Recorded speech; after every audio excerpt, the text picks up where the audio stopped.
Do you wish to cultivate the most formidable martial arts? Do you long to court the most exquisite maiden? Do you aspire to become the supreme ruler of all realms? Protagonist, sleep now, for dreams hold all. Chapter 1. The Invincible Sleeping System. In the Dragon God continent, within the confines of Bayun City, at the Chun family estate. Master Chun, you must brace yourself, alas, the cultivation talent of young Master Chun. An elderly man, his hair and beard as white as snow, pressed his fingers against the wrist of the slumbering youth. Sighing with a hint of sympathy, young Master Chun possesses merely a first-tier cultivation talent. What? My son, Chun Shu, has only a first-tier cultivation talent? Is he destined to be an ordinary person? Chun Fa slammed his fist upon the table, speaking with deep sorrow. The elder cast a glance at Chun Fa, a flicker of pity passing through his eyes. Alas, Master Chun, take heart, perhaps there is no harm in your son leading an ordinary life. Mr. Bai Mei, I implore you to devise a solution. I know you must possess the means if my son is bound to a first-tier talent. How can he possibly lead our family in the future? Chun Fa pleaded earnestly. The Chun family is one of the two most powerful clans in Bayun City, commanding countless enterprises and ruling over millions. Such a force cannot be led by an ordinary individual. The elder shook his head, resigned. Alas, Master Chun, forgive this old man, for his impotence. Talent is predestined by the heavens, and human effort cannot alter it. With a first-tier talent, he is destined to remain an ordinary person for life. Chun Fa's expression turned as dark as water, and he fell silent for a long time. In the Dragon God continent, everyone trains in martial arts, and the strong are revered. Talent fundamentally determines a martial artist's future strength. The tiers of talent range from weak to strong, divided into 10 levels, with each tier representing a vast disparity. A 10th tier talent theoretically allows a martial artist to enhance their cultivation speed tenfold. Moreover, the higher the talent, the greater the comprehension, resulting in swifter progress in both martial arts training and breakthrough endeavors. Thus, superior talent signifies boundless potential. Conversely, a first-tier talent can barely cultivate to the first level of body refinement, rendering them nearly indistinguishable from an ordinary person. A first-tier cultivation talent? Chun Shu rubbed his eyes and, somewhat bewildered, opened them. At that moment, a mechanical voice suddenly resonated in his mind. Ding! Congratulations, host, for activating the Invincible Sleeping System. As long as you sleep, you can enhance your cultivation. Moreover, for every additional hour of slumber, your cultivation speed doubles, up to a maximum of 100,000 times the cultivation speed. Should you break through a major realm in your dreams, the system will reward you with a supreme martial art. Now, please enter sleep mode and grow stronger in your slumber. A wealth of mysterious memories flooded into Chun Shu's mind, enlightening him on the extraordinary benefits of the Invincible Sleeping System. Wow, such a fortunate turn of events. I can enhance my cultivation simply by sleeping and receive martial arts as a reward for breakthroughs? Chun Shu rejoiced, deciding to indulge in a nap first. Without hesitation, he closed his eyes and drifted back into dreamland. Chun Shu, has he fallen asleep again? Chun Fa paused, his facial muscles stiffening. Suddenly, a figure burst through the door. Elder brother, I heard that Chun Shu possesses only a first-tier cultivation talent. A burly middle-aged man strode into the room, accompanied by a young boy. Upon seeing Chun Shu, a sardonic smile spread across his face as he exclaimed, Brother, since Chun Shu possesses only a first-tier cultivation talent, he is unfit to continue as the heir of the family. I suggest we transfer the position to my son, Chun Feng, without delay. Chun Hai spoke with pride. Chun Feng boasts a third-tier cultivation talent. Chun Shu cannot possibly compare to him. Under his leadership, the Chun family is sure to flourish. Not a chance. Chun Fa retorted angrily, glaring fiercely at Chun Hai. Though Chun Hai was nominally his brother, there was no blood relation between them. Chun Hai was the son of a close friend of Chun Shu's grandfather. After the friend was murdered by enemies, he entrusted Chun Hai to the Chun family. Years had passed, yet rather than express gratitude, Chun Hai coveted the position of family head, creating a rift between him and Chun Fa. Brother, this matter is not for you to decide. Your son possesses only a first-tier cultivation talent. Wouldn't making him the family's heir invite ridicule from outsiders? Chun Hai sneered. Chun Hai, the Chun family is not yours to judge. Do not forget, I am a family head. Chun Fa stood firm, refusing to yield. Brother, since you refuse to heed my words, Do not blame me for being ruthless. Chun Hai laughed coldly, asserting, you may be the head of the family, but I am the second master of the Chun family. I have the authority to convene a family assembly and let the clansmen vote for the heir. I trust the clansmen will make a wise choice. You. Chun Fa was furious, nearly spitting blood, yet felt powerless. Chun Shu's poor talent meant that if a family assembly were convened, no one would support him and his son. In that event, not only would Chun Shu's identity as heir be stripped away, but Chun Fa's position as head would also be threatened. What's all this noise? You're disturbing my sleep. Chun Shu spoke with displeasure as he opened his eyes. He had been sleeping soundly until the argument between Chun Fa and Chun Hai had awoken him, and he was now somewhat irate. Chun Shu, you're awake? Just in time. This matter concerns you as well, so you should listen. Chun Hai beamed at the sight of Chun Shu. You, a useless one, destined to be an ordinary person. I propose you relinquish the heir position and comfortably embrace your life as a wastrel. What do you say? Chun Shu, my father speaks the truth. If you do not concede, beware that I might just pummel you. Chun Feng threatened menacingly, shaking his fist. Chun Shu cast a disdainful glance at him. A mere fifth-tier chi refiner dared to threaten him? It remained uncertain who would end up overpowering whom. He scratched his ear lazily and remarked, I don't think that's a good idea. With a flick, he dislodged earwax, which fortuitously landed near Chun Feng's mouth. Furious, Chun Feng opened his mouth to retort, but was interrupted by Chun Shu's calm declaration. Who told you I can only be an ordinary person? My apologies, but I just woke up and broke through 2 realms. As he spoke, he unleashed his aura, revealing that he had indeed reached the 2nd tier of chi refinement. Chapter 2. The family competition. What? Chun Shu, you have actually broken through to the 2nd level of body refinement. Beside him, Chun Hai expressed his astonishment, a shadow of unease flickering in his eyes. How could this worthless individual have suddenly achieved a breakthrough? It was merely a stroke of luck, Chun Shu replied with a cheerful smile. After a nap, not only have I reached the 2nd level of body refinement, but I have also comprehended a martial art. Would you like to take a look, Uncle Chun Hai?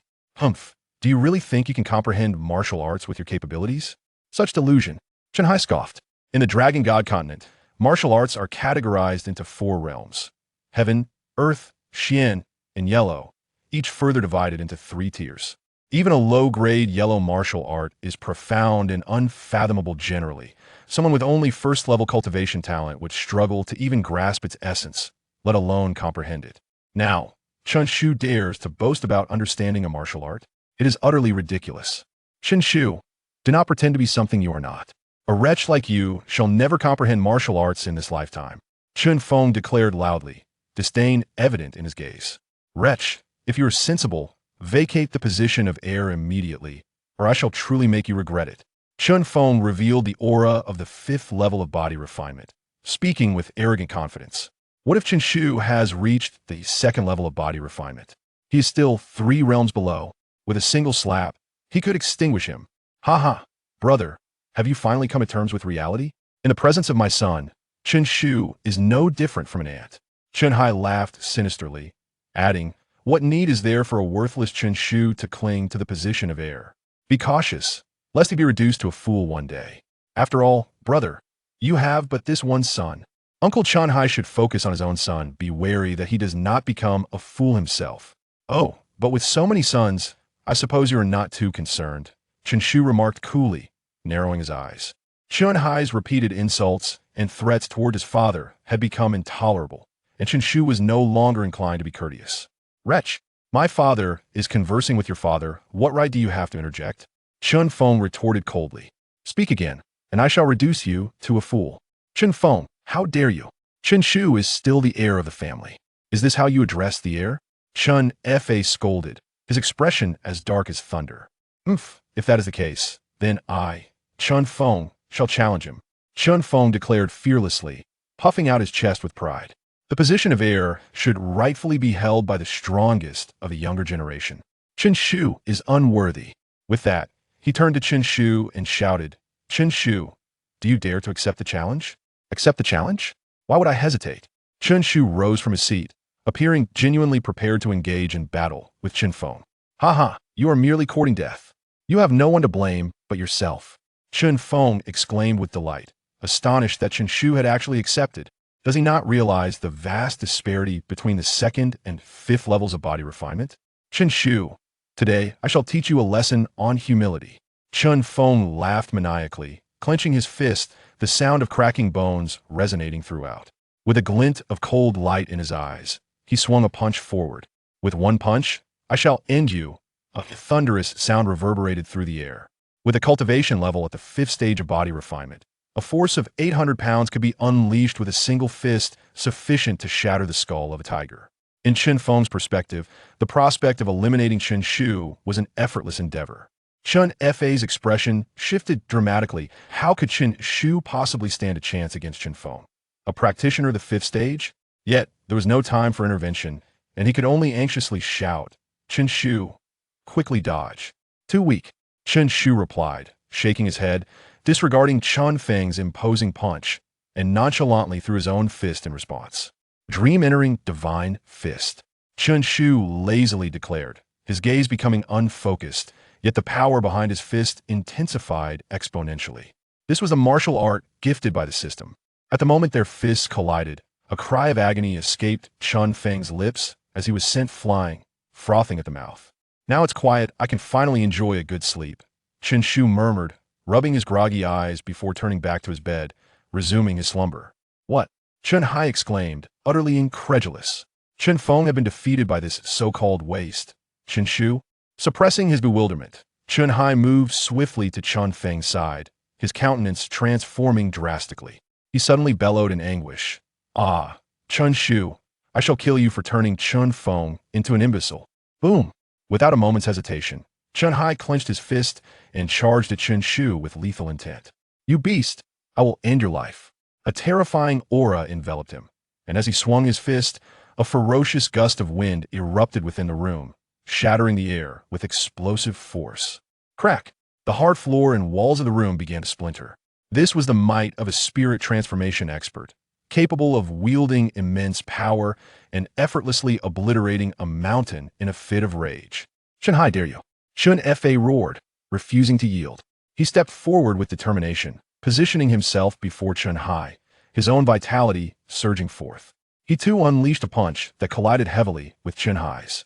The resounding clash echoed, shaking the very foundations of the room, causing the structure to collapse and even lifting the roof away. "Chen Fa, dare you obstruct me?" Chen Hai staggered back 10 steps, the sleeves of his garment tearing apart, veins bulging on his forehead as he glared menacingly at Chen Fa. Though he possessed the 8th stage of spirit transformation, Chen Fa was even stronger. In a true confrontation, he would be no match for him. With Chen Fa blocking his path, the prospect of killing Chen Shu was rendered impossible. "Chen Hai, you are utterly reckless. Do you not see me as the head of this family? Do you wish to provoke war?" Chen Fa retorted coldly, his own eyes ablaze with fury. Had he not reacted in time, Chen Shu might have perished. "Heh, is this how you conduct yourself as the family head, allowing your son to harm our own kin?"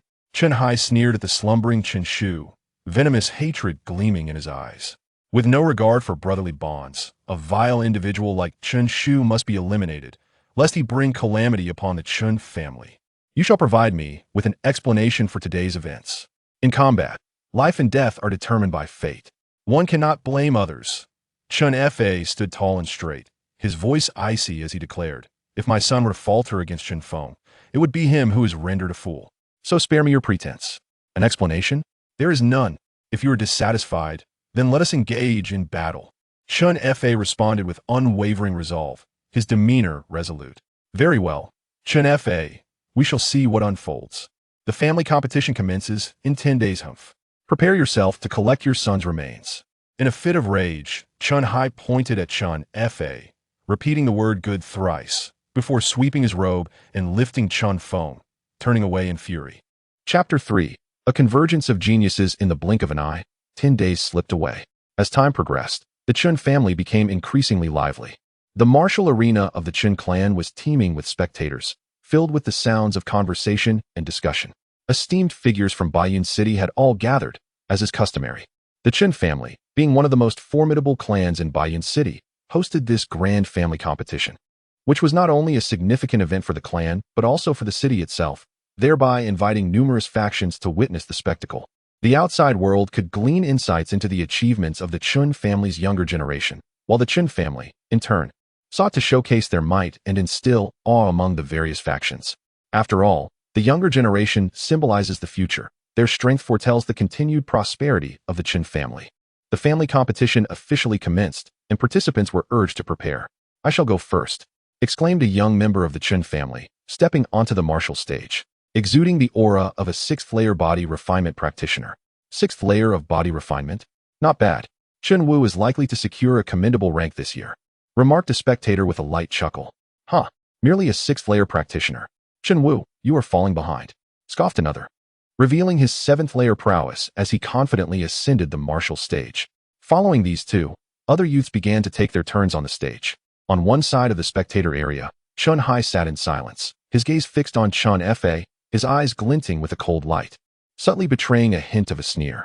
"Today, I shall make you pay." Beside him stood two young men clad in white, their expressions exuding arrogance.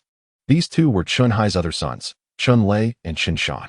With a sinister smile, Chun Hai remarked, "Shan, Lei, today I shall rely on your prowess. Eliminate that little wretch, Chun Shu, and avenge Feng Er." Chun Shan nodded confidently, assuring his father, "Do not worry, father. Today, I will ensure Chun Shu experiences a fate worse than death." "That would be ideal," Chun Shan smiled, turning to his elder brother. "It is time for us to take the stage and show these country bumpkins our true prowess." "Indeed," Chun Lei replied with a restrained nod, casting a disdainful glance over the multitude on the martial stage. Both brothers, having entered the sect, regarded themselves as above the others, considering them mere rural insects. With a thunderous sound, Chun Shan and Chun Lei made a dramatic entrance, heads held high, stepping proudly towards the martial stage. "It's Chun Shan, brother Chun Shan. He has returned," exclaimed a voice from the crowd. "I heard that brother Chun Shan has been training in the North Fist sect and has now attained the 8th layer of body refinement, mastering an unparalleled fighting style. At merely 17 years of age, he is truly a prodigy." Among the throng, admiration and awe resonated as people acknowledged the astonishing speed of his cultivation. "Not only Chun Shan, but Chun Lei has returned as well," someone exclaimed nearby. "Chun Lei, a prodigy of unparalleled caliber. Indeed, he might even eclipse Chun Shan in terms of exceptional talent." Some of the older individuals recognized Chun Lei and remarked solemnly, "Chun Lei, at the tender age of 15, entered the third-tier sect, the Thunder Gate, and now, at 20, he has already attained the first level of spirit transformation." The mere mention of spirit transformation momentarily silenced the air. This is a realm that surpasses the body refinement stage. The pinnacle of body refinement boasts a strength of 5,000 pounds, yet spirit transformation, even at its initial level, encompasses a force of 10,000 pounds. With a single punch, one could obliterate a mountain. Furthermore, spirit transformation allows one to absorb the spiritual essence of heaven and earth, granting a plethora of extraordinary techniques, far beyond the reach of body refinement. The Chun family truly deserves its reputation as one of the strongest families in Baiyun City. A 20-year-old in spirit transformation is exceedingly rare. The distinguished figures in the stands could not help but gasp in astonishment. The spirit transformation realm stands elevated above body refinement. In Baiyun City, it signifies a formidable force accompanied by privileges. Many in the stands have toiled for 4 or 5 decades merely to achieve a semblance of this strength. Yet Chun Lei, at the mere age of 20, far surpasses them. Chun Hai has indeed sired 2 remarkable sons. One person remarked with a sense of awe. Nearby, another person shook his head with a rueful smile. Not only that, in addition to these 2, Chun Hai has another son named Chun Feng, who possesses a third-tier cultivation talent. He too is destined for greatness. Chun Hai has raised 3 prodigies. The fact that Chun Feng has been rendered incapacitated remains a closely guarded secret, unbeknownst to outsiders. Thus, upon hearing this, most were left astounded, glancing towards Chun Hai, with some even displaying expressions of flattery. With the support of such 3 gifted sons, it is only a matter of time before Chun Hai ascends to the position of head of the Chun family. Someone cast a sidelong glance at Chun Fa and whispered, "Indeed, in comparison to the talents of Chun Hai's sons, Chun Fa's offspring seems rather ordinary. It is said he is a wastrel." Those in the know expressed their regret. Chun Fa is indeed a person of merit, yet his son seems only capable of slumber. It is rumored he is now 16 years old and remains an ordinary individual. Others shook their heads, disinterested in further discussion. In a world where strength reigns supreme, an ordinary person, who merely sleeps, is inconsequential. Chapter 4. The Battle of Qinshan in the martial arts arena, a throng of spectators gathered. And as Chun Lei and his companion took to the stage, the atmosphere reached a fever pitch. Observing the absence of further participants, the event's overseer remarked, "Is this all we have? If so, let the competition commence." Wait. Suddenly, Chen Hai cast a glance at Chen Fa and, with a somber tone, declared, "It appears we are missing one individual. Missing someone." The overseer was taken aback and turned his gaze toward Chen Hai. "Our esteemed family head son, Chen Shu. He is yet to arrive. As the young master of our clan, he is expected to partake in the family tournament." Chen Hai casually gestured with his fingers as he spoke. On the martial stage, Chen Shan, wearing a hint of mockery, interjected loudly, "Indeed, Chen Shu is still absent. Could it be that he lacks the courage to appear? I must inquire, where is our family head son? It is quite unacceptable for the young master to miss such a significant event." Seated high in the viewing area, Chen Fa cast a fleeting glance at Chen Shan and replied coolly, "Chen Shan, your doubts are unwarranted. Rest assured, Chen Shu will not be absent. That is reassuring. I was concerned he might be too intimidated to come. After all, he is the only son of the family head. Should any unfortunate incident befall him, it would be quite disastrous." Chen Shan chuckled softly. As the conversation unfolded, two attendants brought Chen Shu onto the martial stage. Upon seeing the reclining Chen Shu, the crowd erupted in astonishment, followed by a chorus of disapproval and murmurs. "Goodness, how can he possibly sleep through such a momentous family tournament? Truly a marvel. Haha. I have never encountered someone so oblivious. Is he a pig? This waste of space is truly a disgrace to the Chen family." Chen Shan observed the scene, a glint of coldness flashing in his eyes as he let out a few disdainful chuckles, saying little more. He was determined to ensure that Chen Shu would learn the meaning of suffering today. "Very well, now that all participants are present, let the family tournament commence," the overseer announced, his voice rising in intensity. "Now, we shall draw lots to determine the matchups." Upon hearing this, the youth eagerly stepped forward to draw their lots. An attendant approached to draw a lot for Chen Shu as well. "The first match begins now. Contestant 1 versus Contestant 2, the overseer proclaimed. No sooner had he spoken than Chen Shan, with a playful smile, stepped forward and casually stated, "I am Contestant 2. Contestant 1, please reveal yourself." His gaze fell upon Chen Shu, prompting the crowd to turn their attention to him. The attendant, momentarily stunned, hastily glanced at the lot in his hand, his complexion draining of color as he lamented, "Young master, he is Contestant 1. At this revelation, an audible gasp swept through the crowd. Chen Shu's luck seemed remarkably poor, facing the formidable Chen Shan in the very first round. Well, this is fortuitous. This inept fool facing Chen Shan is undoubtedly doomed. Chun Yin murmured, a flicker of relief in his eyes. The numerous talents of the Chen family, upon hearing his words, exchanged glances and nodded in agreement. Indeed, Chen Shu's confrontation with Chen Shan meant that they would temporarily be spared from facing such a terrifying opponent. Thus, he would not be eliminated in the first round. In retrospect, this could be considered a fortuitous event. On the combat stage, Chen Shan abruptly stepped forward and bellowed, "Chen Shu, come forth to meet your demise." His voice resonated thunderously, echoing across the arena. The atmosphere was charged with intensity, leaving only his voice reverberating. Such formidable strength. Chen Shan. Is he still at the 8th level of body refinement? How can he be so powerful? We are no match for him. Fortunately, this formidable opponent has crossed paths with Chen Shu. Otherwise, we would be in dire straits. On the stage, numerous prodigies turned pale and retreated, creating space for the two combatants. What a chaotic scene. How bothersome, Chen Shu grumbled, rubbing his eyes as he groggily awakened. He had been in the midst of a deep slumber when he faintly heard someone calling his name, which roused him from his dreams, leaving him somewhat displeased. "Awakened? Have you, you worthless one?" Chen Shan remarked contemptuously, hands clasped behind his back. Chen Shan, you've returned?" Chen Shu focused his gaze, and, upon seeing Chen Shan, comprehended the situation. The family competition had already commenced. He touched his nose, recalling that he had awakened once 7 days prior, only to find that upon waking again, the family competition had indeed begun. This slumber had lasted longer than anticipated. You were so oblivious that you didn't even realize the family competition had started?" Chen Shan sneered, regarding Chen Shu with a look akin to that reserved for the deceased. "Come and meet your end." Chen Shan, looking down from his elevated position, coldly declared, "Though I know not how you, this worthless being, managed to render Chen Feng an imbecile, today, before me, your demise is inevitable." As his words fell, Chen Shan clenched his fist, muscles swelling like a small mountain.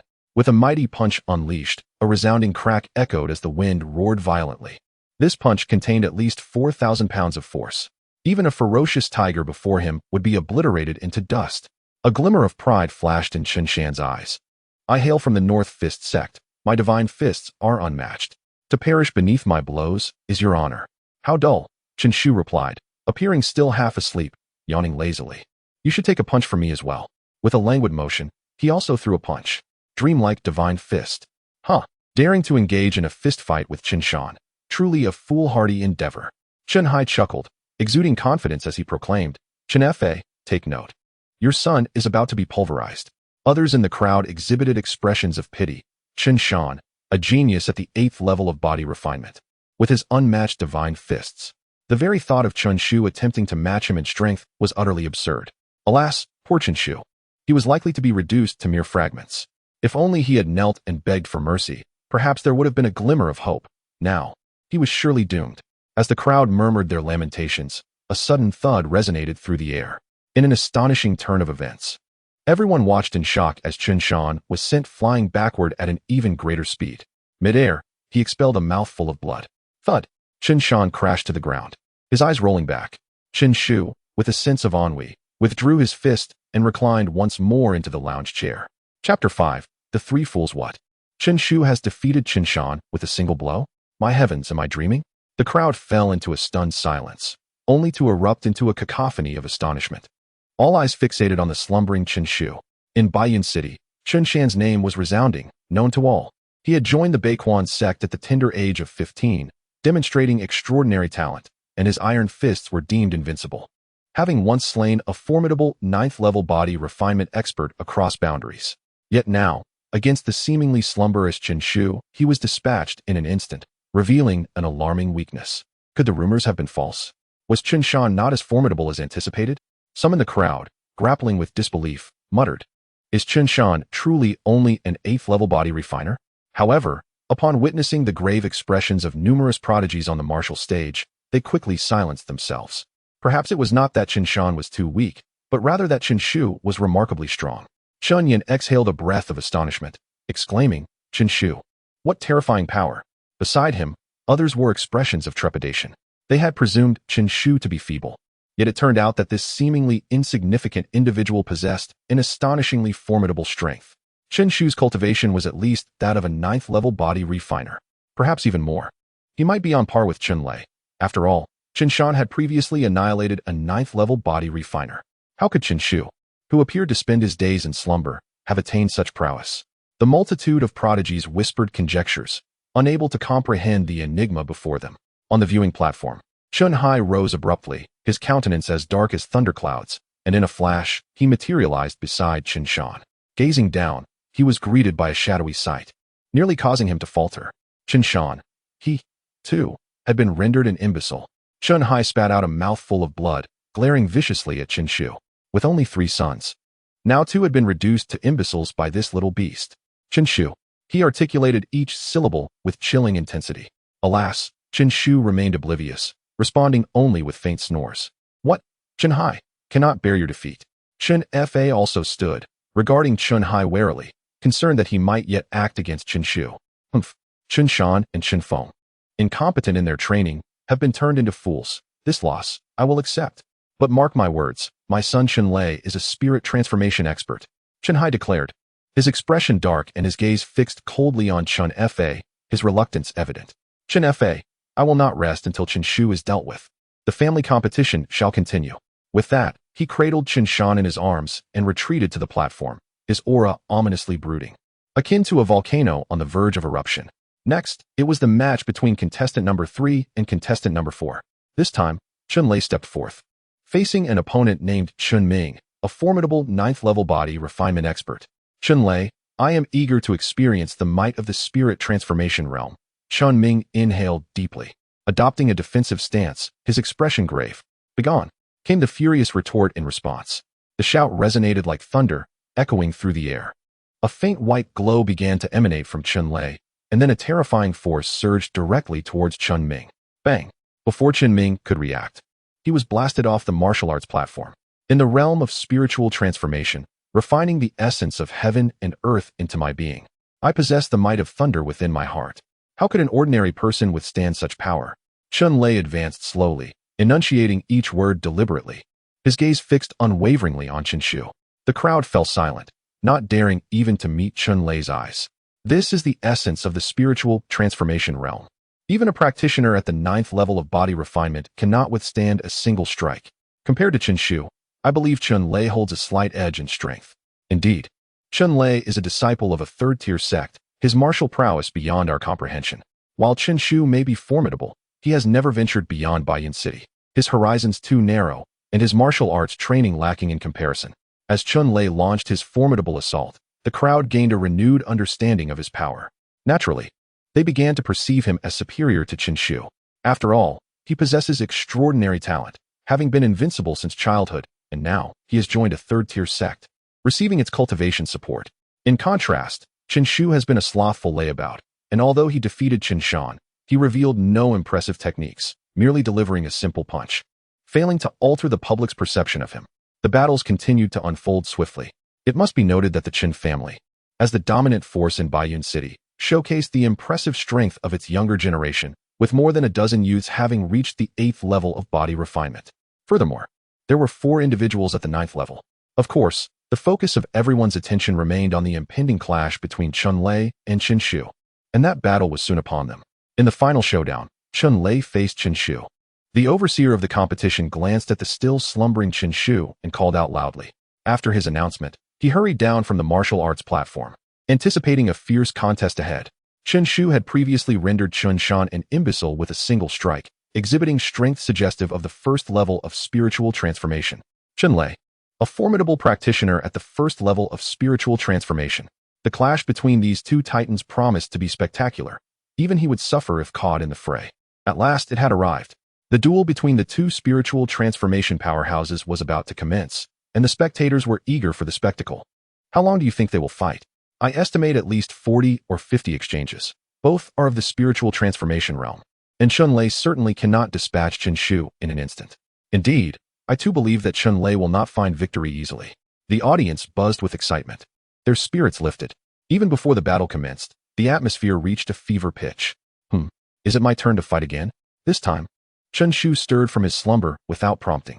Chen Shu, come here. As soon as he awakened, Chun Lei darted forward with incredible speed. 3,000 thunderclaps. Die. Without further ado, he unleashed the most powerful martial art he had comprehended. Boom. Behind him, flickering silhouettes of thunder roared, the thunderous echoes resounding continuously. This was indeed the strongest martial art of the Thundergate, classified as a high-grade yellow tier. When perfected, it could summon 3,000 bolts of thunder. An utterly terrifying spectacle. After years of contemplation, Chun Lei has unleashed formidable might, having previously triumphed over those at the 2nd level of transformation. Be cautious, Chen Shu. Chun Fa's heart raced with anxiety. If Chen Shu were to fall, their lineage would face extinction. Layer, eliminate him. Chun Hai shouted frantically, as if he could already envision the scene of Chen Shu's blood spilling on the ground. Why not test my fist? Just as Chun Lei's 3,000 bolts of thunder surged forth, Chen Shu lazily raised his fist and gently swung it. Dream-entering divine fist. A resonant boom erupted suddenly from the tip of Chen Shu's fist. With a deafening crash, a dazzling red light flickered atop his fist, colliding with Chun Lei's thunderous assault. In an instant, the outcome was determined. The thunderous radiance hovered just above Chen Shu's head, a mere inch away from shattering his skull. Yet, that minuscule distance would remain insurmountable for a lifetime. What kind of fist is this? Chun Lei asked, unwilling to accept defeat. A fist designed to render one an imbecile. Chen Shu replied coolly, I have entered a 3rd-tier sect and have witnessed much. How could I have never encountered such a terrifying fist? You think yourself formidable? Little do you know, you are but a frog at the bottom of a well. Chen Shu spoke with quiet intensity before abruptly sweeping his sleeves and turning away. In an instant, all the brilliance faded from Chun Lei's eyes, and with a thud, he collapsed to the ground. Chapter 6 Chen Hai erupted. 1. Did we win? Chen Fa found himself somewhat bewildered. Although he had hoped for Chen Shu's victory, the ease with which it was achieved was astonishing. The spectators below shared his disbelief. Even if Chen Shu had triumphed, one would expect at least a few hundred rounds of fierce combat. Yet, before they could fully comprehend the situation, the battle concluded. A swift annihilation. Such an exaggeration. In the stands, many prominent figures from Baiyun City could no longer remain seated. They instinctively rose, gazing in shock at the solitary figure on the stage. This figure stood quietly, emanating an invincible aura that seemed to swallow the vastness of the world. What cultivation level did Qinshu possess? How could he so effortlessly defeat Chunlei, who was at the first level of spirit transformation? Could it be that he had already reached the second level? No. Chunlei had previously fought to a standstill against a second-level spirit transformation. It was inconceivable that a second-level cultivator could render him utterly defenseless. Qinshu must be at least at the third level of spirit transformation. Someone speculated. But the very notion left him astounded, teetering on disbelief. A 16-year-old at the third level of spirit transformation. Was this even human? Many among them had dedicated their lives to cultivation and had only just attained such a realm. This comparison felt like 1,000 strikes to the heart. How could this be possible? In the stands, Chun Hai's expression shifted dramatically, quickly morphing into one of terror as he trembled uncontrollably. His genius son, merely 20 years old, had already reached the first level of spirit transformation and was favored by elders from third-rate sects, promising a boundless future. Yet now he had been defeated? No. In a flash, he reappeared on the martial stage. Later, Chun Hai shrieked, clutching Chunlei, his eyes filled with bloodshot despair. His 3 sons, each more talented than the last, had now become fools. This was more unbearable than death itself. Qinshu, you beast! You monster! Chun Hai roared in a frenzy. Having completely lost his sanity, his sole thought was to slay Qinshu and avenge his sons. You deserve to die? You deserve to die? Chun Hai muttered repeatedly, consumed by madness. Sigh. In the stands, some looked at him with pity, recognizing that a man with a genius son could not bear to see him rendered a fool. Such a fate would be unbearable for anyone. Serves him right. Chun Fa scoffed, devoid of sympathy. Had Chun Hai not instigated the conflict and continuously provoked them, his son would not have been reduced to a fool. It was simply a case of reaping what one sows. Nevertheless, he did not hesitate and swiftly descended from the martial stage to protect Qinshu, knowing that Chun Hai had gone mad and would undoubtedly stop at nothing to kill him. Qinshu, you must die? Chun Hai suddenly looked up, fixing his gaze on Qinshu before turning to Chun Fa. You must die too. You all must die. I have said it before. Life and death are determined by fate. Chun Fa replied sternly, his cold gaze sweeping over Chun Hai. You initiated this battle. What? Can you not handle the outcome now? I, Chun Fa, have only one son. If he loses even once, I fear there will be nothing left but ashes. You, too, have 3 chances. And although all 3 sons have become imbeciles, at least they remain alive. Chun Hai, do not deceive yourself. Qinshu is already held back. What more do you desire? Should I then express my gratitude to you? Chun Hai's smile was one of despair, his eyes ablaze with madness. What more do I want? I have declared my wish for your demise. Humph, yet you are incapable of achieving it. Chun Fa coldly snorted, his entire aura revealing that he had reached the pinnacle of the 8th level of spirit transformation. Unable to do so? Suddenly, a strange smile spread across Chun Hai's face as he proclaimed loudly, if you can slay Chun Fa and Qinshu, I shall agree to the conditions you propose. Ha ha. If that is the case, I shall grant your wish. Boom. Laughter echoed from the stands, followed by the astonished gazes of the crowd as a figure strolled down. Step by step, towards the martial stage, Chun Fa abruptly turned, fixating his gaze on the newcomer. Baiyu. The one who approached was none other than Baiyu, the lord of Baiyun City. The Bai and Shin families stand as the 2 most formidable clans within Baiyun City. You dare to act against my Chin family? Beware of the consequences. Chun Fa threatened coldly, though a shiver ran down his spine. Chun Hai has unexpectedly managed to summon the Bai family. I truly underestimated him. Baiyu wore a faint smile, speaking lightly. Lord Chun, you jest. I am merely here to assist you in quelling your internal strife. Moreover, is it not time for the Chun family's position to be reassessed? Are you not aware that 2 tigers cannot coexist on the same mountain? With that, a ferocious aura emanated from Baiyu. On the stands, the prominent figures of other factions were left dumbfounded, with some trembling in fear. The Bai and Shin families have co-ruled Baiyun City for 2 centuries, living in harmony all this time. Now, it seems these 2 great families are on the brink of conflict. Baiyun City is on the verge of upheaval. Someone in the stands spoke tremulously. Boom. Just as they were conversing, powerful figures began to materialize, rapidly gathering to form a dark mass behind Baiyu. Chun Fa felt a jolt of surprise. These were the elite warriors of the Bai family. The Bai family is fully mobilizing this time. It appears they will not easily relent. Who dares to act recklessly against my Chin family? Soon, the members of the Chin family also reacted, strong figures appearing to confront the Bai family warriors. At this moment, Chun Hai stepped forward, speaking solemnly. I request that you all follow me to forge a new Qin family. Qin Fa has acted unjustly and without compassion, leading to today's calamity. He is unfit to be the head of the Qin family, and I propose we remove him from his position. I support the second master's suggestion. A voice rang out from the crowd, echoing loudly. Qin Fa's favoritism towards Qin Shu's slaughter of kin is utterly detestable. We can no longer stand by. Such a person deserves the harshest of fates. We demand that Qin Fa abdicate and that Qin Shu be slain. Otherwise, I shall not defend the Qin family against formidable foes. Indeed, without the death of Qin Shu, the public outrage cannot be quelled. Qin Fa felt as if he had plunged into an icy abyss, his entire being cold. Haha, today was meant to be my son's moment of glory. Yet in the blink of an eye, everything has turned to dust. Qin Fa lamented with a sorrowful smile.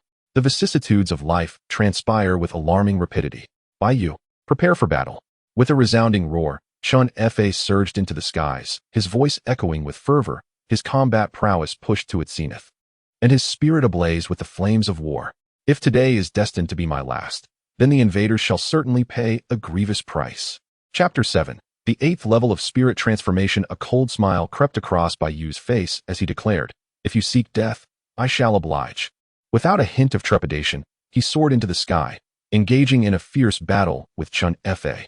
Simultaneously, on the training ground, Qin Hai's eyes glinted with malice as he fixed his gaze on Qin Shu, a sinister grin spreading across his face. Allow me to reveal a little secret. Lord Bai has ascended to the 9th level of spirit transformation, and Qin Fa is doomed. Today, I shall avenge my son by slaughtering you. As he spoke, he advanced toward Qin Shu, extending his hand with the intent to seize him. You have enraged me. Qin Shu's eyes snapped open, locking onto Qin Hai with an icy glare as he spoke in a low, haunting tone. Enraged you? How utterly amusing. What of it if I have? Qin Hai laughed mockingly, his disdain evident. Even if you are at the 3rd level of spirit transformation, you are but an ant before me.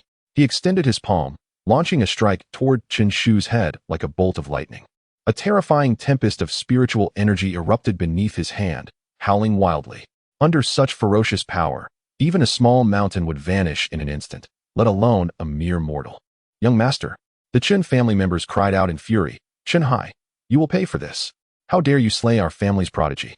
Qin Shu's 3 previous displays of talent had already showcased his exceptional abilities. Such a genius, if left alive, could undoubtedly elevate the Qin family to greatness. Alas, they were powerless to intervene, forced to witness Qin Hai's hand descend upon Qin Shu. Die, die. Qin Hai laughed with delight. I am at the 8th level of spirit transformation. You are merely a fledgling in the realm of spirit transformation. Had you not turned my son into an imbecile, I would not have bothered to strike. How could he possibly escape my grasp? It is certain death. You are correct. Before me, you indeed resemble an ant. Qin Shu maintained his composure. Just as Qin Hai's palm was about to land, Qin Shu's figure flickered, evading with an agility that rendered him nearly invisible.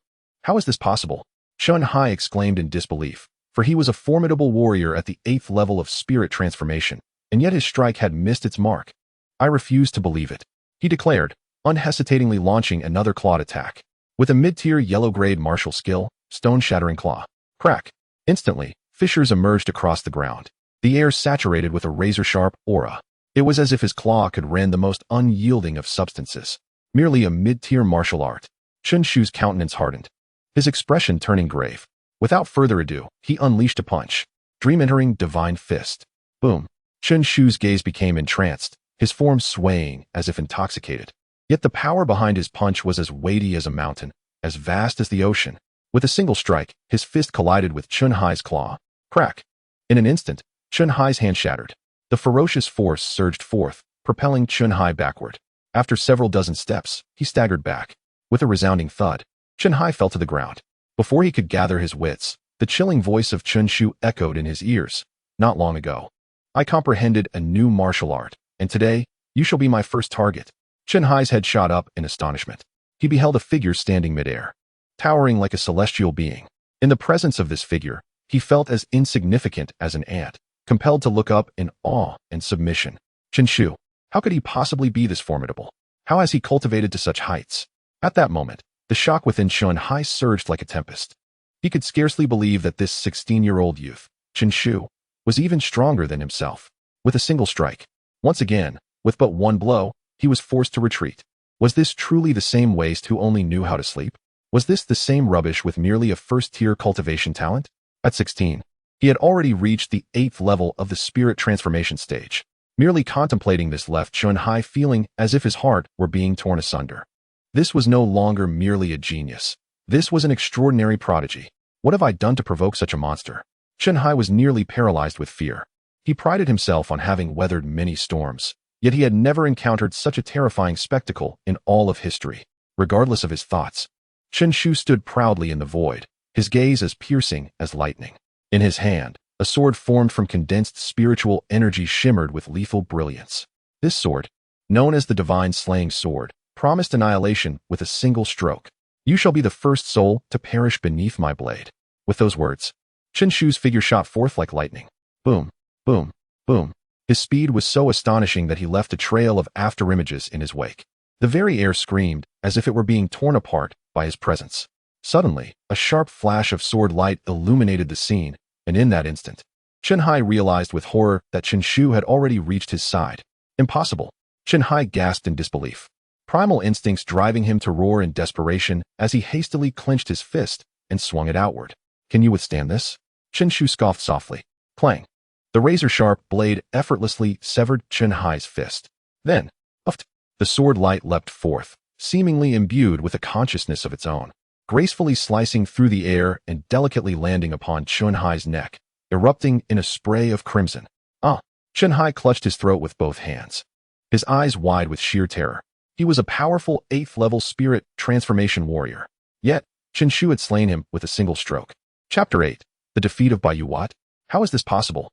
Not far away, Baiyu abruptly turned his head, gazing at Chen-Shu with an expression of incredulity. You actually killed Chen-Hai? At merely 16 years of age, to slay a formidable opponent at the 8th level of transformation, what does this signify? This child must not be allowed to remain. A thought flashed through his mind, and Baiyu surged forward, charging towards Chen-Shu with reckless abandon. Humph. As long as I am here, you shall not succeed. Chen-Fei's eyes sparkled like lightning as he cast a cold glance at Baiyu, unleashing his full aura as he lunged at him. Bang, bang, bang. His strikes were as swift as lightning, unleashing over 30 palm strikes in the blink of an eye.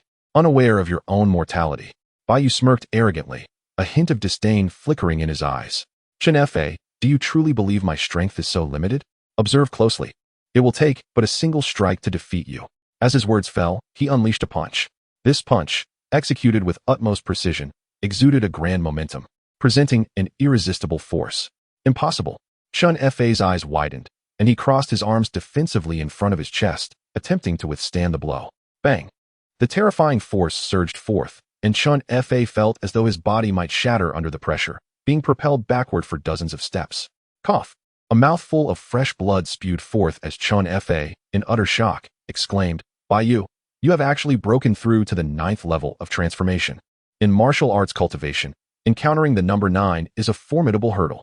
The transition from the 8th to the 9th level is a significant barrier for someone like him, who had been stuck at the peak of the 8th level for over a decade without progress. It was unimaginable that Baiyu had surpassed this threshold at such a moment. Hee. Chen-Fei, do you now comprehend the disparity between us? Baiyu chuckled with pride. I am now a powerhouse at the 9th level of transformation. In the entirety of Baiyun City, I am invincible. Today, I shall take your life. With a cold utterance, Baiyu's figure darted towards Chen-Fei like a ghost, leaving traces in the air. Chen-Fei's pupils contracted, realizing it was too late to evade. Bang! A deep sound resonated as Chen-Shu appeared beside him, launching the dream-invoking fist. Boom! The force of the punch surged like an unending wave, sending Baiyu staggering back 3 steps. Baiyu looked up, staring at Chen-Shu, for the first time revealing a look of shock. Chen-Shu, could he truly withstand his strike? Your opponent is me, Chen-Shu stated with an indifferent lift of his chin. Arrogant. When I get serious, it will take but a single strike to vanquish you.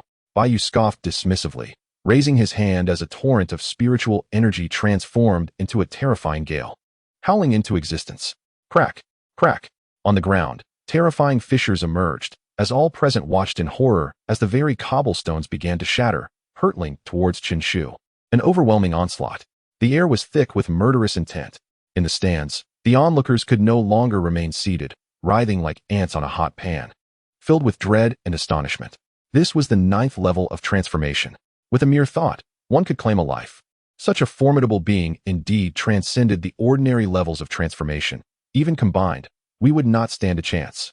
At this moment, the Lord of White City possessed the power to dominate all. We must prepare ourselves and swiftly pay our respects to the Lord. Just then, Chen Shu unleashed his first punch, a punch that entered the realm of dreams.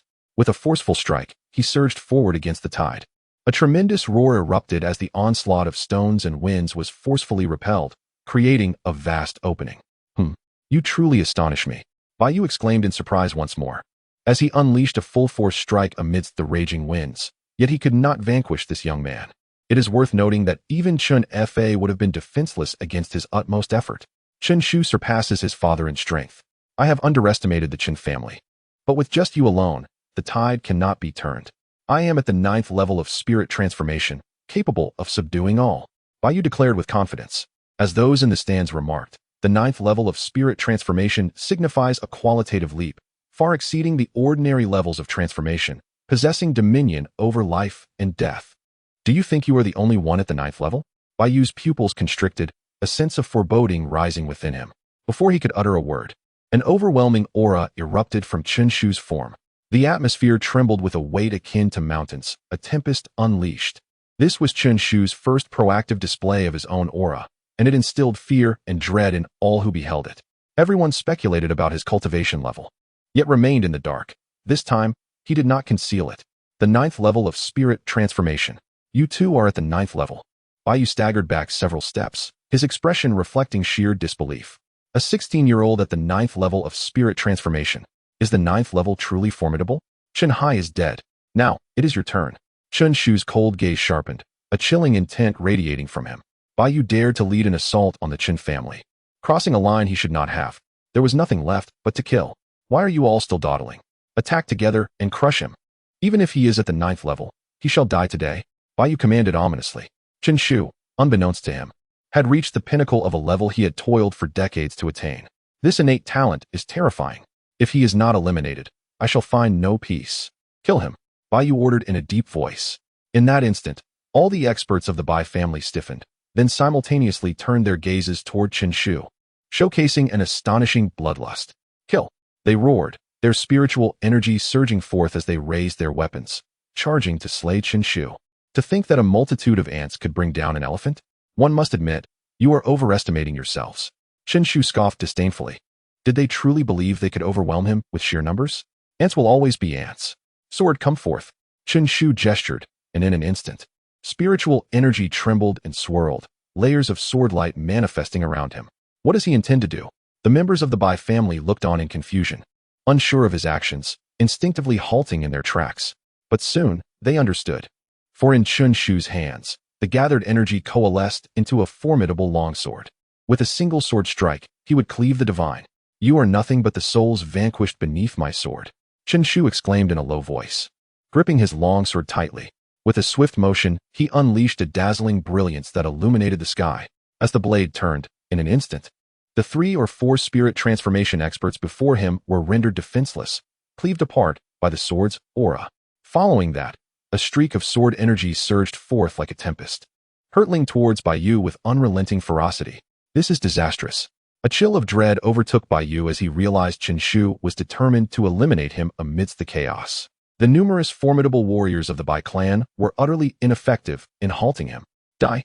Chen Shu shouted, his sword humming ominously as he swung it down towards Bai Yu. In that fleeting moment, Bai Yu's countenance shifted dramatically. He felt as though this strike had ensnared him, and no amount of struggle could allow him to evade it. How could this be possible? I am a 9th level spirit transformation expert. How can I be unable to escape? Ice arrows, shatter for me. Bai Yu's body was awash with a cold sweat, nearly driven to madness as he desperately unleashed wave after wave of spiritual energy attacks, striving to deflect Chen Shu's divine strike. Yet, disappointment was his destined fate. With a swift slash, the longsword sliced through his neck. Bai Yu, a 9th level spirit transformation cultivator, appeared powerless to defend himself, allowing the sword's brilliance to glide across his throat. One hand clutched at his neck, while the other pointed accusingly at Chen Shu, as if he wished to utter something, yet ultimately found himself voiceless. Thud! His body collapsed to the ground. The once mighty lord of the Bai clan, who proclaimed himself invincible, had succumbed to death. Chapter 9. The transmission of martial arts, a dull thud echoed through the air, reverberating in the hearts of all present like a thunderclap, leaving them momentarily stunned. Then, a wave of uproar ensued. What? The city lord Bai has been slain. Chen Shu has killed the city lord Bai. The city lord, an invincible powerhouse at the 9th level of spirit transformation. How could he possibly be defeated? The spectators in the stands gasped in astonishment, their eyes fixed on Chen Shu, who stood majestically on the ground like a celestial being, disbelief etched across their faces, accompanied by sheer terror. Even Bai Yu, a formidable figure, had fallen before Chen Shu. How powerful could Chen Shu truly be? An unparalleled prodigy, an extraordinary talent. Someone in the crowd whispered, their voice trembling. At merely 16 years old, having reached the 9th level of spirit transformation, such an individual had never graced Baiyun City before. Step by step, Chen Shu advanced, the sound of his footsteps causing the faces of the Bai family members to turn pale. Do you still intend to resist? Chen Shu scoffed, his figure flickering as he soared into the air, casually unleashing a wave of sword energy.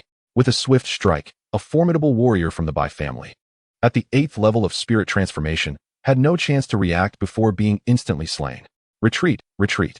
Cursed be you, Chen Shu. A member of the Bai family shouted in anger, his eyes reddened with fury. Today was meant to be the finest opportunity for the Bai family to unify Baiyun City. Yet all hope was shattered by a single individual, Chen Shu. Dare to invade my Chen family? You shall pay. Chen Shu coldly laughed, his figure flashing as he appeared beside another 8th level warrior of the Bai family, delivering a devastating blow with the dream invoking divine fist. Boom. The figure exploded into fragments. How can Chen Shu be so powerful?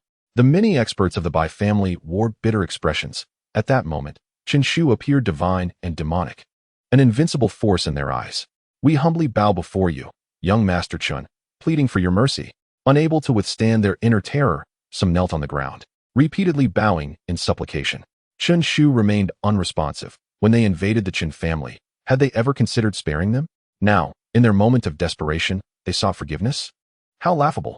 With a flick of his hand, spiritual energy transformed into a sword, and with a single stroke, he unleashed the god-slaying sword.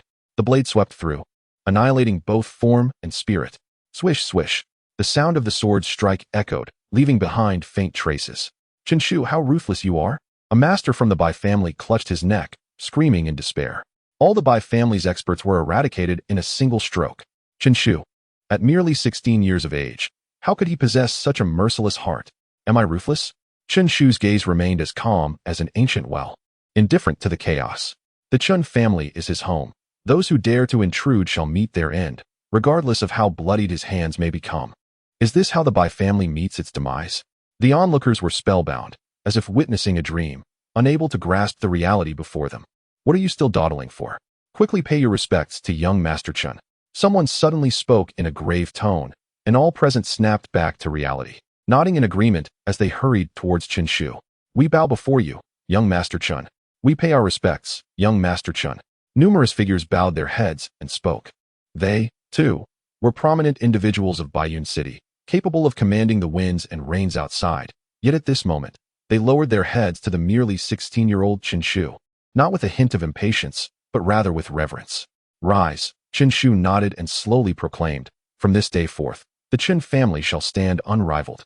Adhering to the wishes of young Master Chen, the crowd hastily replied, their expressions inevitably complex. The Bai family, having thrived for 2 centuries and reaching its zenith under Bai Yu, was now facing an ephemeral fate of triumph and failure. From this moment onward, the Bai family would become a relic of the past. Baiyun City would belong solely to the Chen family. Within Chen Shu's courtyard, he and Chen Fa stood side by side. Even though the resolution of the Bai family's affairs had transpired several weeks ago, Chen Fa still gazed at his son with an expression of bewilderment. Father, why do you look at me like that?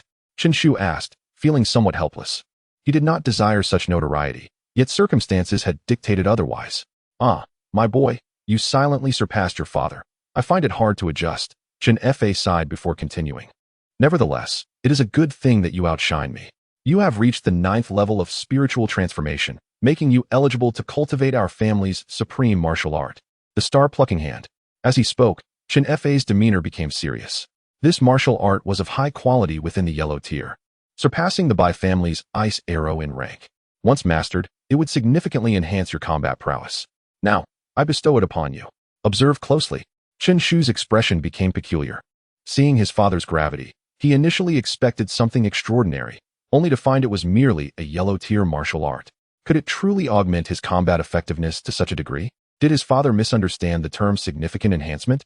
Before Chen Shu could voice his thoughts, Chen Fei's figure moved within the courtyard. Star plucking hand. One hand conceals the stars. No sooner had he spoken than Chen Fei's aura transformed, becoming sharp and domineering. Boom. In the next moment, Chen Fei extended one hand, and a brilliant light flashed through the air, enduring and resplendent. Simultaneously, the dozens of bamboo trees planted in the courtyard bent in unison, their leaves cascading down like a flurry, swirling around Chen Fei to form a vibrant green ribbon, a spectacle of unparalleled splendor and majesty. Upon completing the star-plucking hand, Chen Fei stood in place, hands clasped behind him, embodying the presence of a transcendent master. Chen Shu, have you comprehended it? Chen Fei inquired nonchalantly, contemplating that while he could not match his son's talent or cultivation, he had immersed himself in techniques for decades. Wouldn't his skills astonish this boy? Father, how about I teach you a move? Chen Shu, rubbing his hands together, said somewhat bashfully, having practiced the Dream God Fist and the God-slaying sword. He found the star-plucking hand lacking, filled with flaws. Of course, the most crucial reason was that he wished to impart the God-slaying sword to his father, ensuring that even when facing formidable opponents at the Xuanwu realm, his father would not necessarily suffer defeat, thus supporting the Chen family. Chen Fei frowned but nodded in agreement. Very well. This sword is called the Divine Slayer. Chen Shu whispered, pointing the sword forward and thrusting it. At that moment, Chen Fei's pupils suddenly constricted. He realized, with a jolt, that with Chen Shu's movement, a terrifying aura of death, penetrating to the marrow of his bones, had descended upon him. An inescapable dread that clung to him relentlessly. What? What is happening? Hiss.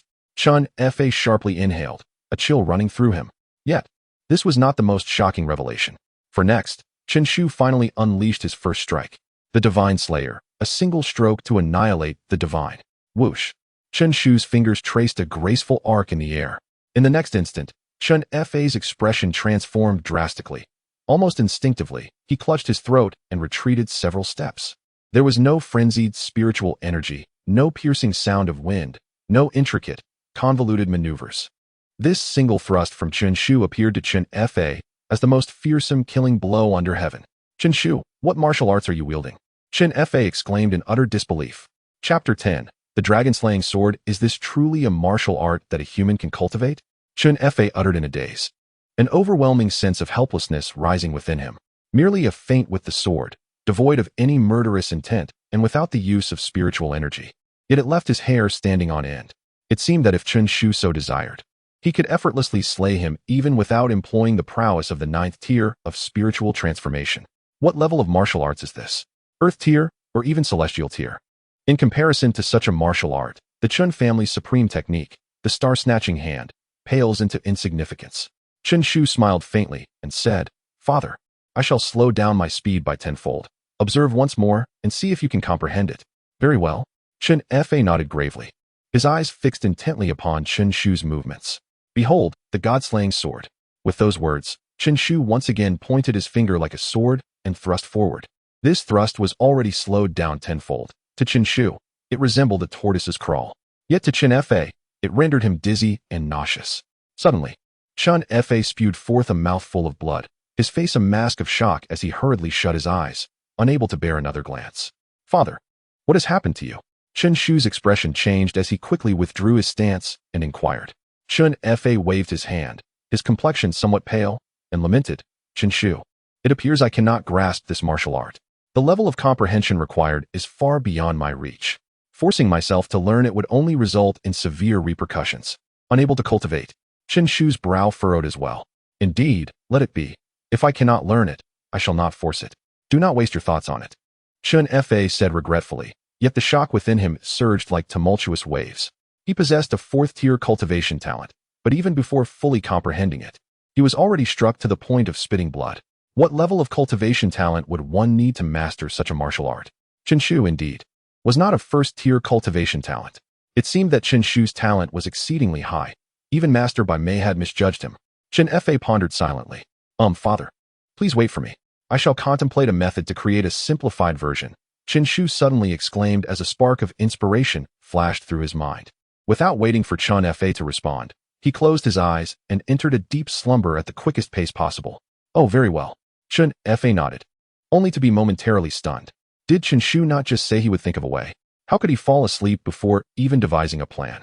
In the realm of dreams, Chen Shu sat cross-legged in a vast expanse, his mind a whirlwind of thoughts, transforming into various martial techniques. The god-slaying sword was of too high a level for Chun Fa to cultivate. To learn it, he could only simplify it. Under normal circumstances, he would be unable to achieve this, but with the aid of the Invincible Sleeping System, the situation was different. As he slept longer, his cultivation talent surged exponentially. Once, twice, 30 times, 240 times. Boom. As if reaching a limit, a cascade of insights flashed through Chen Shu's mind, manifesting into an infinite array of techniques. The Sword of Divine Slaughter was fragmented into a single move, which was subsequently simplified many times over. This sword, capable of slaying dragons. Chen Shu suddenly opened his eyes, his gaze ablaze with brilliance. Beside him, Chen Fa, who had been anxiously waiting for 10 days, exclaimed with delight. Chen Shu, you have finally awoken. Father, watch closely. Without further ado, Chen Shu's figure flickered and appeared in the courtyard. With a finger pointed like a sword, he leapt high into the air and executed a downward strike. Boom. In the next moment, a chilling sword energy erupted with a dragon's roar, surging forth like a dragon's wrath, crossing a distance of 100 meters in an instant, and striking fiercely against the courtyard wall. Thunderous rumblings ensued as the sturdy wall shattered into a cloud of dust. Earth-level martial arts. Chun Fa's pupils constricted, involuntarily exclaiming in astonishment. This is the simplified version, which I have named the dragon-slaying sword. Chen Shu's figure floated back, speaking nonchalantly. The simplified version is already at the earth level? Chen Fa found himself at a loss for words. He suddenly began to understand his son's mindset. With this earth-level martial art, the Chun family's most formidable technique seemed insignificant to him now. Father, do you think you can learn it? Chen Shu inquired softly, a frown creasing his brow. If his father could not master it, it would pose a dilemma. Further simplification might diminish the sword's power irreparably. Chen Fa, somewhat embarrassed, replied in a low voice. Well, I can try my best. Good, then that will suffice. Chen Shu exhaled in relief. Over the following 10 days, he diligently taught Chen Fa, and under his guidance, Chun Fa gradually grasped the essence of the dragon-slaying sword, significantly enhancing his combat prowess.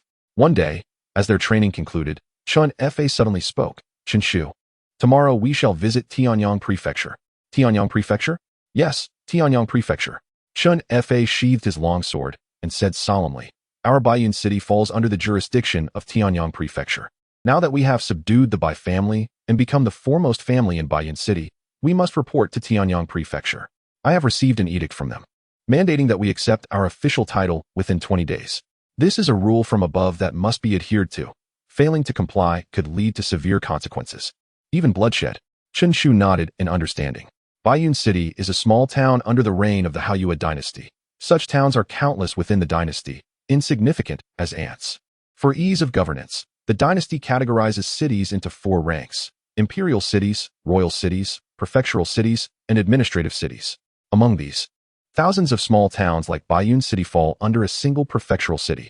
Moreover, a prefectural city oversees hundreds of administrative cities, and so forth, with a strict hierarchy that cannot be transgressed. Prepare yourself, we shall set out tomorrow. By the way, Tianyang Prefecture is teeming with experts, many of whom are Xuanwu-level warriors. You must exercise caution, Chun Fa reminded once more, concerned that Chen Shu might inadvertently provoke a Xuanwu-level expert within the prefectural city, which would spell disaster. Due to the formidable nature of the Xuanwu warriors, who stand as paragons beyond reach, they have transcended the realm of spiritual transformation. Their cultivation no longer revolves around spiritual energy, but rather harnesses the profound power of the Xian. With a mere flick of their strength, they can unleash an astonishing force of 100,000 pounds. Even though Chen Shu has attained the 9th level of spiritual transformation, he remains utterly defenseless in the presence of a Xuanwu warrior. Chen Shu nodded, a smile gracing his lips as he reassured, rest easy, father. I am acutely aware of my limits. Chapter 11. Maple leaves the following day, before dawn broke, a commanding shout echoed from the Chen household. For magnificent steeds, harnessed to a carriage, swiftly departed from Baiyun City. Inside the carriage sat the father-son duo, Chen Shu and Chen Fa. Tianyang Prefecture lay far ahead, and even with the swiftest horses galloping tirelessly day and night, It would take over 10 days to reach their destination. In a solemn tone, Chun Fa began to enlighten Chen Shu about the local customs and traditions. Within Tianyang Prefecture, exceptional talents abounded.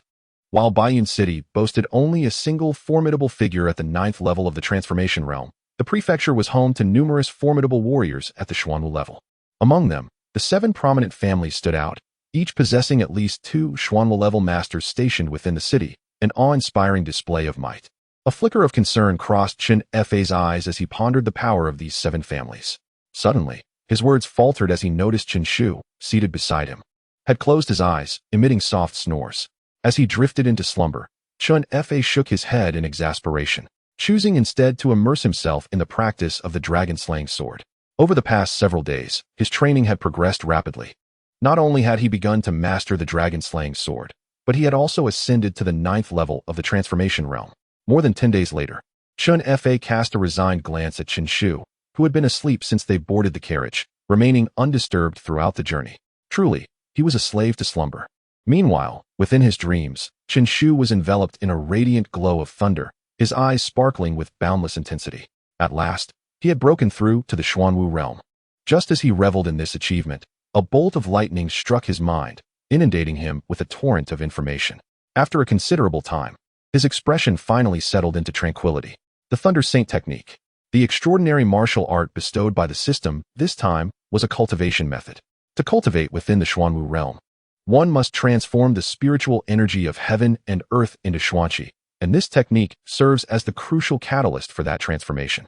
Thus, a profound cultivation method holds immense value for Xuanwu-level warriors. When a superior method emerges, it often ignites fierce competition among Xuanwu masters, leading to bloodshed and strife. Of course, the highest level methods in the Divine Dragon continent are merely of the heavenly grade, yet the Thunder Saint technique is a sacred art, surpassing the heavenly grade by numerous tiers. Suddenly, a thunderous roar erupted from the outside world, jolting Chen Shu awake.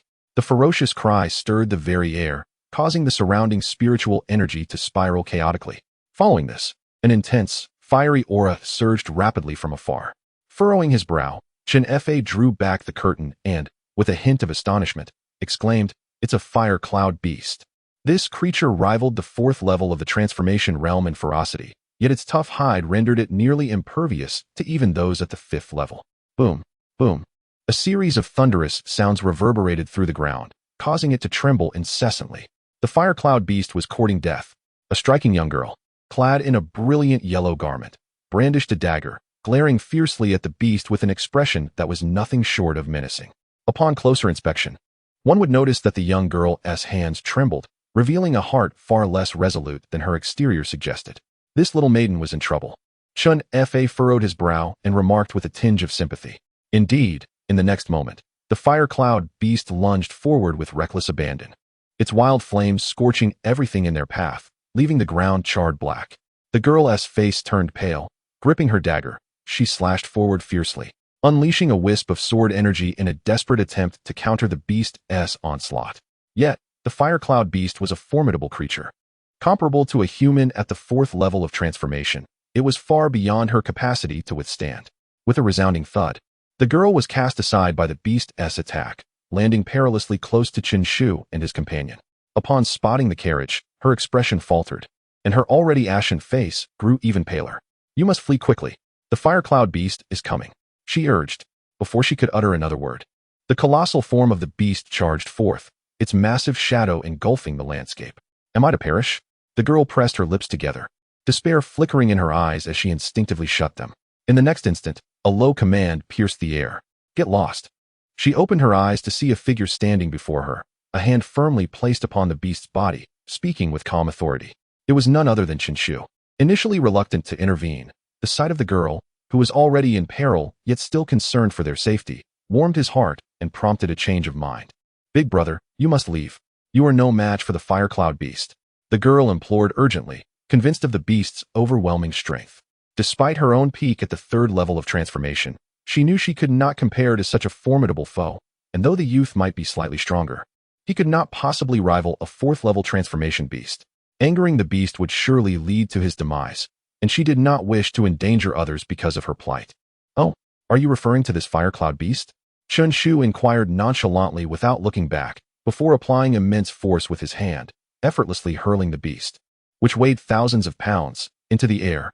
It appears it is not my adversary. With a thunderous crash, the fire cloud beast fell to the ground, silenced. The girl stood in stunned disbelief, her mouth forming an astonished O. How could this fourth-level transformation beast suddenly seem so weak? Moreover, it had perished from a mere fall? When did such creatures become so fragile? The girl's mind struggled to comprehend the situation.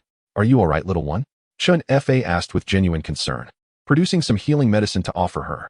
Thank you, uncle and big brother, the girl replied obediently, though her expression soured as she added, Uncle, may I inquire where you are headed? Would you be so kind as to take me along? My home is in Tianyang Prefecture, but I can no longer walk. She seemed to realize her request might be excessive, a hint of shyness coloring her cheeks as she timidly added, If you take me to Tianyang Prefecture, I will be sure to express my gratitude. Chun Fa waved his hand with a hearty laugh. No need for gratitude. As it happens, we are also bound for Tianyang Prefecture, so it will be a fortuitous coincidence. Is that so? How wonderful. The young girl clenched her fist and let out a light sigh, as if the pain coursing through her body had diminished. A day later, the outline of Tianyang Mansion emerged within the sight of Chen Shu and his companions. Towering walls stood majestically, inscribed with two colossal characters that radiated a golden glow. Tianyang. Fengya, we have arrived at Tianyang Mansion. Where shall you go? Let us accompany you for a while, Chen Fa said with a smile. After spending a day together, they had learned that the girl's name was Fengya, from a family that had resided in Tianyang Mansion for generations. Fengya waved her hand dismissively. It's all right. No need to see me off. Thank you, uncle. She blinked and then, with an expression of eager anticipation, added, Can I come to play with you later, big brother? Of course. Yay. It's a promise then, Fengya exclaimed joyfully, hopping out of the carriage and vanishing from their sight. Chapter 12. As the vibrant maple leaves faded from view, Chen Fa repressed his amusement and stated, Let us first pay a visit to the Yang family. The patriarch of the Yang household shares a bond of life and death with your grandfather. Furthermore, the Yang family wields considerable influence within Tianyang Prefecture. Should they be willing to assist us, our reporting will undoubtedly be much simpler. Chen Shu nodded in agreement, harboring no objections to this course of action. Outside the Yang residence in Tianyang Prefecture, Chen Fa gestured towards the estate, saying, This is the Yang family. It is said that they have prospered immensely in recent years.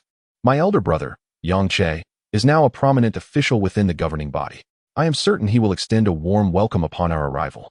As he spoke, Chun Fa advanced and called out, A visitor from Baiyun City has arrived. Please announce our presence. Baiyun City visitor? Two attendants clad in green garments stationed at the entrance exchanged glances, revealing a hint of disdain upon hearing the name Baiyun City. In their eyes, Tianyang Prefecture, commanding thousands of small cities, rendered Baiyun City inconspicuous, nothing more than a remote backwater. What formidable figures could possibly emerge from such a trivial place? Announce? Please take your leave, for the Yang family does not entertain external guests today. One of the attendants scoffed, uttering the words without hesitation. You. A flicker of anger ignited in Chun Fa's eyes. How dare a mere servant show him such contempt? He coldly replied, I implore you to relay my identity. I am Chen Fa, and your master knows me. Oh, you dare to show me your displeasure? Do you truly believe yourself to be someone of significance? This is not Baiyun City. The attendant mocked, his laughter dripping with scorn. A provincial bumpkin. Begone at once. Beside him, another attendant smirked derisively, shaking his head. Truly ungrateful. You spurn our courtesy and insist on drinking the bitter cup. Do you think anyone can simply enter the Yang residence? It is baffling how things have changed, ever since our master ascended to a position of authority. All manner of riffraff has sought to pay their respects to the Yang family. They ought to take a good look in the mirror and assess their worthiness. You. Chun Fa trembled with indignation. He was no stranger to being a figure of prominence in Baiyun City and had never endured such humiliation. Haha, are you upset now? The two attendants laughed heartily at his fury. Yet, before their laughter could fully escape their lips, a powerful arm seized one of them, while a swift kick sent the other sprawling backward. How laughable that mere attendants would dare to act so arrogantly. Chen Shu fixed his icy gaze upon the two, his voice low and commanding. Two gatekeepers. Do you believe yourselves to be of great significance? To ridicule guests is utterly unacceptable. Depart. With a sudden motion, Chen Shu hurled the attendant to the ground, leaving him dazed and unable to rise. You. The two attendants were taken aback and seething with rage, unable to fathom that Chen Shu would dare to strike within the gates of the Yang family. They roared, You seek death. To strike us is to strike the very face of the Yang family. Can you bear the consequences? With you too. You do not represent the Yang family. Go and inform your superiors at once. Chen Shu replied, his hands clasped behind him, his tone indifferent. There is no need for a report. Anyone daring to strike the Yang family must bear the consequences, regardless of their identity. A cold, icy voice echoed through the air. Chen Shu turned to see a young man clad in green approaching slowly. Young master. Upon seeing the youth, the two servants exclaimed with delight. They then lamented. We implore you to take action, young master. These two individuals have been utterly brazen, attacking us in front of so many people. It is a disgrace to the Yang family. With a grim expression, Yang Shaoan waved his hand dismissively. Rest assured, whoever dares to slap the Yang family in the face will face my wrath. Are you, Yang Xinzi? Chen Fa inquired, gazing at the young man in green with surprise. And who might you be? I am Chen, your uncle from Bayan City. Have you forgotten me? Chen Fa replied with a smile. You are indeed Yang Shaoan, the son of my elder brother Yang Che. How you've grown. When you were a child before Chen Fa could finish, Yang Shaoan cast a cold glare at him, rebuking, impudence. Who do you think you are to address my father by his full name? Chen Fa's expression shifted slightly. Yang Shaoan, hands clasped behind his back, looked down imperiously. Bayan City, why are you not content to remain in your rural abode? What brings you to the capital? Do you seek to ingratiate yourselves with the Yang family? If you had approached with a proper attitude, perhaps I would have considered it. But now, you aspire to serve my family as mere servants? You are not worthy. Chen Shu's eyes turned icy. This was the second time he had encountered such arrogance from a member of the Yang family. They spoke as if their family held unparalleled power. How amusing it was to witness their hospitality, truly an eye-opener. With a scoff, Chen Shu remarked, how intriguing. In that case, I bid you farewell. Not so fast. Yang Shaoan scrutinized Chen Shu, speaking haughtily. Did I permit you to leave? You think you can simply walk away after making a mistake? It is not so easy. Apologize to my people, or you shall not leave. Apologize to them. Chen Shu chuckled in disbelief. They had come to pay a visit, yet these two servants had mocked them, and after he retaliated, he was the one in the wrong? Truly, the people of the capital possessed an extraordinary talent for twisting the truth. What? Are you unwilling? Yang Shaoan's aura surged, revealing his cultivation at the second level of spirit transformation. He stepped closer to Chen Shu, demanding, in the capital, those without strength should remain silent. Do you think this city is like your countryside, where you can act recklessly? Now, kneel and apologize. Second level of spirit transformation? You are not deserving. Chen Shu replied nonchalantly, casting a glance at him. At these words, Yang Shaoan's expression soured, and he sneered, I never would have imagined that a mere insect like you would speak so boldly, daring to look down upon someone at the second level of spirit transformation. Very well. Today I shall show you the might of this realm. With that, his aura intensified as he charged towards Chen Shu. How dare you provoke the young master? You are truly courting death. A lad hailing from a remote and impoverished village, unfamiliar with the ways of the world, likely remains oblivious to the terrifying nature of the second transformation of spirit. Two servants disdainfully remarked, Boy, observe closely. With a single punch, I shall defeat you. With a confident stride, Yang Shaoan laughed maniacally. The hard ground suddenly caved in several feet beneath his feet. In the next instant, Yang Shaoan lunged at Chen Shu like a ferocious tiger pouncing on its prey, gathering immense force into his fist before striking down with tremendous power. Is that all the strength you possess? Chen Shu replied coolly, and with that, he too unleashed a punch. Their fists collided, raw strength clashing fiercely. Boom! Yang Shaoan immediately felt an overwhelming force surging toward him and was sent flying, unable to withstand even a second of the onslaught. Chapter 13. Threat with a single blow. Yang Shaoan, at the second level of the transformation realm, was sent flying. This scene left the two servants utterly dumbfounded. How could this country bumpkin achieve such a feat? Was it possible that this rustic fellow surpassed the second level of transformation realm? Just the notion of it struck them as absurd. The Yang family had invested tremendous effort in cultivating Yang Shaoan, enabling him to reach the second level at the tender age of 17. This uncultivated peasant, lacking resources and esteemed mentors, how could he possibly ascend to the transformation realm? Yet, regardless of their disbelief, the truth lay stark before them. Chen Shu stepped forward, towering over Yang Shaoan, and remarked calmly, Indeed, the second level of transformation realm possesses formidable strength, capable of withstanding my strike. You, Yang Shaoan, furious to the point of spitting blood, pointed at Chen Shu and growled menacingly, Dare to offend me? You shall soon learn what it means to wish for death. As his words fell, a powerful aura surged forth from within the Yang residence. Who dares to act recklessly in my Yang family? A figure strode in with the gait of a dragon and the might of a tiger, his eyes gleaming with an imposing light. "Welcome, family head." Upon seeing this person, the two servants hastily bowed. Yang Shaoan's expression brightened, and he bellowed, "Father, this scoundrel is bullying me. You must take my side. I want him crippled." Upon witnessing Yang Shaoan's plight, Yang Che's anger boiled over. His gaze locked onto Chen Shu as he declared, "Youngster, was it you who dealt this cruel blow? How ruthless you are. Today, I shall teach you a lesson on behalf of your family. No need for brother Yang Che to intervene. I can discipline my son." Chen Fa replied with a cold expression. "It is you, Chen Fa?" Yang Che's brow furrowed, followed by a sneer. "You possess quite the audacity to allow your son to injure Shaoan at my doorstep. For the sake of my father's reputation, I demand your son to forfeit his cultivation and leave." "I cannot comply," Chen Fa retorted icily. Initially, he had sought the Yang family's assistance, believing in the closeness between the Yang and Chen families, but now his heart had grown cold. "Do you truly believe I wouldn't dare to kill you? What does the friendship between our elders amount to?" Yang Che scoffed disdainfully. "Since you refuse, I shall take matters into my own hands." As his words resonated, Yang Che reached out toward Chen Shu with intent to grasp. Boom! A terrifying aura erupted from his palm, and beams of white light surged forth. Ninth level of Transformation Realm. The head of the Yang family was already nearing the Xuanwu realm's might. These two were surely doomed. Alas, how wonderful it would have been to remain in Baiyan City. Why venture to the capital?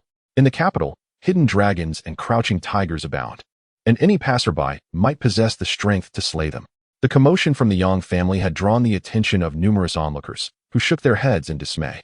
"Begone!" Chen Fa shouted sharply, taking a forceful step forward, his eyes flashing like lightning, emanating an unmatched sharpness.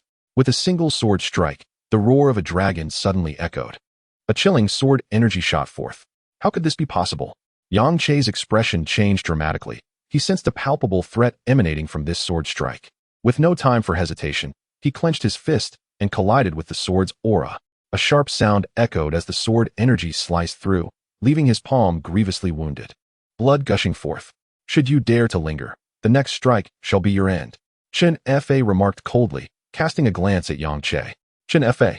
Yang Che gazed at his severed hand, realizing that had Chen Fa's sword energy penetrated even slightly deeper, his entire hand would have been rendered useless.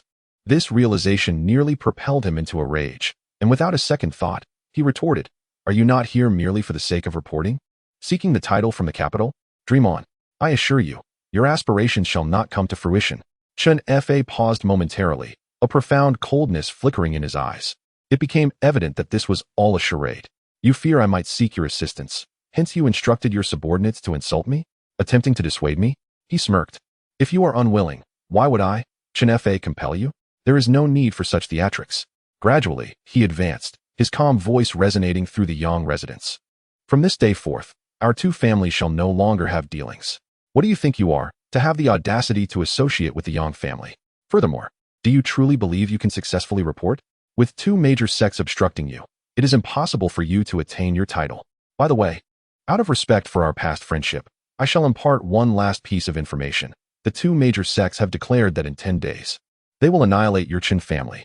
Yang Che scoffed, his gaze fixed on Chen Fa's receding figure, yet an unsettling thought flickered in his mind. At the inn, Chen Shu and his companion secured 2 rooms. With a furrowed brow, Chen Fa remarked, "The two major sects? It seems to be the Thunderbolt sect and the North Fist sect." Chen Shu nodded in agreement. "It can't be wrong. I rendered Chen Shan and Chen Lei into fools. They must be incensed, hence their interference in our quest for recognition. Once we are documented by the authorities, we gain the protection of the dynasty. They would not dare to act against us. However, should we fail to report successfully within the stipulated time, it would be deemed defiance, and the repercussions would be severe." A shadow of concern crossed Chen Fa's eyes. Indeed, this made the task of reporting increasingly precarious. Suddenly, a lively voice broke the tension. "Elder brother, I have come to find you." Soon after, they beheld a charming figure, bouncing towards them. Chen Shu, taken aback, exclaimed, "Oh, Feng Yi, you actually came." Feng Yi beamed with pride, and, without elaboration, stated, "Elder brother, I am here to invite you to a gathering for the younger generation in the capital. I am so bored alone and would love for you to accompany me. Would that be agreeable? A gathering for the younger generation?" Chen Shu hesitated momentarily, but Feng Yi quickly added, "Elder brother, do not be so quick to decline. This gathering will feature many talented individuals from influential backgrounds. Should they extend their assistance, your matters may not be so difficult after all. After a brief contemplation, Chen Shu nodded in acquiescence. Very well, let us go and enjoy ourselves. Yay, I knew you would be the best, elder brother. Maple clenched her small fist and burst into cheers. The gathering of the younger generation at Tianyang Mansion, held annually, is indeed a grand event for the estate. Each gathering sees the most renowned talents of Tianyang Mansion in attendance, engaging in martial contests or fostering camaraderie to establish connections. This year's South Gathering takes place at the illustrious Lonling Restaurant, the most celebrated establishment in Tianyang Mansion. As Chen Shu and Maple approached the entrance, they were enveloped by a wave of excitement. Have you heard? Young Master Zhao will personally attend today's gathering, exclaimed a passerby. This gathering promises to be lively. Indeed, the heir of the 7 great families holds an esteemed status. Let us raise a toast together later to make our presence known. Big brother, let us go inside. Maple urged, tugging at Chen Shu as they stepped into the restaurant. Nearby, 2 servants clad in neat attire bowed respectfully. Inside, the establishment was abuzz with chatter, teeming with people. Delicate maidens flitted through the crowd like butterflies, continuously arranging platters of delectable food and fine wine for the guests. Among the throng was Yang Shaoan, who, surrounded by a group of companions, was drawn to a young man in white. Suddenly, his peripheral vision caught sight of Chen Shu, and he paused in surprise. This country bumpkin has come as well? Chapter 14 Zhao Qian'em. Shaoan, what are you saying? A youth beside Yang Shaoan inquired. Encountered a hic. Yang Shaoan replied through gritted teeth. A hic? From the front, a clear voice emerged as the young man in white turned around, smiling. Shaoan, what hic has stirred such resentment in you? Upon hearing the inquiry from the young man in white, Yang Shaoan hastily lowered his head, wearing a forced smile. Thank you for your concern, Zhao Xiao. It's really not a significant matter. It's just that this hic taught me a lesson right at my doorstep. How audacious. The young man in white furrowed his brow, expressing displeasure. Yang Shaoan, following him, felt a pang of embarrassment for having been reprimanded. Damn it. Is that the brat who laid a hand on you? I've also heard that 2 individuals caused a ruckus at the Yang residence, indiscriminately beating Shaoan. They say they are from Bayan City. I truly wonder where this small-town hick finds the audacity. Others around began to voice their opinions. One of the bystanders scoffed. Heh. He's merely relying on a bit of strength to act recklessly. But this is the capital city, not their countryside. As he spoke, he turned to the young man in white. Zhao Xiao, we cannot let this matter go lightly. He struck Shaoan, and in doing so, he has slapped us in the face. If we allow him to continue his arrogance, he might think there is no one in the capital. The young man in white pondered for a moment before responding coldly. Indeed, this is the capital city, a place he cannot recklessly trample upon. Come, let us confront this hick. Shaoan, rest assured, I will stand up for you today. Thank you, Zhao Xiao. Yang Shaoan exclaimed, his face alight with joy. Zhao Xiao, he is the heir of one of the 7 great families, the Zhao family. His cultivation is formidable, having reached the pinnacle of the 4th layer of spirit transformation at a young age. Few among the youth can rival him. Now that he stands up for me, Chen Shu will surely suffer. Big brother, would you like some of this? Feng Yi held out a pear towards Chen Shu. As soon as she spoke, she noticed Chen Shu's expression grow cold. She quickly lifted her gaze to see the crowd before them being forcefully parted. A dozen spirited figures advanced towards them. These individuals wore expressions of haughty pride, their faces marked by a hint of disdain, as if they were lofty dragons gazing down upon mere ants below. Is that Zhao Qian? What brings him here? Feng Yi paused, puzzled. Do you know that person? Feng Yi nodded. Yes, the one at the forefront is Zhao Qian, the heir of the Zhao family. The Zhao family ranks among the foremost of the 7 great families, with immense strength. Unfortunately, it seems they do not come with good intentions. Chen Shu chuckled softly, responding nonchalantly. It is Zhao Xiao. Greetings, Zhao Xiao. Zhao Gongzi. I didn't expect you to be here as well. Voices of flattery emerged from the crowd. No one found it inappropriate, for in their eyes, Zhao Qian was a prodigious talent, destined to become the leading figure of Tianyang Mansion in the future. Such a formidable individual deserved their deference. Zhao Qian, however, remained indifferent, his expression perpetually shrouded in frost. Feng Yi straightened up and exclaimed, Zhao Qian, what do you intend to do? What do I intend to do? Asked the person beside you. Zhao Qian retorted with a cold smile, his gaze shifting to Chen Shu. You are Chen Shu, are you not? The one who dared to strike Shaoan? Such audacity. Are you unaware that Shaoan is under my protection? With just a single utterance, a wave of astonishment rippled through the crowd. Who was this person, daring to offend young Master Zhao? Was he emboldened by sheer folly, oblivious to Zhao's formidable reputation? Such foolishness was destined to be short-lived. Yes, one must possess self-awareness. After all, distinguishing whom not to provoke is essential. The onlookers turned their derisive gazes toward Chen Shu, shaking their heads in contempt. Zhao Qian, you shall not bully others. Feng Yi admonished, standing tall before Chen Shu as if to shield him. This action immediately shifted the crowd's attention toward her, and some recognized her identity, whispering, the little princess of the Feng family, Feng Yi. She is here. The Feng family was indeed one of the 7 great clans. The crowd gasped, and their disdainful glances toward Chen Shu intensified. It seemed this was Chen Shu's backing. No wonder he dared to offend young Master Zhao.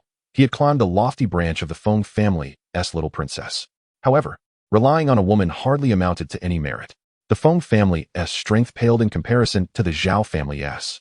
A youth clad in purple murmured, indeed. As soon as he finished speaking, Zhao Qian coolly remarked, Feng Yi, do not meddle in affairs that do not concern you. Today, I do not wish to resort to violence. Chen Shu, be sensible and leave at once. Zhao Qian surveyed the surroundings, his demeanor haughty. This gathering of juniors is not open to just anyone. You, a country bumpkin, have no right to sit among us. Zhao Qian, Chen Shu was brought here by me. How can he lack the qualifications? Feng Yi retorted, her eyes reddening with urgency. Moreover, Chen Shu possesses the cultivation of the 3rd tier of spirit transformation. He is also a genius. 3rd tier of spirit transformation? And you dare to call him a genius? Zhao Qian chuckled derisively, shaking his head. Will you leave or not? Zhao Qian, Feng Yi cried out, glaring fiercely at him. Do not provoke me. And what if I do? Though your Feng family is one of the 7 great clans, do not forget that your family is the weakest. Zhao Qian replied nonchalantly, flicking his fingers defiantly. You alone cannot sway my decision. If I demand his departure, then he must leave today. Enough, Feng Yi. Let us go. Chen Shu interjected, shaking his head to quell Feng Yi's rising fury. He sought to spare her from discomfort. If they continued this altercation, it might adversely affect her family. Big brother. Feng Yi bit her lip, on the verge of tears from her sense of injustice. She had kindly brought Chen Shu out to play and to meet a few friends, but upon their arrival, Chen Shu was immediately reprimanded, leaving her feeling quite disheartened. It's all right, I don't blame you, Chen Shu said with a smile, gently patting her head before taking her hand to leave. A mere insult was inconsequential to him. After all, he had endured far worse over the years and had long since grown accustomed to it. However, just as he turned, the voice of Zhao Qian echoed once more from behind. It seems you didn't understand. I said get out. It's get out, not leave. Chen Shu turned back to see Zhao Qian, arms crossed, wearing a disdainful smirk. Is that so? I suddenly have no desire to leave, Chen Shu replied with a smile, his eyes flashing with a sharp glint, reminiscent of a slumbering dragon awakening. Who do you think you were to shout at me? He had come to realize that tolerance would not earn him respect. Thus, he decided to act freely. You seek death. Before Zhao Qian could respond, a tall youth beside him shouted angrily, clenching his fist and launching a powerful strike toward Chen Shu. Country bumpkin, let me show you what I'm made of. With a thunderous crash, the floor of the restaurant trembled violently, as if the entire hall could not withstand such immense force. On the tall youth's arm, blue light patterns emerged, revealing his cultivation at the 3rd level of spirit transformation. I am also at the 3rd level of spirit transformation. Today, let me show you the difference between a bumpkin and a genius. Get lost, Chen Shu retorted, sweeping his sleeve dismissively, as if brushing away refuse. With a thud, the tall youth had yet to react before he was sent flying. Chapter 15. The Slap What? Wang Yuan has been defeated. This country bumpkin managed to vanquish him with a single move, astonishing the crowd. It is worth noting that Wang Yuan possesses the cultivation of the 3rd tier of transformation, and is regarded as a prodigy within the city. Yet today, he has been utterly annihilated. No wonder he dared to be so arrogant. Zhao Qian, too, was taken aback. He had not anticipated Chen Shu's formidable combat prowess. He then shook his head and remarked, impressive strength. I presume you possess a talent for 4th tier cultivation? In your Baiyan city, you might be considered the foremost genius, but this is the capital. There are many stronger than you. As he spoke, an aura of fluctuating energy emanated from Zhao Qian. 5th tier transformation. Gasp. Has Zhao Qian truly grown this strong? I recall he broke through to the 4th tier merely 3 months ago. It is astonishing that he has ascended again in such a short span. Let us not forget, Zhao Qian has a talent for 5th tier cultivation. His potential is boundless. My father once remarked that Zhao Qian has a high probability of breaking into the Xuanwu realm in the future. The crowd was once again shaken. Zhao Qian, the scion of the Zhao family, indeed possesses overwhelming strength. Now, do you understand the concept of there are always greater beings beyond the heavens? Upon hearing the crowd's remarks, Zhao Qian wore a satisfied smile and proclaimed arrogantly, "Fifth-tier transformation." Fengye's expression shifted. She had not expected Zhao Qian to reach this stage so swiftly. "Big brother, we must leave," she urged, tugging at Chen Shu to depart. "Fifth-tier transformation is far too powerful. My brother is certainly no match. Remaining here will only invite merciless humiliation. Now you wish to leave? It is too late." Zhao Qian raised his chin and pointed at Chen Shu, commanding, "Earlier, I ordered you to leave, and you did not heed my words. Instead, you relied on your third-tier strength to boast. Now, I have changed my mind. Kneel and apologize to me, seeking Wang Yuan's forgiveness, or you shall not leave this door today." The crowd gazed at Chen Shu with mockery. He truly was a fool to offend Zhao Qian. A clear invitation to disaster. Wang Yuan struggled to rise, looking at Chen Shu with a cold voice. "Why do you not quickly obey? Bow and admit your mistake." Chen Shu scoffed and shook his head. A defeated foe dares to speak. As he spoke, he raised his hand and delivered a resounding slap. Slap. A bright red mark appeared on Wang Yuan's face. "Now, do you still dare to demand that I bow and apologize?" Slap. Chen Shu raised his hand again, delivering another loud blow across Wang Yuan's face. Instantly, the entire venue fell silent. Heavens, what is happening? Wang Yuan was bewildered, his face ablaze with pain. Yet, no physical agony could compare to the humiliation in his heart. He, too, was a third-tier transformation expert, yet he had been slapped by another of the same tier. Furthermore, he had been utterly defenseless throughout the ordeal, completely subjected to brutality. How could he, a fellow third-tier transformation cultivator, be so vastly inferior? "Wang Yuan, I implore you to wield your divine weapon and eliminate him," Zhao Qian exclaimed, tossing a faintly azure-glimmering ancient sword to Wang Yuan. Suddenly, he bellowed. The ancient sword resonated with a sharp clang, emanating an overwhelming chill that seemed to drop the temperature of the entire space by several degrees. Many gazes fixated eagerly on the sword, their expressions filled with astonishment. The Silver Moon Sword, a weapon of superior quality within the yellow tier. It was astonishing that such a divine weapon was in Zhao Xiao's possession. With the Silver Moon Sword's assistance, Wang Yuan's combat prowess would be at least doubled. Chen Shu was doomed. As Wang Yuan grasped the Silver Moon Sword, his confidence surged, a fierce glint igniting in his eyes. "Die for me." With a clang, the Silver Moon Sword sliced through the air, directly aimed at Chen Shu in a furious thrust. Spectators could only catch a flicker of azure light, utterly unable to discern the sword's position, for this strike was too swift. It had transcended the limits of the third stage of spirit transformation. Yet, Chen Shu merely smiled silently, then reached out to grasp the Silver Moon Sword, twisting his wrist lightly. Clang! A deep, resonant sound echoed, and to the astonishment of all, the Silver Moon Sword shattered into two halves before their eyes. How could this be possible? Wang Yuan was left aghast, nearly rendered speechless. With the Silver Moon Sword augmenting his strength, he should have dominated Chen Shu. Moreover, this was a divine weapon of superior quality within the yellow tier. Yet it had been effortlessly crushed. How could Chen Shu have achieved this? What a disgrace. Chen Shu regarded Wang Yuan with a disdainful smile. Then, with a flick of his wrist, the sharp fragment of the broken sword shot forth. Uft! Blood erupted as the fragment pierced Wang Yuan's chest, continuing its forceful trajectory, pinning him to the ground. Ah! Wang Yuan clutched his chest with both hands, screaming and weeping in a frenzy. "Zhao Xiao, save me. Zhao Xiao, I am dying, please. Save me. Chen Shu, you seek death." Zhao Qian's face was etched with frost as he charged furiously at Chen Shu. He had truly been provoked, disregarding all else to take matters into his own hands. Rumbling, a terrifying aura surged from his body, with Zhao Qian's overwhelming presence erupting forth. A formidable pressure enveloped him, nearly suffocating those who beheld it. The crowd's expressions shifted dramatically as they felt the intense weight of his aura, instinctively retreating. Such a fearsome presence. This was the strength of Zhao Xiao, far surpassing Wang Yuan. In the entire city, no one from the younger generation could rival Zhao Xiao. At merely 20 years of age, he was extraordinary. Chen Shu should never have provoked Zhao Xiao. Now that Zhao Xiao had personally intervened, Chen Shu was either doomed or grievously injured.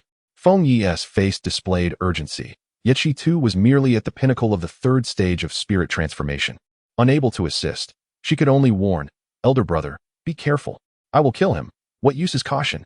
Zhao Qian replied coldly with a sneer, his figure flickering as his massive hand spread wide, unleashing a torrent of spiritual energy that roared forth. However, just as he drew near to Chen Shu, a resounding slap echoed through the air as Chen Shu raised his hand, and struck him across the face. Instantly, the tavern fell into a profound silence, with onlookers stunned by the spectacle, their eyelids twitching in disbelief. Moments ago, Chen Shu's slap had left Wang Yuan dazed. Yet Wang Yuan was merely at the third level of the spirit transformation realm. An attack against him was somewhat understandable. But now, Chen Shu delivered yet another slap, leaving Zhao Qian in a state of utter shock. This was Zhao Qian, the most distinguished prodigy of the entire prefecture. Yet now, before Chen Shu, he could not even evade a single blow. Was this not utterly preposterous? Is the fifth level of spirit transformation truly that formidable? Chen Shu sneered, raising his hand once more for another strike. Slap. You think you can command me to leave? You are hardly worthy.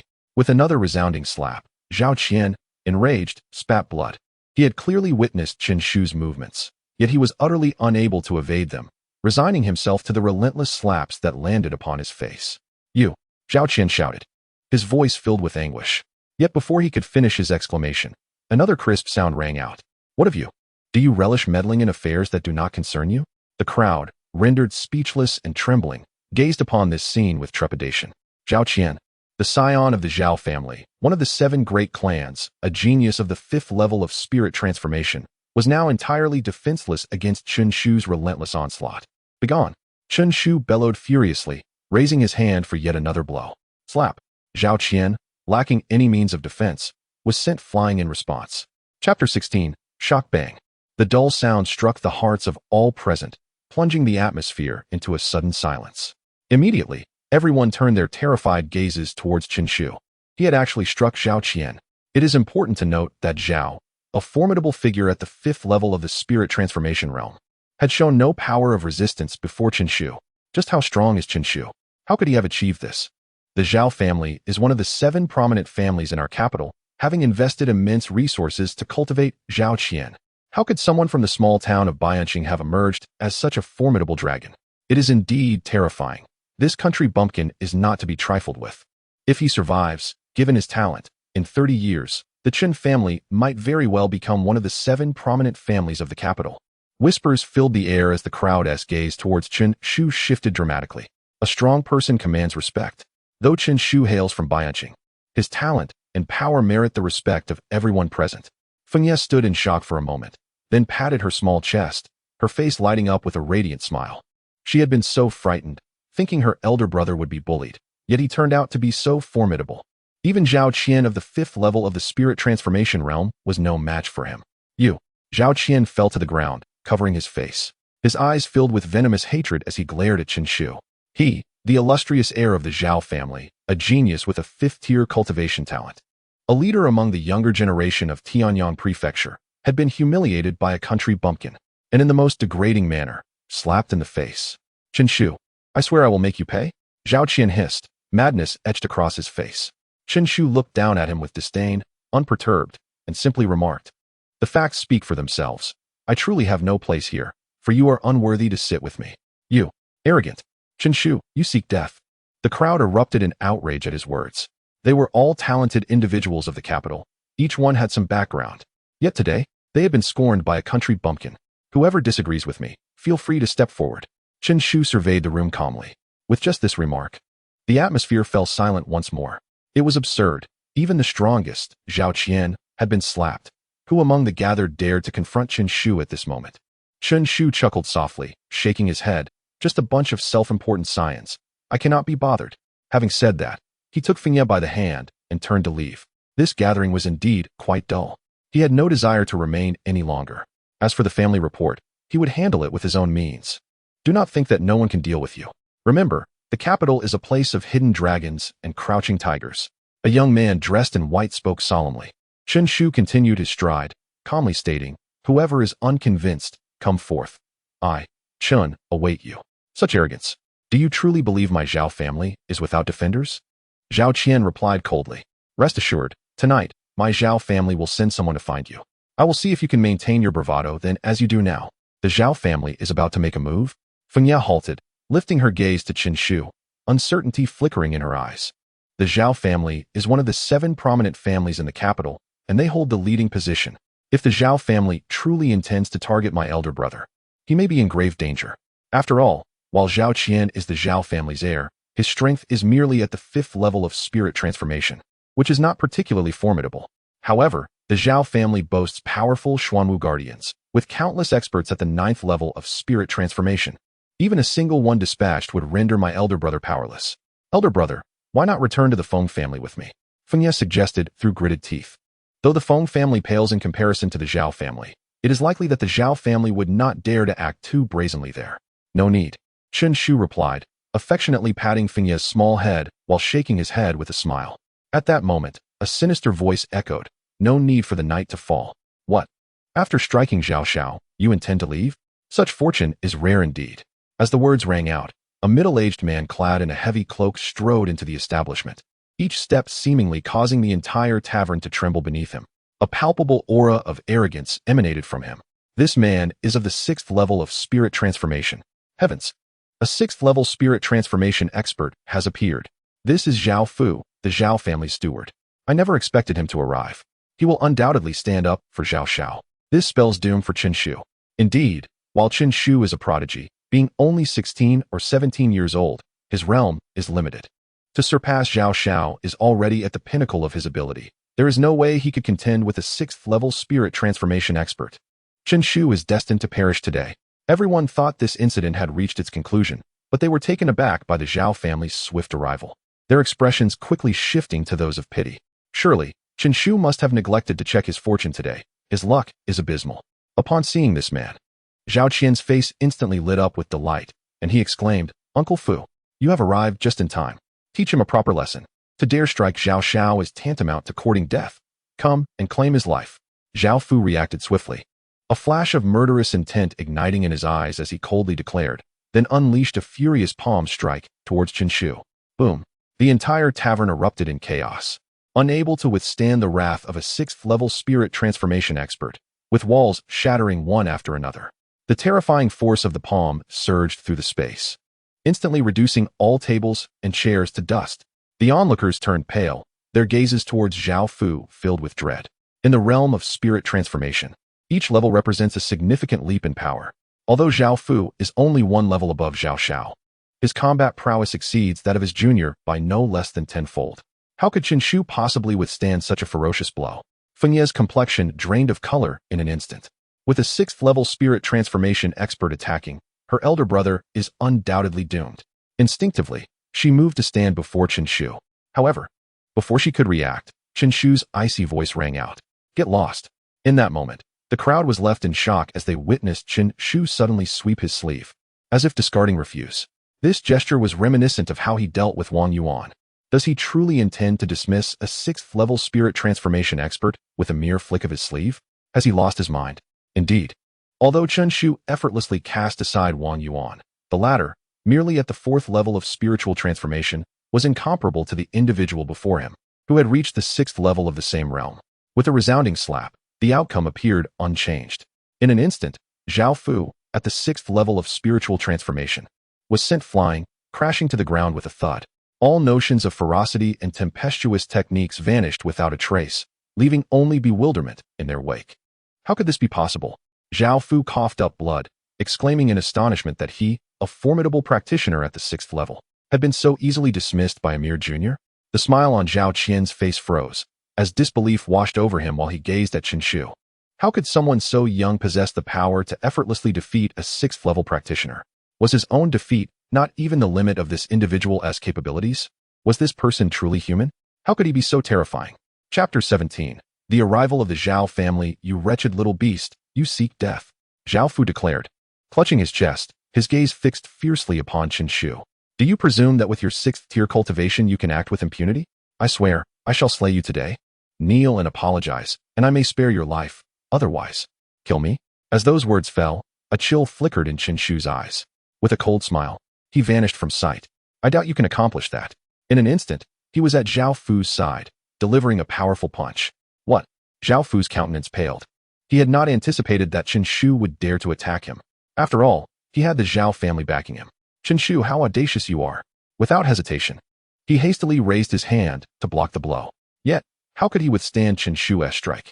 With a resounding thud, Zhao Fu spat out a mouthful of blood, his body sliding across the ground for 30 to 40 meters. Not dead, Zhao Fu was taken aback. He had expected to meet his demise. It seemed Chen Shu was not foolish, understanding the might of the Zhao family and refraining from delivering a fatal blow. With this thought, his confidence surged, and he arrogantly proclaimed, "You insolent brat, you have humiliated me twice." Chen Shu cast a cold glance his way. "You are rambling too much. Silence yourself." As his words fell, fine cracks began to appear upon Zhao Fu's body, expanding rapidly before his terror-stricken eyes. With a sharp crack, Zhao Fu vanished entirely, leaving only a pool of blood in his wake. What is this sorcery? To kill a 6th-tier cultivator with a mere snap of the fingers? What cultivation level does he possess to be so formidable? The young scions of the noble families were utterly astonished, their expressions shifting to one of fear and awe as they spoke in hushed tones. Even Zhao Qian's face turned pale, his sense of superiority and pride crumbling to dust, leaving only trepidation. Should such an attack befall him, he too would perish. Chen Shu was beyond his reach. Perhaps Chen Shu was correct. They truly lacked the standing to share a table with him. Turning to Zhao Qian, Chen Shu smiled faintly. "Now that it is quiet, what do you say? Do you still wish for me to leave?" Zhao Qian was already filled with dread, regretting his previous actions. He had never imagined Chen Shu to be so powerful. Had he known, he would not have stood up for Yang Xiaoan. And now he found himself in such a predicament. "I am sorry, I was wrong," Zhao Qian murmured. "Is a mere apology sufficient?" Chen Shu replied. "How about you take another blow from me, and I shall apologize to the dead instead." Zhao Qian's expression changed dramatically, and with a thud, he knelt on the ground, declaring gravely, "It was Zhao Qian's lack of foresight that offended young Master Chun. I implore you to show mercy." The gathered young scions were left speechless.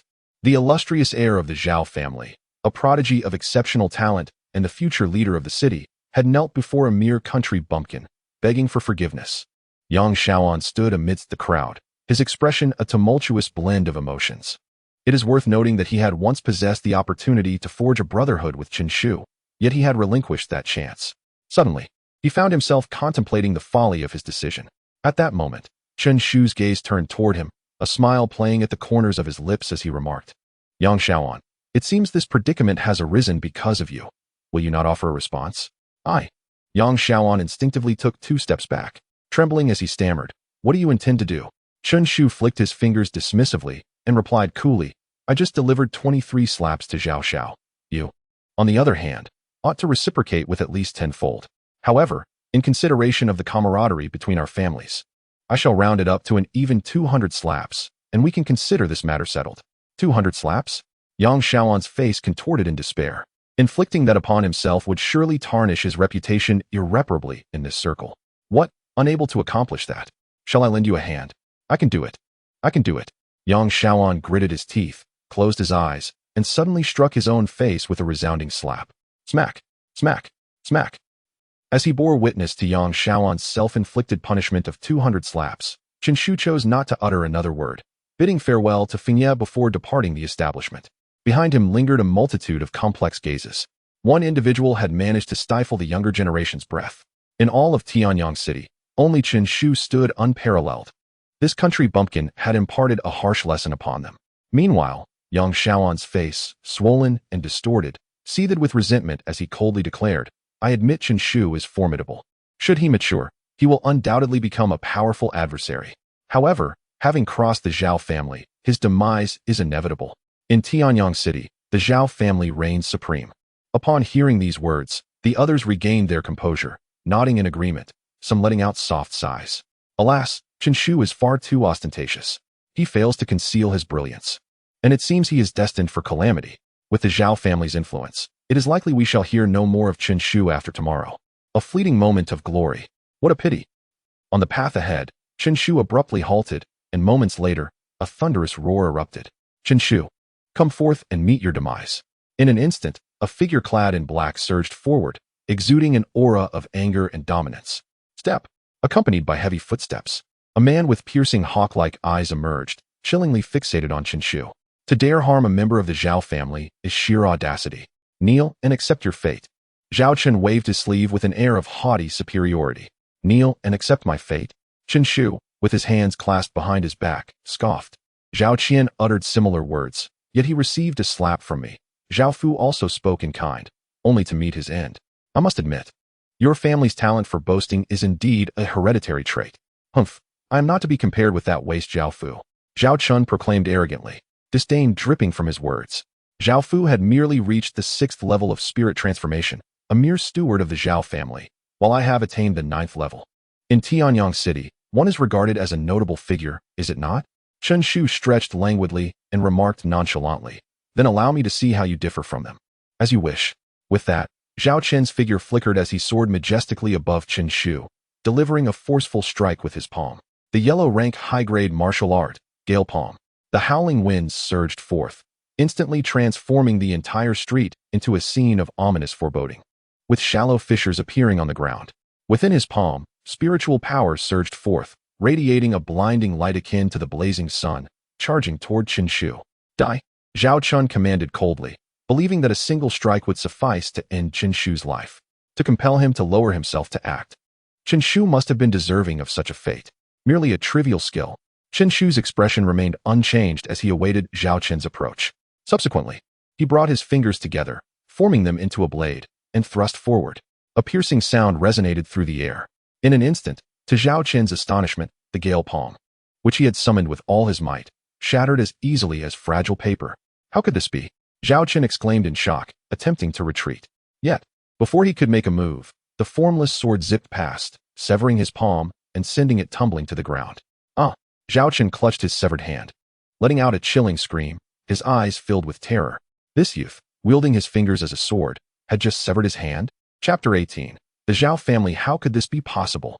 Zhao Chen found it hard to believe. This outcome was absurd beyond measure. He was a formidable practitioner at the 9th level of spirit transformation. How could he suffer defeat, and such a humiliating one at that? You are at the 9th level of spirit transformation. Zhao Chen stammered. What my cultivation level is does not concern you. Chen Shu replied nonchalantly, his hands clasped behind his back. You should be more concerned about your own situation. Just now, Zhao Fu attacked me, and he is now dead. What makes you think your fate will be any different? Zhao Chen's pupils constricted, followed by a mocking smile. You wouldn't dare kill me. Zhao Fu was merely a steward at the 6th level of spirit transformation, insignificant enough to be eliminated without consequence. But I am a practitioner at the 9th level and a direct descendant of the Zhao family.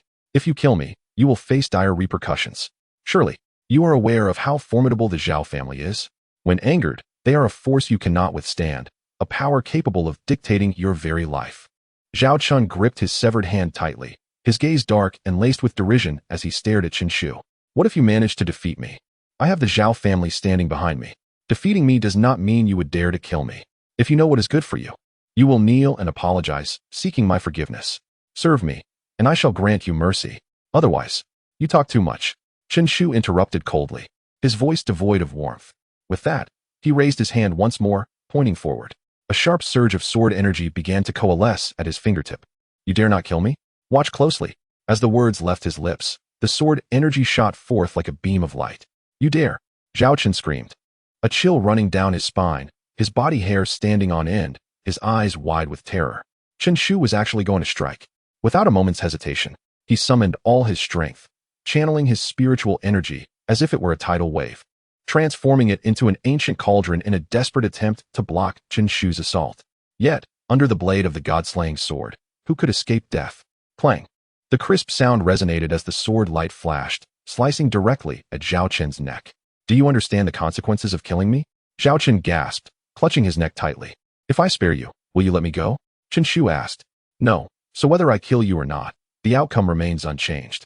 Chen Shu stood tall and resolute, stating calmly, you claim the Zhao family is powerful? I shall see for myself what gives them the right to dictate my existence. Provoked by Zhao Chen's repeated taunts, Chen Shu was now enraged. He was determined to gauge the true might of the Zhao family, which boasted a powerful guardian. This time, there would be no need for the Zhao family to intervene. He would confront them himself. Zhao Chen watched as Chen Shu strode towards the direction of the Zhao family, a place of great significance. An alarming thought surged in his mind. Could it be that this youth intended to assault the Zhao family single-handedly? What kind of prodigy was he? Alas, there was nothing Zhao Chen could do to alter this course. The Zhao family, situated in the southeastern region of Tianyang Prefecture, spanned 8,000 acres, exuding an imposing grandeur that, from a distance, resembled a slumbering dragon, coiling protectively over its domain. At this moment, Chen Shu had arrived at the doorstep of the Zhao family. Who goes there? Shouted the guard stationed at the entrance, exuding an aura that signified he had reached the first stage of soul transformation. The presence of a soul transformation expert at the gate alone spoke volumes about the Zhao family's formidable strength. Youth, what brings you to the Zhao family? The guard inquired with an air of arrogance. I have come to kill, Chen Shu replied, instantly thickening the atmosphere with tension. The guard's gaze turned frigid, regarding Chen Shu as if he were already a corpse. Do you dare to come to the Zhao family to commit murder? Are you tired of living? Another guard chuckled derisively. Insolent fool, be gone. As the words fell, the guard, possessing the second stage of soul transformation, unleashed his aura and launched a punch towards Chen Shu. Let me teach you a lesson.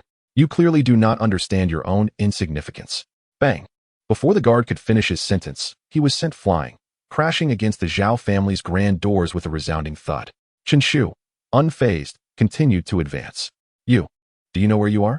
The remaining guard stammered, hastily admonishing, this is the Zhao family, the foremost among the 7 great clans. Leave at once. Crack.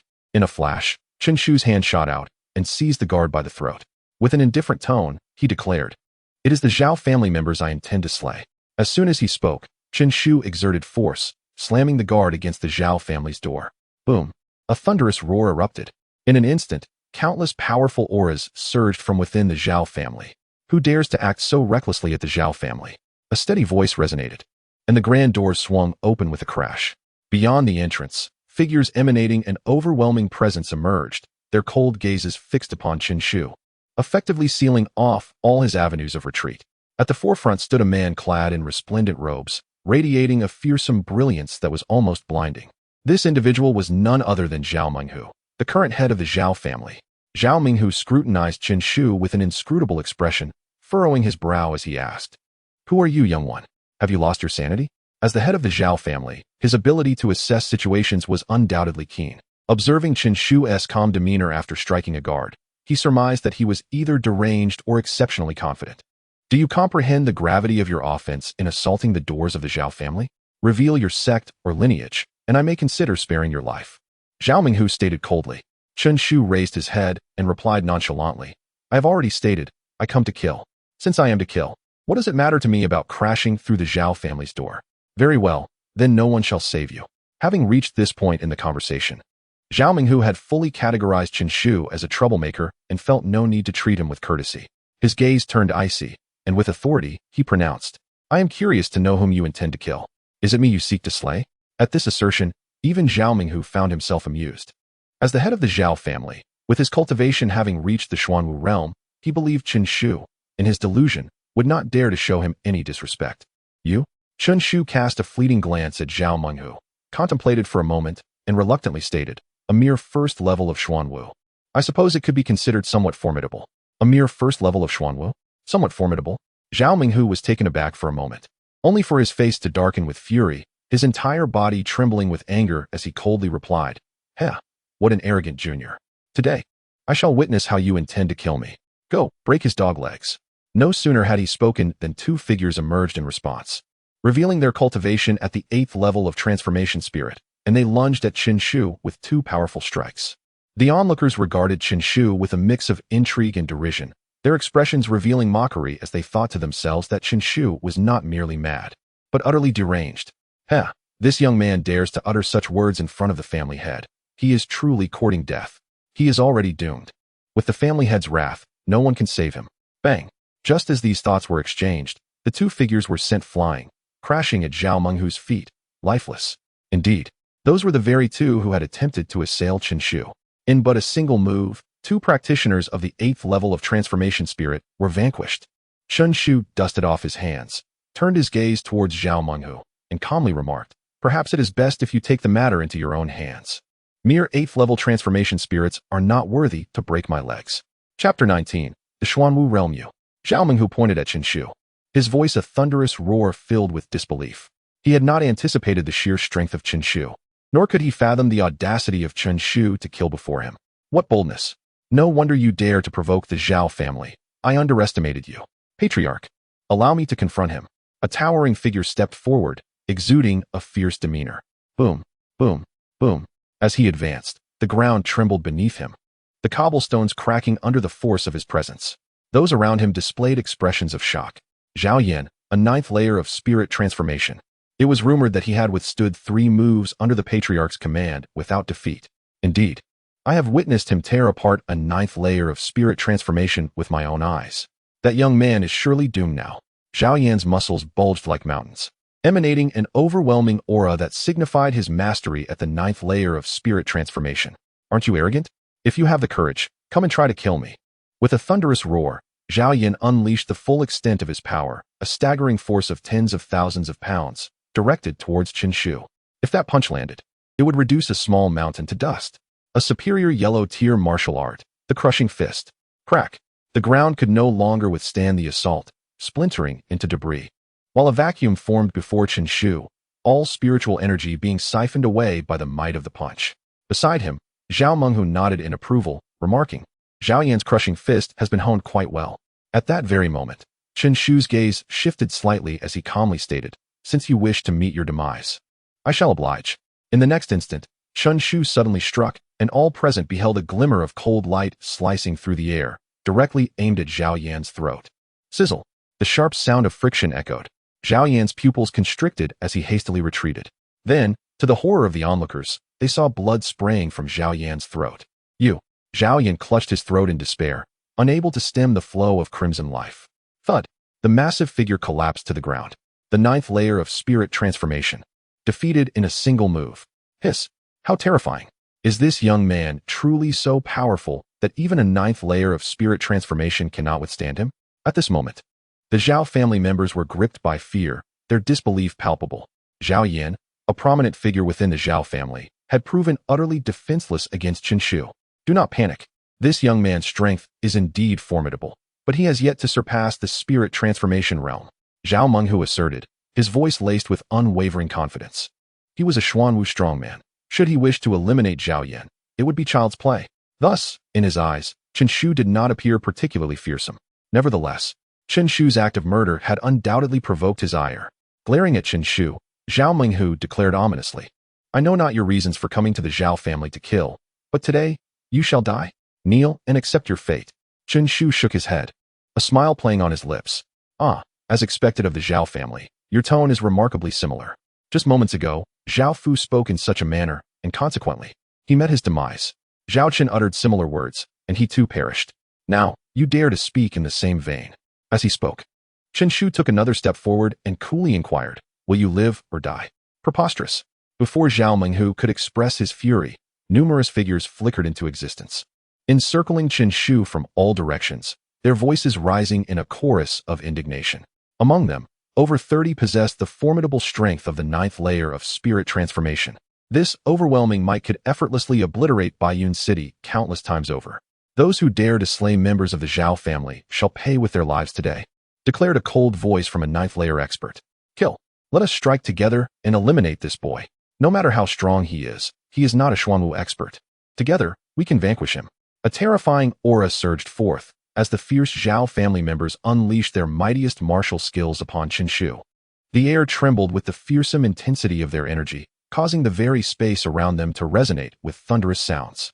Subsequently, formidable beams of energy took shape, hurtling towards him. Blades of light, flashes of swords, and trails of spears flickered, rendering the atmosphere exceedingly sharp. Merely the released aura was sufficient to slay those at the 6th or 7th layer of spirit transformation. Zhao Menghu grinned with satisfaction. This was the Zhao family's profound heritage. The combined might of numerous spirit transformation experts rivaled that of a full-force strike from a first-layer Xuanwu expert. Since you seek death, I shall indulge you. Qin Shu remarked with a cold smile, advancing rather than retreating. With a sudden stomp, he propelled himself into the air like a cannonball, charging directly into the throng. With a single punch, he executed the dream-entering divine fist. Bang! As his fist surged forward, 3 8th-layer spirit transformation experts were sent flying, crashing against a wall several dozen meters away. Crack! With fingers sharpened like blades, he sliced horizontally, unleashing the god-slaying sword technique. Without a hint of doubt, 2 9th-layer experts were annihilated. Whoosh! Qin Shu dramatically waved his sleeve, and 4 or 5 9th-layer experts could not withstand the force of his movement, spewing blood as they were sent reeling. Bang, bang, bang. Qin Shu delivered a kick, propelling a 9th-layer expert away, who in turn collided with 4 or 5 8th-layer experts. He moved through them like a tiger among sheep, effortlessly dominating. These towering 9th-layer spirit transformation experts crumbled before him, utterly incapable of mounting a defense. He crushed them with overwhelming force. Dozens of ninth-layer experts could not even graze the hem of Chen Shu's sleeve. Bang, bang, bang. The spirit transformation experts were continuously hurled away, crashing into walls and doors, causing the Zhao family's outer walls to tremble. The crisp sound of breaking bones echoed repeatedly, a symphony of agony. In an instant, the majority of the spirit transformation experts lay sprawled on the ground, emitting cries of pain. You have provoked my wrath. A thunderous roar erupted just as Chen Shu sent a ninth-layer expert flying, a colossal seal descended upon him, aiming to suppress him from above. Upon that mark, a radiant glow danced, transforming into sharp blades of energy, slashing down with ferocity. The Xuanwu mark. The head of the family has made his move. While the transformation spirit cultivators absorb the spiritual essence of the heavens and the earth, the Xuanwu warriors consolidate this essence, infusing it with their martial intent to forge the Xuanwu mark. Within the confines of this mark lies a terrifying power, capable of annihilating an entire small city upon release. The transformation spirit practitioners, now speaking in hushed tones, could no longer regard Chen Shu with disdain, but rather with profound respect, for they were witnessing an astonishing spectacle in their lives. Chen Shu, at the tender age of 16, had single-handedly challenged all the transformation spirit cultivators of the Zhao family. Even in defeat to the Xuanwu warrior, he would be honored despite his loss. This young man must not be allowed to grow. If he does, the Zhao family would stand no chance. All eyes flickered, fixated on Zhao Menghu's every movement. He must perish. Under the gaze of the multitude, Zhao Menghu's figure flickered, hurtling towards Chen Shu with lethal intent surging in his eyes. The aura of the Xuanwu realm erupted forth without concealment. As he made his move, it was a lethal strike. Chapter 20. Defeat of the Xuanwu realm in the Tianyang prefecture, the Feng family, the Wang family, and the Ouyang family, among others, gazed toward the Zhao family with expressions of astonishment. These prominent clans, standing alongside the Zhao family as one of the 7 great families, were stirred by the tumultuous energy emanating from the Zhao estate. The intense fluctuations of spiritual power suggested that a fierce battle between spiritual warriors was underway.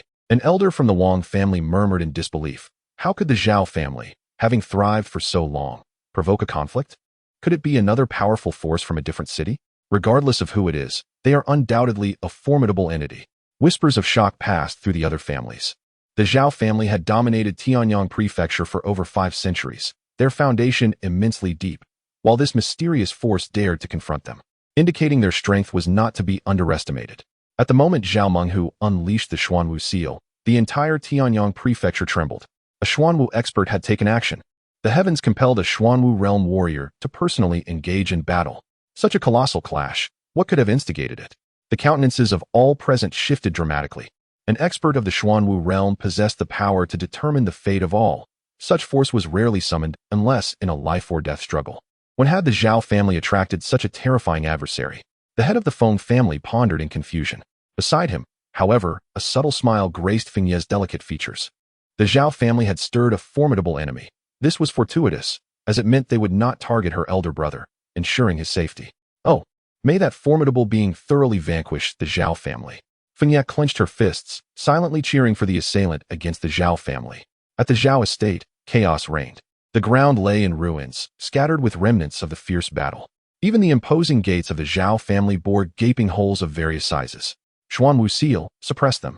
Zhao Menghu bellowed, summoning a violent surge of spiritual energy. Boom! As his fury erupted, the air resonated with a series of thunderous roars.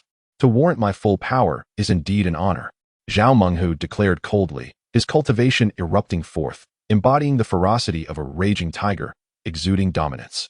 The Xuanwu seal descended with a thunderous crash. A majestic white tiger materialized from the seal, poised and watchful, its intimidating aura fixated on Chen Shu. The roar of the tiger echoed. The white tiger's paw struck down with ferocity. Crack! Countless structures shattered, reduced to dust. The entire stone-paved ground became a mere powder. Under the weight of this strike, even a 9th-level spiritual warrior could not escape the fate of annihilation. A single Xuanwu realm expert could subdue an entire clan. This youth was doomed. Finally, as Zhao Menghu's majesty erupted, the members of the Zhao family regained their composure, smiles breaking upon their faces. Although Chen Shu is undeniably powerful, he pales in comparison to the formidable beings of the Xuanwu realm. Once the Xuanwu mark emerges, only death awaits him. Die, Zhao Menghu declared with arrogance. However, in the next moment, he was confronted with a chilling spectacle that would haunt him for a lifetime. Chen Shu extended his hand and firmly grasped Meng Hu's throat. You wish for my demise. Your skills are insufficient. Chen Shu scoffed, exerting immense force. Crack. In an instant, Meng Hu was obliterated. The entire Xuanwu mark was instantly marred with cracks, then transformed into a streak of light, darting back to the center of Zhao Menghu's brow. With a gasp, Zhao Menghu spat out a mouthful of blood, his vitality swiftly waning. He stared at Chen Shu, momentarily at a loss for words. Defeated? Once again, with a single strike. Even he, a Xuanwu realm powerhouse, had succumbed? Was this youth even human? You. Zhao Menghu pointed at Chen Shu, his face a portrait of shock. He had roamed Tianyang Mansion for years, never having encountered such an extraordinary genius. Even the one ranked first on the Fengyan list had not been this terrifying in his youth. The more Zhao Menghu pondered, the more bitterness enveloped him. What kind of monster had the Zhao family offended? Most importantly, he had no inkling as to why the Zhao family had provoked such a formidable adversary. Defeated? Even the family head had failed to make him execute a second move? This. The smiles of the Zhao clan members froze in an instant. Each one rendered speechless, resembling wooden chickens. The once invincible family head had fallen? This was a Xuanwu realm powerhouse, capable of collapsing mountains and rivers in fury. Yet, such a figure had been vanquished in a single blow. Just how powerful was Chen Shu? Despair enveloped the Zhao family. Father, what is happening? At that moment, Zhao Qian approached from a distance, his voice laced with urgency. You, Chen Shu. His gaze shifted abruptly to Chen Shu, and he immediately admonished with a stern voice. Impudent! How dare you appear at the gates of the Zhao family? You truly do not know the meaning of danger. You little beast. Do you think the Zhao family cannot deal with you? Upon entering the Zhao estate, his confidence surged, and he pointed at Chen Shu, speaking without hesitation. To him, the Zhao family was the foremost clan in the capital, and his father was a powerhouse of the Xuanwu realm. No matter how monstrous Chen Shu was, he should bow before the Zhao family. As he spoke, he glanced around and noticed his father was injured, causing a flicker of concern. Yet he quickly regained composure and boasted, It seems a formidable enemy has invaded our Zhao family, but before us, they cannot escape death. You must now recognize the strength of my Zhao family, correct? In his mind, the scene before him clearly depicted a fierce battle with enemies slain. After all, apart from Chen Shu, there were no outsiders present. Naturally, he assumed the formidable foe had already perished. What a joke! How could Chen Shu, so young, contend with the Xuanwu realm? Even your father would not dare speak to me in such a manner. Chen Shu spoke softly. It seems that Zhao Qian's intellect is rather lacking. He has yet to grasp the gravity of the situation. How dare you insult my father? You are courting death. Zhao Qian glared fiercely at Chen Shu, declaring, You shall meet your demise today. With that, he abruptly turned to Zhao Menghu, exclaiming, Father, he dares to dishonor you. I implore you to send someone to slay him. Qianer. Zhao Menghu suddenly interrupted Zhao Qian, weariness evident in his voice. You should return and summon your grandfather. I cannot bring myself to kill him. What? In an instant, Zhao Qian felt as if thunder had struck him, leaving his mind in utter disarray. What have I just heard? Father, he is a formidable warrior of the Xuanwu realm, yet he claims he cannot contend with Chen Shu? How can this be? It is simply too bewildering. Chen Shu is merely 16 years old. Boom. At that moment, a powerful aura surged forth, a terrifying pressure descending like a tidal wave, leaving everyone gasping for breath. Who dares to act recklessly in the Zhao family? A low voice echoed from the heavens, followed by a sound that resonated like rolling thunder. Amidst the cacophony of thunder, an elderly figure clad in splendid robes descended from the sky. Chen Shu felt his hair stand on end, and for the first time, a grave expression crossed his features. The Zhao family's true strength? A flicker of realization ignited within Chen Shu. The most powerful member of the Zhao family had finally made their appearance. Chapter 21. The Sacred Thunder Law Ancestor. We welcome you, Ancestor. As the elderly figure descended, all present knelt in reverence, calling out respectfully. Even Zhao Menghu lowered his head and approached the elder, whispering, Father. This man was none other than the most formidable member of the Zhao family, Zhao Fenglai. Grandfather. Zhao Qian came to his senses, exclaiming with delight. The despair that had filled his heart began to dissipate with the elder's arrival. After all, the individual before him was a peak practitioner of the Xuanwu second level. No matter how powerful Chen Shu was, could he truly reach the Xuanwu third level? Impudent wretch! How dare you wreak havoc in my Zhao family? Zhao Fenglai's voice resonated with authority as he admonished. My son cannot contend with this adversary. I implore you, Father, to take charge. Zhao Menghu spoke solemnly. Zhao Fenglai nodded. His gaze fixed on Chen Shu, and with confidence declared, I care not who you are. Leave the Zhao family at once. And I shall regard this incident as if it never occurred. Otherwise, you shall face dire consequences. You are indeed overconfident, Chen Shu retorted, pointing at Zhao Minghu. It seems he was equally confident upon his entrance, believing that his Xuanwu prowess could easily crush me. Alas, he could not withstand even a single blow from me. He is he, and I am I, Zhao Fenglai asserted without hesitation, pride evident in his eyes. In the realm of Xuanwu, each level is a world unto itself. Menghu has merely entered the Xuanwu realm. It would be but a trivial matter for me to defeat him in a single strike. With that, Zhao Fenglai suddenly swept his sleeve, and a mysterious aura began to flow through the heavens and earth, coalescing into an ancient sword that pointed menacingly at Chen Shu. As the sword materialized, all present held their breath in awe, unable to speak, their eyes wide with terror. Some even wept blood from the sheer force emanating from the blade. Its might was so overwhelming that a mere glance felt like a grievous wound, threatening to blind them. The ancestor possesses terrifying power. Indeed, the ancestor is extraordinarily strong. The mere aura radiating from this sword could effortlessly slay a practitioner at the 9th level of transformation. Beside him, Zhao Menghu, equally astonished, asked, "Father, have you broken through again?" Zhao Fenglai replied with pride, "It was merely fortuitous. I recently ascended to the Xuanwu 3rd level."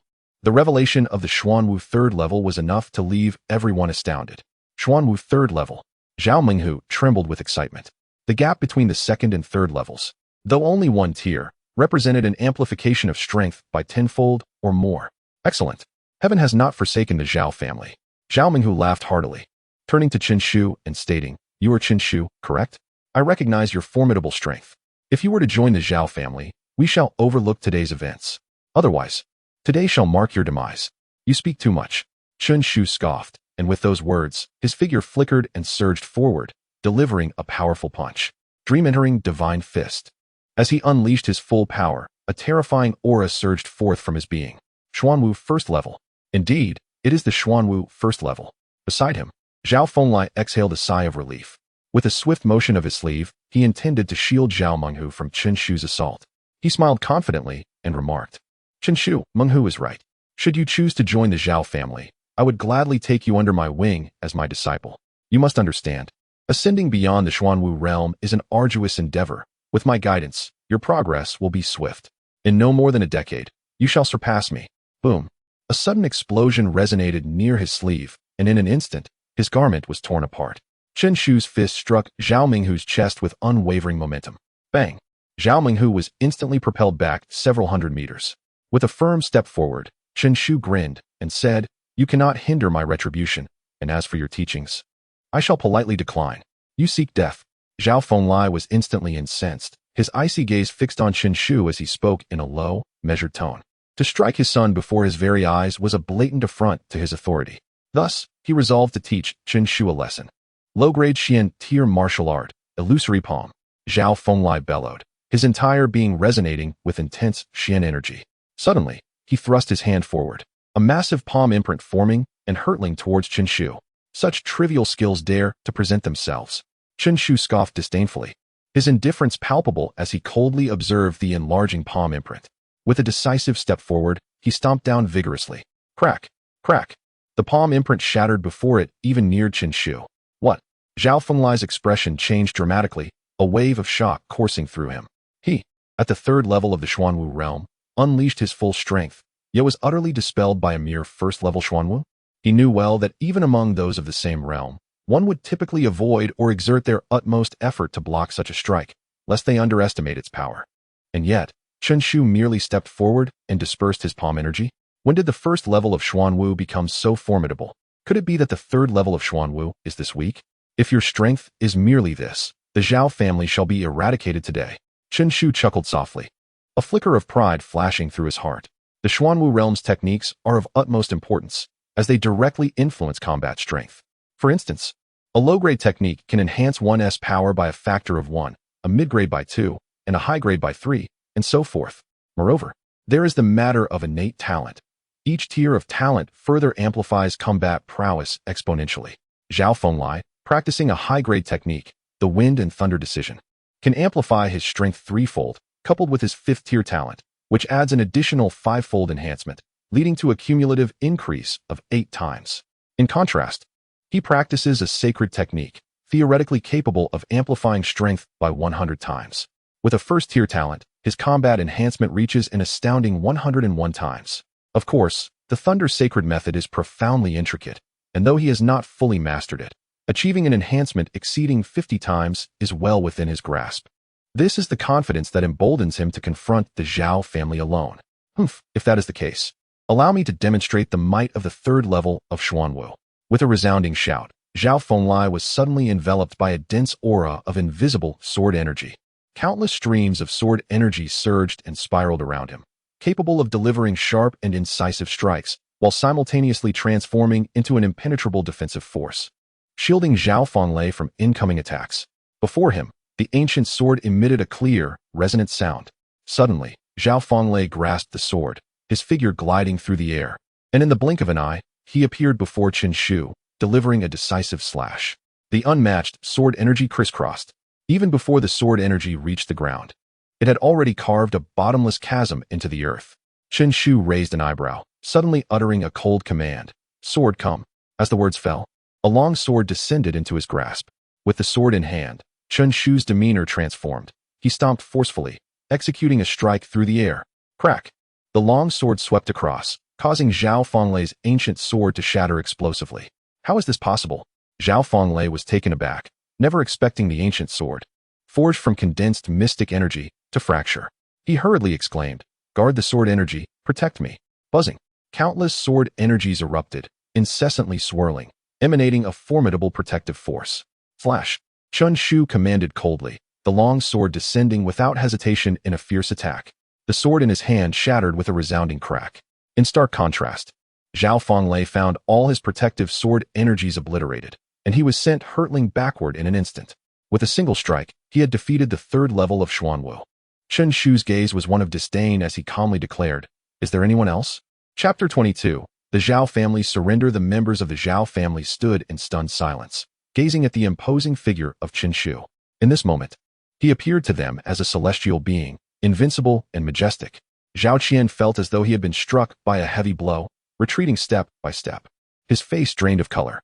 He had initially believed that Qin Shu's defeat of a 6th-tier transformation master was the pinnacle of his capabilities, yet he had gravely underestimated him.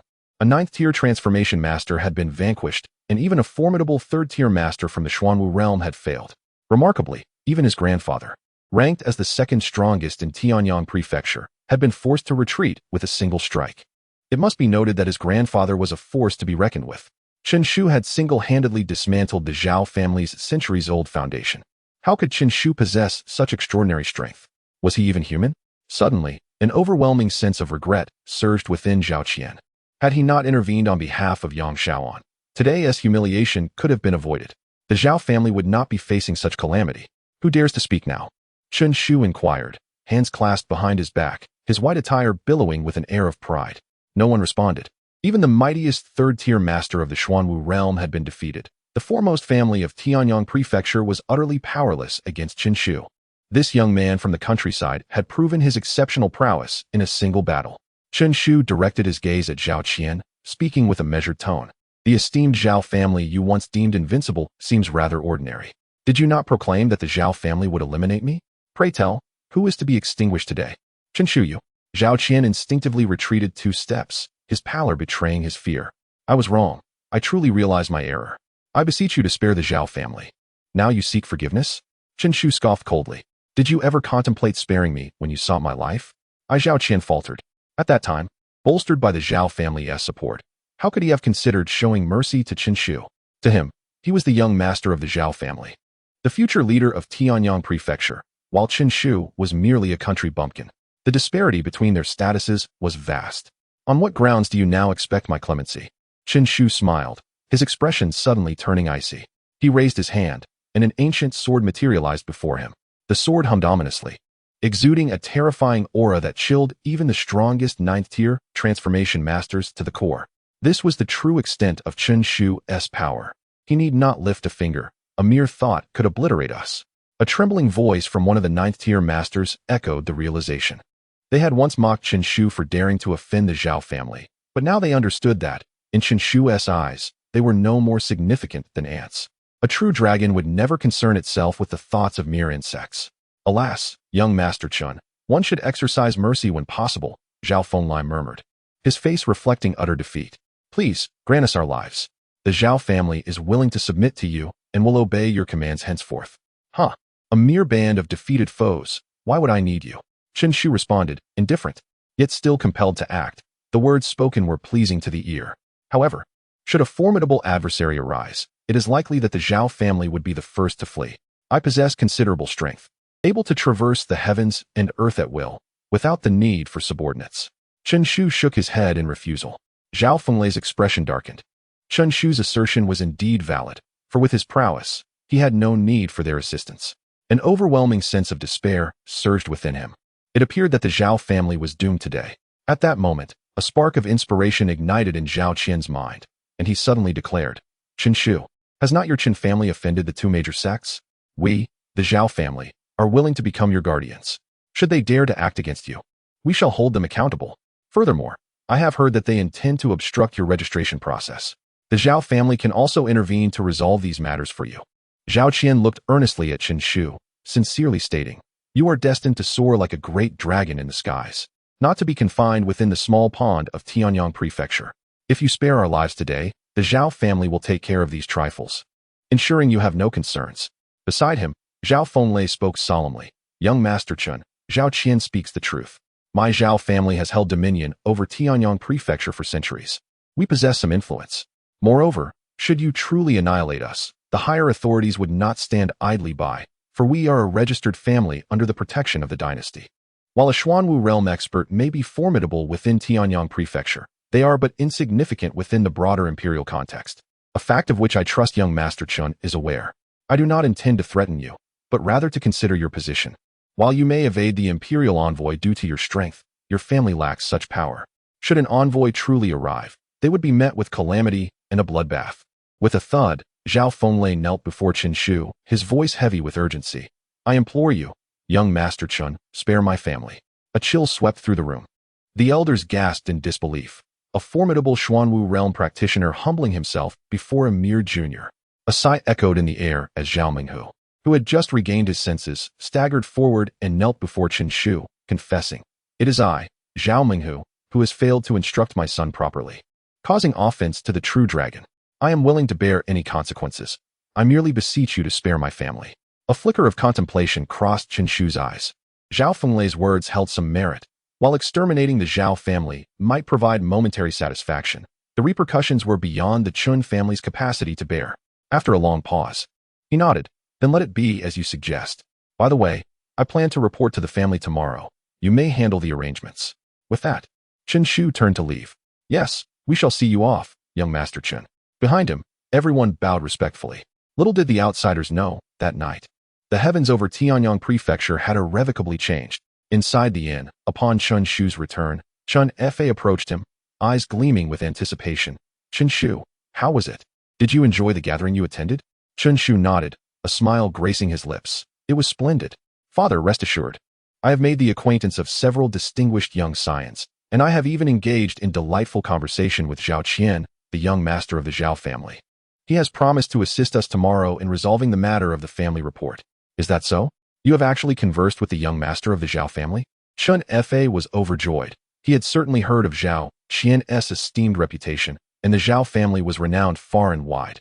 Indeed, the foremost family in Tianyang Prefecture. If they are willing to intercede, our trivial family matters will be of no consequence whatsoever. That is splendid news. With their backing, the two major sects will have no means to challenge us. Chen Fa exclaimed, pounding his thigh in excitement.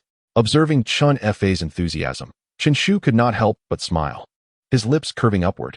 This was what he sought to protect. It was also his motivation for cultivation. Who would dare to disrupt it? They would face death. Chapter 23. Did you strike Xiao Xiao?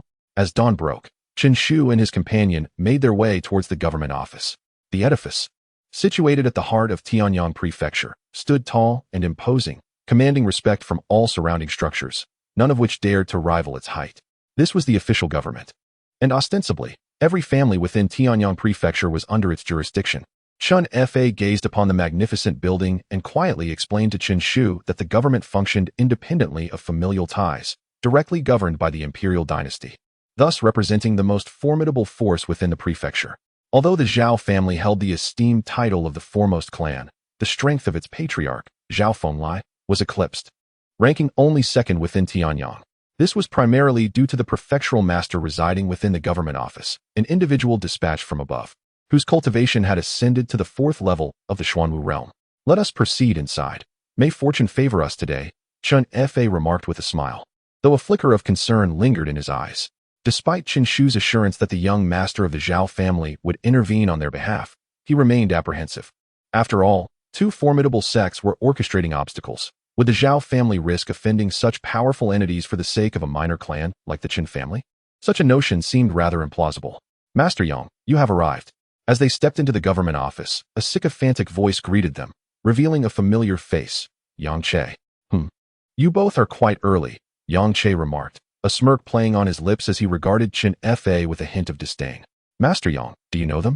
A nearby servant inquired eagerly, casting a discerning glance at Qin Shu and his companion. If they truly had a connection to Master Yang, their background might be rather influential. Perhaps they could secure some special treatment later.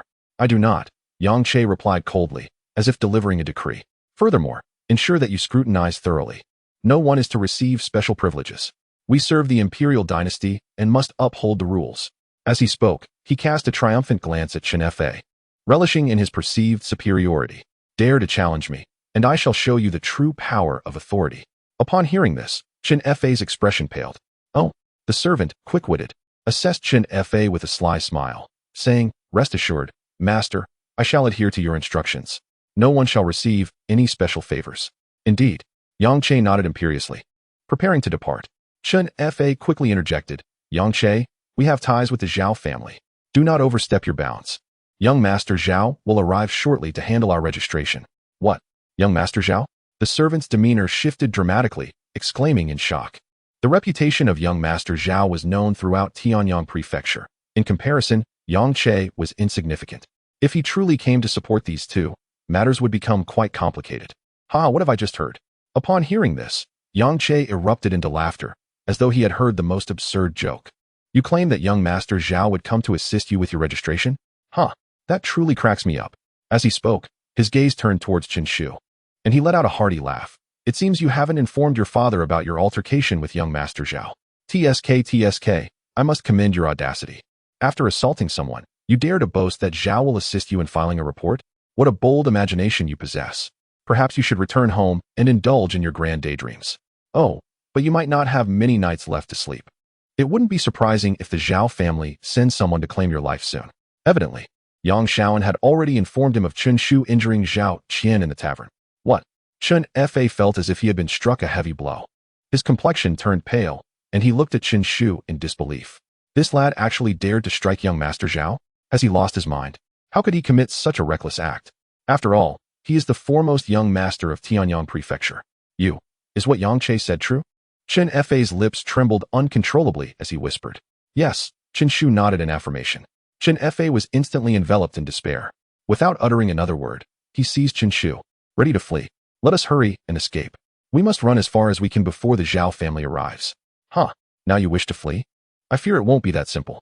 A glint of coldness flashed in Yang Che's eyes as he commanded, Come, seize them and deliver them to the Zhao family for judgment. As his words fell, figures emerged from the shadows, surrounding Qin Shu and his father. Yang Che, do you dare obstruct me? Qin Fa bellowed, stepping forward with a fierce determination, his entire being radiating cold brilliance. Had I known it would come to this, I would have struck you down with my sword. You are unlikely to accomplish that. You must understand, this is the government office, the most sacred place in Tianyang Prefecture. If you truly dare to act, I would commend your bravery. Yang Che mocked repeatedly. The government office housed numerous formidable warriors of the Xuanwu realm, and a mere Qin Fa could stir no tempest. Qin Fa cried out in despair, yet he was powerless to change his fate. The Zhao family. Merely the mention of their name was enough to suffocate one. The foremost family of Tianyang Prefecture.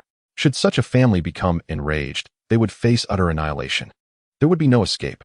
At that moment, Qin Shu patted his father's hand, offering reassurance. Father, do not worry. Everything is under control. To have offended young Master Zhao and still remain so audacious. Truly fearless. A servant mocked loudly.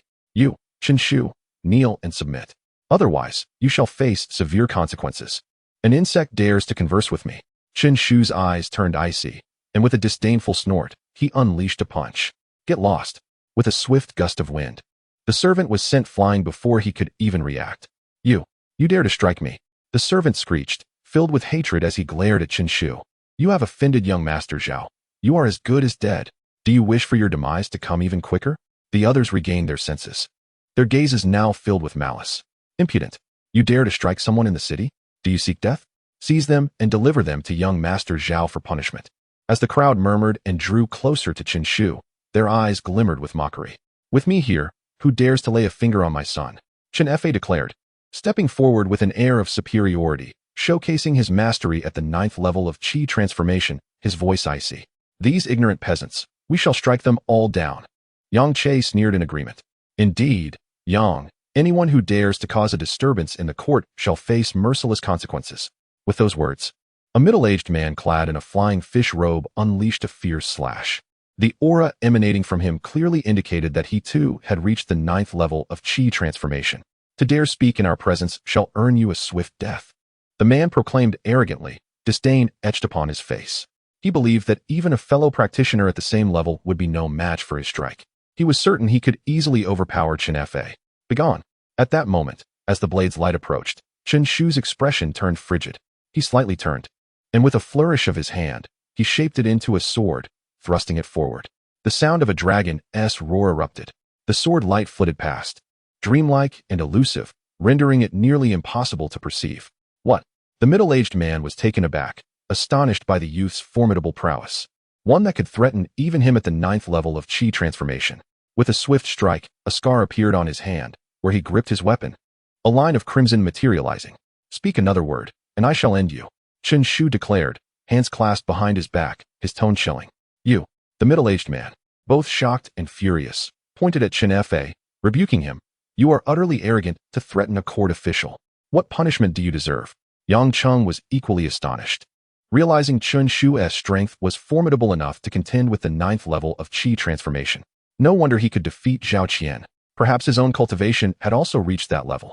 How could such a prodigy emerge from a mere Baiyan city? In an instant, a cold glint flashed in his eyes. This youth could not be allowed to live.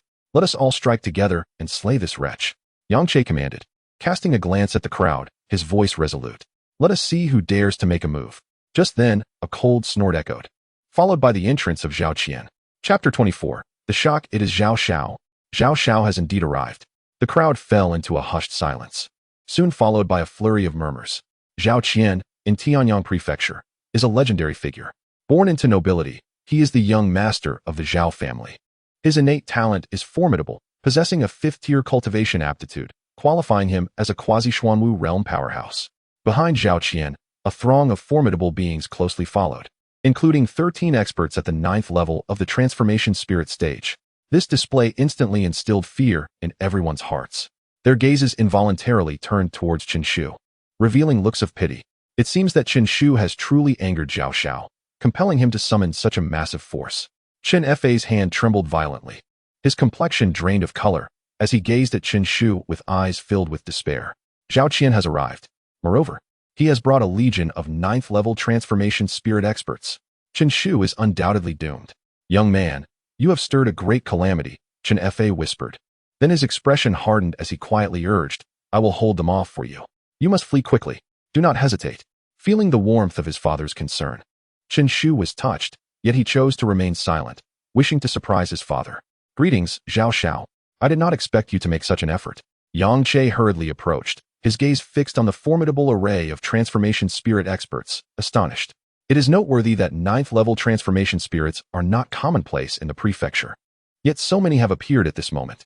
However, with this development, it is certain that Chen Shu is doomed, leaving no room for uncertainty.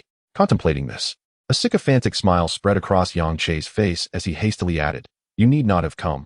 We could have easily apprehended that wretch Chen Shu without your intervention. I have also heard from Shaoan about Chen Shu's despicable actions and schemes against you. He is truly a vile creature. Upon hearing this, Zhao Qian's lips twitched in irritation, quickly glancing at Chen Shu, who wore an expression that was a mix of amusement and defiance.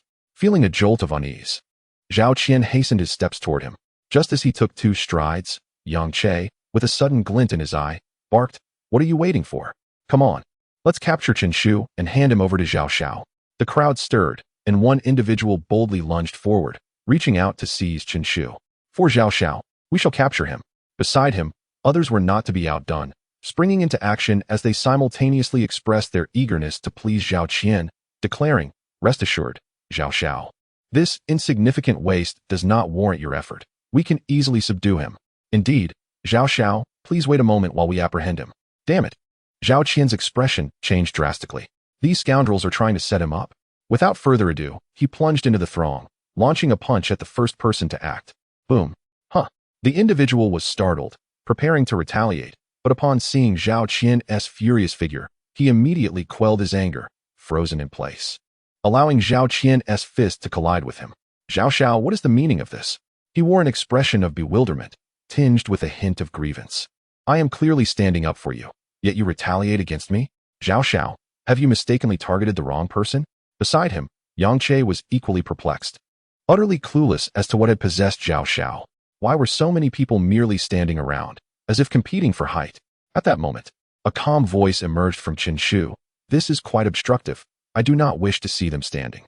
"You," Zhao Xiao retorted, "in my presence. You dare to be so arrogant. Who do you think you are, wishing not to see us standing?" The crowd within the hall erupted in loud reprimands, instinctively glancing towards Zhao Qian. Clearly, they believed Zhao Qian had come to apprehend Chen Shu, in the face of impending doom. They could not fathom how Chen Shu could still exhibit such audacity. Had his mind gone awry? However, just as their words faded, the powerful beings following Zhao Qian sprang into action. The ground trembled. Without hesitation, these individuals unleashed their formidable auras, a terrifying force crashing forth. Notably, their aggression was not directed at Chen Shu, but rather at the assembly within the hall. Bang! Among the crowd, several were also at the 9th level of transformation. Yet they were caught off guard by the Zhao family's sudden attack, and their numbers paled in comparison. In an instant, they were overwhelmed by the Zhao family's might. Thud, thud. In a fleeting moment, the hall echoed with the cries of the defeated, lying prostrate on the ground, unable to rise. "Zhao Xiao, what are you doing?" Yang Che exclaimed, both astonished and enraged. This abrupt turn of events left him momentarily speechless. Zhao Qian, instead of confronting Chen Shu, unleashed his fury upon the assembly. Surely, something had gone awry in his mind.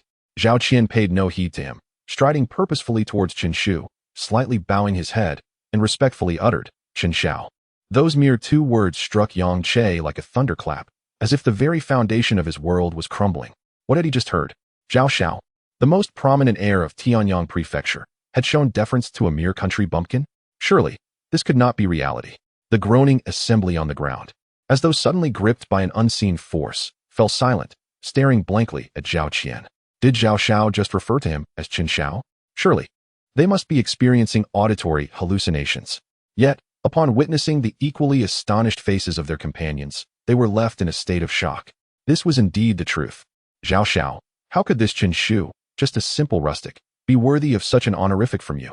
Yang Che's face paled to an extreme, his voice rising in indignation. Presumptuous. Zhao Qian abruptly turned, striding towards Yang Che, and delivered a resounding slap across his face. Smack!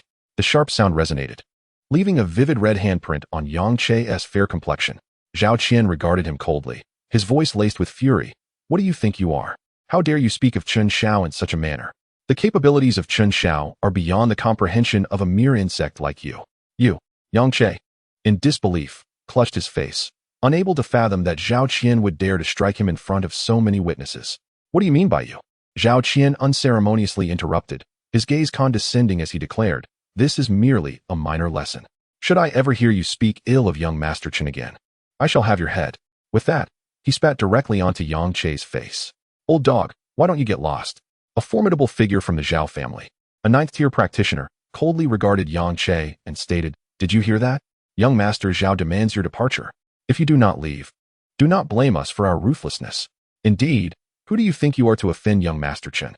Huh, it is only due to young Master Chen's magnanimity that you are still breathing. Otherwise, I would have dispatched you long ago." This scene left Yang Che utterly bewildered, causing him to forget even the humiliation of being spat upon. He racked his brain, unable to comprehend the Zhao family's apparent reverence for Chen Shu. Good heavens! In his eyes, the Zhao family's demeanor was tantamount to treating Chen Shu as a revered elder. But why? Chen Shu was merely a 16-year-old illegitimate child. How could he wield such influence? Moreover, had he not struck Zhao Qian? How was it that Zhao Qian exhibited no anger, instead fawning over him? He simply could not fathom it. Chapter 25. The Ranking Battle. Chen Shu. This. Chen Fa suddenly raised his head, gazing at Chen Shu with hesitation. This unexpected turn of events left him somewhat bewildered. Is this person truly the heir of the Zhao family? Why does he seem to be acting like a sycophant before Chen Shu?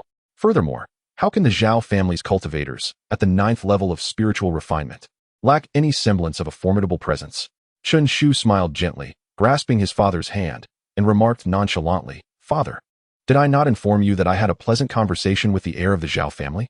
Today, he is here to assist us with our report. But you struck him. How could you possibly have had a pleasant conversation?" Chen Fa questioned, perplexed. Chen Shu shrugged dismissively. "Indeed, we had a brief altercation. But as they say, one must engage to truly know another. We have since become friends. Such a person exists?" Chen Fa was even more bewildered, staring blankly as he asked, "Could it be that this heir of the Zhao family is a masochist? Who else would be foolish enough to be struck and then willingly befriend their assailant?" As he pondered this, his gaze towards Zhao Qian shifted, tinged with a new understanding. Sensing Chen Fa's scrutiny, Zhao Qian hurried over, kneeling before him, and proclaimed loudly, "I am Zhao Qian of the Zhao family, extending my greetings to the esteemed elder. May you enjoy longevity like the southern mountains and blessings as vast as the eastern seas." Chen Fa was immediately flustered, waving his hands in protest. No. Please rise, young Master Zhao." The sight of the Zhao family's heir kneeling before him was something he found difficult to accept. After all, the notion of the Zhao family's invincibility was deeply ingrained in his being. The onlookers from the Chen residence were equally astonished by the exchange between Chen Shu and his father, their expressions towards Zhao Qian transforming in an instant. By heavens, I never imagined Zhao Qian was such a person. It is, indeed, quite plausible. I have heard that geniuses often possess eccentricities. Consider this. Zhao Qian has lived a life of privilege for so many years. Who in Tianyang City would dare offend him? Only Chen Shu, that headstrong youth, would have the audacity to strike him. Perhaps this has led Zhao Qian to view Chen Shu as someone unafraid of him, allowing for a bond of equality? Damn it. Had I known, I would have struck him as well. Zhao Qian, I entrust the matter of our report to you. Is that agreeable? Chen Shu glanced at Zhao Qian, speaking with a casual demeanor. Zhao Qian patted his chest, assuringly declaring, "Rest assured, young Master Chen, I will handle everything." With that, he ventured into the depths of the residence, returning shortly with a stack of documents. "Young Master Chen, all matters have been resolved," Zhao Qian exclaimed, practically bounding back as if presenting a treasure. "Is it truly resolved already?" Chen Fa stared in disbelief at the documents before him, struggling to comprehend how such a formidable task had been accomplished so effortlessly. This simplicity was beyond his expectations. Yet, upon reflection, it became clear. Zhao Qian, as the heir of the Zhao family, personally intervening meant that no one in the city would dare to disregard him. "Thank you for your assistance," Chen Shu replied with a satisfied nod, recognizing that sparing the Zhao family had indeed been a prudent choice. Zhao Qian quickly shook his head. "Not at all. It is my honor to serve young Master Chen. Now that the reporting matter is settled, shall we return to Baiyin City?" Chen Shu gazed at Chen Fa and inquired. After a moment of contemplation, Chen Fa nodded in affirmation, acknowledging that the matter had been reported, and thus they had no necessity to linger in the capital any longer. After all, there were numerous affairs awaiting his attention back at the Chen residence. With a gesture of gratitude, Chen Fa clasped his fists and expressed, "Thank you, young Master Zhao. In the future, you are welcome to visit me in Baiyin City." You are leaving so soon?" Zhao Qian was taken aback and blurted out, "Chen Xiao, could you stay a few more days?" Chen Shu furrowed his brow, questioning the reason. "Well, it's like this," Zhao Qian hesitated, pulling Chen Xiao aside and speaking in a hushed tone. "I wonder if you have heard of the 7-Faction Conference?" "The 7-Faction Conference?"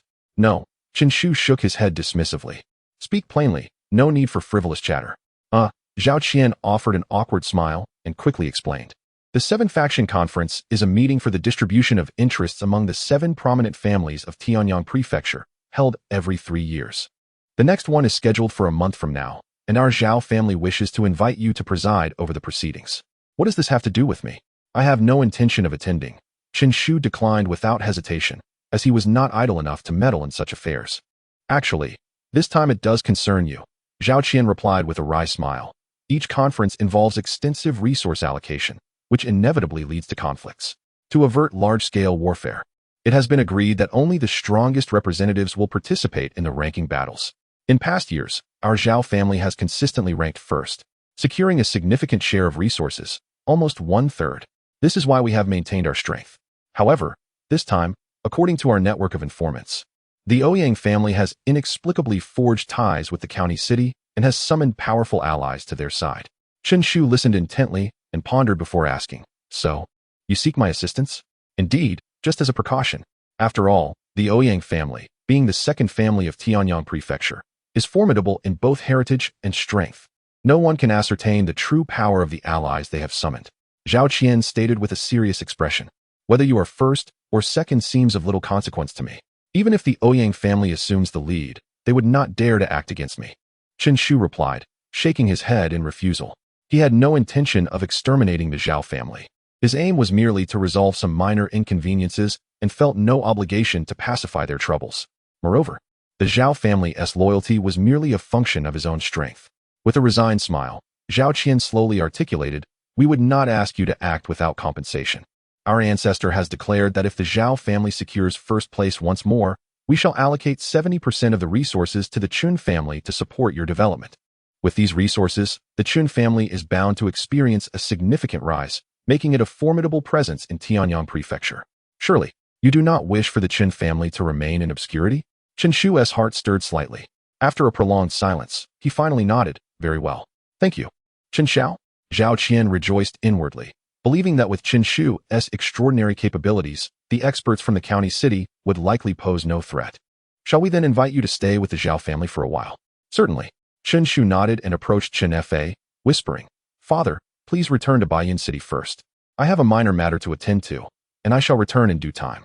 "Very well," Chen Fa replied, observing Chen Shu, who had, unbeknownst to him, become profoundly enigmatic, a mystery even to himself. He refrained from further comment, patting Chen Shu on the shoulder, and solemnly advised, "Be cautious in all matters. The Zhao family, firmly established as the foremost clan, is not to be underestimated.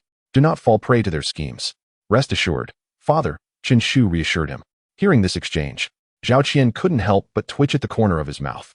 "Damn it, who is deceiving whom? As long as we aren't ensnared by your son, we should count ourselves fortunate. Who would dare to scheme against him?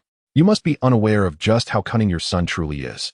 Chapter 26. The Ouyang family and the Zhao family. The venerable ancestor Zhao Fenglai and the current head of the Zhao family, Zhao Menghu, stood respectfully at the entrance, awaiting the arrival of Chen Shu. Behind them, a throng of direct and collateral relatives buzzed with anticipation. "Have you heard? A significant figure is visiting our Zhao family. Indeed, he must be of great importance. Otherwise, how could our ancestor personally greet him? Goodness, this individual must possess a remarkable stature. Could he be a renowned figure from the county town?" The others, unaware of the specifics, whispered amongst themselves, their eyes fixed ahead with eager anticipation, curious to behold the esteemed guest who warranted such a personal welcome from the ancestor. "Zhao Qian has arrived." Suddenly, a direct descendant murmured, prompting a collective gasp of surprise as everyone turned to look. A heavyweight presence had graced them. However, upon seeing the youthful visage of Chen Shu, they were momentarily taken aback. This youth warrants such a reception? How old could he possibly be? Surely, this esteemed figure cannot be this young man. As they hesitated, Zhao Fenglai stepped forward, respectfully approaching Chen Shu and greeting him in a hushed tone. This scene left the onlookers astonished once more. The formidable ancestor, not only welcoming him in person, but displaying such humility. What manner of individual is he to be treated thus by our ancestor? Indeed, it feels as though our ancestor is but a junior, greeting an elder. Could he be the heir of some prestigious family from the county town? A young master, perhaps? Zhao Menghu adjusted his robe and laughed heartily. "Young Master Chun, your presence graces our humble abode."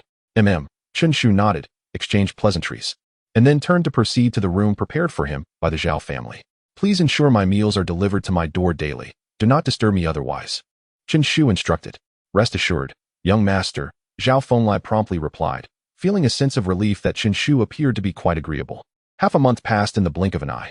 Chen Shu indeed remained secluded, spending his time in his chamber, either practicing or resting. On this day, in the Zhao family conference hall, Zhao Fenglai wore a grave expression, seated silently in the main position. Beside him, Zhao Menghu's countenance was equally grim. "The Ouyang family is being excessively brazen," Zhao Qian exclaimed angrily. "Father, grandfather, they truly believe us easy to bully. even if they have strong support from the county. We are the local power in Tianyang Prefecture. Before the Seven Factions Conference has even commenced, they dare to demand we cede 3 mines. They are delusional. Chinner enough. Zhao Menghu gestured for silence, sighing heavily. Their arrogance is to be expected. It has now been confirmed that the Ouyang family has allied with the Wang family of Fengyang County. The mere mention of the Wang family sent shockwaves through the Zhao family, their faces paling in disbelief. Someone exclaimed, "That is a renowned old power in the county. In Fengyang County, they rank among the top 100. What right does the Ouyang family have to associate with them?" Fengyang County governs countless prefectural cities, with Tianyang Prefecture being merely an inconsequential one among them. Within the county city, formidable warriors abound, and masters of the Xuanwu realm walk freely. In such a place, for the Wang family to be among the top 100, one can only surmise the depth of their family heritage. It can be said that with a mere flick of their fingers, the Wang family could easily crush the Zhao family. How could such a colossal entity possibly concern itself with the ranking of a mere prefectural family? Ouyang Hongyu's daughter, Ouyang Yan, has caught the eye of a young master from the Wang family, who has taken her as a concubine. Zhao Menghu spoke in a deep voice, unraveling the mystery. Ouyang Hongyu is the head of the Ouyang family. Thus, this young master is providing substantial support to the Ouyang family. It is said that the strength of the dispatched warriors is unfathomable. Zhao Menghu clenched his fist, his face etched with resentment. The Zhao family has thrived for centuries, yet their fortunes seem poised to shift due to a single woman. What of Chen Shu? Suddenly, Zhao Fenglai inquired. According to the servant who brought him meals, he is sleeping. Zhao Qian replied with an odd expression. Sleeping? I mean, aside from sleeping, has he been practicing his skills all this time? Not at all. Aside from sleeping, he has done nothing. Zhao Fenglai's expression froze, incredulity washing over him as he looked at Zhao Qian. Are you saying he has been asleep for nearly a month? Zhao Qian nodded, though somewhat incredulous. It was indeed the case. Alas, it seems fate intends to doom the Zhao family. Zhao Fenglai sighed, suddenly losing hope in Chen Shu. With such an attitude, in his view, merely achieving the Xuanwu realm would be a miracle. As for surpassing the county strong, one should not harbor such delusions. Meanwhile, at the Feng family residence, the head of the Feng family, Feng Chun, earnestly advised Feng Yi, you should spend more time with the young master of the Ouyang family to cultivate some feelings. Feng Yi bit her lip defiantly, replying, I refuse. Father, I do not like Ouyang Xiaoyu. Your feelings are inconsequential. Feng Chen asserted firmly. Seeing tears welling in his daughter's eyes, his heart softened, and he spoke gently, My dear, in families like ours, there is no room for personal preference. Relationships can be cultivated, they do not arise spontaneously. Besides, Ouyang Xiaoyu is not lacking. His talent in cultivation and looks are both commendable, making it no disgrace for you to marry him. Furthermore, this year's 7-party conference may see the Ouyang family rise to become the foremost family in Tianyang Prefecture. Just think of the advantages of marrying him. In truth, it would be a step up for us. Feng Yi gritted her teeth, her small hands turning purple from clenching, yet she still murmured, I do not want to. Your refusal is irrelevant. Your marriage is not something you can dictate. I will ensure you make a wise choice. Feng Chun, somewhat irritated, waved his hand and declared, I have already agreed to the union with the Ouyang family. You will marry him, whether you like it or not. What? Suddenly, Feng Yi lifted her head, her small face pale and incredulous, exclaiming, Father, you mean to say you have arranged a marriage for me? Indeed, I find myself with little choice, Feng Chen replied, nodding gravely. You must consider this matter as well. Our family, the Feng clan, has long been ranked among the lowest of the 7 great families, and the disparity with the others is quite significant. If we continue in this manner, we shall inevitably be swallowed by them. We must seek ways to strengthen ourselves. Feng Ye forced a bitter smile. So, the opportunity has arisen, has it? The Ouyang family has forged ties with the Wang family of the county, and this year they will rise to become the foremost family in the capital. Is your intention to cling to their influence at the cost of your own flesh and blood? Feng Chen replied sternly, Indeed, I have not only consented to the marriage alliance, but I will also lend my full support to the Ouyang family during the 7-faction conference, aiding them in their quest for supremacy. In return, we too shall ascend the ranks this year, reaping resources that will multiply. With a decisive wave of his hand, he stated resolutely, Prepare yourself, for the marriage will be finalized in a few months' time.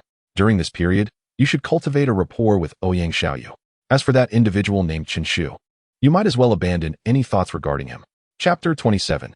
The 4th level of the Xuanwu realm. Feng Yi suddenly raised her head. Father, have you been investigating me? You are my daughter. Naturally, I will pay attention to you. Feng Chun scoffed disdainfully. A mere Baiyun city is not worthy of my attention. You cannot be seriously infatuated with such a character, can you? But my elder brother has even defeated Zhao Qian. There is no one more outstanding among the younger generation. Huh, what use is strength? Feng Chun replied coldly, exuding an air of arrogance. You must understand that individual prowess pales in comparison to that of the family. So what if he can defeat Zhao Qian? If I wished, I could make him vanish from this world in an instant. Feng Yi hesitated, a deep sigh escaping her lips, ultimately saying nothing. At the Zhao family estate, Chen Shu suddenly opened his eyes. The fourth level of the Xuanwu realm. Boom. A thunderous sound echoed through the air. In his perception, he radiated with a terrifying aura, crackling with lightning energy that emanated from within. After a month's deep slumber, his cultivation had significantly advanced, leaping to the fourth level of the Xuanwu realm. At this moment, within him, the vast ocean of Xuanli shimmered with silver lightning, each drop appearing as formidable as 1,000 forces. It seemed that even a single drop could pierce through a small mountain. Just then, a knock resounded at the door. Young Master Chen, today is the day of the 7 parties conference. The head of the family invites you to depart. A servant outside spoke respectfully. All right, I understand. Chen Shu replied, rising to leave his room. Outside, a lavishly adorned carriage stood quietly. Zhao Fenglei, Zhao Menghu, and Zhao Qian had long been waiting. As soon as they saw Chen Shu, they hurriedly approached him. Chen Shu did not say much, merely nodding. Let us go. With that, he walked toward the carriage. Young Master Chen, please make yourself comfortable. Zhao Qian took it upon himself to act as the driver, swiftly taking his seat in front and urging the horses onward, departing from the Zhao residence toward the venue of the conference. Inside the carriage, Zhao Fenglei hesitated, frequently glancing at Chen Shu. Chen Shu, with his eyes slightly closed, said calmly, if head elder Zhao has something to say, please do not hesitate. Sigh, young Master Chen, do not take this lightly, Zhao Fenglei said, furrowing his brow. This conference is quite troublesome, as the Ouyang family has contacted the Wang family of Fengyang County, and powerful experts will be coming to assist them. From what I have gathered, that expert strength may very well reach the 4th level of the Xuanwu realm. The 4th level of the Xuanwu realm.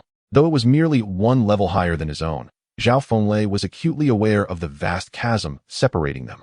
In the presence of such a figure, he felt akin to an ant, unable to withstand even a casual strike. The 4th level of the Xuanwu realm, is it?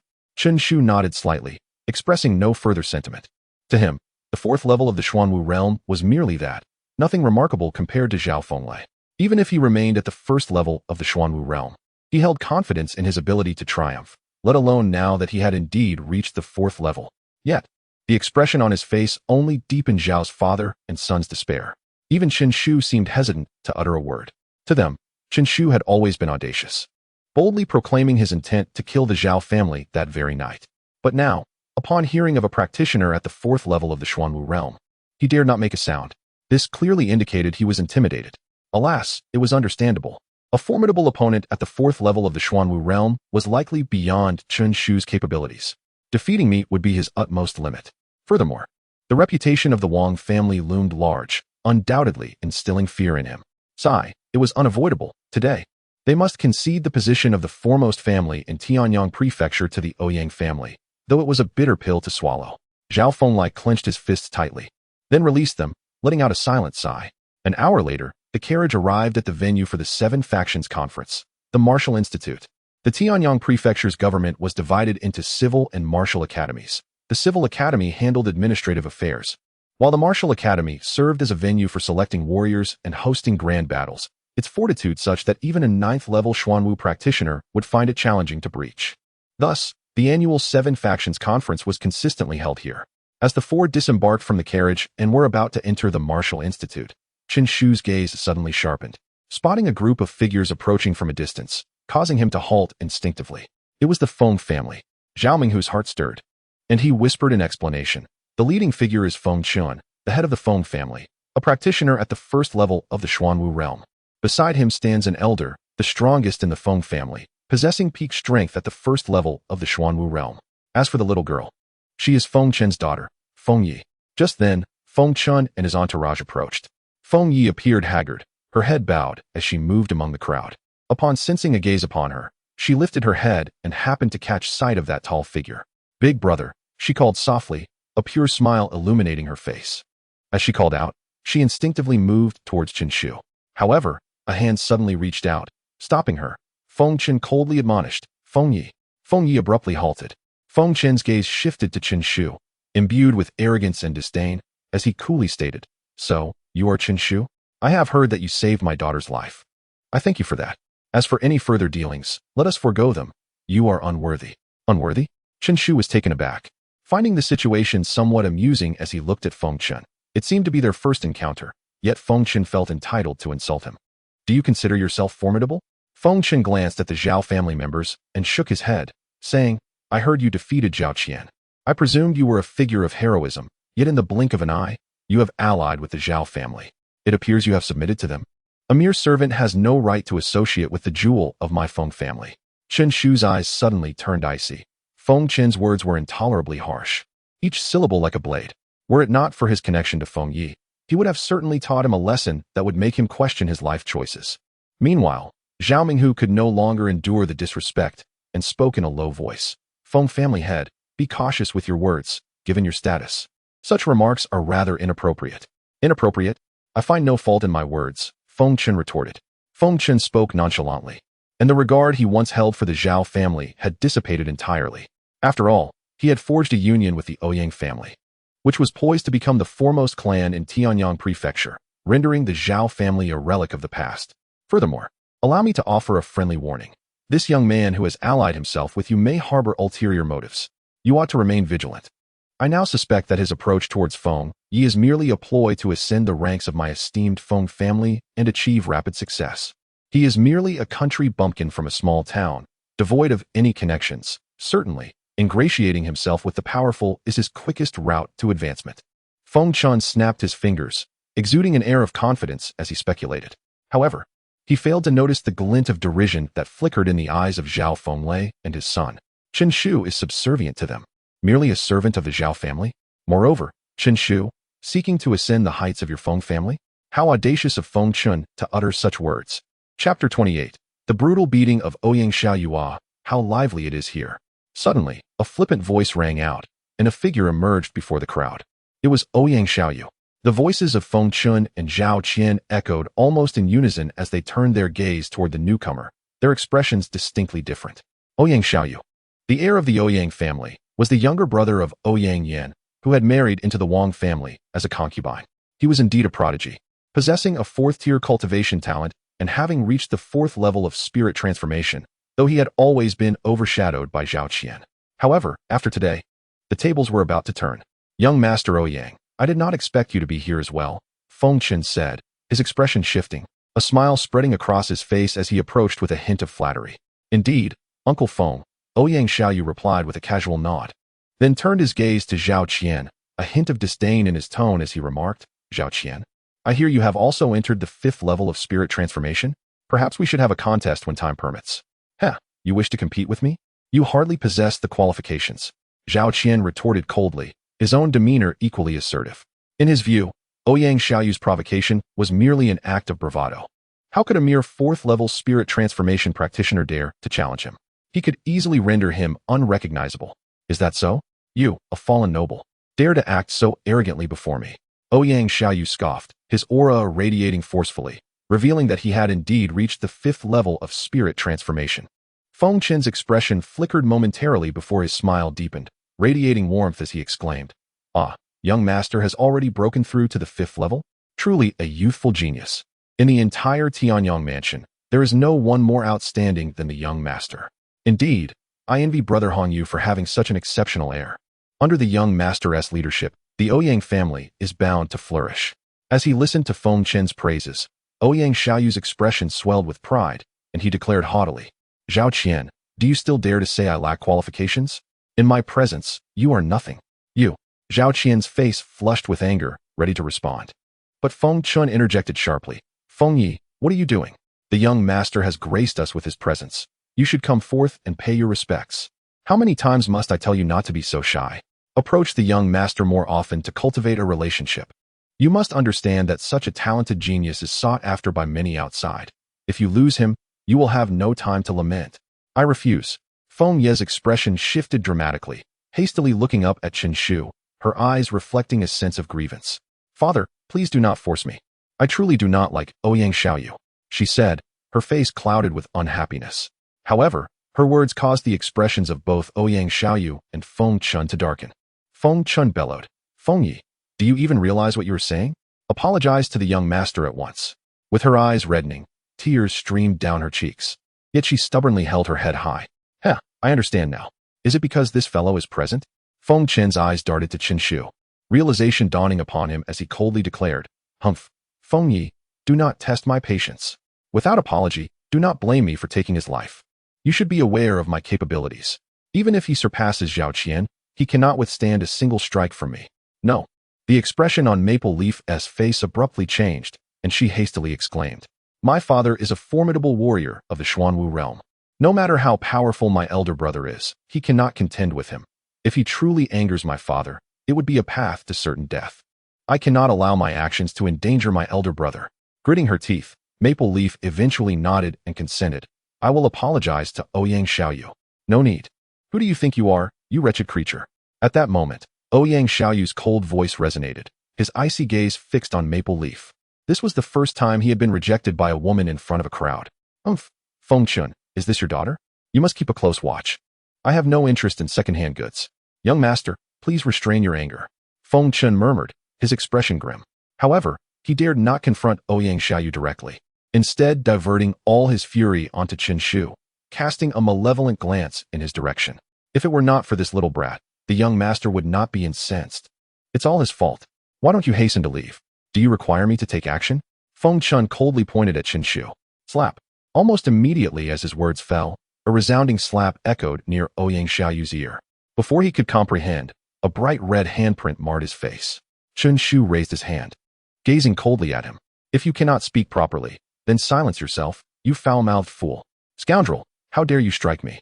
Ouyang Xiaoyu's face was a mask of disbelief. Today, not only had someone dared to refuse him, but also to strike him. You shall pay for this.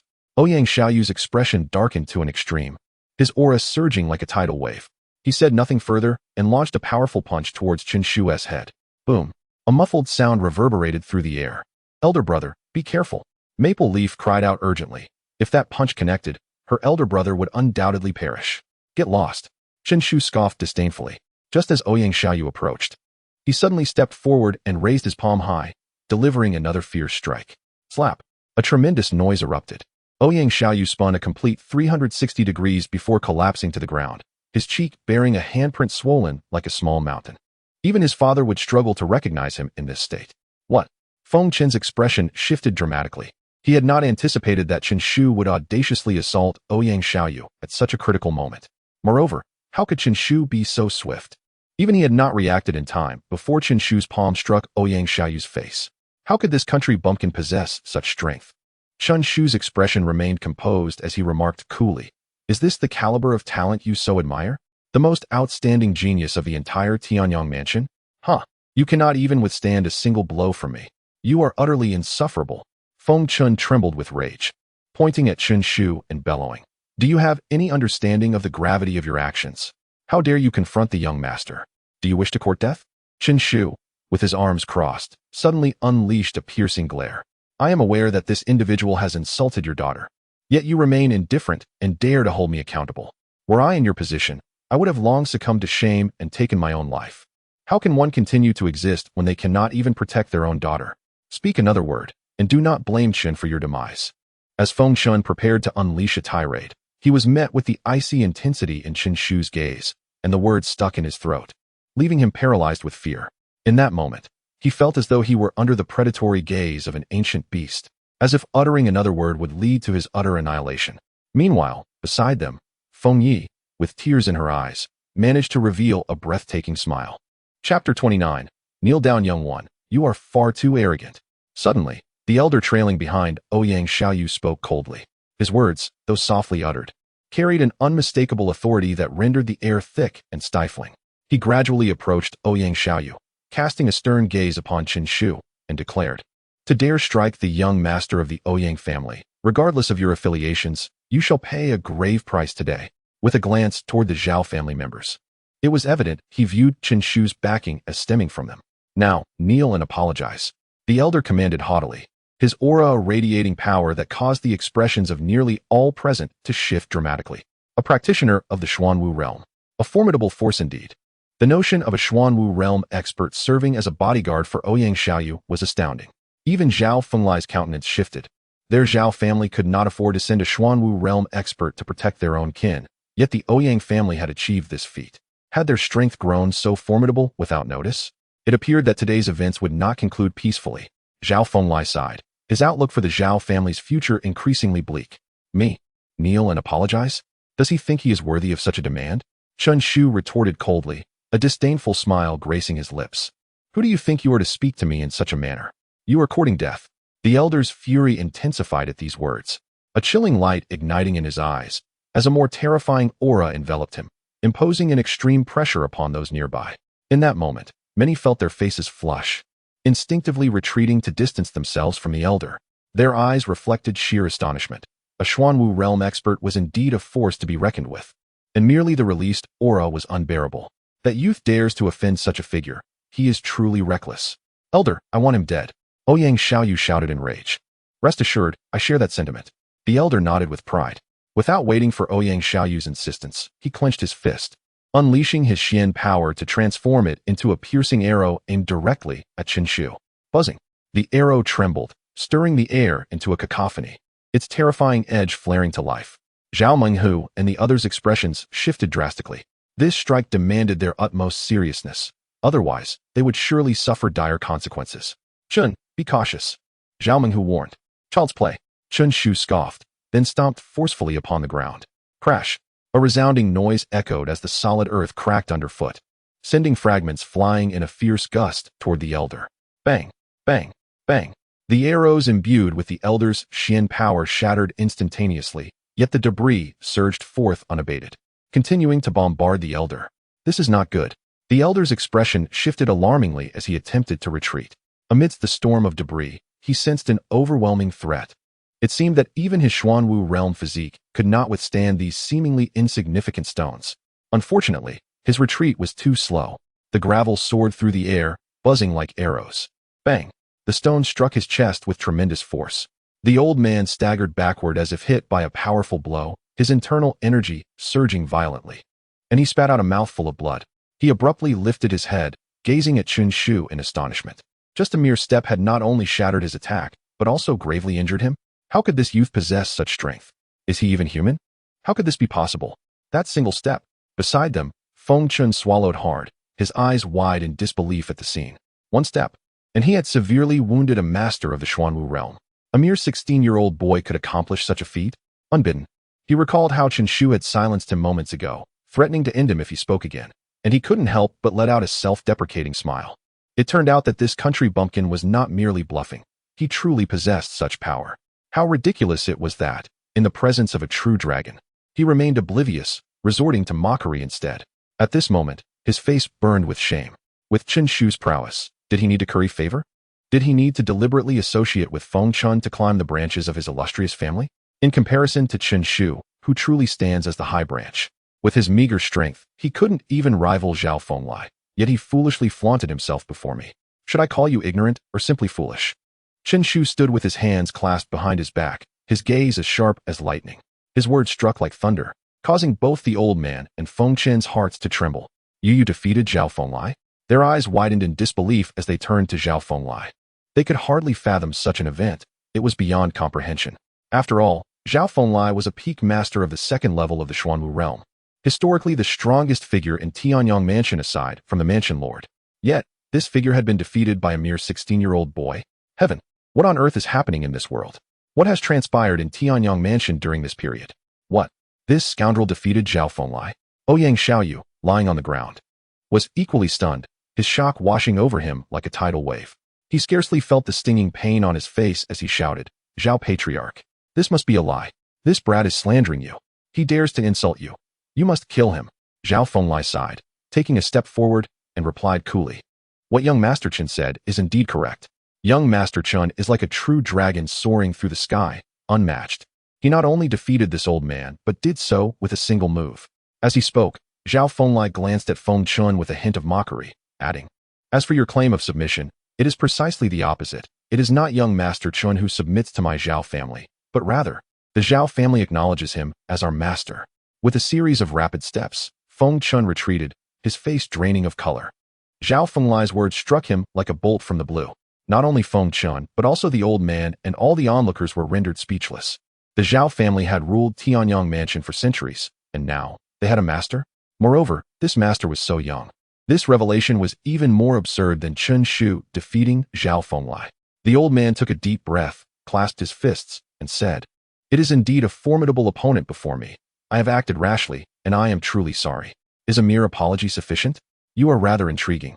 Upon sensing the gravity of the situation, you immediately resort to flattering words and submission, as if nothing has transpired. Chen Shu let out a cold laugh, clearly unwilling to let them off merely due to the old man's words. The old man's tone grew somber as he inquired, "Then what does young Master Chen wish to do? Kneel and apologize?" The old man's expression shifted dramatically. Those very words were what he had initially directed at Chen Shu, back when he was filled with confidence, believing Chen Shu to be no more than a mere insect, easily crushed. Who would have thought that in the blink of an eye, Chen Shu would return those very words to him intact? And now, he found himself utterly unable to refute. Chapter 30. The Slaying of Yang Shaoan. Young Master Chen. Let mercy prevail where it is possible. The elderly man threatened with a grim visage. Behind us stands the Ouyang family. Ouyang Xiaoyu, with a somber tone, added, "My brother-in-law is of noble descent from the Fengyang Duke's family. To compel me to kneel before you is to bring disgrace upon him." Smack. A resounding slap marked Ouyang Xiaoyu's already swollen visage anew. "Did I permit you to speak?" Chen Shu retorted, delivering a kick that sent Ouyang Xiaoyu hurtling through the air. This spectacle caused the onlookers to flinch in discomfort. How could this country bumpkin exhibit even greater arrogance than a typical young lord? Chen Shu, do you truly wish to make an enemy of the Ouyang family? Are you not afraid of retribution from the Wang family? The elder glared menacingly at Chen Shu, his voice low and threatening. Ouyang family. Fengyang Duke's family. Chen Shu stepped forward, towering over the elder, and scoffed. They may indeed possess great power, but are they present here now? You seem to overlook a crucial fact. It is I who holds dominion over your lives in this moment. As he spoke, an aura of thunderous might radiated from him, a terrifying sharpness reverberating around. Kneel and apologize, or face death. Ouyang Xiaoyu, will you kneel? Thud. The heavy sound reverberated in the hearts of all, causing a collective shudder. Ouyang Xiaoyu, head bowed, fell to his knees and grit his teeth, declaring, "I kneel, I apologize." He dared not resist further. For Chen Shu was indeed capable of ending his life. "I am sorry." The elder's face turned ashen, yet he too slowly knelt. His expression filled with suppressed anger as he offered his apology. Chen Shu paid them no mind and strode towards the martial academy. Behind him, Ouyang Xiaoyu glared at his retreating figure, coldly vowing, "To force me to kneel, I shall ensure you suffer a fate worse than death."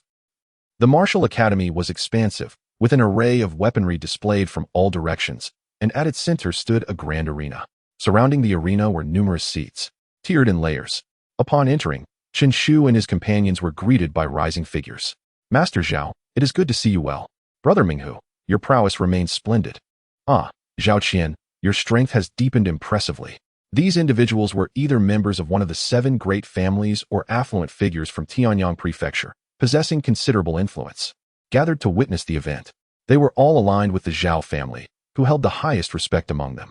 Raising his hand to silence them, Zhao Menghu declared, "Esteemed guests, allow me to introduce a significant individual." In truth, they had already taken note of Chen Shu. Despite appearing to be merely 16 or 17 years of age, he walked ahead of Zhao Fenglai and Zhao Menghu, earning their deep respect, which was indeed an anomaly. A significant individual?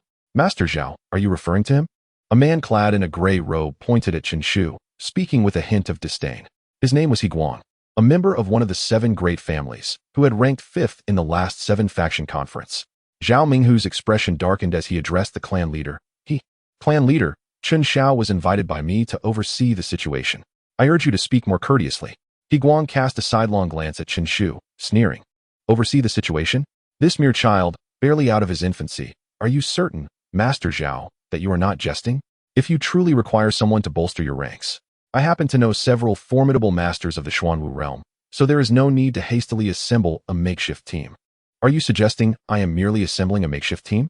Do you take issue with my overseeing matters for the Zhao family? Chen Shu inquired calmly. That depends on whether you possess sufficient capability. Not just anyone can support a scene, young man. Impudent. At that moment, Zhao Fenglai bellowed, his voice icy. He Guang. If you dare to disrespect Qin Shao again, do not blame me for being ungracious. Old master, you refer to him as Qin Shao? He Guang's countenance shifted slightly upon hearing this. What kind of individual could command the respect of the second most prominent figure in Tianyang Prefecture? Haha, please do not be angered, old master. Might you introduce this esteemed young master to us? Another gentleman interjected with a chuckle, stepping forward with a polite inquiry. This is Qin Shao. Zhao Fenglai replied curtly, before introducing Qin Shao. This is Wei Shi of the Wei family. Although they are not one of the 7 great families, their strength is still commendable. Qin Shu casually nodded, having no intention of forging deeper connections with them. Just then, a gasp echoed through the crowd, and all faces grew serious. The Ouyang family head has arrived. Under the watchful eyes of the attendees, Ouyang Hongyu approached alongside a robust man, trailed by 3 middle-aged men. The aura they exuded indicated that they had all attained the Xuanwu realm. Hiss. 5 Xuanwu realm experts. Is this the foundation of the Ouyang family? Their power is utterly terrifying. It seems that the Zhao family, which has held dominance for centuries, may soon be challenged. A collective intake of breath ensued, as the crowd regarded the Ouyang family with palpable trepidation and astonishment. Zhao Fenglai and the others also noticed the stir from the Ouyang side, their brows furrowing with an unmistakable anxiety. Haha, is that not the old master Zhao? Ouyang Hongyu's gaze fell upon Zhao Fenglai, his laughter ringing out, yet tinged with a hint of malice. Zhao Fenglai nodded, making his way to his seat. Though his peripheral vision betrayed his unease as he cast a wary glance at the man beside Ouyang Hongyu. This individual must be a master of the Wang family. His strength indeed unfathomable. Qin Shu, what brings a country bumpkin like you here? Suddenly, Yang Shaoan's voice rang out, trailing behind Ouyang Hongyu in astonishment. Qin Shu has not only survived, but is now aligned with the Zhao family. What is the meaning of this? Shaoan, what is happening? Ouyang Hongyu inquired softly.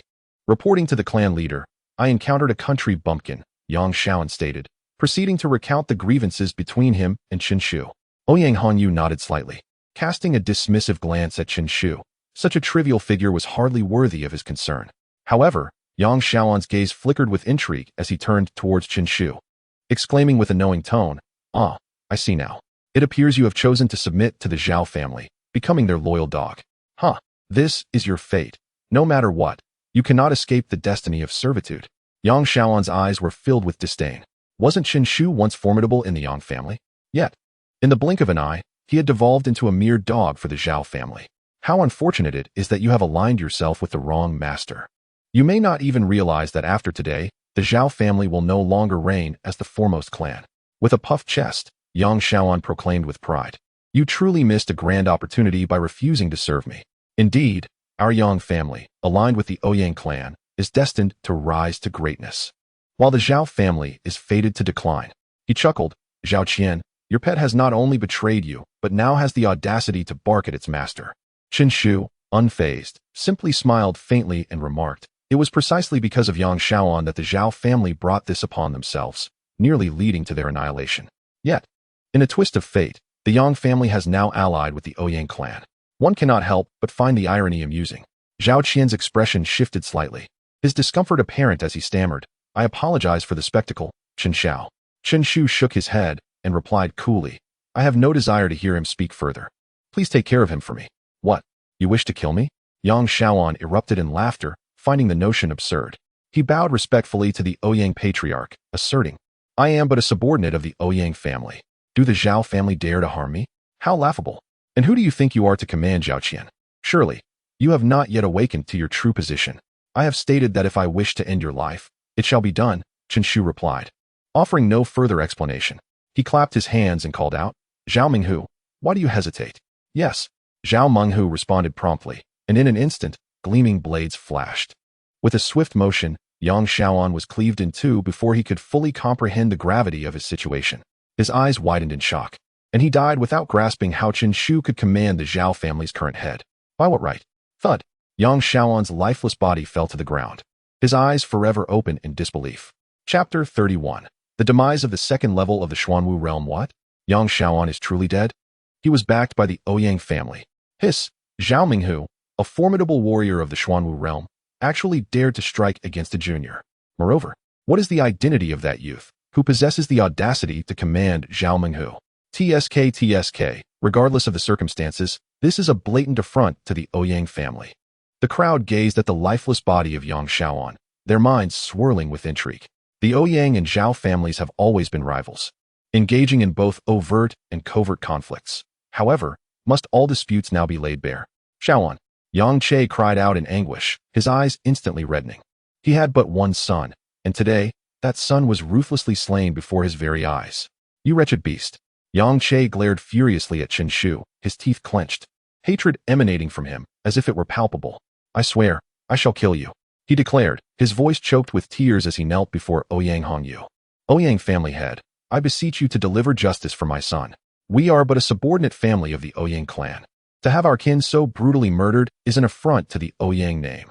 I implore you to take action, to eradicate all that stands in your way. At the very least, let Chen Shu pay for his crime with his life. Needless to say, I will assuredly deliver justice on your behalf.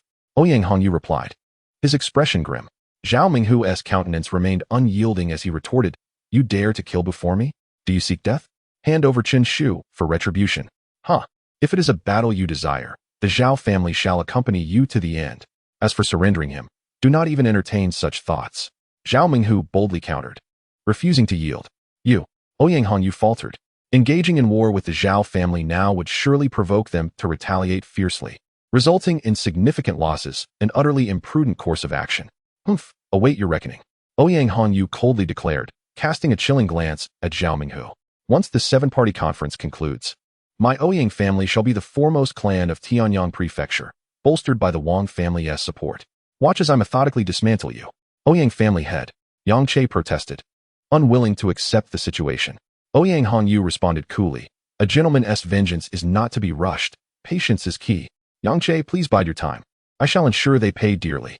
At that moment, Ouyang Xiaoyu hastily entered. Upon crossing the threshold, he lamented, Father, you must stand by me. Xiaoyu, what troubles you? Ouyang Hongyu inquired, his heart aching as he noticed the handprint on his son's face. Father, it was this man.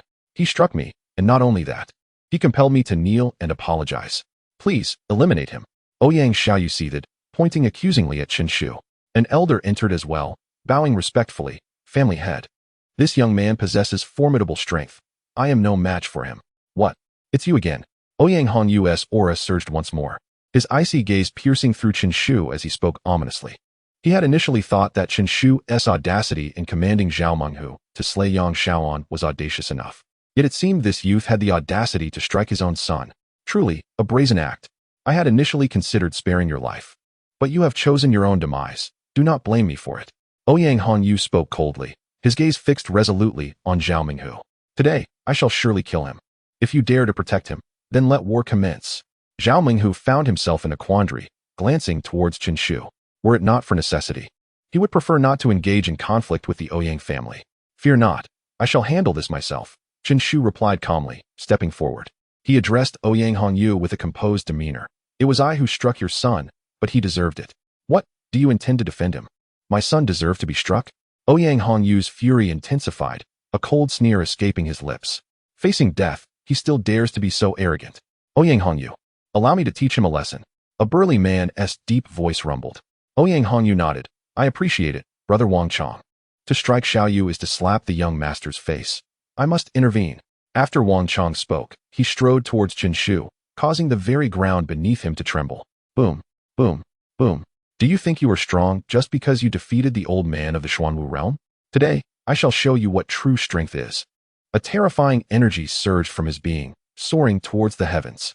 The ferocious aura was unleashed without reservation. The second level of the Xuanwu realm, He Guangsong murmured, his gaze towards the formidable man filled with trepidation. This man could likely only be subdued by old Master Zhao. Others too wore expressions of sheer horror. The second level of the Xuanwu realm was exceedingly rare. Previously, there had only been 2 in Tianyang Prefecture, and now, 1 more had emerged. Those who seek death, perish. Wang Chong bellowed, his face twisted with rage. Hiss! His palm erupted with Xuanli, transforming into a massive serpent that lunged at Chen Shu, while his figure flickered like a phantom, swiftly closing in on Chen Shu, ready to strike him down with a single blow. The second level of the Xuanwu realm? Chen Shu chuckled softly, his eyes devoid of warmth. When did a mere second level of the Xuanwu realm dare to shout threats before him? With a motion of his foot, he formed a sword with his fingers, thrusting it towards Wang Chong. Slay, the divine, Chen Shu declared, his voice resonating with authority as the intent to slay surged forth. A flash of cold light erupted. The brilliance flickered like lightning, suddenly vanishing, as though it were merely an illusion, never having existed at all. What transpired? What is happening? Countless onlookers were perplexed, for they had not seen the events unfold clearly. But soon, someone pointed at Wang Chong, exclaiming in shock, "Look! Wang Chong, his neck!" Many turned to look, their faces reflecting profound astonishment. Wang Chong clutched his neck tightly. Yet droplets of blood began to trickle down. Wang Chong stared at Chen Shu in disbelief, wanting to utter something, but he would never have the chance to do so. What? He killed Wang Chong with a single sword? Ouyang Hongyu was taken aback, his composure shattered as he incredulously exclaimed, "A single sword? A strike to the throat?" Heguang gasped sharply, turning his gaze towards Chen Shu, his eyes now filled solely with reverence. A seemingly effortless sword strike had slain a formidable opponent at the second tier of the Xuanwu realm? Surely, even the esteemed old master Zhao could not have accomplished such a feat with such ease. This young man, addressed as young master by old master Zhao, was undeniably extraordinary. It was no wonder he dared to take charge for the Zhao family. Quite intriguing. The robust man standing alongside Ouyang Hongyu regarded Chen Shu with keen interest. This young man's prowess was indeed formidable. However, in comparison to him, it still fell short. If he wished, he too could dispatch Wang Chong with a single sword, and he was confident it would be even less of a challenge. The man remarked nonchalantly, "To be able to slay Wang Chong with a single strike is commendable. Do you require my assistance in resolving this matter?" Ouyang Hongyu hesitated for a moment before shaking his head. "To eliminate a mere boy does not necessitate your intervention. We are capable." Just then, a commanding voice resonated through the air. "The Lord of the Manor has arrived." Chapter 32. The arrogant Ouyang family head arrives. Ouyang Hongyu's gaze flickered, coldly sweeping over Chen Shu as he said in a chilling tone, "You are indeed fortunate. Were it not for the arrival of the family head, you would have met your demise in the next moment. Now, cherish the scant moments of your life. For once our discussion concludes, your existence shall no longer belong to you." Chen Shu scoffed disdainfully, too lethargic to engage further. His attention shifted to the entrance, where a group of imposing men clad in flying fish attire surrounded a middle-aged gentleman dressed in official robes, who entered with measured strides. The man bore a faint smile, appearing amiable, yet an undercurrent of formidable aura radiated from him, instilling a sense of dread. The fifth level of the Xuanwu realm, stronger than the rumors suggested. Chen Shu's eyes narrowed, muttering under his breath. This Tianyang family head is truly exceptional, living up to the title of the strongest in the family. In comparison, Zhao Fenglai, the second strongest, pales significantly. "Greetings, family head. May the family head be well." A chorus of respectful salutations echoed as everyone rose, bowing deeply to the family head, including even Ouyang Hongyu. Despite the Ouyang family being the foremost clan, they could not afford to offend the family head, for he was backed by the entire dynasty. The family head nodded slightly, his gaze settling on the sturdy man beside Ouyang Hongyu. "A member of the Wang family? How fares the elder Wang?" "Thank you for your concern, family head. The elder is in good health," the robust man replied with a fist salute and a broad smile. "Very well," the family head responded, moving to take his seat at the main table. He then stated, "Today marks the triennial Seven Parties Conference. As per tradition, is there any objection?" His gaze shifted to Zhao Fenglai and Ouyang Hongyu. Ouyang Hongyu laughed heartily, declaring, "Of course, there is no objection. The foremost family in the capital has earned its place." Zhao Fenglai, however, offered a wry smile and replied, "I have no objections either." "Good, then let the Seven Parties Conference commence," the family head proclaimed, taking his seat and lapsing into silence. His presence was primarily to serve as a witness, representing the dynasty in the conferral. The foremost family also required such recognition. Upon completion of the conferral, they would be under the protection of the dynasty, free to develop in peace for the next 3 years. Ouyang Hongyu rose and stepped onto the platform, surveying the crowd with pride. "This year, my Ouyang family will contend for the title of the foremost family. Anyone who dares to challenge, step forward. I wish to see what courage you possess to vie for the top family." As his words fell, a massive man clad in a beast cloak launched himself from the platform like a cannonball. Boom! The ground trembled violently. It was the Wild Lion. 30 years ago, he had famously defeated a first-level Xuanwu realm expert with his formidable physique. He gained notoriety from that battle. Later, it was rumored that he was recruited by the Zhao family. I had always thought it was mere gossip, but it appears to be true. The crowd's attention sharpened, intrigued by the unfolding scene. Clearly, the wild lion was the vanguard of the Zhao family, sent to test Ouyang Hongyu's strength. Wild lion, you wish to challenge me? Ouyang Hongyu stood with his hands clasped behind him, coldly inquiring. Indeed, I believe your Ouyang family lacks the requisite strength to claim the title of the foremost family. The wild lion, arms crossed over his chest, responded in a deep voice. If that is the case, allow me to demonstrate the prowess of the Ouyang clan. With an arrogant flourish, Ouyang Hongyu raised his palm, channeling his mystical energy into the form of an ancient spear. A humming sound echoed as the spear's radiance surged forth, aimed directly at the wild lion. Kill! The wild lion roared, his entire being erupting with mystical energy, manifesting as a formidable defensive force. The ground tremored beneath his feet as he charged forward. The wild lion's strength was indeed commendable. From his seat, Zhao Menghu observed the wild lion's display of power and nodded slightly, offering a critique. However, Zhao Fenglei's brow furrowed in concern as he turned to Chen Shu, asking, "What is your perspective, Chen?" "The wild lion is already dead," Chen Shu remarked with a glance at the arena, his tone indifferent. "Dead? How is that possible?" Zhao Menghu exclaimed in disbelief. Both the wild lion and Ouyang Hongyu were at the peak of the first level of the Xuanwu realm. Neither could easily triumph over the other. The notion of death was utterly inconceivable. Chen was being overly apprehensive. Just as these words left his lips, a chorus of gasps erupted from the crowd. Zhao Menghu abruptly looked up at the arena, his pupils narrowing in shock. There stood Ouyang Hongyu, arms crossed and exuding arrogance. While not far from him, the wild lion lay fallen, blood gushing forth. What? Zhao Menghu's expression turned ashen in an instant. How could it be that, despite both being at the first level of the Xuanwu realm, Ouyang Hongyu managed to slay the wild lion in such a brief span? When did he become so formidable? Zhao Fenglei's face mirrored confusion as he turned to Chen Shu. He had initially sought Chen's insight because he sensed an unsettling shift in the situation. Yet he had not anticipated that Ouyang Hongyu possessed the capability to slay the wild lion. "This is not hard to comprehend," Chen Shu replied, his gaze unwavering. "Ouyang Hongyu is not at the first level of the Xuanwu realm. Rather, he is at the second level." Upon hearing this, the two men grasped the implications. The second level of the Xuanwu realm was exponentially more powerful than the first. Possessing the ability to slay someone at the first level was hardly surprising. Yet, their expressions grew increasingly somber. Ouyang Hongyu had concealed his strength remarkably well. The situation was likely more dire than they had imagined. Indeed, as their thoughts raced, Ouyang Hongyu, hands clasped behind him, arrogantly proclaimed, "Today, the title of the foremost family shall belong to the Ouyang clan. Who dares to oppose such a person?" The crowd gazed in awe at the lifeless body on the ground. The ability to effortlessly slay a powerful Xuanwu realm warrior indeed qualified the Ouyang family to ascend as the foremost family of Tianyang Prefecture. However, would the Zhao family willingly relinquish their position? At that moment, a robust man who had been shadowing Ouyang Hongyu surveyed the surroundings and disdainfully remarked, "I advise you all to refrain from contention. Before me, you are but a swarm of ants. Should anyone dare to contest, do not blame me for my ruthlessness." In the stands, the onlookers shifted their gazes towards the imposing man, their expressions reflecting a mix of apprehension and intrigue. Even if he were immensely powerful, such words seemed inappropriate. "Are we all mere ants? Such arrogance. Who do you think you are?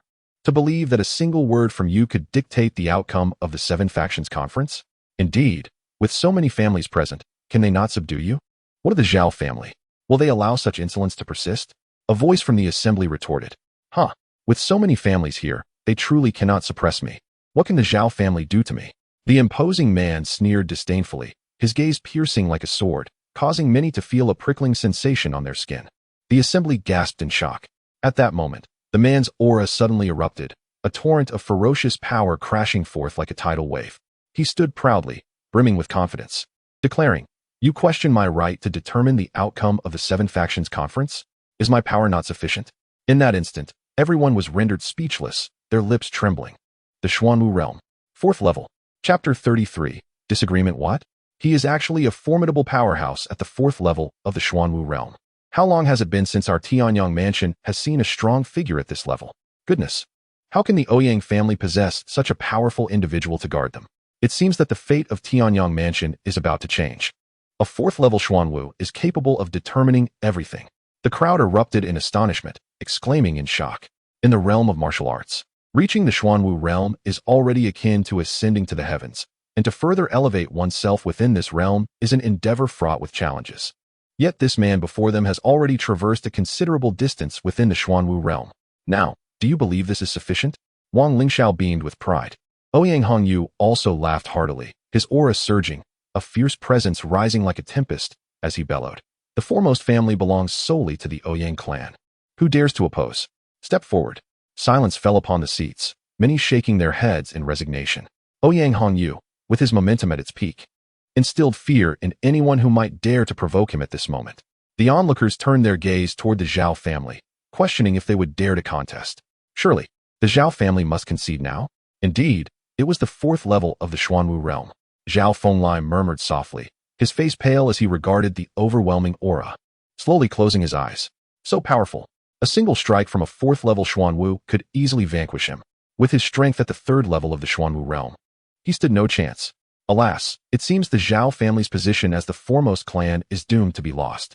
How frustrating it is to encounter such a superlative powerhouse. Zhao Menghu expressed his discontent, yet felt utterly powerless. A fourth-level Xuanwu, such a being could serve as the law of an entire mansion. Even the mansion lord must regard them as an equal. It appears that the negotiations among the 7 factions are reaching a conclusion. On the main seat, the mansion lord glanced at the formidable Wang Lingxiao, a faint smile gracing his lips as he contemplated. This was anticipated, with the Wang family backing the Ouyang clan. How could they fail to secure the position of the foremost family? Turning his attention to Zhao Fenglai, the mansion lord inquired solemnly, Zhao family, do you intend to challenge the Ouyang family? I, the Zhao family, concede the challenge. We willingly relinquish our claim to the position of the foremost family. Zhao Fenglai gritted his teeth, speaking with a heavy heart. Upon uttering these words, he seemed to have aged several years, his vitality seemingly drained. Congratulations to the head of the Ouyang family. We hereby pledge to follow the footsteps of the Ouyang clan, without any ulterior motives. Feng Lei of the Feng family pays respect to the head of the family. Many voices rose in praise and flattery from the seats. Ha ha ha. Hearing those voices, Ouyang Hongyu burst into uproarious laughter, his aura swelling even further.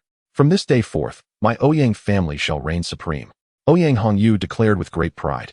The mansion lord smiled slightly, stating, well, since there is no challenger, I hereby announce that the Ouyang family is the new foremost family.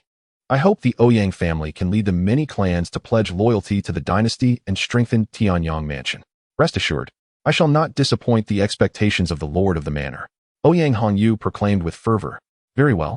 Let us proceed to officially designate the Ouyang family. As before the lord could finish his sentence, a nonchalant voice interjected, wait a moment. My lord, it seems rather premature to bestow such an honor upon the Ouyang family, does it not? I do not recall consenting to his ascension as the foremost family. The lord furrowed his brows slightly and turned towards the source of the interruption, only to find Chen Shu casually toying with his fingers, an air of indifference enveloping him. His expression darkened considerably. I am announcing significant matters of the manor. What right do you, a mere junior, have to interject? What gives you the authority to speak so? Chen Shu repeated the question, standing upright and replying coolly, my lord, it appears that Zhao Fenglai is unable to assume leadership of the Zhao family. For I am the true head of the Zhao clan. What?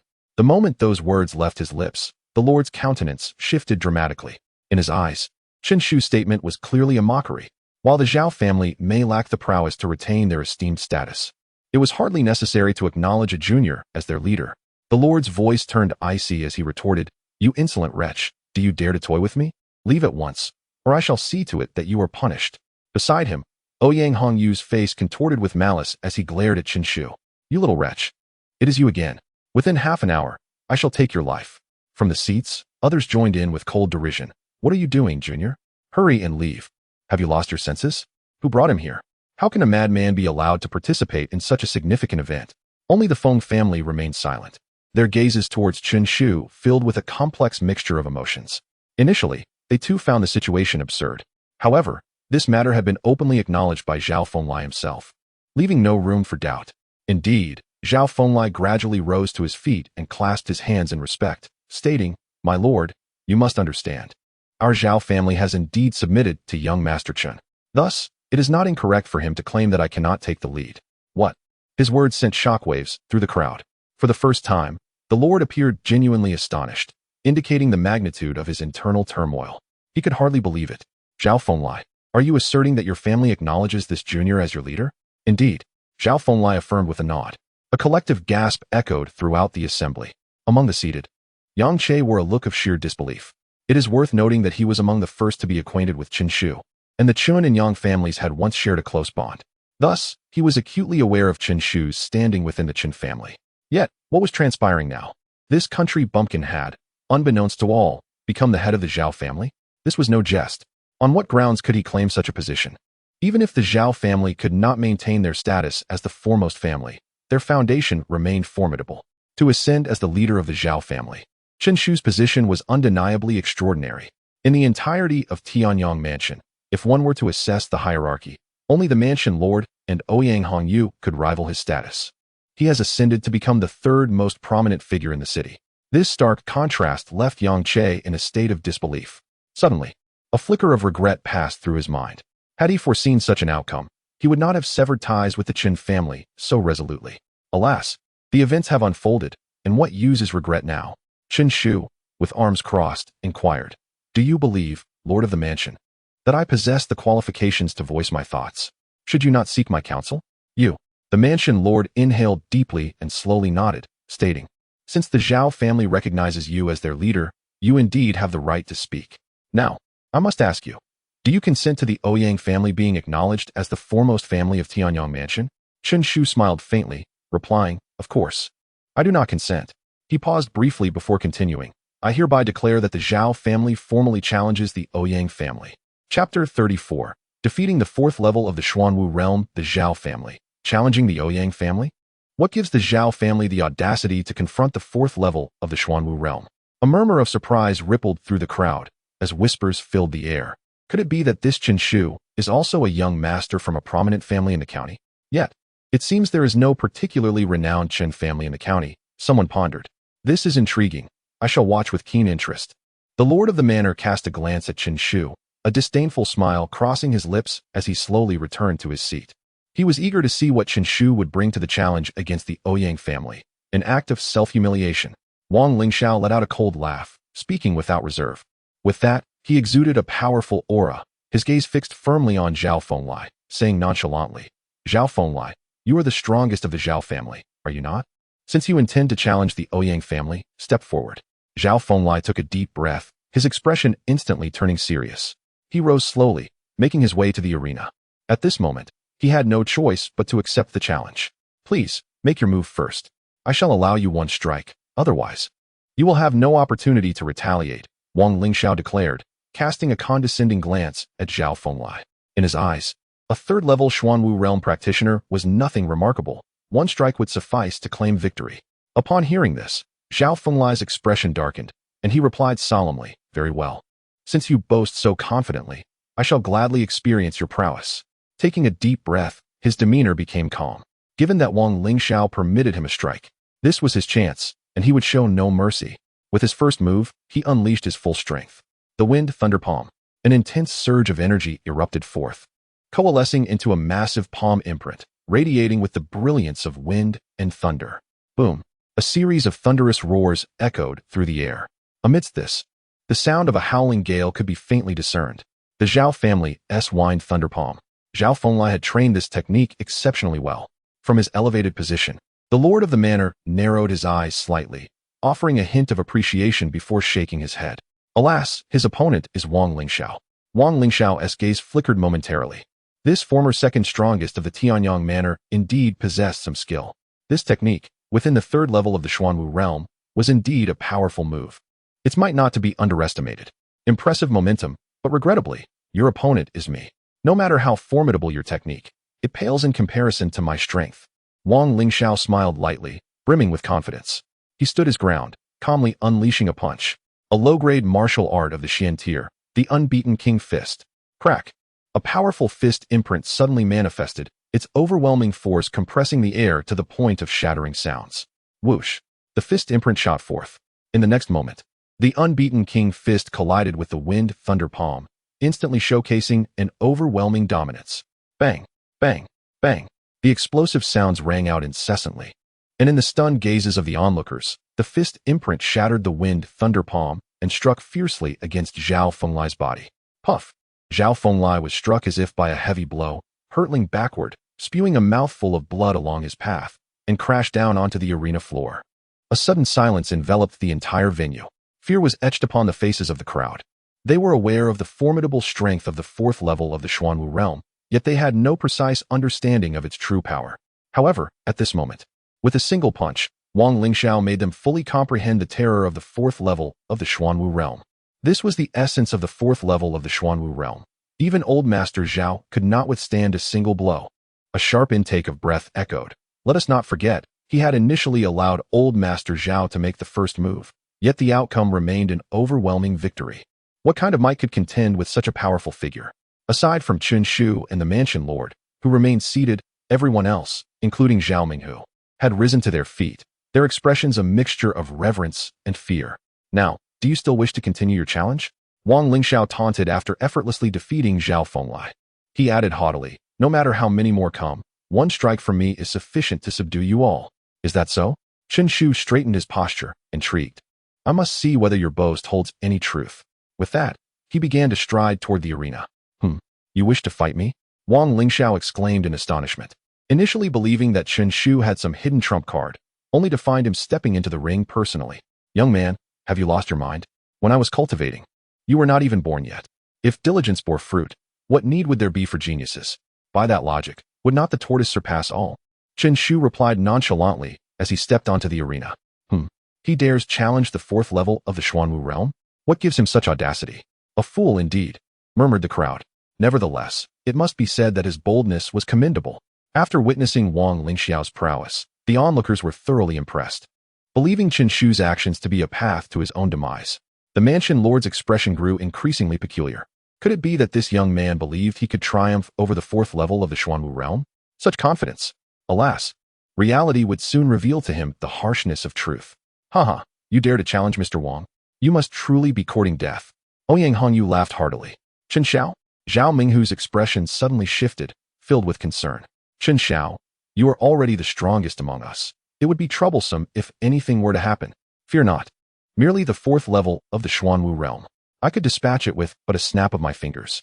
His calm words struck the audience like thunder, causing them all to pale. Such audacity. Wang Lingxiao was instantly enraged by Chen Shu's provocation, coldly retorting, Are you suggesting you would kill me? Do you truly see yourself as a figure of significance? A mere ant. Today, I shall demonstrate my might. With that, Wang Lingxiao unleashed his profound energy, erupting forth like a tidal wave, accompanied by a thunderous roar that left nearly all present gasping for breath. Above his fist, the sound of rumbling thunder resonated ominously. Chen Xiao, be careful. Zhao Minghu's heart raced, fearing that a single strike could spell disaster for Chen Shu. Mr. Wang, eliminate this brat. Ouyang Hongyu was frantically shouting, as if he had already witnessed the scene of Chen Shu's blood spilling on the arena. Behold, the invincible king fist. Wang Lingxiao bellowed, his fist swelling to 4 or 5 times its size, resembling a small hill as it descended upon Chen Shu with fury. Yet, Chen Shu remained unfazed, standing resolute, calmly gazing at the approaching blow, and upon closer inspection, a hint of barely perceptible mockery danced at the corner of his lips. I speak. With but a flick of my finger, I could slay you. Just as Wang Lingxiao drew near, Chen Shu reiterated his words. With that, he poised his fingers like a sword, a faint glimmer of sword light flickering at his fingertips. Then, he flicked his finger. The sword light shot forth. Buzz. A sharp, piercing sound of the sword rang out suddenly, akin to the roar of a dragon or the howl of a tiger, brimming with dominance and authority, sending tremors through the hearts of those who heard it. What? In that instant, Wang Lingxiao felt every hair on his body stand on end, confronted by an overwhelming terror. It was the threat of death. Do you truly intend to kill me with a mere flick of your finger? I refuse to believe it. Wang Lingxiao roared. His aura is surging dramatically, akin to a tidal wave, coalescing into an impenetrable defense before him. Yet, the sword light sword passed. With a faint sound, it vanished without a trace. From the moment Chen Shu flicked his finger to the instant Wang Lingxiao erected his defensive barrier, it all transpired in the blink of an eye. Yet, in that fleeting moment, the victor was determined, and life and death were sealed. With his hands clasped behind him, Chen Shu gazed down imperiously, softly stating, I said I could kill you with a flick of my finger. Do you believe me now? Wang Lingxiao clutched his chest, his face a canvas of unwillingness and panic. How could that faint glimmer of sword light have breached his defenses and shattered his heart? Even in death, He could not comprehend. Chapter 35. Conclusion. One strike. The fourth level of the Xuanwu realm. Vanquished. Gasp. Chen Shu has slain a fourth-level Xuanwu realm warrior? Some stood in stunned silence, their voices trembling as they whispered. Even though the evidence lay before them, they struggled to believe it. It was simply unfathomable. The fourth level of the Xuanwu realm was not an ordinary sight. It represented a rare and formidable power within the entire Tianyang prefecture. Yet, here it lay lifeless. How could it seem as though a fourth-level Xuanwu warrior was as fragile as paper before Chen Shu? Zhao Minghu also appeared dazed, instinctively uttering, "I am merely at the first level of the Xuanwu realm. Is it truly acceptable to view the fourth level as so weak?" Nevertheless, there was no denying that Chen Shu's swift and decisive defeat of Wang Lingxiao instilled this very sentiment. One could only conclude that Chen Shu was terrifying beyond measure. The fourth level of the Xuanwu realm was still not his limit. Zhao Fenglai, who had returned to his seat to recuperate, was equally astonished. He, at the third level of the Xuanwu realm, had been bested by Chen Shu in a single strike. Wang Lingxiao, at the fourth level, had been dispatched with a mere gesture. What, then, was the upper limit of this 16-year-old youth? Could it be that Chen Shu had already ascended to the fifth level of the Xuanwu realm? Zhao Fenglai's expression changed dramatically, and in that moment, he truly felt a sense of submission to Chen Shu. This was a peerless genius. If he survived, he would undoubtedly become a towering figure in the future. The Zhao family's connection with such an existence was indeed a monumental stroke of fortune. Now, it is your turn. Chen Shu's gaze shifted to Ouyang Hongyu as he spoke coolly. Did you not wish to kill me? I present you with an opportunity, though I fear you may be incapable of seizing it. Why you? Are you truly a fifth-level Xuanwu realm warrior? Ouyang Hongyu retreated repeatedly, his complexion ashen, as though mourning a loss. Had he known Chen Shu was this powerful, he would never have provoked him.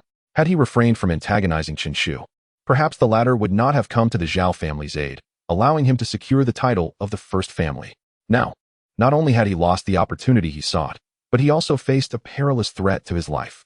Ouyang Xiaoyu hastened to kneel and apologize to Chen Shu. It is all your fault, you wretched child. Otherwise, we would not have incurred Chen Shu's wrath. Ouyang Hongyu shouted fiercely.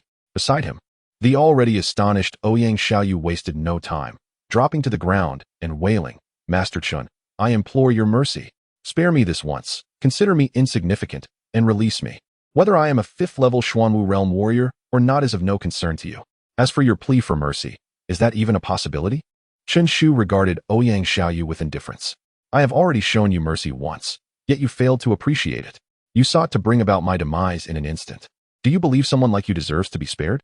Upon hearing this, Ouyang Xiaoyu's eyes rolled back, and he fainted from fear.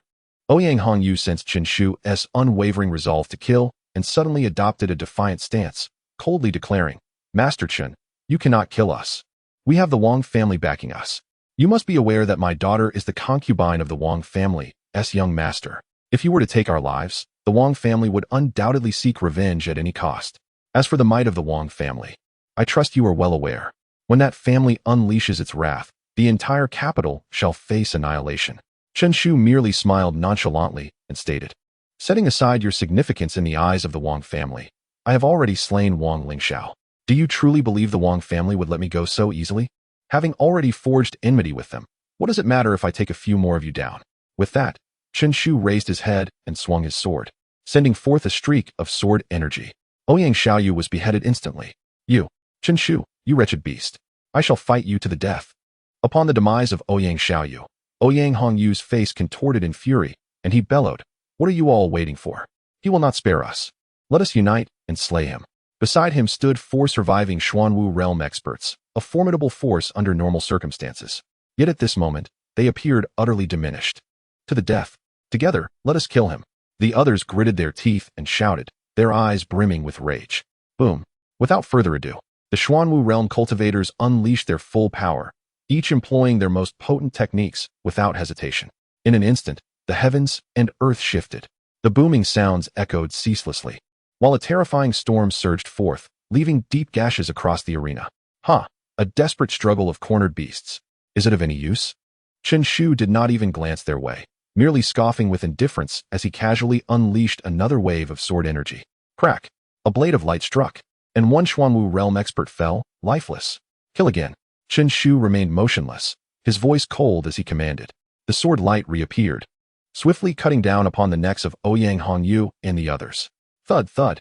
Ouyang Hong Yu and the others fell to the ground, silent as the grave. Blood flowed slowly from their bodies. The lord of the estate's expression shifted slightly as he regarded Qin Shu, a flicker of apprehension surfacing in his gaze. 5 Xuanwu realm experts extinguished with a mere laugh. This youth is indeed formidable.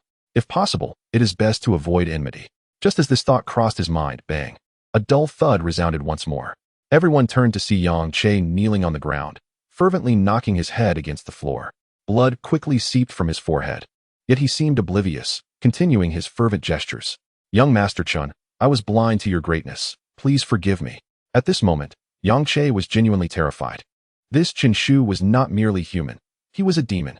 How else could he be so powerful, so merciless? Those were Xuanwu realm experts, few in all of Tianyang Prefecture, but in the blink of an eye, he had slain 6. For such a powerhouse, to kill him would be as easy as a mere glance.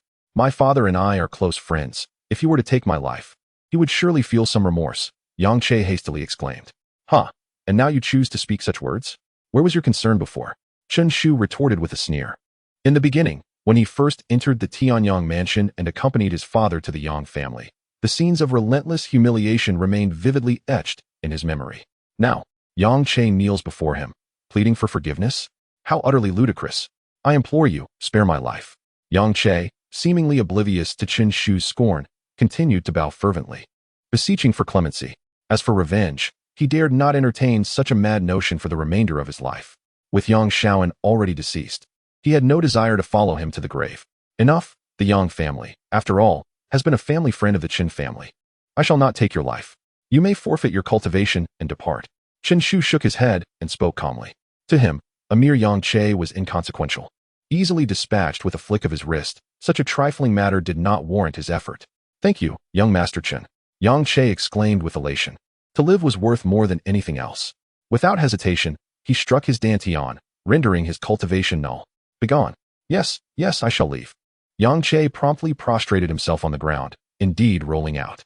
Qin Shu shook his head in disdain. This once mighty overseer of the mansion had lost all semblance of his former grandeur. Chapter 36. Thunderous Trials. Ha. Indeed, Qin Shao is a youthful hero. How admirable. Feng Qin chuckled, his smile radiant as he approached, slightly bowing in respect. To speak candidly, he was utterly astonished by Qin Shu's performance. He had effortlessly slain 5 formidable masters of the Xuanwu realm, including one at the 4th tier. Such prowess is truly terrifying.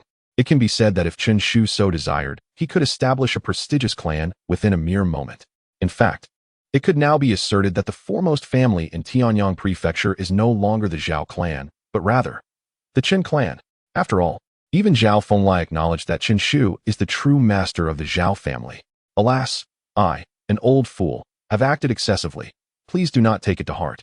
Considering your connection with Yi, Feng Chan said with a forced smile, now fully realizing that had it not been for his rapport with Feng Yi, he might have been the first casualty of the Xuanwu realm. No worries, you may leave. Qin Shu shook his head, uninterested in further conversation. Very well. I shall take my leave. You and Yi are of the same generation, with much to discuss. Feng Chun hurriedly said, glancing at Feng Yi with a smile. Yi, why do you stand there in a daze? Haven't you been mentioning your elder brother to me incessantly? I. Feng Yi cast a timid glance at Qin Shu, her eyes betraying uncertainty. She was unsure whether this seemingly invincible youth was still her elder brother. What are you looking at? Have you forgotten your brother? Qin Shu ruffled her hair and smiled. That simple gesture brought forth a brilliant smile on Feng Ye's face. Elder brother, you remain unchanged. Let us depart. I am rather hungry and wish to eat. Qin Shu shook his head gently, speaking softly. As for everything here, it has already settled. His presence made little difference, and he trusted that the Zhao family would handle the situation adeptly. Hooray! Feng Yi exclaimed joyfully. Simultaneously, in Baiyan City, an elderly man clad in a purple robe entered the Chan residence, his expression frosty and severe. His thunderous voice echoed across the surroundings. Who is Qin Shu? Step forth and face your doom. Boom. The sound resonated like thunder, erupting violently. Several martial artists of lower cultivation turned pale, unable to suppress a mouthful of blood, their faces reflecting sheer terror. How could such a powerful figure appear in Baiyan City? Moreover, it seemed he was seeking trouble with the young master. The expressions of many in the Chen family changed drastically, their hearts filled with unease. Ever since Qin Shu had showcased his might by vanquishing the Bai family, The Chen family members held nothing but respect and admiration for him. Yet now, it appeared that Chen Shu had provoked someone far beyond his reach. May the young master remain safe, the Chen family members silently prayed. At that very moment, Chen Fa also heard the commotion, his eyes snapping open in alarm. Such a formidable aura. His expression shifted slightly, recognizing that this presence far exceeded the spirit transformation realm. A figure of immense power, hailing from the Xuanwu realm, has arrived. As thoughts raced through his mind, Chen Fa swiftly materialized before the elder in purple robes, his expression grave as he inquired, "May I ask who you are?" "You, a mere cultivator of the 9th layer of transformation, are not worthy of knowing my name." The elder retorted disdainfully, casting a scornful glance at Chen Fa. "Where's Chen Shu? Bring him forth to meet his demise." "You wish to kill Chen Shu?" Chen Fa's countenance shifted, his voice low as he asked, "Might I inquire how Chen Shu has offended you to warrant such dire consequences? Do you possess the qualifications to question me?" The elder in purple frowned, his voice icy. As he waved his sleeve, boom! In broad daylight, a thunderous roar echoed suddenly. Instantly, a bolt of lightning descended from the heavens, striking towards Chen Fa. Calling forth thunder at will, Chen Fa inhaled deeply, his gaze sharpening as he brandished his sword with fervor. Dragon-slaying sword. Buzz! The sword emitted a sound akin to a dragon's roar, and forth came a dragon-shaped sword aura, surging forth with lethal intent. Boom! A terrifying tempest erupted, and soon, the dragon-shaped sword aura clashed with the bolt of lightning, both vanishing into oblivion. Such formidable sword intent. You possess some skill, the elder remarked with surprise. Yet his expression remained haughty. But alas, you are still facing me. He was a Xuanwu realm powerhouse, transcending the realm of transformation. Even the most exceptional cultivators of transformation would pale in comparison before him. On the other side, Chen Fa staggered backward, retreating several dozen meters as he forcefully quelled the turbulence in his chest. He gazed up at the elder in purple and solemnly asked, "Are you from the Tianlai sect?" "You are not foolish. Indeed, I am Lei Qianjia, hailing from the Tianlai sect," the elder proclaimed proudly. "Considering your commendable strength, I shall grant you the clarity of a ghost. The Chen Lei of your family is my personal disciple." Upon receiving this confirmation, Chen Fa's heart sank heavily. The Tianlai sect, the sole third-tier sect within the Tianyang prefecture. It commanded numerous factions within the city, exerting dominance, and was undoubtedly a formidable force not to be underestimated. If one were to compare, the Tianlai sect was on par with the Zhao family of Tianyang prefecture, if not superior. "Senior, there seems to be a misunderstanding. My son, Chen Shu, did not intentionally render Chen Lei into a fool. Rather, he brought this upon himself." Chen Shu had no choice. Chen Fa hastily clarified, "That is of no concern to me.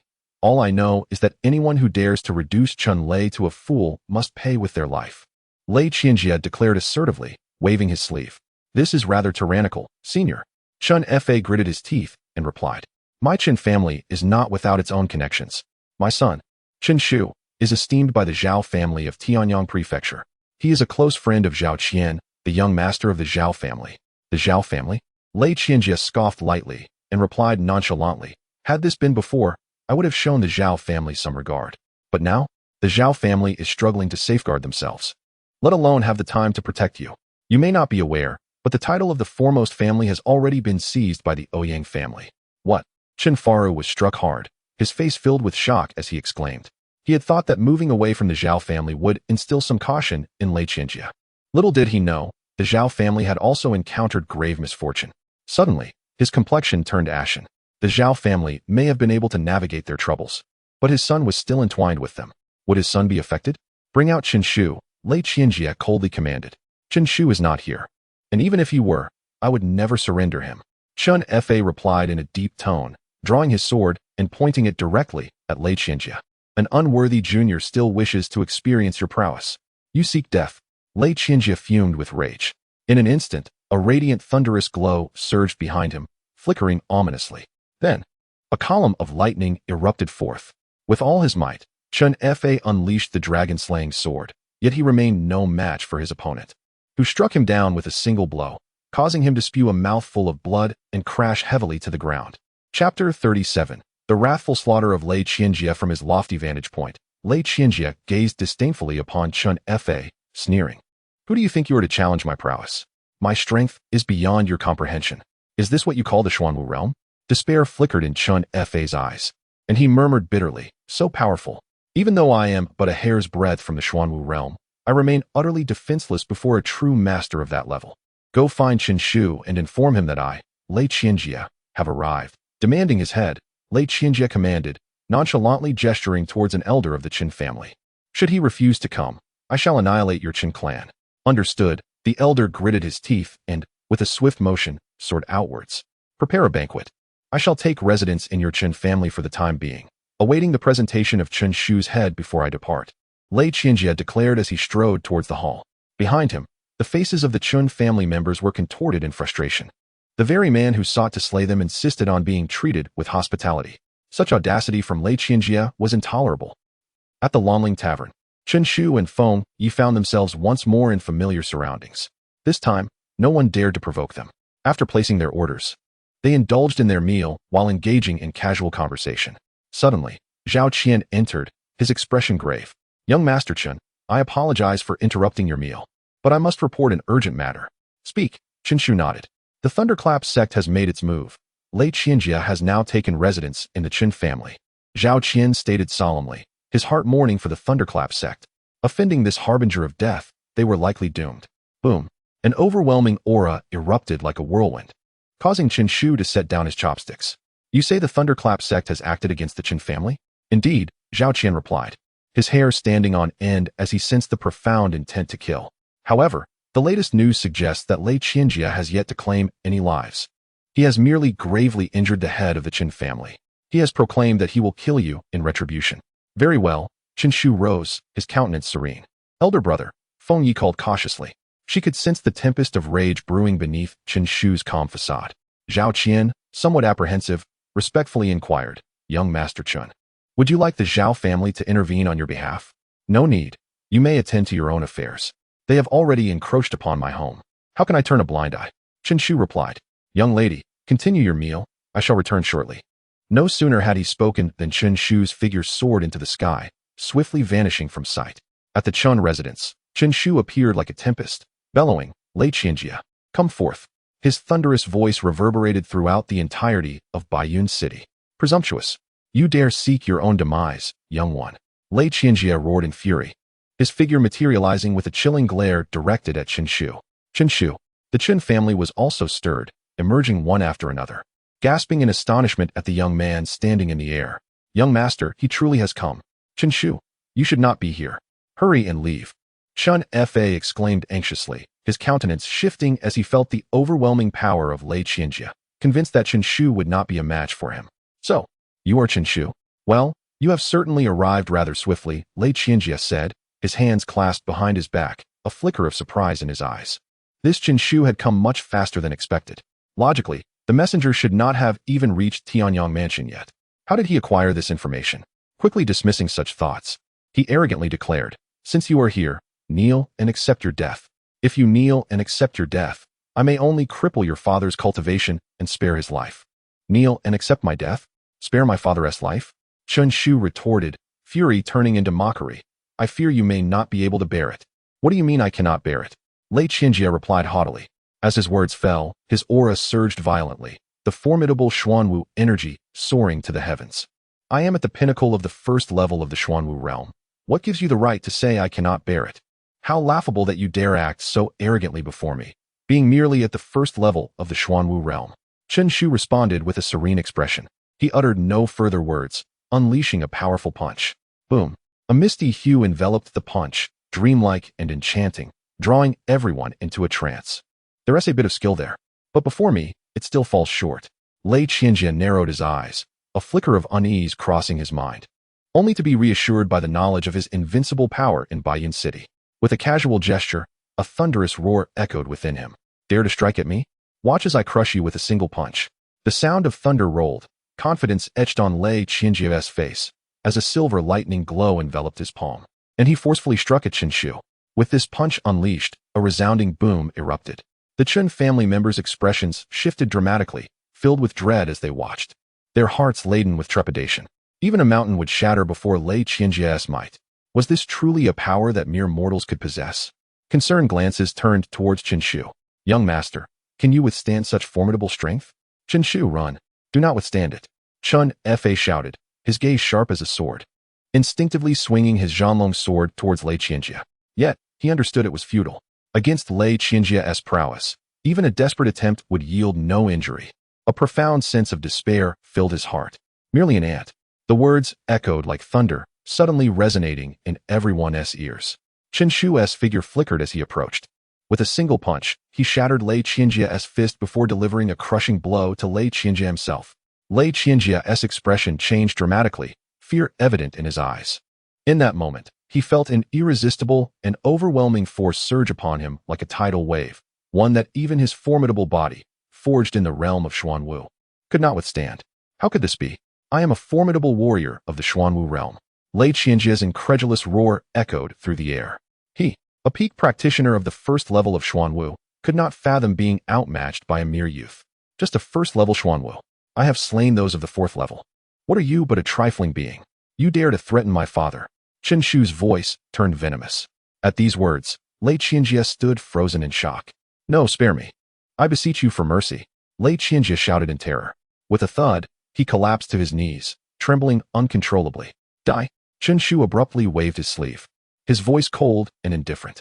Lei Qianjie had dared to assault the Chen family and grievously injure Chen Fa, crossing the threshold of his patience. Only death would suffice. Otherwise, the hatred in his heart would never be quelled. As his words fell, a sudden explosion erupted, and Lei Qianjie's body disintegrated into nothingness. The first level of Xuanwu perished. Chapter 38. Eliminate them. Is it true that someone from the first level of the Xuanwu realm has perished? Chen Fa exclaimed, astonished. Chen Shu had once again reshaped his understanding. He had previously believed that achieving the 9th level of the spirit transformation at such a young age was already an unparalleled feat, deserving of the title prodigy. Yet, how much time had passed since Chen Shu vanquished by you? Now, this young man was capable of slaying those in the Xuanwu realm. I have truly fallen behind. Chen Fa shook his head, a wisp of dust lifting from the corners of his heart. This remarkable youth might, perhaps, allow me and his mother to reunite in the future? As this thought flickered through his mind, his gaze gradually settled into calmness. It is still too early to entertain such notions. Before that formidable power, even the Xuanwu realm is but an insect. To garner their attention, one must at least reach the spirit martial realm. Lord, an elder of the Heavenly Thunder sect cannot simply be allowed to die. A thunderous voice resonated within the council hall of the estate. A middle-aged man donned in a purple cloak, his expression dark, spoke solemnly. He was Lei Sanqian, the young master of the Heavenly Thunder sect, possessing strength that had also reached the Xuanwu realm. Beside him stood a group of formidable figures from the sect. Their demeanor stern, exuding an immense pressure that intimidated many strong individuals within the estate city. Today, you must provide an explanation, Lei Sanqian asserted. Chen Shu dared to kill Lei Qianjie, significantly disrupting our established order. If you fail to impose severe punishment, we of the Heavenly Thunder sect will take matters into our own hands. Lei Sanqian, are you threatening me?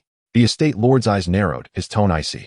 Surrounding him were key figures from the 6 prominent families of Tianyang Prefecture and several elite households, their expressions tinged with a peculiar nuance.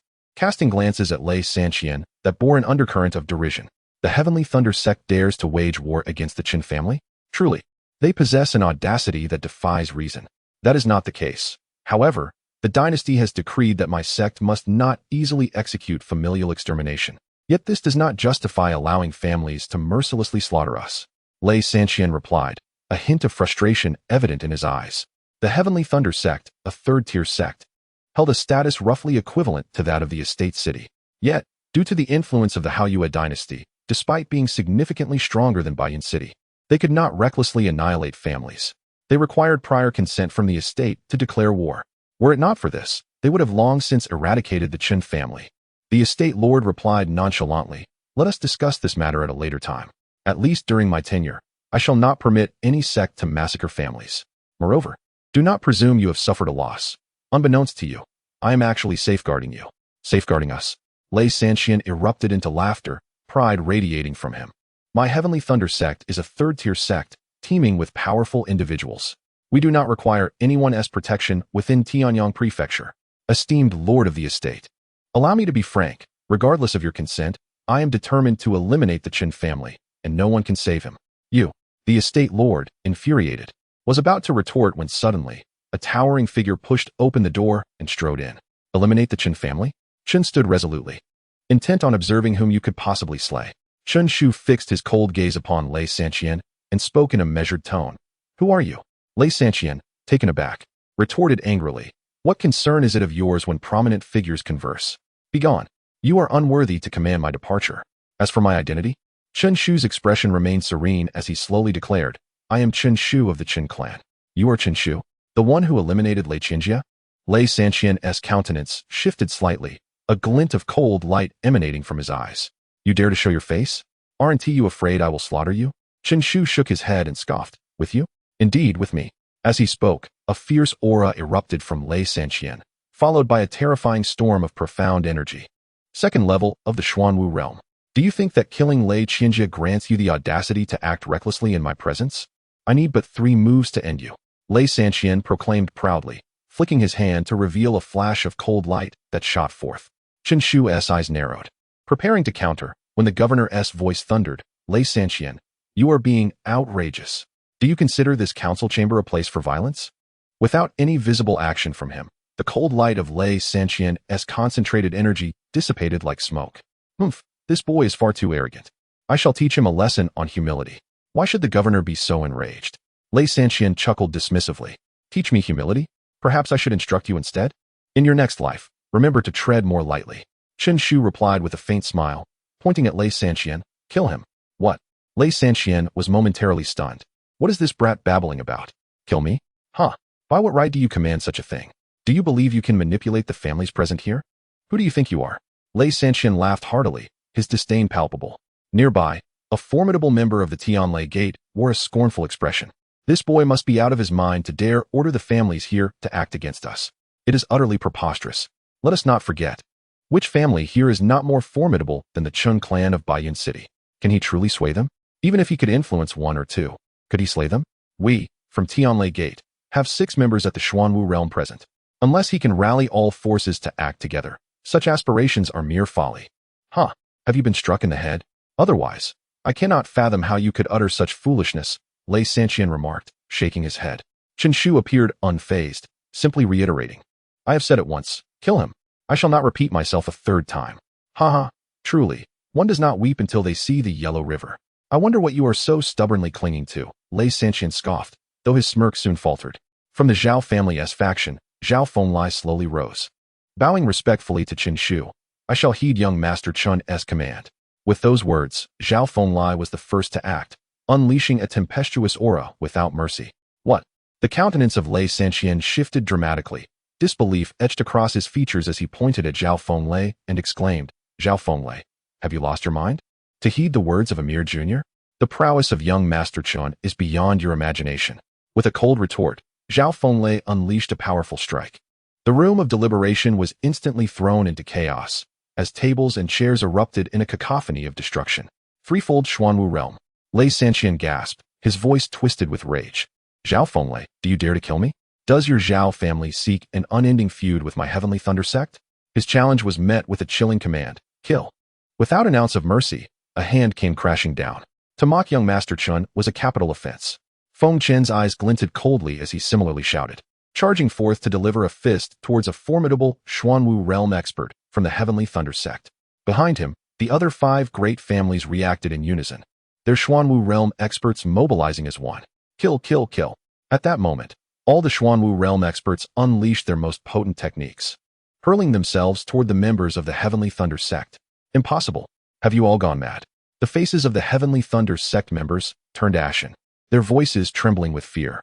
This youth, with a single utterance, commanded all the powerful figures? How could such an absurdity transpire? No, Lei Sanqian bellowed, fixing his gaze on the master of the estate, desperation flickering in his eyes. The situation had turned dire. The master had become his last hope. Master, this is the deliberation hall. Killing is forbidden. They defy your authority. I implore you to see reason. Before the master could respond, Chen Shu's icy voice interjected, kill.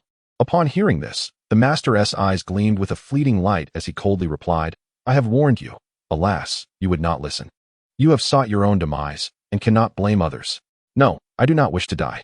Lei Sanqian cried out in panic, feeling as if the world was crumbling around him.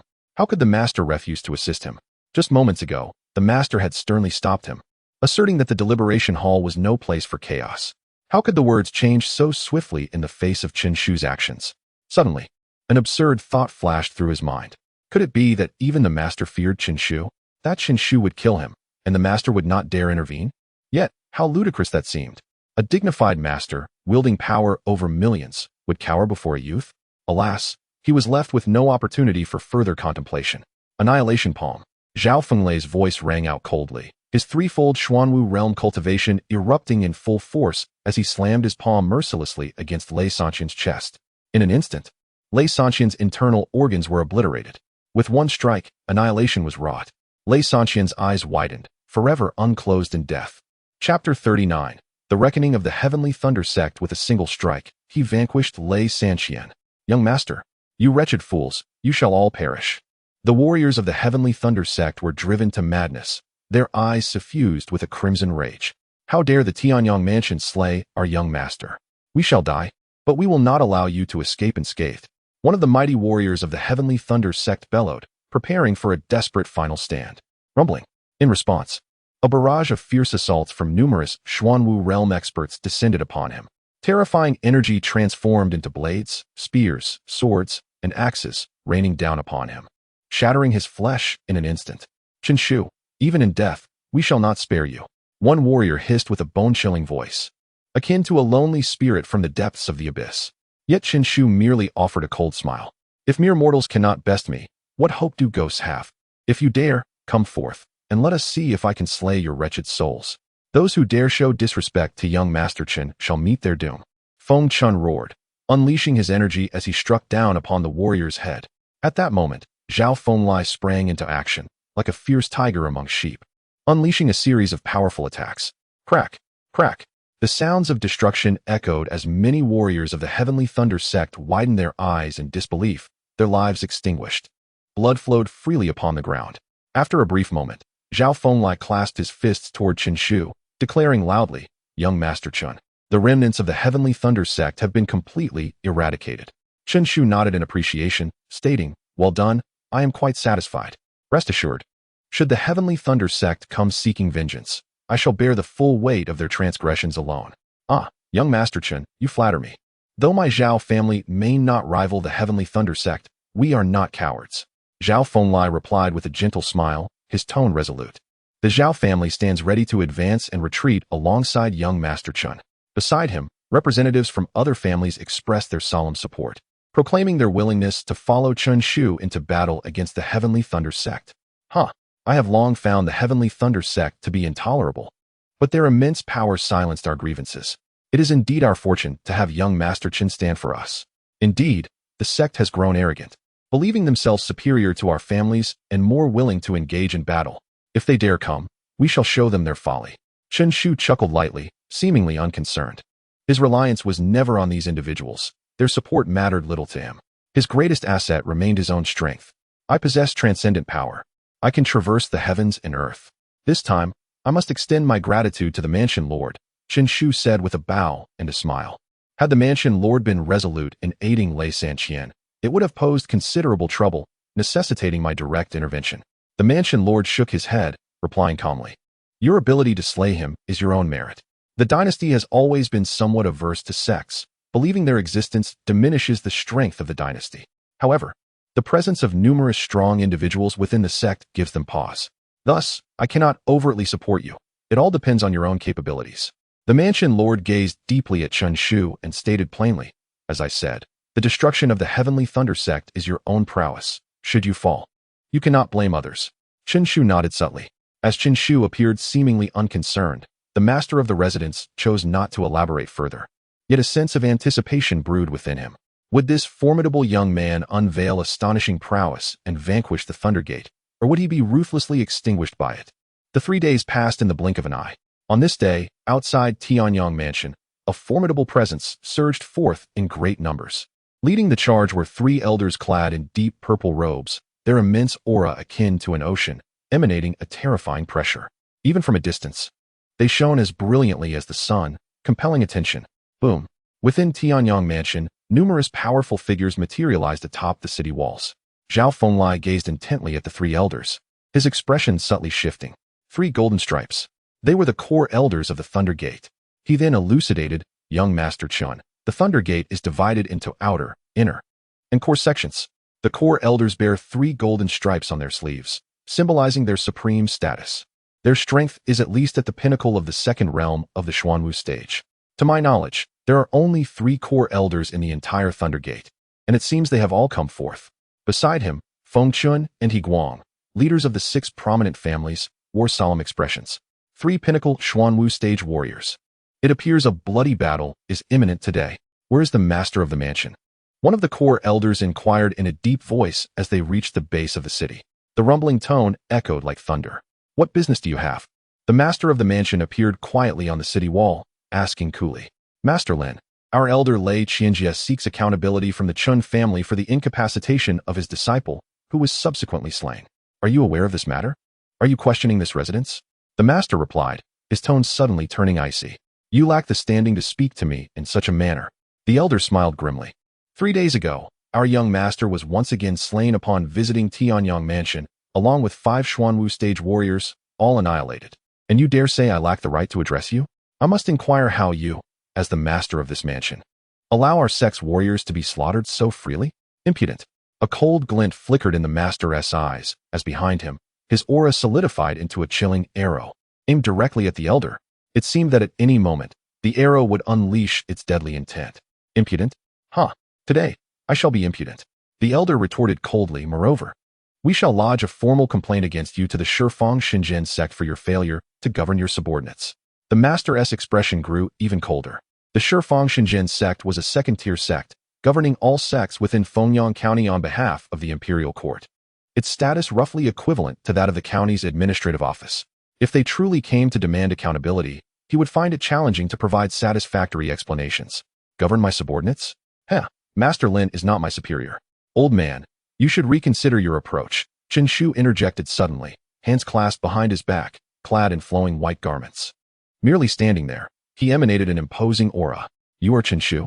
Indeed, I am Chun, he replied calmly. Lei Qianjie lies slain at my hands, as do Lei Sanqian and the masters of your heavenly thunder sect. Chen Shu spoke with an air of indifference. You heartless beast, the elder exclaimed, his eyes filled with a murderous rage. Do you not feel a shred of guilt for the lives you have taken? Guilt? Chen Shu's eyes grew cold as he scoffed. The enmity between your heavenly thunder sect and myself began with Chun Lei of the Qin clan. At that time, he sought to end my life. And out of familial affection, I merely rendered him an imbecile. Is that a cause for guilt?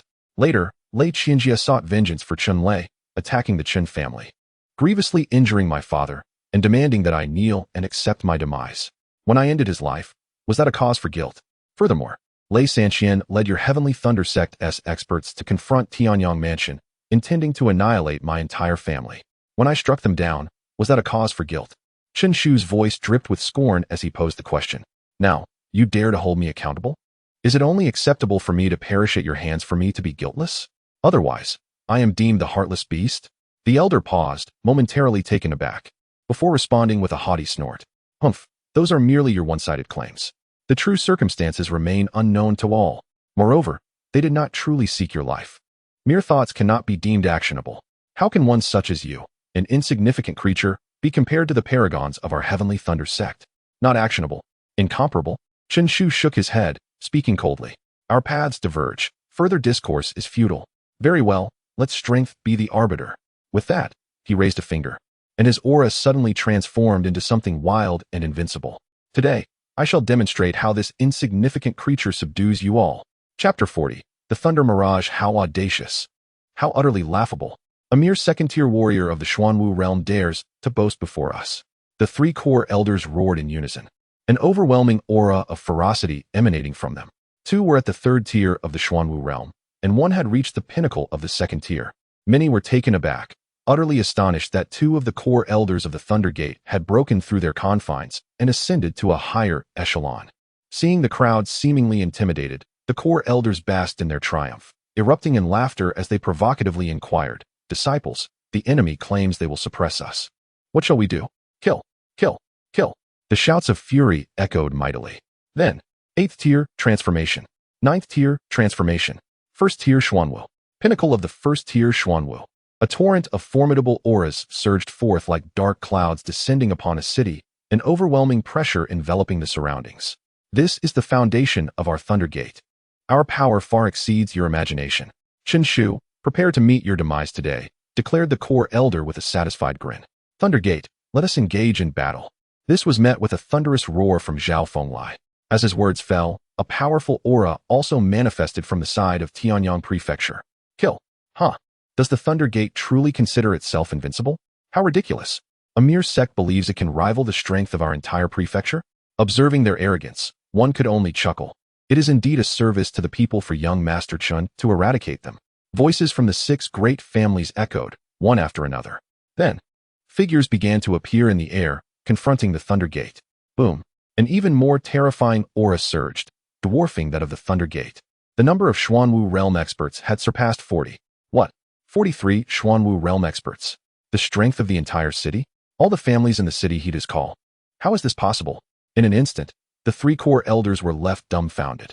They had approached with great confidence, believing victory was theirs. Convinced that their opponents consisted of only a few Xuanwu realm warriors, or perhaps 2 or 3 families supporting Qinshu at best. Such a force could easily be crushed by the Thundergate. Yet, they never anticipated that they faced the elite forces of the entire prefecture. Kill. Qinshu extended a finger, speaking coldly. Yes. Before the Thundergate could react, the formidable warriors from the various families of Tianyang Prefecture launched their attacks. Terrifying assaults erupted in an instant. Thud. Thud. In moments, a deluge of blood stained the bluestone pavement. Dare you? The core elder bellowed, unleashing his aura as the full prowess of the 3rd tier Xuanwu realm exploded forth. Boom. Like a mountain collapsing, a surge of power erupted from them. And with a single punch, a Xuanwu realm expert was obliterated. Disciples, follow my lead and retaliate. Zhao Fenglai scoffed, proclaiming, our strength far exceeds yours. Do you dare to resist? To offend young Master Chun will lead to your utter annihilation today. With these words, he unleashed a powerful punch towards the core elder. Bang! Instantly, the two were embroiled in fierce combat. Behind Zhao Fenglai, Zhao Minghu roared, leading over 20 formidable Xuanwu realm warriors to encircle another Xuanwu realm triple expert. Meanwhile, on another battlefield, Feng Chun, in collaboration with He Guang and 10 other Xuanwu realm warriors, cornered the peak core elder of the Xuanwu realm double. As for other skirmishes, the Tianlai sect found itself in a dire predicament. Within a brief moment, the Tianlai sect suffered heavy casualties. Alas, after today, the Tianlai sect shall cease to exist. The governor observed coldly, a hint of a smile creeping onto his stern face, remarking, I must express my gratitude to you. Should I successfully eradicate this second-rate sect, it would indeed be a significant achievement. Chen Shu smiled faintly. At that instant, a thunderous roar echoed. Lin Chongqing, come forth and meet your demise. Accompanied by this furious voice, a figure surged forth, a tempestuous wind trailing behind him, rushing towards the governor like an arrow. Along the way, countless powerful figures in the city were torn apart by the ferocious energy. Lei Huanying, you are exceedingly arrogant. The governor's expression shifted slightly as he coldly snorted, unleashing a surge of profound energy. You dare incite the Tianyang house to slay my Tianlai sect disciples, Lin Chongqing? You are courting death. As the figure became visible, it revealed a tall man clad in a purple robe, radiating with the brilliance of thunder. The aura emanating from him sent tremors of fear through all present. Xuanwu Realm 5.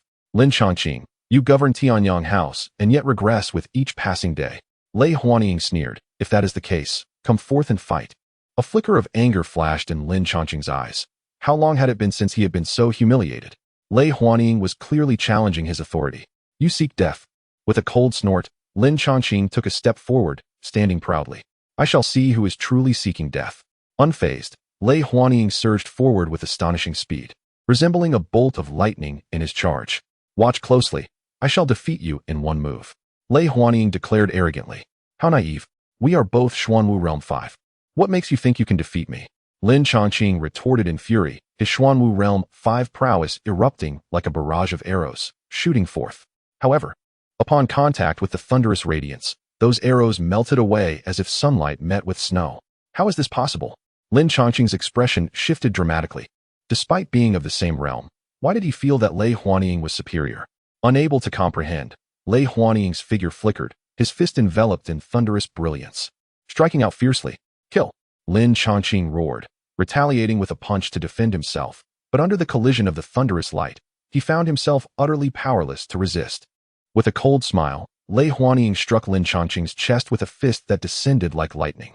Blood erupted from Lin Chongqing's mouth as he stared in disbelief at this outcome. Both at the 5th level of the Xuanwu realm. How could he be defeated in a single blow? What is so difficult to comprehend? With his hands clasped behind his back, Lei Huanying stood proudly, his head held high, proclaiming, "Because I am at the pinnacle of the 5th level of the Xuanwu realm. How is this possible?" Lin Chongqing's pupils constricted sharply as he hissed, his voice laced with resentment. He believed his own progress had been rapid, yet how could Lei Huanying have surpassed him so swiftly? Unbeknownst to him, he had already ascended to the pinnacle of the 5th level of the Xuanwu realm? Now I command you to cease this war.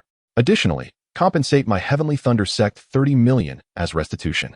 Furthermore, hand over the principal culprit without delay. Lei Huanying fixed his gaze upon Lin Chongqing, exuding an air of assured victory, and boasted, "Do not force my hand. You must know that I alone can alter the entire course of this battle." Chapter 41. The Thunder Phantom. The Thunder Phantom stood majestically in the void, exuding an aura of defiance, enveloped in a radiant sheen of lightning, akin to a god of thunder, lofty and unapproachable. He commanded with an air of authority, as if directing mere servants. Unperturbed by the implications of his demeanor, he believed it was only fitting in the martial world where the strong reigned supreme. He deemed himself superior to Lin Chongqing, the lord of the manor, who ought to bow before him and heed his orders. Even Lin Chongqing acknowledged this as a matter of course. Under normal circumstances, he would have surrendered long ago. After all, with the Thunder Phantom's prowess, he could vanquish Lin Chongqing in mere 3 moves. Resistance would be futile. Yet now, Lin Chongqing remained silent, contemplative. "Why do you hesitate to act?" The Thunder Phantom's impatience surfaced as he awaited Lin Chongqing's response, finally demanding it in a cold tone. "Had I instigated this war, I would have complied with your wishes," Lin Chongqing replied, shaking his head. "Alas, I am not the one in command." "What? You claim to lack authority? What nonsense is this? If you cannot command, who can?" The Thunder Phantom scoffed, his expression growing increasingly severe. It seemed Lin Chongqing had not yet suffered enough to refrain from mocking him. Indeed, Lin Chongqing was not in command, for that power lay with me. A calm voice interjected, belonging to Qin Shu, who stood with hands clasped behind his back. "It is you?" The Thunder Phantom felt a jolt of surprise, struggling to comprehend the situation. In his understanding, the leader of the Tianyang Manor was undoubtedly Lin Chongqing, who had instigated this conflict. Qin Shu, in his eyes, was merely a figurehead, unworthy of consideration. Thus, he had focused his attention on Lin Chongqing, adhering to the adage of capturing the leader first. However, Lin Chongqing's claim of lacking authority revealed that the true power rested with Qin Shu, this youth. How absurd. What right do you have to command? The Thunder Phantom's gaze swept over Qin Shu, laced with disdain. "Because I possess the strength to uproot your Tianlai sect entirely. Is that sufficient?" Qin Shu replied with an air of indifference, then turned his gaze toward the battlefield below. There, the members of the Tianlai sect found themselves in an utterly disadvantageous position, struggling for survival. Were it not for the Thunder Phantom's sudden appearance, showcasing his terrifying might to intimidate the various families, the Tianlai sect would have been annihilated by now. "Annihilate them within 3 breaths, Qin Shu asserted calmly. "Understood." Upon hearing his command, the families below exchanged glances, their expressions hardening, unleashing a more ferocious assault. In an instant, the Tianlai sect suffered countless casualties. "You truly seek your own demise. So be it. I shall grant you this wish." The Thunder Phantom's eyes glinted with icy fury as he moved, and the air reverberated with the roar of thunder. "With the might of thunder, I shall cleave you, wretched beast." With his words, a massive column of lightning descended from the heavens, hurtling toward Qin Shu. Merely a trivial technique, Qin Shu retorted, unflinching and disdainful, allowing the lightning to engulf him without evasion. "You are courting death." The Thunder Phantom sneered coldly. His lightning attack was derived from a superior yellow-grade technique, the Thunderbolt of 10,000 tons. Though merely of the yellow rank, the power unleashed through the might of the heavens rivals that of an ordinary low-grade mysterious technique. Even a 6th-layer warrior of the Xuanwu realm would not dare to be so audacious as to let the thunder strike unopposed. "Qin Shu, how could you invite such peril upon yourself?" Beside him, Lin Chongqing's expression shifted in alarm. He had not anticipated Qin Shu's audacity in facing the attack of the Thunder Phantom without a hint of defense. Was this not a reckless path to destruction? Lin Chongqing thought anxiously. Others witnessing this scene were equally struck with trepidation, their bodies trembling in shock. Did Qin Shu have a death wish? But soon, an unforgettable spectacle unfolded before their eyes. devouring thunder. Amidst the engulfing brilliance of the lightning, a chilling voice emerged. The surging radiance of the thunder coalesced, gradually forming into a semblance of armor. Then, a figure emerged, adorned in the armor of lightning, striding forth with an air of defiance. "What? You have consumed my thunder?" Thunder Phantom gasped in disbelief, pointing at Qinshu, astonished. It is well known that thunder is the weapon of the heavens. To wield it is already a limit, much less to refine it. Yet, Qinshu, he had accomplished the impossible? What of it? To me, it is but a trivial matter, Qinshu replied nonchalantly. His sacred technique of thunder was inherently a divine skill of the thunder element, surpassing even the heavens themselves, endowed with unfathomable capabilities. To absorb a fragment of thunder was of little consequence. I refused to believe it. Thunder Phantom, in utter disbelief, unleashed another surge of thunderous power in a frenzy. Boom! The sound of thunder resonated, accompanied by a commanding shout that reverberated through the heavens, deafening all. Devour. Just a single word, yet it bore more terror than thunder itself. Qinshu opened his mouth wide, swallowing the newly formed radiance of thunder directly. To consume the essence of thunder. All present were left in shock. Yet, what followed was even more astonishing. As if unsatisfied, Qinshu's form surged into the air, akin to a tempest, charging towards the heavens, then grasping forcefully. The dissipating radiance of thunder was clenched in his hand, erupting with a thunderous roar. In that instant, the sky darkened. Only Qinshu, clad in thunder armor, with the brilliance of lightning swirling in his grasp, shone like a sun of thunderous hue, illuminating the eyes of all. Do you take pleasure in assaulting others with your thunderous might? Qinshu hovered in the void, gazing down at Thunder Phantom, his voice calm and measured. Me? Thunder Phantom was taken aback, his figure flickering as he prepared to flee. This youth was too monstrous, too enigmatic. He had traversed the realms for many years and had never encountered anything like this. Yet, just as he began to escape, a hint of disdain flickered in Qinshu's eyes. The flowing thunder in his hand transformed into an ancient spear, imbued with a terrifying force of destruction. Boom! With sudden intensity, Qinshu hurled the spear. The thunder erupted. The thunderous spear shot forth, unrelenting, aimed directly at Thunder Phantom. No, Thunder Phantom, in a state of utter shock and terror, cried out. With the might of thunder, he had unknowingly taken countless lives. Yet in this moment, he truly comprehended the horrifying sensation of being struck down by lightning. Martial arts, 3,000 thunder movements. Thunder's force, heed my call. Thunder Phantom shouted frantically, unleashing his most profound martial techniques and methods without hesitation, foolishly hoping to withstand the onslaught of the thunderous spear. However, the might of heaven and earth was beyond his capacity to resist. With a thud, before the thunderous spear, his offensive was as fragile as paper, easily perforated. Subsequently, the spear's momentum continued, piercing through him. A gaping wound, as large as a bowl, suddenly appeared on his chest, yet not a single drop of blood fell. Thunder Phantom's figure abruptly halted, hand clutching his chest, his face a mask of bitterness and reluctance. He had killed with the power of thunder, the name of the Thunder sect reverberating across the land. But unexpectedly, he found himself slain beneath the very thunder he wielded. Is this fate? Thunder Phantom murmured, his body crashing to the ground with a resounding thump, his eyes wide open, fixated on the heavens above. The laws of heaven are cyclical. Who has ever escaped the gaze of the heavens? Chapter 42. The 9 Profound Gathering Spirit Array Dead? The Lord, Lin Chongqing, widened his eyes, staring in a daze at the scene before him. A pinnacle of the 5th level of the Xuanwu realm. A superlative powerhouse. One he could not contend with even after a desperate struggle, had been vanquished by Qinshu with a single blow. This was utterly incomprehensible. Moreover, to what terrifying extent had Qinshu's prowess ascended? He had always believed he had regarded Qinshu highly enough, yet it appeared he had still underestimated him. Just how formidable was this young man's true combat power? Could it be that he had reached the spirit martial realm? Lin Chongqing inhaled deeply, his gaze towards Qinshu now filled with shock and a subtle reverence. At the tender age of 16, he had attained a level of mastery that Lin Chongqing himself might never hope to achieve in his lifetime. Such strength was genuinely terrifying, especially when considering the possibility that Qinshu had reached that legendary realm. It stirred Lin Chongqing's emotions, leaving him in a tumultuous state that was difficult to quell. The spirit martial realm is a pinnacle above the Xuanwu realm. One who cultivates in the spirit martial realm is a true unparalleled warrior, capable of dominating even in the county city, wielding immense power and authority. Such beings exist high above, gazing down upon all life. How could such a prodigy emerge from the remote Tianyang prefecture? Was this young man perhaps the illegitimate son of a superlative royal family or a disciple of a reclusive master? Lin Chongqing shook his head, reluctant to ponder further, fearing the repercussions. Yet, in his eyes, Chen Shu grew increasingly enigmatic. What? Chen Xiao struck and killed a 5th-level Xuanwu? Zhao Fenglai's pupils constricted sharply as he beheld the scene, rendered speechless by the shock. After a long while, he finally managed to exclaim, a 5th-level Xuanwu. In the entire Tianyang prefecture, with a population of millions, there are only 2 such individuals. Yet now, Chen Shu has effortlessly slain one of them. This youth, emerging from Baiyun City, continually reshaped their understanding, perpetuating his path of miracles.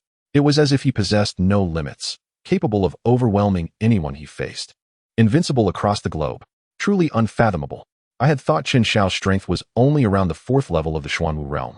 Who would have guessed he would so swiftly prove himself stronger than a 5th-level Xuanwu? Zhao Fenglai gasped, a bitter smile crossing his face. Once, he had believed that if Chen Shu could reach the 1st level of the Xuanwu realm, he would be a genius among geniuses, even audaciously requesting to be accepted as his disciple. In retrospect, it felt rather like a slap in the face.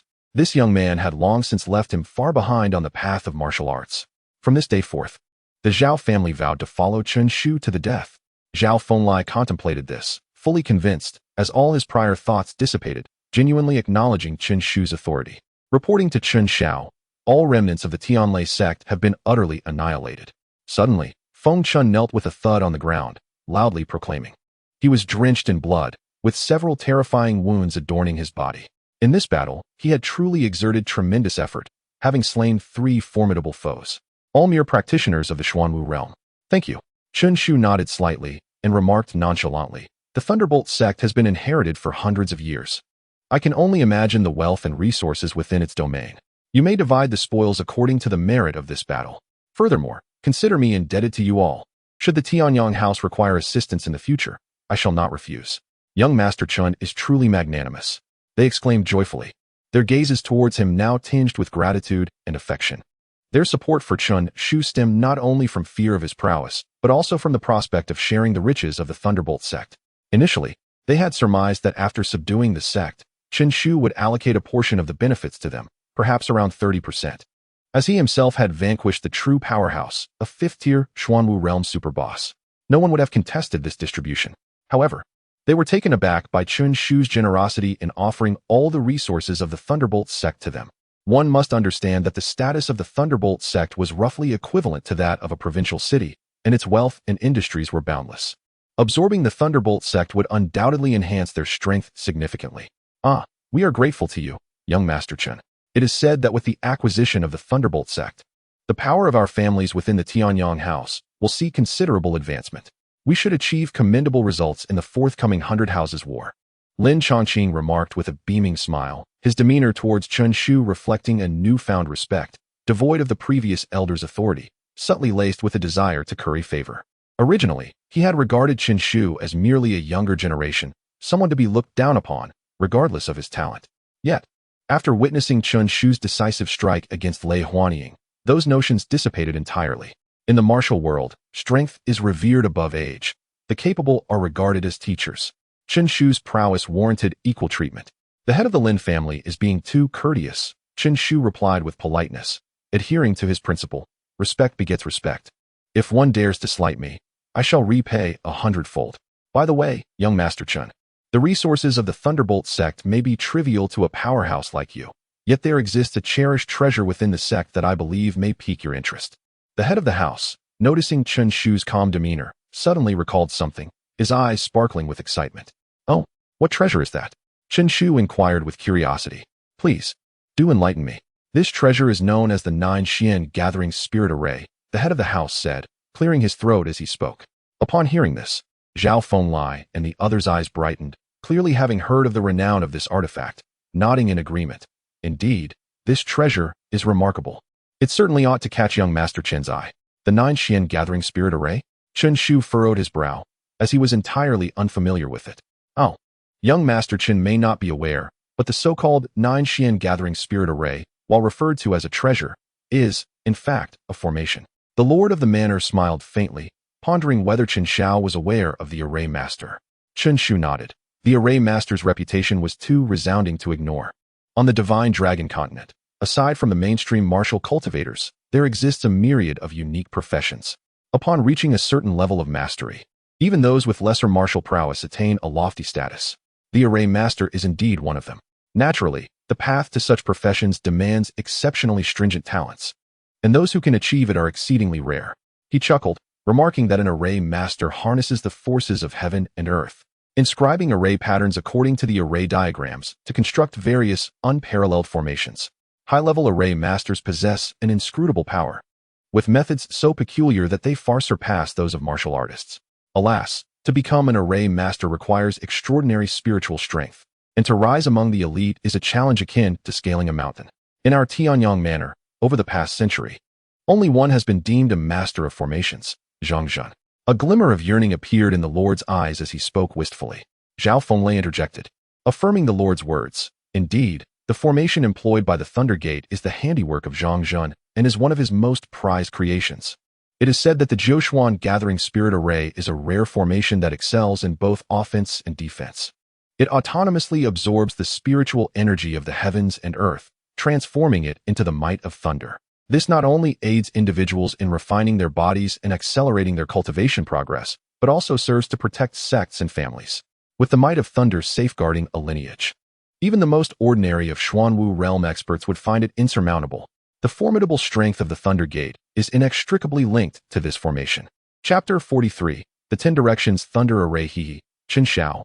This 9 Xian Gathering Spirit Array is quite suitable for you, Zhao Fenglai remarked with a smile. Chen Shu nodded slightly, feeling a flicker of interest within. He did not particularly require such an array, with the system at his disposal. Even in the absence of resources or extraordinary encounters, he could consistently maintain a rapid pace of cultivation. However, the Chen family could not afford such luxuries. As a modest clan in Baiyun City, their foundation was rather shallow, and their swift development relied solely on the accumulation of vast resources. Due to the Invincible Sleeping System, he was unable to provide them with any assistance.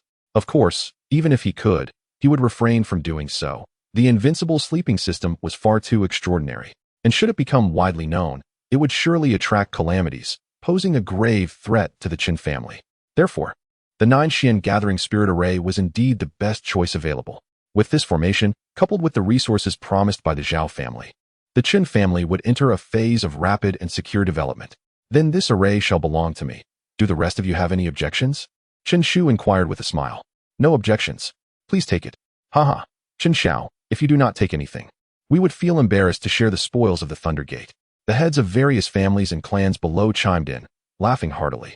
While the 9 Xian Gathering Spirit Array was undeniably precious, none dared to object to Chen Shu's desire for it. After all, in a sense, this array was his rightful trophy. Seeing this, Chen Shu chose not to elaborate further. He exchanged a few more words with the mansion lord, Zhao Fenglai, and others before his figure swiftly darted towards the Thunder Gate. The Thunder Gate is situated upon the Tianling Mountain. Ascending its steps reveals towering ancient trees, lush and verdant, exuding an air of antiquity. As the only third-tier sect within the mansion, the Thunder Gate welcomed numerous disciples, boasting a membership exceeding 10,000, and normally, the sect was alive with the sounds of martial practice and training. However, it now appeared somewhat desolate.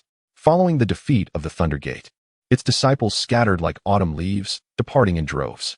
The once vast Thunder Gate now bore not even a shadow. Chen Shu walked along the narrow path, step by step, until he reached the mountain gate of the Thunder Gate. Lifting his gaze, he felt a stirring in his heart, and with a firm stomp on the ground, terrifying waves of profound energy radiated from him. Extending his hand, he summoned a profound energy arrow, which suddenly took shape before hurtling towards the mountain gate with great force. Boom! Just as the profound energy arrow was about to reach the mountain gate, the heavens erupted with a thunderous roar. Subsequently, a silver lightning bolt descended in fury, shattering the profound energy arrow. Chen Shu's gaze sharpened.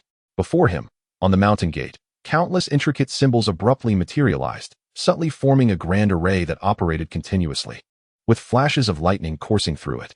A terrifying pressure emanated from the grand formation. The 9 Xian Gathering Spirit Array, Chen Shu mused, eager to discern whether it was as formidable as the legend suggested. With a faint smile, he clenched his fist once more, delivering another powerful strike. Crack! The force of his blow surged forth. As if the sound of a mirror shattering echoed abruptly, a fierce gale howled, and at the mountain gate, Countless ancient trees were reduced to mere powder. Thunder rumbled ominously as an even more fearsome bolt of lightning appeared from thin air, striking down with ferocity once again. Yet this time, it did not strike with singular force.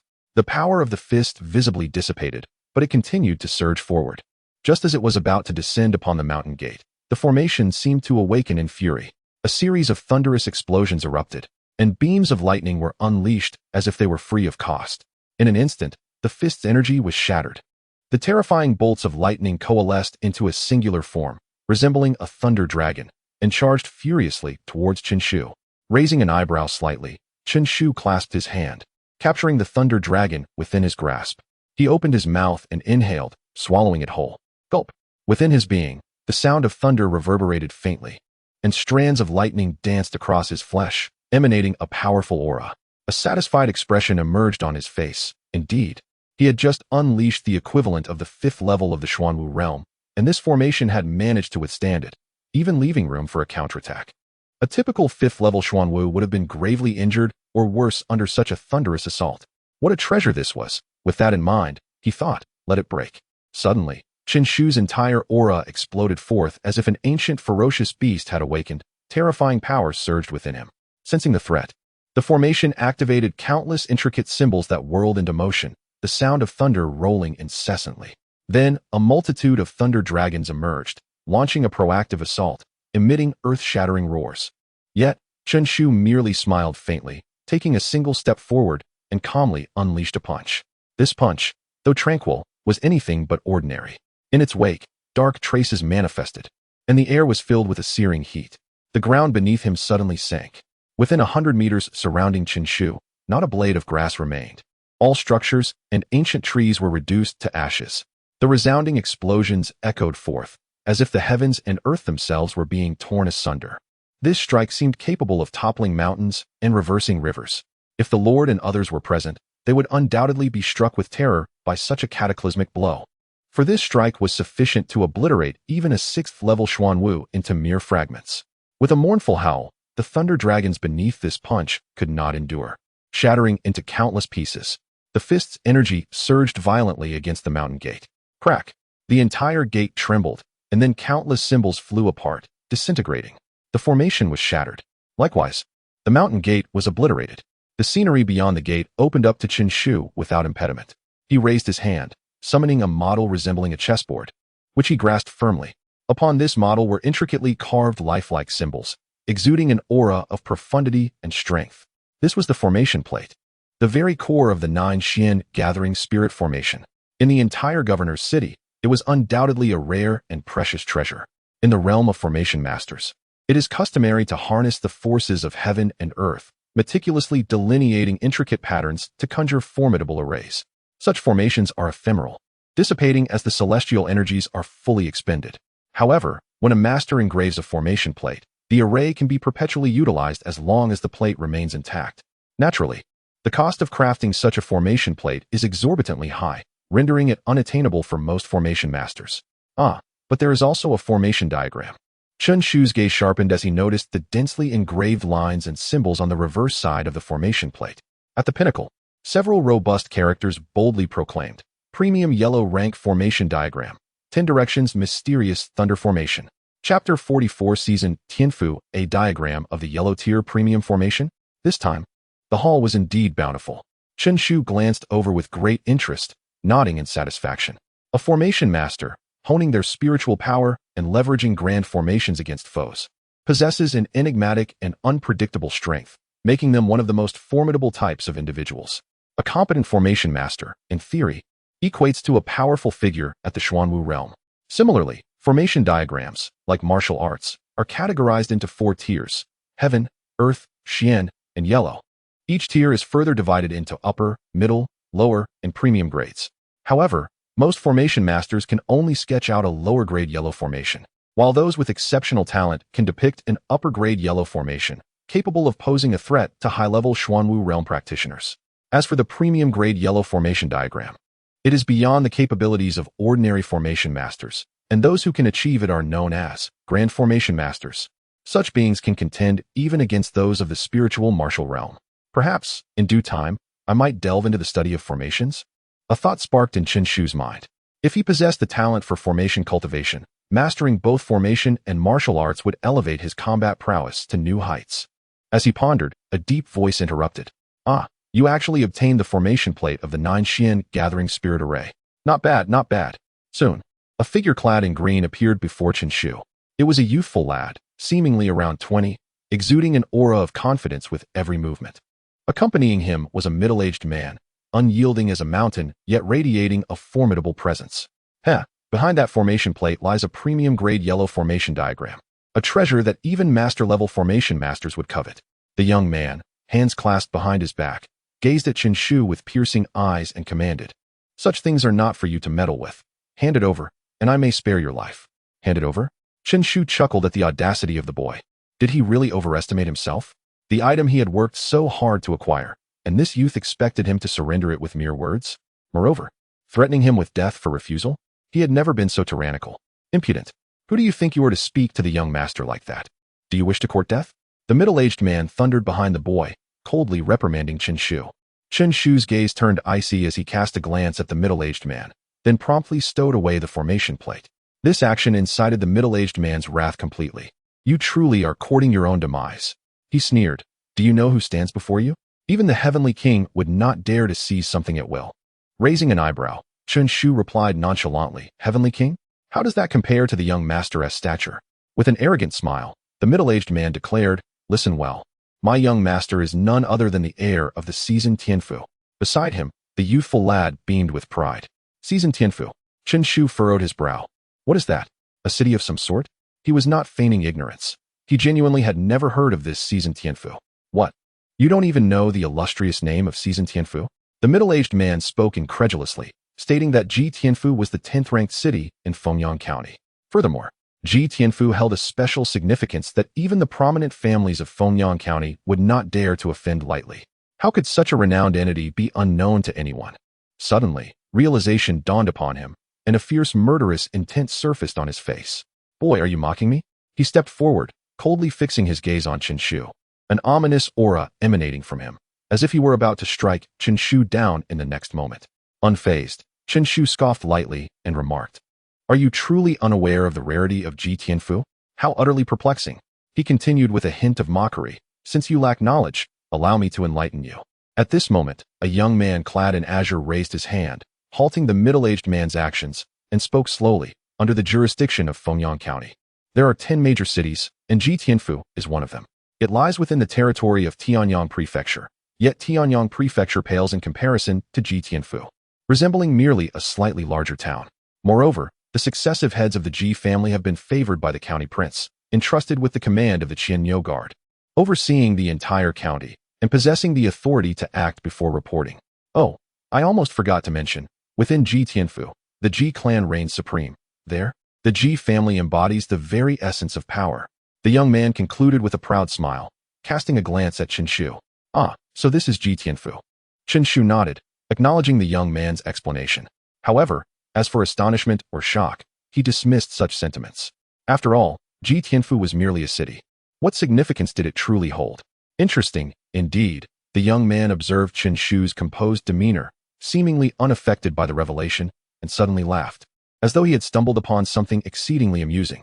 His eyes glinted, and he proposed, You know, I haven't encountered someone like you in quite a while. Why not accompany me from now on? The middle-aged man looked at the young man in surprise and admonished, Youngster, you should quickly bow in gratitude. The young master values talent and has offered you the chance to follow him. This is a once-in-a-lifetime opportunity. Your fortune is truly extraordinary. Madness, Chen Shu coldly retorted, turning to leave. To submit to another, claiming it as a rare opportunity?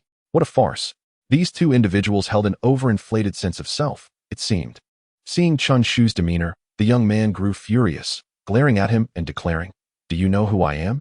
Without waiting for a response, he continued, I am Ji Yuan, the heir of Ji Tianfu. From birth, I have been bestowed with the privilege of serving before the county prince. Now do you comprehend my nobility? By following me, your wretched fate will be transformed in an instant. It would not be an exaggeration to call it a meteoric rise. Would you truly forsake such an opportunity? With that, Ji Yuan wore a self-satisfied expression, convinced that revealing his lineage would leave Chen Shu in awe, returning to him in submission. Yet he was destined for disappointment. Chen Shu did not respond, merely uttering a single word with icy disdain. Scram! The word reverberated like thunder, crashing down with a resounding impact. In an instant, Ji Yuan's expression turned as frigid as ice. Impudent wretch, you truly seek death. This air offers you a chance to alter your fate, and yet you fail to appreciate it. Since you choose this path, I shall make you understand the meaning of supremacy. With those words, a formidable aura emanated from his being, showcasing his mastery at the 6th level of spirit transformation. With a roar, he clenched his fist and struck fiercely at Chen Shu. Since Chen Shu displayed such ignorance, he would subdue him through sheer force. Chen Shu let out a cold laugh, his figure halting abruptly, and then, with a swift motion, he delivered a resounding slap. The crisp sound echoed. Before Ji Yuan could grasp the situation, he felt an immense force suddenly crash against his face, propelling him several dozen yards away before ruthlessly slamming him to the ground. Chapter 45. The Might of the Spiritual Warrior. What? I cannot believe I have been struck. Ji Yuan clutched his swollen cheek, staring incredulously at Chen Shu. He, the heir of Ji Tianfu, had been notorious since childhood. Even the formidable Xuanwu warriors bowed their heads in his presence. Yet today, he had been slapped by a youth of similar age. How dare this boy? A surge of uncontainable fury welled up within Ji Yuan as he gritted his teeth and commanded, Ji Long, eliminate him. I want him dismembered. Yes, young master. Rest assured, I shall ensure he wishes for death. Ji Long responded solemnly, then cast a dark glare at Chen Shu. This boy's strike had been executed with such swiftness and ferocity that even he could not react in time. By the moment Ji Yuan regained his senses, he had already been sent flying by a single slap. Furious, he coldly declared, You dare strike the young master? You are courting death. As his words fell, a wave of Xuanli surged from his body, crashing toward Chen Shu like a tidal wave. Xuanwu realm, 3rd level, Chen Shu murmured, unable to suppress a glance at Ji Yuan. To have a servant of such caliber, one who could protect him closely, suggested that Ji Tianfu was indeed powerful. After all, the second strongest of Tianyang Mansion, Zhao Fenglai, was of similar rank, and this man appeared to be no stronger than him. Oh, so you are aware of the Xuanwu realm, 3rd level? Feeling scared now? A warrior of this stature could obliterate you 1,000 times in an instant.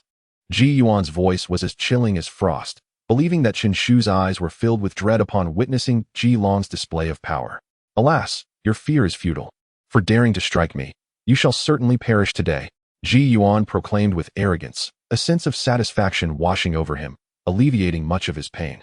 Heh! The Xuanwu realm, 3rd level? Is that truly formidable? Chen Shu scoffed, and without apparent effort, he shattered the oncoming waves of Xuanli with ease. What? Ji Long staggered back in surprise, astonished that this youth could withstand his aura's intimidation. It was known that even a 9th-level transformation spirit warrior would be reduced to nothing under his pressure. Surprised, are you? The astonishment only escalates from here. Chen Shu smiled, his body suddenly lunging forward. Ji Long's eyes widened in disbelief, filled with terror at the incomprehensible sight before him. Run, young master, run, Ji Long shouted, panic evident in his voice. Without hesitation, he clenched his fist, channeling all his strength into a furious strike. Boom! The terrifying force coalesced instantly, surging toward Chen Shu. Along the path, a series of thunderous cracks echoed as ancient trees were shattered into fragments. Yet, rather than feeling any exhilaration, Ji Long's heart grew cold, for he had noticed the disdainful smile curling at the corner of Chen Shu's lips. Child's play, Chen Shu whispered, his foot crashing down upon the ground. Crack! Countless splinters of wood, as if endowed with life by a mere footfall, suddenly ascended, radiating a crystalline sheen. Like feathers scattered across the sky, they shot forth with astonishing speed. Along their path, they collided with Ji Long's powerful strike, annihilating it in the blink of an eye. Hiss! Today I have encountered an impenetrable barrier. A wave of dread surged through Ji Long's heart. Such diminutive and humble fragments of wood, in Chen Shu's hands, were akin to divine weapons, effortlessly dismantling his most formidable attack. What terrifying abilities does this youth possess? Spare me. Without a moment's thought, he hastily pleaded for mercy. However, before he could finish his entreaty, the splinters surged past, instantly piercing through him. With a thud, Ji Long collapsed to the ground, leaving behind a shattered corpse. All of this transpired in the blink of an eye, so swiftly that Ji Yuan could scarcely react. His mind lingered on the moment Ji Long had shouted for him to flee. Just as he regained awareness from his daze, this astonishing scene unfolded before him, rendering his complexion pale as a ghost. You killed Ji Long, Ji Yuan exclaimed, his voice cracking with incredulity. Ji Long, A formidable warrior of the third level of the Xuanwu realm. How could he be slain in an instant? How had this youth, seemingly of his own age, attained such unparalleled strength? Suddenly, he recalled the formation plate in Chen Shu's grasp, raising his head in shock. Did you breach the gates of the Tianlai sect? How absurd. If I did not breach them, would they have opened on their own? Chen Shu replied nonchalantly. Yet, to Ji Yuan's ears, this revelation struck like thunder, leaving him momentarily stunned. He had never entertained such a notion, believing the formation plate to be a stroke of luck for Chen Shu. To his astonishment, it was acquired through sheer strength. If you could demolish even the gates of the Tianlai sect, your power must surely rival that of the fifth level of the Xuanwu realm. Ji Yuan articulated each word with gravity, the weight of reality pressing down upon him. Huh? Do you still have the leisure to speculate on my strength? Such audacity. Chen Shu scoffed, looking down at Ji Yuan with disdain, and said coolly, Earlier you inquired if I knew of Ji Tianfu. Now, do you comprehend that my fate is not yours to alter? Quite the contrary. I hold dominion over your life and death. I concede that you are formidable, but to slay me, you are still far from capable. Ji Yuan, recovering from his shock, spoke in a deep tone. Today, I concede defeat at your hands. Let me go, and let this matter end here.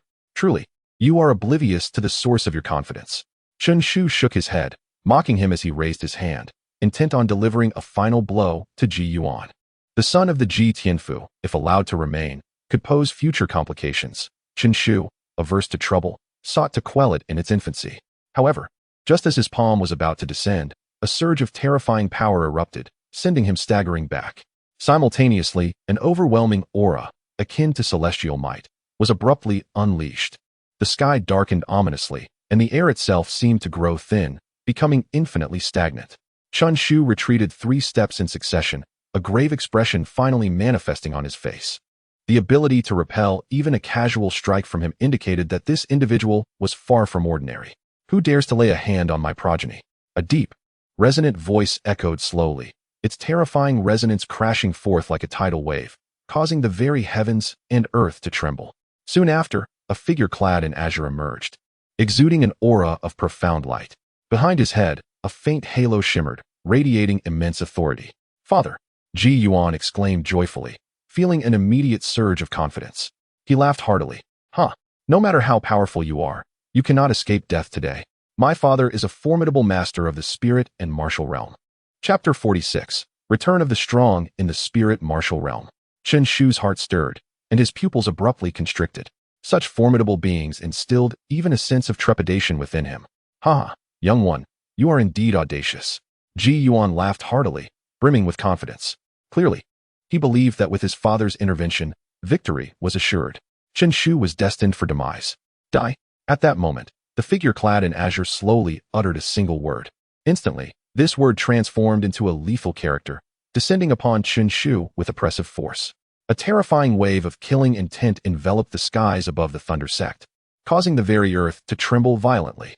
Kill. Chen Shu took a deep breath, unhesitatingly consolidating his entire essence, channeling all his strength into a singular punch, which erupted forth in an instant. Dreaming fist. Boom.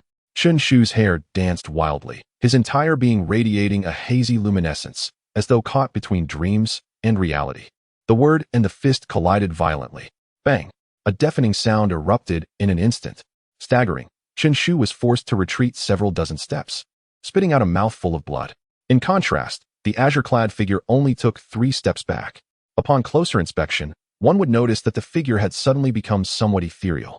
What? Ji Yuan exclaimed in shock. This scene was even more unfathomable than when Chen Shu effortlessly dispatched Ji Long. It must be noted that this was a manifestation of a being from the spirit martial realm, and even if its power did not fully reach that realm, it was still exceedingly formidable. Yet, facing a junior of the Xuanwu realm, it had not achieved the anticipated overwhelming advantage, merely gaining a slight upper hand. This was utterly inconceivable. Was this still a human? How could one possess such strength? Ji Yuan gazed at Chen Shu, his eyes filled with dread. He realized that he could not comprehend this youth at all, not of the spirit martial realm. His strength likely resided between the 6th and 7th levels of the Xuanwu realm. Chen Shu's heart stirred, and he gradually exhaled, a hint of indifference gracing his lips. Casting a glance at Ji Yuan, his white attire billowed, and a more potent surge of Xuanli emanated from his form, fully showcasing his cultivation at the 4th level of the Xuanwu realm.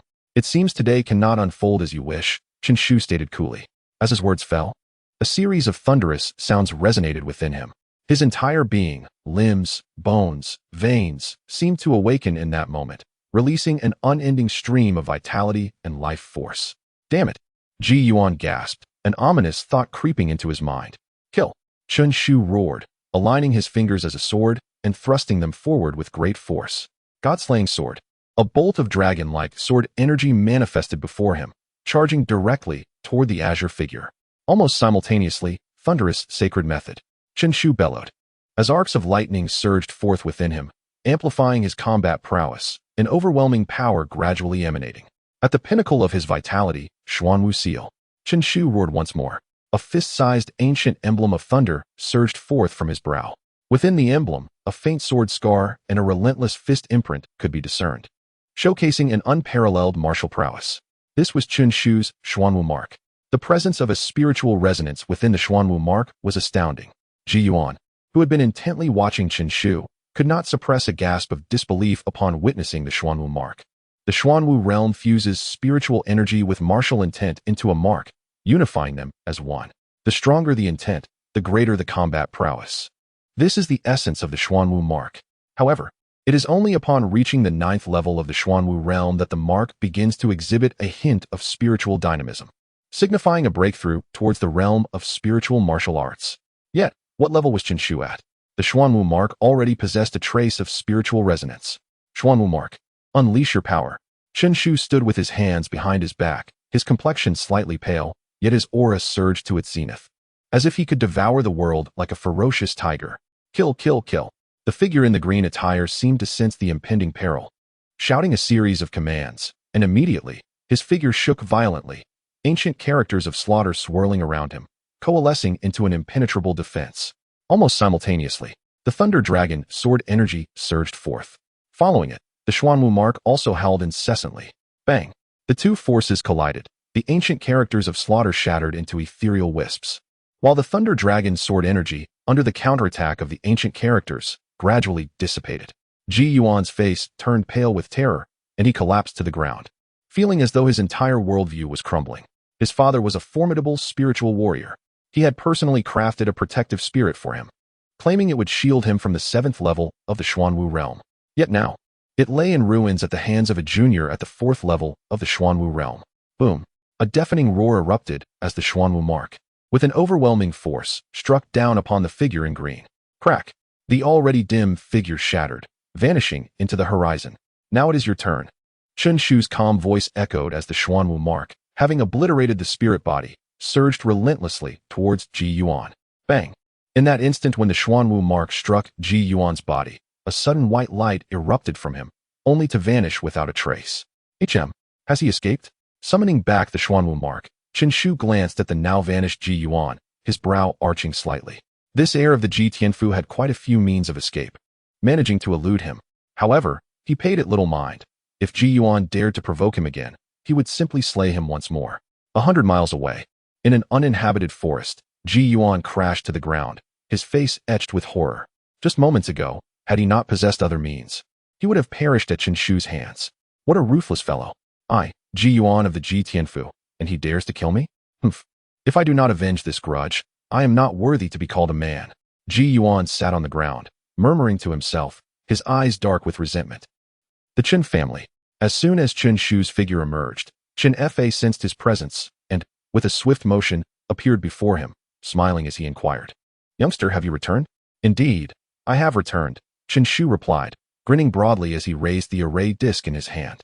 Not only have I returned, but I have also brought back something remarkable. With that, he recounted the efficacy of the 9 Xian Gathering Spirit Array, causing Chen Fa's expression to shift dramatically, ultimately culminating in an excited exclamation. Is this formation truly as powerful as you claim? If so, our Chen family will rise within 3 years. Only a trial will reveal the truth, Chen Shu replied, offering nothing more than a faint smile. In an instant, a surge of profound energy erupted forth, intertwining with the array disc and merging into the Chen family's martial training ground. Boom! As the array disc struck the ground, a deep rumble resonated from the heavens above. Father, behold! Chen Shu declared loudly, his body soaring into the air as waves of energy surged into the array disc. Immediately, thunderous roars echoed as the heavens and earth transformed in hue. The sound of thunder reverberated, and before Chen Fei's astonished gaze, it took the form of serpentine thunder dragons, spiraling above the Chen family estate. Roar! The dragon's roar resonated throughout the entirety of Baiyun City. In that moment, the entire city, with its million inhabitants, trembled in awe. Chapter 47. Yuan Yingying Heavens. What has transpired? How could a serene day transform so abruptly? The terrifying sound of thunder. Could it be that rain is imminent? In Baiyun City, countless individuals gazed upwards, their faces etched with confusion. Yet, in the next moment, someone exclaimed, Look at the Chen family. A multitude of eyes turned towards the direction of the Chen estate. Instantly, a collective shiver coursed through the crowd as they beheld the scene before them. Utterly astonished and profoundly shaken, thunderous dragons spiraled above the Chen family, roaring skyward and exuding an unparalleled majesty. In that instant, the crowd comprehended that the sudden change in the heavens and the resonating thunder were all due to the Chen family. The power of thunder was indeed the might of the cosmos. Yet, at this moment, it seemed to be safeguarding the Chen family. My oh my, the Chen family is truly remarkable. I surmise it won't be long before they secure a prominent position in Tianyang Prefecture. Alas, the Chen family has indeed birthed a dragon. As the crowd regained their composure, they couldn't help but express their astonishment. Just last year, Baiyun City was jointly governed by the Chen and Bai families, but this year, the Chen family miraculously obliterated the Bai clan, standing alone in their dominance. This spectacle unveiled before them affirmed that the miracle belonging to the Chen family was still unfolding. Chen Shu's miracle continued to manifest. When the Nine Xian Gathering Spirit formation emerged, not only were outsiders astounded, but the entire Chen family was equally shaken. Countless clan members emerged, gazing up at the thunderous dragons in the sky, their faces blank with awe. Some elder relatives wept tears of joy, trembling with uncontainable excitement. Young master, what is this? Could it be the legendary formation? One inquired, brimming with exhilaration. Indeed, it is a formation, Chen Shu affirmed with a nod, declaring, this formation, known as the Nine Xian Gathering Spirit Formation, harnesses the power of thunder to refine the body and assist everyone in condensing spiritual energy, thereby enhancing our cultivation speed. Focus on your training, and one day, I shall lead you to experience the wonders of the outside world. Baiyun City is far too small, Chen Shu mused, reflecting on how a mere visit to Tianyang Prefecture had broadened his horizons, gradually revealing the vastness of the world beyond.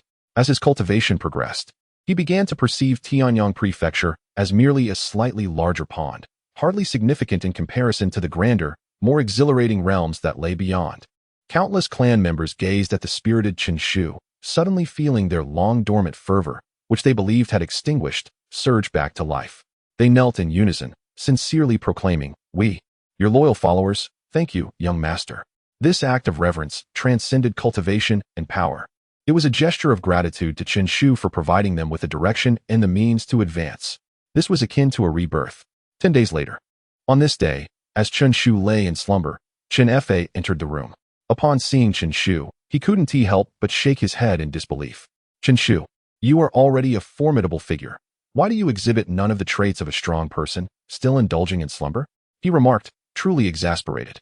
This young man has undoubtedly grown in strength beyond measure, possibly even breaking through to the Xuanwu realm. Yet, astonishingly, he remains as disheveled as ever. He sleeps for 10 consecutive days. It is worth noting that in his previous understanding, every Xuanwu realm expert was a transcendent being. Unfortunately, this grand image has gradually shattered due to Chen Shu. Rubbing his eyes, Chen Shu sat up in bed, groggy, and mused aloud. Is there anything more delightful than sleeping? Truly, I cannot comprehend you. Despite your lack of diligence in cultivation, your progress is inexplicably rapid. It's quite bizarre. Chen Fei shook his head, genuinely perplexed by this matter. Observing Chen Shu's perpetual slumber, anyone would deem him unsuitable for martial pursuits. Yet, he is undeniably formidable, surpassing even Chen Fei. That's because I am a genius. Chen Shu declared unabashedly, then inquired, Father, what brings you here? Is there something amiss? Is it not permissible for me to visit you if I have no business? Chen Fei retorted, his voice rising, though his cheeks flushed slightly. Indeed, he did have a matter to discuss. Clearing his throat, Chen Fei feigned calmness and said, I came to see you regarding an important matter, alongside a small request. Chen Shu, with a half-smile, replied, Oh, I am all ears for this small matter. It is this. I would like you to visit your maternal family to acknowledge your kin. The Yuan family, after all, is your mother's family. Our two families must not sever ties. Chen Shu nodded in understanding. He was aware that his mother, named Yuan Yingying, hailed from the Yuan family of Qingyuan City. The Yuan family is indeed a prominent clan in Qingyuan City, holding a status comparable to the former Qin family. As for Qingyuan City, it falls under the jurisdiction of Tianyang Prefecture. However, his mother had departed when he was quite young. All he remembered was her beauty and kindness. She was exceptionally good to him. Yet one day, a group of people suddenly arrived and took her away. Where she was taken, he could not ascertain. As every time he inquired, his father would adopt a cryptic demeanor. "Father, isn't it time you told me about my mother?" Chen Shu, recalling this matter, glanced at Chen Fa and asked calmly, "Surely, I am now entitled to know?" In his view, with his Xuanwu realm cultivation, he should be able to handle any troubles concerning his mother. To his surprise, Chen Fa shook his head and resolutely stated, "Not yet. When you step into the spirit martial realm, I will reveal the matter of your mother to you." The spirit martial realm. Chen Shu's eyes narrowed. It seems that the situation is even more intricate than he had imagined. In Baiyin City, Xuanwu realm experts are a rarity. Yet Chen Fa speaks of the spirit martial realm, indicating the formidable strength of those who took his mother, however, who precisely took her away. Unable to fathom it any further, Chen Shu resolved to set his thoughts aside. He was confident that he would soon reach the spirit martial realm. At that time, all mysteries would be unveiled, and he would uncover every detail regarding his mother. Chen Fa managed a faint smile, his gaze towards Chen Shu imbued with profound anticipation. He chose not to dwell on this matter further and shifted the conversation. "I have entrusted you with an important task at the Yuan family. You must not let me down. July 16th marks your grandfather's birthday. Ordinarily, I would be present, but the family affairs are overwhelming, and I fear I shall lack the time to attend. You must convey my regards on my behalf." Indeed, the occasion of his grandfather's birthday was approaching rapidly. Even without prompting, Chen Shu would have made the visit. He nodded in agreement, a hint of nostalgia shimmering in his eyes. His grandfather had once treated him with great kindness, even after discovering that he was a mere sloth, unlike others who regarded him with disdain and contempt. His grandfather had only shown him more affection, for which he felt immense gratitude. Thus, as his grandfather's birthday drew near, Chen Shu resolved to prepare a special gift to honor him, his eyes gleaming with determination as he contemplated this.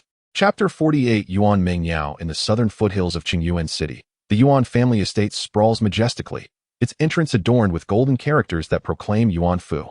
From a distance, it exudes an air of grandeur and elegance. At the threshold, two attendants clad in crimson garments stand guard, their cultivation reaching the third level of body refinement, an impressive feat for such a modest town. "Who approaches?"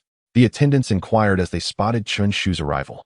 With hands clasped behind his back, Chen Shu strolled to the entrance and replied nonchalantly, "I am Chen Shu from the Qin family, here to celebrate my grandfather's birthday." "Qin family?" one of the attendants murmured, his eyes lighting up. He quickly clasped his fists in respect and said, "I am truly unobservant," not realizing it was young Master Chen visiting. "Please wait a moment while I report this." With that, he hurried into the Yuan residence. Before long, a resounding, hearty laugh echoed. "Ah, it is young Shu who has arrived. How thoughtful of you to come so early." The speaker, dressed in a resplendent red robe, exuded an aura of vitality as he approached with a vigorous stride. He was Yuan Qingfeng, the second master of the Yuan family, and also Chen Shu's maternal uncle. "Uncle," Chen Shu called out with a smile.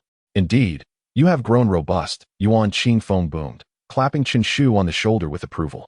In the past, when his younger sister was still with the Yuan family, he shared a special bond with her. Seeing Chen Shu now evoked fond memories of his childhood with her, fostering an instinctive sense of closeness. "Come, follow me. Your grandfather has been mentioning your arrival. He would be delighted to see you," Yuan Qingfeng said as he led Chen Shu inside.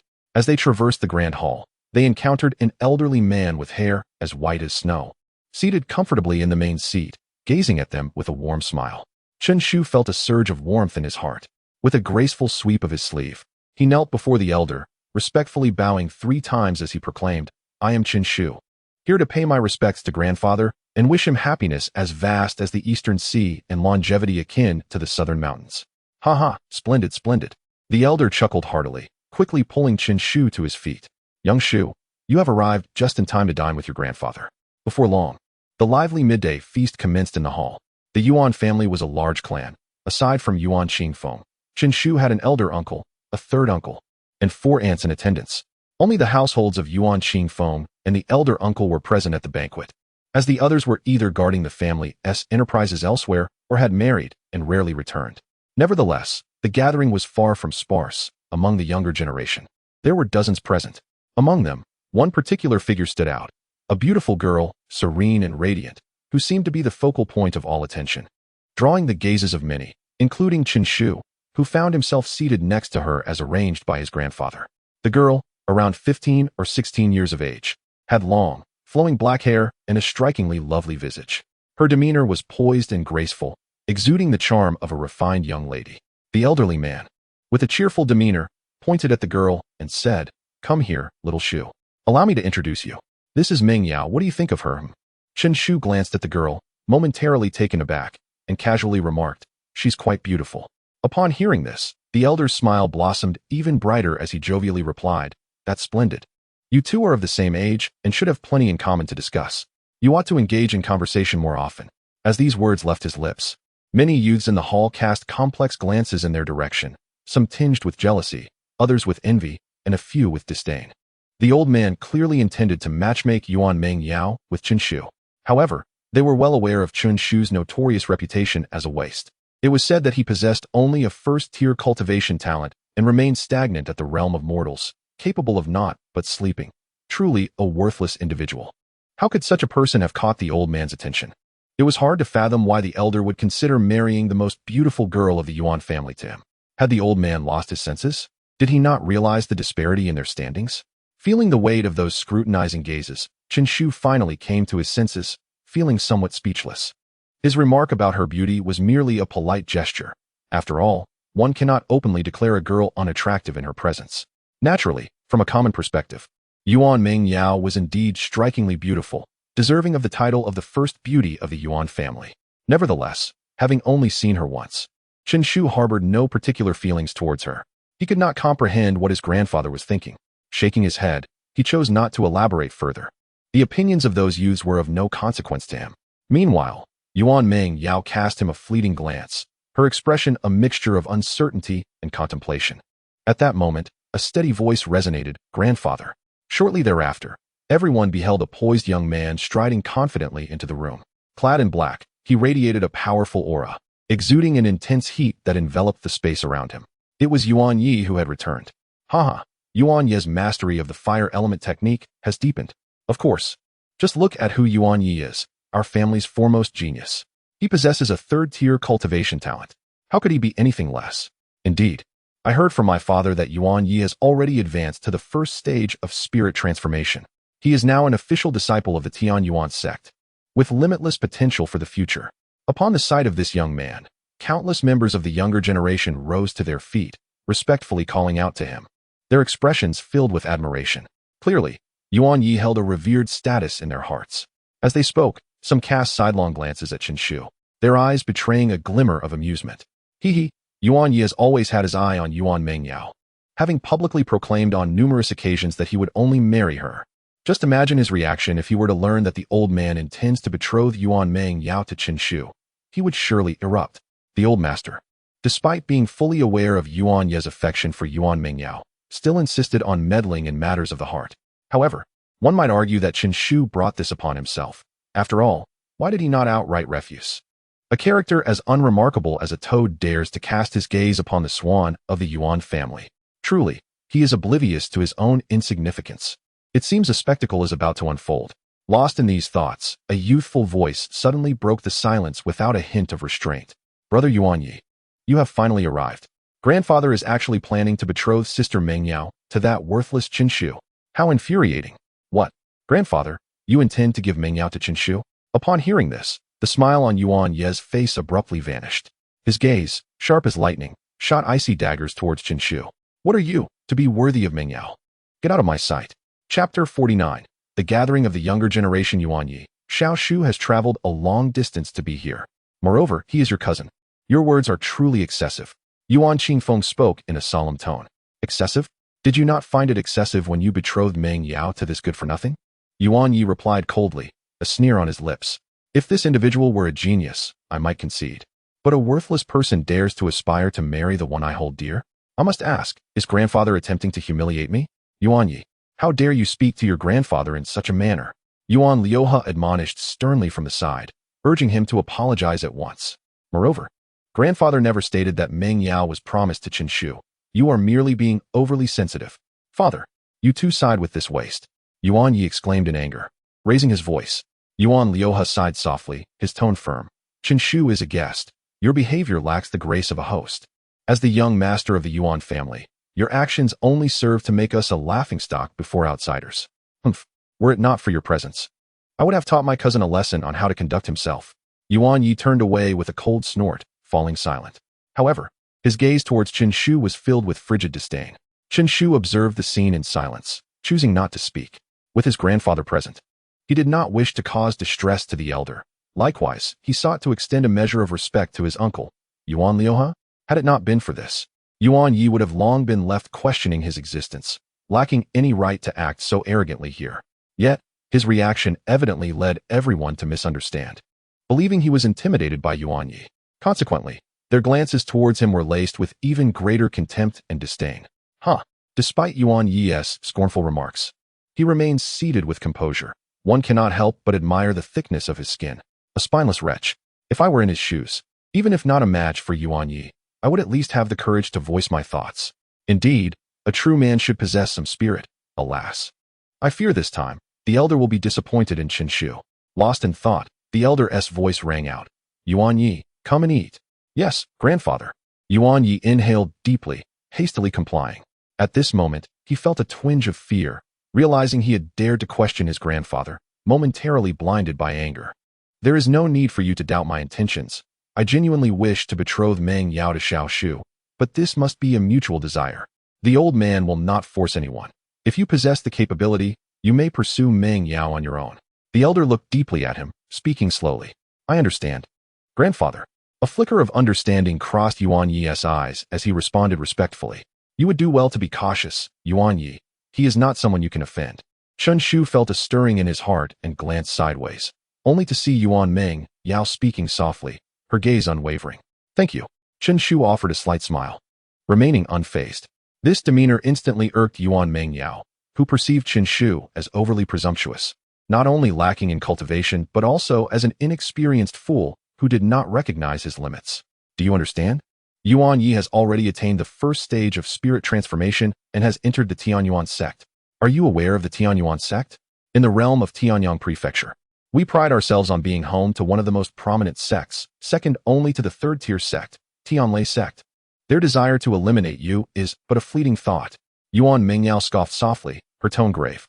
The mere mention of Tianyuanzong sparked both reverence and envy in her eyes.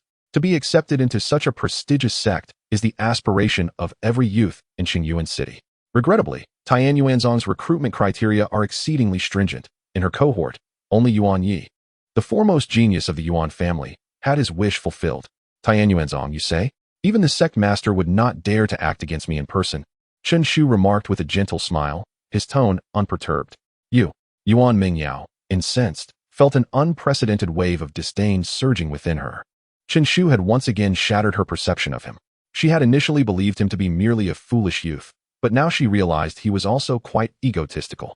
To casually mention the sect master of Tianyuanzong as if he were an equal was utterly ludicrous. How dare he presume such stature?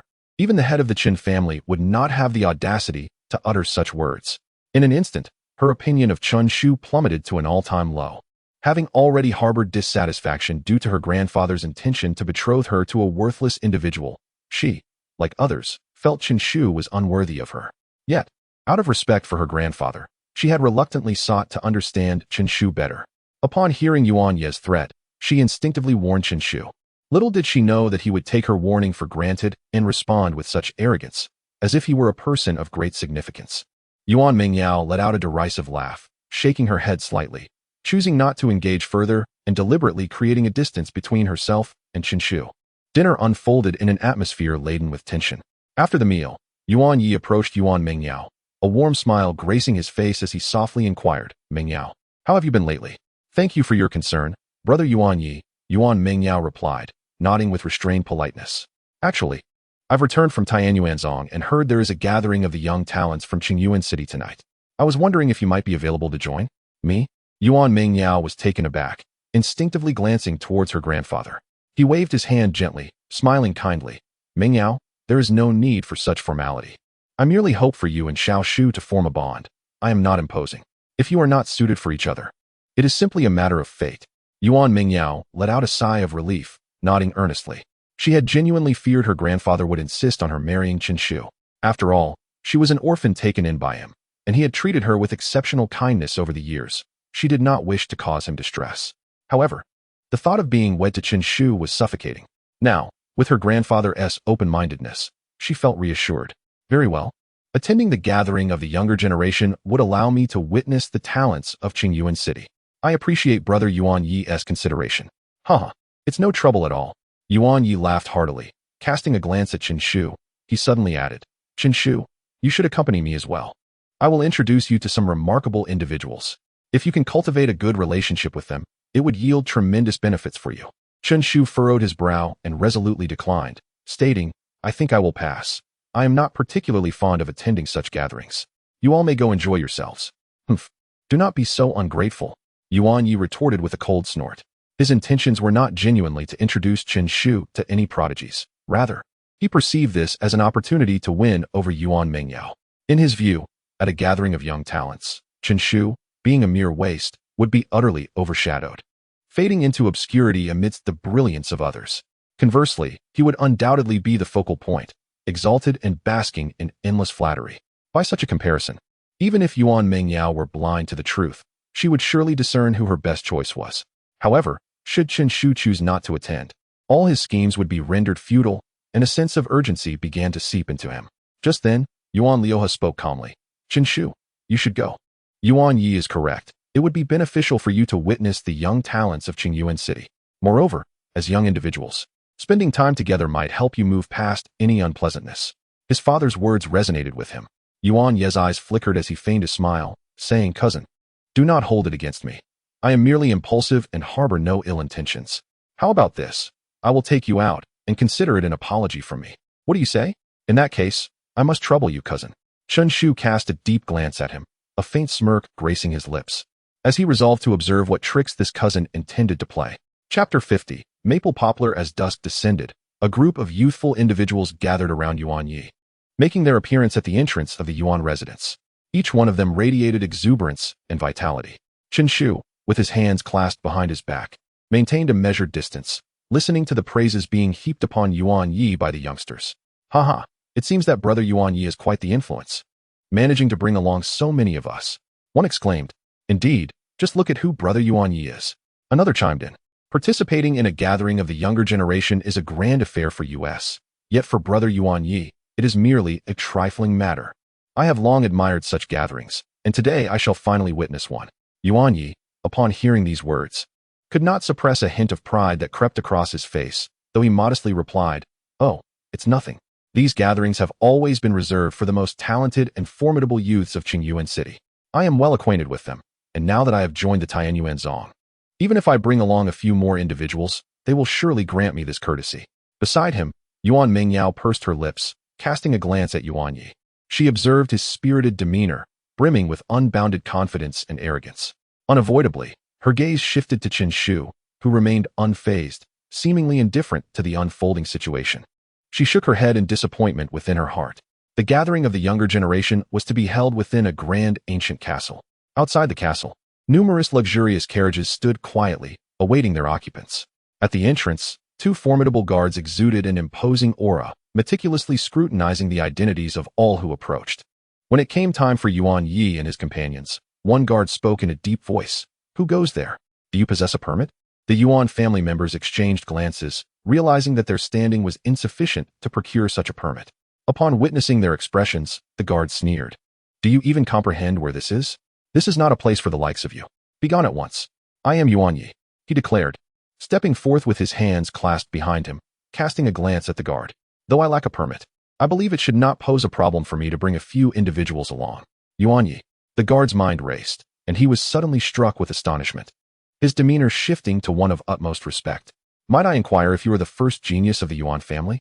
Indeed, Yuan Yi replied, lifting his chin with pride. The two guards exchanged glances, both recognizing the shock reflected in each other's eyes.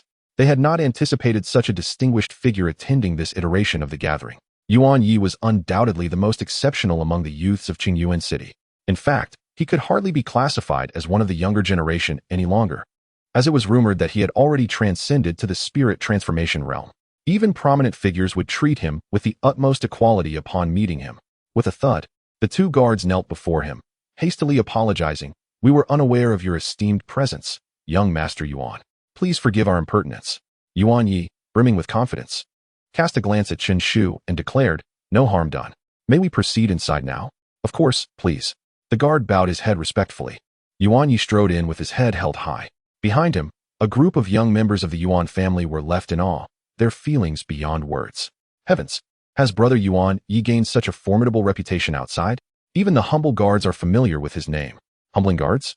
I see that both of these guards have attained the 9th level of body refinement. What? The 9th level of body refinement? This revelation elicited gasps of astonishment from the crowd. Such individuals, at the 9th level, are not to be trifled with in Qingyuan City. Yet, upon encountering Yuan Yi, they could only kneel in reverence. "Ah, Brother Yuan Yi truly wields tremendous power," someone remarked, their gaze inadvertently drifting to Chen Shu, shaking their head in disbelief. Compared to him, Chen Shu appears as insignificant as an ant. How could such a waste be a rival for Brother Yuan Yi? He would undoubtedly be obliterated. Yuan Mingyao's gaze flitted, her attention fixated on Yuan Yi, while Chen Shu was completely disregarded. Within the hall, the eyes of many young members of the Yuan family sparkled as they looked towards several remarkable figures, their voices rising in excitement. "That is Ning Wu from the Ning family. He has come too." Ning Wu is a genius of the 7th level of body refinement. Not only Ning Wu, but there is also Han Xian, a talent of the 9th level of body refinement. He has long been designated as the heir by the Han family. While their own cultivation was commendable, they were either too young or lacked the talent to compare with these prodigies, thus falling a few tiers short. Even Yuan Mingyao's expression shifted upon witnessing so many geniuses, a hint of excitement evident. It is worth noting that these individuals are among the finest in Qingyuan City, with only Yuan Yi able to overshadow them. "Ah, Yuan Yi, you have arrived?" A young man clad in a light blue shirt exclaimed with a bright smile. As he approached, a formidable pressure accompanied him, leaving many struggling to breathe. This is Su Yao. He could wrestle a fierce tiger at the age of 10. His physical prowess is among the best in Qingyuan City. Yuan Yi introduced him to Yuan Mingyao. "Is this Su Yao?" Yuan Mingyao remarked in surprise, clearly having heard of his renowned reputation. "What am I in comparison? It is you who has become an outer disciple of the Tianyuan sect. I envy you greatly," Su Yao replied, shaking his head. His gaze held a hint of admiration for Yuan Yi, while others regarded Su Yao as formidable. He believed Yuan Yi was the true standout, having entered the spirit transformation realm at an early age and being accepted as an outer disciple by the Tianyuan sect. Such an accomplishment undoubtedly makes him the second most prominent figure in Qingyuan City. As they conversed, a sudden uproar erupted. Is that young Master Feng arriving?" Su Yao remarked with a smile. "Young Master Feng? Is that the illustrious Feng Yang from the city lord's residence? He has come too?" Yuan Mingyao inquired softly. Yuan Yi nodded thoughtfully and remarked, "Indeed, let us proceed to offer our greetings. After all, Feng Xiao is my senior brother. Although he has long since ascended to the ranks of the inner disciples of the Tianyuan sect, and his cultivation has reached the 3rd level of spirit transformation." Su Yao, with a graceful sweep of his sleeve, concurred, "You two, one being the foremost of Qingyuan City and the other the second, surely have much to converse about."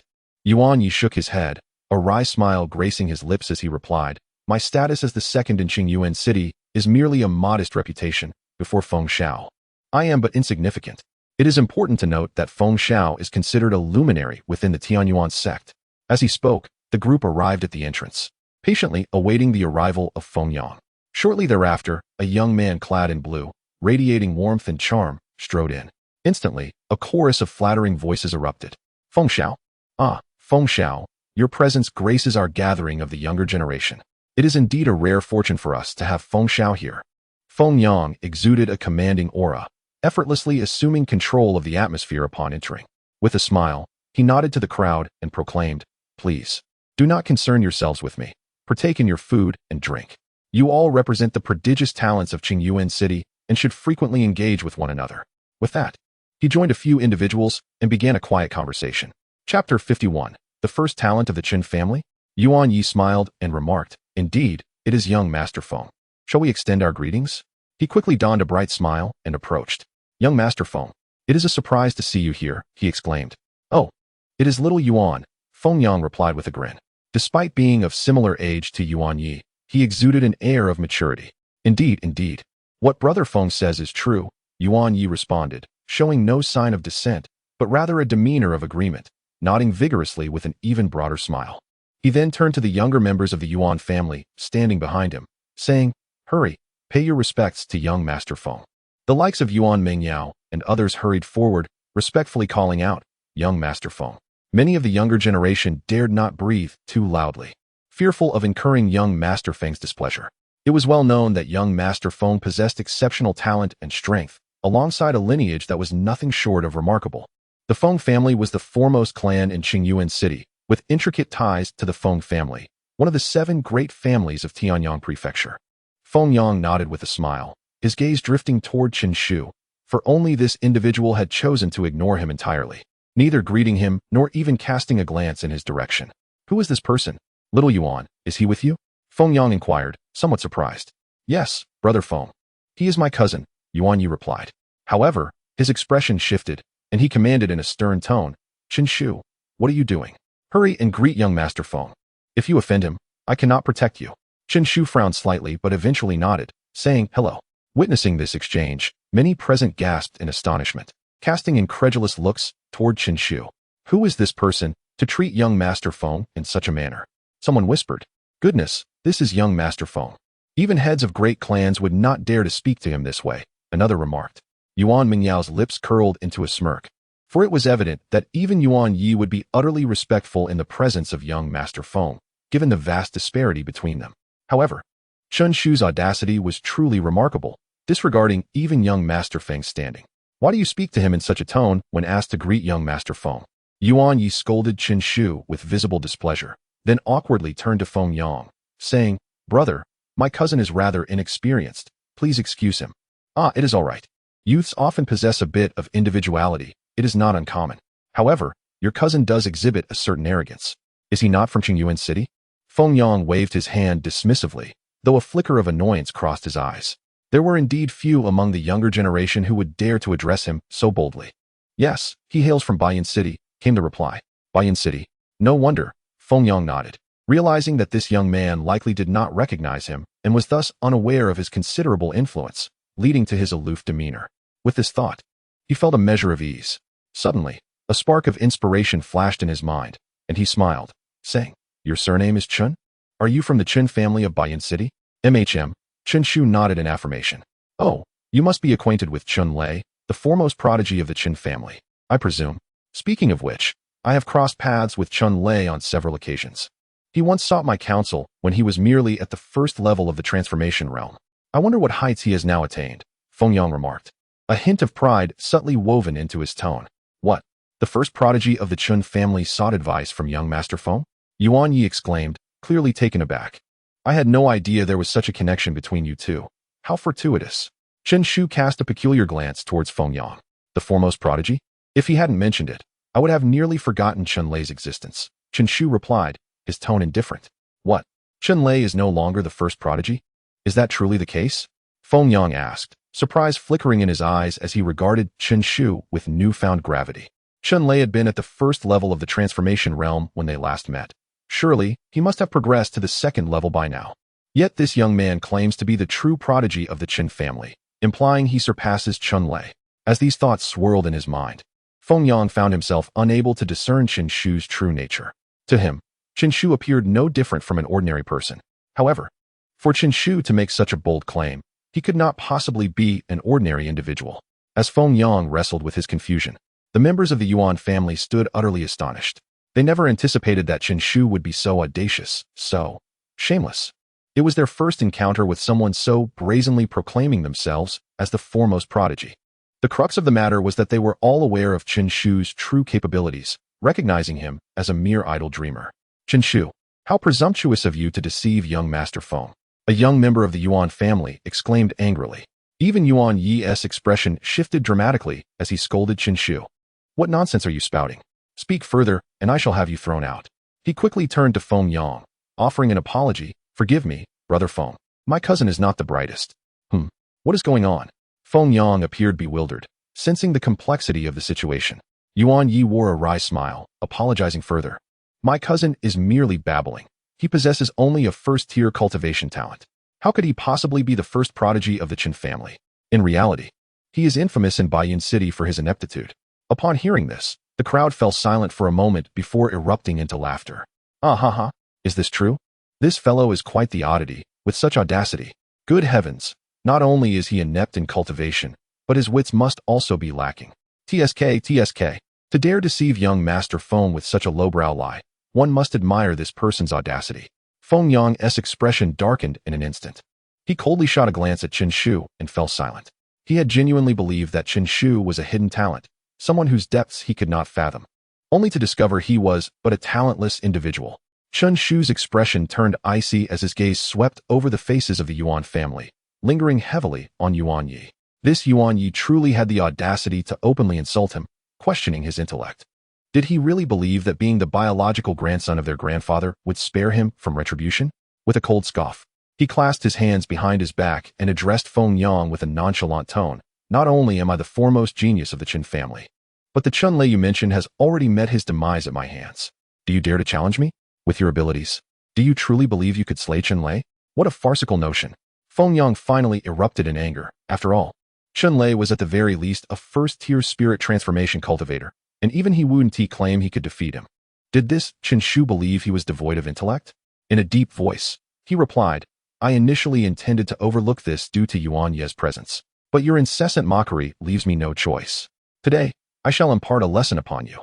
With that, he waved his sleeve, unleashing a terrifying aura that surged around him. Brother Feng, Yuan Yi exclaimed in alarm, his gaze toward Chen Shu now filled with fury. How dare this wretched individual provoke young Master Feng? Yuan Yi, your words are futile. It matters not who arrives today. I must teach him a lesson. Feng Yang sneered. Is that so? Chen Shu scoffed disdainfully. You, a mere third-tier spirit transformation cultivator, presume to act brazenly before me? As he contemplated his next move, a familiar voice suddenly echoed through the air, momentarily halting his actions. Oh, big brother, what brings you here? Chapter 52. Unrecognized True Dragon. Yezi, you have arrived? The actions of Feng Yang came to a halt as he turned his head, a faint smile gracing his lips. A charming young girl strode forward, and behind her followed two middle-aged men whose presence was as profound as an abyss. This sight elicited a multitude of astonished glances from onlookers. The little girl was quite formidable. Chen Shu was somewhat taken aback as he cast a glance at Feng Yi. He had not anticipated encountering this girl in Qingyuan City. However, upon a moment's reflection, he quickly deduced the connection. With Feng Yi sharing the surname Feng, it was evident that Feng Yang also belonged to the Feng family. Initially, he had thought it merely a coincidence that two individuals shared the same surname in such a vast world, not considering the familial ties. Since she was a relative of the girl, it would be inappropriate to take action against her. Chen Shu mused inwardly. How fortunate you are. Humph. I did not expect Yezi to arrive at this moment. As I am in a good mood, I shall overlook your transgressions, Feng Yang said in a low voice, casting a cold glance at Chen Shu before turning to walk towards Feng Yi. To his surprise, Feng Yi seemed oblivious to his presence, bypassing him entirely as she approached Chen Shu, a joyful smile dancing on her lips. Big brother, what a coincidence to see you here. Her words left everyone momentarily stunned. This evidently influential young girl knew this so-called waste. Moreover, their relationship appeared to be quite intimate, with her addressing him as big brother. What was happening? Feng Yang was slightly taken aback, his surprise evident as he looked over. Chen Shu actually knew Feng Yi? This revelation astonished him. It must be noted that Feng Yi was the legitimate daughter of the head of the Feng family, her status far surpassing his own. For the Feng family of Qingyuan City, the Feng family of Tianyang Prefecture was their main family, the true lineage that wielded authority over them. Oh, I happen to have a relative in Qingyuan City as well, Chen Shu replied with a smile, casually ruffling Feng Ye's hair. This scene further astonished all present, leaving even Feng Yang speechless. Chen Shu had the audacity to touch Feng Ye's head. Did he not know the consequences of such an act? Gasp. Feng Yi was still in her maidenhood. To treat her so casually was rather presumptuous. Even if she did not mind, the Feng family surely would. This would undoubtedly lead to Chen Shu facing dire repercussions. Feng Yang pondered this, his gaze involuntarily drifting towards the two middle-aged men behind Feng Yi. He recognized them as formidable experts within the Feng family, one of whom had even reached the 9th level of spirit transformation, an exceedingly terrifying presence. However, What left him bewildered and shocked was that not only was Feng Yi unaware of any impropriety, but even the ninth-level expert seemed oblivious, exhibiting no reaction whatsoever. In fact, there was an air of familiarity about it. How could this be possible? Suddenly, turmoil surged within him as he cast a deep look at Chen Shu, an incredible thought flashing through his mind. Could it be that what Chen Shu claimed was indeed the truth? He is indeed the foremost talent of the Chen family. And he even killed Chen Lei? This is simply unfathomable. Yuan Yi and his companions are evidently well acquainted with Chen Shu and should naturally be aware of his true nature. If they claim Chen Shu is a good-for-nothing, it is likely to be accurate. Yuan Yi would not dare deceive him, given his confidence. What on earth is happening? It seems the only way to find out is to inquire with Feng Yi later, Feng Yang pondered to himself.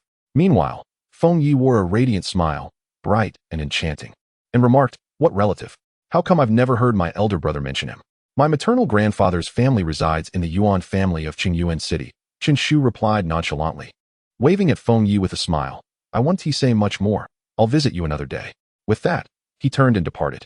He found this gathering of younger generations utterly uninteresting and had no desire to linger. His curiosity about the tricks Yuan Yi would employ had led him to take a look, but it turned out to be merely a strategy to suppress him while elevating themselves. A bore, lacking in any real finesse. "Okay, I will seek out elder brother later." Feng Yi obediently nodded. As for Yuan Yi and the others, they were momentarily taken aback, only reacting once Chen Shu had walked far away. Chen Shu left without even greeting them. Did he truly disregard them? How infuriating. Suddenly, someone scoffed disdainfully, saying, "He merely knows a prominent figure. Look at how proud he is. What right does he have to be arrogant? Does he really think that knowing a few people makes him a big shot? How laughable. The strongest will always be oneself. Relying on connections means nothing." Yuan Yi shook his head, offering a cold comment. "He is just a small person who has found temporary success. There is no need to concern ourselves with him." His few words immediately garnered agreement from others.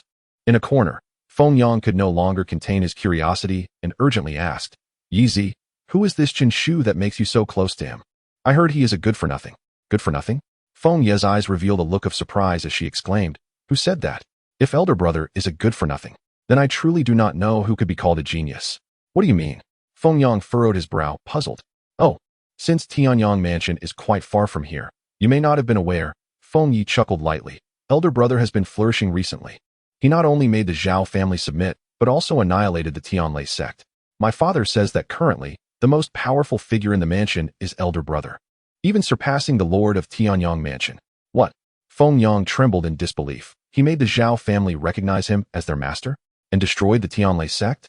The Zhao family and the Tianlei sect are both esteemed clans and sects, their names resounding like thunder, especially the Tianlei sect, which even holds dominance over our Tianyuanzong, being the strongest sect in the Tianyang Mansion. Yet, such a formidable sect was obliterated by a mere youth? Is this something a young man can achieve? At this moment, he was truly astounded. After a prolonged silence, he finally inquired in a deep voice, "Who is behind this Chen Shu? Could it be that a prominent family from the county city is supporting him? My, what an extraordinary background this is." "Background? The elder brother hasn't revealed any notable connections." Feng Yi replied, somewhat bewildered. He was able to slay the master of the Thunderbolt sect all on his own, without needing any backing, right? Slayed the master of the Thunderbolt sect? Feng Yang gasped, feeling as though he had been struck hard, his worldview teetering on the brink of collapse. The master of the Thunderbolt sect was a formidable being of the Xuanwu realm. To think such a powerful individual could fall at the hands of a mere youth was utterly inconceivable. Did this imply that this young man possessed strength rivaling that of the Xuanwu realm? What an extraordinary prodigy he must be. Even the geniuses on the Storm and Cloud rankings would likely pale in comparison, were it not for his knowledge that his sister would not speak falsehoods. He would have thought he was ensnared in a dream. In contrast, his own meager accomplishments seemed insignificant. Feng Yang sighed deeply within. This was the true mark of a great figure. Such a powerhouse could afford to be a touch arrogant. Who would dare to challenge them? It was laughable that he had allowed himself to be angered. Had Feng Yi not arrived in time, he would have unwittingly provoked an insurmountable foe for himself and his family. As this thought crossed his mind, a chill coursed through him, and he silently breathed a sigh of relief. No, I must cultivate a good relationship with Chen Shu, at the very least. I cannot allow him to harbor resentment towards me, or I shall find no peace in the future. An idea flickered in his mind, and Feng Yang stepped towards Yuan Yi and the others, smiling as he asked, "Junior brother Yuan, is Chen Shu currently residing with you?" Yuan Yi was taken aback with surprise and delight. Usually, Feng Yang referred to him as Little Yuan. When had he begun calling him junior brother? He was momentarily flustered, responding, "Senior brother, Chen Shu indeed resides in my Yuan family." After a brief pause, Yuan Yi cautiously added, "Regarding the offense he caused you, I sincerely apologize. Just say the word, and I shall have him leave, ensuring he no longer stays in my family." Feng Yang was startled and hurriedly replied, "No, no need for that. Let him stay. I will visit him when I have some time." With that, he ceased further conversation, though a hint of impatience flickered in his eyes. Previously, he had thought Yuan Yi had some talent and considered recruiting him as an ally once his own cultivation progressed. Yet, it now appeared that such an endeavor would only invite trouble. It seemed that Chen Shu did not share a good rapport with these cousins. How amusing it was to witness the Yuan family remain oblivious to the presence of a true dragon among them. Feng Yang silently shook his head, unable to suppress a quiet chuckle. Chapter 53. I refused the Yuan family upon his return. Chen Shu encountered Yuan Qingfeng. "Ah, Xiao Shu, what brings you back?" Yuan Qingfeng inquired, surprised. "Where are Yuan Yi and the others? How is it that you returned first?" "I found it rather uninteresting, so I came back ahead of them. They should be returning shortly," Chen Shu replied nonchalantly. With that, he intended to retreat to his quarters for rest. However, he had barely taken a few steps when Yuan Yi and the others rushed back in a frenzy. Scanning the surroundings, Yuan Yi's gaze landed on Chen Shu, and he pointed accusingly, "You've caused quite the trouble. Keep your hands to yourself. I don't need your unsolicited advice." Chen Shu's eyes turned frosty as he retorted coldly, "You." Yuan Yi, infuriated, shouted, "You've brought immense misfortune upon the Yuan family, and this is your attitude? Truly despicable. Calm down, uncle. Speak reasonably. What exactly happened?" Yuan Qingfeng interjected, furrowing his brow. You should be asking him. Inquire what kind of good deeds he has done." Yuan Yi snapped. "What is the matter, Chen Shu? Do enlighten your second uncle." Yuan Qingfeng asked, astonished. "It's nothing of great significance," Chen Shu replied, shaking his head, disinterested in elaborating. To him, Feng Yang was truly inconsequential, with a mere word. He could easily render him a laughingstock. Yuan Yi's overreaction was simply absurd. Offending the young master Feng is merely a trivial matter? I must ask, what in your eyes constitutes a serious issue? Yuan Yi retorted, exasperated yet mocking. "What is going on?" The commotion quickly drew attention, including that of Yuan Liuha, who approached with a serious demeanor. "Father, you won't believe who we encountered at the gathering of the younger generation today." "Who?" Yuan Liuha asked, curiosity piqued, as did many of the newly arrived elders, their expressions turning intrigued. Yuan Yi slowly uttered 2 words, "Feng Yang." "Feng Yang?" Some elders were taken aback, pondering who that might be. They had little interest in external affairs and were unfamiliar with the younger generation outside. Yuan Liuha's expression tightened as he remarked, "Is he the one who joined the Tianyuanzong?" "Indeed," Yuan Yi affirmed with a nod. "Is this Feng Yang particularly formidable?" An elder from the Yuan family inquired, puzzled. Upon hearing this, Yuan Liuha sighed, reflecting, formidable is an understatement. He and Yuan Yi are of a similar age. Yet while Yuan Yi has only just become an outer disciple of the Tianyuanzong, he has already ascended to the status of an inner disciple. Moreover, it is said that he will soon become a core disciple, wielding significant power. At that time, even I shall have to bow before him. The crowd was taken aback. This Feng Yang was quite the remarkable figure. They shook their heads in disbelief. Such an individual was undoubtedly a peerless prodigy. Suddenly, someone had an epiphany, their expression shifting as they exclaimed, "He bears the surname Feng? Could he possibly be connected to the Feng family of the city lord's manor?" A collective gasp echoed through the assembly. The maple tree, by its very nature, possesses extraordinary talent. Should it happen to have connections with the Feng family of the city lord's manor, it would indeed be remarkable. It is essential to note that the Feng family is one of the 7 great clans behind the Tianyang prefecture. Instantly, countless gazes turned towards Yuan Liuha, eager for enlightenment. Yuan Liuha nodded gently and stated solemnly, "Indeed, Feng Yang, the esteemed young master, is the legitimate heir of our city lord's manor. However, he has been diligently cultivating at the Tianyuan sect and seldom graces our Qingyuan city with his presence. Which is why many of you may not have much recollection of him." A gasp escaped someone's lips. The city lord's legitimate son. It was whispered in awe. The city lord is reputed to be a formidable figure of the Xuanwu realm. In Qingyuan city, he undoubtedly reigns supreme. Even the Yuan family pales in comparison. Forced to bow and scrape. The fact that Feng Yang is his son, endowed with such prodigious talent, becomes comprehensible. "Ah, I too have entered the Tianyuan sect. In fact, we are brothers in the same sect." Thus, at the gathering of the younger generation, I exchanged a few words with him, and he was quite amiable towards me. Yuan Yi interjected. The elders nodded in approval, their eyes filled with satisfaction. Yuan Liuhe further added, smiling in commendation. Indeed, Yuan Yi, you have done splendidly. If you could forge a connection with such an extraordinary talent as Feng Yang, it would undoubtedly benefit you immensely throughout your life. Alas, all of this has been marred by a certain individual. Yuan Yi enunciated each word deliberately, his gaze filled with contempt directed at Qin Shu. Today, I encountered young Master Feng and took the younger members of the Yuan family to pay our respects. Who could have anticipated that Qin Shu would behave so peculiarly?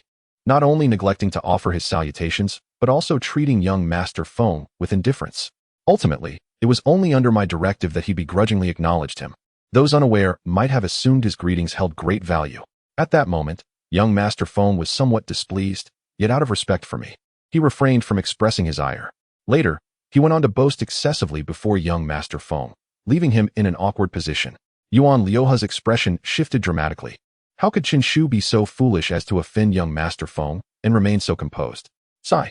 At that instant, Yuan Yi sighed at an opportune moment, his tone melancholic as he continued. Subsequently, young Master Feng inquired about Qin Shu, but I interceded, and then he departed without a word, growing cold towards me. Perhaps I have erred in my actions. Though he uttered these words, everyone understood the underlying truth. Instantly, a barrage of icy glares pierced through to Qin Shu. Yuan Liuhe's expression darkened to the utmost degree, rage coursing through him, causing his entire being to tremble. That was Feng Yang. It would not be an exaggeration to call him the future master of Qingyuan City. Yuan Yi's missed opportunity to associate with him represented a tremendous loss. What was even more terrifying was the potential adverse impression that young Master Feng might harbor towards the Yuan family as a result. That would spell disaster. Qin Shu, you have wrought havoc. Yuan Liuhe exclaimed in fury, his voice cold. Do you comprehend what you have done? You dared to offend Feng Yang. Are you intent on bringing ruin upon my Yuan family? Qin Shu cast him a glance, responding nonchalantly. I shall heed my father's teachings. There is no need for my esteemed uncle to concern himself. Qin Shu, what is this attitude of yours? How can you speak to your uncle like that? I knew it. Those who are not of our clan will surely have different intentions. Huh, he is not one of the Yuan family. If he brings calamity upon us, he will not care. Truly a harbinger of misfortune, it would be best for him to leave. Indeed, our Yuan family does not welcome you. Get out. The numerous members of the Yuan clan spoke coldly. From the beginning, they had never considered Qin Shu one of their own, and now, witnessing the trouble he had stirred, their anger was palpable.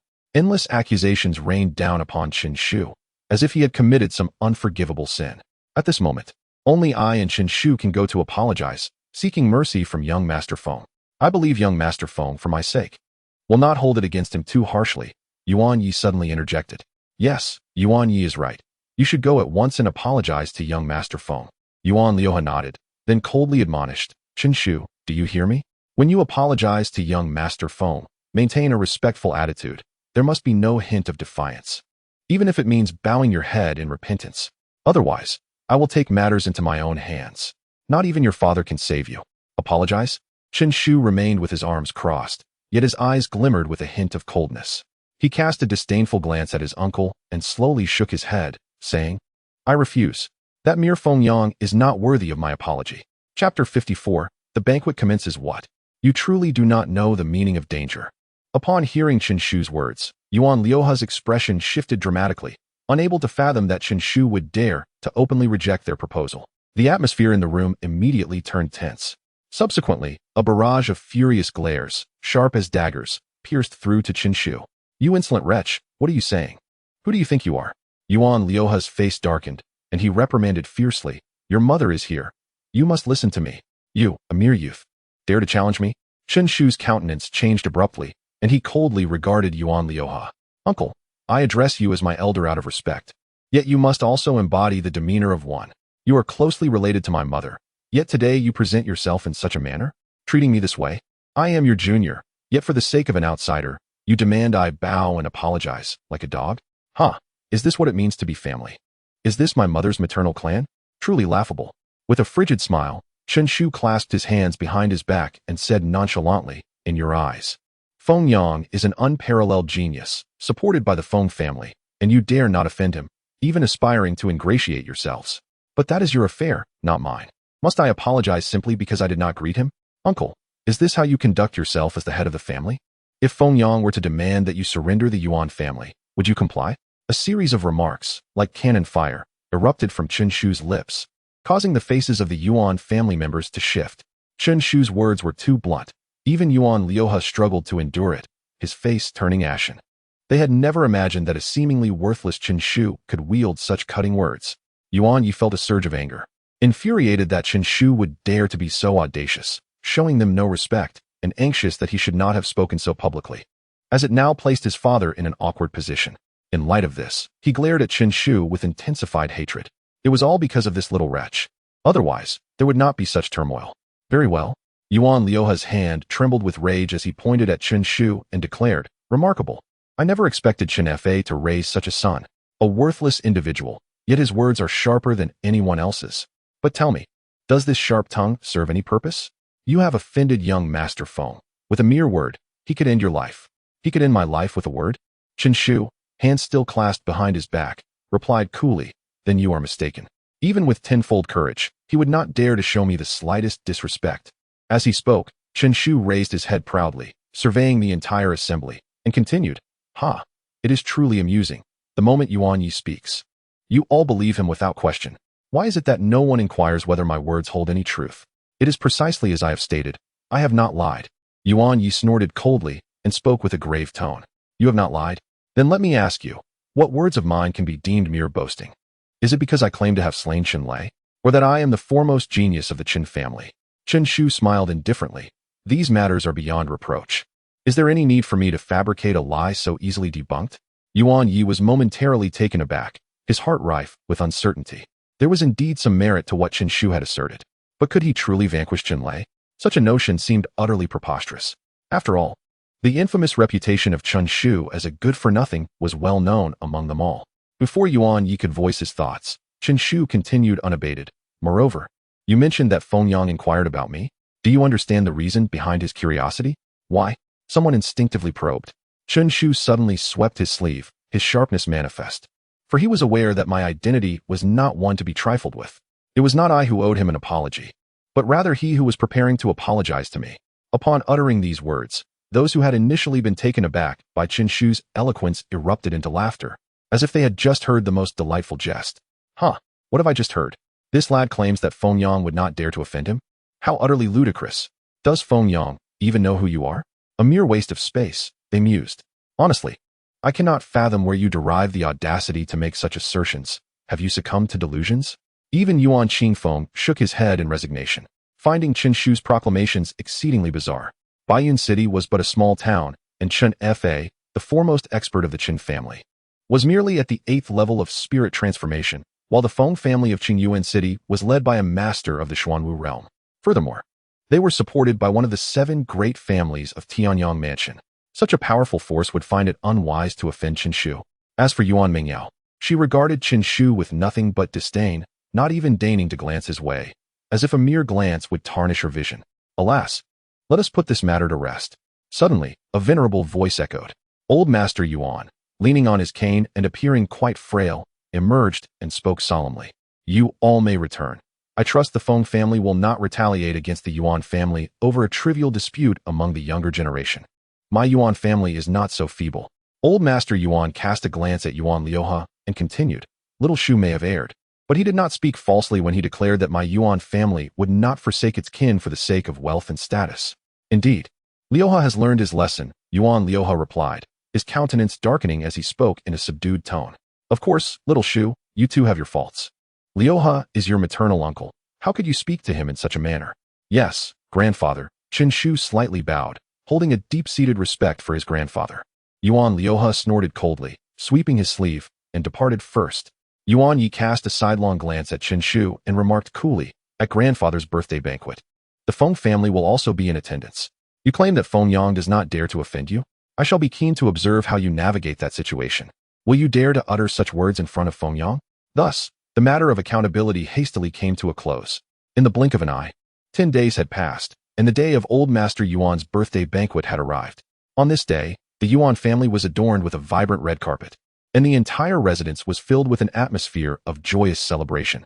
The celebration of Old Master Yuan's birthday is a significant event, drawing all members of the Yuan family to pay their respects.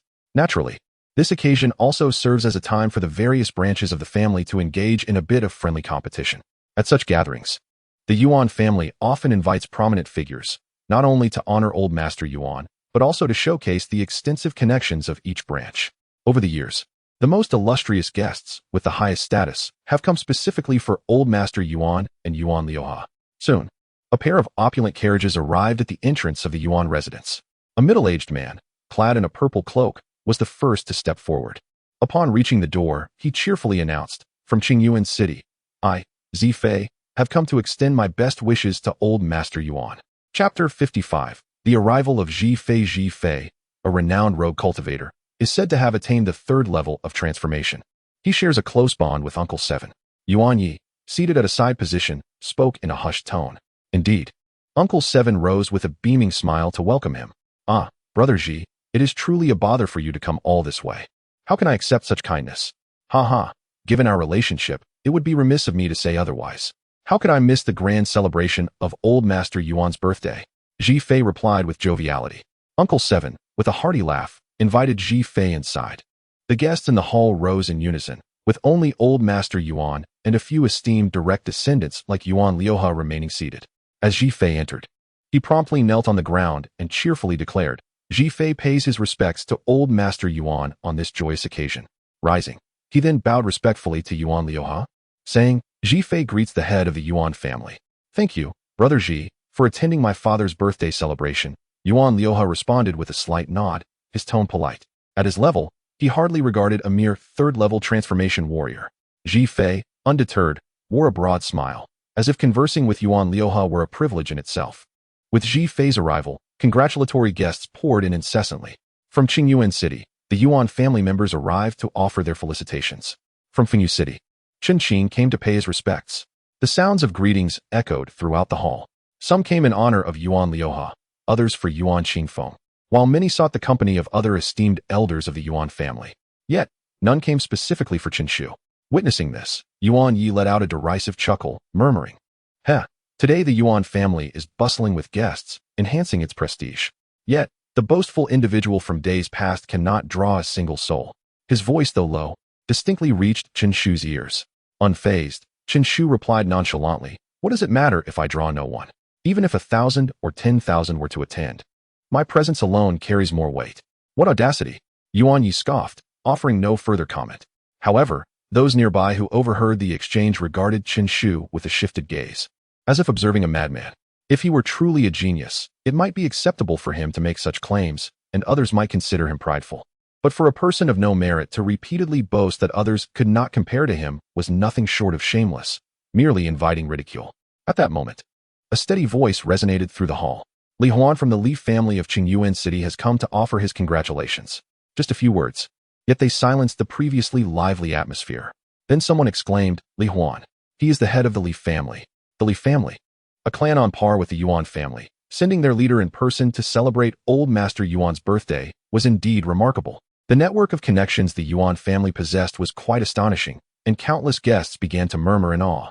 At the moment of astonishment among the crowd, Yuan Luhua gracefully rose and personally stepped outside. In that instant, everyone realized that the prominent figure, Li Huan, had indeed come with the intention of confronting Yuan Luhua. It was evident that only the head of the Yuan family could summon someone of Li Huan's stature. The head of the Yuan family had always been enigmatic, his connections and strength unrivaled in Qingyuan City, eliciting a sigh of admiration from the onlookers. Hearing these remarks, Yuan Yi puffed up with pride, raising his chin and mockingly addressing Chen Shu. "Cousin, with the head of the Li family personally present, how would you compare your significance to his?" Without a moment's hesitation, Chen Shu retorted, "He is not worthy of comparison with me." This statement reverberated through the crowd, creating a greater stir than Li Huan's arrival. Countless individuals furrowed their brows, casting disapproving glances at the audacious Chen Shu. This young man seemed utterly oblivious to the gravity of his words, daring to assert that even the head of the Li family could not match him. Even the venerable Yuan Laotai, with his weathered gaze, shifted slightly, admonishing, "Xiao Shu, perhaps you should temper your words." Rising from his seat, he clasped his hands in a gesture of respect to those present, saying, "My nephew, being young and fearless, deserves your understanding. Let us not dwell harshly on his folly." A cold smile crept across Yuan Ye's face as he scolded, "How shameless you are. to have your grandfather plead on your behalf. If I were you, I would have long lost the courage to remain seated here. The other members of the Yuan family shook their heads, lamenting the situation. What a disgrace. On the day of the old man's birthday, he was compelled to clean up after such a relative. At that moment, Yuan Mingyao elegantly stepped forward, casting a penetrating glance at Chen Shu. She bowed to Yuan Laotai and declared, "Grandfather, Mingyao has something to say." "Speak," he replied. "Mingyao is unworthy and truly does not deserve Chen Shu. I beseech you to retract your promise of our engagement. I would rather remain unmarried for life, devoted solely to your service."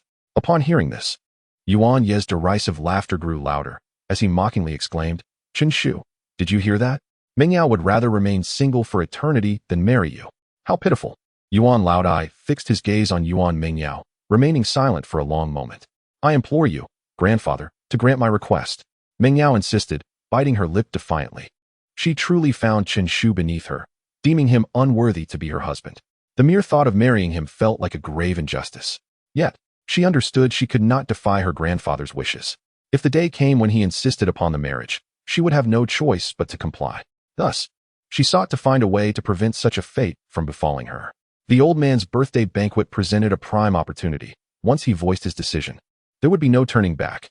For, in the presence of so many esteemed guests, any reversal would bring ridicule upon the entire Yuan family. After a prolonged silence, Yuan Laotai sighed deeply and waved his hand, stating, "Very well, since you are unwilling, I shall not force you. Mingyao, I will no longer mention your engagement to Xiao Shu." "Thank you, grandfather," she expressed gratefully. Yuan Mingyao exclaimed joyfully, her face radiant with delight. At last, she had rid herself of this useless burden and could afford to relax a little. However, she remained oblivious to the chilling gaze of Chen Shu, which had turned as frigid as ancient frost. "If you do not wish to marry, I shall not compel you. Why must you stage such a performance before everyone, causing embarrassment to my grandfather? Do you think I, Chen Shu, would cling to you like a desperate fool?" Chen Shu spoke softly, his voice laced with discontent. Yuan Mingyao truly knew how to choose her moments. If her grandfather were to refuse her at this juncture, even without anyone uttering a word, the onlookers would undoubtedly mock him in their hearts. Yet, should he acquiesce, it would impart an impression of coercion, as if he had no choice but to concede. Regardless of the outcome, her grandfather would be left in an awkward position. "I have no choice," Yuan Mingyao insisted stubbornly, locking eyes with Chen Shu defiantly. "Oh, what a declaration of having no choice. For the sake of your happiness, you can disregard the feelings of others. As for me, I care little for your consideration of my dignity. However, your actions truly leave one speechless," Chen Shu remarked, his hands clasped behind his back, his tone indifferent. He was indeed unconcerned with the opinions of those present, even if Yuan Mingyao's public refusal to marry him would invite ridicule and strip him of his dignity. Yet, it was her conduct that troubled him. If Yuan Mingyao truly wished to avoid marrying him, she could have simply conveyed that privately. He would never have forced her. Moreover, her grandfather had not coerced her into marriage. He had merely suggested they engage in more dialogue. Was it truly necessary for her to block any potential future proposal from her grandfather by seizing this grand occasion to express her unwillingness? Such behavior was undeniably absurd. Just as Yuan Mingyao was about to retort, a resounding voice echoed from outside. "The Feng family, Feng Yang, has come to congratulate old Master Yuan." Chapter 56. Young Master Feng. A gasp escaped as the esteemed guest made his entrance.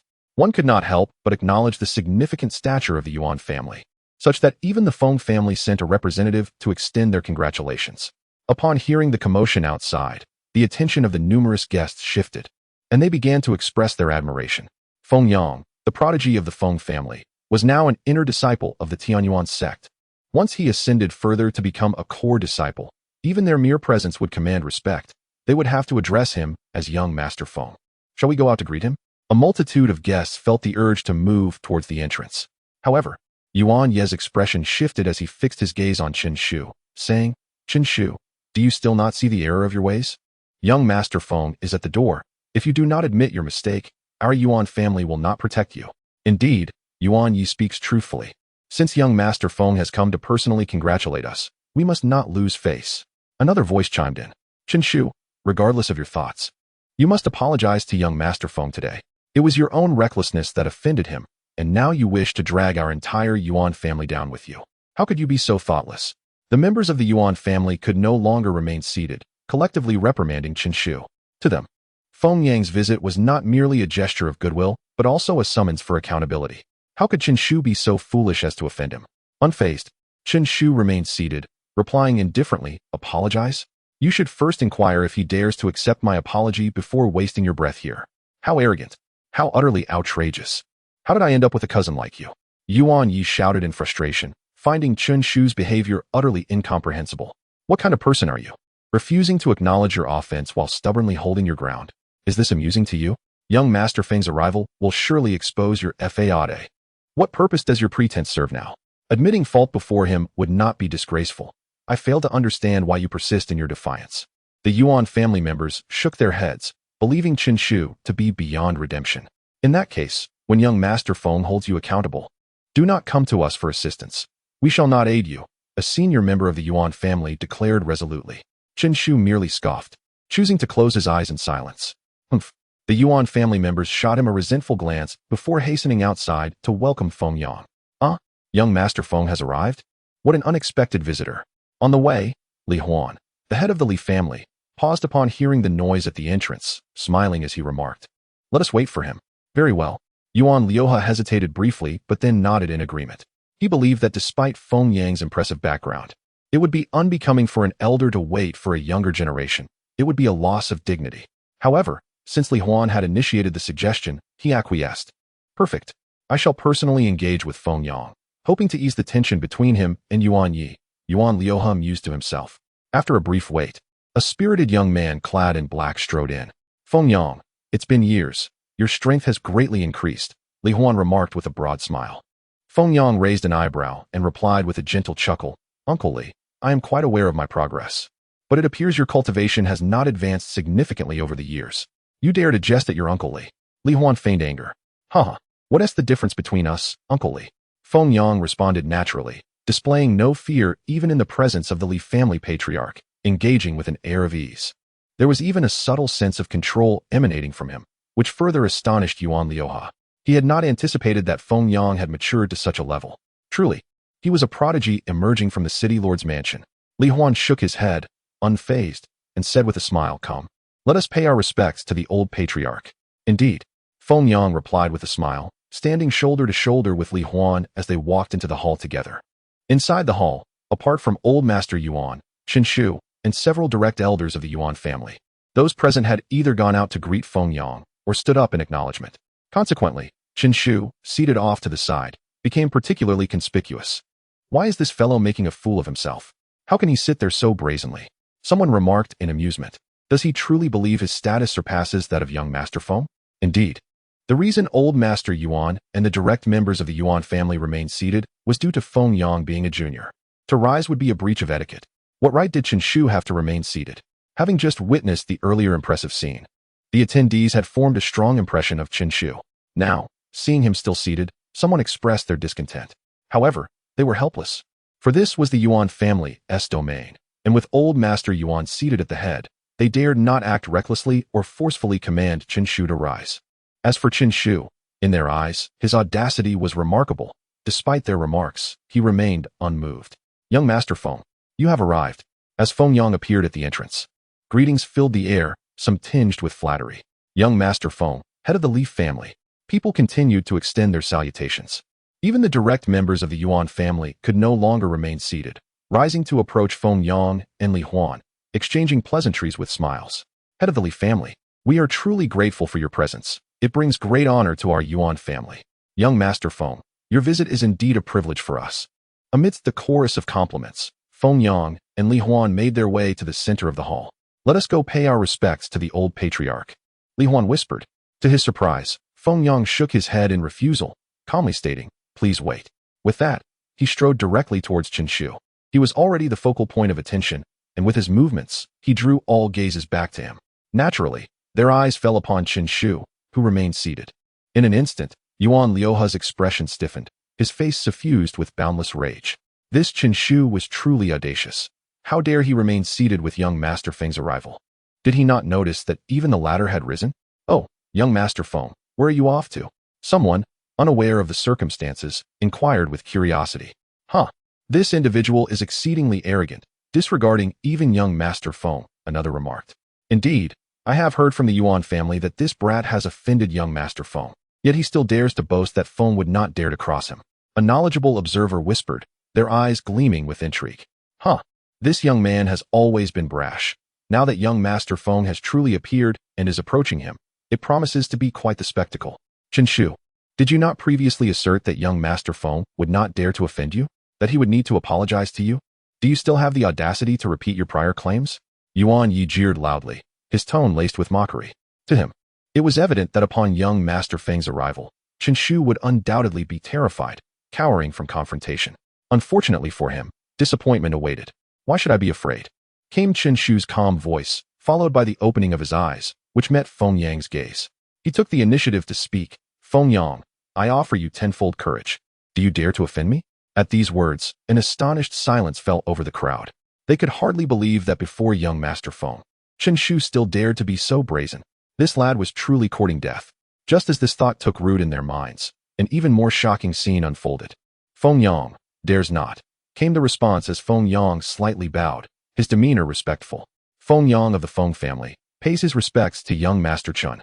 Chapter 57. Outrage in the air, a silence fell, so profound that one could hear a pin drop. All present were taken aback by the scene before them, some unable to comprehend the gravity of the moment. Feng Yang, the prodigy in their eyes, the legitimate heir of the city lord's residence, displayed such deference before this audacious youth. What had transpired? What was the meaning of this? Amidst the astonishment, a voice broke the silence, filled with disbelief. This scene was utterly unexpected. No one had anticipated it. In their minds, regardless of Chen Shu's background, anyone in Qingyuan City would have to bow before Feng Yang. Yet, the reality diverged starkly from their assumptions. Was this truly the same arrogant Feng Yang? When had he become so humble? Indeed, Feng Yang had never been one for politeness. His nature was ever brazen. He had once dealt mercilessly with some young nobles from the estate city who dared to confront him, leaving them with broken legs. I witnessed that incident myself, someone recounted, a shiver of fear still evident in their voice. Back then, Feng Yang had been so unrestrained that no one could rein him in. Even the young nobles of the estate city were mere playthings to him. Just a moment ago, I saw young Master Feng engaging in light-hearted banter with the head of the Li family, another remarked softly, their gaze involuntarily drifting back to the figure still seated with poise. Young Master Feng could converse so easily with the Li family head, yet now, before this youth, he bent low, not daring to rise without Chen Shu's command. It appeared we had all misjudged him. This young man was extraordinary. No wonder he dared to sit there. It was not ignorance, but rather his undeniable qualifications that allowed him such audacity. Witnessing this scene, the attendees of the banquet were not fools. They quickly grasped the underlying implications. A chorus of gasps filled the air as realization dawned upon them. They had thought Chen Shu merely a clown seeking attention, yet it was they who had failed to recognize the true dragon in their midst. As for that girl, one could not help but feel she was indeed unfortunate. Someone remarked in astonishment, their gaze sweeping towards Yuan Mengyao, shaking their head in disbelief. The girl was correct.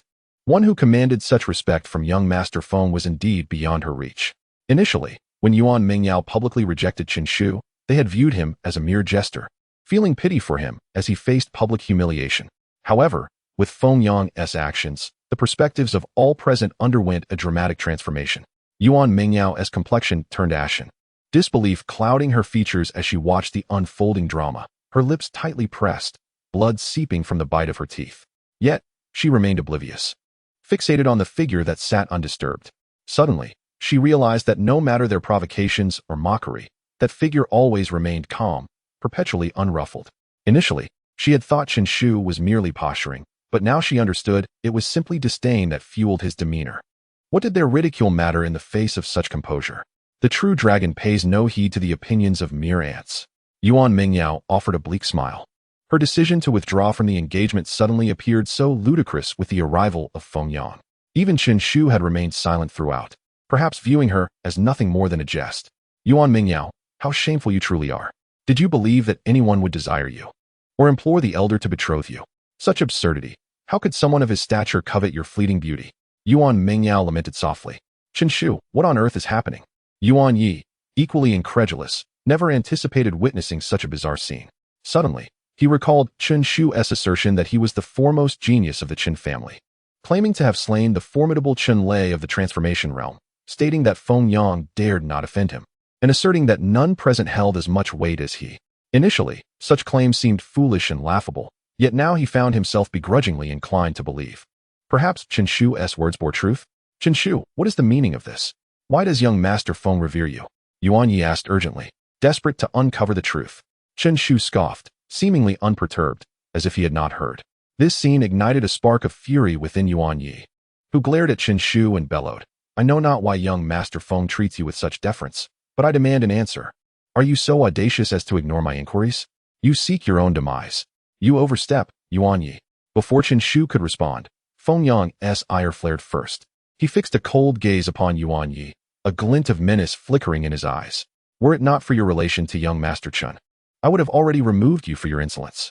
You, young Master Feng, Yuan Yi stammered, his complexion paling. What of you?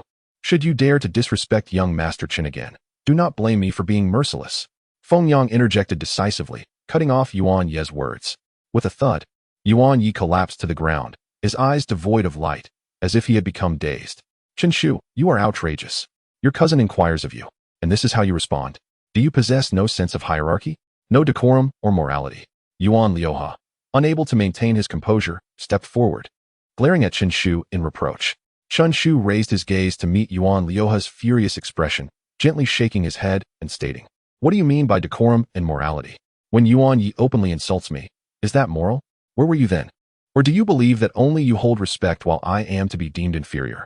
Must I endure whatever you say? Indeed, as your maternal uncle, I am to be respected. He is your cousin. Even if he treats you poorly, you must bear it. Hurry and apologize to your cousin. Huh? Chen Shu replied with a cold smile, unwilling to elaborate further. Meanwhile, Feng Yang furrowed his brow and interjected, Head of the Yuan family, you have gone too far. Young Master Chen has done nothing wrong. Why should he apologize? Yuan Liuhe waved his hand dismissively, asserting with undeniable authority, Young Master Feng. Chen Shu is a relative by marriage of the Yuan family. As an elder, I am entitled to admonish him. What right do you, an outsider, have to object? Witnessing his son being humiliated, he cast aside all reservation, feeling little trepidation even towards Feng Yang. Feng Yang, caught in a moment of discomfort, turned to Chen Shu for guidance. He wished to advocate for Chen Shu, yet, as Yuan Liuhe pointed out, he was merely an outsider and thus lacked the standing to intervene. Moreover, in comparison to Yuan Liuhe, he too was a junior. It would be entirely inappropriate for him to reprimand Yuan Liuhe as he had Yuan Yi. He dared not, for that was Chen Shu's maternal uncle, and to act otherwise would imply a disregard for Chen Shu's dignity. Just as he grappled with this predicament, a voice laden with astonishment reverberated from outside. The city lord's mansion. The lord of the city has arrived. Chapter 58. Apology. Countless individuals turned their heads in unison, gazing at Feng Yang, their hearts brimming with confusion. Feng Yang had already come to offer his congratulations to the city lord's residents. Why were there still others arriving? Moreover, it was none other than the sovereign of Qingyuan City, personally gracing the occasion. Such an honor that even the city lord Feng could summon him. The esteemed elder Yuan must possess considerable influence. The Yuan family harbors deep secrets indeed. Feng Yang himself felt a tinge of astonishment. Why had his father come in person? This occurrence had taken him by surprise. In his view, his presence alone to celebrate Elder Yuan's birthday was already a significant gesture of respect towards the Yuan family. Of course, this was primarily due to Chen Shu's influence. Otherwise, the Yuan family would hardly warrant such a personal visit from the Feng family's direct lineage. However now, a fleeting thought crossed his mind, and his gaze instinctively shifted towards Chen Shu. Could it be that his father's presence was also connected to Chen Shu? As he pondered, a throng of individuals hastily rose to their feet, eagerly heading towards the entrance to greet the arriving guests.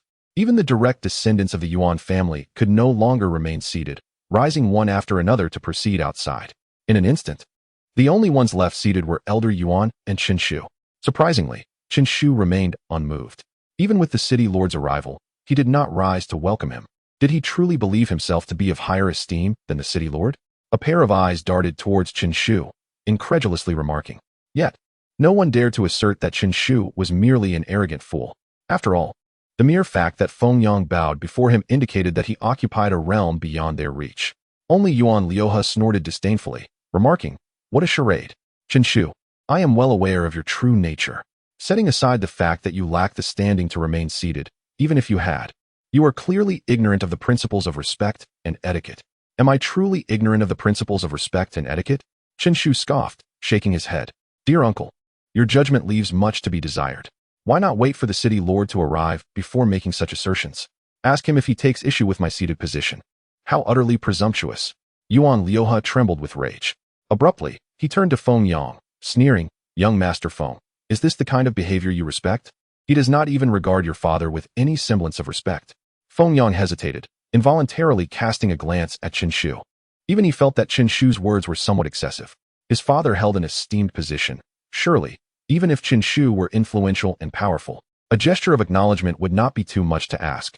"Young Master Feng, I do not understand why you hold this scoundrel in such high regard, but I advise you to distance yourself from him.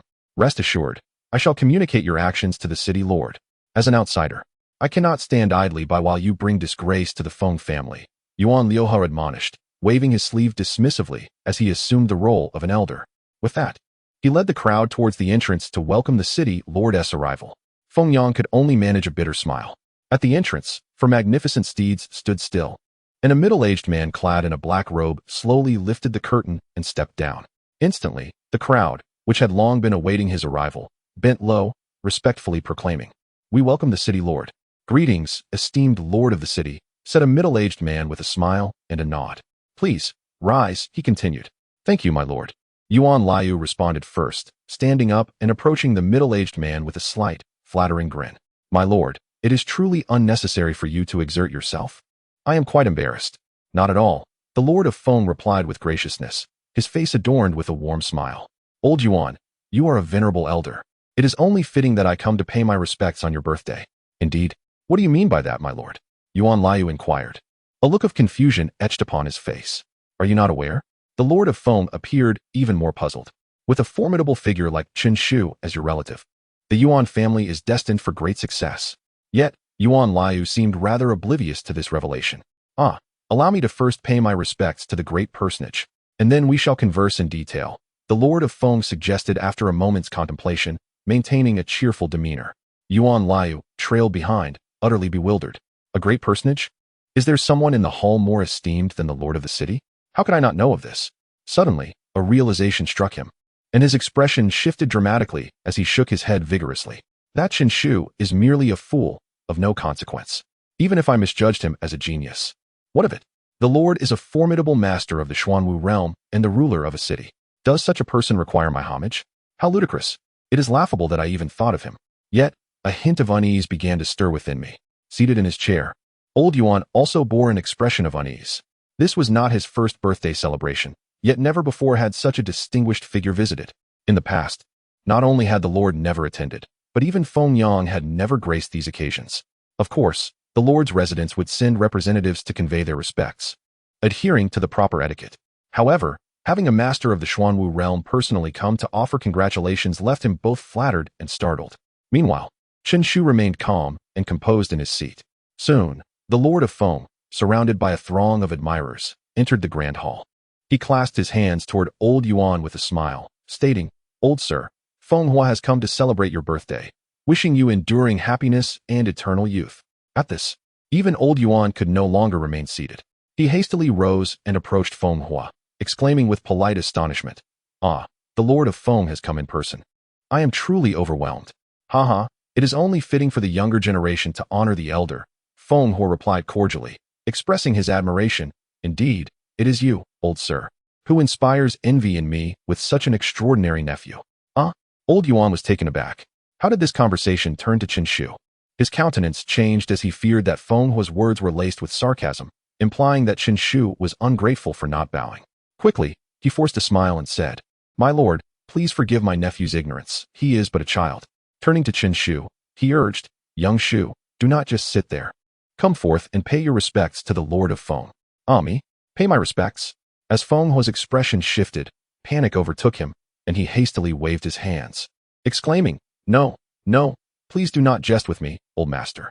With that, he took 2 steps forward and bowed respectfully before Qin Shu, stating, "Feng Hua of the Feng family pays his respects to young Master Chen."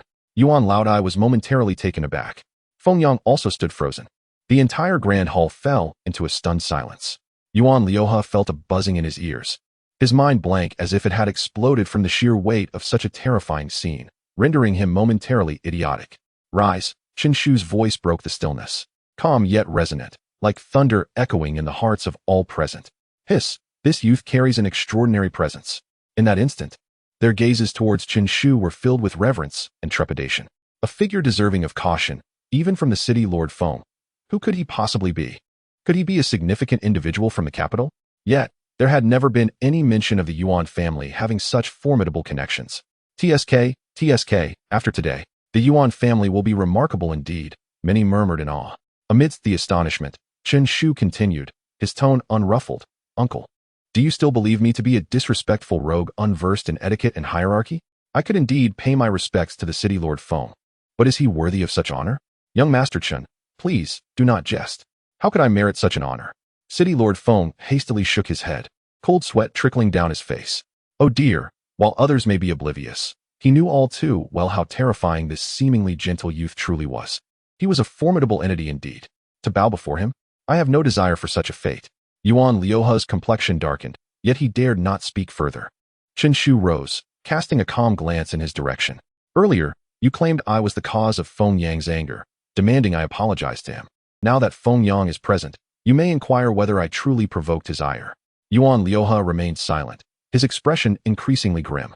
This wretched child dared to humiliate him before so many witnesses. How infuriating! Chen Shu was indifferent to his embarrassment. When he had publicly insulted him, had he considered how he would feel? With a faint smile, he inquired, Uncle, why the silence? You may ask Feng Yang, if he states that I angered him. An apology would indeed be warranted. Rest assured, I possess some sense of decorum. Yuan Liuhe's eyes reddened, his voice strained. What do you want? What do I want?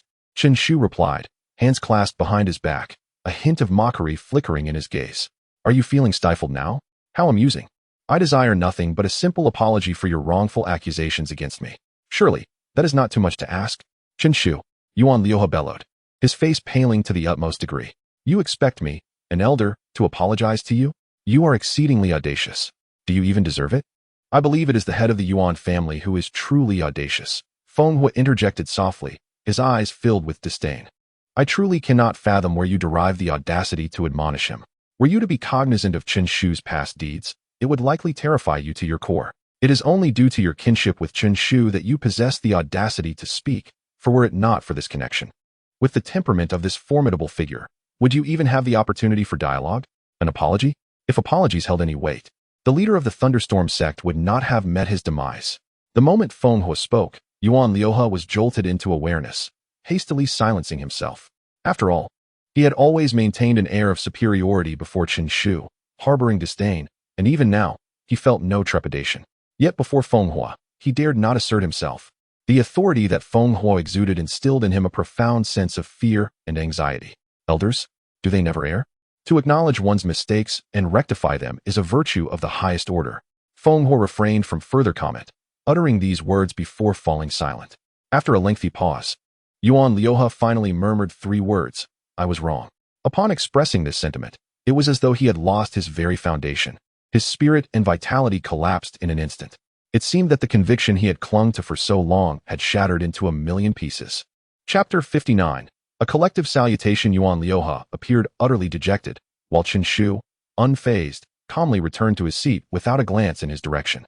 Yuan Yi slowly rose, his expression one of deep embarrassment as he lowered his head, clenching his fists tightly, feeling as though all his dignity had been trampled underfoot by Chen Shu. Yet, he found himself powerless. A figure of Chen Shu's stature, who could command even the city lord's submission, was beyond comparison for him. At that moment, a loud shout erupted from the entrance. Yuan Yi, what are you up to? I've come to find you. Following this was the sight of a carefree youth entering alongside a robust man. Sun Jin, you've arrived? Yuan Yi managed a strained smile, greeting him. What? You're not welcoming me? Sun Jin frowned, a hint of displeasure in his voice.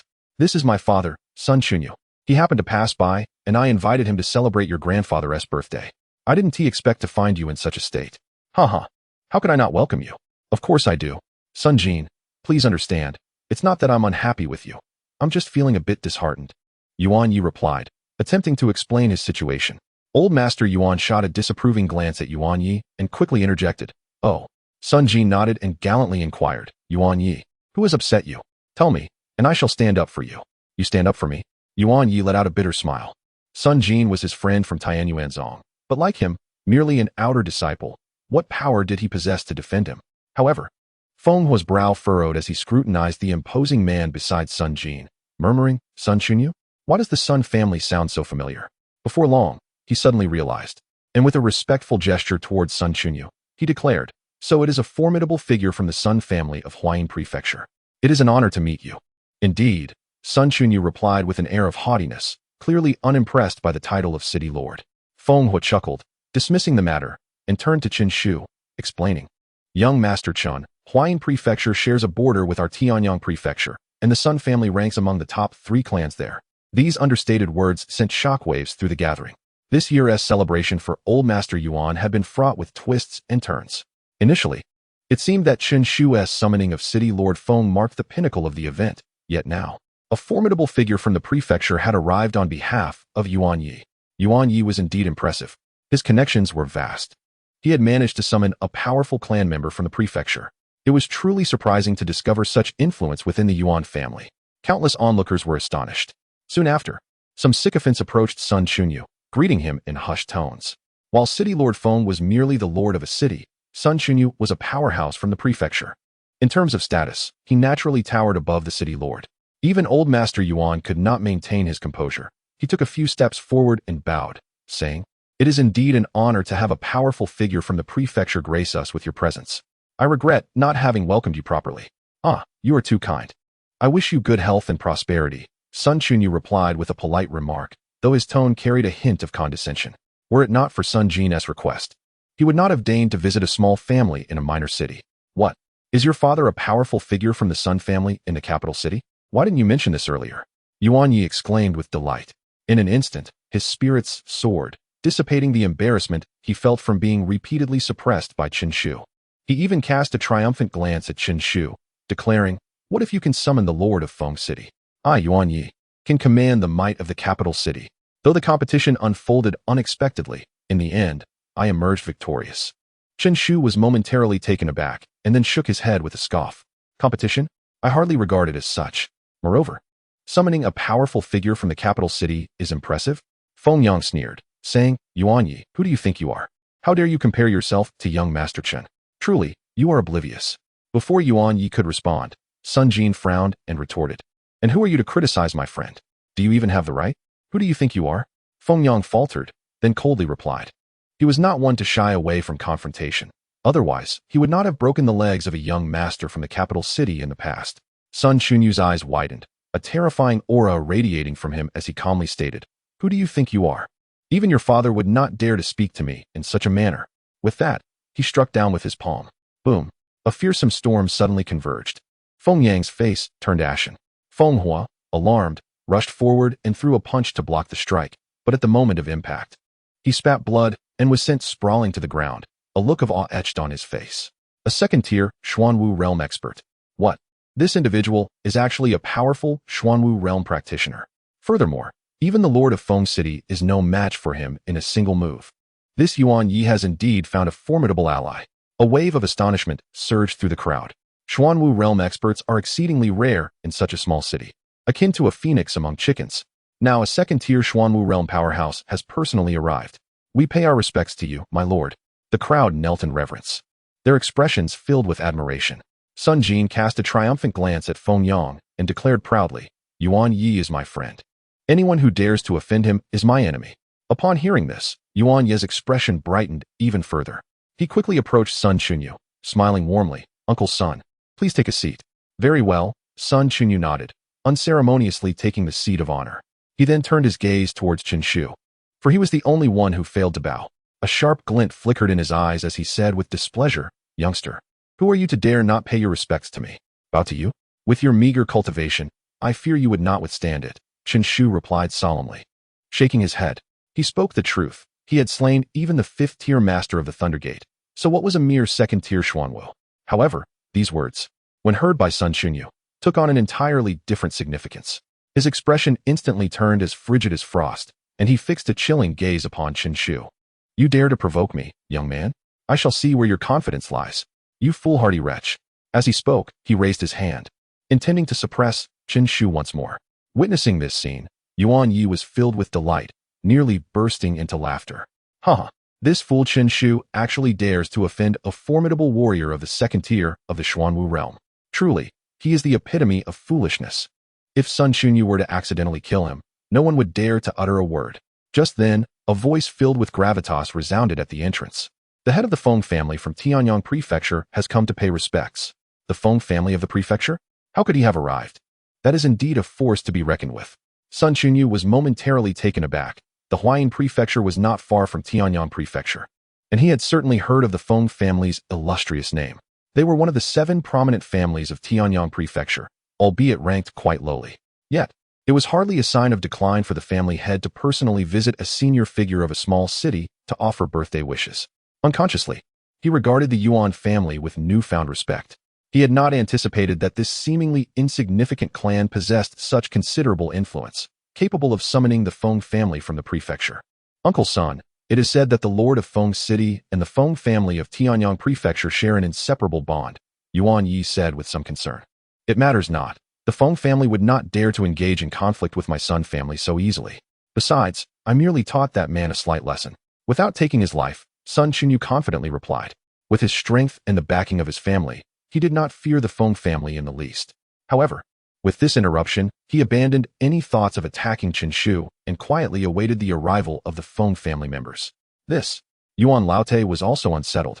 Today's birthday banquet was indeed beyond his expectations. Not only had powerful figures from Huayin Prefecture arrived, but even those from Tianyang Prefecture? When had he ever commanded such esteem? Could it be that they were also here for Chen Shu? Pondering this in astonishment, he dared not delay.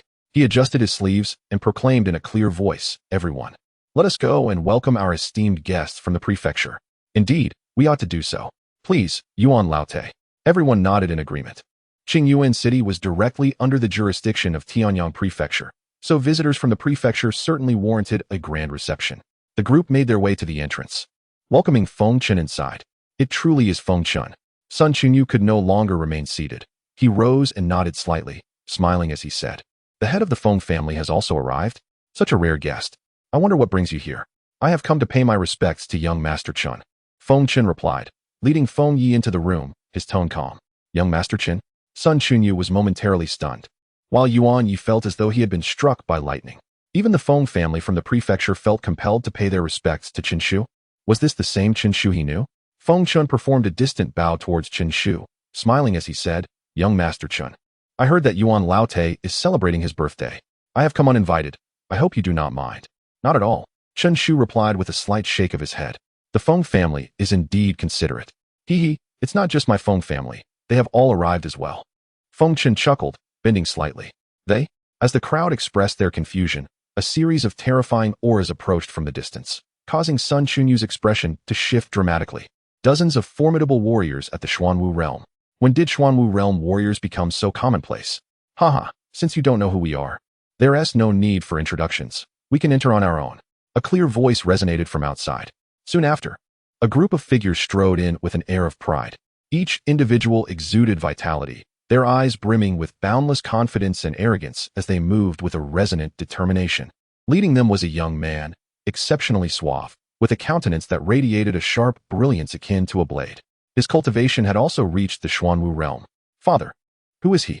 Sun Jin inquired with a frown, feeling somewhat irked by the young man's arrogance. Silence. He is Lin Xiaoyu, the son of the Tianyang Manor's lord." Sun Jin's hand trembled, instantly silencing him.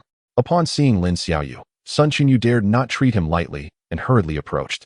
Slightly bowing with a fawning smile, "Young Master Lin, what brings you here?" The young man cast a glance at him, nodding slightly, and then respectfully addressed Chen Shu, "Greetings. Young Master Chen, I come on behalf of my father, Lin Chongqing, who is currently occupied with duties in the county city and regrettably cannot attend old Master Yuan's birthday banquet. I hope for your understanding." "No problem. Thank you for your concern, Lord Lin. Please, take a seat." Lin Xiaoyu sat down with deference. Behind him, voices of salutation arose in succession. The Zhao family of Tianyang Manor, "Greetings to young Master Chen." The Wang family of Tianyang Manor, "Greetings to young Master Chen." The Liu family of Tianyang Manor, "Greetings to young Master Chen." Chapter 60. The ranking Sun Chunyu trembled uncontrollably, his face as pale as a ghost, gazing at Chen Shu in disbelief. The most illustrious families of Tianyang Prefecture had all gathered, merely to pay homage to this youth? What was the true identity of this young man? How did he warrant such a grand spectacle? Beside him, Yuan Yi had completely shattered. Everything he had prided himself on was obliterated by Chen Shu. He had believed that with Sun Chunyu's arrival, the curtain would fall on this contest of connections, with him emerging victorious. Yet, in the blink of an eye, Chen Shu had summoned nearly all the prominent families of the city. Moreover, they were not merely visiting, but coming to pay their respects. The heads of these great clans, influential figures capable of stirring the winds of the entire prefecture, were bowing in reverence. How could this be possible? I refuse to accept this. Yuan Yi howled in despair. Akin to a wounded beast, his bloodshot eyes fixated fiercely on Chen Shu. By what right do these illustrious figures show such deference to you? I refuse to accept this. I challenge you. Challenge me. Chen Shu raised an eyebrow, amusement dancing in his eyes. Indeed, did you not claim to be the foremost talent of the Chen family? Today, I shall challenge you. I wish to see just how formidable you truly are. This assembly of dignitaries may very well have been deceived by you. Yuan Yi proclaimed loudly. Even with the great figures gathered in homage, Yuan Yi remained obstinately skeptical of Chen Shu's capabilities.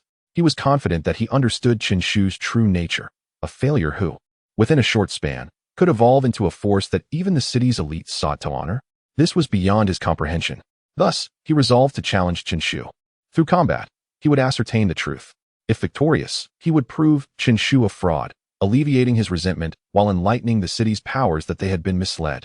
To mock these esteemed figures of the prefecture, Chen Shu would surely face a grim fate. If he were to lose, it would be of little consequence, only confirming Chen Shu's true prowess, allowing him to accept it wholeheartedly without regret. Chen Shu, let us engage in battle. Yuan Yi declared in a low voice, his aura surging with indignation, fully revealing his cultivation at the second level of the transformation realm. Even some warriors at this level felt a slight pressure emanating from him. This Yuan Yi is impressive, having unknowingly broken through to the second level of the transformation realm.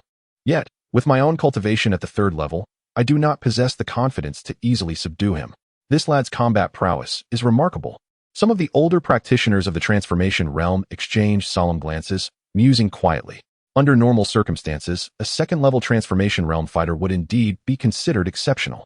However, his opponent is a being to whom even the powerful of the city would bow. Very well. Chen Shu nodded indifferently, choosing not to elaborate further. He gestured invitingly towards Yuan Yi. You may proceed. I shall allow you the first strike. Upon hearing this, Yuan Yi's expression shifted. Since Chen Shu was so arrogant, he would unleash his full power in a single strike to teach him a lesson. Kill! Yuan Yi roared, in an instant unleashing all his strength. This punch represented the pinnacle of his life, and he charged furiously towards Chen Shu. Boom! The surging spiritual power of the second level of spirit transformation was fully channeled into this strike, instantly endowing it with the force of several thousand pounds. The tip of his fist sliced through the air, producing a thunderous roar, and it seemed as though the very air had ignited with heat. Such a domineering blow caused many to change color. It could easily obliterate a ferocious beast. Even someone at the third level of spirit transformation would need to take it seriously. However, just as the fist was about to reach Chen Shu, he merely extended a finger to block it, effortlessly deflecting the attack. Yuan Yi gritted his teeth, his face flushed with rage, yet he could not advance an inch. Thwarted by a mere finger. How could this be? Yuan Yi's eyes widened, filled with astonishment. Is this truly the extent of Chen Shu's power?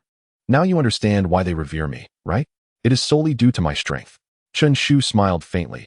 He did not seem to exert any effort. Yet Yuan Yi was sent flying as if struck by a heavy blow.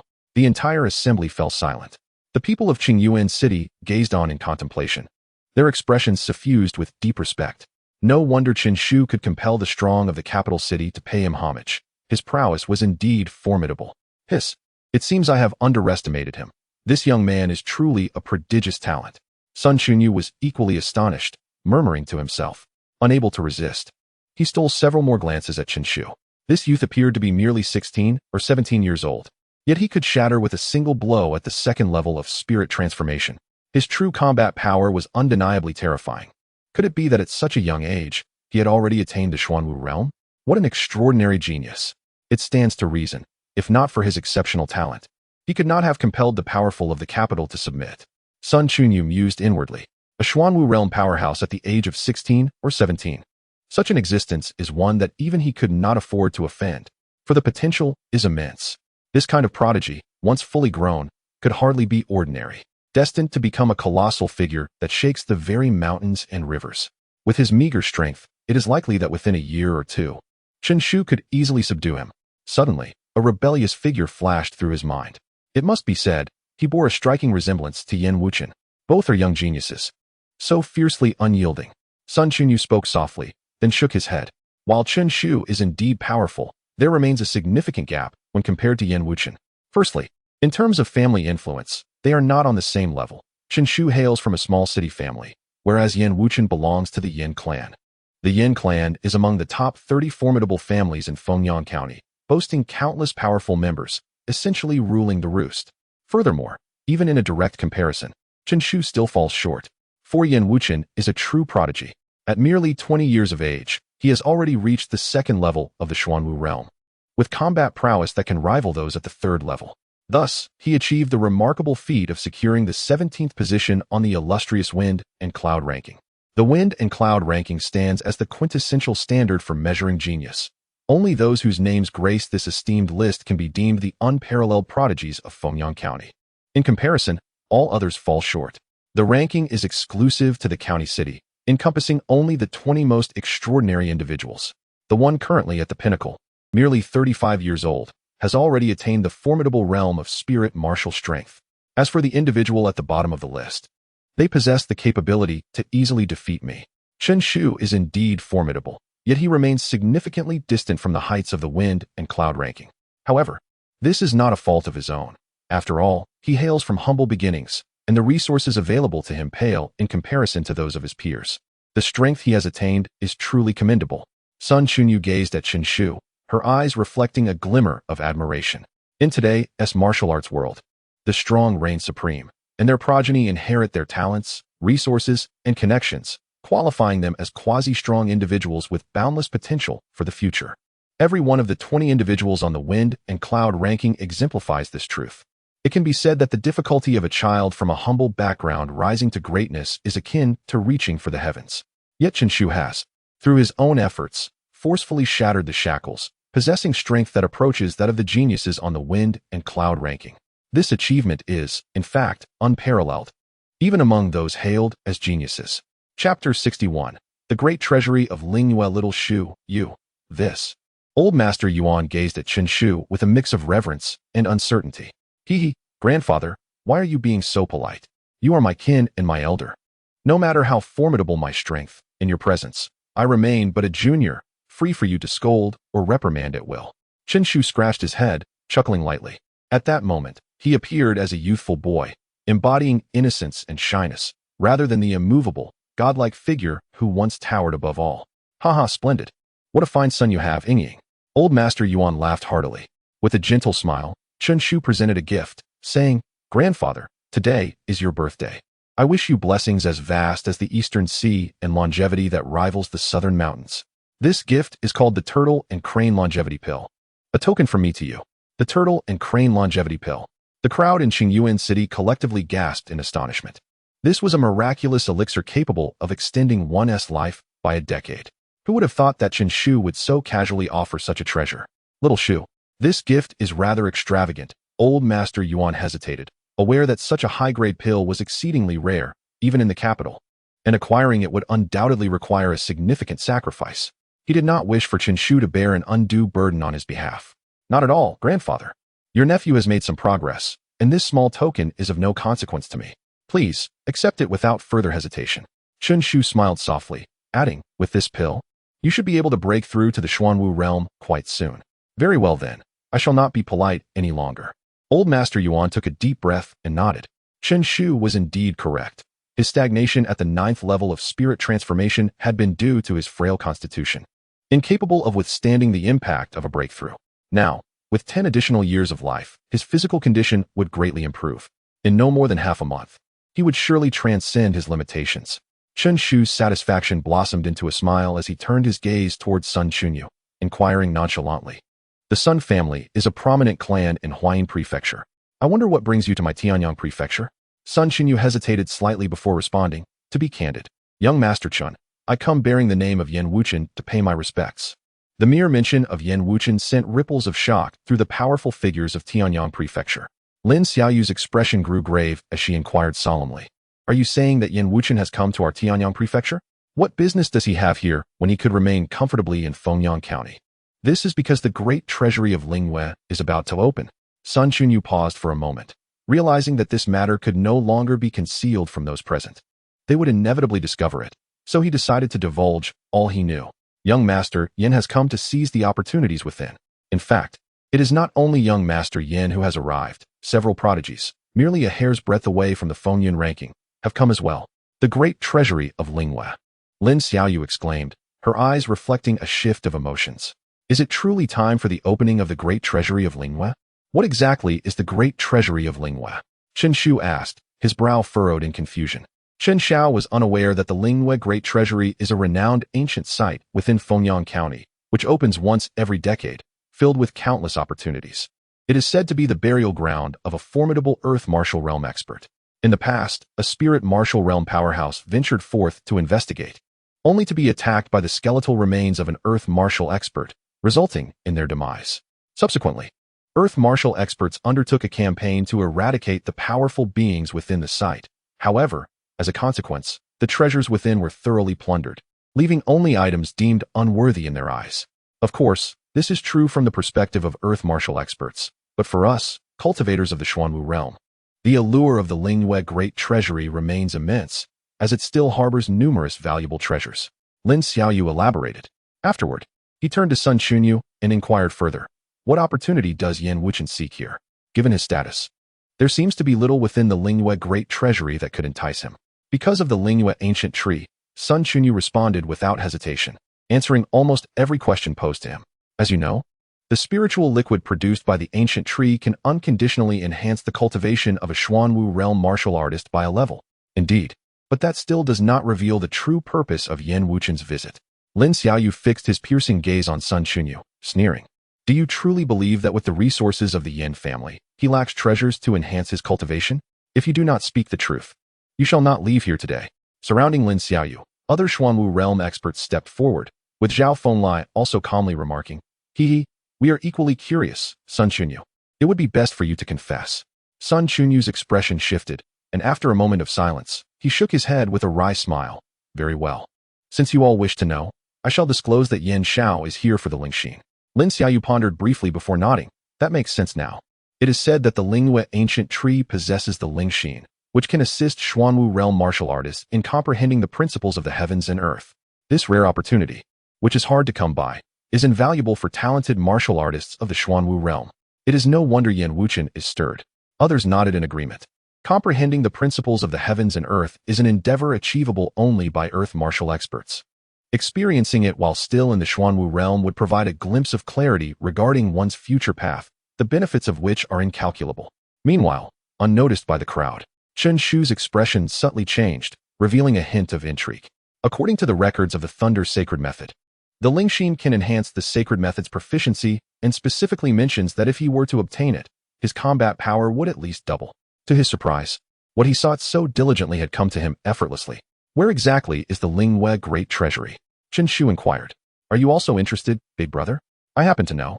Fenye cheerfully raised her hand, eager to share. The Lingwei Great Treasury is located within Lingwei City. In fact, I have some friends there who could assist. Is that so? Chen Shu contemplated briefly before nodding. Then, Yezi, would you kindly accompany me there? Not a bother at all. In fact, I have been yearning for them as well, making it a perfect opportunity to engage in some playful activities. Maple promptly shook her head, yet her eyes sparkled with delight. The thought of accompanying her older brother on an outing fills her with immense joy. Chapter 62. Lingwei City, prepare yourself. We shall set off tomorrow. Chen Shu mused for a moment before speaking with a smile. Certainly, dear brother, Feng Yi replied, though her gaze was tinged with anxiety as it flickered towards her father. She had yet to seek his approval and had taken matters into her own hands. Surely, father would not refuse her? However, Feng Chun waved his hand, a gentle smile gracing his face. Go ahead, go ahead. With your elder brother watching over you, I feel quite at ease. Besides, it has been a while since you last saw Xiaoyu. It is a perfect opportunity for a reunion. Thank you, father. Feng Yi exclaimed joyfully. You, Sai? How swiftly you grow up. Feng Chen remarked, shaking his head, causing Feng Yi to blush profusely. Chen Shu, I am sorry. At that moment, Yuan Mingyao stepped forward. Biting her lip, her voice barely above a whisper. You owe me no apologies. It is merely that in life, it is best to consider others a bit more. Chen Shu replied, shaking his head softly. To him, Yuan Mingyao was but an insignificant figure, had she not publicly embarrassed his grandfather. He might have forgotten her entirely in due time. Understood. I shall remember. Yuan Mingyao bit her lip harder, a faint sigh escaping her heart.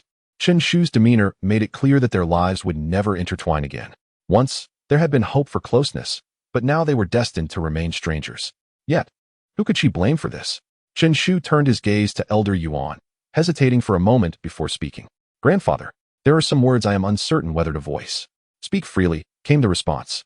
To the Yuan family, I am but an outsider and should not meddle too deeply. Yet I genuinely believe that uncle is ill-suited to continue as the head of the family. At this, Yuan Liuhe's expression shifted, his head bowing in dejection. Unable to counter Chen Shu's assertion, the others within the Yuan family wore equally complex expressions. This youth, once dismissed as a waste, had unexpectedly revealed the capacity to challenge the family patriarch. My sentiments are not born from any personal discord with uncle, but rather from concern regarding his outward demeanor. If this persists, I fear the entire Yuan family will lose its vigor. They are too timid in confronting outsiders, unwilling to stake their claim. Elder Yuan sighed, nodding in agreement. Liuhe is indeed too lenient in his dealings with the outside world. However, I believed he would eventually recognize the issues at hand, hence my patience. Yet, this time, he has truly disappointed me. Very well, let Qingfeng assume the role of family head from now on. Chen Shu nodded in affirmation. His second uncle was a man of integrity, capable of uniting those within while maintaining a formidable presence externally, a commendable choice indeed. He then turned to the assembly from Qingyuan City, speaking in a calm tone. My second uncle is my blood relative, a man I hold in high regard. To meet him is to meet me. The people of Qingyuan City bowed deeply, responding with respect. We shall adhere to young Master Chen's wishes. Subsequently, envious and admiring gazes were cast towards Yuan Qingfeng. For this fellow was fortunate enough to have a powerful nephew in the Xuanwu realm backing him, an enviable stroke of luck indeed. Moreover, they are aware that after today, the Yuan family's status in Qingyuan City will become unassailable. Not even the city lord's manor would dare to offend them lightly. We pay our respects to the head of the Qingfeng family. It is unclear who initiated it, but the people of Qingyuan City bowed deeply to Yuan Qingfeng. Yuan Qingfeng was taken aback, never expecting that in the blink of an eye, he would become the head of a family. He cast a profound glance at Chen Shu. This lad, unbeknownst to him, has already become an unstoppable force, akin to a true dragon soaring through the skies. Sister, you have indeed given birth to a remarkable son. In Linghua City, Chen Shu and Feng Yi walked along the broad avenue, surrounded by a plethora of vendors whose calls created a lively atmosphere. Due to the presence of the Linghua Grand Repository, powerful individuals frequently appeared, leading to a wealth of facilities and an unparalleled prosperity that outstripped Baiyun City and Qingyuan City. Among the small cities governed by Tianyang Prefecture, Linghua City ranks among the top 3 in terms of wealth. Feng Yi chuckled lightly and then, with a playful squint, remarked, Big brother, let us head to the Lin family now. My friend, Lin Xiaoya, is a stunning beauty. How could anyone rival your beauty, Feng Yi? Chen Shu replied with a smile. As they exchanged playful banter, they arrived at the Lin family's entrance. Ah, little Yezi, you finally made it. I've missed you dearly. Upon reaching the door, a figure, as delicate as a butterfly and fragrant as a flower, rushed forward to embrace Feng Yi, mischievously groping her chest while smiling. Xiaoya, stop your antics. There are others present. Feng Yi's cheeks flushed as she softly admonished. Ah, there are outsiders. Lin Xiaoya realized, hastily releasing Feng Yi, her face turning crimson. After a moment, she awkwardly glanced at Chen Shu and feigned nonchalance, saying, Yezi, how could you not introduce your friend? Hee, now you're embarrassed from teasing others. Aren't you? Seeing Lin Xiaoya's flustered demeanor, Feng Yi laughed and pointed at Chen Shu. This is my big brother, Chen Shu. Big brother, this is Lin Xiaoya, my best friend. Lin Xiaoya graciously extended her fair hand towards Chen Shu, stating, Hello, I am Lin Xiaoya. It's a pleasure to meet you. Hello, I am Chen Shu. Chen Shu nodded, speaking calmly. His eyes were as clear as crystal, seemingly oblivious to Lin Xiaoya's earlier mischievous actions. This scene greatly pleased Lin Xiaoya, who found him quite agreeable. With a grand gesture, she declared, So, Chen Shu, since you are a friend of Yezi, you are also my friend. In Linghua City, I shall look after you. Should anyone dare to bully you, simply let me know, and I will deal with them. Thank you. Then, Chen Shu replied with a smile. Xiaoya, who are you talking to? Your loud voice can be heard from afar. A boisterous voice called out from a distance, followed by two figures slowly approaching. Qinshu, allow me to introduce you. This is Li Ming, my boyfriend. Upon seeing the two, Lin Xiaoya pointed at one of them and remarked. Immediately, she rolled her eyes and said with irritation, as for this loquacious fellow, he goes by Qian Kuan, but I am not well acquainted with him. Your words lack charm. Xiaoya, Qian Kuan protested, yet his gaze lingered on Fengya, as if he were entranced. This young lady appears quite unfamiliar. Xiaoya, could you not provide an introduction? Hello, I am Fengya, she said with grace and poise. Fengya? What a name imbued with poetic resonance. Much like yourself, it stirs the heart, Qian Kuan complimented with a smile, his eyes betraying unmasked admiration and affection for Fengya. The moment she appeared, he felt a sudden flutter in his heart, accompanied by an overwhelming desire to claim her as his own. Chapter 63, Provocation. Maple Leaf, where's your home? Qian Kuan inquired with a smile. I reside in Tianyang Prefecture. Oh, the capital city. What a desirable place that is, Qian Kuan remarked as he approached Maple Leaf, his smile seemingly effortless. The faint, enchanting fragrance emanating from her further captivated Qian Kuan, his eyes reflecting a dreamy allure. Maple Leaf pursed her lips, feeling uneasy as she leaned closer to Qinshu, suddenly reluctant to engage further in conversation. Though she was not well acquainted with Qian Kuan, his overly familiar demeanor made her uncomfortable, as if he were an old friend, invading her personal space. Turning to Qinshu, she smiled brightly, a hint of excitement in her voice. Big brother, shall we go buy candied hawthorns later? I've heard that the ones in Lingyue City are quite delicious. Of course, Qinshu replied, affectionately ruffling her hair. Instantly, Maple Leaf cheered, yay, you're the best. Big brother. Witnessing this scene, Qian Kuan's expression darkened subtly.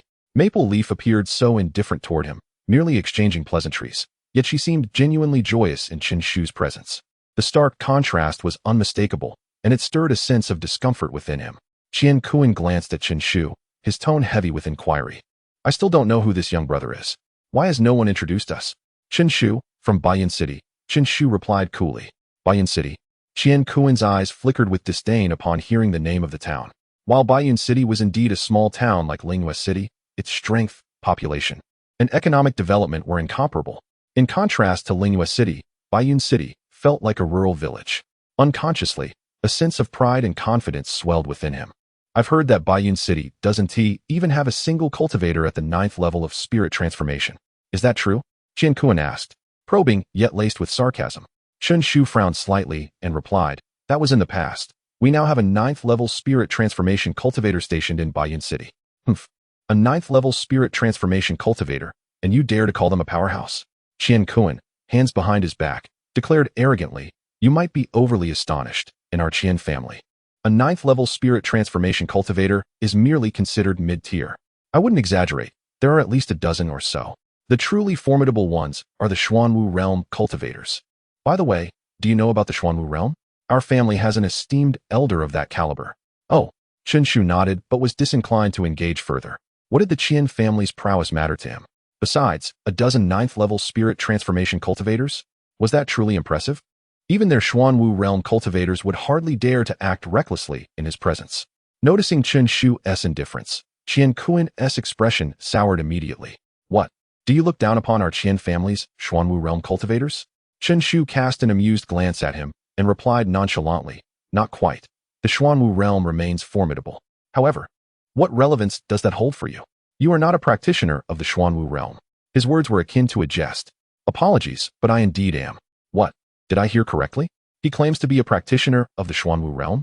Ha, that is utterly ludicrous, simply hilarious. Qian Kuan erupted in laughter, pointing at Qinshu as if he had heard an amusing joke.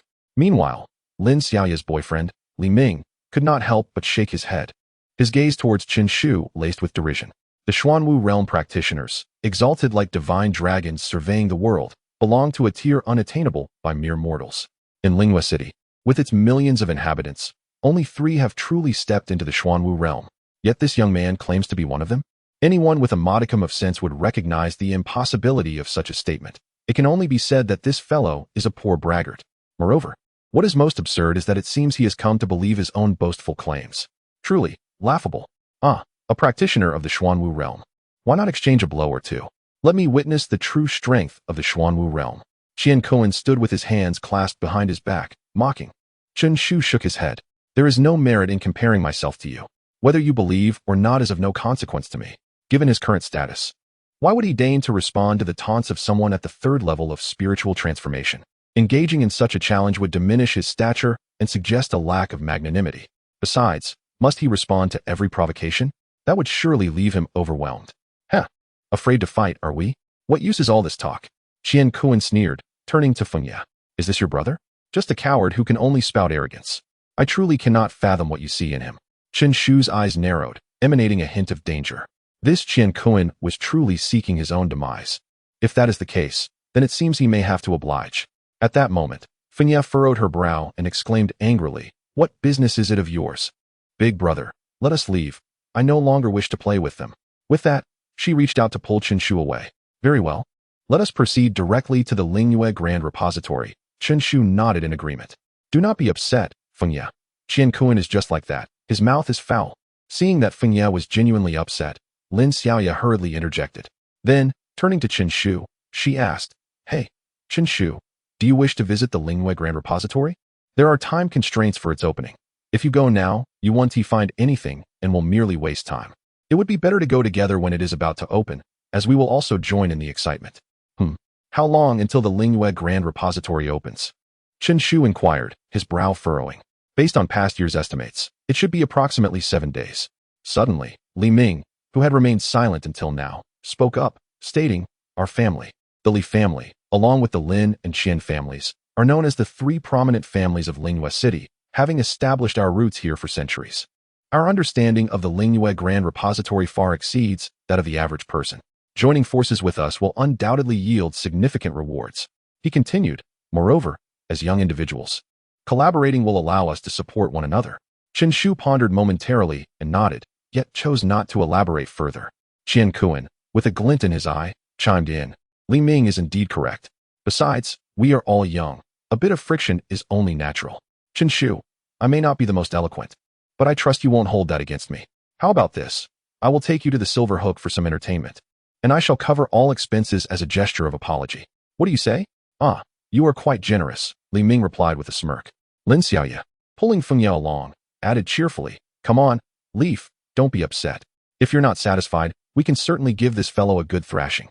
Feng Ye glanced at Chen Shu, somewhat hesitant. Let us go together. I've heard the Silver Hook gambling house has quite the reputation, and I've always wanted to see it for myself. Today is a perfect opportunity, Chen Shu smiled. Thinking that since the Lingyue Grand Repository would not open for another 7 days, he had no objection to joining them for some leisure. Chapter 64. Wang Yu at the Silver Hook Gambling House, the largest den of vice in Lingyue City. Each day, countless gamblers flock here, soaring to great heights, yet equally, many find themselves bankrupt, plummeting to the depths of despair. Feel free to play today, Money Kuan remarked with a hint of pride. However, scarcely had he finished speaking when a discordant voice rang out beside him. I was wondering who it was. Turns out to be you, the nouveau riche. Money Kuan focused his gaze and saw a group striding towards him, their spirits high. Upon recognizing the leader, his expression darkened immediately. You, Wei Ziyu. Indeed, it is I. TSK, nouveau riche, how do you do? Wei Ziyu replied with an air of arrogance, his tone laced with provocation. You're seeking death, Wei Ziyu. Money Kuan scoffed coldly. Disdain evident in his voice. What? Do you wish to be beaten again? Wasn't it you who was thrashed last time? The Wei family, being only second to the 3 great families in Lingyue City, held considerable strength and had long-standing grievances with the Money family. Thus, whenever the younger generations met, they often clashed. Just recently, Money Kuan had taken advantage of his newfound strength to give Wei Ziyu a beating. He never expected Wei Ziyu to come looking for trouble again. Today it is you who will seek death. Wei Ziyu's expression grew cold as he retorted. How ridiculous. What gives you the audacity to speak to me in such a manner? Money Kuan erupted into maniacal laughter, his aura surging dangerously. A fearsome storm of spiritual energy surged forth, directly assaulting Wei Ziyu. I am a 3rd-tier spirit transformation expert. How can you possibly compare to me? With that declaration, Money Kuan stepped forward, looking down upon all. Boom. The spiritual energy storm forced Wei Ziyu to stagger back 2 steps. Haha, Wei Ziyu. Today you are bringing disgrace upon yourself. I shall teach you a proper lesson. With a triumphant grin, Money Kuan raised his hand and aimed a slap at Wei Ziyu. But just then, a mocking voice arose from behind Wei Ziyu. With your meager skills, you dare to teach someone a lesson? In an instant, A blue figure shot forth like lightning, delivering a resounding slap to Money Cohen's face. "How dare you strike me? Do you know who I am?" Money Cohen glared fiercely at the blue figure, his tone dark. What of it? If I wished, killing you would be as easy as slaughtering a chicken." The blue-clad figure replied dismissively. "How amusing. It is the first time I have encountered someone who dares to disregard the Money family. You are finished." Money Cohen hissed ominously. Beside him, Wei Ziyu chuckled with delight, mocking, "TSK, nouveau riche. What a pity that when you cannot win, you resort to invoking your family." Chuckling, Wei Ziyu turned to the blue figure and bowed slightly. "Do you know who this person is?" "Who?" "Wang Yu, Brother Wang." Money Cohen was momentarily taken aback, while Li Ming, standing nearby, was equally stunned. "Who is this Wang Yu? I have never heard of him." Logically speaking, someone so highly esteemed by Wei Ziyu must certainly be a person of great renown. A group of frogs at the bottom of a well, ignorant and uninformed. Wang Yu reprimanded without reservation, then proudly declared, "I am one of the 4 great generals under Master Yin." The mere mention of Yin Shao caused the lively atmosphere within the Silver Hook gambling house to fall into an eerie silence. Unexpectedly. The person Qian Kuan had offended was one associated with Yin Shao. Others may fear the Qian family, but Yin Shao does not. On the contrary, should he be displeased, a single word from him could obliterate the Qian family. Indeed, Yin Shao is one of the most exceptional prodigies in our Fengyang County. Countless individuals lamented, shaking their heads in awe. Yin Wuchen, so formidable, his name seemingly possesses a unique charm that instills fear. The expression on Qian Kuan's face instantly darkened to an extreme. His fists clenched tightly, yet he dared not utter a single word. Yin Wuchen, the Yin family. Such a presence is far beyond their reach. A mere word from them could reduce them to ashes. In comparison, the Qian family is but an insignificant ant. To offend such an existence is tantamount to courting death. So it is Wang Gu. Qian Kuan's countenance shifted numerous times before he forced a smile. Wang Yu, backed by Yin Shao, was someone he could not dare to confront. He could only bow and scrape. Now you see the prowess of Brother Wang, do you?" Wei Ziyu reveled in delight. He had always been suppressed by Qian Kuan. But now with Wang Yu standing up for him, he had savagely taught Qian Kuan a lesson, and Qian Kuan did not dare to utter a sound. How exhilarating. Qian Kuan, do you dare to provoke Brother Wang? Does your Qian family still wish to survive? Now, kneel and apologize to Brother Wang." Qian Kuan glared fiercely at the smug Wei Ziyu, his teeth nearly grinding to dust. This useless fool dares to bully others with his power. Truly infuriating. Yet, he felt an overwhelming sense of helplessness. Faced with Wang Yu, he felt insignificantly small, left with no choice but to submit. With a thud, he collapsed to the ground, devoid of the arrogance and disdain he had shown towards Chen Shu. Qian Kuan forced a smile, saying, "I beg Brother Wang to forgive me this once. It was my ignorance to not recognize a true dragon in front of me." You are but a dog. When told to kneel, you truly kneel." Wei Ziyu laughed heartily. "Wei Ziyu, that is enough. One should show mercy when possible." Lin Xiaoya, unable to bear it any longer, said in anger, "What business is it of yours? This is no place for you to speak." Before Wei Ziyu could respond, Wang Yu raised an eyebrow and sneered. With that, he thrust out a fist, directly aimed at Lin Xiaoya. Boom! Spirit energy roared, and a faint sound akin to a tiger's roar could be heard. "Stop!" Li Ming's expression changed, appearing beside Lin Xiaoya in an instant, taking a deep breath and launching a fist of his own. You dare to oppose me? You seek death." Wang Yu scoffed disdainfully, his fist still descending. Crack! The sound of an explosion suddenly erupted, and with it, Li Ming's figure was propelled forth like a cannonball. He spat out a mouthful of blood, his face a portrait of disbelief and profound terror. He was the most gifted genius of Lingyue City, having attained the pinnacle of the 3rd level of spirit transformation, far surpassing Qian Kuan. Yet, before Wang Yu, he was effortlessly vanquished in a single strike, utterly defenseless. Wang, indeed, lived up to his reputation as one of the 4 formidable generals under the command of young Master Yin. Li Ming could only bow in submission. With a bitter smile, he clasped his hands and expressed his apologies. Being defeated and unable to harbor even a trace of indignation, he could only offer his contrition, a situation truly laden with helplessness. However, there was no alternative. Wang Yu's strength and background were overwhelmingly formidable, rendering any resistance futile. Chapter 65. The Price of Life. Wang Yu stood with his hands clasped behind his back, an air of haughty arrogance about him. His gaze sweeping over Li Ming and Qian Kuan like one would regard insignificant ants. "Do you comprehend the cost of offending me? Had this been in the past, I would have already beheaded you both." Li Ming and Qian Kuan fell silent, paralyzed by fear, not daring to utter a single word in protest. They were acutely aware that Wang Yu's words bore a chilling truth. With his capabilities, taking a life was as effortless as a mere flick of his wrist. Even with substantial family backing, they felt utterly powerless in his presence. "Thank you, Brother Wang. Thank you for sparing our lives." Qian Kuan stammered, visibly trembling. "What a waste." Wang Yu cast a disdainful glance at Qian Kuan, his thoughts churning. Yet he spoke. "You may escape the death sentence, but the punishment for your transgressions remains. Qian Kuan, I hear your family is quite prominent in this locality, renowned for their wealth? Very well. Considering your family's reputation, I shall spare you the humiliation of kneeling to apologize. However, each of your friends must pay me a sum as a price for their lives, ensuring you learn a valuable lesson. Remember, some individuals are simply not to be trifled with." He gestured towards Chen Shu, Lin Xiaoya, and the others. "There are 5 of you in total. Each shall pay 1,000 spirit stones." "What? 1,000 spirit stones?" Qian Kuan's face fell in despair, realizing that for 5 individuals, that amounted to a staggering 5,000 spirit stones, a sum that weighed heavily on him. "Do you have an objection?" Wang Yu's gaze turned icy as he intently scrutinized him. "And no, I have no issues." Qian Kuan grit his teeth, responding hastily. Upon finishing his words, his peripheral vision caught sight of Chen Shu, and he quickly added, "However, please, Brother Wang, understand that this Chen Shu is not affiliated with me. I shall not be responsible for his payment. That is of no concern to me. Whoever fails to pay shall meet their end." Wang Yu declared coldly.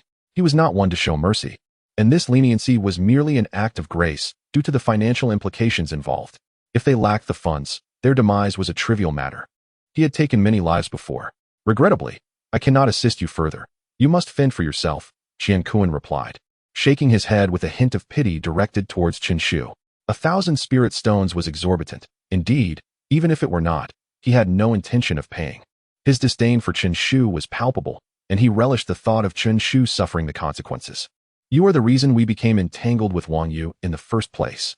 This matter has no bearing on my brother, so why should he bear the financial burden?" Feng Yi exclaimed in exasperation. She felt deeply wronged and found the situation profoundly unjust. What had originally been a non-issue for Chen Shu had swiftly morphed into his predicament. Of course, she understood that a mere Wang Yu was not a concern for her brother, but the backing of Yin Sha was what made Wang Yu formidable. Even when facing formidable opponents, the existence of such circumstances proves to be exceedingly arduous and perilous. "Feng Yi, I find myself powerless. My capacity to assist you by covering the expenses has reached its limit. If blame is to be assigned, it must be directed towards Chen Shu's unfortunate plight." Qian Kuan shook his head, a hint of malicious glee evident in his demeanor. One cannot deny that Chen Shu's fortune has indeed been woeful. It is because of them that Chen Shu has been ensnared in this predicament, and in the blink of an eye, they emerge unscathed, leaving only Chen Shu in peril. "I refuse to accept this. Why should it be so?" Feng Yi gazed defiantly at Wang Yu, declaring her discontent. "Refuse? Let me elucidate why." Wei Ziyu sneered, his hand raised menacingly toward Feng Yi. "It is solely based on our superior strength. Even if we are in the wrong, you must endure. Is that justification sufficient?" As he spoke, his enormous hand descended with a thunderous roar, poised to strike Feng Yi's chest. Should this blow connect, Feng Yi would either perish or be gravely wounded. "You seek your own demise." At that moment, a deep voice resonated, capturing everyone's attention. They turned to see Chen Shu gradually extending a hand, seemingly slow yet as swift as lightning, directly grasping Wei Ziyu's hand. "What?" Wei Ziyu exclaimed in disbelief, his face a mask of astonishment. He had never anticipated that this seemingly inconspicuous individual could thwart his attack. "I assert that your reasoning is insufficient." Chen Shu's eyes were cold, his tone remarkably flat, as if discussing an inconsequential matter. With those words, a sharp crack echoed as Wei Ziyu's wrist was instantly broken. "Ah!" The searing pain surged forth, nearly causing Wei Ziyu to lose consciousness. "You scoundrel, I shall end your life." The excruciating sensation ignited Wei Ziyu's fury. His eyes reddened as he unleashed his full power upon Chen Shu without hesitation. Simultaneously, his remaining hand began to gather energy, radiating a chilling arc of white light. The terrifying sharpness erupted forth, immediately cleaving the ground with shallow fissures. Numerous onlookers gasped, awed by the sight of the arc. This was indeed the pinnacle of the Wei family's martial arts, unexpectedly wielded by Wei Ziyu. It is well known that the elder Wei had established a vast enterprise in Lingyue City through such prowess. It is over. This young man is doomed. Indeed, The Silver Moon Slash is renowned for its might and ferocity, with few capable of enduring its wrath. The words Silver Moon Slash claim souls are not mere rhetoric. What a pity! Why provoke anyone at all, especially those of high standing? It seems this young man has brought his misfortune upon himself. If Wang Yu demands money, he should simply acquiesce. No amount of wealth surpasses the value of life. Listening to the murmurs of the crowd, Wei Ziyu's resolve intensified, and he appeared to disregard the pain entirely as he proclaimed with arrogance, "Yellow grade intermediate martial art, Silver Moon Slash." With his words, the chilling white arc surged forth, radiating a deadly glimmer, slicing through the air. A mere trick of a worm. Chen Shu spoke softly, and as his words resonated, he forcefully stamped his foot upon the ground. Crack! A slab of blue stone shattered beneath him, soaring into the air. With a flick of his sleeve, the stone changed its trajectory, hurtling towards the arc of light. Almost instantaneously upon their collision, the luminous arc shattered into fragments, offering no resistance. Subsequently, the stone continued its relentless momentum, striking Wei Ziyu squarely in the face. Smack! A thunderous sound reverberated through the air. In that very moment, Wei Ziyu's once handsome visage swelled grotesquely, resembling that of a pig, rendering him unrecognizable. Even if his mother were present, she might fail to identify him. Chen Shu, with his hands clasped behind his back, cast a cold glance at Wei Ziyu, his tone as unperturbed as ever. "I have stated that with your limited abilities, you are unworthy to utter such words." This sentiment echoed his earlier proclamation, yet now, infused with the formidable aura of having effortlessly defeated Wei Ziyu, it bore a different weight. The once ordinary words now thundered in the ears of the onlookers, striking terror into the hearts of many. Chapter 66. The defeated Wang Yu. What? Wei Ziyu was defeated in an instant? Hiss! Who is this young man, that he surpasses even Wei Ziyu? How unexpected! Yet it is a pity. Wei Ziyu is merely a minor figure, and the true powers have yet to reveal themselves. The crowd was taken aback, astonished by Chen Shu's formidable strength, capable of vanquishing Wei Ziyu. However, their gaze quickly shifted to Wang Yu. Now, here stands a genuine powerhouse. In comparison to him, Wei Ziyu is insignificant. He actually managed to defeat Wei Ziyu? He possesses some skill. No wonder he dares to be so arrogant. Wang Yu, too, felt a twinge of surprise, yet it was overshadowed by his indifference. His strength was undeniable, and he was confident in his ability to crush all challengers. With a calm gaze directed at Chen Shu, he thought, "You dare to strike Wei Ziyu, thus disregarding my presence." With that, Wang Yu unleashed a powerful palm strike. Boom! A dull roar erupted suddenly. The entire Silver Hook gambling house trembled, as if it were succumbing to an unstoppable force. Crack! Several wooden structures disintegrated into dust in an instant. Witnessing this scene, countless onlookers turned pale, increasingly convinced of Wang Yu's unfathomable prowess. Indeed, he is one of the 4 great generals under Yan Shao. His power is undeniably formidable. It is true that not only the younger generation of Lingyue City, but even some of the older experts would struggle to defeat him. Truly terrifying. That young man is finished. This is his own doing. To dare oppose such a being is sheer folly. Beside them, Wei Ziyu witnessed this spectacle, and a cruel smile spread across his face as he shouted, "Brother Wang, kill him to avenge me. Now, do you understand the gap between us?" Wang Yu, in a proud tone, responded, summoning vast spiritual energy to crash down. "A gap? Is that what you mean?" Chen Shu replied nonchalantly, hands clasped behind his back, his gaze serene, as if he were oblivious to Wang Yu's assault. Truly seeking death. Wang Yu chuckled derisively. How dare he be so arrogant before him? This young man must be tired of living. Yet, just as the attack was about to reach Chen Shu, he cast a cold glance and slowly uttered a single word. Disperse. That word seemed infused with an extraordinary power capable of altering everything. An invisible sound wave surged toward Wang Yu's spiritual attack. In the next moment, the fierce, domineering assault vanished without a trace. All illusions dissipated as if nothing had ever occurred. What? How is this possible? Wang Yu was stunned for the first time. This young man actually thwarted his attack? And he did so with just a single word? Such a method is utterly unfathomable. It seems I underestimated you. Wang Yu regarded Chen Shu with a profound gaze and stated solemnly, "No wonder you dare to be so audacious before me. It appears you possess genuine skill. It seems your strength is not merely sufficient to defeat Wei Ziyu."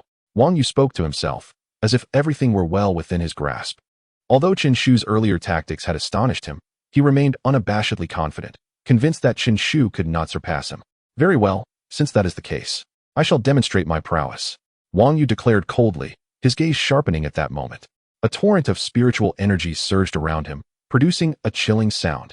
Faintly, an ethereal image of a frenzied serpent materialized behind him. The serpent coiled, its indifferent crimson gaze seemingly flicking out a tongue, as if poised to devour its prey. Sixth level of spirit transformation. I had initially overestimated Wang Yu's strength, yet I found myself underestimating it still. How young is he to have reached such heights? Truly a prodigy, an unparalleled genius. Did you witness the serpent's phantom behind him? That may well be his Xuanwu mark. Once the phantom solidifies, it shall signify his entrance into the Xuanwu realm. The mention of the Xuanwu mark sent waves of astonishment through the crowd. Wang Yu, possessing merely the sixth level of spirit transformation, had already condensed a trace of the Xuanwu mark. Such ability is rare throughout the entirety of Lingyue City. Thus, even if Chen Shu managed to withstand one of his strikes, all still believed that Wang Yu was destined for victory. To offend Wang Yu would undoubtedly result in Chen Shu facing a dire fate.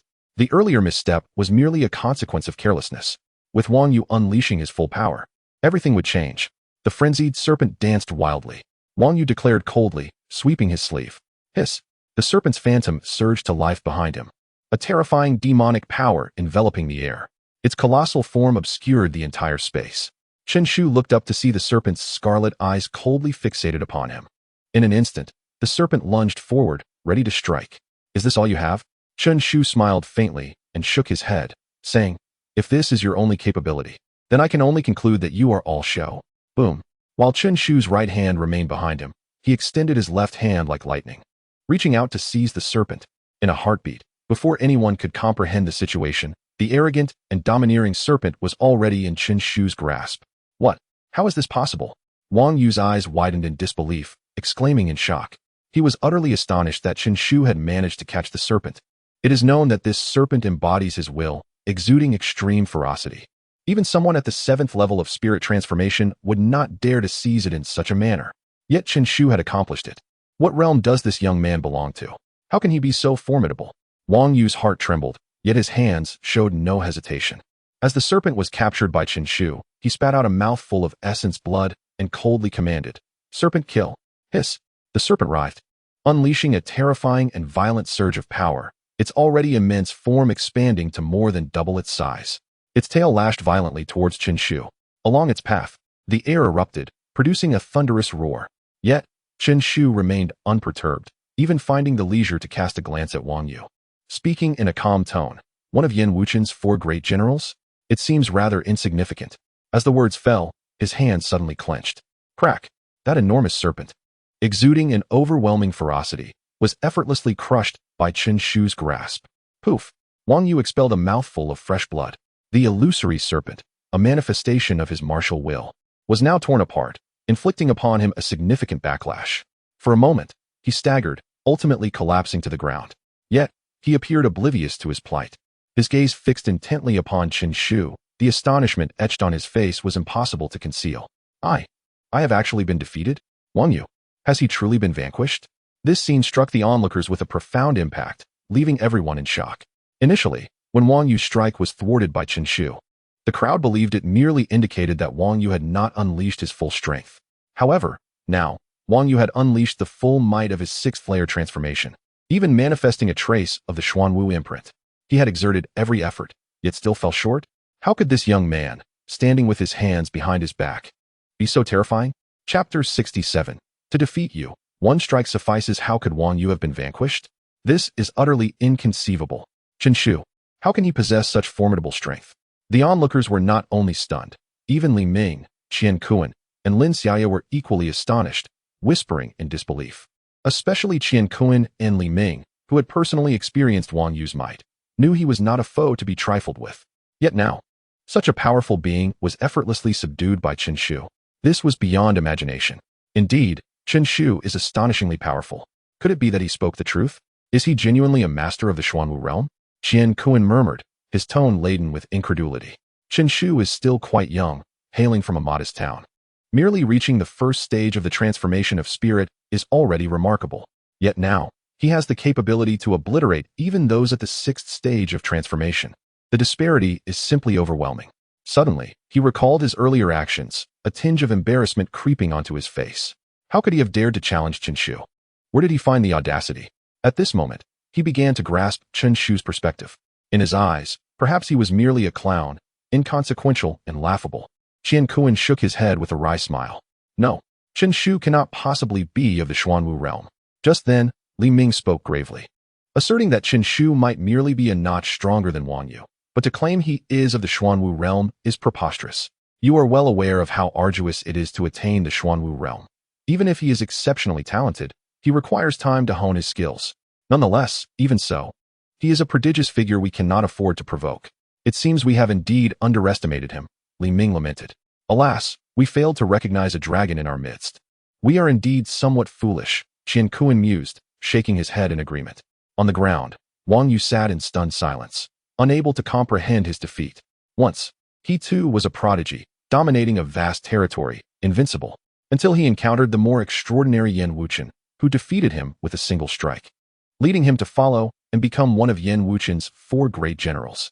Since then, with the support of the Yan family, he advanced rapidly, breaking through 5 realms in merely 3 years, his combat prowess unmatched, never having known defeat again.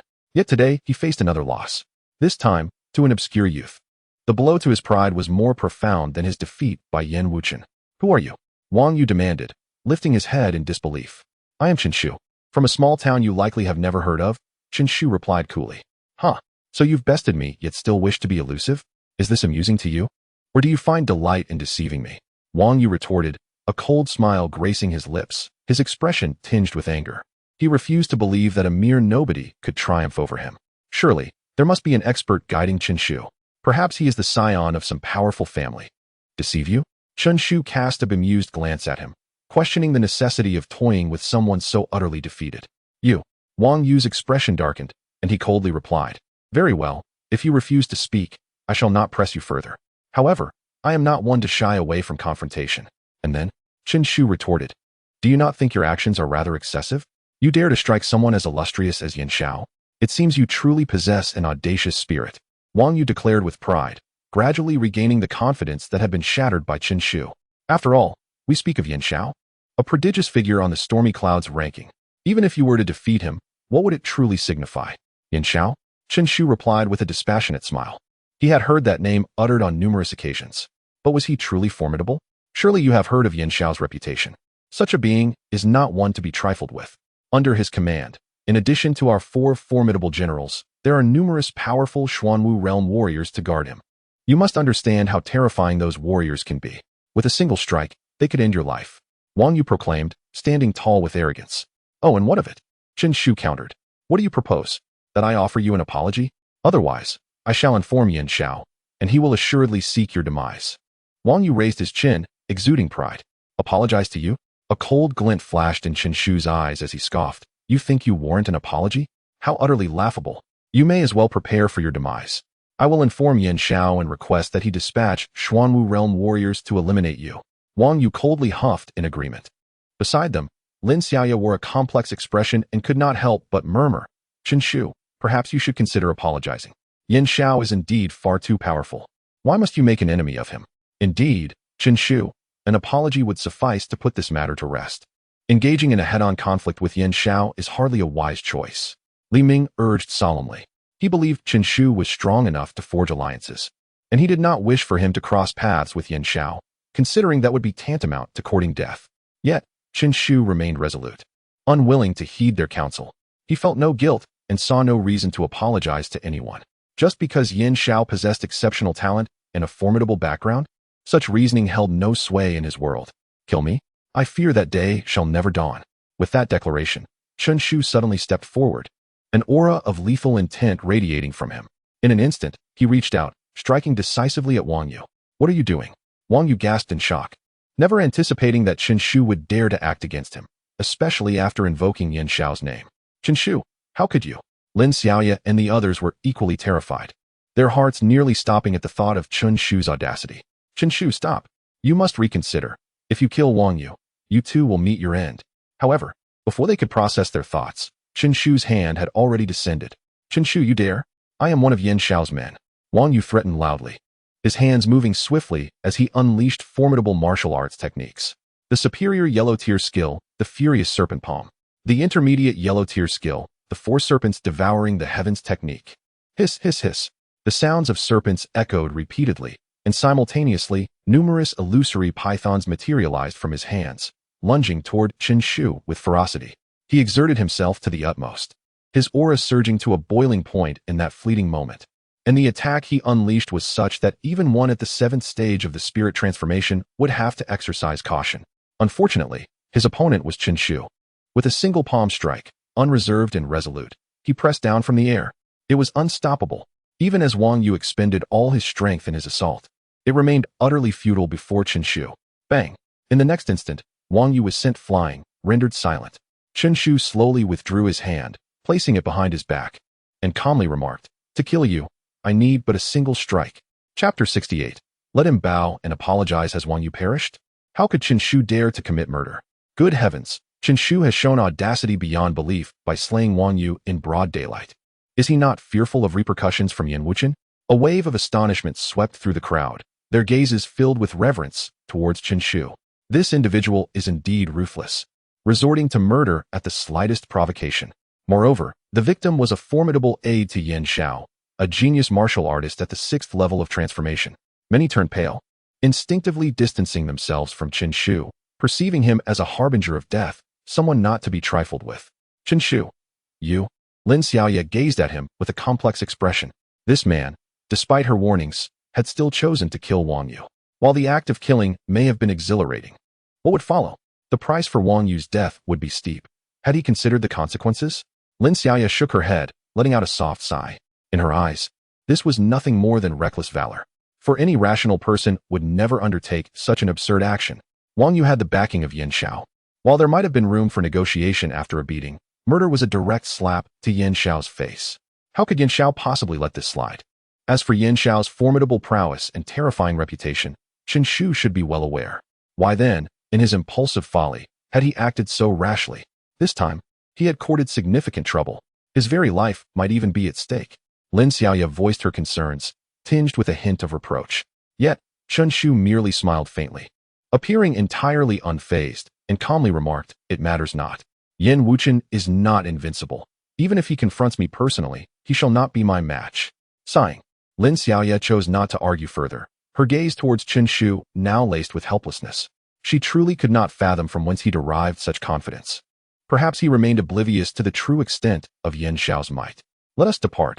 This silver hook gambling house seems rather lackluster now," Chen Shu declared, hands clasped behind his back, a light-hearted laugh escaping him. "Indeed, let us return." Li Ming and the others nodded in agreement. After the series of conflicts, especially with Wang Yu's death, they were no longer in the mood to continue their revelry. "Come, Chen Shu." Lin Xiaoya hesitated briefly, casting a glance at Feng Yi before resolutely stating, "Never mind. Accompany me to my home for a temporary stay." "Thank you." Chen Shu replied with a nod and a smile, feeling an increased fondness for Lin Xiaoya. He understood the magnitude of her decision to invite him into the Lin family, aware that everyone recognized the precariousness of his situation after slaying Wang Yu. Remaining near him could very well invite Yan Wuchen's ire, and no one wished to court trouble. Had they not noticed how far Li Ming and Qian Kuan had distanced themselves from Chen Shu, running as far as they could? Yet Lin Xiaoya, out of consideration for Feng Yi, had still permitted him entry into her home, a display of courage indeed. He has etched this favor into his heart. Feng Yi quietly lingered beside Chen Shu, her expression tranquil, devoid of any concern. To her, no one could rival her elder brother's prowess. Even if Yan Wuchen was formidable, her brother would ultimately vanquish him. Weishan, a renowned mountain within Lingyue City, typically bustling with tourists, now lay in eerie silence. Atop the peak stood a youth clad in white, hands clasped behind his back, allowing the gentle breeze to ripple through his sleeves, exuding an ethereal grace. "Who goes there?" Suddenly, a deep voice thundered forth. "Do you not know this place has been claimed by young Master Yan? Depart at once." As the voice resonated, a terrifying pressure manifested, causing the entire mountain to emit a mournful groan. "Your Excellency, I am Qian Kuan, a member of the Qian family from Lingyue City. I have urgent matters to report to young Master Yan." Qian Kuan abruptly knelt, trembling as he spoke. "The Qian family? Qian Kuan?" The figure raised an eyebrow, maintaining a tone of authority as he inquired, "What is the matter?" Daring not to conceal the truth, Qian Kuan recounted, "Esteemed sir, one of young Master Yan's 4 great generals, Brother Wang Yu, has been slain." "What? Wang Yu has been killed?" Instantly, a tempestuous aura surged from the man, his fury palpable. Who possesses such audacity to kill one of young Master Yan's? It was a youth named Chen Shu from Baiyan City, rumored to have a martial artist of the 9th level of spiritual transformation backing him. Qian Kuan whispered, beads of sweat forming on his brow. Feeling the overwhelming pressure of this formidable being, akin to facing a ferocious beast where a single misstep could prove fatal. Chen Shu, he truly seeks death, the man intoned darkly. But as soon as the words left his lips, a distant, ethereal voice echoed, "Did you just say Wang Yu has been killed?" Qian Kuan lowered his head even further, wiping the sweat from his brow, and respectfully replied, "Indeed, young master, Wang Yu has been slain. You, convey my command, summon the killer to me." Yin Wuchen remained with his hands behind his back, his figure unmoving, merely stating in a calm tone, as if he held no anger regarding Wang Yu's demise. This, Qian Kuan was taken aback. He had not anticipated that young Master Yin would ask him to deliver a decree, and he hesitated momentarily. After all, Chen Shu's strength was well known, and he feared confronting him to relay a message. He had no doubt that if Chen Shu discovered his betrayal, he would be met with dire consequences. My will has yet to be defied. I command him to come. He must obey. Yin Wuchen's voice resonated with an undeniable authority. Have him approach Weishan, kneeling and bowing with each step. As for you, well done. You shall accompany me henceforth. Young Master's decree has been issued. Do not delay. A nearby powerful figure admonished. Yes. Qian Kuan jolted, biting his teeth in determination. He understood that there was no turning back. He had no choice but to comply. For otherwise, Yin Xiao would not show him mercy. However, this journey was not entirely devoid of gains. At the very least, Yin Xiao had promised him that he could follow in the future. This was indeed a stroke of extraordinary fortune. As long as he could return alive, he would soar to great heights. With Yin Xiao backing him, the Spirit Moon City would surely be under his command. Moreover, Chen Shu would hardly dare to offend Yin Xiao, for Yin Xiao was not someone Wang Yu could compare to. I am serving Yin Xiao. If he dares to take action, it would be tantamount to slapping Yin Xiao's face. I do not believe he possesses such audacity. Qian Kuan mused inwardly, his confidence gradually solidifying. Chapter 69. Depart, Lin family. Chen Shu, Feng Yi, and Lin Xiaoyu engaged in casual conversation. However, Lin Xiaoyu was burdened with thoughts, occasionally glancing at Chen Shu, appearing distracted. Ah, Chen Shu, there you are. I needn't search for you, came the voice of Qian Kuan, who entered with a mocking expression. Gazing at Chen Shu, behind him followed two formidable martial cultivators, their eyes filled with disdain and arrogance, regarding Chen Shu as if he were inconsequential. Chen Shu remained composed in his seat, casting a fleeting glance at him, a faint smile playing on his lips as he queried, "What brings you here?" "I wouldn't come looking for you if there were no reason," Qian Kuan replied with a chuckle, his tone then growing serious. "I come on the orders of young Master Yan. You are to journey to Weishan to apologize for the incident involving Wang Yu." Upon hearing this, Lin Xiaoyu's expression shifted dramatically, disbelief clouding her gaze as she looked at Qian Kuan. "You, Qian Kuan, have you betrayed Chen Shu?"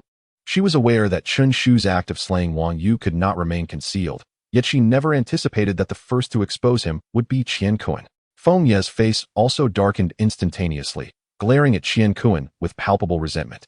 How dare he betray his elder brother? It was utterly despicable. It must be remembered that despite Qian Kuan's multiple provocations, Chen Shu had always generously forgiven him. Yet here he was repaying kindness with malice. Do not overreact. This is not precisely betrayal. After all, I am not well acquainted with him, Qian Kuan retorted, exhibiting no remorse. Besides, one must look after oneself. Xiaoyu, I am merely assisting you. Allowing him to reside in the Lin family invites calamity. If young Master Yen were to find out, with a mere word, he could obliterate your Lin family. I trust Uncle Lin would not disapprove of my actions. Rather, he would be grateful. You. Lin Xiaoyu inhaled deeply, falling silent. Yet her gaze shifted toward Chen Shu. She observed him remaining unfazed, devoid of any hint of anxiety, as he lightly tapped his fingers on the armrest of his chair. Smiling as he inquired, "And how, pray tell, am I to apologize?" Qian Kuan, reveling in his perceived victory, believed that Chen Shu was intimidated by young Master Yan's reputation. Otherwise, how could he pose such a question? Bolstered by this confidence, he stated proudly, "The young master commands you to kneel and bow at Weishan, one step for each prostration, seeking forgiveness at the mountain's peak." One step, one bow? Chen Shu regarded him with amusement, dismissively responding, "By what right does he presume to demand such? Chen Shu, what insolence! To offend young Master Yan is to court death." Qian Kuan's demeanor shifted drastically, his finger accusingly pointed at Chen Shu. "You are exceedingly noisy, be gone." Chen Shu frowned, his cold gaze sweeping over Qian Kuan as he forcefully waved his sleeve. Boom! A thunderous crack reverberated. In an instant, a violent gust of wind struck Qian Kuan with ferocity. Thud! He collapsed to the ground, blood spurting from his mouth, his eyes instantly reflecting a look of despair. You dare to cripple my cultivation. Qian Kuan's anguished roar resonated with a sense of despair. With merely a flick of his wrist, Chen Shu shattered his dantian, signaling that henceforth, he would be rendered a powerless waste incapable of martial cultivation. Rising with an air of authority, Chen Shu looked down upon Qian Kuan and remarked coolly, "This is your punishment. Though we are not acquainted, your act of betrayal brands you as my enemy. Today, to merely cripple your cultivation is a leniency. Should you dare to appear before me again, do not expect mercy when I take your life. You insolent brat, how dare you flaunt your might before us? You are courting death." The two martial practitioners accompanying Qian Kuan were immediately incensed. Chen Shu's swift strike had caught them off guard by the time they regained their wits. Qian Kuan had already been incapacitated. This ignited their fury further, especially as Chen Shu's arrogance implied their insignificance. "You brat, I shall kill you," they roared in unison, launching themselves at Chen Shu with a palm and a fist aimed to crush him.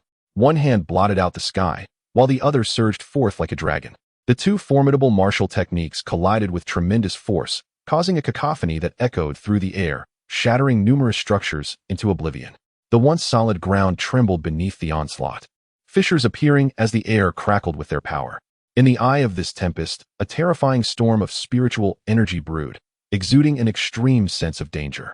This is the 9th layer of spirit transformation. Lin Xiaoya's countenance paled as she gazed at the two martial practitioners with a mix of awe and trepidation. Both were indeed formidable cultivators at the 9th layer, now uniting their strength against Chen Shu alone.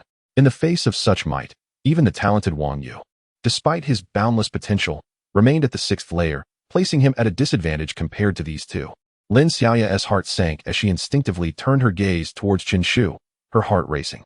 To her astonishment, she beheld him standing with his arms crossed, exuding an air of indifference as if he regarded these two powerful beings as inconsequential. Clad in white, he appeared regal, his gaze haughty, reminiscent of a deity. "Get lost." Just as the two were about to unleash their assault, Chen Shu bellowed with a voice that pierced the air like an arrow. Thud! Thud! Two dull thuds echoed, followed by terrified cries. "Ah, my hand! My arm is broken." Lin Xiaya shuddered, her eyes wide with disbelief as she witnessed the scene unfold before her. One of the 9th layer warriors had his hand obliterated into a fine powder, while the other clutched a severed arm, blood spilling onto the ground. The anguished wails of the once mighty warriors filled the air, a stark contrast to the calm demeanor of the 16 or 17-year-old Chen Shu who had, with nothing more than a word, severely wounded two cultivators of the 9th layer. What divine prowess was this? Was he truly a being of the Xuanwu realm capable of such feats? At this moment, Lin Xiaoya's heart surged with astonishment, akin to tumultuous waves. She had initially believed she held a sufficiently high regard for Chen Shu, only to discover that she had underestimated him yet again. The prowess of Wang Yu, at the 6th level of transformation, was enough to vanquish with a single strike. Yet, now confronted by two adversaries at the 9th level, Chen Shu merely uttered a word, compelling the formidable duo to retreat, grievously wounded. Just how formidable is Chen Shu's strength, seemingly devoid of limits? No wonder he dared to underestimate Yin Xiao. His capabilities are indeed formidable. With such power, he surely deserves the opportunity to contend with Yin Xiao, Lin Xiaoya mused quietly. On the scene, Chen Shu glanced at the three sprawled on the ground, and with a flick of his robe, as if discarding refuse, he coldly commanded, "Leave. And be sure to convey that message to your master." Chapter 70. An unexpected turn. Two formidable beings at the 9th level of transformation stood in astonishment, utterly unprepared for the overwhelming strength displayed by Chen Shu. Despite their combined efforts, they were swiftly vanquished. "Let us depart," they declared, struggling to rise, uttering no further words as they dragged the vacant-eyed Qian Kuan away. This affair had escalated beyond their control, necessitating consultation with a higher authority. Chen Shu, alas. Lin Xiaoya felt compelled to voice her thoughts, yet the words lingered unspoken on her lips. Should she blame Chen Shu for his ruthless actions that rendered Qian Kuan incapacitated? However, the fault lay primarily with Qian Kuan himself. If one were to assess the situation, Chen Shu emerged as the true victim. After all, his lethal strike against Wang Yu was a direct consequence of their provocations, leaving him no choice but to act decisively. This very incident had also led to his enmity with Yan Wuchen, a man with whom Chen Shu had previously had no dealings. Alas, I fear the Lin family will no longer permit your stay, Lin Xiaoya expressed with a tinge of guilt. The enormity of Qian Kuan's downfall within the Lin household was not something they could ignore. They could hardly turn a blind eye, considering Qian Kuan was a direct descendant of the Qian family. Before long, a middle-aged man strode into the room, exuding an imposing presence with a square face that radiated authority. Behind him trailed several formidable figures, their latent energy instilling a sense of dread. Xiaoya, why do you bring such individuals into our home? The middle-aged man reprimanded sternly upon entering. Second uncle, Lin Xiaoya replied, her voice tinged with trepidation, they are my friends. Your friends? Huh, such audacity. Clearly, you have no understanding of what it means to dwell under another's roof. The man, bearing the name Lin Chenyu, disdainfully glanced at Chen Shu, his cold laughter echoing. To have incapacitated Qian Kuan, should the Qian family learn of this, they might suspect our Lin family of foul play. We shall not bear this unjust blame. If you dare act, you must also face the consequences. Now, leave the Lin residence at once. But this incident was instigated by Qian Kuan's own misdeeds. Lin Xiaoya retorted. Here, there is no room for right or wrong. Lin Chenyu interjected with a sweeping gesture, his voice resolute. Consider Qian Kuan's status. Your actions in rendering him incapacitated are inexcusable. Uncle Chenyu, this is exceedingly arbitrary. Fengye interjected, her indignation palpable. Oh, it is Fengye. Lin Chenyu acknowledged, as if just now realizing her presence. He nodded slightly before continuing, this matter does not concern you. This is the Lin family. I decide who may stay and who must leave. Indeed, it does not concern me, and we shall take our leave now, Fengye replied, taking a deep breath before resolutely grasping Chen Shu's arm, intent on departing. Lin Chenyu's expression stiffened. The Feng family was a prominent clan in the capital, their status far surpassing that of the Lin family. Moreover, Feng Yi, regardless of her circumstances, was the cherished princess of the Feng family, symbolizing their honor. If Feng Chan were to discover that he had driven Feng Yi away, who knows how he would harbor resentment against him. Contemplating this, Lin Chenyu quickly donned a faint smile and said, Ah, Feng Yi, your uncle has not expelled you at all. You may stay here for as long as you wish. We, the Lin family, extend both hands in welcome to distinguished guests like yourself. What we do not welcome are those who create trouble. Furthermore, you and Xiaoya are good friends. Why the urgency to leave? It would be wonderful to engage in more exchanges. Exchanges are unnecessary. Does Uncle Lin not know that Chen Shu is my brother? If you do not welcome him, you do not welcome me. Feng Ye's eyes were icy as she spoke in a low voice. This left Lin Chenyu momentarily stunned. He had not anticipated such a strong reaction from Feng Yi. He had assumed that Chen Shu held a rather insignificant place in her heart, merely a friend of convenience.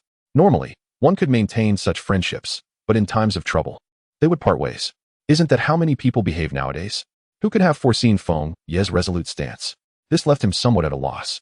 At that moment, a wild voice reverberated through the air above the Lin residence. Who is Chen Shu? Come out. The sound thundered like a storm, echoing ominously. Lin Chenyu was taken aback, casting a deep glance at Chen Shu, who merely chuckled coldly. Originally, he had taken a disliking to Chen Shu after he had reduced Qian Kuan to a mere shell of a man, wishing to expel him from the Lin family to avoid misunderstandings with the Qian family.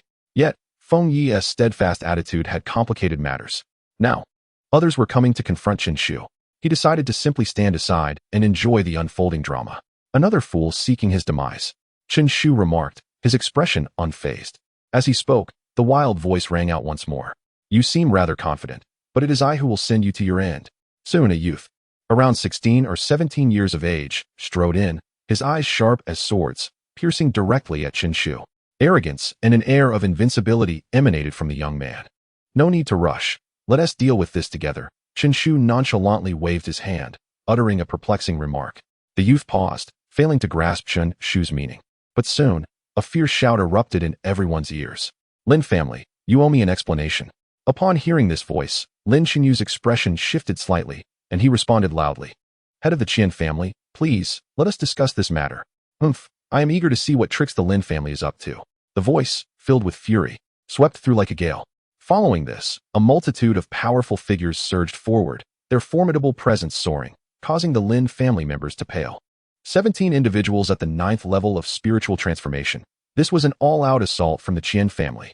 Soon, deep within the Lin family estate, shadows emerged, standing resolutely in the air, coldly on guard against the presence of the Qian family. Qian Wuqian, what brings you to my Lin family? A man of remarkable stature inquired in a solemn tone. This individual was none other than Lin Chongkong, the head of the Lin family. That leads me to question the commendable deeds of your Lin family. My son, Qian Kuan, has been rendered incapacitated by your clan, and you owe me an explanation for this matter. Qian Wuqian replied with an icy demeanor, unabashedly declaring, otherwise, prepare for an unending conflict between our families. Lin Chongkong furrowed his brow, troubled by the news of Qian Kuan's incapacitation. This was indeed a delicate situation, particularly as it unfolded within the confines of the Lin family. A misstep could ignite a violent clash between the two formidable factions. Who can elucidate the circumstances surrounding this incident? Lin Chongkong spoke in a grave tone. Brother, the matter is as follows. None of this is related to our Lin family. It is solely attributable to this individual. Lin Chenyu pointed decisively at Chen Shu, asserting, if you doubt this, you may inquire of him. Instantly, countless gazes converged upon Chen Shu. Chapter 71. Rebuke, young man. Did you truly commit this act? Lin Chongkong inquired with a grave tone. You abominable creature. How has my son wronged you for you to unleash such malevolence? Qian Wuqian seethed with fury, wishing he could consume Chen Shu alive. His only cherished son had been rendered incapacitated by Chen Shu. It was indeed my doing. Chen Shu nodded, accepting full responsibility without any attempt to deflect blame. This admission drove Qian Wuqian into a frenzy. Why? Why are you so ruthless? Why? Chen Shu merely smiled coldly. It was Qian Kuan who had initially invited them to the Silver Hook gambling house, and it was also Qian Kuan who bore animosity towards Wei Ziyu. Ultimately, it was Qian Kuan who instigated Wang Yu's involvement. Yet, what was the outcome? Qian Kuan spent his wealth to save his life, only to sell himself to Wang Yu. Had it not been for his own formidable strength, he could have easily fallen victim to Qian Kuan's schemes that day. But at that time, did anyone question Qian Kuan's cruelty? Later, Qian Kuan even reported this incident to Yin Wuqian, thereby attracting a more formidable adversary. He even leveraged Yin Wuqian's influence to assert dominance before others. At this juncture, did anyone dare to inquire about Qian Kuan's viciousness? Yet here he was, merely delivering a modest reprimand, and someone questioned him? How utterly absurd. Without even lifting his eyelids, Chen Shu coolly remarked, you lack the qualification for me to offer you an explanation. You are truly audacious. I shall end your life today. Qian Wuqian roared, his fury reaching a boiling point. A surge of profound energy emanated from him, and behind him, the Xuanwu seal loomed, suppressing the air around them. Xuanwu realm, first level. Prepare yourself, for I shall bring your end. Qian Wuqian declared with unwavering confidence. In his estimation, no matter how strong Chen Shu might be, he could never match his prowess. For the Xuanwu realm represented a qualitative leap, distinctly different from the spirit transformation realm. Wait, you cannot kill him. At that moment, the youth who had arrived first casually toyed with his fingers and spoke in a nonchalant manner. Who do you think you are? Get lost. Qian Wuqian coldly reprimanded, mistaking the youth for an ally of Chen Shu and treating him with disdain. Get lost. Do you even have the right to utter such words? The youth's gaze suddenly lifted, his eyes sharp as blades, piercing through Qian Wuqian with no hint of fear regarding his Xuanwu realm cultivation. In fact, Qian Wuqian's demeanor was akin to that of an ant in the youth's sight. My name is Si Yao, one of the 4 war generals under Yan Shao. Dare you repeat your previous words? Si Yao stepped forward with chilling intensity, fixing his icy gaze upon Qian Wuqian. Instantly, the aura surrounding Qian Wuqian diminished, fear flickering in his eyes as he regarded the youth before him. He hastily clasped his hands in apology. Si Shao, it is my fault. I have failed to recognize your stature. I misspoke. Please temper your wrath. Not only was Qian Wuqian subdued, but even Lin Chongkong, the head of the Lin family, was equally stunned, astonishment evident in his eyes. Yin Wuqian, the 4 war generals under Yan Shao. Such an identity and background were truly formidable. The younger generation perceives Yan Shao merely as a prodigy on the rankings. Yet it is only when they reach this juncture that they comprehend the extent of his formidable power and influence.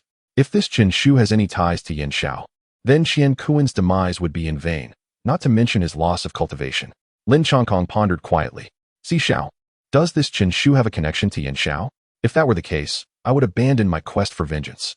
Qian Wuqian expressed with a sense of frustration and helplessness. If Chen Shu truly belonged to Yan Shao, he would certainly refrain from taking action. The grudge against Qian Kuan would have to be swallowed silently. Connected?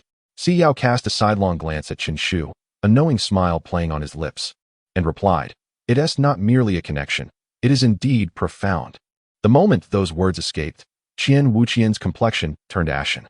If this young man shared a deep bond with Yin Xiao, one word from him could eradicate the Qian family entirely. Chen Shu, pray tell, how significant is your relationship with Yin Xiao? Xiao asked, hands clasped behind his back, mockingly. Leave, was Chen Shu's indifferent retort. Xiao's expression shifted momentarily before he sneered. You remain as arrogant as ever. No wonder you dared to kill Wang Yu.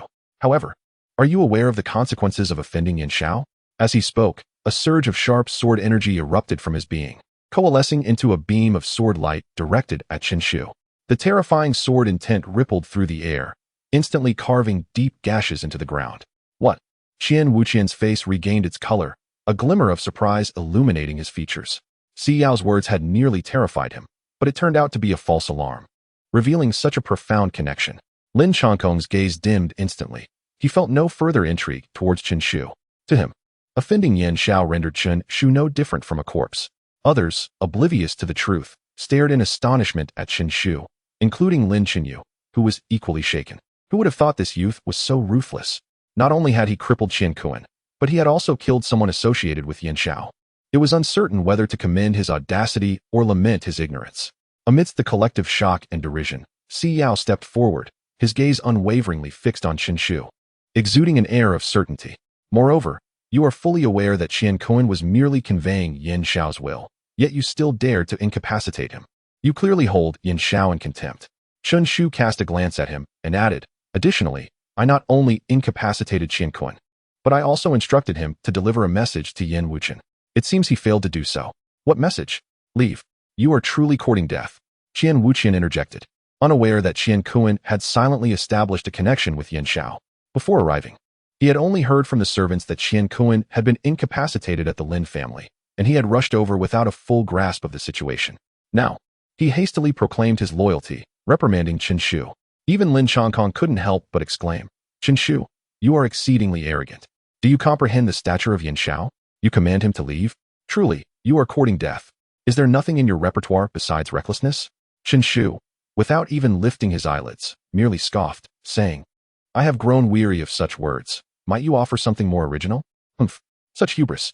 Lin Chongkong's expression turned icy as he remarked, as you can see, our Lin family has no ties to this Chen Shu. His presence in my household was unbeknownst to me. I will have him expelled at once. Merely sending him away seems too lenient. Xi shook his head. Chen Shu, do you recall Yin Xiao's decree? Without waiting for Chen Shu's reply, he continued, by the command of Yin Xiao, you are ordered to prostrate yourself with each step until you reach the summit of Weishan to offer your apologies. Begin now. One step, one bow, towards the peak of Weishan. Lin Chongkong was taken aback. The Lin family was quite a distance from Weishan, and to undertake such a journey while bowing at every step would be no small feat. Even a formidable warrior of the Xuanwu realm would likely find themselves utterly exhausted. Not to mention those of the Hualing martial cultivation. Qian Wuqian was also momentarily stunned before a sinister expression crept across his face. Will you not comply? Shall we have to take matters into our own hands? Chapter 72. The killing of Xiao Chen Shu remained composed, seemingly unaffected by the situation. It appeared as though his ears were deaf to the taunts directed at him. Observing this, Qian Wuqian could not help but sneer repeatedly. Believing that Chen Shu's stubborn resistance was utterly futile, merely serving to make him a laughingstock. Are you deaf, Chen Shu? Did you not hear my words? You ought to comply. Xiao Yao spoke in a low tone, his irritation palpable. Begone. Chen Shu cast a sidelong glance at him, slowly uttering a single word. Chen Shu, you are courting death. Xiao Yao's anger flared. This was the first time he had ever been insulted to his face. Whenever he revealed his identity, he was usually met with respect and fear, but Chen Shu was an anomaly among all. It seems you will not weep until you see the Yellow River. Xiao Yao sneered, stepping forward once more.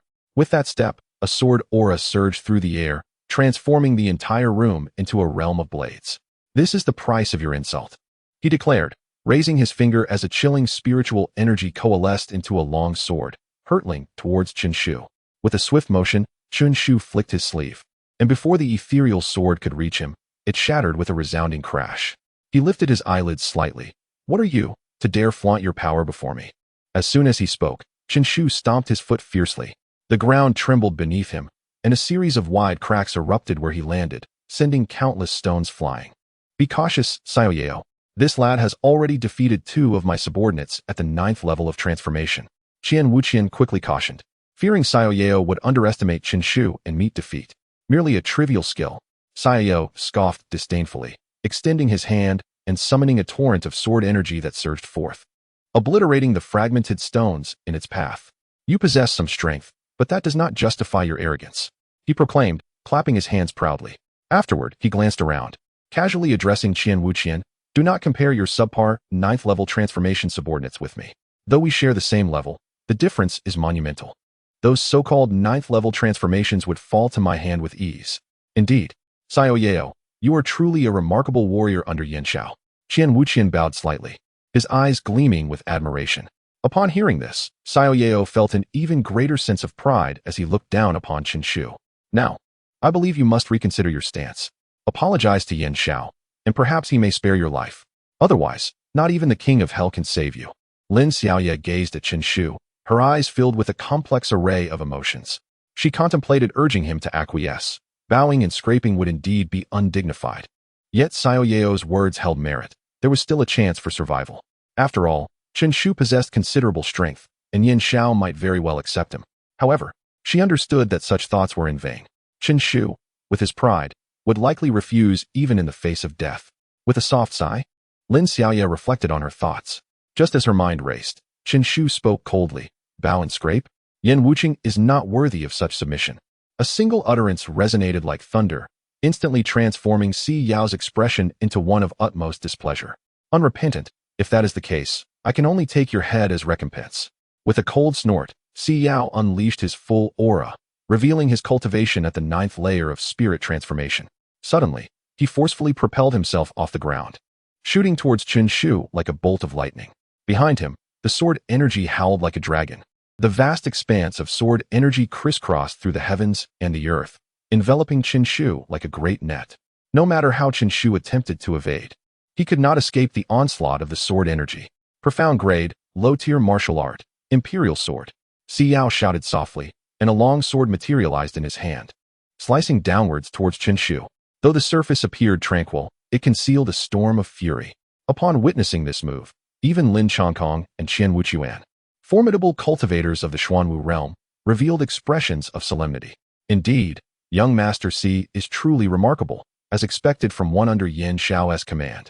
This sword strike, even we Xuanwu realm experts cannot afford to underestimate. They sighed, astonished by Si Yao's formidable strength. It was astounding to note that Si Yao was merely 16 or 17 years old, yet had already attained the 9th layer of spirit transformation, with combat prowess that nearly rivaled their own as first-layer Xuanwu experts. You have a penchant for swords? If so, allow me to show you what a true sword is. Chen Shu calmly awaited Si Yao's approach, softly uttering these words. Si Yao's pupils constricted, a sense of foreboding flashing through his mind, yet it was fleeting. He was confident that, in terms of swordsmanship, he was the strongest in the county. Chen Shu, despite his proficiency in swordplay, would not stand a chance against him. However, just as this thought flickered in his mind, Chen Shu lifted his hand for the first time. His fingers, like blades, sliced through the air. In the void, a slight tremor occurred, and suddenly, an incredibly fine crack materialized. Si Yao's expression changed drastically. Understanding the art of the sword himself, he instantly recognized the terror of Chen Shu's strike, retreating without hesitation. Can you escape? Chen Shu chuckled, his fingers deftly carving towards Si Yao. Merely a stroke through the air, without even touching Si Yao's form. Yet Si Yao halted abruptly, his body quaking violently. His face etched with horror. He was certain that Chen Shu's sword did not make contact. Yet, he felt his life force extinguished. How had Chen Shu achieved this? Crack! The long sword in Si Yao's hand, along with the howling sword energy behind him, shattered like glass shards. What kind of sword is this? Blood began to flow from Si Yao's body as he hoarsely inquired, filled with confusion. He had witnessed high-tier profound sword techniques before, yet none were as terrifying as this one. It seemed that under this sword, there were no survivors. When the sword strikes, the person does not return. Chen Shu clasped his hands behind his back and cast a fleeting glance at him, remarking indifferently, "This sword is named Godslayer. Beneath its blade lie countless souls. What a formidable Godslayer sword." Si Yao smiled faintly, a touch of desolation in his expression. Suddenly, a piercing sound echoed, and blood gushed forth. The entire wound morphed into a grotesque fissure, tearing Si Yao apart mercilessly. Thud! His figure collapsed onto the ground, lifeless and silent. With a single stroke, Si Yao was slain. No one could halt this onslaught. The strike was too swift, Too sharp. Even a formidable practitioner at the Xuanwu realm could not react in time. Only after Chen Shu and Si Yao had exchanged their words, and with hands still clasped behind him, did the onlookers come to realize that this battle had reached its conclusion. What? He has killed Si Yao. How is this possible? Given Si Yao's prowess, not even we could have dispatched him so effortlessly. Lin Chongkong exclaimed in shock. Beside him, Qian Wuqian was equally astounded, his face a canvas of disbelief. This outcome had far exceeded his expectations. In his mind, Si Yao was destined for victory, and even in defeat, his life would not be at stake. For Si Yao stood at the pinnacle of the transformation spirit realm. Few could surpass him. Yet, the scene before him ruthlessly shattered all his preconceived notions. Chen Shu had demonstrated that even at the peak of transformation spirit, one could be vanquished in a single move. You truly are audacious. Is this a case of desperate recklessness? Qian Wuqian gazed at Chen Shu, speaking gravely. His eyes, instead of filled with awe, reflected the coldness reserved for the deceased. What significance did Chen Shu's exceptional talents hold? He had already slain 2 of Yin Shao's great generals, and the outcome had long been sealed. Even the most prodigious could not escape death. Chapter 73 Departure Chen Shu. Do you realize the enormity of your transgressions? Lin Chongkong gazed down upon Chen Shu, his tone akin to that of a judge pronouncing a verdict. Transgressions? What sins have I committed? Chen Shu replied with amusement, regarding him with a faint smile. To dare to slay young master Yin is the gravest sin of all. You remain utterly oblivious to the terror that young master Yin embodies. Even if you possess the capability to vanquish those at the 9th level of the transformation realm, you would still be unable to withstand a single blow from him. Lin Chongkong declared without hesitation. Qian Wuqian nodded in agreement, his expression filled with reverence as he spoke of Yin Wuqian. Indeed, with young master Yan's prowess, a mere flick of his hand could obliterate you. He is a genius upon the Stormwind rankings. The chasm between you two is unfathomable. In his presence, you are no more significant than an insect. How pitiable you are then. Should Yin Wuqian choose to end your lives, would you not merely submit to your fate? Chen Shu shook his head, a glimmer of disdain flashing in his eyes. Those who lack the courage to strive or to fight have already severed their path in martial arts. Such individuals, reaching the 1st level of the Xuanwu realm, have already attained their limits. You are truly audacious. Do you believe that just because you can slay those at the 9th level of the transformation realm, you are entitled to challenge our dignity? Qian Wuqian and his companion sensed Chen Shu's contempt, their anger surging. Do not forget, we are formidable warriors of the Xuanwu realm. Boom. As the words fell, Lin Chongkong's entire being trembled as the aura of a 1st level Xuanwu realm expert erupted forth. Instantly, the room quaked violently, the entire roof being blown away by his overwhelming presence. The beams within were reduced to mere ashes. Brother Lin, today we shall join forces along with these capable allies to capture Chen Shu and deliver him to young Master Yin for judgment. If we execute this plan successfully, young Master Yin will surely reward us handsomely. Qian Wuqian's eyes gleamed as he spoke. With that, his aura surged, firmly locking onto Chen Shu, as if he were poised to strike at the slightest movement. Lin Chongkong pondered momentarily before nodding in agreement. Let us act together. With that, Lin Chongkong surged forward, aiming to seize Chen Shu, while Qian Wuqian followed closely from another direction, both intent on subduing him. Behind them, numerous experts at the 9th level of the transformation realm prepared to engage as well. Chen Shu's gaze turned icy, a faint smirk playing on his lips. He had already slain those at the 5th level of the Xuanwu realm. How dare these mere 1st level warriors threaten him? They were courting death. He prepared to unleash his full might, aiming to obliterate both families. Enough. I am still present. Suddenly, Feng Yi, his face ablaze with fury, shouted resolutely. With that, he cast a piercing glare at Lin Chongkong, exuding an air of authority. Lin Chongkong, should you dare to act against him, I shall ensure your demise. Lin Chongkong was taken aback, his brow furrowing slightly, as he hesitated and replied. Feng Yi, you are aware that Chen Shu has offended a figure of immense stature. His death is inevitable. Why must you continue to protect him? This tumultuous waters are beyond the capabilities of even the Feng family to navigate. I care not. Should you strike, I shall command others to kill you. I ask you, do you believe me? Maple coldly fixed her gaze on Lin Chongkong and spoke without hesitation. Lin Chongkong shivered slightly and cast a puzzled glance at Maple. This girl had always been well-behaved and courteous in his presence, yet for the sake of Chen Shu, she had completely altered her demeanor. He sensed that if he persisted, she might indeed resort to extreme measures against him. Very well, I shall refrain from striking. After all, he is destined to perish eventually. What significance does prolonging his life by a day hold?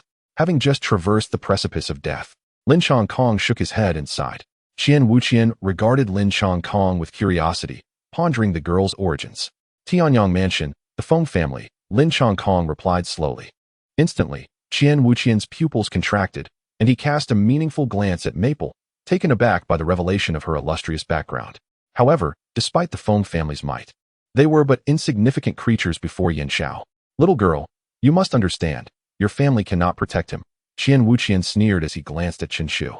The unveiling of Maple's identity sparked a thought in him. Chen Shu must have the Feng family backing him, emboldening his reckless behavior. Chen Shu, do you believe that with the Feng family at your back, you can afford to offend Yin Xiao? Huh. If that is your assumption, you are gravely mistaken. Before Yin Xiao, the Feng family is merely a slightly larger ant. The Feng family cannot safeguard you. Offending Yin Xiao means certain death. You are excessively talkative. Chen Shu retorted impatiently. This fellow had incessantly droned on about Yin Wuqian's might, and how one must perish for offending him. Chen Shu had grown weary of the monologue. Leave now. Since Maple is determined to protect you, we shall grant you a few more days of life. Cherish the time that remains, Lin Chongkong declared, gesturing dismissively. No matter the circumstances, Chen Shu had offended Yin Xiao, and he would not allow him to continue residing in the Lin family home, as that would lead to misunderstandings. Such a presence, even the slightest displeasure, could spell disaster for the Lin family. Naturally, after this altercation, Chen Shu resolved not to remain in the Chen family any longer. Without further ado, he walked alongside Maple as they exited the Lin residence. Behind them, a soft sigh escaped Lin Xiaoya. On the streets of Linghua City, Chen Shu and Maple wandered aimlessly when suddenly Maple asked, Big brother, you don't blame me for stopping your rampage, do you? She was well aware that, given Chen Shu's prowess, eliminating Lin Chongkong and his ilk would have been effortless. Yet, she had intervened, for Lin Xiaoya was her dear friend, and she could not bear to witness her kin perish. Chen Shu smiled and ruffled her hair, shaking his head. They are but insignificant insects, inconsequential in the grand scheme. Living or dying makes no difference. Maple nodded, feeling relieved that her big brother bore no grudge. However, a hint of worry crossed her face as she inquired, also, Big brother, that Yin Xiao, he is no match for you, right? Of course not. Without a moment's hesitation, Chen Shu asserted with certainty. Upon hearing this, Feng Ye's face immediately brightened with a smile, and she nodded contentedly, expressing that she need not worry anymore. Clearly, in her eyes, whatever her elder brother stated was indisputable. He claimed that Yin Wuqian was not his rival, thus it was certain that Yin Wuqian could not surpass him. Just then, a figure stumbled towards them, colliding into Feng Yi and collapsing to the ground. Blood. Feng Yi furrowed her brow as she lent a hand, feeling the dampness on her palm. Upon inspecting it, she gasped in shock. Chen Shu cast a cold glance and observed that the individual was approximately 17 or 18 years old, with striking features that exuded an air of elegance and charm, particularly accentuated by his pronounced eyebrows that added a touch of valor to his demeanor. However, at this moment, his complexion was ashen, evidently due to excessive blood loss.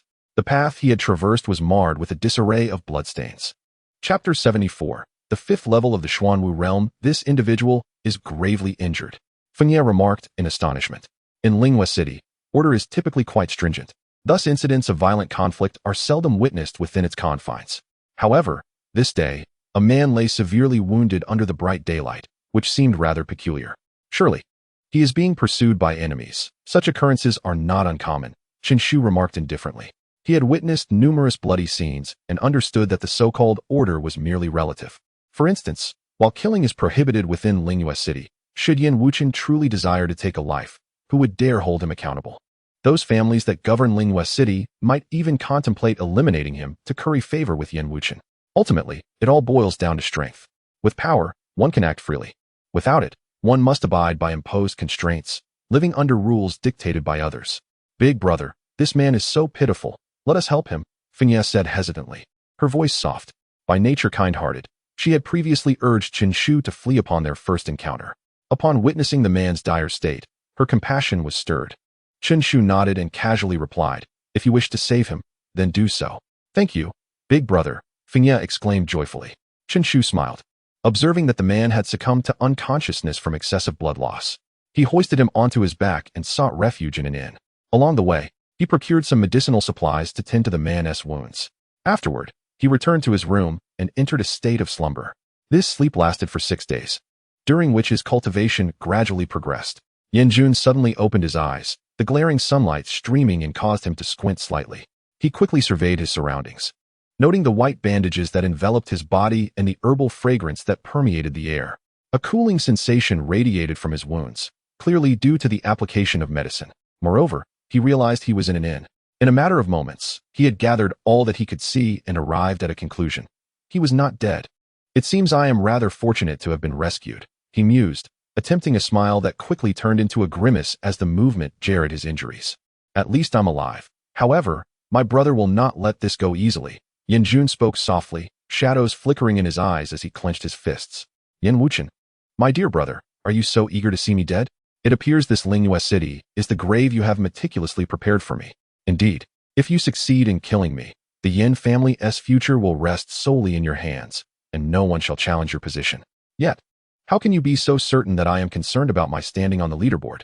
As for the position of family head, do you truly believe I would contest you for it? Yanjun spoke with a hint of derision, his voice low yet laced with sarcasm. His name is Yanjun, hailing from the esteemed Yin family, just like Yin Wuchan. However, the current head of the Yin clan is none other than Yanjun's father. Yin Wuchan, on the other hand, comes from a collateral branch of the family, and his present standing is solely due to his remarkable innate talent. In the first 15 years, Yin Wuchan galloped ahead, heralded as a prodigious genius, earning the admiration and esteem of countless individuals, thereby gradually establishing a formidable position within the family.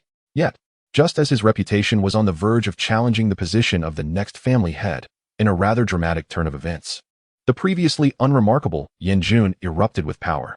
In a mere 2 years, he transcended from the 3rd to the 9th level of the transformation spirit realm, as effortlessly as one might quench their thirst. Subsequently, within another year, he consolidated the Xuanwu mark and officially stepped into the Xuanwu realm. Astonishingly, it was even detected that he possessed an unparalleled royal physique, accelerating his progress in the later stages. His combat prowess became unmatched. Consequently, Yanjun's father naturally inclined towards bestowing the position of family head upon Yanjun. Thus, the matter of the next family head succession was momentarily set aside. At that time, Yanjun shared an exceptionally close bond with Yin Wuchan, treating him as an elder brother, and showed no interest in the title of family head. Unfortunately, Yin Wuchan had a different perspective. Following this failed mission, your true colors have been revealed. I wonder how you must feel now. But rest assured, as long as I am alive, during this Spirit Moon Grand Vault event, I shall ensure that you leave empty-handed. Yanjun chuckled softly, a mad glint evident in his eyes. Upon uttering these words, he produced a small, translucent jade carving from his mouth, upon which the character for spirit could faintly be discerned. Inside the adjacent room, Qinshu suddenly opened his eyes, a flash of lightning transforming into a dragon shape flickering in his gaze. After enduring countless battles and days of rest, he had finally taken another step forward. He had reached the 5th level of the Xuanwu realm. With a slight motion, he could feel an explosive force within him surging like a tide, as if he could obliterate a mountain with a mere gesture. At that moment, Qinshu furrowed his brow and slowly rose to his feet. In his perception, 3 martial artists of the Xuanwu realm had stealthily arrived. Clad in black, they seemed to meld with the night, their movements as agile as that of a cunning rabbit. Yet they made not a sound. 3 well-trained assassins? Quite an impressive display, it must be said. One cannot deny that Yin Wuchan possesses a considerable number of capable individuals. Qinshu pondered for a moment. He was not particularly surprised that Yin Wuchan could summon them. After all, his whereabouts were not so obscure, and it had already been 6 days. Given Yin Wuchan's capabilities, it would have been strange if he had not found him. Subsequently, he prepared to step out of his room to confront the approaching assassins. To him, it was evident that these individuals had come because of him. In the entire Spirit Moon City, only Yin Wuchan had the strength to send assassins, and he happened to have a vendetta against Yin Wuchan. Yet this time, it exceeded his expectations. He watched as the 3 assassins rushed directly into the room adjacent to his, evidently aiming to target Yanjun. They were not after me, but rather that young man next door. Qinshu was momentarily taken aback, a flicker of surprise crossing his mind, before swiftly transforming into a shadow, quietly trailing behind the 3 individuals. With his cultivation at the 5th level of the Xuanwu realm, his stealth was beyond the perception of these 3. A glimmer of light sparkled in Qinshu's eyes. It appeared that the young man he had rescued harbored significant secrets. Could it be that he shared a grudge with Yin Wuchen? Qinshu's thoughts raced as he speculated, his gaze remaining sharp and piercing, like that of a vigilant hawk. Fixated on the movements of the trio, he was determined to uncover the purpose of their gathering. Chapter 75. In the room, Yen-jun, who was quietly meditating, abruptly opened his eyes and cast a fleeting glance outward. The space before him was but a void, yet his subconscious whispered of impending danger. In the blink of an eye, he vanished from his spot. Simultaneously, 3 formidable warriors from the Xuanwu realm silently opened the window, leaping into the room and appearing at Yen-jun's bedside. One of them reached out to tug at the covers, only to be met with a sudden contraction of his pupils. Beneath the blanket, there was no one. He's perceptive, he mused, but alas, today, death is inescapable. He couldn't have gone far. He may very well still be in this room. The man spoke softly, his tone revealing no surprise. Surprised that I noticed you? Is it unexpected that I will kill you? In an instant, a light chuckle echoed through the air, startling the 3. They instinctively braced themselves, channeling their entire strength in preparation for Yen-jun's assault. You cannot kill me, one of them declared sternly, suddenly reaching out towards Yen-jun with a grasping hand. Crack! Yen-jun was instantly crushed in his grip. Yet, rather than elation, a look of panic spread across the man's face. He had fallen into a trap. That was not Yen-jun. In a heartbeat, he felt a tremor ripple through him. Crack! A hand silently pressed against his back. The faint sound of a dagger piercing flesh resonating in the air. A strike well executed. One Xuanwu realm warrior fell dead in an instant. From a distance, Chen Shu observed with mild astonishment. This young man possesses remarkable judgment and combat prowess. The power he had just unleashed could not exceed the 9th level of spirit transformation. Yet, with pinpoint accuracy, he had channeled all his strength into a single blow. It was precisely this that allowed him to dispatch the Xuanwu warriors so swiftly. Indeed, compared to these 3 professional assassins, he resembled a true killer, efficient and unyielding. Yen-jun clapped his hands, pushing the lifeless body to the ground, his pallid visage turning towards the remaining 2, a faint smile gracing his lips. I've just butchered an untrained dog. You have no objections, do you? Upon hearing this, the expressions of the remaining 2 darkened, yet surprisingly, they refrained from voicing any rebuttals. Yen-jun smirked derisively, though I raised you. You have resorted to treachery against your master.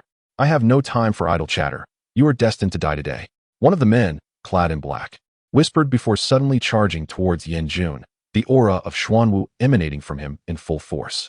With a terrifying strike, he unleashed a formidable attack. Yellow-tier superior martial technique, Shadow Slash. A shadow materialized beneath his palm, swirling directly towards Yen-jun. However, Yen-jun's expression turned icy as he clenched his fist with sudden ferocity. Boom! With a single punch, a tremendous force erupted, as if it could level the very earth itself. Without reservation, he unleashed it upon the shadow. In an instant, the shadow disintegrated, and the Xuanwu warrior behind it was grievously injured by the impact. The last person stood silently, seemingly unfazed, with a glimmer in his eyes that suggested this was as it should be, as if this was the true extent of Yen-jun's capabilities. Suddenly, the bandaged wound on Yen-jun burst open, and a torrent of blood seeped from beneath his skin. His already pale complexion turned an even ghastlier shade. Staggering slightly, he nearly collapsed. Yen-jun, your demise is imminent. The man in black finally advanced a couple of steps, gazing at Yen-jun as he spoke in a nonchalant tone. His formidable prowess, indicative of the 2nd level of the Xuanwu realm, was unmistakable. Yen-jun forced a wretched smile. My brother truly seeks stability. To eliminate a severely injured 1st level Xuanwu like myself, he has dispatched 3 assassins of the Xuanwu realm, one of whom is at the 2nd level. Cough. Yen-jun spat blood, extending his arms and slumping against the edge of the bed, uttering coldly, he truly holds me in high regard. Despair enveloped him. In his current state, confronting a 2nd level Xuanwu assassin was a path only to death. Resigned, he ceased his resistance. Let it be, if there's blame. It lies in your overwhelming talent, which has posed a threat to Yen Xiao.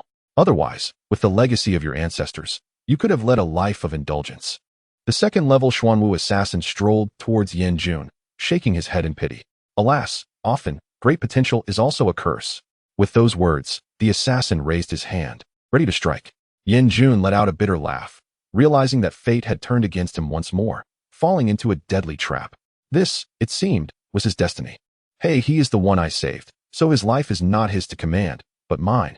Suddenly, Chen Shu spoke, his presence entering the room. Who are you? The Xuanwu realm expert turned sharply, meeting Chen Shu's calm gaze, his eyes as tranquil as the abyss. You seek his life, but have you considered my opinion? Who do you think you are to meddle? The Xuanwu assassin coldly regarded Chen Shu, his eyes suddenly ablaze with a bloody intent, aimed squarely at him. He intended for Chen Shu to retreat in the face of danger. In his eyes, Chen Shu was hardly a formidable opponent, given his tender age of 16 or 17. How profound could his cultivation be? Even Yin Jun, hailed as the most promising genius of Fengyang County, had only entered the Xuanwu realm at 18. Such an achievement was already unparalleled, as no one else in the county had done so in the past 50 years. Yet, before him, Yin Jun was merely awaiting his end. You saved me? Yin Jun opened his eyes and looked at Chen Shu, managing a faint smile. You should leave. This matter is beyond your control. This man is a second-level Xuanwu, and killing is all too simple for him. By the way, thank you for saving me. He shared the assassin's assessment, believing that despite Chen Shu's prowess, his age would ultimately constrain him.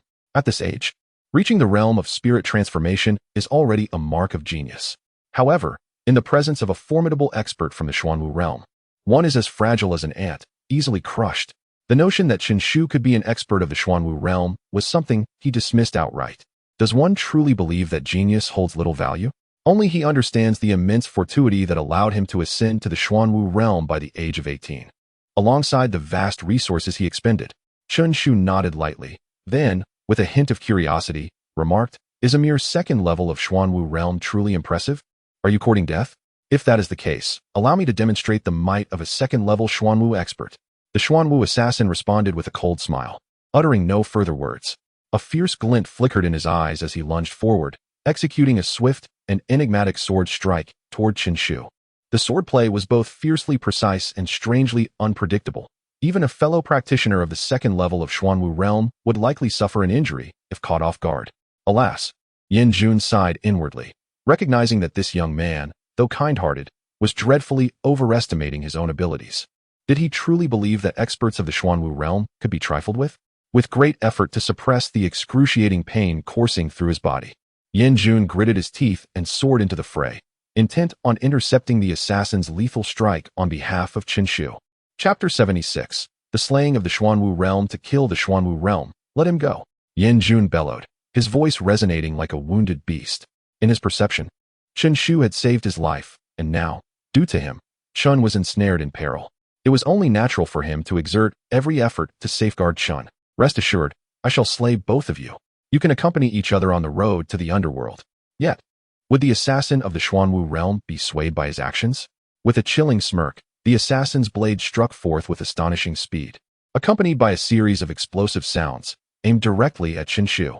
In his view, this strike was potent enough to pierce through Chen Shu. You truly deserve to die. Yin Jun's expression twisted into a grimace. Chen Shu's demise due to his actions was intolerable. Yet, he found himself powerless to thwart the assassin's lethal move. He could only watch helplessly as the deadly strike approached, ready to extinguish Chen Shu's life. With such meager skills, you dare to threaten me? You seem to overestimate your capabilities. Suddenly, Chen Shu spoke with a calm demeanor, then slowly extended 2 fingers. Though his hand moved seemingly languidly, it was precise, effortlessly intercepting the sword, trapping it between his fingers. What? How is this possible? The assassin's face shifted dramatically. He never anticipated that this young man possessed such terrifying strength, effortlessly halting his deadly strike with merely 2 fingers. It was known that even a practitioner at the second level of Xuanwu realm could not easily block such an attack. How did this young man achieve such prowess? How can his vision be so acute? Kill him. The assassin roared, undeterred by Chen Shu's interception. He remained convinced that with all his might, he could easily end Chen Shu's life. His body crackled with power, a terrifying force surging from within, coursing through his veins and amplifying his palm. Behind the assassin, a shadowy black tiger materialized, coldly gazing at Chen Shu. Break free. The assassin exerted his strength, attempting to liberate himself from Chen Shu's grasp. But no matter how earnestly he struggled, the sword remained steadfastly caught between Chen Shu's fingers, unyielding in its position. You. The assassin was once again astounded. This young man not only possessed remarkable vision, accurately intercepting his attack, but his strength seemed to surpass his own. Beside them, Yin Jun was equally astonished, unable to believe his eyes. 2 fingers had ensnared the sword of a Xuanwu realm master? How could this young man be so extraordinary? Could it be that I am fortunate enough to encounter such a prodigy? Yin Jun mused inwardly. At that moment, he heard Chen Shu's indifferent voice. I've taken your blow. How about you take mine? With those words, Chen Shu made a sweeping gesture in the air. Crack! The air erupted with a sound akin to shattering glass. The assassin's expression altered drastically as his sword slipped from his grasp, and he fled in panic. Chen Shu's move instilled terror within him. How is it possible? How can you be so powerful? The assassin from the Xuanwu realm exclaimed in astonishment. With just a casual move, he felt an overwhelming threat of death. This could only indicate that the strength of this young man was undoubtedly above the second level of the Xuanwu realm. But how could such a youthful prodigy have achieved this? Even Yin Xiao and Yin Jun lacked such formidable talent. How could one encounter such a monster in this small town? He could hardly believe it. Yet, at that moment, he could not afford to dwell on such thoughts. With a sudden roar, his entire being erupted with power, unleashing a series of bizarre and potent techniques, attempting to counter Chen Shu's strike. Unfortunately, Chen Shu's god-slaying sword could even slay those at the 5th level of the Xuanwu realm. How could a mere 2nd-level assassin hope to obstruct it? With a swift slash through the air, sword energy surged forth. In an instant, the entire house transformed into a realm of swords. The sword energy was boundless, piercing relentlessly. There was simply no place for the assassin to stand. The Xuanwu assassin, in terror, shouted, "Spare me, my lord. I am a subordinate of Yin Wuchen." Facing the brink of death, he invoked the name of Yin Wuchen, hoping to save his life. Yin Wuchen? He was precisely the one who hunted down Yin Wuchen's men. Chen Shu smiled indifferently, as the energy surged through the air, piercing directly through the Xuanwu assassin. The assassin's body stiffened, despair filling his eyes. "Remember, my name is Chen Shu," he said, hands clasped behind his back. Chen Shu. In the final moments of consciousness, the assassin felt a flicker of recognition. This name sounded somewhat familiar. Alas, he would never be able to recall it again. With a thud, the body of the Xuanwu assassin fell heavily to the ground, echoing in Yin Jun's heart. "He's dead?" Yin Jun murmured, disbelief etched across his features, mingled with a hint of absurdity. He, the most promising genius of Fengyang County, could not fathom that someone he deemed unstoppable could be effortlessly slain by a youth even younger than himself. Did this not imply that this young man was even more exceptional than he? "What is your cultivation talent?" After a moment, Yin Jun regained his composure and inquired urgently. "I possess a 6th-tier cultivation talent, yet I feel I am not as formidable as you. Could it be that you are a 7th tier?" Yin Jun said, somewhat puzzled. 6th-tier cultivation talent? Chen Shu glanced at him, recognizing the boy's talent. He pondered for a moment and decided to speak candidly. "I possess only a 1st-tier cultivation talent." "What? A 1st-tier cultivation talent?" Yin Jun exclaimed, as if he had seen a ghost. "Brother, do you understand what a 1st-tier cultivation talent signifies? If your strength comes from a 1st-tier talent, then what are we? Believe it or not," Chen Shu replied, unwilling to dwell on the topic. Were it not for Yin Jun's apparent willingness to shield him, he would have been disinclined to elaborate further. "All right, if you wish to remain silent, so be it. But why the reluctance? Is it possible that your talent exceeds my conjectures?" Yin Jun mused to himself, casting a gaze of astonishment towards Chen Shu. To him, there seemed to be but one explanation for Chen Shu's reluctance to speak the truth. However, beyond that lay the realms of 8th and 9th-tier cultivation talents. It appeared that such an extraordinary individual had never emerged in Fengyang County. Even throughout the entirety of the Haoyue dynasty, in nearly a century, only one such prodigy had graced its halls. "Why did Yin Wuchen seek your demise?" Chen Shu inquired, interrupting Yin Jun's contemplation. "Ah, you are acquainted with Yin Wuchen? You certainly possess a wealth of knowledge," Yin Jun remarked, his eyes glinting with intrigue, before shaking his head. "I prefer to remain silent on the matter, for it is too consequential and may implicate you. In a decade's time, I would undoubtedly share the truth with you, for you might be able to assist me. However, at present, even though your potential is boundless, you have yet to fully mature. Knowing too much could prove perilous. It may even invite calamity." Chen Shu nodded in understanding. Since Yin Jun was unwilling to divulge more, he refrained from pressing further. Yet, his subsequent words left Yin Jun momentarily taken aback.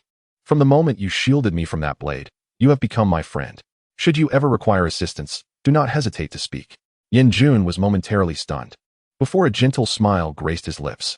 Friend, such a warm and comforting term. Chapter 77. The Encirclement atop the peak of Weishan. Yin Wuchen stood with his hands clasped behind him, maintaining an air of arrogance. Yet, upon closer inspection, one could discern a flicker of coldness in his demeanor. "So, you have failed again?"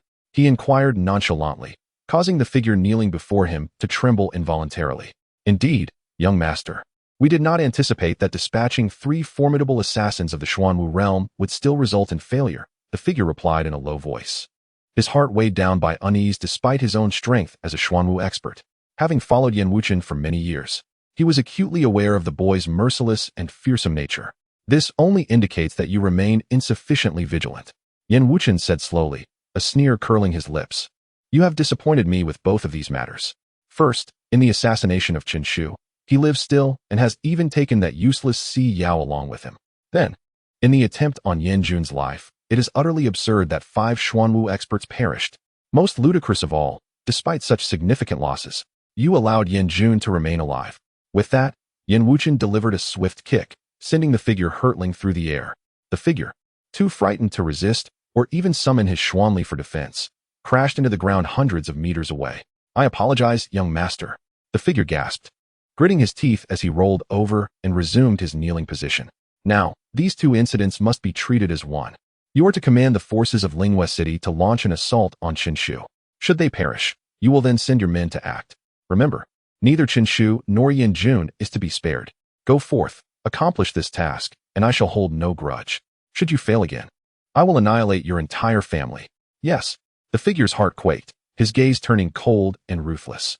He did not wish to meet his demise. Thus, he resolved to eliminate both Yan Jun and Qinshu. The fates of the forces in Linghua City were of no concern to him. Even if they were wiped out, he would not bat an eye. To him, those individuals were no more than cannon fodder. Within the inn, the commotion from the battle between Qinshu and the Xuanwu assassins had roused Feng Yi, who hurriedly approached. She glanced at Qinshu and then at Yan Jun, her expression gravely concerned. It seems this place is no longer safe. These individuals must possess considerable strength. Big brother, what is their cultivation level? 1 at the 2nd level of the Xuanwu realm, and 2 at the 1st level, Qinshu replied, his voice low and unembellished. At this revelation, Feng Ye's countenance shifted dramatically. How long has it been? Yan Wuchen has already dispatched Xuanwu realm experts. He is determined to take Big Brother's life. Currently, you can handle these foes, but what if they send stronger ones next? I fear for your safety. She surmised that Yan Wuchen must have a protector of extraordinary strength, surpassing the 5th level of the Xuanwu realm. For Big Brother, killing someone at the 5th level would likely be the limit of his capabilities. Big Brother, perhaps we should leave this place and return to Tianyang Mansion. Surely, there they would not dare to act so recklessly. For Tianyang Mansion is a bastion of law and order. Even those of the esteemed Yinjia family cannot act with impunity. One must adhere to certain rules. Chen Shu shook his head, a faint smile gracing his lips as he remarked, the Tianyang Prefecture is a place governed by law. Is Linghua City truly a lawless domain? Yet, Yan Wuchen still dares to send people to assassinate me? Rules are established by the powerful, and they hold true regardless of location. Furthermore, if my fate decrees that I must perish, then I would meet my end anywhere, even upon returning to Tianyang Prefecture. Do you believe your father and the others would confront Yan Wuchen for my sake? I fear they would be the first to betray me. Upon hearing these words, Feng Ye's complexion turned pale. She had contemplated such a possibility but instinctively refused to believe it. For if even Tianyang Prefecture were unreliable, her elder brother would be left with no escape. To stand against Yan Wuchen and the entire Yinjia family single-handedly was a harrowing thought that filled her with despair. Do not worry, my dear girl, we are far from the end. Have you lost faith in me? Chen Shu playfully patted Feng Ye's head, exuding confidence. 3 mere Xuanwu realm practitioners? I have slain many in the past. But, Feng Ye attempted to interject, only to be silenced by Chen Shu's gesture. Child, the Linghua Great Vault is of great significance to me. It is highly probable that my cultivation will experience a qualitative leap here. I cannot afford to let such a splendid opportunity slip away. Besides, you can rest assured, Yan Wuchen truly means nothing to me, and the Yinjia family is just the same. Yan Jun, who had been silently listening nearby, felt a peculiar expression cross his face upon hearing Chen Shu dismiss Yan Wuchen as inconsequential. The confidence was astonishing. How could one disregard a genius from the Fengyan rankings? Yet, recalling Chen Shu's formidable combat prowess and cultivation talent, he found some merit in his words. However, when Chen Shu belittled the Yinjia family, he could no longer restrain himself. Even if you are powerful, can you truly compare to the Yinjia family? After a brief cough, he added nonchalantly, just to clarify, the Yinjia family publicly boasts 11 spirit martial realm practitioners and 43 at the peak of Xuanwu realm. Oh, and those 11 spirit martial practitioners are not particularly formidable. The highest among them is merely at the 8th level of the spirit martial realm. Having said that, he ceased speaking and silently scrutinized Chen Shu. Chen Shu's expression darkened as he shot Yin Jun an exasperated glare. Damn it, do you think I can be intimidated by you? So what if they are at the 8th level of the spirit martial realm? It's not as if I can't handle that. Chen Shu, you must flee. Just then, a breathless voice interrupted, as Lin Xiaoya, drenched in sweat, exclaimed. Xiaoya, what is it? Fengya asked, startled, sensing the urgency in Lin Xiaoya's demeanor. Something significant must have occurred. Lin Xiaoya collapsed onto the ground, fanning herself as she hurriedly explained. Yin Xiao has sent word to the Lin family, the Qian family, the Wei family, the Li family, and others, demanding that they join forces to hunt you down. No family dares to defy Yin Xiao's edict. This time, all major powers in Lingyue City will unite against you. This shocking news was something Lin Xiaoya had learned purely by chance. Lin Chongkong was well aware of her camaraderie with Feng Yi and, fearing the information might leak, chose to keep her in the dark. Unfortunately, in this world, there are no impenetrable walls. The enormity of the situation inevitably reached her ears. After much hesitation, she resolved to inform Chen Shu, urging him to flee post-haste. By the time I arrived, it was already somewhat late. The forces of Lingyue City were on the brink of departure, and they could very well be nearing us now. Suddenly, Lin Xiaoya recalled something and exclaimed in terror. Chen Shu maintained a stoic expression, yet a flicker of coldness crept into his demeanor. The entire power structure of Lingyue City was set against him? If that were indeed the case, he would not hesitate to unleash a massacre. He slowly shook his head and cast a deep gaze at Lin Xiaoya, thanking her. You must leave quickly. How could you possibly contend with so many formidable opponents? It's too late for that, for they have already arrived. Chen Shu replied coolly, then let out a derisive laugh. Of course, I have no intention of fleeing. Otherwise, these people might truly believe I am easy to bully. As his words fell, a formidable aura enveloped the entire inn. A haughty voice suddenly rang out. Chen Shu, come out and face your demise. Chapter 78. A bloodbath. Chen Shu, today you shall meet your demise. Qian Wuqian sneered at Chen Shu with an air of arrogance, declaring, dare to offend young Master Yin, and no one can save you. Beside him stood Lin Chongkong, the head of the Li family, along with the leaders of other prominent clans from Lingyue City. These individuals were, without exception, formidable warriors of the Xuanwu realm. Naturally, they were all merely at the initial stages of this realm. Yet, such power was not to be underestimated. It is worth noting that even among the 7 great families of Tianyang Prefecture, only 1 or 2 possessed members at the Xuanwu level. In Lingyue City, with an organizational structure akin to Baiyun City, there were 9 warriors of the Xuanwu realm. With so many of us here, to kill Amir Jr. is as simple as slaughtering a chicken. Qian Wuqian scoffed disdainfully. In his view, young Master Yin had overestimated Chen Shu. He alone was confident in his ability to eliminate him. Lin Xiaoya's face turned pale at once. With so many Xuanwu realm experts present, even the elders among them would likely fall, let alone Chen Shu. It seemed there was no hope of saving him. Alas, Chen Shu, I am sorry. Lin Xiaoya helplessly closed her eyes, unable to bear the sight of what was to come. Ha, what good does it do for you to warn him, Lin Xiaoya? He cannot escape his fate. Chen Shu, why do you not quickly bow and admit your wrongs? Perhaps that would allow you to retain a complete corpse. Qian Kuan sneered ominously, his eyes filled with malice, wishing he could devour Chen Shu alive. Li Ming shook his head, speaking coldly. Chen Shu, you should never have offended young Master Yin. When you dared to kill Wang Yu, you should have anticipated this day. In his eyes, Chen Shu was trapped with no way out. Since young Master Yin decreed his death, survival was impossible. How laughable. Back then, when young Master Yin ordered you to apologize at Weishan, you refused, likely fearing a loss of face. But at that time, young Master Yin might have spared your life. Now, you have preserved your dignity, yet death is inevitable. Lin Xinyu of the Lin family also chuckled coldly, regarding Chen Shu as though he were already a corpse. Your words are utterly excessive. Chen Shu stood tall and replied calmly. As his words fell, his gaze turned icy toward Lin Xinyu, his hand slicing through the air.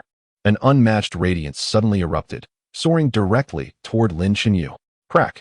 Before Lin Xinyu could react, the light had already struck his head. In an instant, Lin Xinyu, at the pinnacle of the 9th layer of the spirit transformation realm, was dead. What?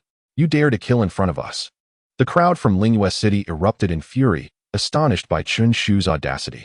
With so many Xuanwu realm warriors present, he still dared to publicly slay Lin Xinyu. This was a complete disregard for their power. Seeking death, then.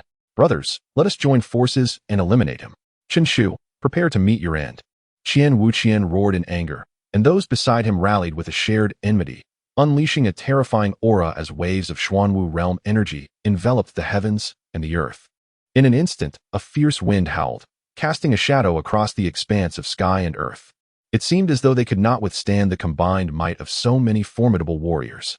Behind them, a multitude of martial artists at the 9th level of transformation roared in unison, their powerful techniques primed and ready to strike at any moment.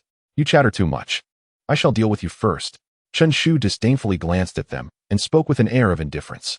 With a flicker of movement, he traversed several dozen meters, appearing beside Qian Wuqian. Qian Wuqian's face paled in terror. He had not anticipated Chen Shu's sudden attack. How had Chen Shu managed to teleport so close? Such a technique was utterly unfathomable. Die, Chen Shu murmured coldly, his palm descending directly upon Qian Wuqian's head. Ah, you cannot kill me. Qian Wuqian screamed desperately, trembling in fear. In the face of impending death, he was engulfed by sheer panic. Without a moment's hesitation, he prepared to unleash his most potent martial arts. Alas, his opponent was Chen Shu. With Chen Shu's prowess, how could he hope to resist? Crack! Without any obstruction, Chen Shu's hand struck like lightning against Qian Wuqian's skull. Boom! Qian Wuqian was instantly obliterated, reduced to mere ash, vanishing without a trace. Father! Qian Kuan cried out in alarm, his complexion turning ashen. Collapsing to the ground as the acrid scent of fear permeated the air, he had soiled himself in terror. What? This cannot be. With a tumultuous clamor, those surrounding Chen Shu retreated uncontrollably, their gazes filled with a newfound dread. Clearly, Chen Shu's display of power had left them shaken. One strike had annihilated a warrior of the 1st level of the Xuanwu realm. This young man was truly terrifying. Do you think you are worthy of attempting to kill me? In my eyes, you are nothing but a bunch of worthless chickens and dogs. Chen Shu scoffed, his figure flickering once more as he appeared before another formidable warrior of the Xuanwu realm, the head of the Wei family, Wei Ziyu's father. The Wei family patriarch's expression shifted dramatically, and without hesitation, he unleashed his strongest martial technique. Childish trickery. Chen Shu did not linger, striking out with his palm, instantly dissipating all incoming attacks into nothingness. Even the Wei family's mightiest martial art could not stir a ripple before Chen Shu. With a forceful strike, his hand landed heavily on the patriarch's chest, accompanied by a resounding thud. Another Xuanwu realm warrior lay defeated. In the blink of an eye, 2 of them had been slain. The crowd from Lingwei City was utterly alarmed. What level of power did this youth possess? Had Yan Xiao not claimed he was merely at the 1st level of the Xuanwu realm? Why did they all feel utterly powerless before him? Instead, they were at his mercy, unstoppable. At that moment, this term echoed in their minds in unison. Before them, Chen Shu bared his fangs.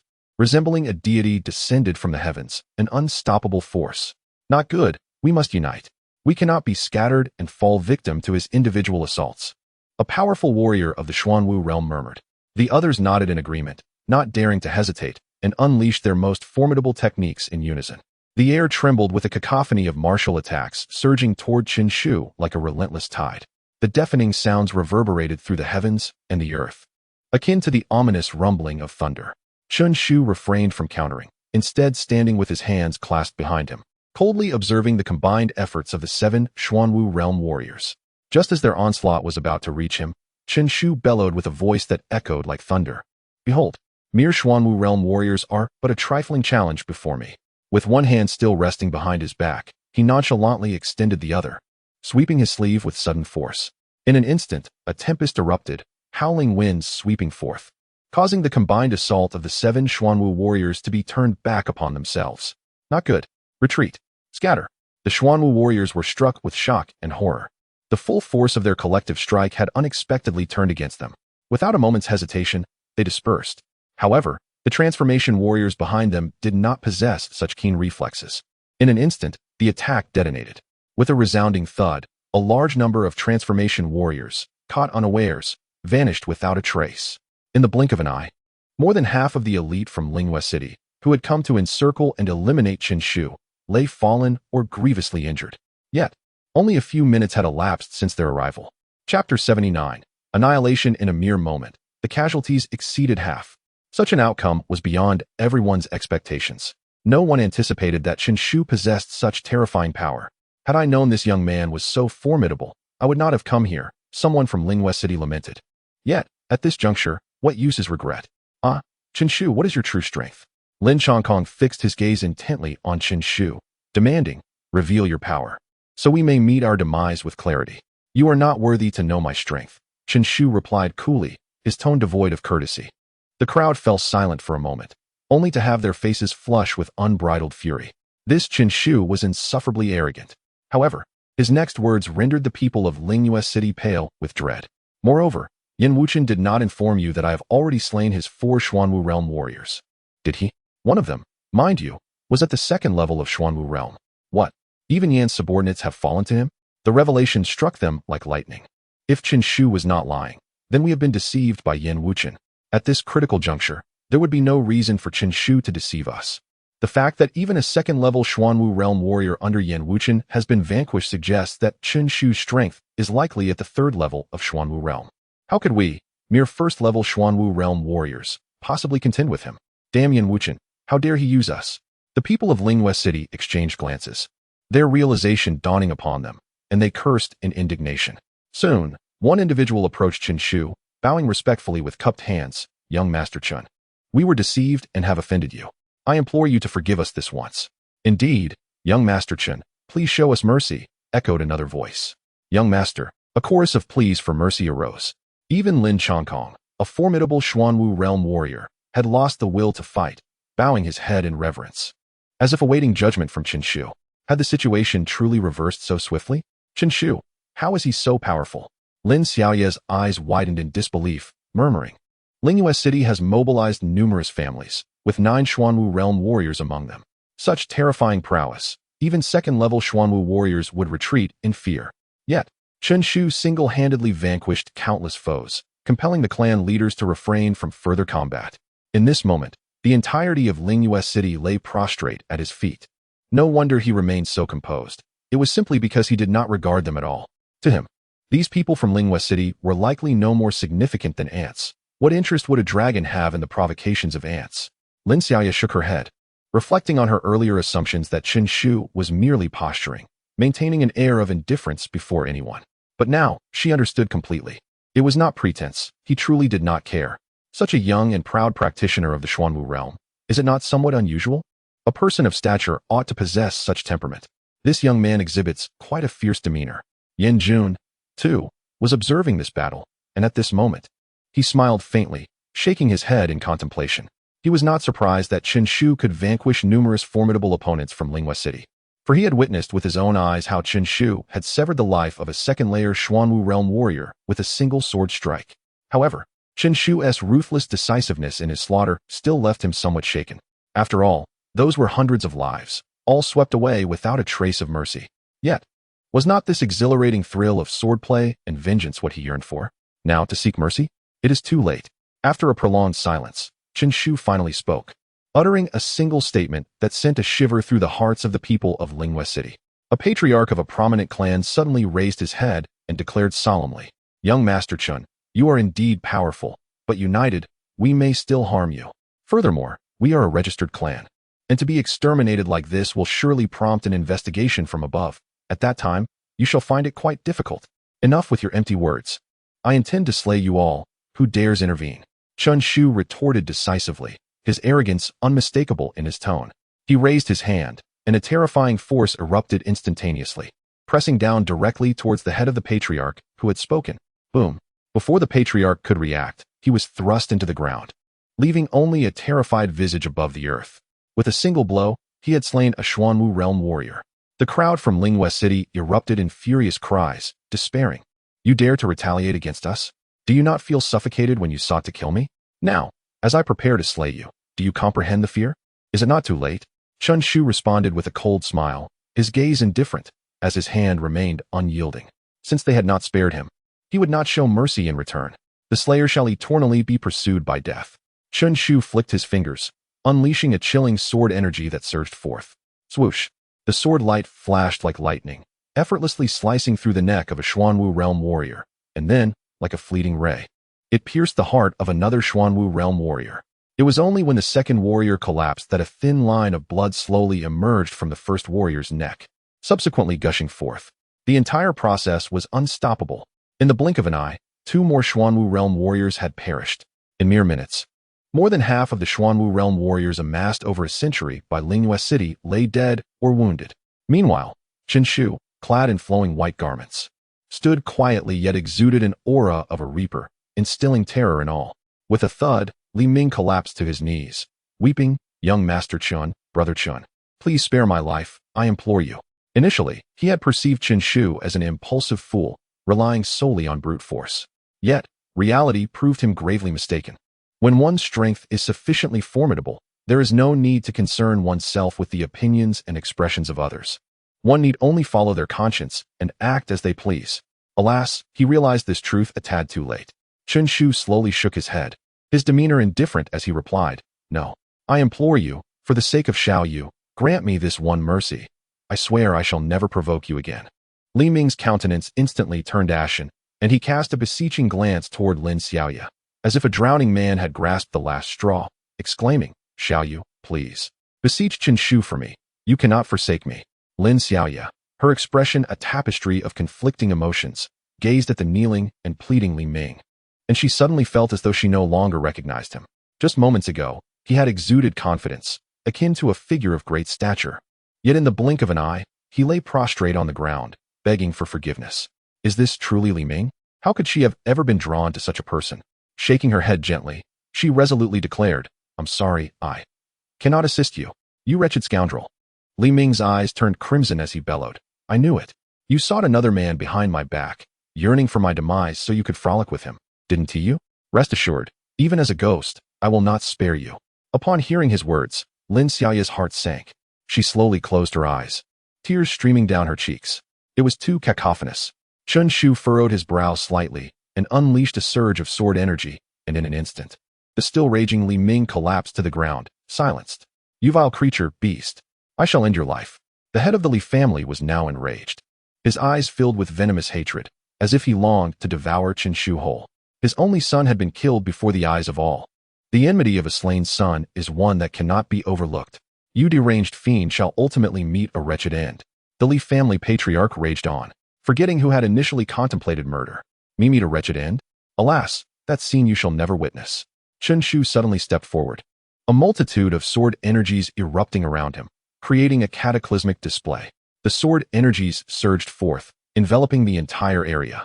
With a swift motion, the Li family patriarch did not have time to react before the sword energies sliced through him, resulting in his immediate demise.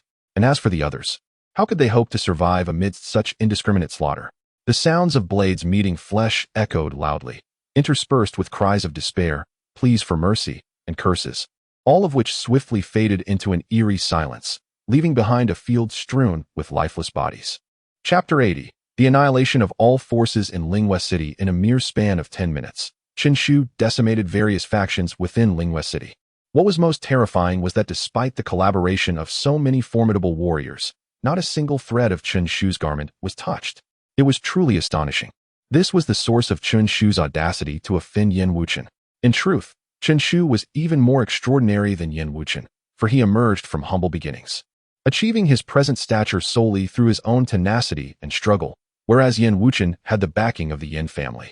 Lin Xiaoya gazed at the scene before her, struck dumb for a long while. When she regained her senses, she softly lamented. As for the annihilation of the Lin family, she felt little sorrow.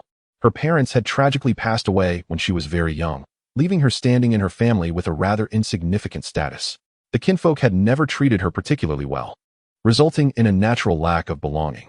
Furthermore, she understood that this calamity was a consequence of the Lin family's own misdeeds. If they were truly vanquished, they had no one to blame but themselves. "If you were a bit more formidable, perhaps I could collaborate with you on some matters," thought Yan Jun, his gaze flickering. In Lin Xiaoya's eyes, Chen Shu's prowess was already astonishingly formidable, yet to him, it still fell short. For no one understood better than he the sheer might of Yan Wuchen. To truly contend with him, one must at least possess the strength of the third level of the Xuanwu realm. As these thoughts coursed through his mind, Chen Shu suddenly spoke. "After watching the spectacle for so long, will you not come out and show your face?" Upon hearing this, Yan Jun's expression hardened, and his body tensed slightly. It appeared that this battle was far from over. It was likely that Yan Wuchen was aware that the minions of Linghua City were no match for Chen Shu. They were merely pawns meant to deplete his strength. The true lethal strikes were yet to come, and now they had arrived. Clap, clap. The sound of applause echoed, followed by the emergence of a figure clad in black, who slowly stepped forward. "Such remarkable prowess. You remind me of the young Yan Xiao." The figure in black remarked with a smile, casting an appreciative glance at Chen Shu. This young man, merely 17 or 18 years of age, has already slain a second-level Xuanwu realm warrior.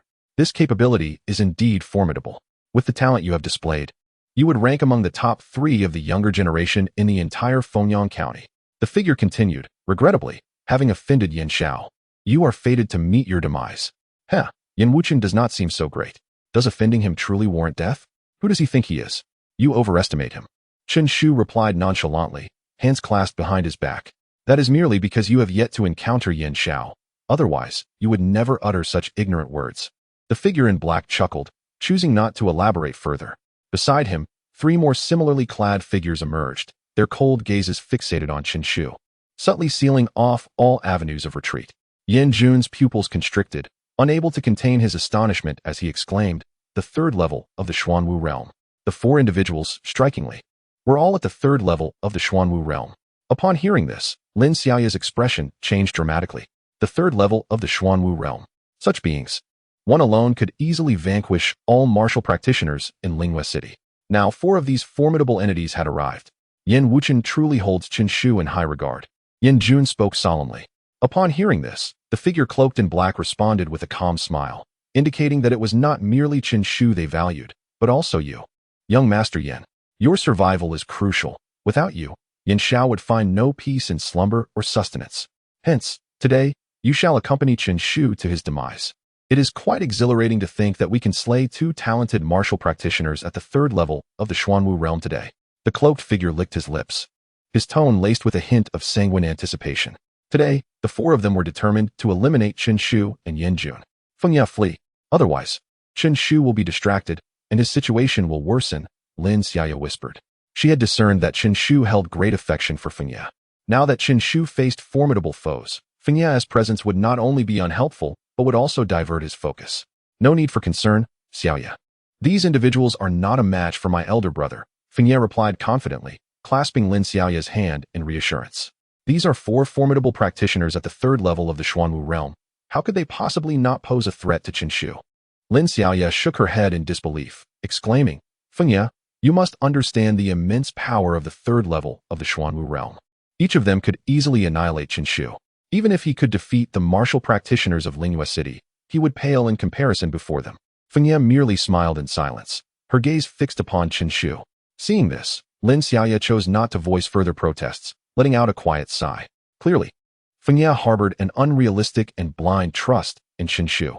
All they could do now was hope for a less severe outcome for him. At this moment, on the field, the 4 formidable practitioners of the 3rd level of the Xuanwu realm advanced step by step, continually encircling Chen Shu and restricting his movements. A terrifying aura emanated from their forms, one that was far beyond what the martial practitioners of Linghua City could match. Die. At a certain moment, the leading figure in black bellowed, raising his palm sharply. A crescent moon slowly materialized above his hand, then surged forth to strike down upon Chen Shu. Crack. Along its trajectory, an incessant sound of sonic booms reverberated, as if the very air was being cleaved apart. Almost simultaneously, the other 3 also launched their assaults. Brilliant and fierce beams of light erupted forth, slicing through the air and hurtling towards their target. Together, we 4 are equivalent to the 4th level of the Xuanwu realm, able to withstand dozens of strikes.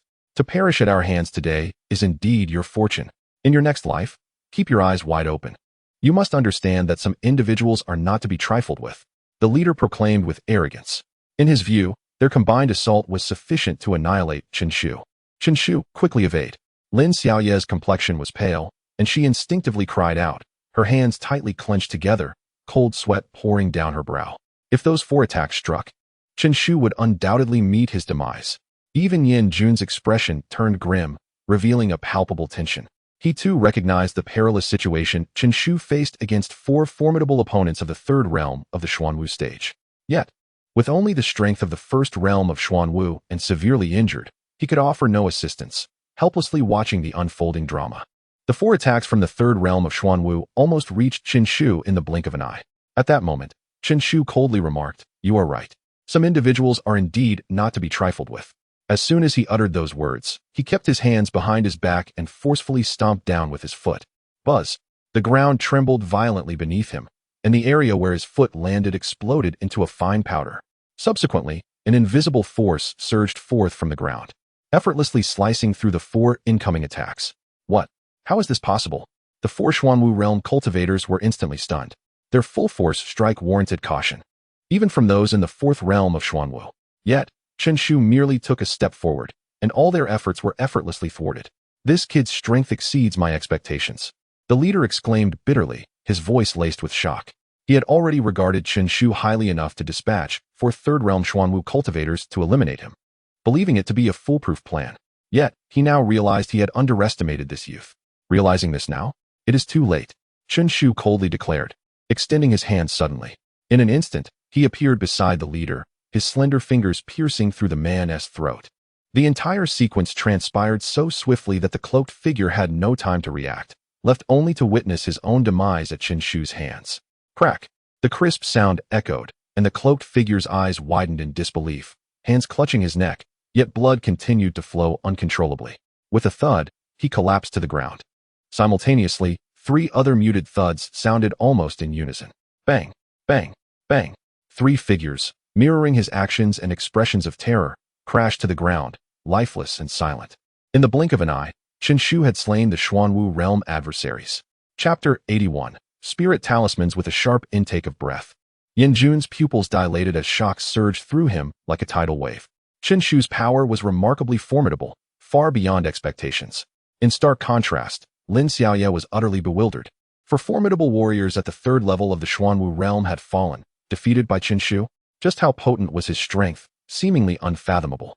Could it be that his true cultivation had ascended to the 4th level of the Xuanwu realm?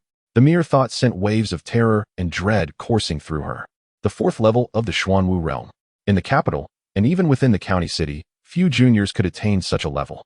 It was said that Fengyang County had a list of rising stars, yet among the 30 prodigies listed, only the top 10 had reached the 4th level of the Xuanwu realm, if that.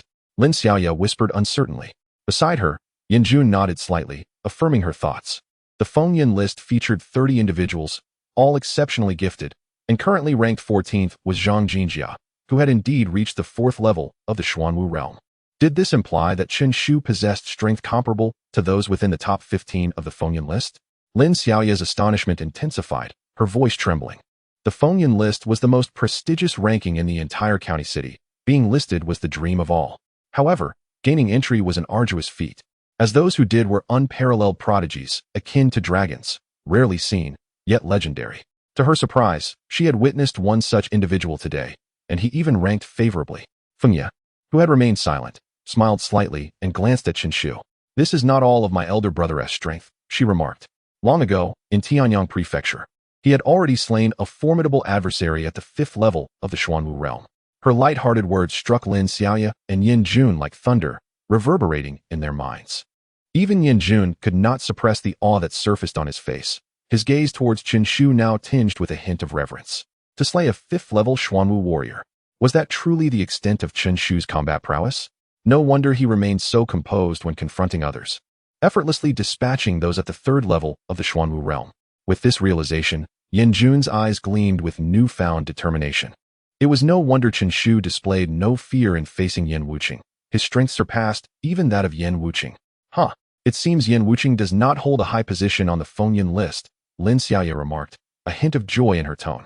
For so long, they had perceived Yan Wuqing as an insurmountable force, his status as a genius on the Fengyang list daunting. Yet, it appeared that he was not as formidable as they had believed. But let us not forget, Yan Wuqing has the Yan family backing him, a clan that ranks among the elite in the county city. Surely, he is surrounded by even more powerful guardians. Lin Xiaoye cautioned. Fengye offered a concerned glance at Chen Shu, but said nothing further. Do not worry. If Yan Wuqing dares to make a move, I shall not falter. Chen Shu replied confidently, affectionately ruffling Fengye's hair in reassurance. Immediately, his gaze shifted towards Lin Xiaoye. Xiaoye, the Lin family shall be entrusted to you. Although the family lacks top-tier power, its foundational roots remain intact. With ample resources, I am confident it will rise swiftly. Thus, you may assimilate the industries and resources of those families who conspired against me. Consider it my gratitude to you. Rest assured, I will have someone assist you in these matters. Furthermore, should you encounter insurmountable troubles in the future, feel free to seek help from the Feng or Zhao families. They will assist you wholeheartedly. Lin Xiaoye cast a deep glance at him. The position of head of the Lin family. The reorganization of a significant portion of the resources and industries in Linghua City. All this simply because she delivered a message? The reward seemed disproportionately grand. It would not be an exaggeration to say that her life had undergone a profound transformation due to this youth. Are we still friends? She asked softly, hesitating for a moment. Of course. From the moment you allowed me to reside in the Lin family, you became my friend, Chen Shu replied with a slight smile, affirmatively. Well then, I shall take over the Lin family. However, these industries and resources shall merely be in my temporary custody. Whenever you require them, I will return everything to you, Lin Xiaoya said, her tone imbued with determination. Chen Shu nodded without further comment, simply smiling as he said, Yezi, accompany Xiaoya. The Feng family must have some presence in Lingyue City as well. Let them protect her to prevent any untoward incidents. All right, I shall take care of that. Feng Yi responded, and promptly left the inn with Lin Xiaoya. In an instant, the area was left with only Chen Shu and Yin Jun. What is this? You seem to have something on your mind, Chen Shu inquired with a playful smile. I've reconsidered what I said last night. Yin Jun scratched his head. Unabashedly continuing, I want to join forces with you against Yin Wuchan. I believe you've deduced something already. Haven to you? Like Yin Wuchan, I too bear the surname Yin. Chen Shu nodded, waiting for Yin Jun to elaborate. How should I put this? We were originally from the same family. But as you can see, my current situation is precarious. He wishes for my demise. Thus, I shall not let him have it easy either. A glint of coldness flashed in Yin Jun's eyes as he continued. Lingyue Grand Treasury. Yin Wuchan has plotted for a long time. This time, the Lingyue ancient tree will undoubtedly yield the Lingxin. I wish for your assistance in severing his opportunities. Oh, how do you know that the Lingxin will be born? A hint of intrigue appeared in Chen Shu's eyes. The Lingxin was a precious treasure that could double his combat prowess. However, even if the Lingyue Grand Treasury were to open, it did not guarantee the emergence of the Lingxin every time. Yin Jun, why are you so certain? Because I possess this. Yin Jun smiled slightly, revealing a jade carving that emitted a gentle glow. Chen Shu's expression shifted. This was a spirit talisman. It could also be referred to as the key to the Lingyue ancient tree. Yin Jun's interface spoke, revealing that Yin Wuchen had spent an entire decade, incurring immense costs, to master a particular formation capable of nurturing the spirit moon ancient tree, thereby allowing it to give birth to the spirit heart. However, the spirit moon ancient tree exists in a realm that intersects with the vast expanse of the spirit moon treasury, residing in two distinct spaces. Typically, the spirit heart can only be acquired at the precise moment when these two spaces converge, resulting in the birth of the spirit heart. Although he could forcibly accelerate the maturation of the spirit moon ancient tree, the disparity between the spaces remains. The sole solution lies in utilizing the spirit talisman to construct a spatial passage, enabling him to traverse between the two realms. This endeavor entails a profoundly intricate understanding of formation techniques, which I cannot elucidate in a brief moment. Suffice it to say, possessing this spirit talisman is essential for obtaining the spirit heart.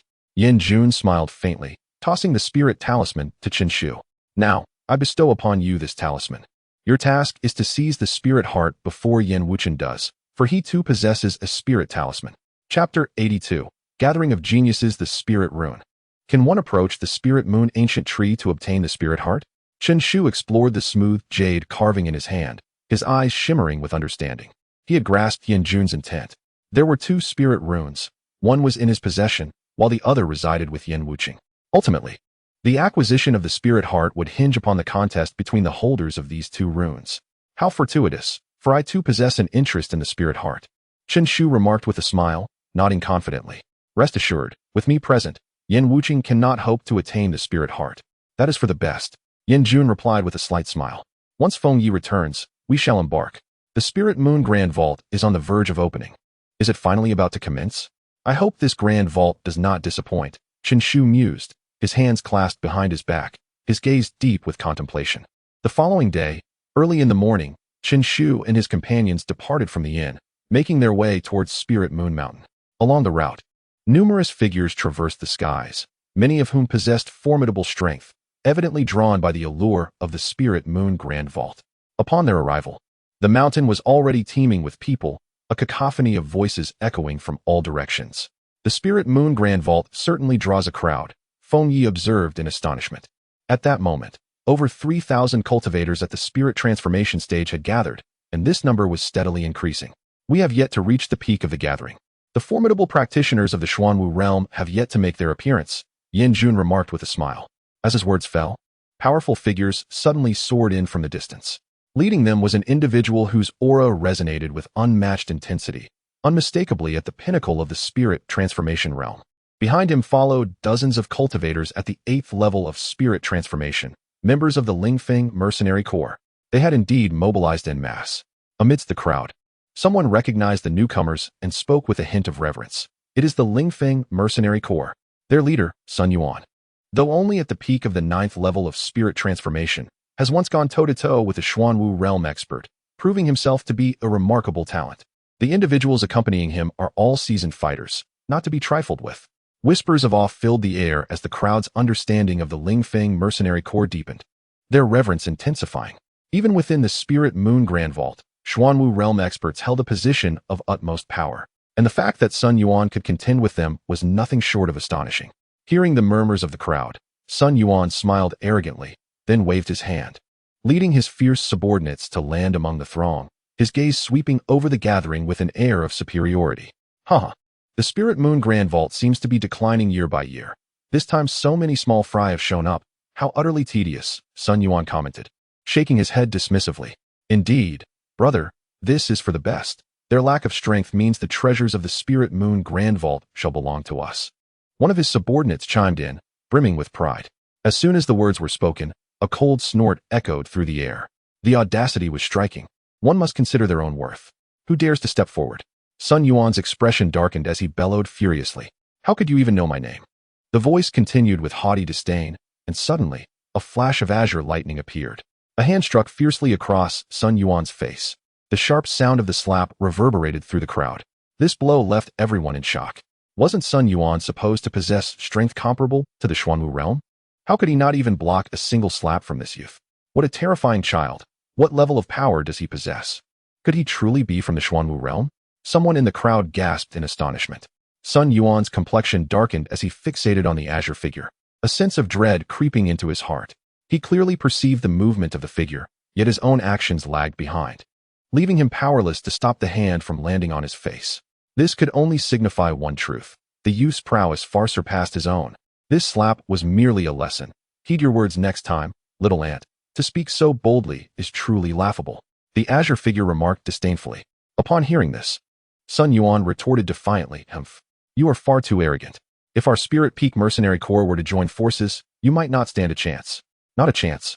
You insignificant ants, even in numbers, could never be my match," the azure figure declared proudly, releasing an overwhelming aura that unmistakably revealed he was at the pinnacle of the 1st level of the Xuanwu realm. Indeed, he is from the Xuanwu realm.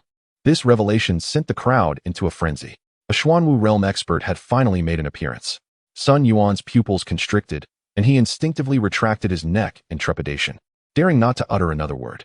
He had once fought to a standstill with an individual at the Xuanwu realm, but that person had only recently entered it.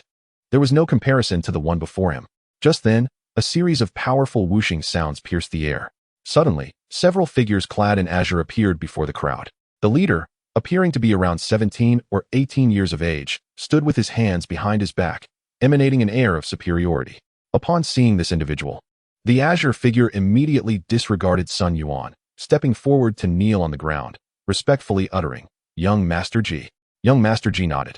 This spectacle left everyone present in a state of bewilderment. What? Even a Xuanwu realm expert bows before this youth? Who is he, to wield such terrifying influence? How frightening. This is a true figure of significance. In comparison, what is Sun Yuan? The crowd was abuzz with shock, their gazes toward young Master Ji filled with newfound reverence. Such a person carries immense weight. He is not to be trifled with.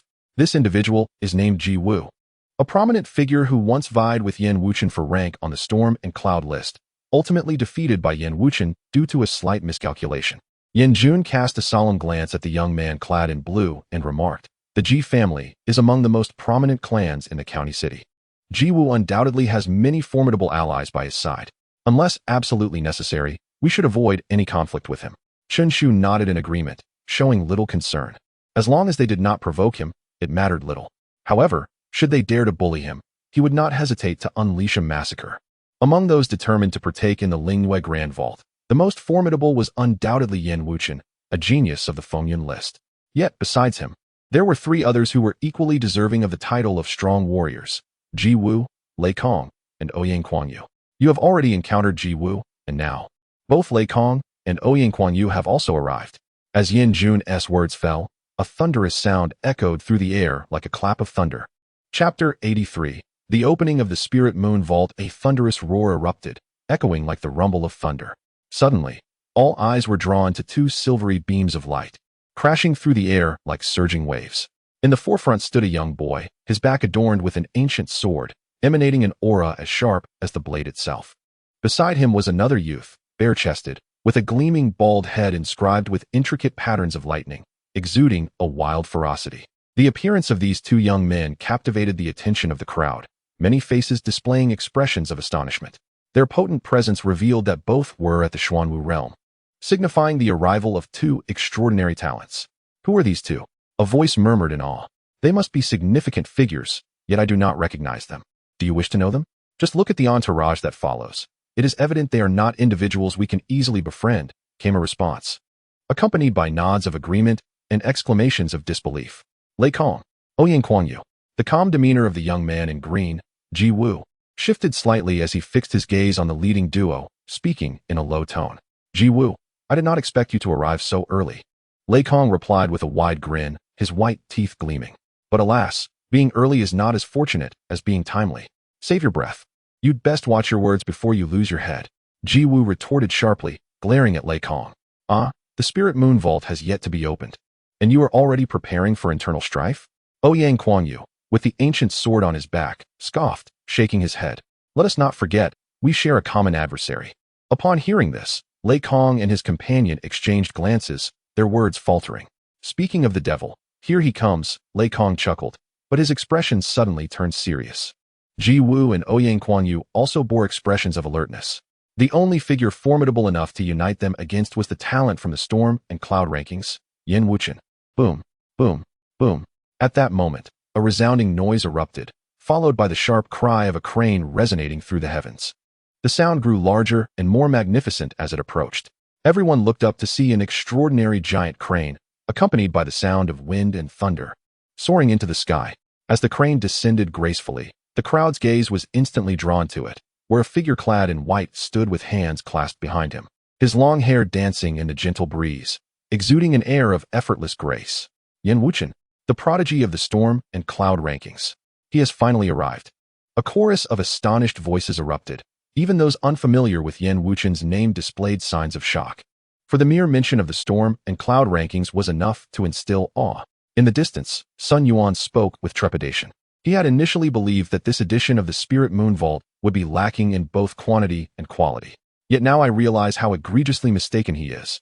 Who in Fengyang County is unaware of the illustrious talent list? Each genius upon that list is renowned throughout the realms. Sun Yuan shook his head. The talents on the list were far beyond his reach, existing on a level that he could not possibly aspire to. However, the Lingyue Grand Repository is vast and abundant with treasures, and even those esteemed geniuses cannot claim every opportunity for themselves. With a stroke of fortune, they too might achieve something. Nevertheless, the presence of such illustrious figures at this year's Lingyue Grand Repository surely heralds a fierce competition ahead. Is that Yin Wuchen? Chen Shu's gaze fell upon Yin Wuchen, a slight smile gracing his lips. Indeed, if judged solely by appearance, Yin Wuchen was exceptionally striking. Heh!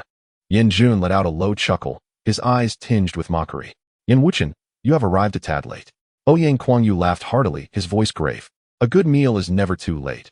Besides, the treasures that belong to me cannot be snatched away, no matter how early you arrive. Yin Wuchen replied with an equally calm smile, brimming with confidence. Yin Wuchen, you merely surpassed me by a hair's breadth to enter the talent list. What grants you such self-assurance? Ji Wu glared discontentedly at Yin Wuchen. Because the gap between us has grown ever wider. Back then, I was only slightly stronger than you. But now, I could utterly vanquish you. Yin Wuchen cast a disdainful glance at Ji Wu. You, such arrogance. Allow me to experience your prowess firsthand. Ji Wu was instantly provoked, his azure robes billowing as an overwhelming aura erupted from him, firmly locking onto Yin Wuchen. Overestimating oneself, Yin Wuchen declared arrogantly, waving his hand. Then stepping into the void, delivering a powerful strike. Crack! The ground beneath them fractured extensively, revealing deep fissures, and under the weight of Yin Wuchen's might, Ji Wu's expression changed dramatically as he roared, unleashing his most formidable martial arts. Yet, Before Yin Wuchen, it was still insufficient. With a thud, he was violently hurled away, blood spewing from his mouth. What? How have you become so strong? Ji Wu stared at Yin Wuchen in disbelief. He had once suffered a minor defeat to Yin Wuchen, but now, in such a short span, he could not withstand even a single strike. An uncontrollable sense of despair flickered in Ji Wu's eyes. Just as Yin Wuchen had stated, the disparity between them had indeed widened. Is this the strength of a talentless genius? Meanwhile, Ouyang Kuan-yu and Lei Kong's expressions shifted dramatically, but Ouyang Kuan-yu quickly remarked, Yin Wuchen is indeed formidable. Yet the Lingyue Grand Repository presents us with an opportunity to surpass him. Indeed, Ji Wu's expression transformed. The blow to his confidence inflicted by Yin Wuchen was gradually restored. The Lingyue Grand Repository brims with opportunities. As long as I can seize a few benefits, I can close the gap with Yin Wuchen, perhaps even surpass him. This time, my family has marked several locations for me, each containing significant opportunities. As he contemplated this, his anticipation for the impending opening of the Spirit Moon Vault intensified. With the passage of time, the sky began to exhibit a subtle distortion, followed by the gradual emergence of an energy barrier, adorned with intricate and marvelous patterns that evoked a sense of the profound. Witnessing this spectacle, the expressions of countless individuals brightened, and exclamations of awe erupted from their lips. The Spirit Moon Vault was about to unveil itself. As the words resonated, ripples suddenly appeared across the surface of the barrier, and its hues swiftly dulled.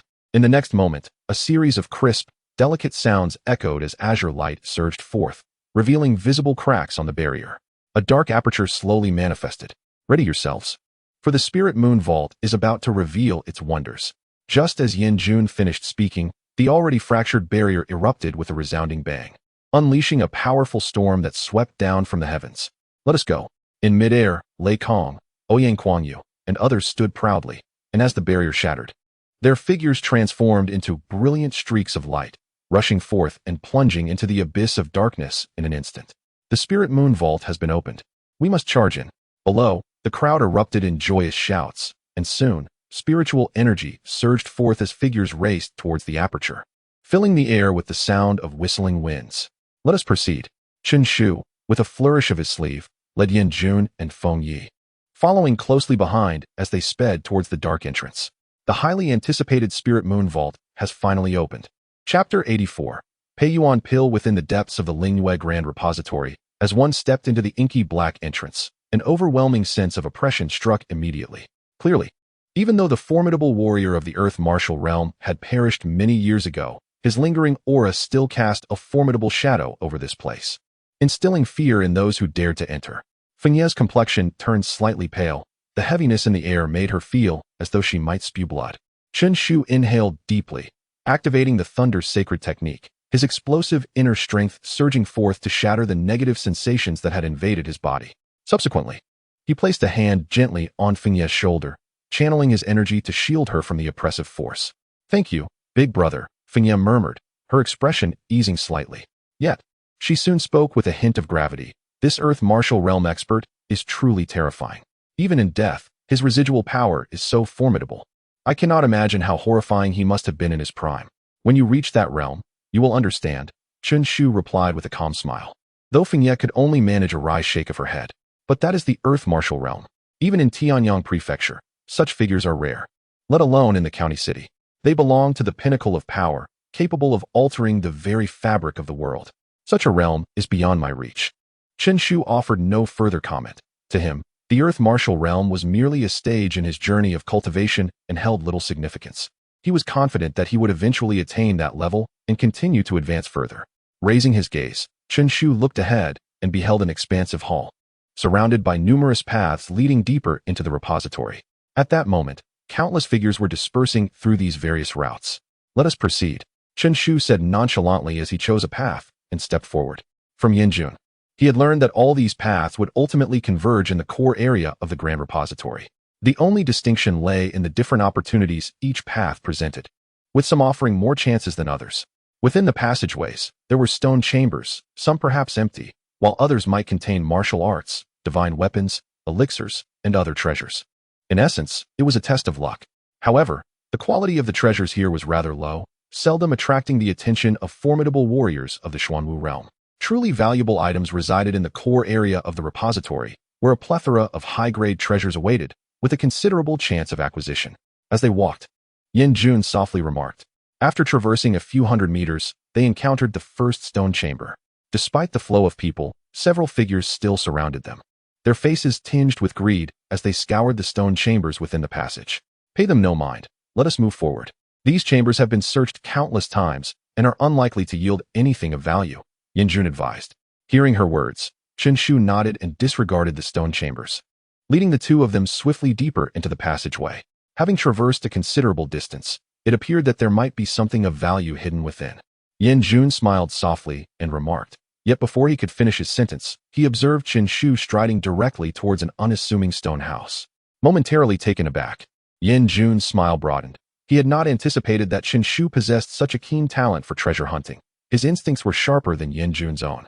With a flicker of his gaze, Yin Jun followed closely behind Chen Shu, advancing toward the stone dwelling, from which faint ripples of spiritual energy emanated. Such fluctuations were typically imperceptible to the average person, and it was only due to some fortuitous encounters that he was able to sense them. Yet, astonishingly, Chen Shu's perception proved to be even more acute. Creak. The stone door was slowly pushed open by Chen Shu, releasing a wave of musty air. Death awaits those who enter. A chilling voice suddenly echoed as they stepped inside. Instantly, the three of them beheld a skeletal figure seated upon the ground, which, upon their arrival, revealed glimmers of red light within its eye sockets. A strange, stilted voice emerged from the skeletal mouth. Creak. The skeleton abruptly sprang to life, its once dull and yellowed bones now radiating a fierce crimson glow, adorned with an eerie hue. Its bony hands lunged forward like 5 sharpened blades. Crackle.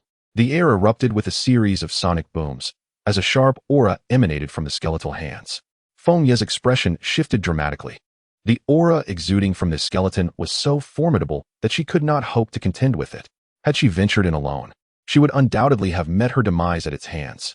What peril lurked within Ling Yue's grand treasury? Feng Yi felt a pang of trepidation. Meanwhile, Chen Shu regarded the aggressively lunging skeleton with unwavering composure. His hand shot forth like lightning, seizing the direction of the skeleton's assault, firmly restraining it within his grasp. No matter how forcefully the skeleton struggled, it could not advance an inch. You shall die. The frigid voice resonated once more from within the skeletal frame. In an instant, the skeleton's 206 bones splintered apart, each radiating a chilling light, suddenly hurtling toward Chen Shu like a rain of swords. Big brother, be careful. Feng Yi instinctively cried out. At such a close range, coupled with the sudden onslaught, a warrior at the spirit transformation realm would be gravely injured, if not killed. Yet, with merely a cold snort from Chen Shu, without any visible movement, the 206 bones shattered into dust, dissipating into the air. This skeleton possessed the cultivation of the 4th realm of spirit transformation, and the final assault even bore the strength to slay those at the 6th realm.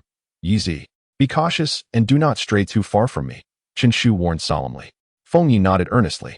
Hee, this skeleton is indeed formidable, indicating that what it guards should be of considerable worth.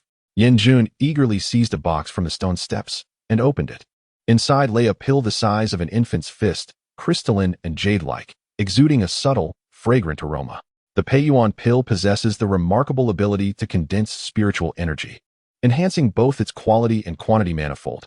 It is deemed one of the most coveted elixirs among martial cultivators at the transformation realm.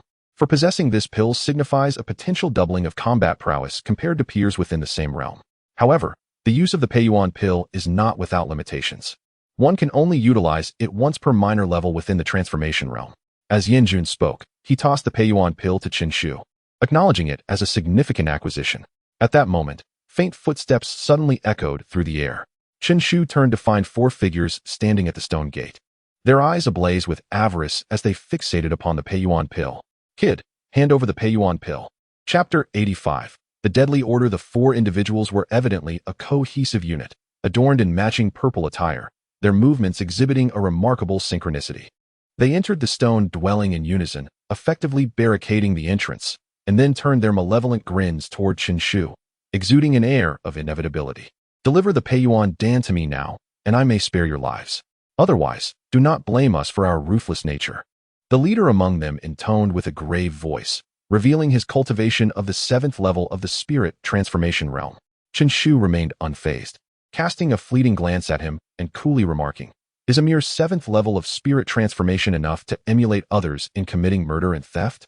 Among the four, one was at the 7th level, while the other 3 were at the peak of the 6th level. Their combined strength was commendable within this narrow corridor, yet it paled in comparison to what Qinshu could muster. Huh, do you dare to look down on us? Such audacity will cost you dearly. I shall grant you your wish.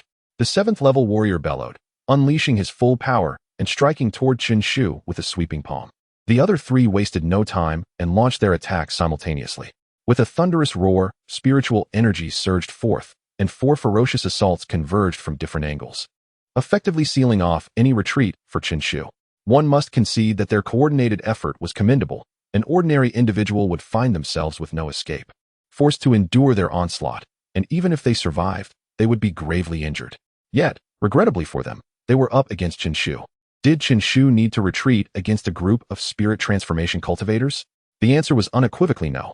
Boom. With a swift flick of his sleeve, the 4 attacks were obliterated before they could reach him, dissipating into nothingness. A fierce gust of wind surged forward, crashing violently into the 4 adversaries. Impossible. Their expressions shifted drastically. Terror etched across their faces as they cried out in vain, utterly powerless to resist. Thud, thud. They fell to the ground, spilling copious amounts of blood. Gazing up at Qinshu, only shock remained on their faces. This youth had merely waved his sleeve to dismantle their offensive and inflict severe injuries upon them. How could he be so formidable? Who are you? The leader inquired with a solemn tone, a hint of fear flickering in his eyes. You are not worthy of knowing my identity, Qinshu replied, dismissing him with indifference before preparing to depart. As for whether to slay these 4, it was entirely contingent upon his mood. Generally, he had little inclination to concern himself with such insignificant beings of the spirit transformation realm. Regrettably, as he sought to show them mercy, the 4 displayed no intention of retreat. As Qinshu turned to leave, one of them suddenly shouted, "Wait, do you know who we are? We are from the Lei family. If you do not hand over the Peiyuan Dan, you will be at odds with the Lei family." Upon mentioning the Lei family, a surge of confidence radiated from the speaker, as if the very name of his family lent him strength. Indeed, we of the Lei family are a prominent clan within the county city, not someone you can afford to offend. Be wise and promptly surrender the elixir to us. Apologize to us with your heads bowed, and I shall spare you. Otherwise, within 3 days, you shall surely perish. Lei Kong is our young master, and you are undoubtedly aware of his formidable reputation. Huh. Should he intervene, a single strike would suffice to obliterate you. The other 3 spoke arrogantly. Upon hearing their words, Yen Jun merely smiled disdainfully, casting a pitying glance at the 4. Lei Kong could kill Qinshu with a mere move? One might suspect that even Lei Kong himself would not possess such confidence here. Truly, they are courting their own demise. Yen Jun shook his head, scoffing. As it was evident that Qinshu had intended to let them go, alas, they had chosen their own path to destruction, which could not be blamed on anyone else. Qinshu paused, amusement flickering in his eyes. To deny you elixirs is to oppose the Lei family?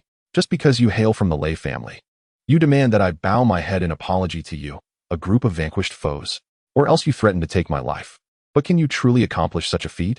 Just as the leader was about to speak again, a swift light suddenly gleamed in his eyes, followed by a sharp pain in his chest. Lowering his gaze, he discovered a gaping wound, from which blood gushed forth. What? You dare to kill? The remaining 3 exclaimed in sheer terror, unable to fathom that, despite displaying the Lei family's banner, they would still dare to take action. Qinshu offered no reply and stepped away. In the next instant, a wave of sword energy surged through, piercing the 3 effortlessly. Behind them lay 4 lifeless bodies, their eyes wide with disbelief, death refusing to close their lids. Outside the passage, the 3 appeared in another stone chamber. This chamber was guarded by a formidable skeletal sentinel, yet it was utterly inadequate before Qinshu and his companions. With a single strike, Qinshu shattered it. This time, they acquired 10 recovery elixirs, capable of instantly replenishing expended spiritual energy. In the midst of life and death combat, their clever application could indeed turn the tide. However, such elixirs held no allure for Qinshu. Thus he bestowed all 10 of them, along with some refining elixirs, upon Feng Yi. Big brother, these elixirs are far too precious, Feng Yi hesitated to say. She was acutely aware of their value and felt uneasy merely accepting them. Qinshu waved his hand dismissively, smiling. Not at all. Since I am giving them to you, you should accept. They hold no use for me, but they can enhance your strength. This way, you will possess greater means of self-defense within the Grand Vault. Since I have brought you here, I shall ensure your safe return. All right. Thank you, big brother, Feng Yi replied thoughtfully, nodding earnestly. At the end of a particular passage, dozens of formidable figures clad in purple surrounded the bald Lei Kong, who sat ensconced in their midst. Lei Kong had his eyes tightly shut, and the lightning patterns upon his head glimmered brilliantly. After a considerable time, a resounding explosion reverberated within his body. Soon after, Lei Kong rose, his gaze flashing with lightning, and he shattered a nearby boulder with a single strike. This scene elicited expressions of astonishment from the other purple-clad warriors.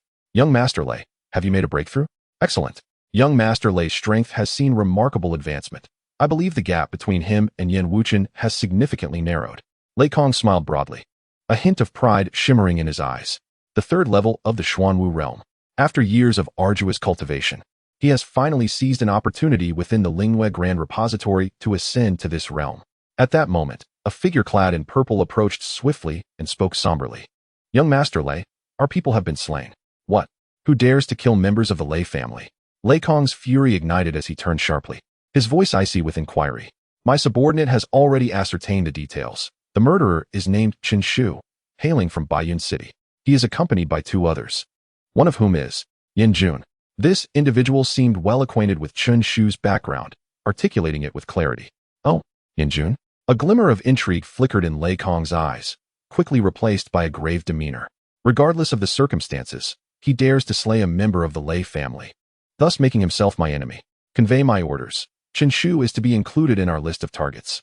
Any disciple of the Lei family who encounters him shall execute him without hesitation. Chapter 86. In an atmosphere thick with tension, Lei Kong had marked Chen Shu for elimination, a fact unbeknownst to Chen Shu, who, even if aware, would not have given it much thought. At this moment, the trio had once again entered a stone chamber, within which lay 3 skeletal sentinels, their formidable power reaching the pinnacle of the spirit transformation realm. The combined might of the 3 was akin to that of a first-tier Xuanwu realm warrior. With these skeletal guardians present, there must be treasures within, Yin Jun declared. His spirit uplifted. He raised his hand, and in a flicker, his figure appeared like a wraith, skillfully navigating the blind spots of the 3 skeletons' attacks. With deft movements, he shattered the skeletal guardians and grasped a jade box in his hand. Let us see what treasures await us this time, he chuckled. Wait, Chen Shu interjected, his brow furrowed. After traversing such a long distance, his doubts had multiplied, prompting him to inquire. Though these skeletal beings are formidable, the Lingyue Great Repository has been opened numerous times. It is implausible that no one has ever passed through. Indeed, this was a pressing concern. The Lingyue Great Repository had been opened many times, each occasion welcoming powerful Xuanwu realm warriors. Given the presence of these stone chambers, one would assume that their treasures had long been plundered. Yin Jun chuckled lightly. The pathways that appear are random. Chen Shu's pupils constricted as he listened intently. Yin Jun continued. As I have mentioned before, the Lingyue Great Repository and the Lingyue Ancient Tree exist in different dimensions. In fact, the Great Repository and Lingyue City occupy 2 distinct yet parallel spaces. Within the repository, there are countless pathways. Consequently, each time it opens, the pathways are randomly configured, presenting us with varied experiences. Thus, I surmise that the formidable warrior who rests here as a guardian also possesses the identity of an array master, with profound expertise in the realm of formations. Without such mastery, it would be impossible to create such an intricate repository. At Yin Jun's words, Chen Shu felt a surge of astonishment. Is an array master truly that powerful? Yin Jun shrugged. I am not an array master, so I cannot comment on their strength. His gaze then fell upon the jade box, and he raised an eyebrow. It appears my assumptions were correct. Chen Shu leaned in to observe the contents of the jade box, revealing a jade slip meticulously inscribed with 4 grand characters. Initial understanding of arrays. This is an array book? To clarify, it seemed to encapsulate the insights and experiences of an array master, a rare find indeed, hence the presence of the skeletal guardians. Yin Jun tossed the jade slip to Chen Shu. To array masters, the value of this tome is immeasurable. However, I possess no interest in delving into array formations. To me, it is no different from refuse. Yet Chen Shu's gaze flickered with realization as he recalled the unexpected acquisition of the 10 Directions Profound Thunder Array. This array diagram was of the highest yellow tier, capable of vanquishing even those in the spirit martial realm when properly arranged. Perhaps I should consider studying it, he mused. Chen Shu carefully stored the formation script away, contemplating silently. However, the opportunity to study it was currently absent. He would have to wait until he acquired the spirit heart. Continuing onward, They ventured through several stone huts, most of which lay desolate, clearly having been thoroughly plundered. Yet, overall, fortune smiled upon them. For a few of these huts still concealed treasures. Among these treasures, the majority were medicinal pills, but the most precious was a lower-grade dagger of the Xian rank, radiating a chilling glow that sent shivers down one's spine. Such a weapon was formidable enough to enable martial cultivators to triumph against adversity. It was a valuable asset even for those at the Transformation Spirit realm or those newly entering the Xuanwu realm. However, Chen Shu bore no interest, promptly gifting it to Feng Yi. Unbeknownst to them, Feng Yi had been equipped by him, although her cultivation remained at the peak of the 3rd level of Transformation Spirit. With the aid of the Peiyuan pill to refine her spiritual energy and various medicinal pills to replenish her reserves, combined with a Xian-ranked weapon, she could even contend with those at the 4th level of Transformation Spirit. As they explored one stone hut after another, they gradually approached the end of the passage. A vast expanse of light shone in the distance. They were nearing the heart of the grand repository. Chen Shu exchanged glances with his companions before stepping inside. A blinding radiance enveloped them, causing even Chen Shu to squint slightly.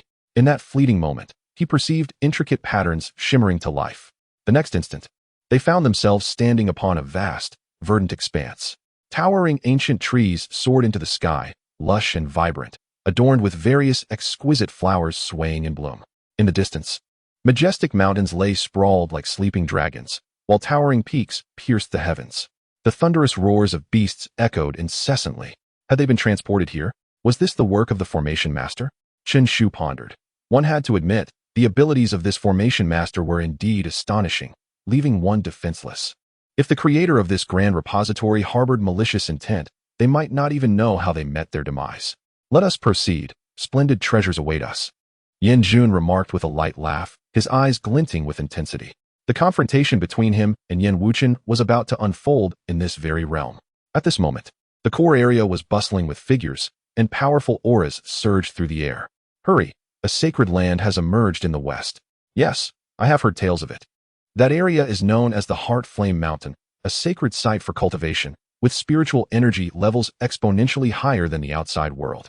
A single day of training there equates to over 10 days in the outside realm.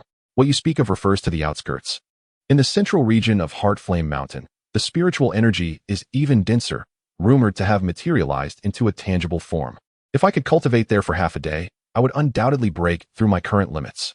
Suddenly, urgent voices reached the ears of Chen Shu and his companions. They then witnessed figures darting away at incredible speed. Heart Flame Mountain.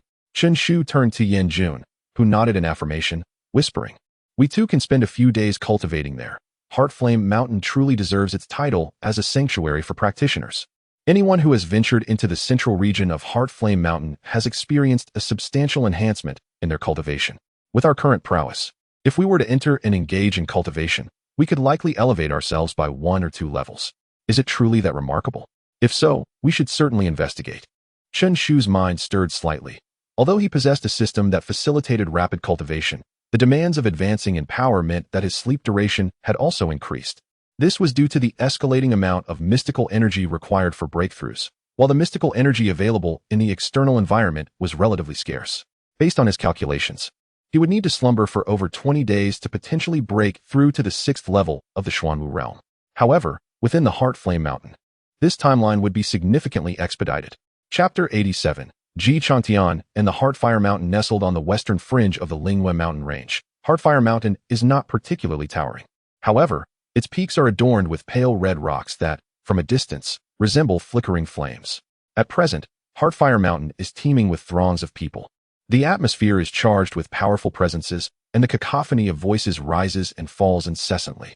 Many have come in groups, beckoning their companions to join them. Before they could approach closely, Chen Shu felt a rich aura of spiritual energy emanating from Heartfire Mountain. Truly, its reputation is well-deserved. Even the periphery of this place boasts a concentration of spiritual energy that rivals twice that found in the outside world. Yan Jun expressed his sentiments with a hint of admiration. Without further ado, the trio pressed onward toward the mountain's peak. Yet, just a few steps into their journey, a haughty voice rang out from behind, "Stop right there." The crowd turned to see a group of figures clad in azure attire, their demeanor radiant and brimming with unshakable confidence, as if nothing could possibly daunt them. Leading them was a young man, his azure robe billowing.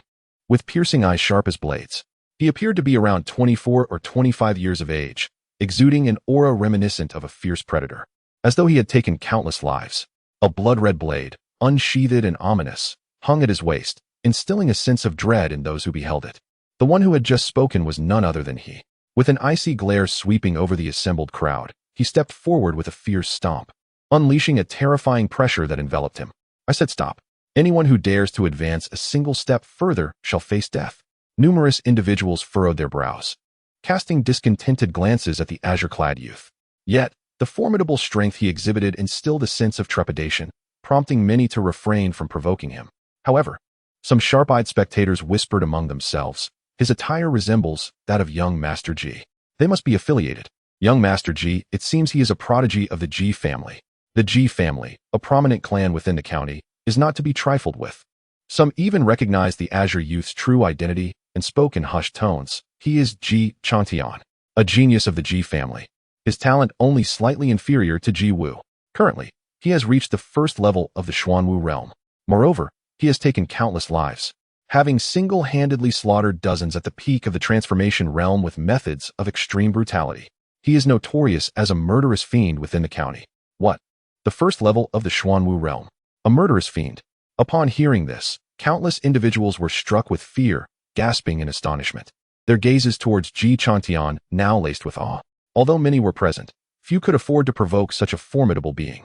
A person of this caliber could easily alter their fates with a mere word. Moreover, this formidable individual was backed by the even mightier Ji family. In an instant, many resolved in their hearts, this person must not be offended. The man in the azure robe cast a disdainful glance at them and addressed a companion beside him. Go inform young Master Ji. Tell him that the seal within Xinyan Mountain is on the verge of breaking, allowing entry for cultivation. Understood, Brother Chantian, the man replied respectfully before turning to leave. Meanwhile, Ji Chantian stood with his hands clasped behind his back, exuding an air of superiority as he declared, currently, Xinyan Mountain is under the control of my Ji family. You may leave now. His casual remark instantly stirred a tempest among the crowd approaching the mountain peak. What? The Ji family has taken over Xinyan Mountain? You expect us to leave? On what grounds? Even the Ji family cannot be so tyrannical. Countless voices echoed in discontent.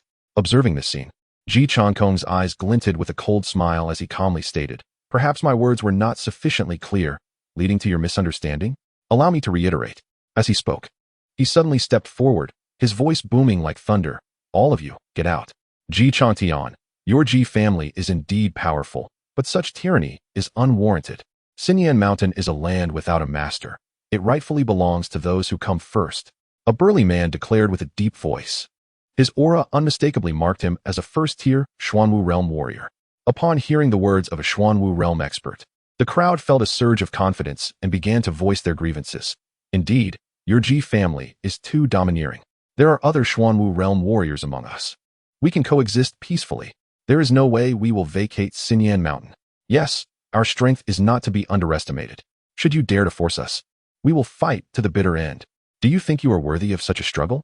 Ji Chantian scoffed, his figure already soaring through the air, his fingers like claws reaching for the burly man. The burly man, taken aback, roared in response, unleashing all his energy without reservation, executing his most formidable martial arts in an instant. Ji Chantian continued his assault, entirely disregarding the burly man's attack. Yet, just as the burly man's strike was about to connect, all his efforts were obliterated.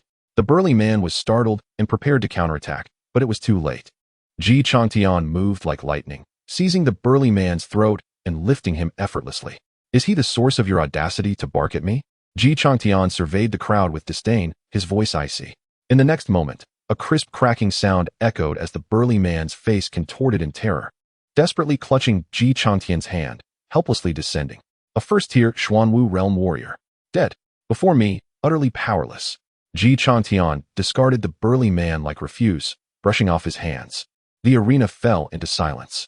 Countless individuals gazed at Ji Chantian in horror, their words dying on their lips, too fearful to utter another sound. Ji Chantian was truly terrifying. He had effortlessly killed a Xuanwu realm warrior with a mere flick of his hand. How formidable was he, and who could possibly stand against such power? As the crowd stood in shock, Ji Chantian spoke decisively. I am not here to negotiate with you. You have but two options, leave or perish. Now, It is time to make your choice. Will you depart or meet your demise? Among the throng, glances were exchanged, and soon, a few began to shake their heads and retreat. While the opportunity to cultivate within the Heartfire Mountain was indeed rare, it paled in comparison to the value of their lives. Even those formidable beings of the Xuanwu realm wore expressions of reluctance, their eyes flickering with uncertainty, yet ultimately, they opted to withdraw. In no time, the vast multitude turned and began to retreat from the mountain peak, no longer daring to covet the Heartfire Mountain. In the blink of an eye, the crowd dispersed, leaving Qin Shu and his companions conspicuously exposed, for they alone remained steadfast, refusing to step back. You three have chosen death? Ji Changtian observed Qin Shu and his companions with a playful glint in his eye, tauntingly inquiring.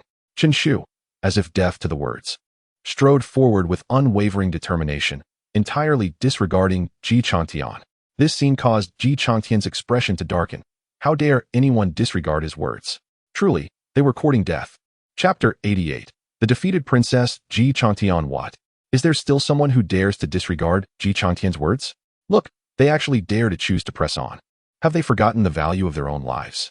It is truly reckless. The corpse of that Xuanwu realm has yet to cool, and already some have forgotten Ji Changtian's ruthlessness. Huh? Do they think they can contend with Ji Changtian? Such arrogance. Merely a jester seeking attention. We have all departed. Yet they remain. Does that not make them appear exceedingly peculiar?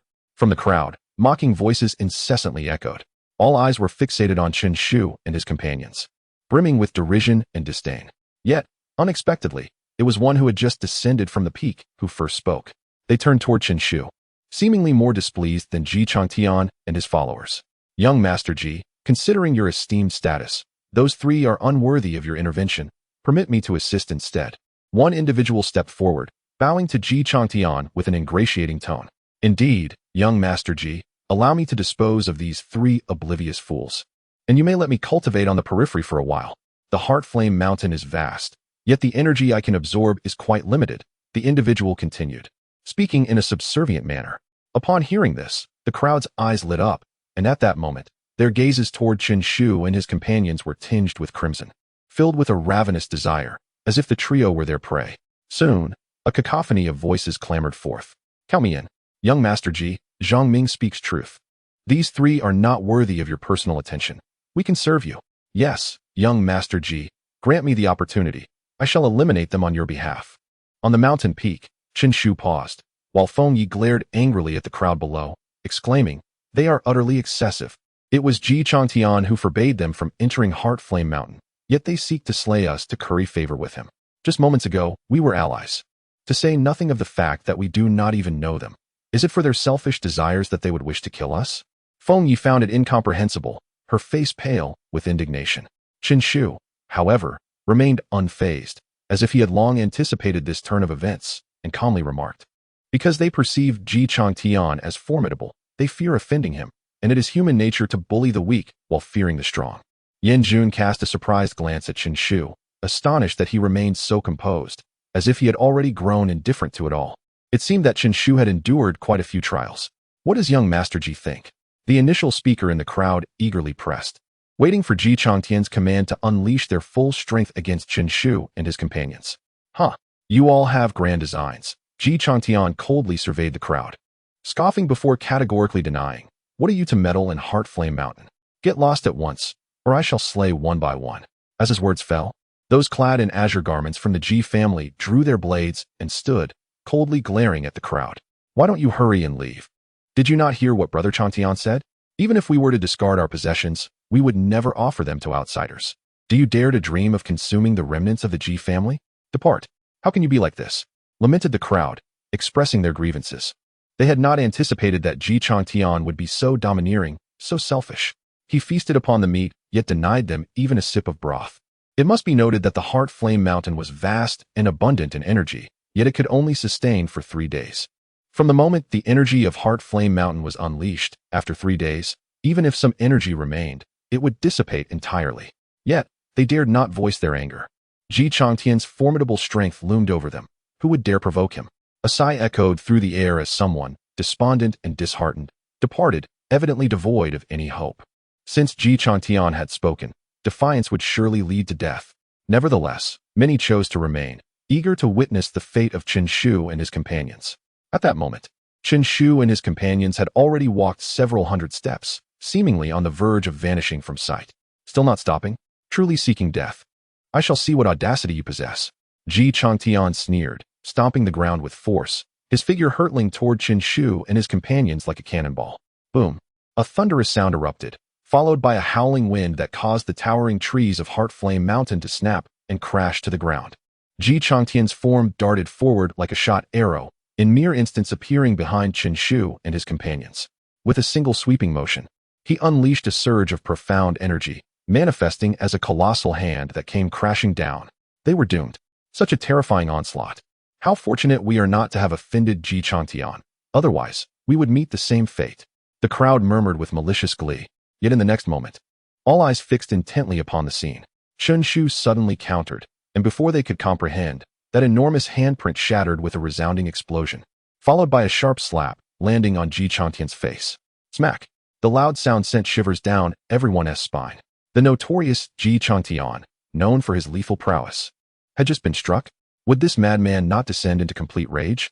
Ji Changtian was momentarily taken aback. This scene had surpassed his expectations. He had not anticipated that Chen Shu could shatter his attack and retaliate with a slap. His face contorted with a fierce expression. He glared menacingly at Chen Shu. You dare strike me? In response, Chen Shu coldly uttered a single word. Leave. Kill. Ji Changtian's eyes instantly turned crimson as he bellowed. An overwhelming surge of bloodlust erupting from him, transforming him into a fearsome figure. He then drew his blade, its scarlet gleam aimed directly at Chen Shu. Allow me to strike, and you shall find your demise well-deserved. Meet your end. Ji Changtian bellowed with venomous fury.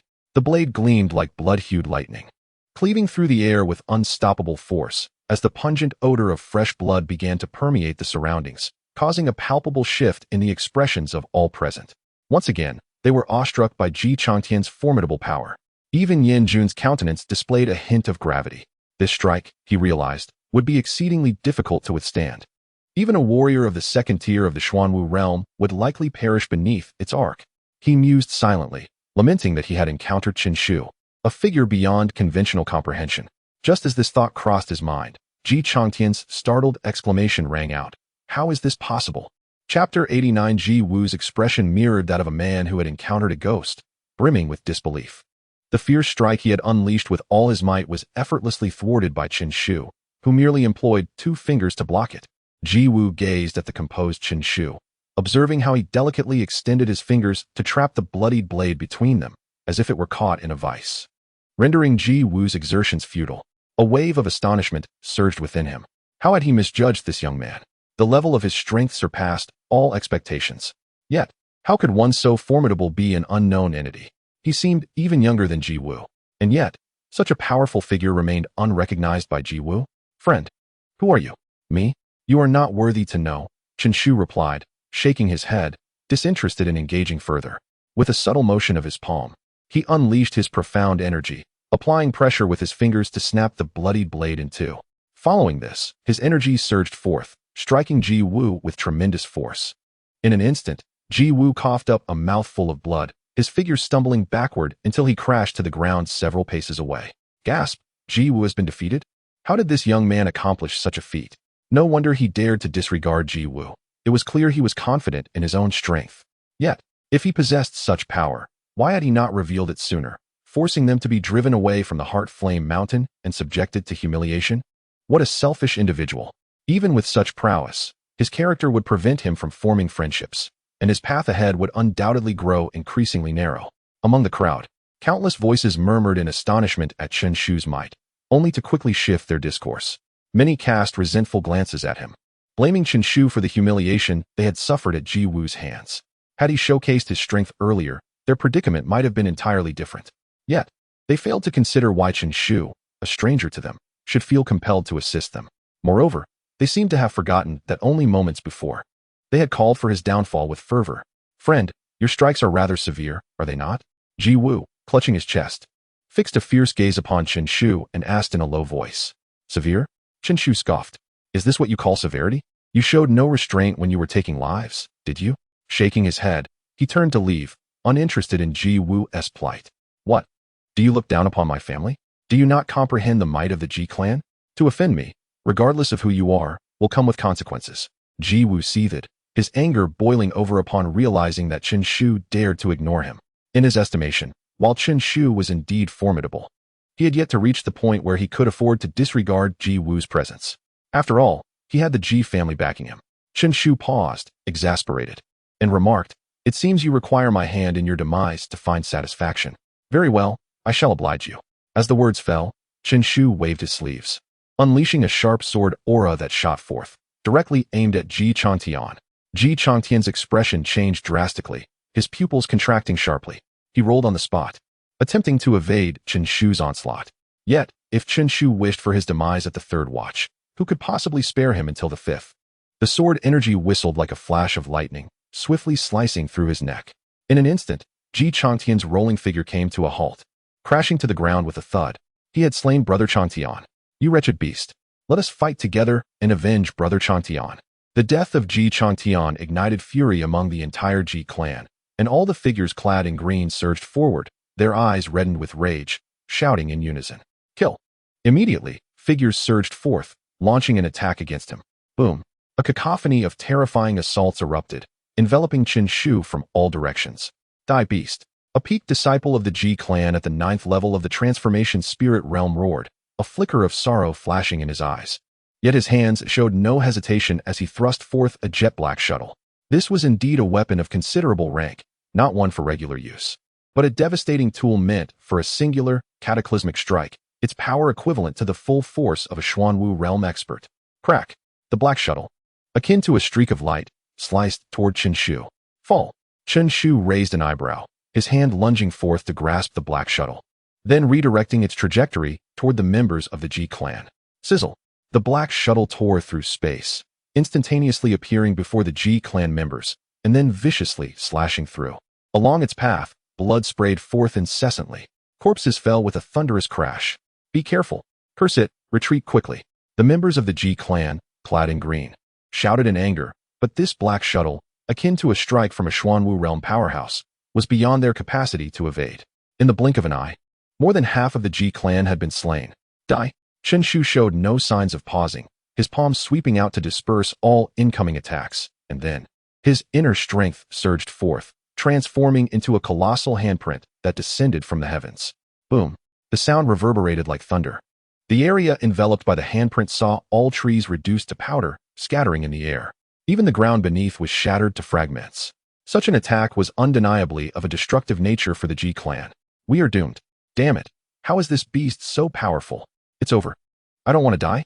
The members of the Ji clan looked on in despair, their anguished cries echoing as many shut their eyes tightly, faces etched with hopelessness. Losing the courage to resist. "Who dares to kill my Ji clan disciples?" Ji Wu roared incessantly, his aura surging ominously, stirring the spiritual energy in the air into chaos. His face was a mask of malevolence, a fierce visage that instilled dread in all who beheld it. Boom! A resounding explosion echoed from afar, drawing nearer with each moment. The crowd looked up to witness a streak of azure light slicing through the heavens, leaving behind a series of fleeting shadows. Simultaneously, Ji Wu had already arrived before the members of the Ji family, his aura radiating magnificently as he unleashed his vast profound power, striking towards Chen Shu's profound hand seal with tremendous force. With a crack, the profound hand seal shattered effortlessly. Ji Wu raised his gaze, a sinister grin fixed upon his face as he enunciated each word deliberately. "You dare to threaten the members of the Ji family?" Behind him, a multitude of figures clad in green stared coldly at Chen Shu, their menacing presence swelling, exuding an atmosphere thick with murderous intent. Chapter 90. The battle made in Wu. In the midst of the air, figures stood in all directions, subtly sealing off all potential avenues of retreat for Chen Shu. The members of the Ji family, who had been resigned to their fate, slowly opened their eyes, expressions of ecstasy illuminating their faces. Ji Wu had arrived. It was young Master Ji. Young Master Ji had come to rescue us. With young Master Ji here, can this wretched creature still act brazenly? A formidable warrior like young Master Ji can single-handedly vanquish him. The Ji family members spoke with fervor, harboring immense faith in Ji Wu. Indeed, Ji Wu was a prodigious talent. Aside from his defeat to Yan Wuchen, he had been undefeated in all other encounters. "Young Master Ji, we implore you to take charge," cried a young Ji family member with reddened eyes, sorrowfully lamenting. "Brother Changtian has been slain, and over half of our people have perished. Rest assured, I shall make the murderer pay with his life." Ji Wu's gaze remained icy, and upon hearing the youth's words, his expression grew even colder. He had not anticipated such devastating losses for the Ji family. Even the Xuanwu realm Ji Chantian had fallen. "Had I arrived a moment later, would you have exterminated all my kin? You possess a truly ruthless heart." Ji Wu glared at Chen Shu, speaking slowly. As his words resounded, a phantom of a long spear materialized behind him, its tip radiating a chilling brilliance, aimed directly at Chen Shu. A terrifying storm of profound energy enveloped the spear. "Ruthless?" Chen Shu chuckled, shaking his head. If he were truly ruthless, he would have killed Ji Chantian at the first opportunity, rather than contemplating sparing him. However, Ji Chantian had sought his own demise. Who could he blame? Yet, it was too late to discuss these matters, and Chen Shu was disinclined to engage in debate. Nevertheless, the expression on his face was misinterpreted by Ji Wu as an acknowledgement of guilt. Instantly, Ji Wu scoffed. "Ah, have you nothing to say? Very well. Since you are so merciless, I shall not hesitate to crush you with overwhelming force." As his words fell, Ji Wu's profound energy surged, unleashing a terrifying pressure without reserve. "Xuanwu realm, second level." Gasp, is this Ji Wu? How young he is to have reached such heights. Truly formidable. He is deserving of the title of the Ji family's foremost genius. This matter is far from over. Those three individuals are likely doomed. Indeed, Ji Wu's strength far surpasses that of Ji Chantian. Those three brought this upon themselves, for they recklessly took lives. Whispers erupted among the crowd, and soon, everyone cast sympathetic glances toward Chen Shu.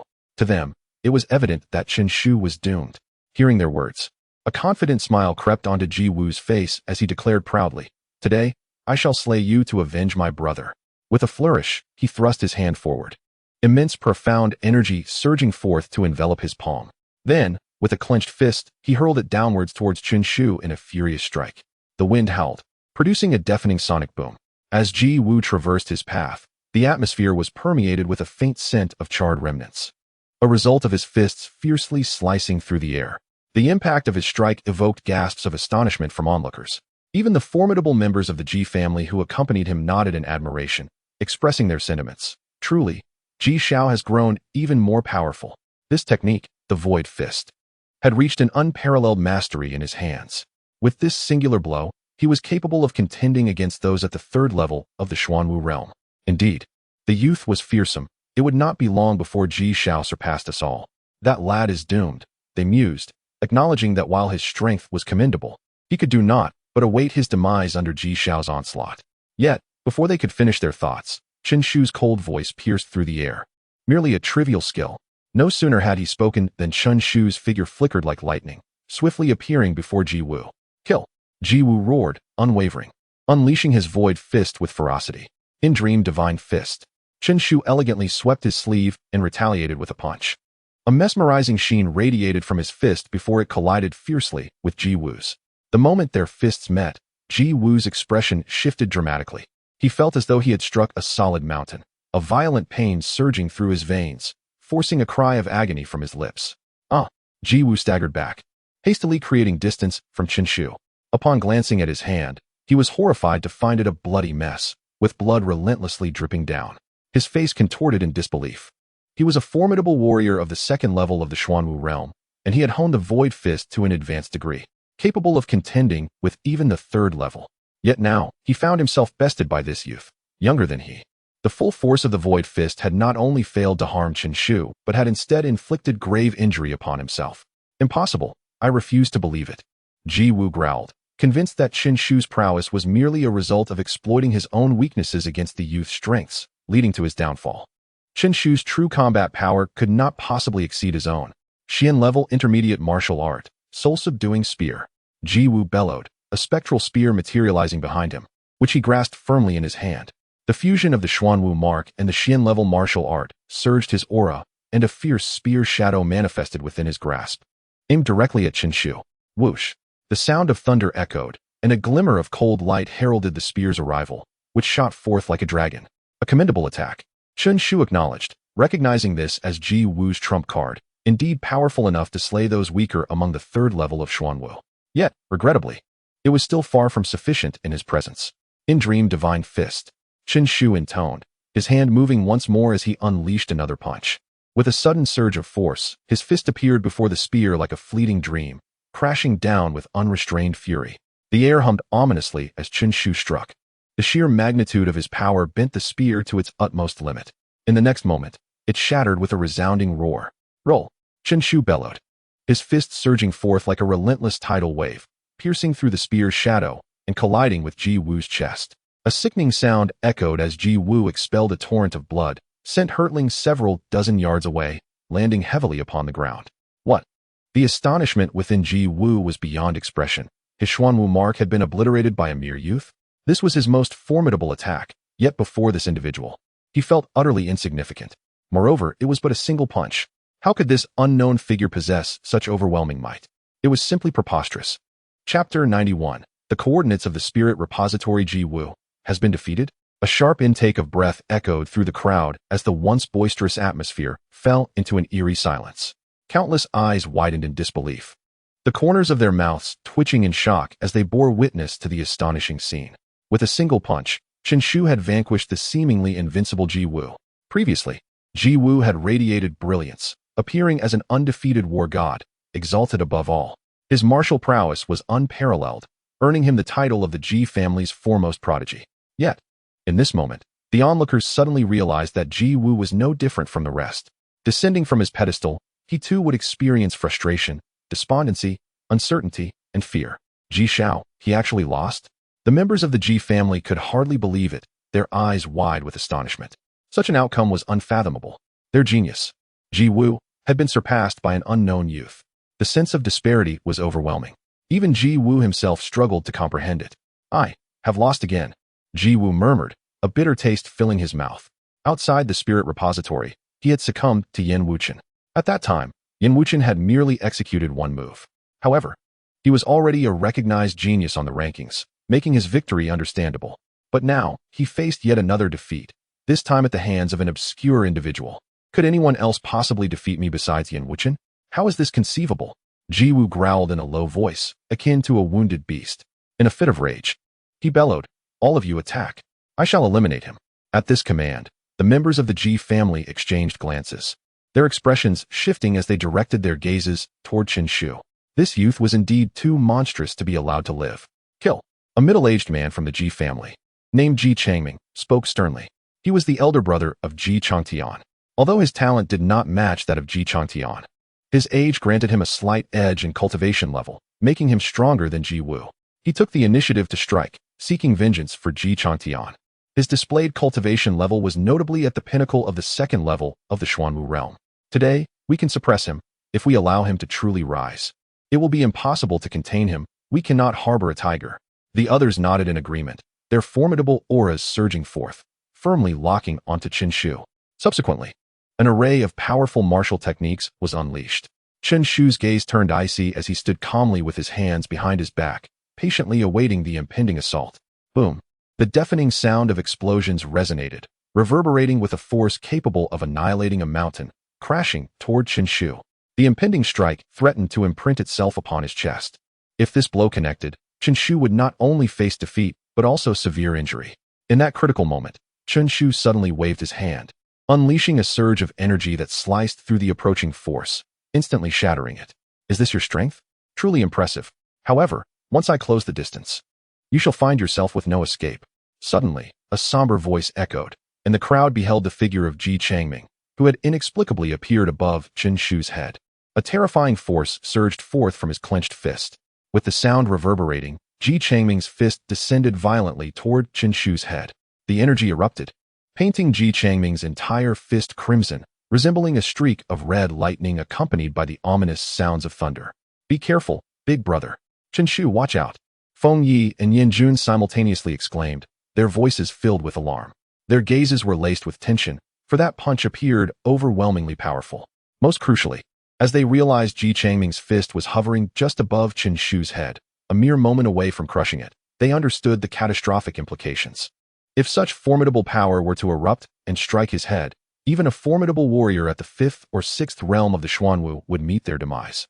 One must remember that the head is an exceptionally vital part of the human body, although it possesses some resilience. It could not withstand an assault from a Xuanwu realm expert. Xian level inferior martial art, Thunder Fist. Die! Ji Changming exclaimed with a gleam of delight in his eyes, exuding arrogance. In his perspective, victory was already assured. At such close proximity, he deemed it impossible for any unforeseen events to arise, undoubtedly. His fist would land upon Chen Shu's head, and that singular blow would suffice to end Chen Shu's life. To perish beneath my strike is indeed a privilege. Ji Changming laughed heartily, brimming with confidence. However, in the next heartbeat, his laughter abruptly ceased, his throat seemingly constricted, producing a strangled sound. You wish to kill me with such a technique? Unbeknownst to him, Chen Shu had already made his move, gripping Ji Changming's neck and holding him suspended in midair. Uttering coldly, "This." Ji Changming struggled desperately against Chen Shu's hand, yet it felt like an unyielding vice, impervious to his efforts. Gradually, panic and dread filled his eyes, and he was on the verge of begging for mercy. A low, ominous sound suddenly resonated from Ji Changming's neck. His struggling form grew feeble, the brilliance in his gaze dimming to a dull sheen. Ji Changming, too, had been killed? The peak of the second realm of Xuanwu was no match for him. How could this be? How could he be so strong? The members of the Ji family gasped in astonishment.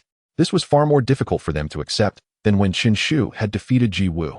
After all, Ji Changming was at the pinnacle of the second realm of Xuanwu, his strength not inferior to that of a third realm expert. Yet before Chen Shu, he was as fragile as a chick. Yet another strike. He had merely executed one move to slay Ji Changming. Ji Wu's pupils constricted as he murmured to himself.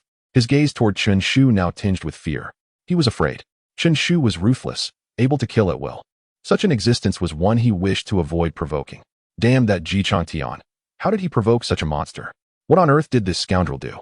Ji Wu silently lamented, filled with resentment. In his view, were it not for Ji Changtian, they would not have encountered such a dire crisis. The calamity of today was, for Ji Wu, undeniably fatal. The formidable allies he had brought were the very foundation of his confidence in the treasure hunt within the Great Vault. Yet with so many casualties, how could he compete with Lei Kong, Yin Wuchen, and others? Moreover, the death toll continued to rise. Bang, bang, bang. Chen Shu relentlessly struck, each effortless blow claiming the life of a Ji clan warrior. Skilled fighters fell to the ground, lifeless. The Ji family members were on the brink of despair. Despite their numbers, they could not even graze the hem of Chen Shu's garment, left to witness his merciless slaughter. How could they fight under such circumstances? Stop killing. Enough. Ji Wu shouted, his voice trembling with fear. Chen Shu, how ruthless he is. This killer seems intent on annihilating the Ji family without respite. Curse it all. Had I known, I would never have let Uncle Yu go out. With him here, Chen Shu would surely not have stirred up such a storm. Now, I am filled with regret, Ji Wu thought. Beside him were indeed several strong warriors. His family had even dispatched a 5th-level Xuanwu realm powerhouse to protect him. Yet, the true elites had all been sent out to seek opportunities. It was precisely for this reason that Chen Shu was able to so easily breach the Ji family's defenses and wreak havoc. Enough? Chen Shu sneered, his figure flickering as he appeared beside a 2nd-level Xuanwu realm warrior, delivering a fatal punch. I will reveal a spirit treasure coordinate, if you spare them. Ji Wu gritted his teeth and declared, Spirit treasure coordinate? Chen Shu paused, glancing at Yin Jun, who gave a slight nod. Very well. With that, he stood with his hands clasped behind his back and finally ceased his assault. Phew. The fortunate survivors of the Ji family felt as if they had been granted a reprieve from death, collapsing onto the ground. Their faces devoid of color, yet their eyes still reflecting lingering fear. Anyone who had brushed against the gates of death would be horrified, let alone these lofty scions of a prominent family. Ji Wu glared at Chen Shu with a cold fury, wishing he could devour him whole. Yet he realized that Chen Shu was far too powerful. They were utterly incapable of resisting him and could only temporarily submit. With a wave of his hand, a parchment fell into Chen Shu's grasp. This is the coordinate of one spirit treasure, which contains numerous treasures yet to be explored. Consider it your fortune now. Chapter 92. The Wolf's Bane and the Tiger's Devour. The coordinates of the spirit treasure. A spark ignited within Chen Shu's heart as he unfurled the parchment, revealing a map. At the very heart of this cartographic treasure, 4 grand characters stood out: Millennium Spirit Wood. The term spirit treasure typically signifies an abundance of riches and immense opportunities. Yet these locations are often shrouded in secrecy, elusive to the uninitiated, save for the coordinates that reveal their existence. Only the affluent families, who have embarked on numerous explorations of the Great Repository, possess such coordinates. It must be admitted, this time was indeed a windfall. Yin Jun spoke softly, his face concealed behind a mask, rendering Ji Wu unable to recognize him. Nonetheless, An inexplicable sense of familiarity lingered. At this moment, however, it was evident that such thoughts were not a priority for Ji Woo, who waved dismissively and muttered in frustration, "Let us go." Upon witnessing Ji Woo's intention to depart, the remaining crowd's eyes gleamed with renewed determination as they boldly surged towards Xinyan Mountain. The swiftest among them surged ahead, effortlessly surpassing Chen Shu and his companions, disregarding them entirely as they plunged deeper into the heart of the mountain. "Who permitted your entry?" Chen Shu bellowed, delivering a powerful punch that sent the foremost individual flying, his voice cold and unyielding. When he faced Ji Woo and his cohort, there had been no thought of assistance from their side. Rather, they had plotted his demise to curry favor with the Ji family. Now, after he had subdued the Ji family, these individuals brazenly sought to enter Xinyan Mountain? What an absurdity! You! The man glared at Chen Shu in fury, retorting, "Damn it! We are allies. Xinyan Mountain is vast. Do you three intend to monopolize it? Who considers you an ally?" Yan Jun sneered, his figure suddenly darting forth, seizing the man by the throat and flinging him 100 meters away with a forceful toss. Thud! The man crashed to the ground, unconscious. This display left the onlookers, who had contemplated advancing, in stunned silence. It seemed they finally recognized that these three were not to be trifled with. They had compelled even Ji Woo to bow his head. As the crowd hesitated, Yan Jun spat disdainfully, casting a scornful glance their way, and ominously declared, "What nonsense about allies? I dare anyone to take a step closer. Who do you think you are? Xinyan Mountain does not belong to you." Another shouted back, "You didn't lift a finger when we battled the Ji family. Why are you so aggressive towards us now? You are merely a bully of the weak. Indeed, you have no place to speak here." A chorus of voices erupted in outrage. Some even approached Chen Shu, sincerely advising, "Brother, you see this man for what he is. He only wields power through intimidation. He will inevitably bring you trouble. Best to distance yourself from him. I am only looking out for your well-being." With an impassive expression, Chen Shu responded, "What he implies is precisely what I mean. I have no intention of allowing you to enter Xinyan Mountain." His words sent shockwaves through the crowd. "What? You are just as ruthless? We once ventured to Xinyan Mountain together. Why this change in demeanor? Humph. Do you truly believe that defeating the Ji family has inflated your arrogance? Young ones, do you grasp the essence of respecting your elders? Brothers, forging an additional friendship shall undoubtedly benefit your future. Should you allow me passage into the Heart Flame Mountain, you would be regarded as my friend, and any insurmountable challenges you face may be brought forth to me.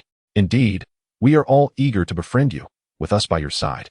You need not fear anyone within the vast expanse of the Spirit Moon Treasury." Chen Shu observed the speaker with amusement, questioning their worthiness of the title friend. Their words may sound appealing now, yet he could assure that, should he ever encounter an insurmountable dilemma, they would be the first to revel in his misfortune. This was evident from their earlier attempt to curry favor with the Ji family by threatening him. Such individuals were not worthy of his resources. He would rather squander them than share with them. "Begone!" Chen Shu proclaimed, his voice resonating like thunder, echoing through the air. Countless faces turned pale, their eyes fixed on him with a fury that suggested deep-seated animosity, clearly harboring resentment towards him. "Humph! This unfeeling scoundrel shall ultimately meet his demise without a grave," they muttered. "He lacks the capacity for sharing. Thus, he shall remain stagnant in his pursuits, unable to elevate his cultivation." Some among them dismissed his arrogance, remarking, "He fancies himself someone of significance? Does he believe he possesses unmatched strength? We need not seek their approval. Let us not forget, they are but three, while we are numerous. Should we desire entry into the Heart Flame Mountain, they cannot possibly oversee us all. Surely, they would not cease their own cultivation to prevent ours." Laughter erupted as one added, "Every moment within the Heart Flame Mountain holds immense value. They would not squander their time on us. We can simply retreat before they finish their training. The Spirit Moon Treasury is vast, and they would struggle to locate us." Instantly, the eyes of the crowd brightened with newfound hope. "You rogues!" Feng Yi exclaimed in fury, her chest heaving as she felt her temper rising. "What sort of people are you? When the Ji family commanded you to leave, you cowered, recognizing their strength, and fled in disgrace. Yet now, driven by envy of the Heart Flame Mountain, you conspire to eliminate Chen Shu to ingratiate yourselves with the Ji family. Now that the Ji family has been vanquished by Chen Shu, you seek to infiltrate the Heart Flame Mountain, plotting to sneak in because he denied you entry. What distinguishes this from thievery?" She had never encountered such audacity. With a heavy heart, Feng Yi lowered her gaze, acknowledging the truth in their words. They would undoubtedly force their way in, as they were too few to be stopped. After all, they were merely three. Could they truly forsake their own cultivation merely to prevent their entrance? Desire to enter? Chen Shu scoffed disdainfully, his voice grave. Ji Wu, return to me. What do you intend? Ji Wu retorted, turning with anger, glaring fiercely at Chen Shu. Do you dare to go back on your word? Chen Shu, my possessions are not so easily extorted. Rest assured, I have no intention of retracting my promise. I merely wish to entrust you with a single request. Chen Shu smiled faintly and stated, I have kept a close watch on them. I have made it clear that they are not permitted to enter, and thus they shall not. He added ominously, if I discover that they have entered, regardless of the number, I shall take the lives of several members of the Ji family. Ji Wu glared at Chen Shu with fury, his eyes ablaze with murderous intent. The audacity of suggesting he guard the entrance was astonishing. However, this arrangement also suited him, as he could await the arrival of his family's powerful figures in peace. By guarding the entrance, he was simultaneously keeping a close eye on Chen Shu. Once the family's strongmen arrived, he would have the opportunity to strike. After a brief pause, Ji Wu sneered, very well, I shall keep watch over them. I hope you will not come to regret this decision. How could Ji Wu possibly oversee them? How could they enter the Heartfire Mountain now? This wretched boy was exceedingly cunning. He had devised such a scheme. The group stood in stunned silence, their spirits dampened. No one had anticipated that Chen Shu would resort to such tactics to prevent their entry. Moreover, what astonished them most was that Ji Wu had actually agreed. Just moments ago, two factions were at each other's throats, and now they had suddenly united against a common adversary? The shift in situation was remarkably swift. Yin Jun's eyes sparkled with admiration as he exclaimed, what a brilliant strategy to drive away the wolves and swallow the tiger. Marvelous. Chapter 93. The eruption of the ancient formation at Heartflame Mountain. Chen Shu and his companions hurried towards the central region. As they ventured deeper, the spiritual energy in the atmosphere became increasingly dense, eventually resembling a tangible substance. Within moments, their garments were soaked. This was a sign of spiritual energy manifesting as rain, indicating an abundance of spiritual essence in the air. Cultivating in such an environment would undoubtedly lead to remarkable progress. What rich spiritual energy! Feng Yi exclaimed with delight, feeling as though she were immersed in spiritual essence, invigorated and refreshed. Even before commencing her cultivation, she sensed her own spiritual energy gradually increasing. This truly is a sacred place for cultivation. Here, I am certain I can break through to the 4th level of spiritual transformation, Feng Yi declared confidently, puffing out her cheeks. Hee, then you must strive diligently, Yin Jun replied with a smile, casting his gaze over the mist-shrouded area, his expression somewhat complex. In their home, there existed a small plot where the spiritual energy was so dense it nearly rained. However, that place had always been the domain of Yin Wuchen during his unremarkable days. It was only when Yin Jun revealed greater potential than Yin Wuchen that his father suggested he utilize that space, which he declined. He felt a brotherly bond with Yin Wuchen and never intended to compete with him for resources. Yet, despite such sentiments, he still harbored intentions to eliminate him, as Yin Wuchen could pose a threat to his position. How absurd. Time to cultivate. I will step into the 2nd level of Xuanwu. Yin Jun inhaled deeply, seated himself cross-legged on the ground, and slowly closed his eyes. Observing the two engrossed in their practice, Chen Shu smiled and also settled down, eager to see if this sacred cultivation ground could significantly shorten his time in breaking through to the 6th level of Xuanwu. He began to meditate. Boundless spiritual energy surged endlessly into him. If one were present, they would notice that as time passed, the influx of spiritual energy into Chen Shu's body was increasing exponentially. After one day, the 24-fold cultivation talent activated, and the spiritual energy flooding into Chen Shu's being had reached an intensely frenzied state. On the 2nd day, this phenomenon intensified. Under the 48-fold cultivation talent, every pore in Chen Shu's body opened wide, transforming him into a funnel that voraciously absorbed the spiritual energy. With this abundance of spiritual essence, he fully activated the Thunder Saint technique, steadily enhancing his cultivation. On the 3rd day, Feng Yi was the first to open her eyes, suddenly rising to her feet, her joints crackling as her aura reached the pinnacle of the 4th level of spiritual transformation. I've finally broken through, yay? She joyfully exclaimed, then turned to Chen Shu, her mouth agape in astonishment as she beheld the scene before her. Spiritual energy swirled above Chen Shu like a miniature storm, continuously pouring down upon him. The sound of flowing spiritual energy echoed like a cascade, relentless and invigorating. It's raining spiritual energy. Big Brother is so amazing, but how is he accomplishing this? Feng Yi murmured softly. As the tumultuous crowd outside the Heartflame Mountain dissipated, countless individuals departed in search of new opportunities. Naturally, Some sought to exploit the moment of vulnerability presented by the Ji family, attempting to infiltrate stealthily, yet their fates were dire. Gradually, the notion of entering Heartflame Mountain was abandoned. With the passage of time, only the forces of the Ji family remained in the vicinity. Ji Wu, with his arms crossed behind him, fixated his gaze upon Heartflame Mountain, lost in contemplation. Suddenly, the sound of footsteps echoed, and a figure clad in green approached Ji Wu, bowing respectfully as he spoke. Young Master Ji. Lord Ji Kong has received our message and is hastening to Heartflame Mountain. He should arrive in approximately half a stick of incense. Excellent. Ji Wu nodded, a cruel smile curving his lips. With a 5th-level Xuanwu realm expert from my Ji family arriving, Chen Shu, will you live or die? With this thought, Ji Wu's foot stomped forward fiercely, his roar reverberating like thunder. Chen Shu, come out. The resounding voice echoed throughout the entirety of Heartflame Mountain. Chen Shu, come out. The words resonated, reaching the ears of Chen Shu and his companions. Almost simultaneously, Yanjun abruptly opened his eyes, his body enveloped in a radiant golden glow, resembling an invincible golden-armored deity, exuding an overwhelming aura that surged forth. He had reached the 2nd level of the Xuanwu realm. After enduring numerous life-and-death battles, he had finally broken through once more. Though I have just entered the 2nd level of the Xuanwu realm, my strength has increased tenfold. Defeating Ji Wu will be effortless.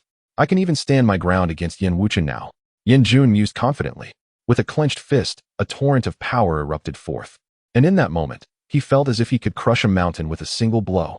He howled to the heavens, reveling in his newfound prowess. Meanwhile, Chen Shu cast a discontented glance at him, having just awakened from his slumber. At this moment, the rich spiritual energy of the heavens and earth on Heartflame Mountain gradually began to dissipate, and the entire peak returned to tranquility. In 3 days, through extreme cultivation at a speed 72 times greater than normal, combined with the influx of spiritual energy, Chen Shu had made significant advancements. He had broken through to the 6th level of the Xuanwu realm. This progress was nothing short of miraculous. Should outsiders learn of it, they would undoubtedly be taken aback. It was only 5 or 6 days since he had first encountered Yan Jun, having just recently broken through to the 5th level of the Xuanwu realm. In this brief span, Chen Shu's strength had augmented more than 5 or 6 times. Now, if I were to encounter the avatar of the Lord of the Jitian Mansion again, I certainly would not find myself in such a dire predicament as before. Chen Shu mused, clenching his fist. Since his debut, he had maintained an invincible stance until today. The only perilous moment had been when facing the avatar of the Spirit Martial Realm Lord. During that encounter, he had exhausted all his trump cards to narrowly achieve victory. Yet now, that kind of avatar no longer posed a threat to him. Let us proceed, for it appears that Ji Wu has summoned a formidable expert. Otherwise, he would not dare to act so brazenly towards me. Chen Shu smiled faintly, having heard Ji Wu's command to expel him. And he was eager to witness the caliber of the individual Ji Wu had enlisted. 3 figures surged forth with remarkable speed, soon revealing the scene at the foot of the mountain. There stood Ji Wu and a middle-aged man, proudly positioned at the forefront, seemingly awaiting Chen Shu's arrival. Upon spotting Chen Shu, Ji Wu turned to the middle-aged man and stated, Uncle Ji Kong, this is the one who has slain Ji Chong Tian, Ji Chongming, and dozens of my Ji family disciples. I implore you to take action and avenge us. Oh, is it truly him? You were defeated by him? Ji Kong regarded Chen Shu with a hint of surprise, inquiring nonchalantly. Indeed, Ji Wu replied through clenched teeth, his voice grave. Rest assured, I shall eliminate him with utmost ease, Ji Kong declared with pride. He was a 5th-tier expert of the Xuanwu realm, and even a prodigy like Ji Wu could not withstand a single strike before him. I am well aware of that. Ji Wu nodded in agreement. Chen Shu, despite his strength, was ultimately still a junior, while Ji Kong was a long-established powerhouse. The depth of martial prowess possessed by Ji Kong was beyond Chen Shu's reach. You, boy, come forth and meet your demise, Ji Kong commanded, his eyes flashing with intensity, his voice echoing like a decree of judgment, laden with an unassailable will. Desire my death? Have you considered whether you are worthy? Chen Shu scoffed, unreservedly retorting. You insolent wretch, you seek death. Since that is the case, I shall demonstrate the might of the 5th-tier Xuanwu realm. Ji Kong was instantly incensed, his fury palpable. As his wrath mounted, the heavens shifted, and the very air thickened, becoming almost palpable. Crack!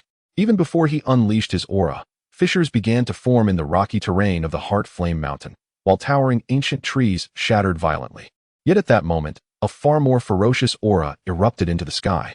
Upon sensing this presence, Ji Kong's movements faltered, and his expression soured as he uttered, "Damn it. The ancient formation has activated at this moment." "What? The ancient formation has been initiated?" Ji Wu's countenance also shifted, casting a reluctant glance at Chen Shu. He had not anticipated that the ancient formation would activate at such a critical juncture. He understood that the next moment could have been his opportunity to slay Chen Shu. However, now, enough. Uncle Ji Kong, we can deal with Chen Shu at any time, but the ancient formation waits for no one. We must hurry, otherwise, we shall lose the advantage. Ji Wu took a deep breath and resolutely declared. Chapter 94. The Formation Well. It seems this lad has escaped by mere fortune. Ji Kong remarked, a hint of reluctance in his voice. The distance between him and Chen Shu was still too great.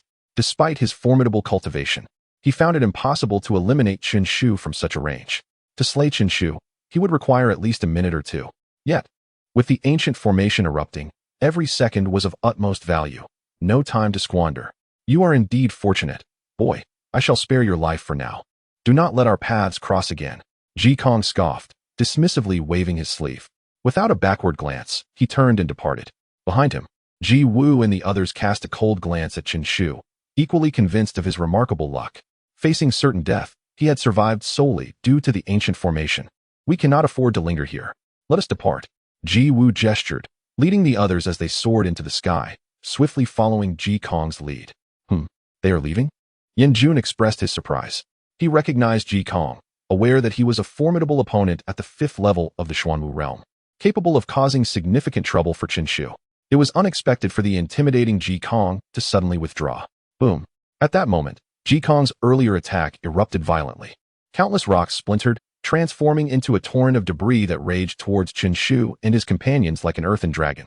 The ground was riven with deep ravines along its path. However, by the time it reached Chen Shu, its force had diminished significantly, easily repelled by a sweep of Chen Shu's sleeve. Yet, this strike left Feng Yi and Yan Jun both astounded. It was known that within the Heart Flame Mountain, a single attack could shatter even the hardest stone, converting it into a powerful assault that surged for hundreds of meters. What immense strength must that require? They recognized Chen Shu's prowess, yet it was evident that Ji Kong was on an entirely different level. This individual surpassed even the master of the Thunderclap sect by a considerable margin. In that moment, even Feng Yi, who held the greatest faith in Chen Shu, could not help but pale, feeling a pang of concern. Ji Kong's strength was overwhelming. Such terrifying power would likely be insurmountable for even the eldest brother, wouldn't it? Nevertheless, Chen Shu remained composed, furrowing his brow slightly as he inquired, "Does Ji Wu's sudden departure relate to the ancient formation?" Yan Jun, do you have any knowledge of what it entails? Yan Jun shook his head, uncertain. Many families in the county had delved deeply into the secrets of the Lingwei Grand Repository, engaging in exchanges among themselves. Yet they certainly would not share the most pivotal information. For instance, the Yin family possessed the method to attain the Lingxin. So while I may not know the specifics of the ancient formation, it is undoubtedly linked to the core knowledge held by the Ji family. Core knowledge? Then we must investigate. A glimmer of determination flashed in Chen Shu's eyes. He opened the parchment map for a glance. Fortuitously, the direction they were headed aligned with the location of the Millennium Spirit Wood. It was a perfect opportunity to seize the moment. Indeed, that seems fitting. Yan Jun nodded slightly, and the three did not hesitate to soar forth in the direction of Ji Wu and the others' departure. Almost simultaneously, within a secluded cave, Lei Kong suddenly opened his eyes, a radiant lightning hue swirling around his form. In his perception, the forces of heaven and earth surged violently, chaotic to an astonishing degree. He stroked his bald head and grinned. The ancient formation has been activated? How fortuitous. My martial arts realm has just broken through, and another opportunity for advancement in formations presents itself. Perhaps within the ancient formation, I shall become a grand formation master. A grand formation master. A being on par with the spirit martial realm. In that case, I shall be able to suppress all, including Ouyang Kuangyu and Yin Wuchen. Even amongst the top 5 of the stormy rankings, there will be a place for me. As his words fell, Lei Kong shot into the air, followed closely by a throng of powerful members from the Lei family. Meanwhile, in a relic, Yin Wuchen walked slowly, his body marred by grievous wounds, his snow-white robe stained with blood. Clearly, he had endured a fierce battle and sustained significant injuries. However, his expression remained calm, a faint smile lingering at the corners of his mouth, evidently indicating that this conflict had yielded considerable gains for him. At that moment, he sensed the tremendous upheaval in the forces of heaven and earth, lifting his head in surprise to gaze into the distance, pondering, the chaotic forces of heaven and earth? Could it be related to the formation? Yet, he thought, this does not concern me. Let Ji Wu and the others contend for it. By the way, Lei Kong is also a formation master. He should be quite interested in this matter as well. A splendid show awaits. After a brief contemplation, he shook his head, deciding not to involve himself in the commotion. For he did not practice formations, and what was deemed a treasure by a formation master held little value in his eyes. There was no need to vie for such trifles against numerous formidable opponents. However, upon considering Lei Kong, his demeanor darkened slightly. Lei Kong was indeed a formation master and had made significant progress along the path of formations. If he were to truly gain insight and attain the level of Grand Formation Master, that would spell trouble. Yet becoming a Grand Formation Master is no simple feat. According to my master, with Lei Kong's level of comprehension, it would take at least 5 years to reach that height. Yan Wuchen snorted coldly. Unbeknownst to him, the very location he occupied was precisely where Ji Wu and the others soared toward. In the midst of a vast desert, the searing sunlight bathed the earth, rising in waves of hazy light, while the heat waves assailed the senses. In the central region of the desert, the forces of heaven and earth were in violent disarray, causing the very fabric of space to warp. A large phantom doorway loomed like a mirage between heaven and earth, capturing the attention of countless onlookers. By the time Qin Shu and the others arrived, many had already congregated there, including several formidable masters of the Xuanwu realm. However, he did not spot Ji Wu and the others among the throng. At this moment, countless gazes were intently fixed upon that portal. Before the door, intricate and enigmatic patterns were etched, exuding a formidable aura. Not far from this portal, a figure plummeted to the ground, spewing forth a torrent of crimson blood. It was astonishing.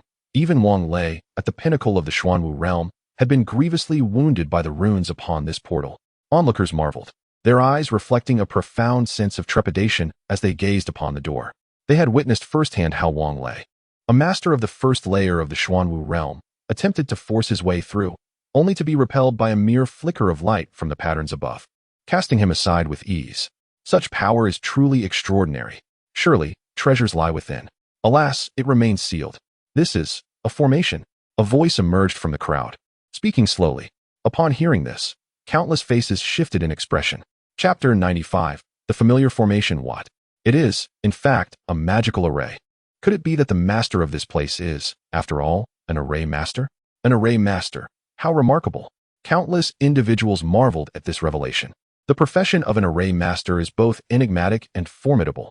It is often said that nearly every martial practitioner dreams of mastering both martial arts and formations simultaneously. For the amalgamation of the two can amplify one's combat prowess exponentially. A practitioner who has mastered both disciplines possesses an undeniable advantage over their peers. Alas, the requirements for becoming an array master are exceedingly high, and achieving success in this path is immensely challenging. It truly is an ancient array. It seems I have not arrived too late. Suddenly, a hearty laugh echoed through the air. The crowd looked up to see Lei Kong, stroking his forehead, approaching with a cheerful demeanor. Upon sighting Lei Kong, the expressions of many shifted dramatically. Lei Kong, he has also arrived. The Lei family is a prominent clan in the county city. I have heard tales of the Lei family, and Lei Kong's name is quite illustrious. He is hailed as the foremost genius of the Lei clan. Indeed, his prowess undoubtedly ranks among the most formidable within the great treasury. Let us not forget, he is accompanied by numerous skilled practitioners from the Lei family. The only ones capable of contending with him are Yan Wuchen, Ji Wu, and Ouyang Kuangyu. With Lei Kong's arrival, countless gazes were drawn to him, sparking a flurry of conversations and whispers.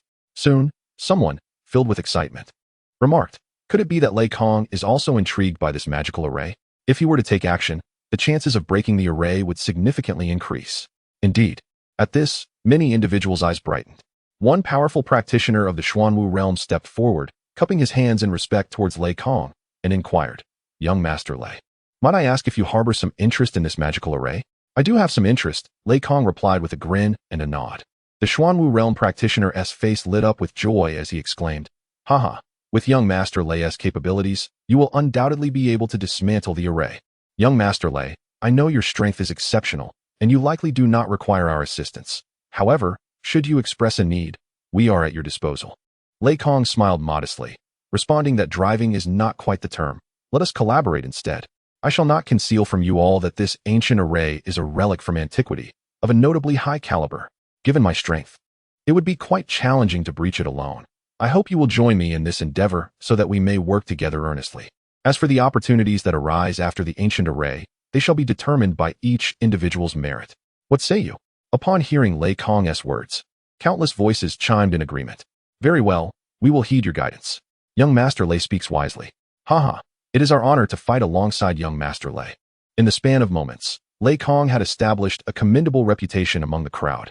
Indeed, Lei Kong is considerably stronger than Ji Wu, Chen Shu remarked. Observing Lei Kong with a subtle smile, Yan Jun deeply resonated with this sentiment and nodded in agreement. Despite Lei Kong's imposing stature, which might suggest a simple-minded brute, few among the younger generation of the county could rival his cunning. Anyone who dared to underestimate him would undoubtedly suffer dire consequences. As the conversation unfolded, Lei Kong had already assumed command over everyone present. United, they unleashed a barrage of formidable attacks upon the colossal portal. With a resounding boom, tremendous force surged forth, transforming into a shockwave. In an instant, runes atop the portal ignited brilliantly, forming a luminous barrier, exuding an enigmatic aura. Thunder rumbled ominously as figures of lightning erupted from the runes, colliding with the multitude of assaults. The earth trembled, and the desert sky was awash with lightning. Yet, astonishingly, the relentless attacks were repelled by the electrical fury. Expressions shifted among the crowd as they combined their efforts, yet the portal remained unyielding. What unimaginable power resided within this array? Only Lei Kong appeared unfazed. A smile graced his face as he clenched his fist, unleashing an even greater surge of strength that once again crashed against the radiant barrier. Young Master Lei, allow me to lend you my strength. A middle-aged man behind Lei Kong declared in a deep voice. He seized a golden spear, slicing it forward with fervor. Instantly, the spear trembled violently, a resplendent golden light coalescing at its tip, culminating in a massive beam of golden radiance that surged forth. With a thunderous roar, the spear's light carved through the air, generating a series of low sonic booms as it gouged deep trenches into the ground. A peak second-tier warrior of the Xuanwu realm had joined the fray. Gasps erupted from the crowd. Let us join the battle, they cried, as torrents of spiritual energy surged, coalescing into a rapid vortex that rushed toward the portal. This wave of power hung suspended between heaven and earth, exuding a notable force. In the next moment, a colossal roar reverberated as the wave collided with the spear's radiance against the portal. Runes danced across the barrier, and a torrent of imposing thunder descended from the heavens, roaring like a thunder dragon as it clashed with the collective onslaught. Yet, within the span of mere moments, the combined might of these formidable warriors was once again extinguished. This spectacle struck awe into the hearts of all who beheld it. The resilience of this array was astonishing, capable of withstanding repeated assaults from Xuanwu realm experts without faltering. Furthermore, as if agitated, the barrier's runes flickered with newfound speed, pulsating like musical notes. Suddenly, the sky above shimmered with violet lightning, and the air filled with the sound of thunder, creating an atmosphere reminiscent of apocalyptic devastation. Truly, this is the 10 Directions Xian Thunder Formation, remarkably formidable. Lei Kong marveled. As the words fell, a colossal vortex suddenly materialized above his head, and a terrifying arcane power surged forth from within him. In the blink of an eye, it transformed into a massive crimson sword, which then flashed with a radiant glow, cleaving through the heavens like a raging inferno. The purple lightning crashed down with a thunderous roar, colliding fiercely and once again extinguishing the onslaught of Lei Kong. Yet this time, amidst such a barrage of attacks, the myriad of thunder gradually began to dissipate, and the hue of the protective barrier subtly dimmed. Clearly, to nullify all these assaults, the formation had incurred a significant expenditure of energy. However, they were still far from completely breaching the formation. Chen Shu's gaze remained fixed on that shimmering barrier, for as it emerged, an inkling of familiarity stirred within him, with the strikes from Lei Kong and the others. As the formation erupted in a tempest of thunder to counteract, that sense of familiarity intensified. It bears a striking resemblance to the Shifang Xianlei formation. Chapter 96. Breaking the formation. Chen Shu's gaze flickered incessantly. The Shifang Xianlei array, a formation he had acquired from the Thundergate, held a significant level of complexity. Yet, it appeared to be intricately connected to the Lingwei Grand Repository. Was it true? Only a trial would reveal the answer. Deep in thought, Chen Shu squinted, recalling the diagram of the Shifang Xianlei array, and then unleashed an attack. At that moment, countless assaults erupted around him, a deluge of diverse offensive maneuvers. His strike, seemingly insignificant against the overwhelming barrage, went unnoticed by the others. However, As his attack struck the luminous barrier, a faint cracking sound resonated, even amidst the cacophony of attacks. It stood out distinctly. Then, the crowd beheld a slender crack manifesting on the now dimming barrier. The formation had been breached. Witnessing this scene, countless individuals erupted in joyous exclamations. At last, their efforts bore fruit. This formation was not invincible. The barrier was on the verge of collapse. Brothers, let us muster our strength. The throng rejoiced, intensifying their assaults. Chen Shu's brow subtly lifted. It truly bore fruit. His strike had landed on a vulnerable point of the Shifang Xianlei array, unexpectedly inflicting damage upon the formation before him. Even if this formation was not the Shifang Xianlei array, it was undoubtedly related. A sudden resolve blossomed within Chen Shu. His interest in this formation intensified fervently. Perhaps, leveraging the diagram of the Shifang Xianlei array, he might uncover some opportunities within this formation. If so, he must break through the barrier swiftly, lest Ji Wu strip it bare. He pondered secretly. Ji Wu and his companions had yet to reveal themselves, and to Chen Shu, only one possibility lingered. They had found another means to enter the formation. If he delayed further, he feared that all the treasures would be seized before he could act. At that moment, Lei Kong took the initiative, his voice booming. I implore you all to join forces with me and shatter this barrier in one decisive blow. Attack! Countless voices responded, their combined assaults surging forth like a relentless tide. Attack! Beside Lei Kong, a formidable figure from the Xuanwu realm manifested a flurry of spear shadows, transforming into a dazzling golden spear light that pierced forward with ferocity. Meanwhile, another member of the Lei family, expression impassive, flicked his sleeve. Though it was his first strike, the power he unleashed was chilling. A colossal waterfall composed entirely of profound energy erupted, soaring forth like a rainbow, producing a thunderous sound. As for Lei Kong, he summoned the great crimson sword once more, swinging it with fury to cleave through the air. Unbeknownst to all, at almost the same moment, Chen Shu also unleashed an assault. The heavens and earth trembled, spiritual energy swirled chaotically, and the ground lay in ruin, strewn with rubble and powder. A formidable offensive suddenly descended upon the luminous barrier. Perhaps due to the emergence of cracks upon its surface, the barrier's retaliatory force diminished significantly this time. Just as it extinguished a flurry of assaults from bystanders, a golden spear of arrogance surged forth, striking fiercely at a single point on the barrier, unleashing a wild and fierce shadow that sent ripples radiating outward. With a thunderous crash, a cascade of energy, forged from mystical power, followed closely behind the spear's trajectory, its overwhelming force converging upon the same point. Instantly, the ripples on the barrier intensified, radiating outward in a relentless wave, while its hue grew increasingly dim. Boom. In the next moment, a fierce assault erupted from the heavens. A crimson greatsword, embodying an overwhelming momentum, plunged mercilessly into the barrier, piercing through it entirely. Explode! Thundered the figure known as Lei Kong from midair. With his command, the already embedded greatsword erupted with a tremendous roar, transforming into a tempest of mystical energy that violently dispersed, obliterating a significant portion of the runes inscribed upon the barrier. Yet, even so, the barrier remained steadfast. What? It hasn't shattered. Why is it still intact?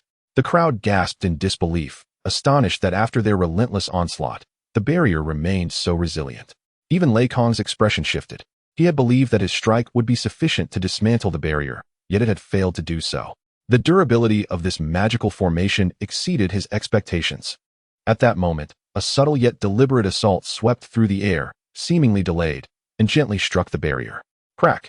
The sound of delicate fractures echoed, and soon the onlookers beheld visible cracks spreading across the barrier's surface.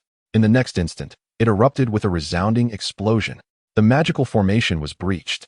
This spectacle left everyone momentarily stunned before a wave of exclamations erupted. Haha, Lei Xiao truly lives up to his reputation as a prodigy of the city.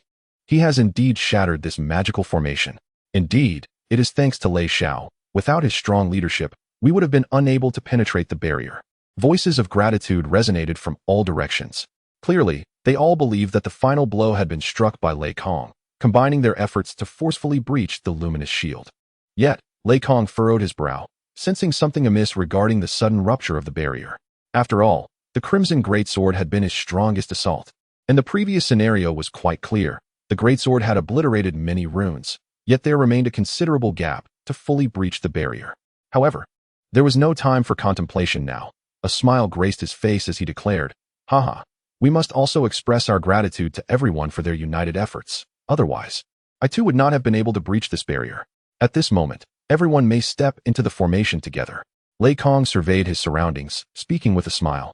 Yet suddenly his gaze sharpened, and the smile on his face faded into a chilling demeanor. Among the crowd, he spotted a figure clad in white, standing with an air of indifference. Chen Shu. The name escaped his lips in a cold whisper. In truth, he had never encountered Chen Shu in person. He had merely seen an image of him after Chen Shu had slain members of the Lei family. Thus, a hint of uncertainty lingered in his tone. Who is this young man? Is he renowned? Why do I not recognize him?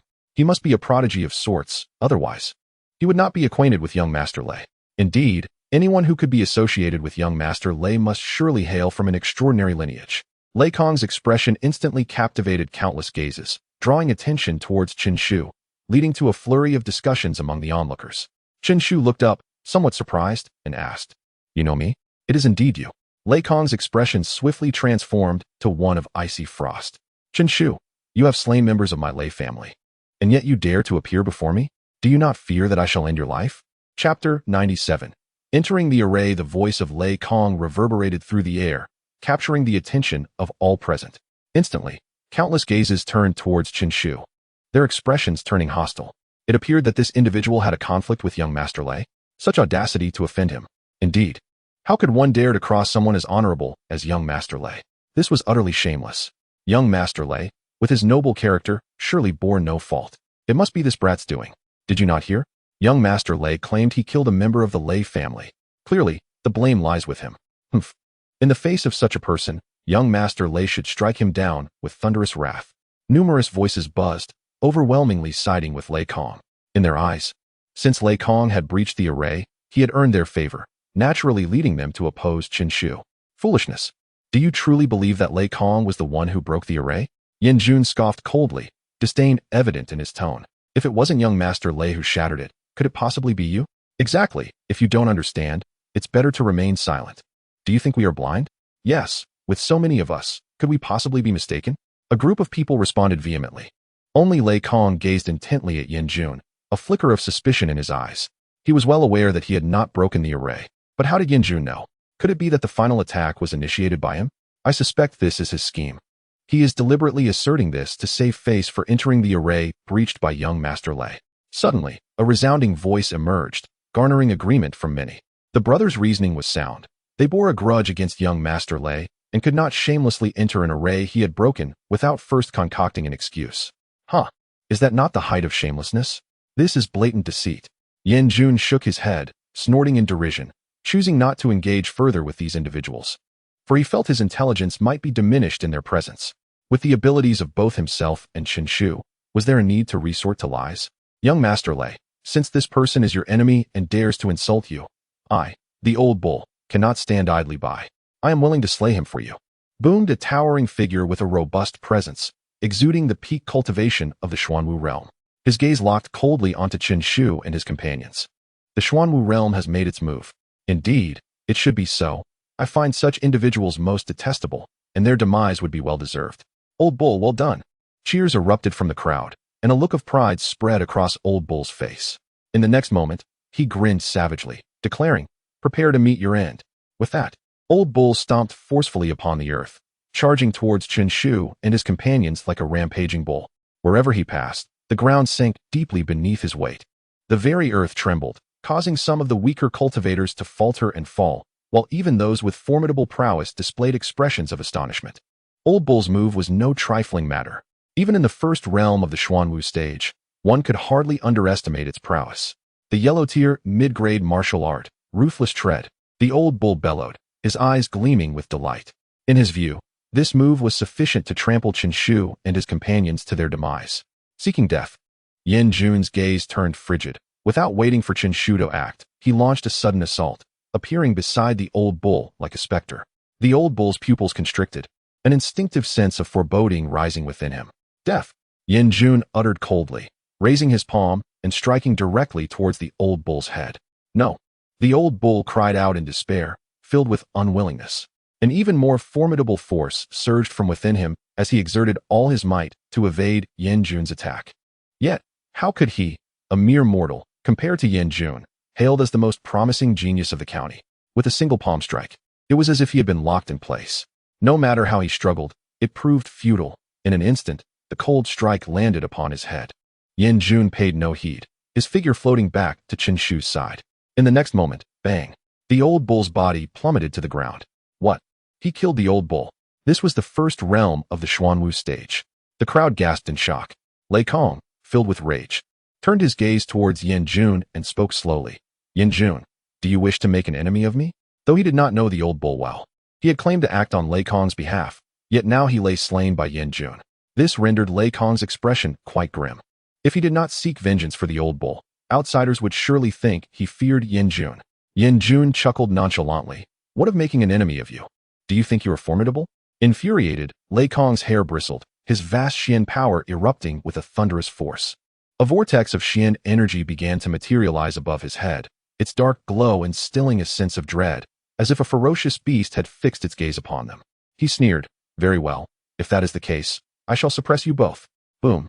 Behind him, a crimson greatsword reappeared, its blade aimed directly at Chen Shu. Such was the might of young Master Lei.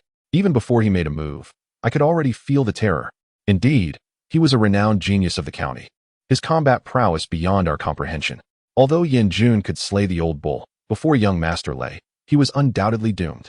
The crowd stirred once more, enthralled by Lei Kong's strength, their cheers rising in fervor. I shall slay you all. Just a single sword.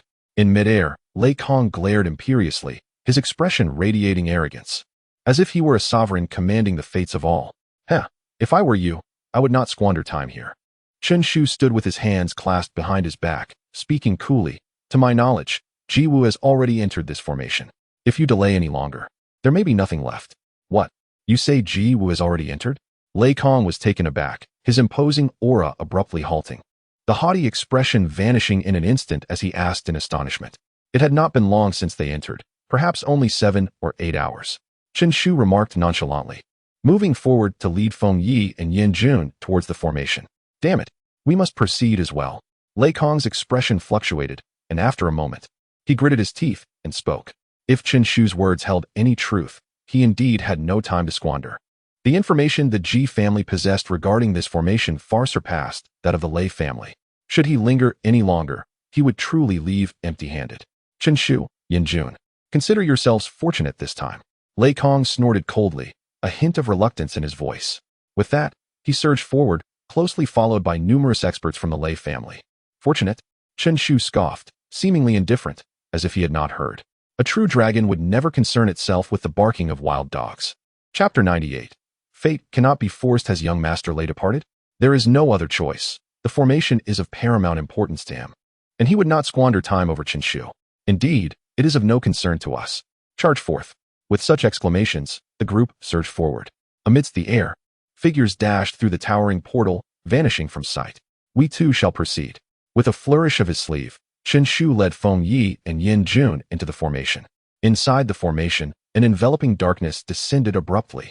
Light and shadow split apart, creating an unsettling contrast that weighed heavily upon the heart.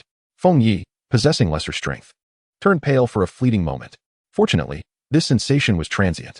Soon, the oppressive darkness dissipated. Chen Shu narrowed his gaze, revealing before them a magnificent hall. Within the hall, silence reigned, devoid of sound. As their feet touched the ground, a faint resonance echoed, accentuating the stillness. Where has everyone gone? Feng Yi inquired, perplexed. Just moments ago, they had entered the formation alongside many others, yet now it seemed they were the only 3 remaining. What of Lei Kong? What of the others? They must have been teleported to different locations. Yin Jun pondered briefly before responding. This formation bears a certain similarities to the array encountered when entering the core of the Spirit Moon Grand Repository. There must be some connection. Chen Shu murmured. This formation is intricately linked to the 10 Directions Profound Thunder Array in his possession. Now it too appears connected to that array. His concern, however, lay not here, but with the Heavenly Thunder sect. It is crucial to note that his 10 Directions Profound Thunder Array was acquired from the Heavenly Thunder sect, whose formations were inscribed by the esteemed Great Master Zhang Zhun of Tianyang Prefecture. What then is the relationship between Zhang Zhun and the Spirit Moon Grand Repository? A faint thread of connection seemed to weave itself together in his mind. Yet now was not the time for such musings. Chen Shu stepped forward, feeling an instinctive pull toward the answers that awaited him here. Soon, he arrived at the end of the hall. What is this? Jun cast a suspicious glance at the far end, speaking in a hushed tone. Is this a formation barrier? Before them lay a broad passage, yet at its entrance, rippling waves shimmered, obscured by an almost transparent membrane. Look, there are inscriptions here. Feng Yi, with keen eyes, pointed to a section of the stone wall and read aloud. This is a formation barrier. It can be breached with the means of a formation master to access the next level. This succinct statement left the three of them exchanging glances, for none among them were formation masters. Are we destined to make this journey in vain? Yizi, your cultivation seems lacking. Have you been distracted by the study of formations? Jun asked bluntly. Feng Yi shot him a glare and retorted, how dare you say my cultivation is lacking? Who do you look down upon? In our Tianyang prefecture, my current strength is quite commendable. Thank you very much. As for the formation, it is indeed quite different. In our remote and impoverished land, we cannot compare with your Fengyang County. There are hardly any formation masters here, so who can I learn from? Hee hee. Jun scratched his head, offering an awkward smile before continuing. In this case, it seems rather troublesome. Chen Shu's brow subtly furrowed. As for the means of a formation master, I may lack such skills, but I possess the cultivation of the Xuanwu realm, with sheer force. I can break through 10 barriers. Let me see if I can shatter it. Jun suddenly declared. With those words, he took a deep breath, his aura quietly escalating to its zenith. Boom. Within him, the Xian power surged and fluctuated, producing a sound akin to flowing water, while his bones crackled audibly. An indomitable presence emanated from him. Chen Shu cast a curious glance at him. At that moment, Jun was enveloped in a golden radiance, resembling battle armor, with an aura of invincibility surging forth from within. This momentum was sufficient to easily surpass the third level of the Xuanwu realm, combined with some powerful techniques. He could contend with the fourth level for a while. Though the outcome would inevitably be defeat, he was, after all, only at the second level of the Xuanwu realm. Chen Shu nodded. It was no wonder Jun was regarded as the most promising talent in Fengyang County. Xian-level mid-grade martial technique, void-breaking fist. Jun roared, his eyes shimmering with a golden hue as he concentrated all his strength into a punch, launching it with fury. Boom. The entire space trembled, resonating with a deafening roar. Break! Jun shouted again. However, that formidable force, upon colliding with the seemingly fragile barrier, did not directly penetrate it. Instead, a spectrum of radiant colors suddenly erupted from the rippling barrier, reflecting back a punch that mirrored Jun's, but with even greater power. Not good. Jun's expression changed. If he were struck by that punch, he would surely suffer severe injury. However, they were too close for him to evade in time. At that moment, Chen Shu suddenly intervened, slicing forward with a pointed finger. A dazzling sword aura surged forth, directly cleaving through the punch. Subsequently, both forces dissipated. Jun cast a wary glance at Chen Shu, expressing his gratitude. Yet, the barrier indeed possessed an uncanny nature. Forcibly breaking through with martial prowess had resulted in the counterattack amplifying the force at least threefold. Most individuals would be unable to withstand such a blow. Perhaps it was true that only formation masters could breach it. Chen Shu nodded. His perspective was broader than Jun's, allowing him to perceive more. Nothing is absolute, and the barrier was no exception. However, to break through with martial prowess, one would need to be at least at the spirit martial realm. For now, we need not dwell on it. Chen Shu shook his head. His combat strength was already formidable, but he knew it was still insufficient to compare with the spirit martial realm. The realm of Lingwu, in comparison to the realm of Xuanwu, represents an entirely new dimension. The disparity between the two is far greater than that between the Hualing realm and the Xuanwu realm. To describe it as an insurmountable chasm would not be an exaggeration. Even he, possessing sacred techniques and numerous formidable methods, would require at least the 6th level of Xuanwu cultivation to have a chance of contending with the Lingwu realm. As for defeating it, one would need to attain at least the 7th level of Xuanwu. Are you unable to breach it? Very well. It seems this formation is beyond our reach, and we cannot force it. Jun shook his head. Upon hearing Chen Shu's words, he relinquished all hope. The path of the formation master is exceedingly challenging, and here it is stipulated that only a formation master can dismantle the barrier. Clearly, they have been excluded from this opportunity. Some fortunes are simply destined. What is meant to be will inevitably come, while what is not meant to be cannot be forced. Initially, he had contemplated furthering his studies in formations, and this place seemed like a naturally opportune setting. Chen Shu smiled softly, seated himself cross-legged on the ground, and delicately began to peruse the formation tome. To concede easily is not in his nature. If it is not destined, one cannot force it. Chapter 99. The array master, upon witnessing Chen Shu's actions, Yin Jun was momentarily taken aback and then incredulously gazed at Chen Shu, exclaiming, "You cannot be suggesting that you intend to practice array formations at this moment?" His tone was laden with astonishment. The arduous nature of array mastery is well known throughout the continent. Yet here was Chen Shu, contemplating the last-minute endeavor of learning such intricate techniques. Were it not for Chen Shu's consistently extraordinary performance, Yin Jun would have surely deemed him insane. Nonetheless, even with this in mind, Yin Jun shook his head in skepticism, lacking faith in Chen Shu's endeavor. The realms of martial arts and array formations are entirely distinct realms of comprehension. While Chen Shu may be a once-in-a-millennium prodigy in martial arts, it does not inherently imply he possesses a similar genius for array formations. Do you harbor any objections? Chen Shu casually inquired while perusing the array book. It is not a matter of objection, but rather a concern that you are squandering time on a futile pursuit. You likely remain unaware of the formidable challenges inherent in mastering array formations. Even in a region teeming with prodigies, array masters are a rarity, each a distinguished guest among noble families. Yin Jun candidly articulated, shaking his head. With a bemused glance, Chen Shu responded, "The issue is that we are unable to leave at present. Is it not just as wasteful to sit idly in anticipation?" Yin Jun paused, pondering the validity of Chen Shu's argument. Chen Shu smiled, and in the meantime, he had flipped through the entire array book, feeling a slight fatigue as he rubbed his temples. Yin Jun's assessment was accurate. Mastering array formations was indeed exceptionally challenging. This particular array book was obtained from the outer stone chamber of Lingyue Great Repository, and while its level may not be high, even a single reading left Chen Shu's mind in a state of bewilderment. Under normal circumstances, he would never succeed in becoming an array master. Yet he was anything but ordinary. Slowly, Chen Shu closed his eyes, his mind quieting as he descended into a state of slumber. "Wait, has he actually fallen asleep?" Yin Jun remarked, astonished. "Just moments ago, he was speaking so persuasively, and I found myself inspired to practice array formations, only to blink and discover he is now asleep?" Feng Yi shot him an irritated glance and bluntly retorted, "You should silence your tongue. Do not disturb my elder brother's slumber. He must be exceedingly fatigued. He has not had a moment's rest throughout this journey." Yin Jun, exasperated, shook his head and closed his eyes, intending to catch a brief nap. When Feng Ye's icy voice interrupted, "What are you sleeping for? Are you truly fatigued? You spend all day in a daze.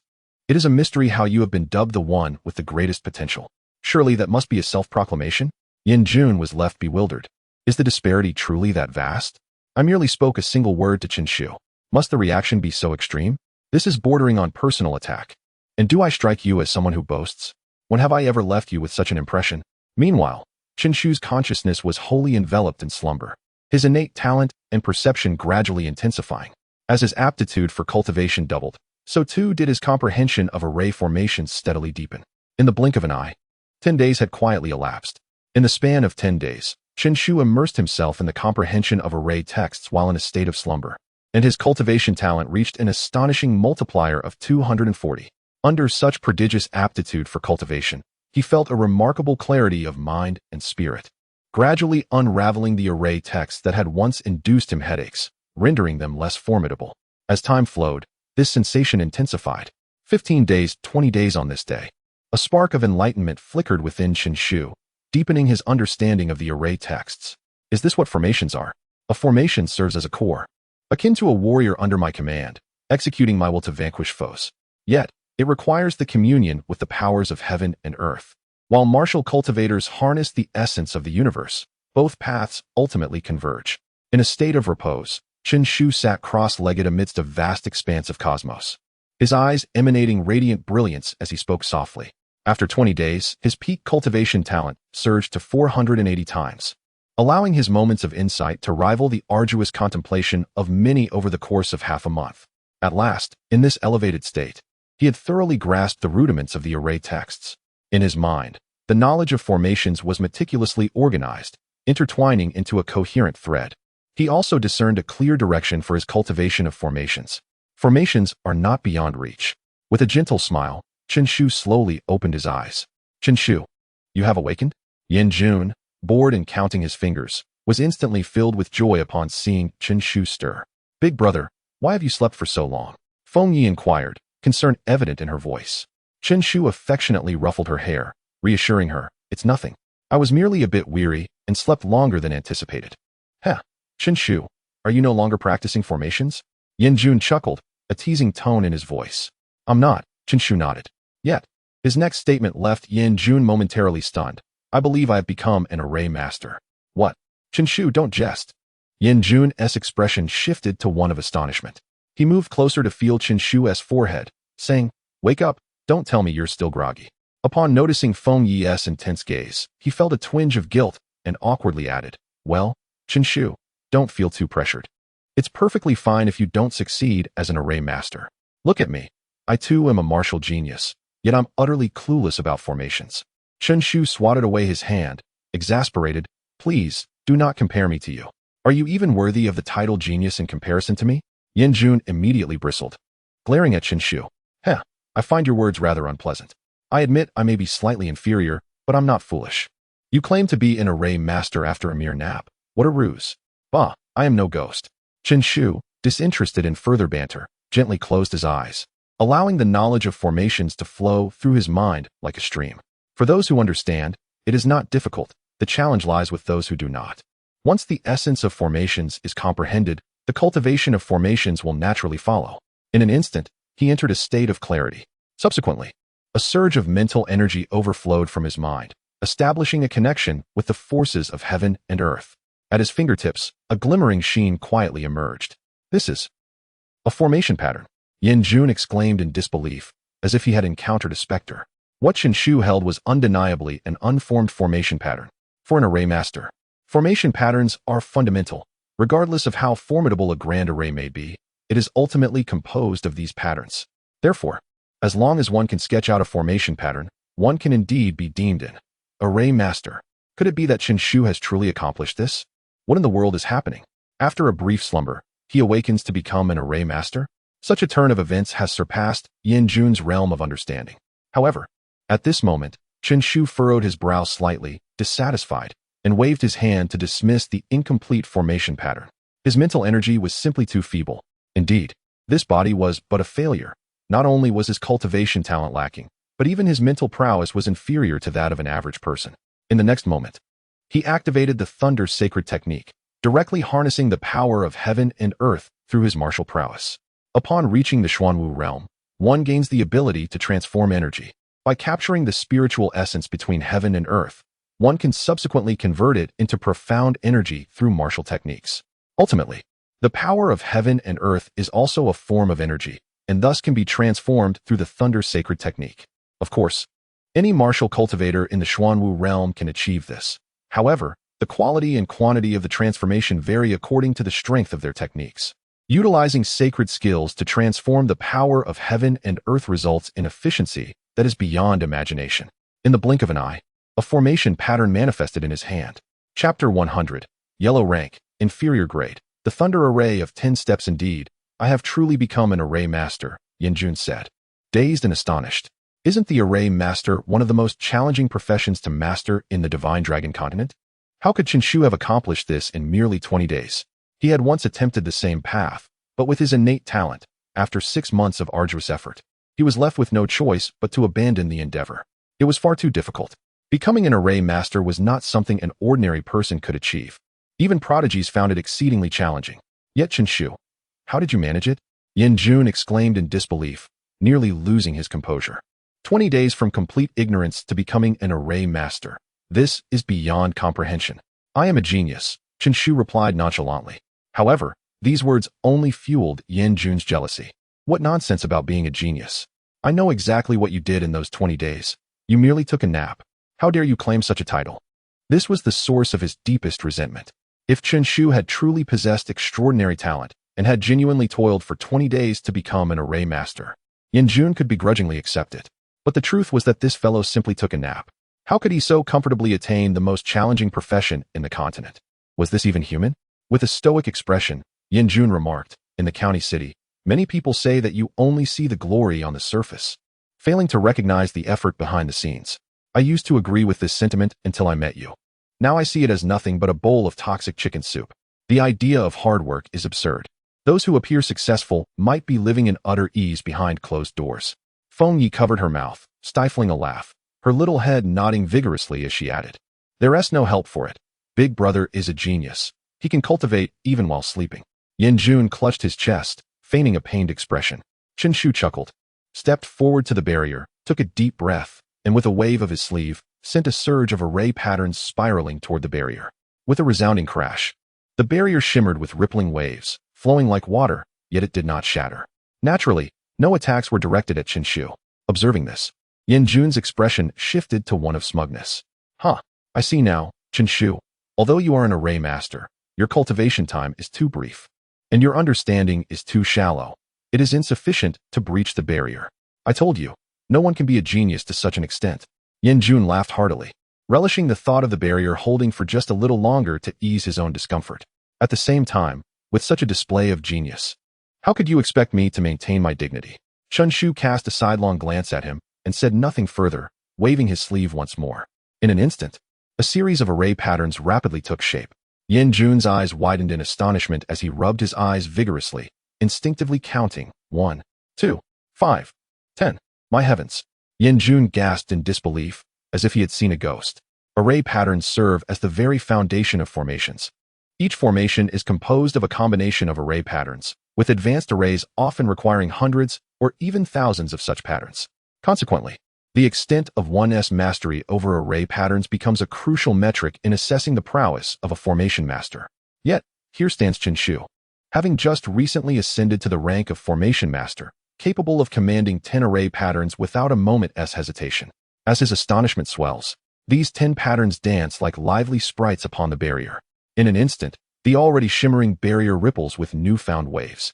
With a thunderous crash, as the shimmering reaches a critical threshold, the entire barrier shatters. A long, dark passage materializes before them. The first trial has been surmounted. Chen Shu smiles faintly. His interest in the formation suddenly ignited. Perhaps, without even obtaining the spirit heart, his combat prowess could double. Once he acquires the spirit heart, his martial strength would escalate even further. At that point, within the realm of Xuanwu, who could possibly rival him? Damn it, this prodigy. Yin Jun gritted his teeth, lamenting the lack of opportunities for self-comfort. Never mind, I cannot compare myself to him. Otherwise, my confidence might shatter into pieces. Yin Jun shook his head, having increasingly recognized Chen Shu's extraordinary nature over their time together. This fellow seemed like an unfathomable abyss, elusive and inscrutable. First, he dispatched Xuanwu realm foes with ease, then defeated Ji Wu in the blink of an eye, disregarding the talents of the county city, and now he has mastered the art of formation. Each of these accomplishments instills a sense of dread. Yet, for him, it appears as effortless as drinking water or dining. At the end of the elongated path lies an even grander void. The space is vast yet entirely barren, devoid of any substance. Even a footfall evokes an echo. Unsurprisingly, at the terminus of the path, another barrier rises, obstructing their advance. Similarly, a small inscription is etched into the adjacent wall, yellow-grade low-tier formation diagram. 10 steps of thunder formation. Successful engraving grants access to the next layer. Beside this inscription lies a colossal formation diagram. At the pinnacle of this diagram, the 5 characters proclaiming 10 steps of thunder formation are inscribed with iron strokes, exuding vigor and strength. Is this truly the 10 steps of thunder formation? Yin Jun cast a glance at the diagram, instantly feeling as if the intricate lines had come to life, surging into his mind and leaving him bewildered. Particularly at the intersections of the lines, which, despite their simplicity, brimmed with profound mystery, rendering him as perplexed as if deciphering an ancient script. Suddenly, he found himself utterly at a loss. Damn it, can't even steal a glance? Is it that those who are not formation masters possess no rights? Yin Jun exclaimed, feeling the weight of unprecedented humiliation throughout his life. However, he dared not gaze further, unable to comprehend. Feng Yi, possessing a sense of self-awareness, refrained from examining the diagram and instead perused the formation manual.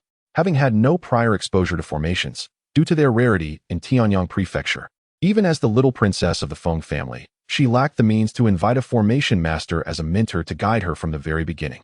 Thus, she remained uncertain as to whether she possessed the innate talent for array formation. Now was the perfect opportunity to test her abilities and ascertain if she could indeed master the art of arrays. Neither Chen Shu nor Yin Jun noticed that Feng Yi, who had been perusing the array books, was gradually slowing her pace, her brows knitting together in quiet contemplation, as if she had fallen into a profound reverie. Chen Shu's gaze was fixed upon the intricate array patterns, a glimmer of brilliance igniting in his eyes. Each line represented a distinct array symbol. weaving together a tapestry of profound significance that inundated his mind. Without hesitation, he surrendered to slumber, his innate gifts surging forth, striving to grasp the complexities of this grand formation at an accelerated pace. 2 hours later, Qinshu abruptly opened his eyes, a keen light flashing within them. The 10 steps thunder array, a low-grade yellow tier formation. It required 21 array symbols. These 21 symbols interwove and meshed together, undergoing hundreds of transformations to construct this formidable array. Even among low-grade yellow tier formations, this one stood as a formidable entity. A faint smile graced Qinshu's lips. He had already replicated the entire formation within his mind. The act of manifesting it in reality was merely a matter of time. It was akin to solving a problem. Once he had clarity in his thoughts, arriving at the solution became effortless. Consequently, he was acutely aware of the formidable power this array wielded. Even a third-tier warrior of the Xuanwu realm would find themselves in dire straits if ensnared within its grasp. Chapter 101. Breaking barriers with a determined thought. Qinshu attempted to merge 2 array patterns.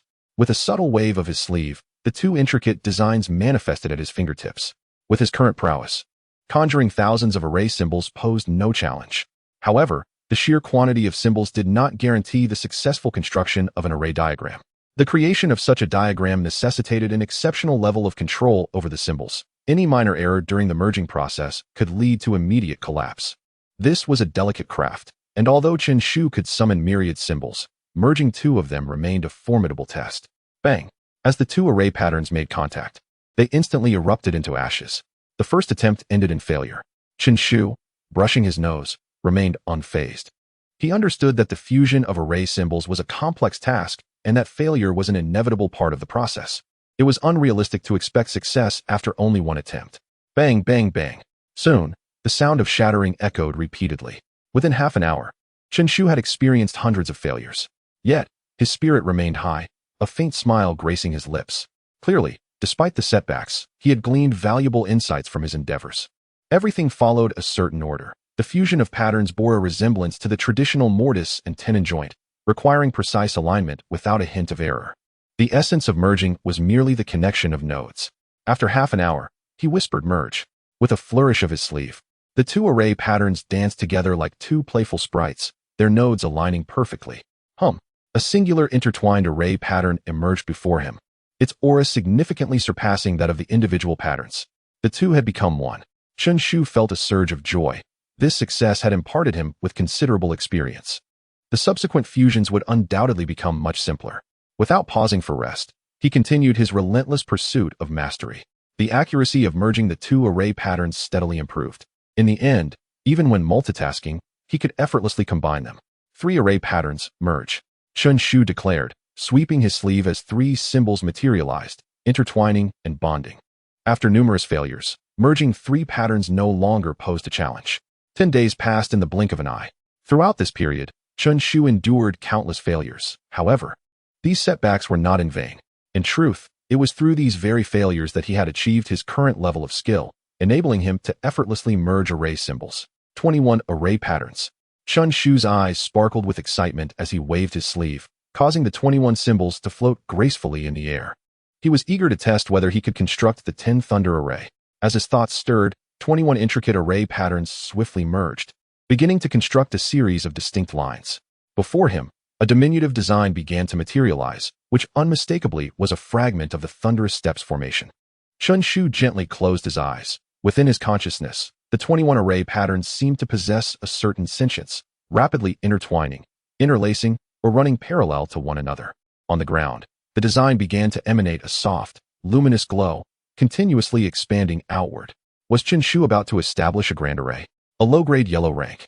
If he succeeded, he would be recognized as a qualified array master, capable of contending with those of the Xuanwu realm solely through his formations. Yanjun's eyes sparkled as he spoke solemnly. At the moment he spoke, the pattern on the ground radiated a blinding light, and an astonishing aura began to diffuse from it. A grand formation was slowly taking shape. Low-grade yellow rank, thunderous steps. Suddenly, Qinshu opened his eyes wide, and with a swift motion of his sleeve, he unleashed a resounding boom. Instantly, the thunderous steps formation emitted a resonant hum as the 21 array patterns spun rapidly, glowing brilliantly. Amidst the dazzling light, a bolt of thunder shot forth from the array. The thunderclap echoed, striking the barrier directly in the next moment. The deafening sound reverberated violently through the space. With a crack, under the impact of this force, the barrier suddenly fractured, and moments later, it shattered completely. The second layer of the barrier had been breached. With his hands clasped behind him, Chen Shu felt immensely enriched by merely breaking through 2 layers of the barrier. "Big brother, how impressive!" Feng Yi exclaimed with a bright smile as she gazed at the grand array.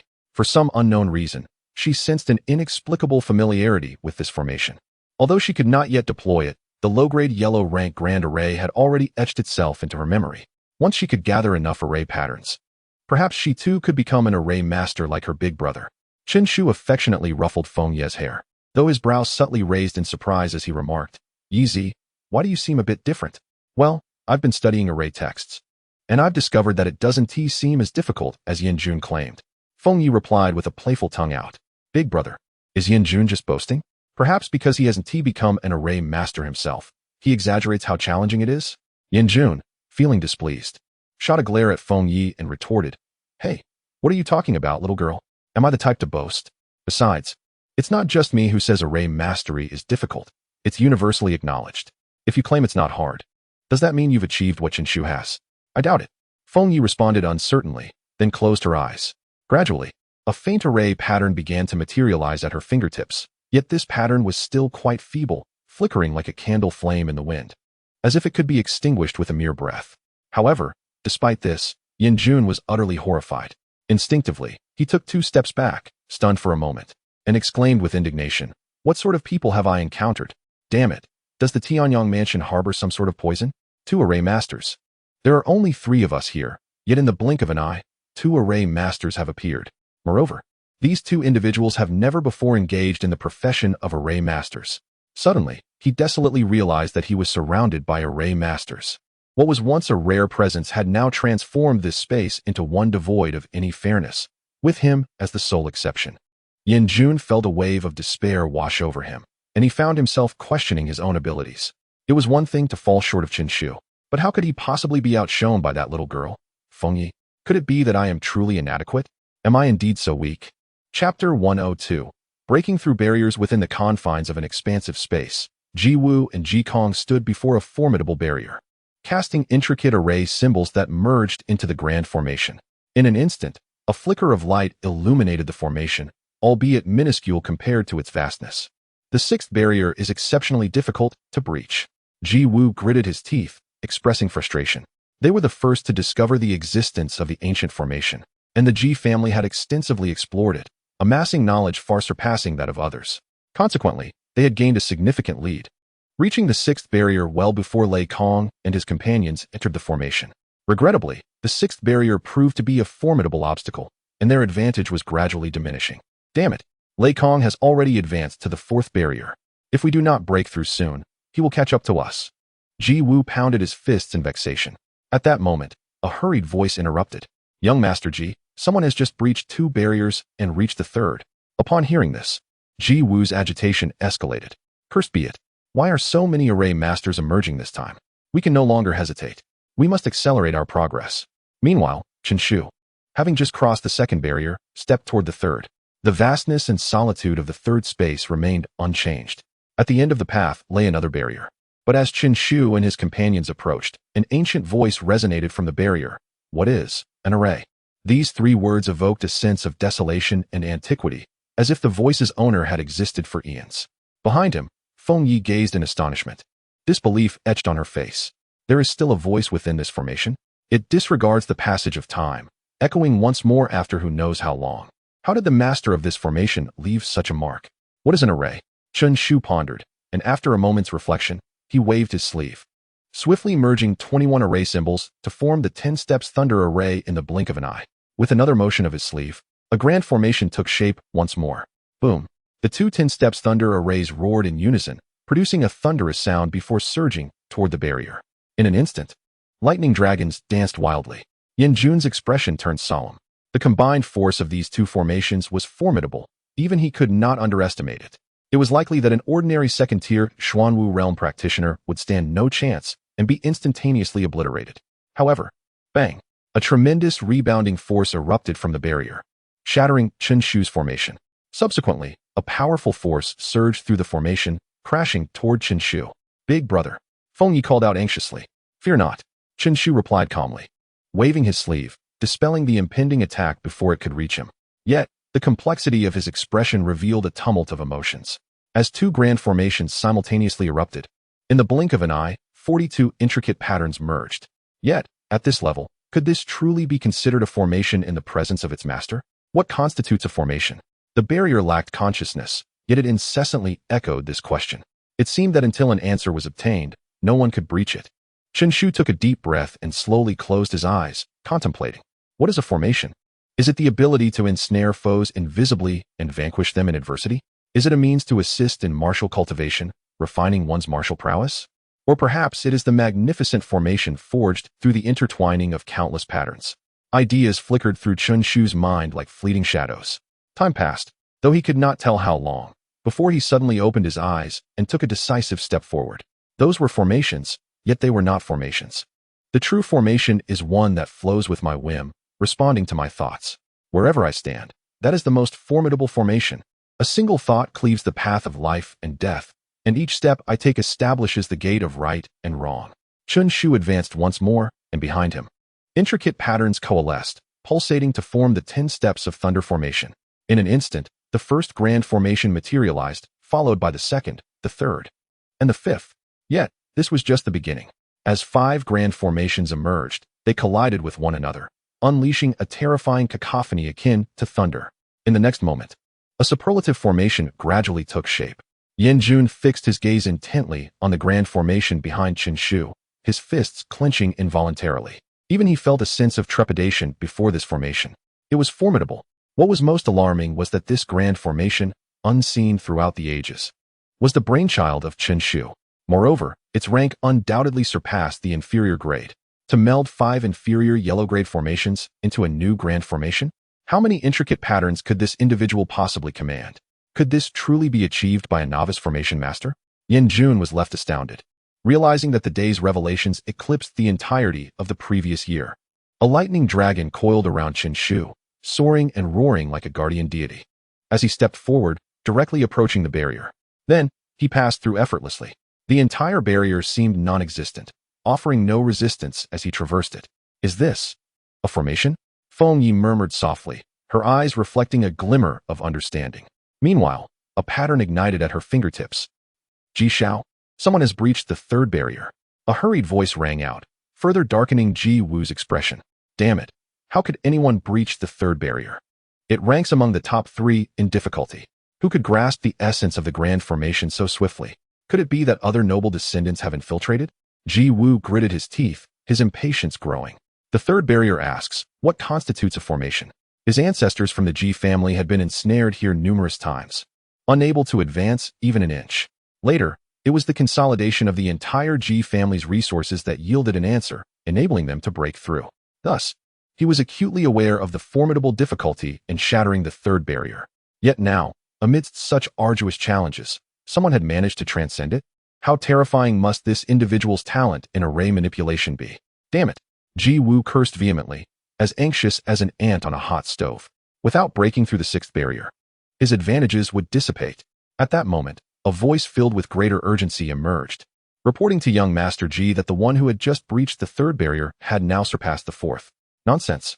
Ji Wu fumed, but before his words could settle, hurried footsteps echoed anew, accompanied by an even more frantic voice from behind. "Young Master Ji, that individual, has now broken through the 5th barrier, reaching the 6th. What?" Ji Wu's countenance changed abruptly. Who was this person, achieving such rapid progress?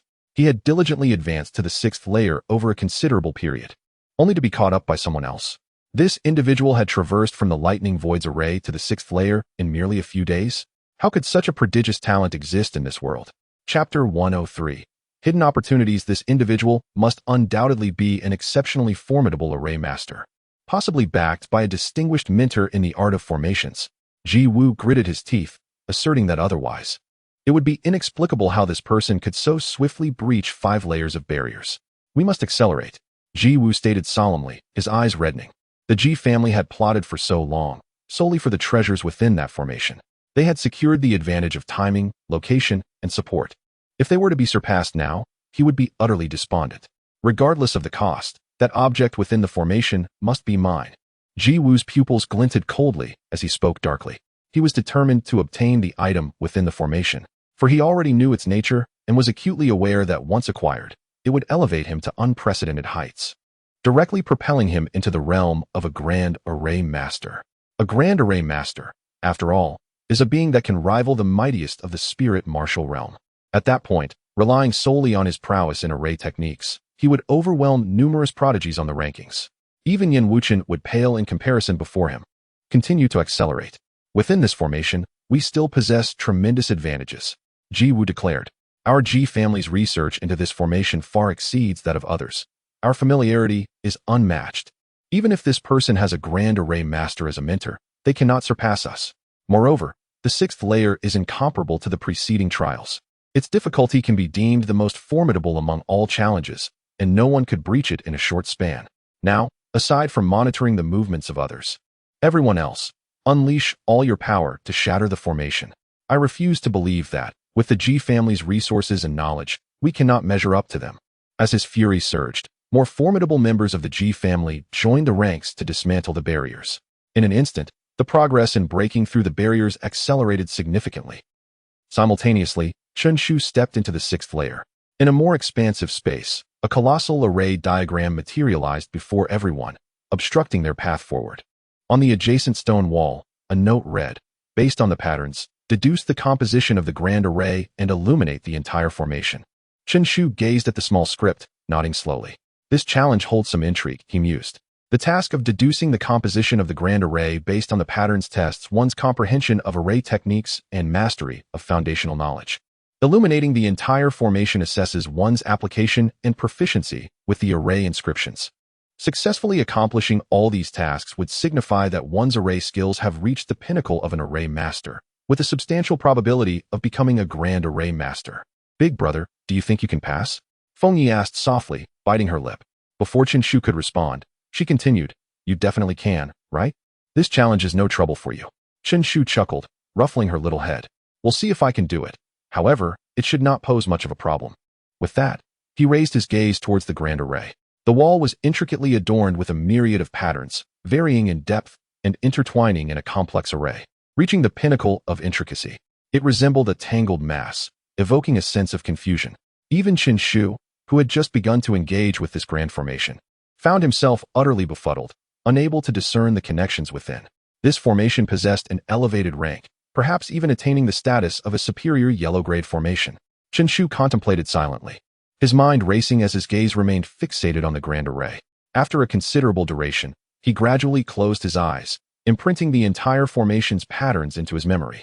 He then descended into a state of slumber, wherein his capabilities were significantly heightened beyond normality. Time flowed gently, amplifying his innate talents for cultivation.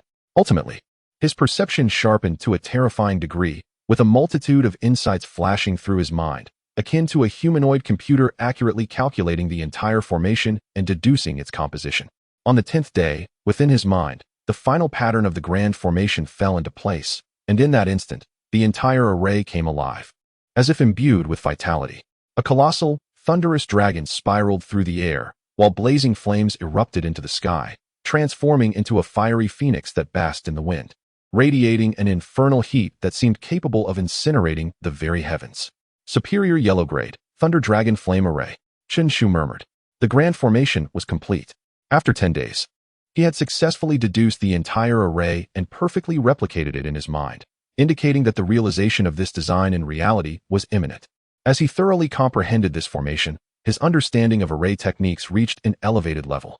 It could be said that within a brief span, this formation had transformed him from a novice into a master of array techniques. At this moment, his theoretical knowledge and comprehension of formations were formidable enough to rival even seasoned array masters. This journey has been invaluable, Chen Shu remarked with a faint smile, feeling immensely rewarded. With the dual cultivation of formations and martial arts, his capabilities would expand, becoming even more formidable. The Spirit Moon Grand Repository truly proved to be his sanctuary. Next, he would break through this final layer.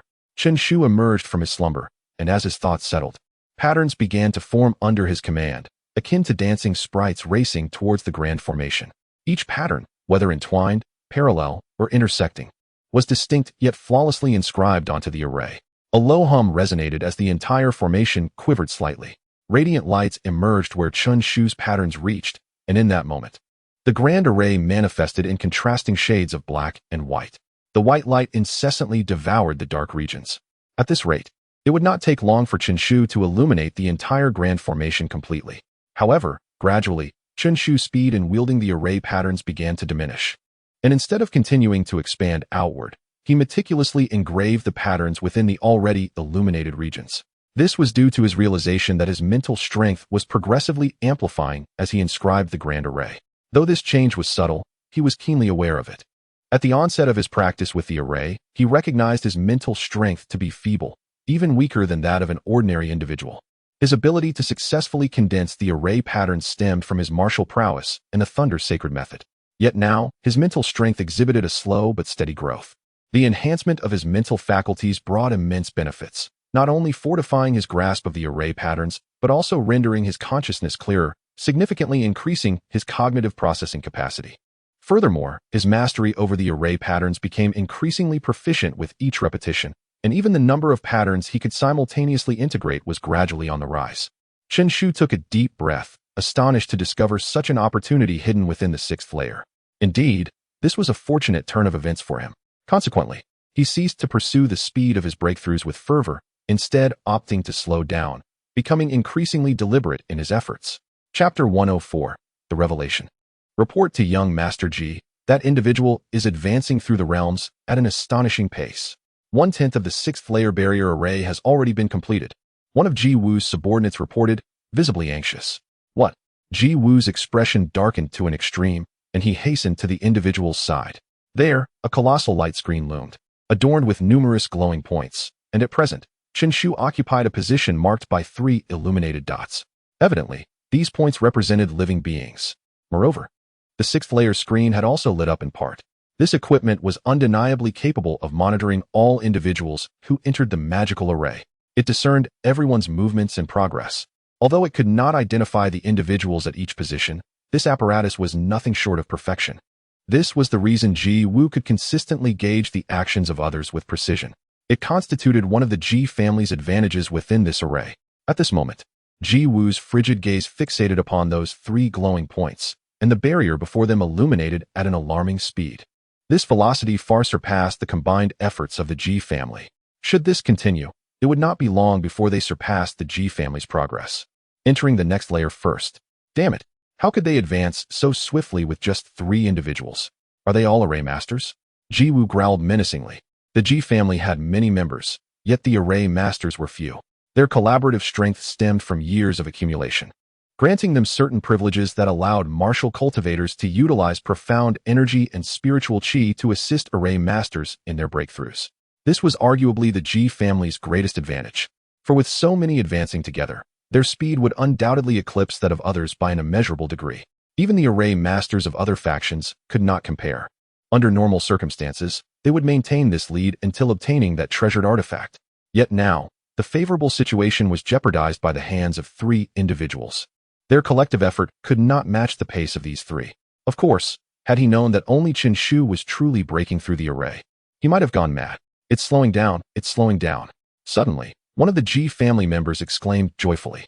Ji Wu hurriedly looked up to see that the barrier array before those 3 glowing points was illuminating at an increasingly sluggish pace, ultimately becoming completely still.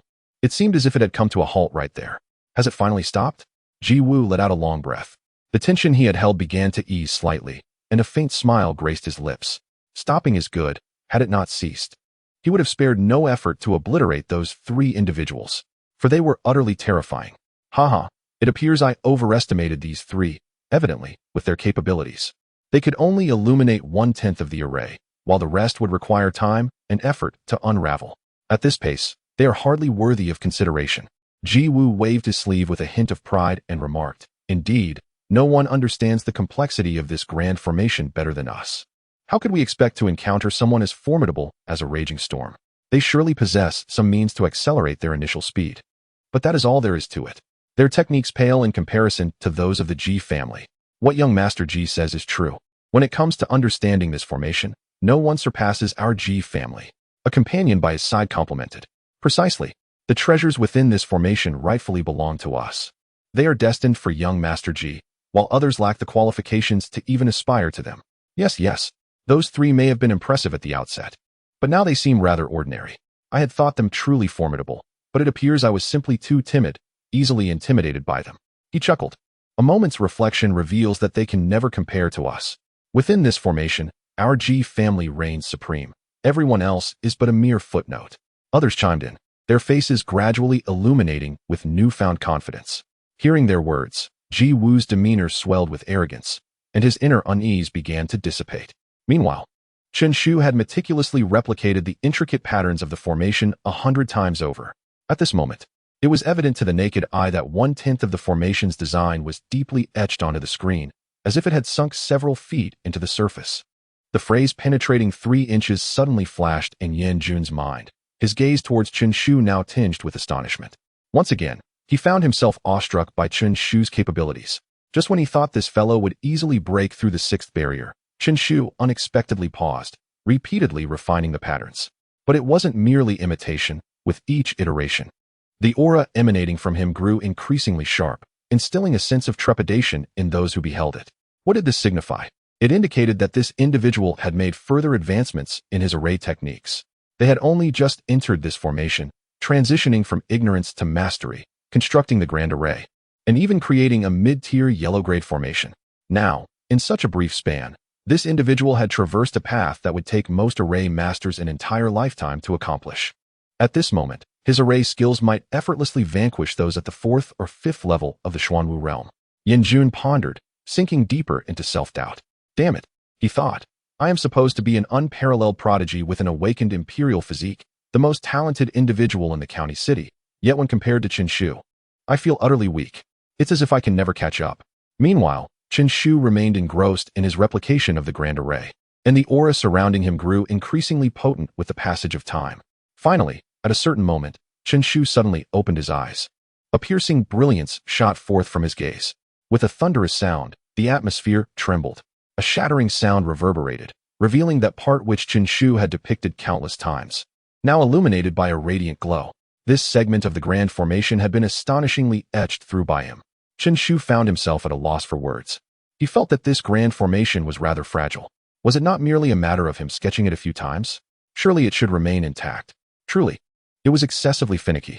However, he did not wish to dwell on the frequency of his attempts. He had lost count of how many times he had replicated it.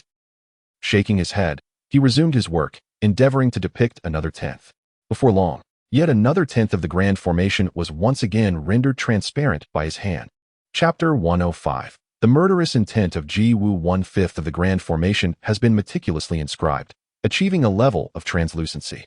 A dazzling array of light radiates from behind the formation. Yan Jun suddenly contemplated that, perhaps, if he possessed sufficient audacity, he could attempt to slip through the translucent section. Yet, this remained merely a conjecture, and he dared not tempt fate. After all, this grand formation was exceedingly formidable. Should he miscalculate, he would undoubtedly be unaware of his demise. Nevertheless, he harbored a persistent intuition that his speculation might indeed hold merit. He then cast a complex gaze toward Chen Shu. Although the barrier had yet to be shattered, there existed a possibility for passage. This individual must have blazed a trail. It was likely that even the architect of this formation had not anticipated such an outcome. Chen Shu stood with hands clasped behind his back, his long black hair billowing without wind, clad in fluttering white garments, exuding an ethereal and nonchalant aura, akin to a celestial being. Feng Yi was entranced, for the first time perceiving that this seemingly ordinary older brother possessed an undeniable charm. Even his rather unremarkable features appeared perfect in this moment, captivating all who beheld him. The formation master at his zenith. Chen Shu gradually opened his eyes and spoke softly. With a mere thought, countless formation patterns materialized, swirling around him like dancing notes. With 1/5 of the grand formation rendered translucent, his gains were substantial. His mental prowess had reached the pinnacle achievable by a formation master, and his command over the formation patterns had ascended to unprecedented heights. In an instant, he could generate 180 formation patterns. He could almost effortlessly delineate a low-grade yellow-tier grand formation in a heartbeat. As for a mid-grade yellow-tier grand formation, he could sketch it with ease, albeit requiring a bit more time. With ample preparation, he possessed a reasonable chance of successfully constructing a high-grade yellow-tier grand formation. In other words, he now stood at the apex of formation mastery. A single step further would elevate him to the realm of the supreme yellow-tier grand formations. And those capable of crafting such levels were revered as grand formation masters. Next, he would break through this barrier, Chen Shu mused with a faint smile. On the 6th level, he had reached a point of no further advancement and could only aspire to ascend to higher realms in search of opportunities.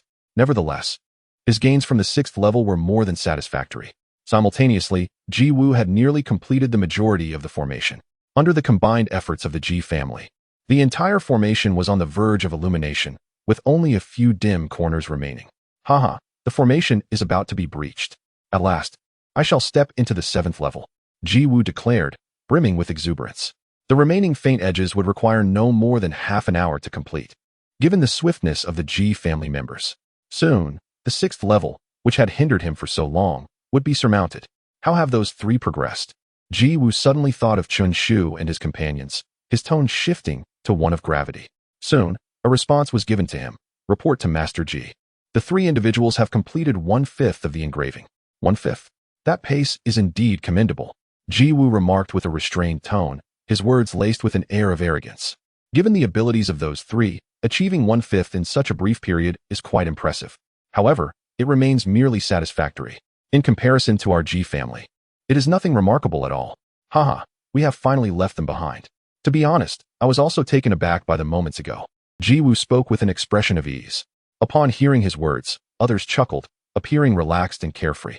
Haha, I must confess to Master Ji, I too was astonished. I genuinely feared that someone might surpass us.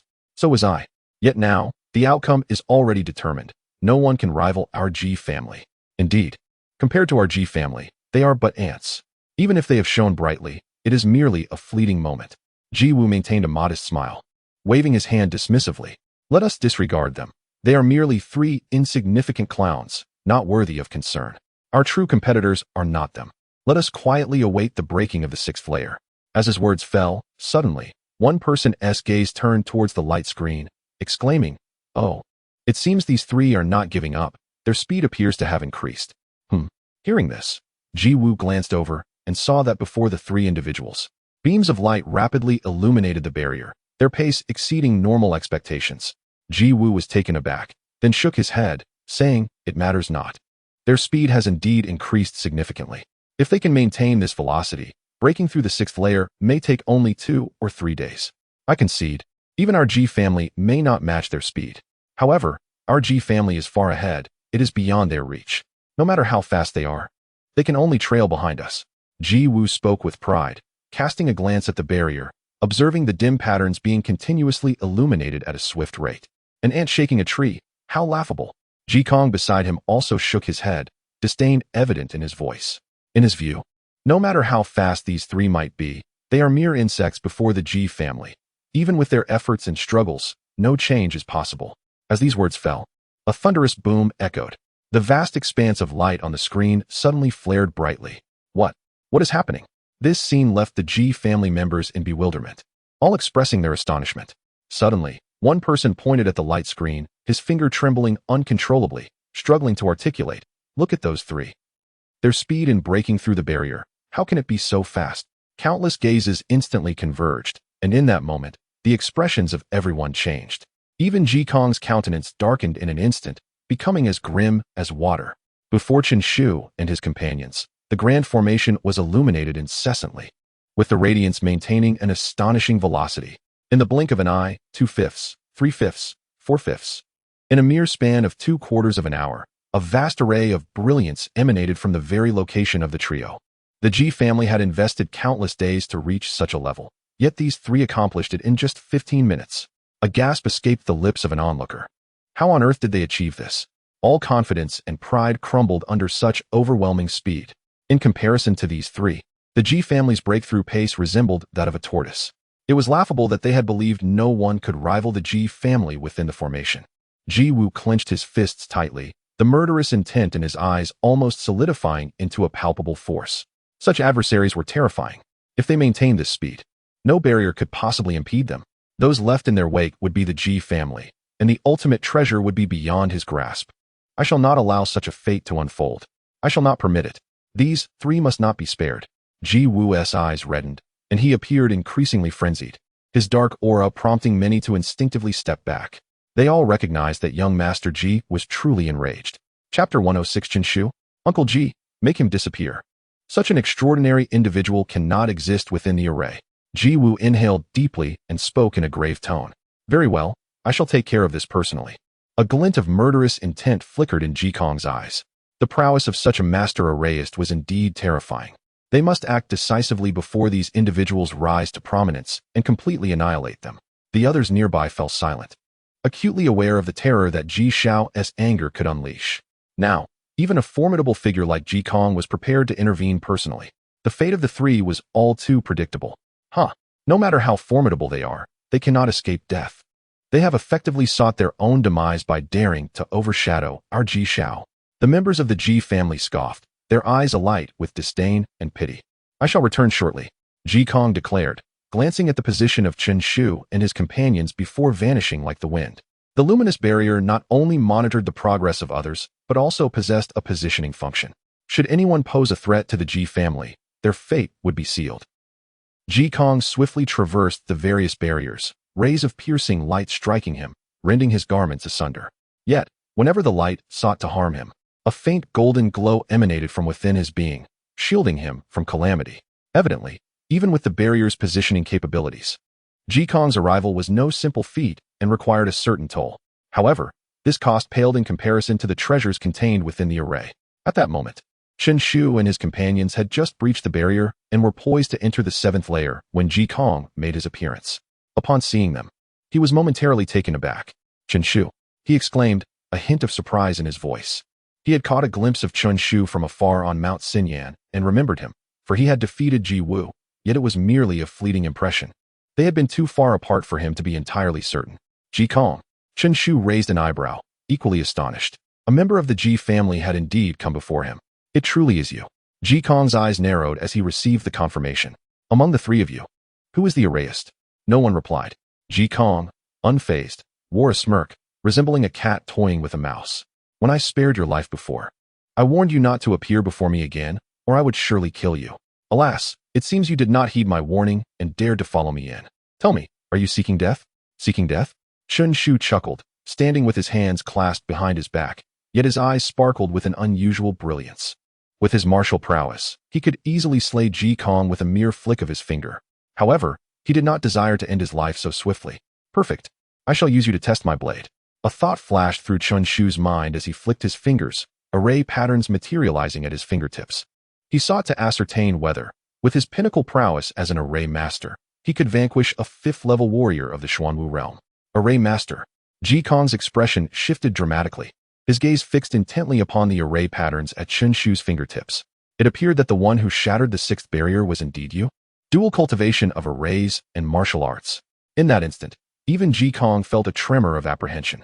This Qinshu was truly extraordinary. His martial prowess was formidable enough to defeat Ji Wu, and now his mastery of array techniques could obliterate the 6th level. Such innate talent is rare even among the top 10 prodigies of the Fengyun rankings. Should he continue to develop, it would not be long before the Ji family would have to bow before him. This youth is too monstrous. He cannot be allowed to remain. In an instant, Ji Kong reached a resolution. Initially, he had entertained the thought of recruiting him, but now, there was no question. The notion had entirely dissipated. Kill. Ji Kong uttered a low growl, the aura of the Xuanwu realm surging forth like a tidal wave, his profound energy erupting continuously, coalescing behind him into the image of a fierce tiger, its eyes glinting with icy ferocity, glaring menacingly. He stepped forward, his gaze unwaveringly fixed on Qinshu, and coldly remarked, I must admit, I am somewhat astonished by your strength. Your martial prowess can defeat Ji Wu, and coupled with your array mastery, I dare say that even typical 3rd or 4th level Xuanwu warriors would struggle against you, would they not? Alas, it is unfortunate that you encountered me prematurely. As his words fell, Ji Kong waved his hand, summoning a long spear imbued with profound energy, which shot forth with alarming speed. The air reverberated with a terrifying roar. Under this assault, Yan Jun felt every hair on his body stand on end, engulfed in overwhelming dread. That spear could effortlessly slay a 4th-level Xuanwu warrior. Should he face it, he would be annihilated in an instant. Chen-shu, be careful. Yin-jun cried out, offering a warning. Haha, the sensation of extinguishing a genius is truly delightful. Ji Kong, with hands clasped behind his back, wore an expression of pride, his gaze towards Chen-shu devoid of humanity, laughing wildly. Do you dare to kill me? Chen-shu scoffed. Unleashing array patterns that cascaded forth like flowing water, their silvery brilliance pulsating with an enigmatic essence. In the blink of an eye, a grand array took shape before him. Go! With a flick of his sleeve, a thunderous roar erupted from within the array, and a bolt of lightning coalesced into a dragon form, charging forward with ferocity. As it traversed its path, the thunder resounded like the roar of divine retribution. Boom! The lightning dragon's tail swept towards the spear of condensed profound energy, resulting in a series of explosive detonations before them. What? Ji Kong was momentarily taken aback, disbelief washing over his features. His attack had been thwarted. Moreover, Chen-shu had merely employed the powers of his arrays. This, Chen-shu, your strength truly exceeds my expectations, Ji Kong remarked with a darkened countenance. Yet he maintained an air of unwavering confidence. In light of this, allow me to reveal to you the terrifying prowess of the 5th level of the Xuanwu realm. As the words fell, a ferocious tiger roared from behind him, its roar echoing through the mountains and forests. The sound sliced through the air like rolling thunder, and the fierce tiger seemed to come to life, glaring fiercely at Chen-shu before pouncing forward with lethal intent. A strong scent of blood wafted from the tiger, creating an overwhelming atmosphere of carnage. In an instant, the scene before Chen-shu transformed into a mountain of corpses and a sea of blood. Was it merely an illusion? Taking a deep breath, Chen-shu waved his sleeve once more, and countless intricate patterns cascaded forth. Under his command, they intertwined and interlaced, culminating in the gradual emergence of a grand formation, the yellow grade, lower tier, 10-step thunder formation. Chapter 107. The defeated Princess Kong, thunder roared. Within a 10-step radius surrounding Chen-shu, lightning surged, enveloping him like a tempest, providing a formidable sanctuary. A ferocious tiger lunged forth, imbued with overwhelming bloodlust, conjuring vivid images of carnage that assaulted Chen-shu's mind, transporting him back to a world steeped in blood and chaos. For an ordinary person, the sight of such horror might induce sheer terror. However, having traversed countless battles, Chen-shu's indomitable spirit would not be easily shaken by mere imagery. Furthermore, the power of thunder itself is the most potent force in the heavens and earth, specifically designed to vanquish malevolence.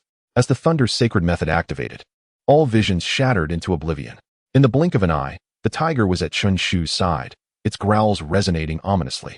Then, with terrifying precision, its claws descended.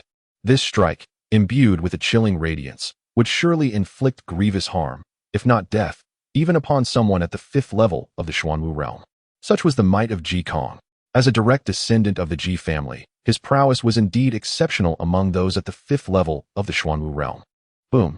A streak of lightning shot forth from the grand array, yet it proved futile, as the tiger's claw obliterated it effortlessly. Subsequently, the entire array crumbled under the weight of the tiger's assault, erupting into chaos. Witnessing this spectacle, Ji Kong's expression finally softened, as he declared with arrogance, Chen-shu, how could you possibly impede my tiger carrying the corpse? Now perish. As his words fell, the tiger's claws loomed above Chen-shu's head, nearly grazing his hair. At this moment, Chen-shu slightly raised his gaze, clearly perceiving the intricate patterns on the tiger's body, the scent of blood flooding his nostrils. Even Chen-shu felt a surge of trepidation, his hair standing on end. Instinctively, he prepared to unleash his martial prowess to vanquish the beast. Yet, in that fleeting moment, he forcefully suppressed the impulse. Without experiencing life and death, how could one refine their array techniques? Grinding his teeth, Chen-shu recognized that, with his martial capabilities, shattering the tiger or even slaying Ji Kong would be trivial. However, such actions would hinder his progress in the art of arrays, rendering his dual cultivation of martial and array skills a mere jest. 10 steps of thunder, Chen-shu called out, forcibly calming his mind as array patterns surged forth at remarkable speed. In the face of imminent peril, it seemed his ability to condense array formations quickened slightly. A low-grade yellow-tier array materialized in an instant, followed by another flash of lightning racing toward the tiger. Roar! The furious tiger charged toward the lightning. Seizing the opportunity, Chen-shu deftly maneuvered to create some distance. Array patterns continuously emerged, forming a series of low-grade yellow-tier arrays. Just as the tiger extinguished the lightning and advanced once more, 3 arrays had already taken shape before Chen-shu. Yet, he knew it was still insufficient. Chen Shu let out a low growl, his sleeves swirling as the formation patterns surged forth with frenzied intensity. In the blink of an eye, 3 grand formations re-emerged, culminating in a total of 6. Merge! Chen Shu bellowed, as 5 inferior yellow-grade formations rapidly coalesced, gradually transforming into a medium yellow-grade formation. A sense of foreboding struck Ji Kong, his heart racing as he realized the perilous situation, a fierce glint flashing in his eyes. He propelled himself toward Chen Shu, seeking to join forces with the ferocious tiger to subdue him. Only now do you think to act? It is too late. Chen Shu grinned widely, forcefully pressing his hands downward. Suddenly, bolts of lightning erupted from the medium yellow-grade formation, raining down in overwhelming waves. The thunderous dragons roared, spiraling and dancing wildly. 10 lightning dragons surged toward Ji Kong, while another 10 descended upon the tiger from above. Even the ferocious beast could not withstand such relentless assaults and was shattered in an instant, disintegrating into streams of light that surged into Ji Kong's body. Damn it! Ji Kong's body trembled, unleashing a thunderous roar of fury. He had initially believed that vanquishing Chen Shu was virtually assured, thus adopting a high-handed demeanor from the outset, filled with an air of superiority. Little did he anticipate the series of unforeseen turnarounds. Now, even his tiger mark had been obliterated. Should he manage to slay Chen Shu, the cost would be exorbitantly heavy. The shattered Xuanwu mark would take at least a year and a half to mend. Chen Shu, I shall kill you. Ji Kong roared, his figure approaching Chen Shu like a specter. Waves of profound energy surged forth, transforming into blades, spears, axes, halberds, and swords, descending upon him with lethal intent. His true form, infused with a tempestuous surge of profound energy, bore down upon Chen Shu with relentless force. Profound low-grade martial art, Tiger Kill Fist. Ji Kong's fist swelled ominously, in mere moments becoming as colossal as a small mountain, radiating an uncontainable ferocity. A spectral white tiger materialized above his fist, roaring with ferocity. With his movement, the white tiger's paw descended simultaneously. A mere parlor trick. Chen Shu scoffed, his sleeves sweeping through the air as lightning dragons spiraled forth once more, launching themselves furiously at Ji Kong. Even in mid-flight, the lightning dragons manifested various lethal techniques. Moreover, as the battle raged on, Chen Shu's condition improved steadily, with the flaws in his formation skills being rectified at an astonishing rate. In the blink of an eye, more formation patterns shot forth, merging into the grand formation and rendering it increasingly formidable. Lightning dragons continuously erupted from the formation, roaring as they assailed Ji Kong. Under such relentless onslaught, even with his Xuanwu realm 5th level strength, Ji Kong found himself at a disadvantage, unable to close the distance to Chen Shu. Ah, Chen Shu, you wretched little thief. Face me in a direct confrontation if you dare. Ji Kong's frustration was palpable. In his eyes, with his formidable strength, slaying Chen Shu would merely be a matter of a fleeting moment.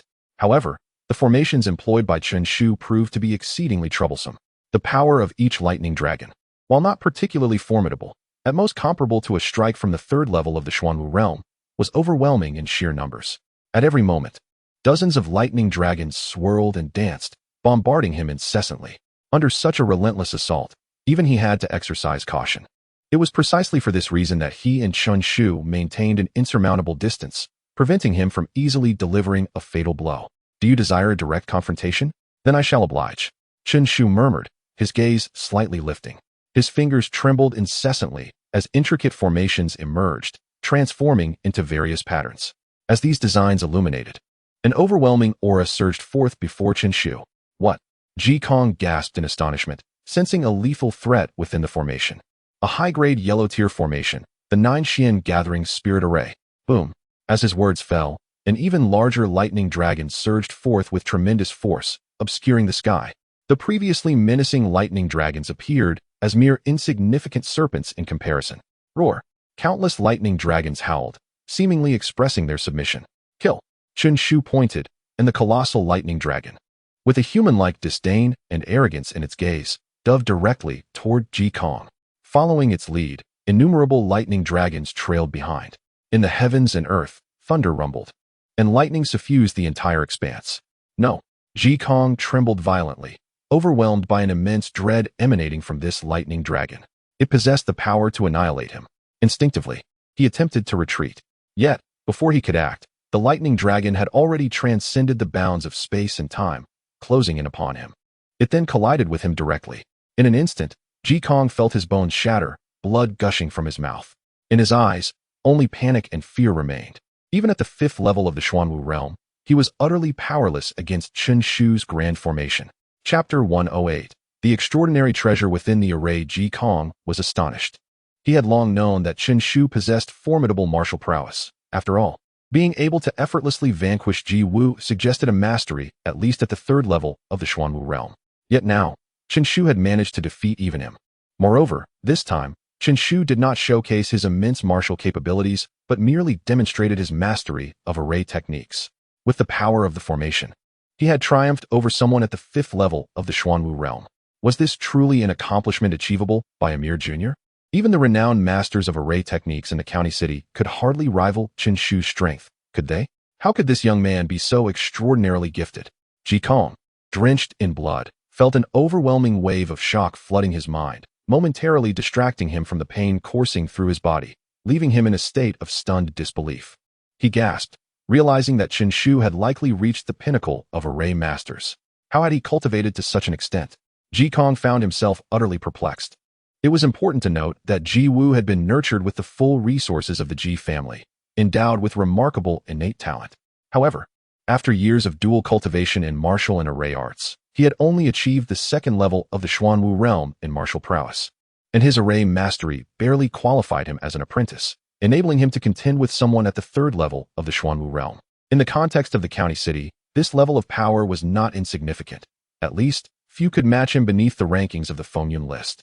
Yet, what of Chen Shu? He lacked resources and a strong background, yet he had completely overwhelmed Ji Wu. In martial prowess, he had defeated Ji Wu. In array mastery, he had triumphed over someone at the 5th level of the Xuanwu realm. Such capabilities could only be described as terrifying. Of course, had Ji Kong known that Chen Shu had entered the array out of desperation and had only then begun to practice array techniques, he would have been utterly shocked. "Oh, Chen Shu, you truly are full of surprises," Yin Jun remarked, casting a deep glance at Chen Shu. He did not perceive Ji Kong as a match for Chen Shu.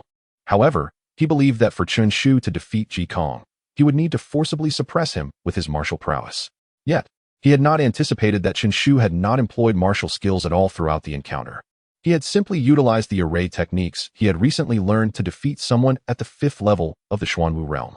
Such an ability was likely unparalleled on the Fengyun list. "Since you are so formidable, I cannot afford to remain idle," Yin Jun thought to himself, a glint in his eyes. With hands clasped behind his back, Chen Shu glanced at Ji Kong and said coolly, "Now, tell me, how did you find me? Does your Ji family possess means to locate my whereabouts?" He certainly did not believe Ji Kong's arrival was mere coincidence. He suspected the Ji family had some special method to track him down, prompting them to send Ji Kong to eliminate him. Naturally, he assumed this was due to his conflict with Ji Wu at the Xinyan Mountain, where he had also slain many of the Ji family's progeny. He had not considered the possibility of his recent breakthroughs. Ji Kong coughed up a mouthful of blood, his gaze betraying a struggle. After a moment, he rasped, "I will tell you everything. Spare my life. I can grant you your life, but your cultivation cannot remain," Chen Shu replied indifferently. "This is unacceptable. Without my cultivation, I am but a mere wretch," Ji Kong exclaimed in a fit of anger, his face betraying a surge of panic. If Chen Shu truly incapacitated his powers, his life would be irrevocably ruined. Even when facing imminent death, he still clung to the hope of preserving his abilities. Did he not comprehend the adage that a miserable existence is preferable to a swift demise? At this moment, he was in no position to negotiate. Yin Jun sneered coldly, his figure flickering as he appeared beside Ji Kong, directing a finger like a sword that mercilessly slashed at his shoulder. With a sharp sound, Ji Kong's arm was severed in an instant. "Aya!" he cried out in agony, clutching his dismembered limb, his visage contorting into a grimace, beads of sweat pooling on his brow. "Silence, or face death," Yin Jun said with an icy glare at the howling Ji Kong. "I shall speak." Ji Kong trembled. Abandoning hesitation, the Ji family has engaged a master formation artist to create a positioning screen that can identify all individuals entering the array at a certain cost. Naturally, you are included in the screen's surveillance. "Oh," Chen Shu regarded him with a fleeting glance, remarking nonchalantly, "Does that imply our every action is under your watchful eye?" "Essentially, yes. Although we cannot discern your appearances, we can observe your locations and the progress of anyone attempting to breach the barrier," Ji Kong replied, his head bowed in urgency. "The Ji family possesses truly remarkable strategies." Yin Jun chuckled lightly, a hint of derision lacing his tone. Now, for my second inquiry. If your screen cannot visualize people, how did you find me? We did not intend to find you. Ji Kong hesitated, a trace of grievance creeping into his voice. We had no expectation of your presence here, as you seemed less significant than the array itself. Our concern lies with those relentlessly breaching the barrier, as their rapid progress poses a threat to the Ji family, potentially allowing them to seize the treasures within the formation before we can. That is why I sought to eliminate you. Had I known it was you, I would not have come. Oh, Chen Shu rubbed his nose, somewhat at a loss for words. Had he misjudged the situation? Was it all merely coincidence?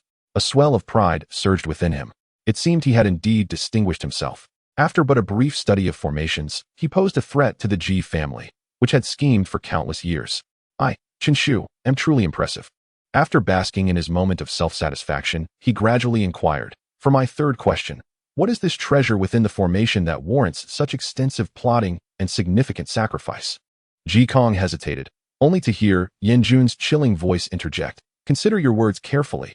Your life and death remain in our hands. If you wish to live, speak truthfully. Very well. Ji Kong gritted his teeth. At that moment, he could no longer afford to be overly cautious. Nothing was more valuable than his own life.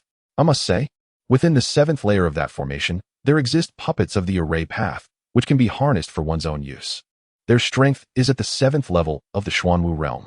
This can be deemed exceedingly formidable. However, as soon as his words fell, he was met with a cold chuckle from Yen Jun Ha. With the capabilities of your Ji family, do you truly lack a few 7th level Xuanwu realm puppets? Have you mistaken us for fools? Please, allow me to explain. Ji Kong swallowed hard and hastily continued. This is merely the 7th layer. The formation extends further to the 8th layer. Deep within that 8th layer lies the legacy of a master of the array path. It embodies the complete insights of a master of the array path, and if obtained, it could allow one to directly ascend to the status of a grand array master.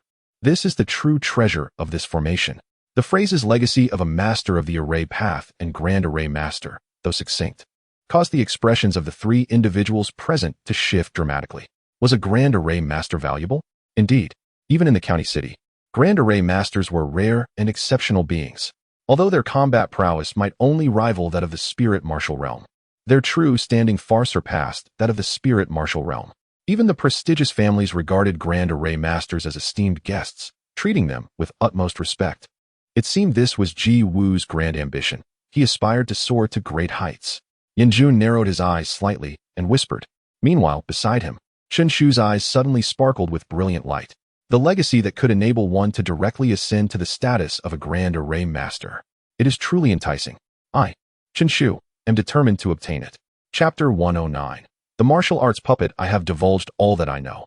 I beseech you, spare my life. Ji Kong implored. No one desires death, especially someone of his stature from a prominent clan, who has been accustomed to a life of luxury since childhood and cannot easily relinquish the prospect of living. Self-destruct your cultivation, then depart. Chen Shu replied with a nod. A Ji Kong who had forsaken his powers posed no threat in Chen Shu's eyes. Even if Ji Kong harbored thoughts of vengeance, he would lack the strength to act upon them. Moreover, having already committed to sparing his life, Chen Shu would not waver for such an insignificant character. Very well. A flicker of hesitation crossed Ji Kong's eyes, yet he recognized he had no alternative. To remain alive was already a stroke of fortune. Thus, gritting his teeth, he struck at his dantian with one hand. Buzz. In an instant, his dantian shattered. The vast reservoir of profound energy within him dissipated at an alarming rate. Ji Kong's form deflated rapidly, akin to a burst balloon, his vitality plummeting to an abyss in a mere moment. His cultivation, once at the 5th level of the Xuanwu realm, had now become a mere memory, all thanks to his defeat by Chen Shu. Ji Kong cast a complex glance at Chen Shu. If one were to inquire whether he harbored hatred towards him, he would undoubtedly affirm it without hesitation. Yet, the prospect of revenge filled him with trepidation. How could he dare to offend this youth, who resembled a demon king? He even sensed that should the illustrious Ji family stand against this young man, it would be utterly annihilated. Thank you, young Master Chun. Ji Kong bowed slightly. His words uttered as he hunched his figure and slowly retreated. With his powers now extinguished, he was unable to reunite with Ji Wu and the others. At this moment, he probably felt that his worth in Ji Wu's eyes had plummeted, rendering their reunion meaningless. It was better to quietly return to the 1st level and await the dissolution of the formation. Chen Shu and the others cast a glance at him, but said little, instead continuing towards the 7th level. Almost simultaneously, at Ji Wu's location, a thunderous explosion resonated. The barrier of the 6th level ignited entirely, radiant streams of light swirling forth, emanating an enigmatic aura. In the next moment, the entire screen shattered explosively. The barrier leading to the 7th level had finally been breached. Ji Wu exhaled a long breath of relief, gazing at the expansive passageway, a renewed vigor surging within him. The 8th level. He was on the brink of reaching the 8th level, where the treasures he so desired awaited his arrival in tranquil anticipation. No one shall thwart my resolve to acquire the legendary artifact, Ji Wu declared solemnly, then turned his gaze, inquiring, has Uncle Ji Kong dealt with those 3 individuals? Upon hearing this, countless eyes fixated upon the screen. Of course, Lord Ji Kong is a formidable presence at the 5th level of the Xuanwu realm. This formation is nothing compared to his prowess. Dealing with 3 individuals is a mere trifle. Indeed, to suggest that Lord Ji Kong should take action is akin to using a sledgehammer to crack a nut. We could dispatch a mere practitioner of the Xuanwu realm, and that alone would suffice to annihilate the 3 of them. Some, who had yet to witness the unfolding scene on the screen, spoke presumptuously. In their minds, the involvement of Ji Kong was a guarantee of success, an outcome devoid of any unforeseen complications. However, what greeted them was an unsettling silence. The speaker was momentarily taken aback, struggling to comprehend the sudden stillness that enveloped the air. His gaze then fell upon the screen, and his pupils widened in astonishment, as though he had beheld something utterly inconceivable. Ji Wu inhaled sharply, his expression twisting into one of profound distress. Before their very eyes, 3 figures were slowly advancing towards the 7th level. The implications of this were all too clear to him. Ji Kong had failed. What a disgrace. What was he thinking? A 5th-level practitioner of the Xuanwu realm, and yet he had allowed himself to fail. He could very well be slaughtered at this moment. Ji Wu could not restrain his ire. His face clouded with frustration. If he felt this way, the other members of the Ji family were even more bewildered, a sense of absurdity surging within them. Ji Kong, a formidable 5th-level practitioner of the Xuanwu realm, had actually met with failure? Who, then, were these 3 individuals? They had not only surpassed decades of Ji family scheming with their own strength, but now they also seemed to have slain a 5th-level practitioner of the Xuanwu realm.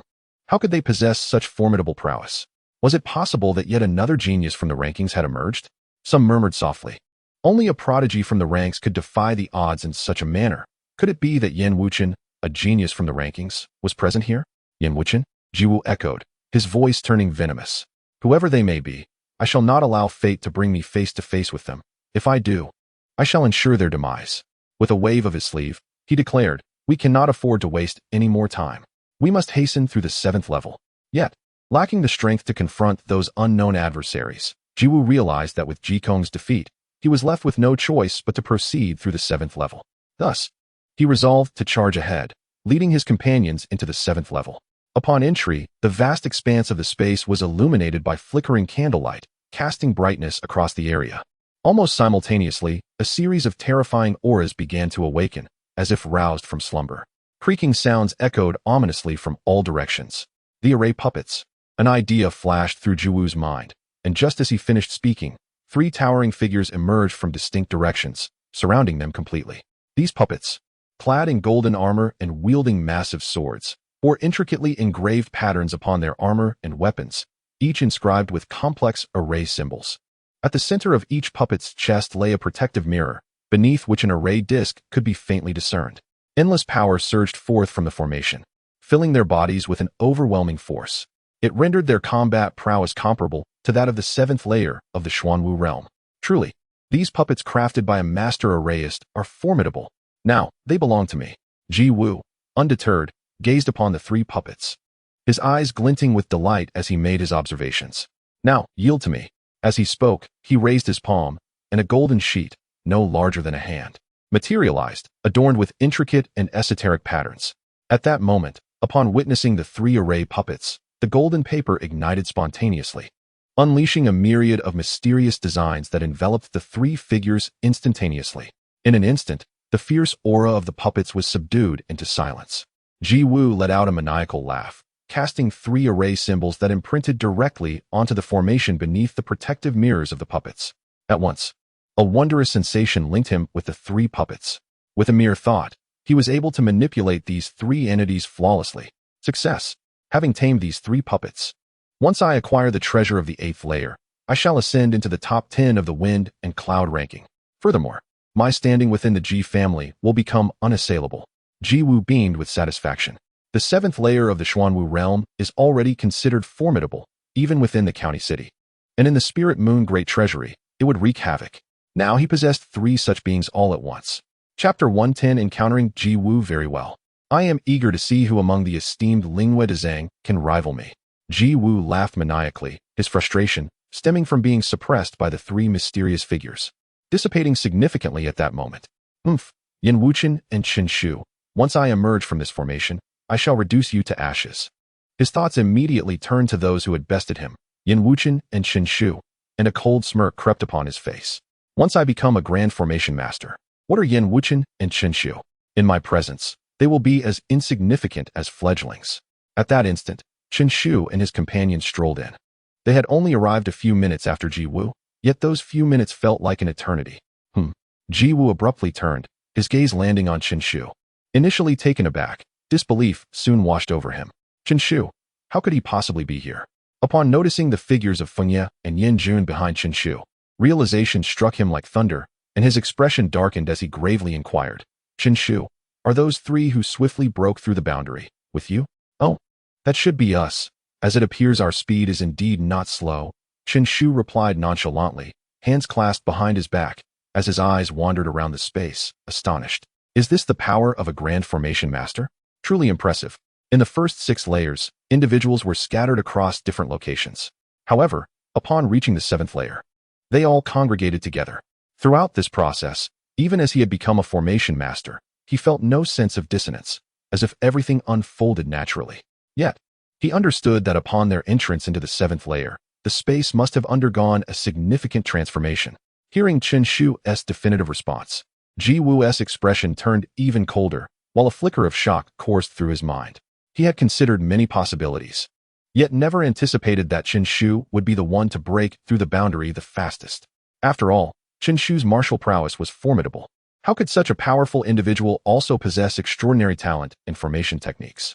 Moreover, even if he were exceptionally gifted, how could he possibly find the time to cultivate both martial and formation paths? It is known that both martial and formation paths are profound avenues.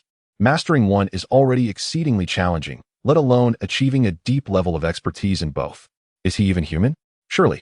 The top geniuses on the wind and cloud rankings cannot accomplish such feats. How did this country bumpkin attain such terrifying potential? Suddenly, a fierce glint of murderous intent flashed in his eyes. Qin Shu is too powerful. Allowing him to live would surely spell disaster. He must be eliminated before he can mature. Otherwise, there will be no future for me. Qin Shu, you shall die. With this thought, Ji Wu sneered. Heaven presents a path you refuse to tread, yet you insist on invading hell. If that is the case, I shall grant you a swift demise. This shall also settle the enmity between us. Hee, Ji Wu, how dare you, a defeated foe, utter such words? Have you lost your mind? Yin Jun let out a cold laugh, unceremoniously retorting. How ridiculous, Ji Wu, come and fight. With a thunderous roar, Yin Jun's figure flickered and appeared beside Ji Wu, subsequently striking down with a powerful palm. You seek death. Ji Wu, undaunted, retaliated with a palm of his own, resulting in a fierce collision. However, in the next moment, Ji Wu was forced to retreat several dozen steps, his arm tingling with numbness. How is this possible? He could hardly believe that one of Qin Shu's subordinates could contend with him. Again, Ji Wu bellowed, his body surging with formidable mystic energy, fully manifesting the strength of the 2nd level of the Xuanwu realm. I can defeat you again, Yin Jun declared arrogantly, entirely dismissing Ji Wu, who among the same realm could possibly challenge him. Rumble. A powerful aura erupted from him, a terrifying wave of mystic energy surging forth like a tidal wave. Xiangrade middle-tier martial skill, unconquerable king fist, Yin Jun shouted, and a layer of golden radiance enveloped him, resembling armor. He extended his hand, clenched his fist tightly, and then unleashed a tremendous strike. In that moment, the entire space reverberated with a thunderous sound. Ji Wu's pupils constricted as he beheld a colossal fist imprint hurtling toward him, the force emanating from it overwhelming. How could this person be so strong? Ji Wu could hardly believe it. Watch me defeat you with a single punch. Yin Jun laughed maniacally, convinced that this blow would severely injure Ji Wu. Yet, just as his fist imprint was about to reach Ji Wu, a large hand suddenly extended beside him, effortlessly intercepting the attack. Subsequently, A violent surge of power erupted from that broad palm, propelling Yin Jun backward.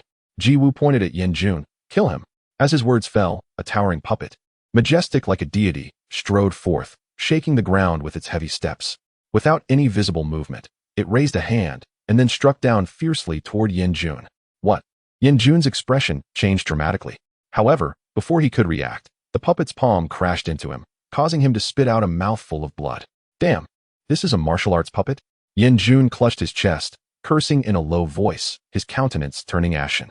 How could Ji Wu possess such a formidable means? He had subdued 3 martial arts puppets? They had only entered a few minutes later. How could this be fought?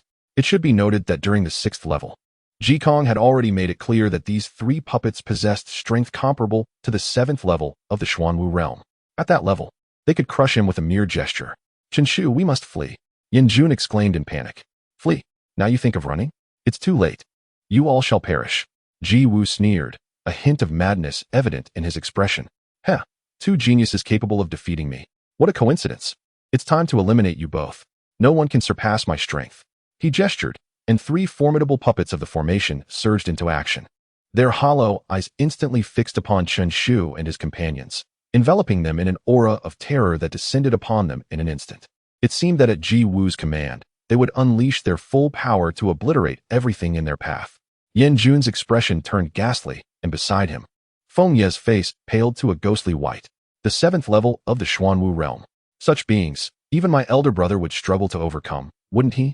Observing their expressions, Ji Wu felt an even greater sense of triumph. He licked his lips, reveling in the exhilaration of holding all the cards.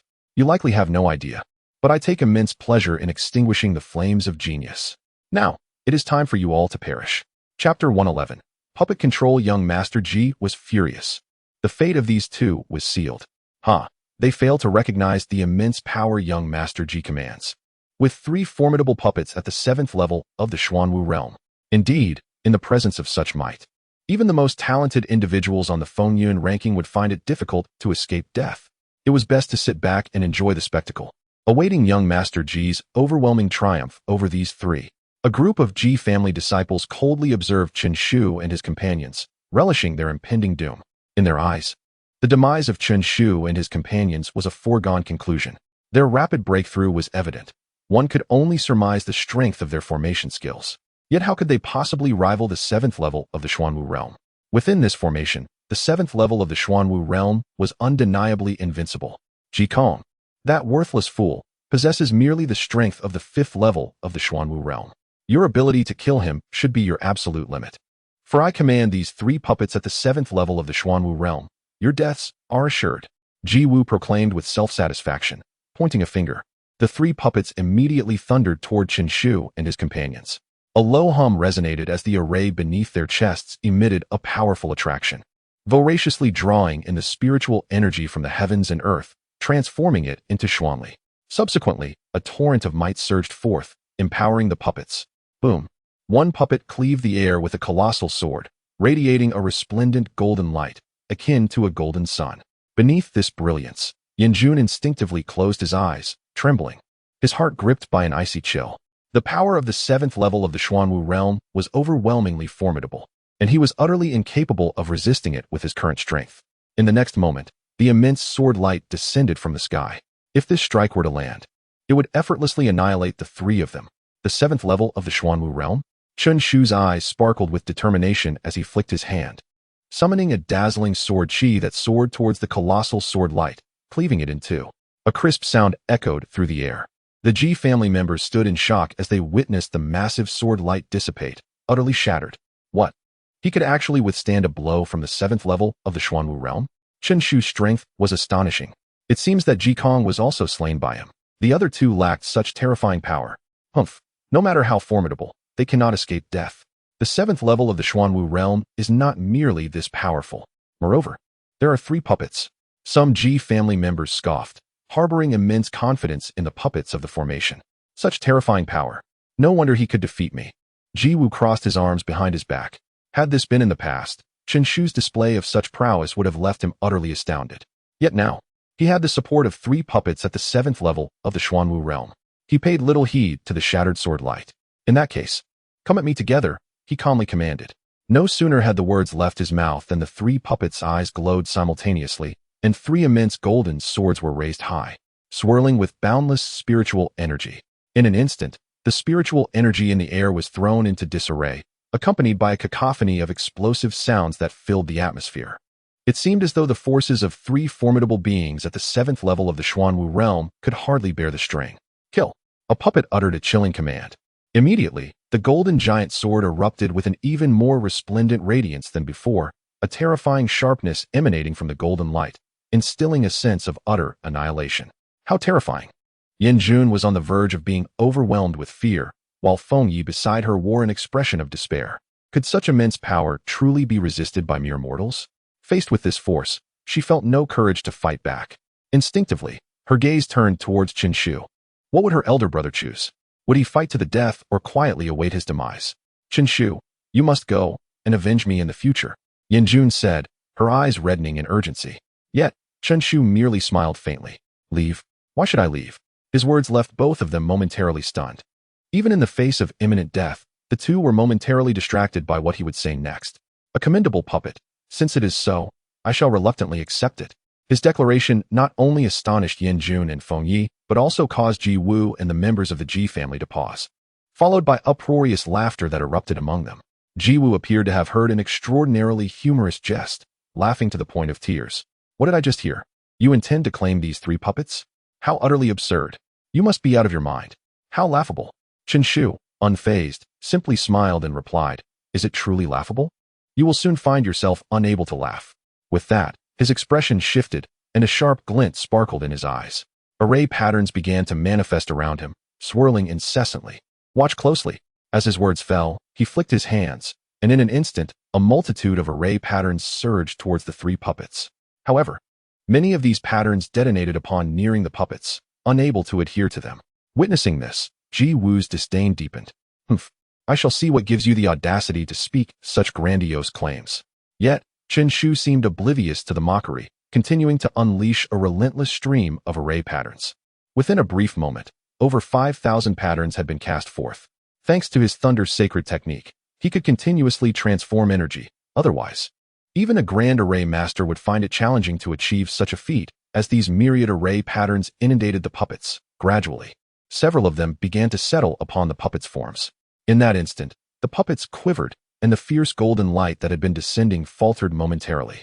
What the hell? What is happening? Ji Wu sensed an ominous shift, and unease crept into his heart. He dared not hesitate, and immediately commanded the three puppets to attack Qin Shu with all their might. However, in the next moment, he was struck by an alarming sensation. His control over the puppets had suddenly become sluggish, no longer as fluid as before. Before he could fully comprehend the situation, more intricate patterns descended upon the puppets, momentarily suppressing the golden radiance that enveloped them. A gentle, white light, akin to a cocoon, enveloped them, rendering their responses increasingly delayed. Within the unseen depths upon the array, the golden patterns that had previously adorned its surface, these very designs had enabled Ji Wu to command the puppets, were now being relentlessly obliterated by the influx of Qin Shu's array patterns. As the golden markings were eradicated, Ji Wu's grip over the puppets waned progressively. At last, there came a moment when all the golden patterns were entirely extinguished. Ji Wu's expression froze, and he abruptly coughed up a mouthful of blood, staggering backward by several paces. Yet, it seemed he was oblivious to his own plight. Fixated instead on the three puppets as if they were specters, he could sense that the connection between him and the puppets had been severed. Behold me, and kneel, Qin Shu commanded with a wave of his sleeve, his voice calm and authoritative. As his words resonated, a flicker of confusion crossed the eyes of the three puppets. To the astonishment of the onlookers, they sheathed their golden swords and gradually knelt down. Thud! The three puppets collapsed to the ground, shaking the earth beneath them, but the greater tremor was felt in the hearts of the Ji family members. Qin Shu had declared his intent to claim these three puppets, and now, he had fulfilled his promise. Chapter 112. Confirmation. The onlookers were left in a state of profound astonishment as they beheld the scene before them, their gazes towards Qin Shu imbued with a heightened sense of reverence and trepidation. Qin Shu had astonishingly seized control from Ji Wu, an act of such formidable prowess that it was simply unfathomable. How could such an event transpire? Not only were the members of the Ji family in disbelief, but Ji Wu himself was also unable to comprehend the situation, his eyes reddening with fury. I refuse to believe this. Ji Wu glared intensely at Chen Shu, his voice a strained whisper. Yet, what could disbelief achieve in the face of undeniable reality? The truth lay starkly before him. The Ji family had expended a monumental effort to grant him dominion over the three puppets, and now, all their hard-earned gains had been ruthlessly usurped by Chen Shu. All their sacrifices had been rendered futile. Return my puppets, Ji Wu bellowed in rage. In response, he was met with 3 frigid stares.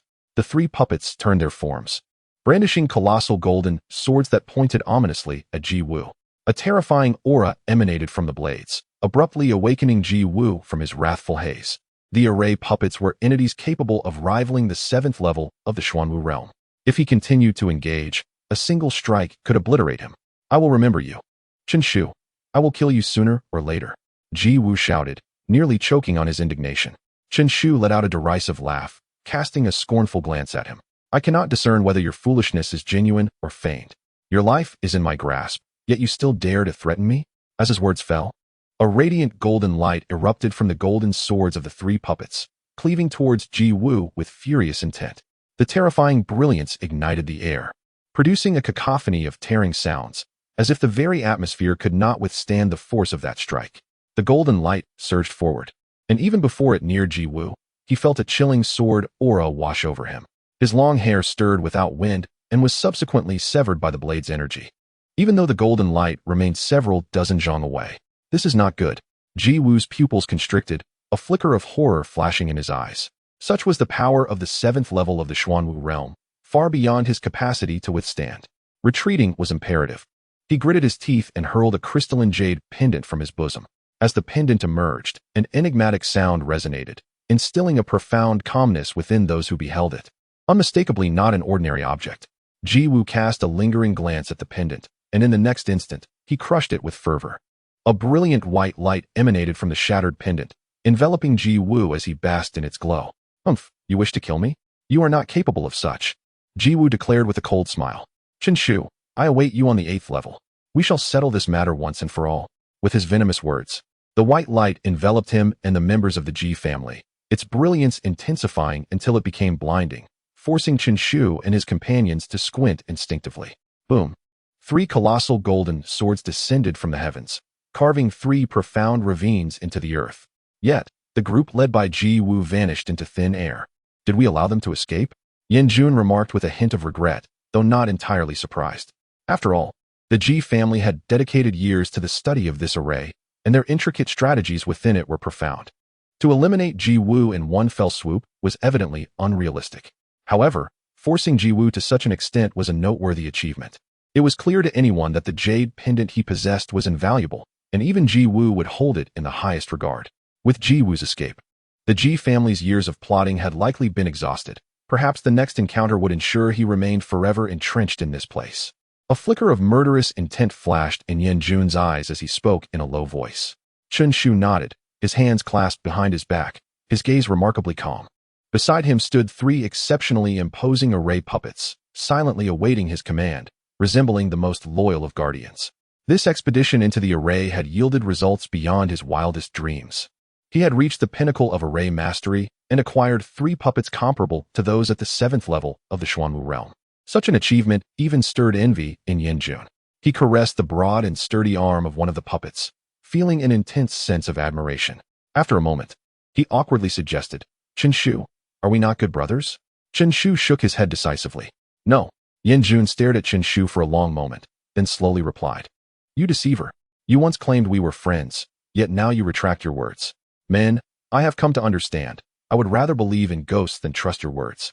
Chen Shu raised an eyebrow and replied nonchalantly, your words imply you're not a man either. Shall I indulge this desire of yours? Yan Jun felt a chill in his trousers and quickly shook his head, forcing a dry smile. That won't be necessary. Just joking. After all, I am the heir of the Yin family, and they expect me to carry on the lineage. However, he couldn't help but yearn for that puppet. The mere thought of having a 7th-level Xuanwu realm puppet as his subordinate felt incredibly impressive. Chen Shu, let us negotiate, Yan Jun said, rubbing his hands together and grinning like a cunning matchmaker. You see, you have 3 puppets. How fortuitous that we happen to have 3 people here. 1 for each. I think that is quite splendid and perfectly divisible. Oh, you desire them? Chen Shu quipped with a smirk, generously offering. Here they are before you. As long as you can subdue them, I will gladly gift them to you. As those words fell, Yin Jun felt the piercing gaze of 3 sharp eyes fixate upon him. Subsequently, the 3 puppets silently raised their golden swords. Yin Jun's expression faltered. Goodness, these were puppets comparable to the 7th level of the Xuanwu realm.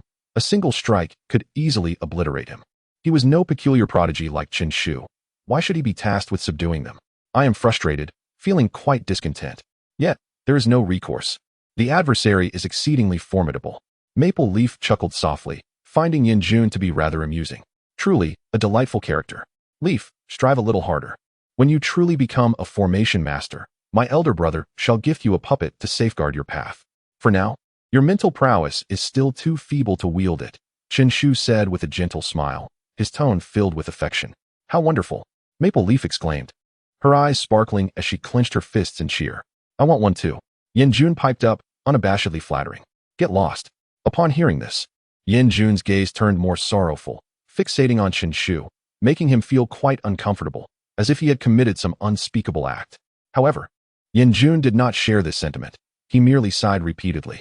The disparity in treatment was rather extreme, verging on blatant discrimination. How he loathed not being born a daughter. Suddenly, a certain thought flashed through his mind, startling him, and he hastily shook his head. No, that's too insane. What am I thinking? Yin Jun, sell my skills, not my flesh. No, wait, it's selling skills, not flesh. Disregarding Yin Jun's lamentations, Qin Shu directed his gaze towards the barrier of the 7th layer. There, upon the barrier, an iron hook inscribed a line of large characters. Peak Formation Master, admittance granted. A simple condition, seemingly not too difficult. However, it was understandable. The true threats of the 7th layer were those 3 puppets, each comparable to a 7th level Xuanwu. Anyone who managed to arrive here must have already overcome the obstacles posed by the 3 puppets, thus proving their capabilities. With that in mind, it was time to breach the formation and enter the 8th layer. Just then, a thought flashed through Qin Shu's mind, causing his hand to falter momentarily. Suddenly, he recalled the 10 directions of Thunder Array. This formation seemed to have intricate connections with the current one. Not rushing to dismantle the barrier, he raised his hand, and a formation pattern materialized in his grasp. He then placed it on the ground, transforming it into a series of intricate lines. Soon after, more formation patterns surged from within him, cascading onto the ground to outline a series of enigmatic designs. It was indeed the 10 directions of Thunder Array. This was a premium yellow-grade grand formation, which, with his current abilities, he could not fully deploy. However, possessing an almost endless array of patterns and the diagram of the 10 directions of Thunder Array, he could certainly inscribe a portion of it. Moreover, it was evident that he did not need to completely establish this grand formation. Rather, he sought to validate some of his conjectures. Chapter 113, The Extraordinary Connection Bus. As he inscribed the formation, radiant lights gradually emerged upon the ground. A mystical and powerful aura began to manifest, drawing Yin Jun's attention. What are you doing, Qin Shu? Just observing, Qin Shu replied coolly, his eyes gently closing as his fingers trembled with purpose. With each rhythmic movement of his fingers, the intricate formation patterns fell precisely into place, enhancing the complexity of the design. Indeed, the quality of the yellow tier formation was formidable. With my current capabilities, I could never etch such a masterpiece, Qin Shu thought, his complexion paling slightly. It was only through exerting his full strength that he comprehended the immense power and complexity inherent in a yellow tier formation. He understood fully why those who could inscribe such high-level formations were revered as grand formation masters. It was a clear demarcation, separating ordinary formation masters from the truly formidable ones, akin to the insurmountable chasm between the spirit martial realm and the mystic martial realm. However, having reached this level of inscription was already sufficient for me. With a flick of his fingers, another formation pattern fell into place. Instantly, the entire design illuminated tenfold. A more vigorous and fierce force surged forth, accompanied by the faint sound of a thunderous dragon roaring within the formation, each roar reminiscent of divine dragons from the heavens. Vast and majestic, as the echo of the thunder dragon resonated, a peculiar connection blossomed within Qin Shu's heart. In that moment, he felt his status within the formation transform. It was as if he had transitioned from a mere guest to the master, endowed with the authority to command anything within this domain, for this formation was his territory, and all powers lay open before him. The sensation was both enigmatic and profoundly real. Instinctively, Qin Shu raised his gaze, and, in an instant, his vision pierced through the barrier, revealing Ji Wu on the 8th layer, tirelessly marking a series of seals. A grand formation was slowly awakening under his diligent efforts, continuously rotating. A terrifying power emanated from that formation. Ji Woo suddenly leaped into the grand formation, seemingly seizing control of it, a vicious expression adorning his face. The scenes unfolded before Chen Shu as if they were transpiring right in front of him. The 10 Directions Thunder Formation, was it? A glint flickered in Chen Shu's eyes as he calmly remarked, fully aware that the formation Ji Woo activated was indeed the yellow-tier 10 Directions Thunder Formation. Once triggered, it could annihilate those in the spirit martial realm. Even Chen Shu would have to evade its might and could not confront it head-on. Yet now, he felt no trepidation. One could say that under ordinary circumstances, Ji Woo's command of this formation would place him in an invulnerable position. Alas, he had encountered Chen Shu. At that moment, formidable figures with fierce auras appeared on the 7th layer. These figures were engulfed in a tumultuous energy, and an overwhelming power erupted from them like a violent volcano. The one leading the charge was none other than Lei Kong. "You are here?" Chen Shu and Yin Jun exclaimed. The moment Lei Kong spotted Chen Shu and his companions, his expression darkened, and a ferocious aura erupted from him. He had initially believed that the only competitor within the entire formation would be Ji Woo, as the Ji family's research on this formation surpassed that of the Lei family. However, the Lei family boasted several grandmasters of formations, possessing unique insights into this array. Lei Kong's own mastery of formation arts far exceeded that of Ji Woo. Thus, in his view, the contest between him and Ji Woo was evenly matched, and the final treasure would surely fall into the hands of one of them. Yet, to his astonishment, Chen Shu and his companions had advanced to this stage as well. A glint of murderous intent flashed in his eyes as he remarked, "What unfortunate luck for you to encounter me. I have long declared that upon meeting, I would ensure your demise." Lei Kong, stroking his bald head, grinned, though the smile was laced with bloodlust. As his words fell, the Lei family expert clad in purple also smirked, subtly shifting positions to obscure all possible escape routes for Chen Shu and his companions. In their eyes, a mere strike would easily subdue Chen Shu and his allies. "Now, will you choose to die on your own, or shall I take action?" Lei Kong declared with a smug expression, as if everything lay within his control. "I advise you to end it yourself. Otherwise, should I intervene, you will undoubtedly be left with nothing but bones." As his words echoed, his aura suddenly surged, revealing his peak strength at the 3rd level of the Xuanwu realm. A pattern of lightning appeared on his bald head, swiftly coalescing into a formidable grand formation. Above him, a dark vortex materialized, within which a crimson greatsword was faintly visible. In the blink of an eye, both his mastery of formations and martial prowess were laid bare. The Wind and Thunder Formation, a mid-grade yellow-tier formation. Once activated, it can effortlessly annihilate those at the 3rd or 4th level of the Xuanwu realm. Not only that, but have you noticed the blood-red greatsword above Lei Kong's head? That is one of his powerful martial arts. With a single strike, he has previously slain adversaries at the 4th level of the Xuanwu realm. This is the dual cultivation of formations and martial arts. While Chen Shu is indeed formidable, he still pales in comparison to Lei Kong. With Lei Kong's strength, once he obtains the Spirit Moon Great Treasury, he could contend for a spot on the Storm and Cloud rankings. Beside him, a Lei family expert shook his head, expressing admiration for Lei Kong's prowess and exuding complete confidence in him. Indeed, Lei Kong's strength was not to be underestimated. Any ordinary individual would surely perish beneath his overwhelming onslaught. Unfortunately for him, he was facing Chen Shu. "You seem to have misjudged the situation. On what grounds do you presume to threaten my life here?" Chen Shu said, his gaze unwavering, as if Lei Kong's formidable assault were of no concern. Upon hearing this, Lei Kong scoffed derisively, retorting, To be facing death, yet still daring to be defiant. On what grounds do I claim the right to kill you? Simply on the basis of my strength." As his words fell silent, the 3 motionless puppets standing nearby suddenly sprang into action. Boom! A thunderous explosion reverberated through the heavens and the earth. In an instant, Lei Kong felt 3 piercing gazes firmly fixated upon him, sending a chill down his spine. The next moment, he was astounded to witness the 3 puppets springing into action. With their movements, the very ground trembled incessantly. Enormous golden swords, far surpassing his blood-red great sword, were slowly raised in their grasp.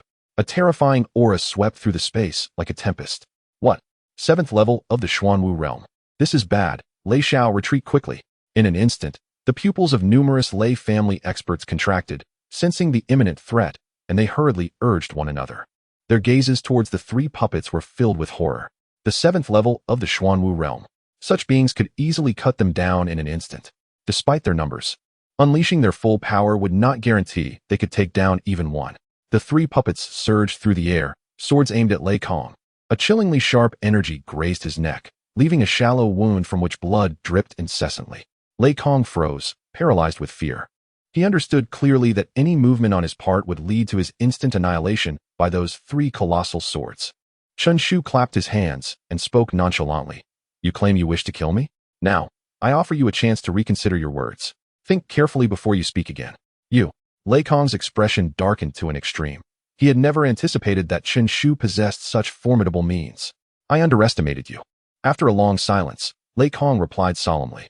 "However, you wish to kill me, and that is not so easily accomplished." With unwavering confidence, Lei Kong declared. As the lightning patterns above his head grew increasingly resplendent, and the lightning surged around him, enveloping him in protection. Boom! The golden giant sword descended violently, causing the entire space to erupt with a thunderous roar, while deep gashes appeared on the ground. Yet, despite the ferocity of such a strike, it did not crush Lei Kong directly. He defended it. Lei Kong breathed a sigh of relief within. The lightning around him flickered, revealing numerous injuries. Clearly, to withstand the strike of a 7th-level Xuanwu expert, the lightning barrier had paid a heavy toll. "I can no longer remain here." With this thought, the lightning spread outward, enveloping all the Lei family experts, and then began to dissipate. "Chen Shu, you are formidable, forcing me to reveal such a trump card. Wait for me. Once I obtain the treasure of the 8th level, I will surely kill you," Lei Kong declared ominously. His figure gradually began to fade, clearly possessing a means to directly enter the 8th level.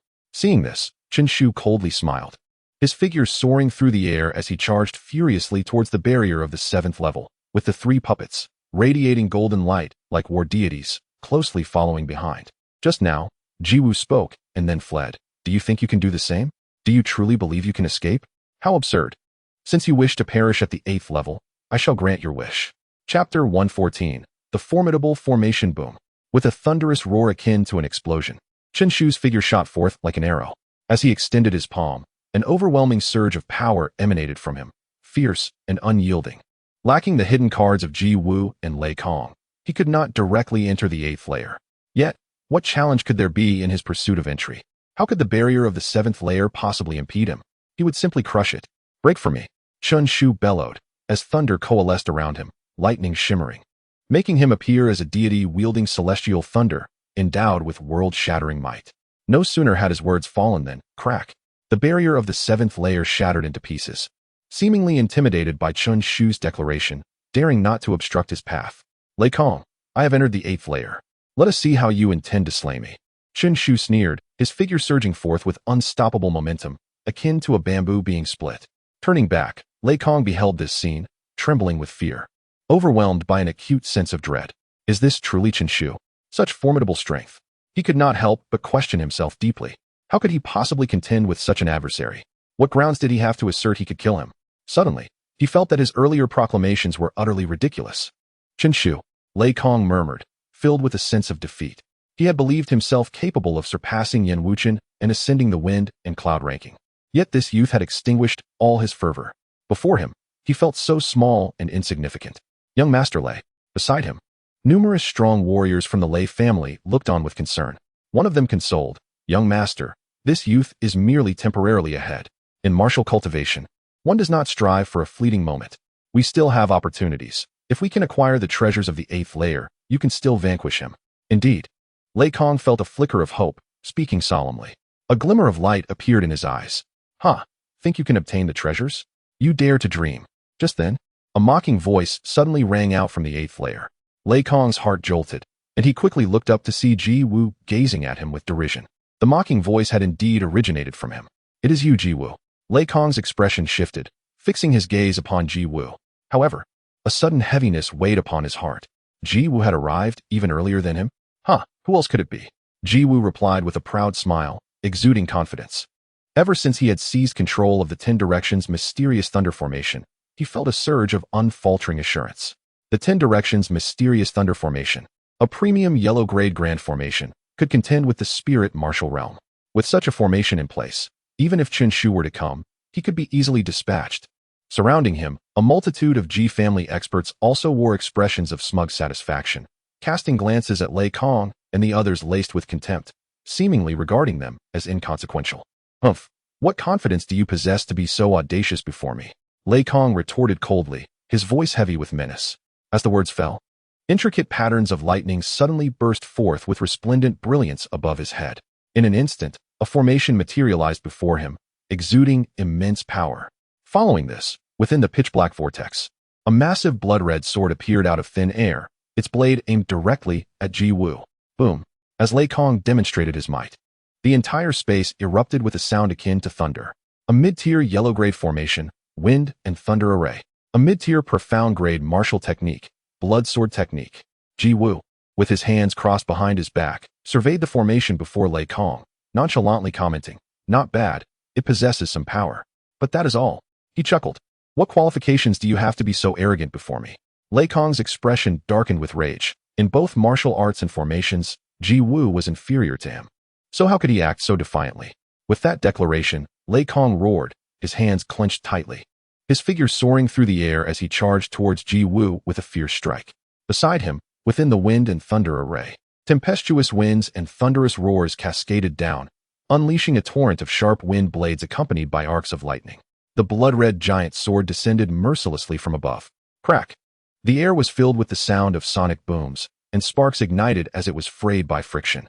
The ground was carved with deep gashes by the wind blades and sword energy. Die! Lei Kong bellowed, unleashing his full power at that moment, causing many onlookers to change their expressions. This was the genius of the Lei family. At full strength, he could likely slay a 4th or 5th layer Xuanwu realm expert. It is worth noting that he was merely around 20 years old. Such combat prowess was truly terrifying. Ji Wu's expression stiffened, a hint of venom in his gaze. Lei Kong's combat strength was unexpectedly superior.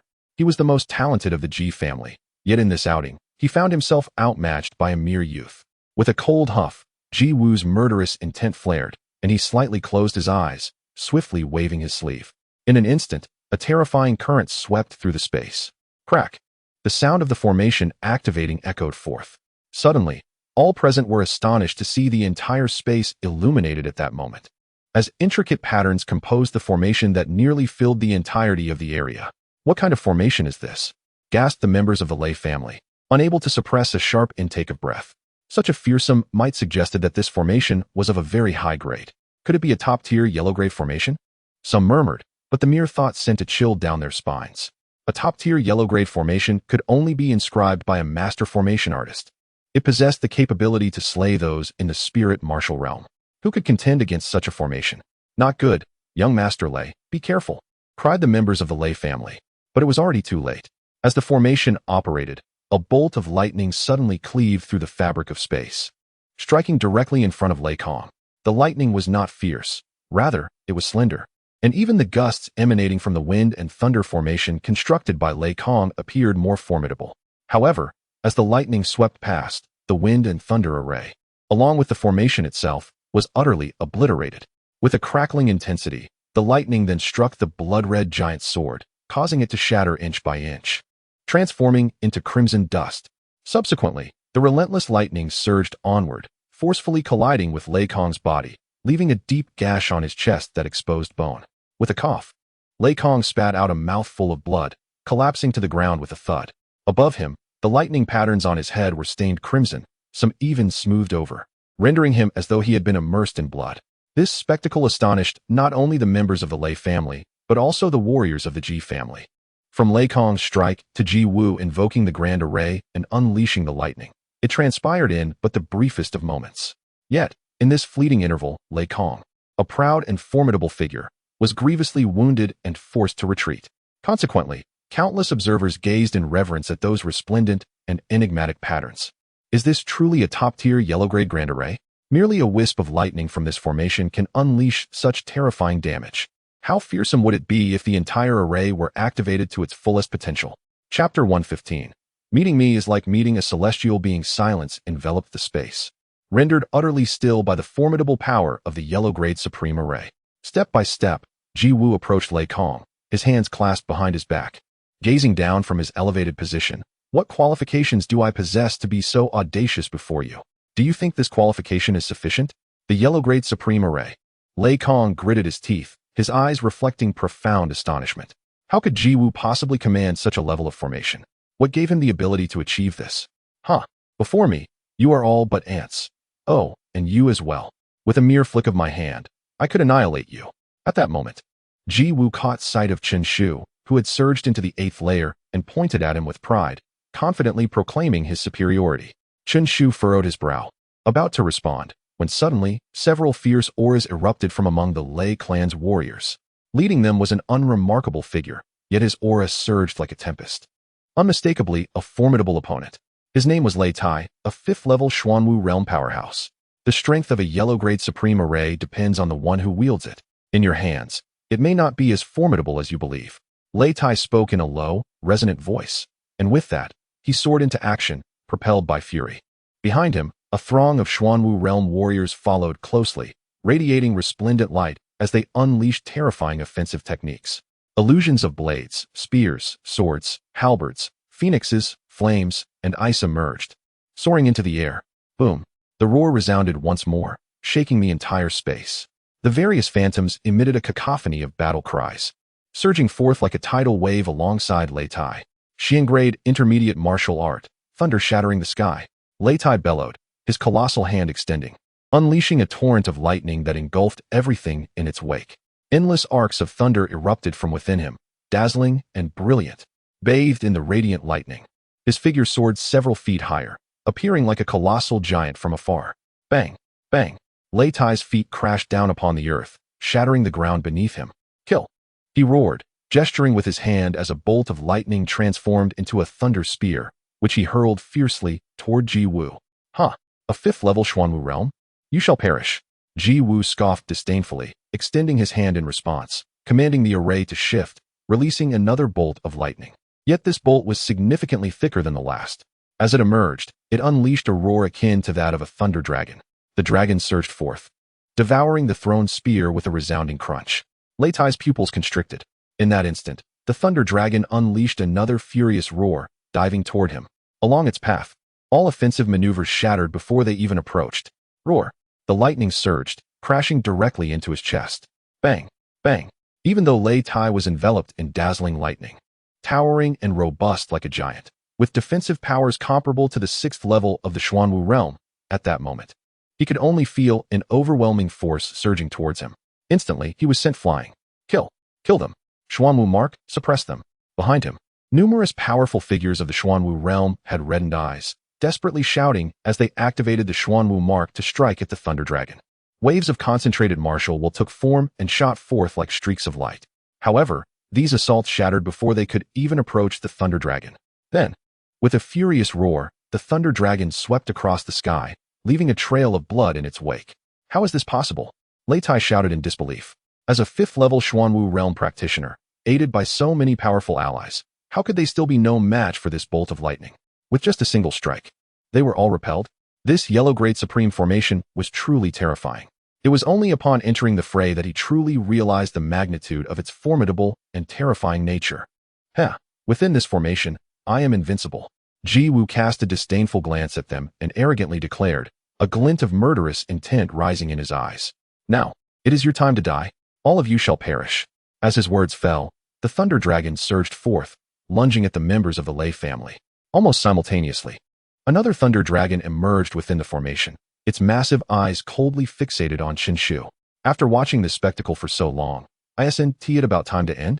Ji Wu remarked, hands clasped behind his back, speaking to Chen Shu with a sense of triumphant satisfaction. In his eyes, Chen Shu was no longer a source of fear.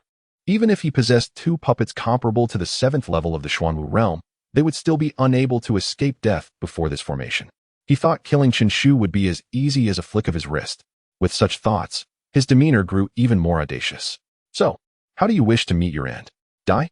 Chen Shu murmured, responding without reservation. I fear you will be disappointed. Even if you die, I shall not perish. Upon hearing this, Ji Wu was infuriated yet could not help but laugh. He truly could not comprehend how, at this juncture, Chen Shu still held the audacity to stand firm against him. Did he not see the formidable strength of the yellow-grade supreme formation?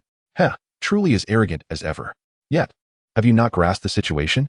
Ji Wu sneered suddenly. If that is the case, allow me to demonstrate what it means to be in awe. With that, Ji Wu waved his sleeve dismissively, declaring with disdain. As the words fell, The thunder dragon surged forth, swirling the spiritual energy around it. In an instant, the entire space was engulfed in a tempest. The ground scorched black in its wake. Explosive power erupted from the thunder dragon, causing countless bystanders to change color in shock. Even Yin Jun felt a twinge of fear at this moment. This thunder dragon is far too powerful. It likely rivals the full-force strike of a 5th-level Xuanwu realm practitioner. Quickly, summon the puppets. Yin Jun urged anxiously. Yet, just as his voice resonated, Chen Shu's calm tone simultaneously echoed. Is this your method? It seems rather feeble. Suddenly, Chen Shu extended his hand. No one could discern how he executed the move, nor could they comprehend the moment his palm was thrust forth. Nevertheless, all present were astounded to witness Chen Shu, with but a single hand, ensnare the rampant and ferocious thunder dragon midair, rendering it immobile. With a single hand, he subdued the dragon. This force, which had effortlessly quelled the might of the Lei clan's warriors, was rendered trivial in Chen Shu's presence. With a sudden surge of strength, Chen Shu snapped his wrist, causing the thunder dragon to crash down before Ji Wu. With your mere presence, you cannot instill in me a sense of reverence. Rather, it is you who should regard me with the awe befitting a celestial being. Ji Wu's triumphant expression instantly turned to ice. A tempestuous, dark aura enveloped him. Chen Shu, are you attempting to provoke me? I have underestimated you. Thus, prepare to perish. Ji Wu commanded, raising his hands. Roars erupted as over 10 thunder dragons manifested in an instant, unleashing a formidable celestial might. The thunderous cacophony surged like a tidal wave. Heavens! More than 10 thunder dragons. How can we possibly contend with this? The Lei clan members gasped in horror, with many shutting their eyes, bracing for the inevitable demise. Such power was terrifying, far beyond their capacity to resist. In the face of this overwhelming force, all they could do was await their fate. Lei Kong instinctively turned his gaze toward Chen Shu. Against such strength, he felt utterly defenseless. Yet what of Chen Shu? Did he possess the potential to turn the tide against adversity? Chapter 116. A single finger breaks the array at the very moment when Lei Kong cast his gaze forward. Chen Shu made his move. His palm, adorned with intricate array patterns, glided gracefully through the air. Those patterns surged forth, racing in the direction he indicated. With a resounding whoosh, the myriad of array patterns flowed like rippling water in the sky. The sheer number of them exuded an undeniable ferocity. Ji Wu's heart skipped a beat, a sense of unease creeping over him as he regarded the patterns. In the 7th level, Chen Shu had unleashed these very patterns to wrest control of the 3 puppets from him. This astonishing technique remained a mystery to Ji Wu, who could not fathom how Chen Shu achieved it. Now, do you intend to employ the same trick once more? I shall not permit your triumph. This grand array belongs to me, and it shall not be stolen. Ji Wu bellowed, his expression twisting into a fierce grimace.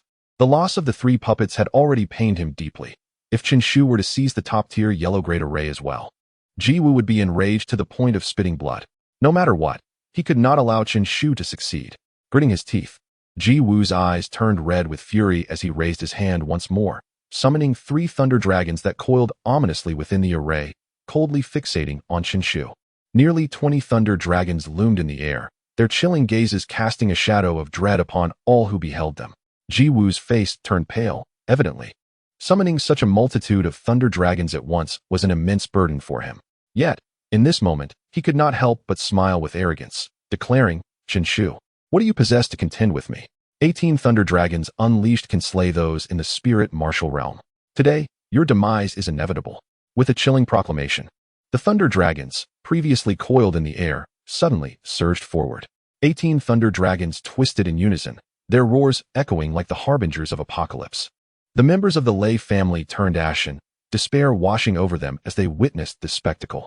We have barely managed to withstand a single thunder dragon, relying on our family's deepest reserves. Good heavens, there are so many.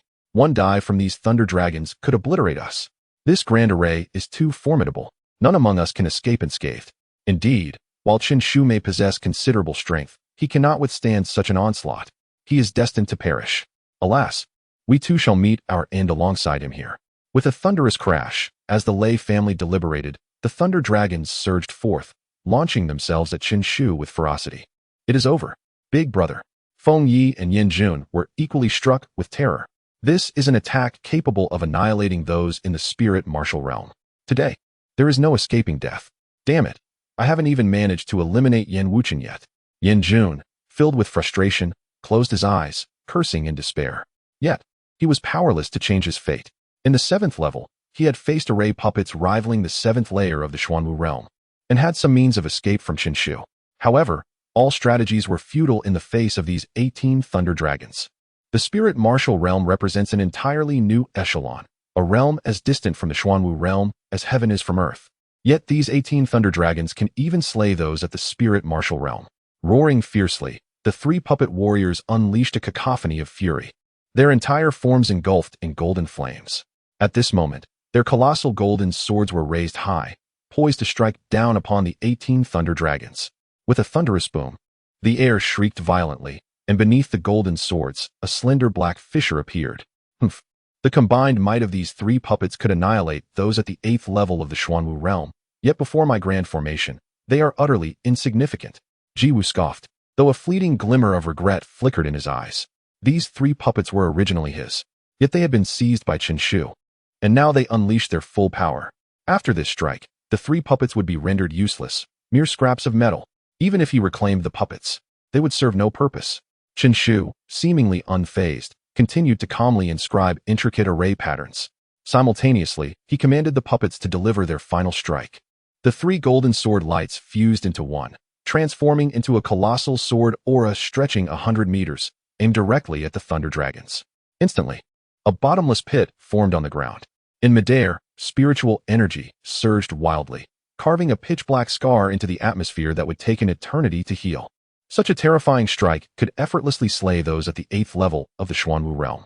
However, he faced thunder dragons capable of vanquishing even the spirit martial realm.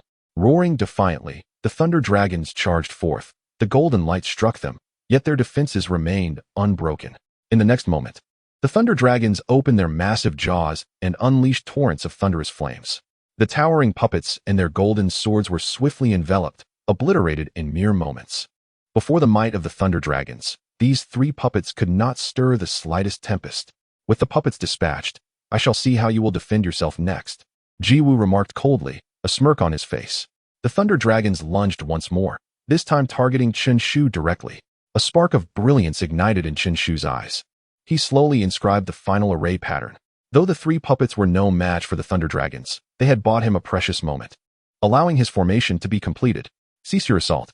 Qinshu stood with his hands clasped behind his back, offering no defense against the thunder dragons, merely stating this with an air of indifference. His calm words sparked a sense of absurdity in the hearts of all who heard them. Could such a terrifying entity as the thunder dragons truly be deterred by a mere utterance? Ignorant of his impending doom, he shall perish. Jiwu scoffed derisively, his voice low, eagerly anticipating Qinshu's downfall. In his mind, the next moment would see the thunder dragons descending upon Qinshu, obliterating him entirely. Alas, this scene would forever remain unseen. Roaring in unison, the 18 thunder dragons emitted a low growl, and to everyone's astonishment, they actually heeded Qinshu's command, halting their assault and settling quietly before him, as though they were there to protect him. What? Jiwu could hardly believe it. Why did the thunder dragon suddenly cease its assault on Qinshu? The unease within him expanded exponentially. Could it be that the events of the 7th layer were about to unfold once more? I refuse to accept it. No one shall seize my grand formation. Kill him. Jiwu roared ferociously, as if driven mad, desperately urging the formation to command the thunder dragon to annihilate Qinshu. Yet, the thunder dragon did not spare him a glance. The entire formation remained utterly still. Was this yet another of your schemes? Jiwu glared at Qinshu, his voice laced with fury. Qinshu let out a derisive laugh and replied nonchalantly, "If I can take your puppet, why can't I commandeer your formation?" Impossible. Jiwu remained unconvinced. This formation had recognized him as its master, and his will had completely dominated it. How could this be? Qinshu smiled lightly and casually pointed forward, tracing a line in the air. Recognized as its master? Then I shall sever your will. How difficult could that be? A humming resonance surged into the formation. Jiwu was taken aback. He sensed the fluctuations of the formation's runes, but could do nothing, merely watching helplessly as the runes melded into the grand array. In the next moment, he raised his head with a grim expression, disbelief and terror etched upon his face. With Qinshu's words, his connection to the formation was irrevocably severed. Chapter 117. Mastering the Grand Array. How is this possible? Jiwu glared intensely at Qinshu, his voice laced with fury. He could not fathom how Qinshu could forcefully seize control of a high-grade yellow tier formation from him. I had already mastered the array. Hadn't I? How could it be taken from me? Ji Wu was incredulous, struggling to comprehend the situation. He distinctly sensed his dominion over the grand array, and the fact that he had summoned 18 thunder dragons in one breath was evidence of his command over the formation. In such a scenario, how had Qin Shu managed to achieve this? Even a master of formations would find it nearly impossible to forcibly usurp another's control, wouldn't they? How could he be so extraordinary? Despair began to creep into Ji Wu's heart. In martial prowess, he was inferior to Qin Shu, having been overwhelmingly crushed. And now, even in the realm of formations, he found himself greatly outmatched. He had wrested control of the array puppets, only to have them forcibly reclaimed by Qin Shu. Now, having secured control of the high-grade yellow-tier formation, he found that connection severed once more by Qin Shu. Time and again, Qin Shu's formidable and enigmatic nature left a profound shadow in Ji Wu's mind. Qin Shu paid little heed to Ji Wu's thoughts. With his hands clasped behind his back, he stepped forward, causing the 18 thunder dragons to gradually dissipate, as if they had never existed. At this moment, his connection to the entire formation was so profound that it seemed he could accomplish anything within it. And the 8th layer's 10 directions profound thunder array was entirely at his command. It was as if he had inscribed it himself, wielding it as effortlessly as an extension of his own being. If one were to seek an analogy during the 7th layer, Qin Shu was akin to a family member of the formation, enjoying various privileges but still constrained by certain limitations. However, at this moment, he had become the head of the household. Qin Shu shattered the 18 thunder dragons with a single kick. Nearby, the members of the Lei family were left astonished, bewildered by the rapid turn of events. Yet, the fact that Qin Shu's single strike caused all the thunder dragons to vanish indicated that a monumental shift had indeed occurred. Qin Shu, he controls the formation? Lei Kong pondered in uncertainty, unable to resist the urge to fixate his gaze on Qin Shu. How had he accomplished this? How could he be so terrifying? Big brother? Feng Yi exhaled a sigh of relief, the tension that had been tightly coiled within her gradually easing, a radiant smile gracing her face. The earlier onslaught had been terrifying, sending chills down her spine merely at the sight of it. Yet, Big Brother remained as formidable as ever, as if nothing could thwart him. Qin Shu, you have mastered the grand array? Yin Jun exclaimed in astonishment, followed swiftly by a cry of delight. Indeed, Qin Shu nodded, responding nonchalantly. It's not particularly difficult. There's no need for such alarm. Upon hearing his words, Yin Jun erupted in exasperation, exclaiming, What do you mean it's not difficult? I truly cannot fathom how you accomplished this. It's utterly remarkable. However, he soon revealed a hideous expression as he turned his gaze toward Ji Wu. He could not forget Ji Wu's earlier arrogance and mockingly remarked, Heh, Ji Wu, who is killing whom now? Ji Wu's complexion changed, and he instinctively took a step back. Having once commanded this grand formation, he was acutely aware of the terrifying power it concealed. Now, with Qin Shu in control, the situation had dramatically reversed. He knew he lacked the prowess to reclaim control from Qin Shu. Qin Shu, how on earth did you achieve this? At this moment, Ji Wu still could not believe it. Entangled in the reasons for the loss of the formation, he hoarsely inquired, his eyes even betraying a hint of desperation. He yearned to understand how he had lost, why he had lost, how it was accomplished. If you wish to know, I shall enlighten you, Qin Shu replied, still with his hands clasped behind his back, never meeting Ji Wu's gaze, speaking only in a calm tone. In your hands. This grand formation was merely a lifeless entity, capable of unleashing only a fraction of its power. In truth, what you claimed to control was but a superficial grasp. You never truly accessed its core strength. Upon hearing Qin Shu's words, Ji Wu was further perplexed, exclaiming, How can this be? I felt I had a profound control over this formation. Qin Shu, if you are unwilling to speak, there is no need for such evasive rhetoric to placate me. Is this how you seek to demonstrate your superiority? Placate you? Qin Shu scoffed, indifferent to Ji Wu's perspective. Why would he bother to placate him? With that, Qin Shu lifted his foot. Thud. As his foot descended, the entire grand formation seemed to come alive. An immensely brilliant light suddenly erupted. This radiance filled the heavens and earth, dazzling beyond even the blazing sun, searing to behold. Within this brilliance, it felt as though an ancient beast was awakening, a terrifying aura brewing silently. In the next moment, a phantom emerged above the formation, howling toward the sky, coiling in midair. Its antlers resembled those of a deer, its head akin to that of a camel, its eyes like a rabbit's, and its neck like a serpent, with living scales and phantom claws. Commanding the waters like a dragon. It was none other than the Thunder Dragon.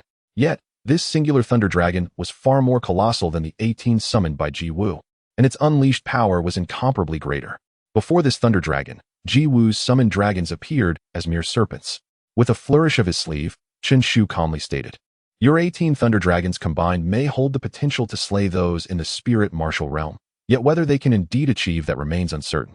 This is because, in your hands, the 10 directions profound thunder formation has merely reached the peak of the yellow tier, capable of unleashing less than a tenth of this grand formation's true power.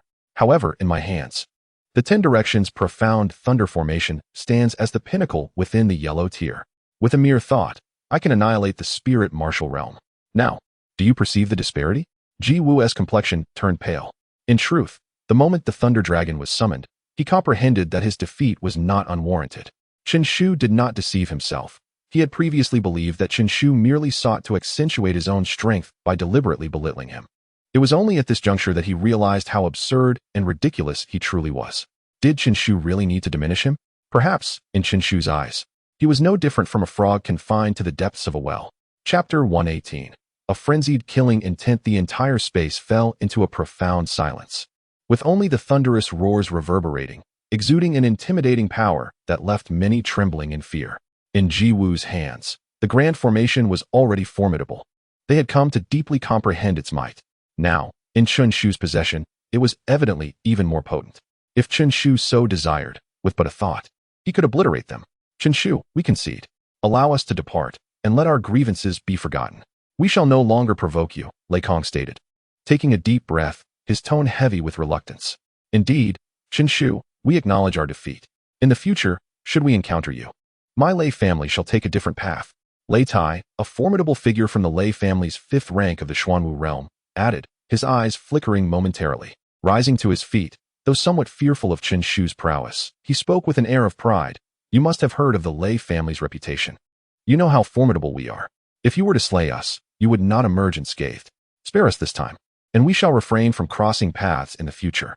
I assure you, the Lei family will not strike against you again." As he concluded, he cast a hopeful glance at Chen Shu, believing that while Chen Shu was indeed powerful, he had yet to reach a level that could contend with the Lei family. Should he choose to eliminate them, Chen Shu would likely face dire consequences, paying with his own life. "Let you go?" Chen Shu scoffed, casting a disdainful glance at Lei Tai, and remarked with amusement, "Did you ever consider sparing me when you were clamoring for my demise? Now that the situation has turned unfavorable for you, you wish to escape? How utterly laughable." Lei Tai's countenance shifted, and he quickly responded, "Chen Shu, perhaps you should reconsider. This matter could benefit us both. You wouldn't desire a complete rupture between our families, would you?" Chen Shu shook his head, perplexed by their reasoning. When they were in a position of strength, they took lives at will, yet now, in weakness, they pleaded for a peaceful resolution. Did they truly believe they could remain invulnerable regardless of the circumstances? Seeing Lei Tai poised to speak again, Chen Shu interjected firmly, "I do not require your counsel on how to act. Dare to utter another word, and I shall strike you down." His words plunged Lei Tai's expression into a profound darkness, rendering him speechless. Lei Kong fixed a piercing gaze upon Chen Shu and demanded, "What do you truly intend? Chen Shu, do you wish to sever ties with both the Lei and Ji families?" At that moment, Ji Wu, equally grim, interjected, "Both our families are prominent in the county, and you should be well aware of our strength. It is foolish to sacrifice lives for a fleeting quarrel. Release us now, and let all grievances be erased." Chen Shu regarded them with a derisive smile, akin to observing fools. "I truly wonder how you can utter such nonsense. Setting aside whether your families can indeed eliminate me, do you genuinely believe that all grievances can simply be erased? If I spare you this time, you will undoubtedly return to hunt me down again." Chen Shu shook his head, utterly dismissing the words of Lei Kong and his companions. He discerned their vulnerability. They were merely begging for mercy, promising a future of non-aggression. But what would happen once they returned to their clan, regained their strength? Surely, all they had uttered today would amount to naught. Enough. Chen Shu was disinclined to engage in further trivial discourse. Raising his gaze, he summoned the thunder dragon, which immediately unfurled its majestic form, locking its gaze upon them. With a thunderous roar, the thunder dragon transformed the entire expanse into a tempestuous sea of lightning. An overwhelming cascade of thunderous light cascaded down upon it. Then, it lunged forward with ferocity. In mere moments, the majority of the Lei and Ji clans were decimated. Cursed be it. The devastation was unfathomable, entirely insurmountable. "Chen Shu, you are ruthless."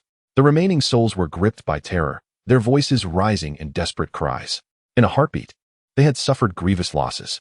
It was likely that, in the next instant, they would face total annihilation. This cannot continue. With gritted teeth, Lei Kong seized Lei Tai, and above his head, all the lightning patterns coalesced instantaneously, manifesting as a symbol of lightning. With reluctance, he cast a glance at the emblem, coughed up a mouthful of essence blood, and swiftly produced an ancient token. The three elements fused as a radiant light erupted around them, only to vanish in an instant. Even the Thunder Dragon could not detain them. Simultaneously, Ji Wu, with clenched teeth, produced an ancient token, upon which an archaic character was inscribed, Ji. He raised his hand, and also vanished without a trace. Young master, take us with you. Young master, save us. The remaining members of the Lei and Ji clans cried out in desperation. Yet, in the next moment, a tremendous roar echoed. The Thunder Dragon exhaled a torrent of dragon breath, drowning out all sound.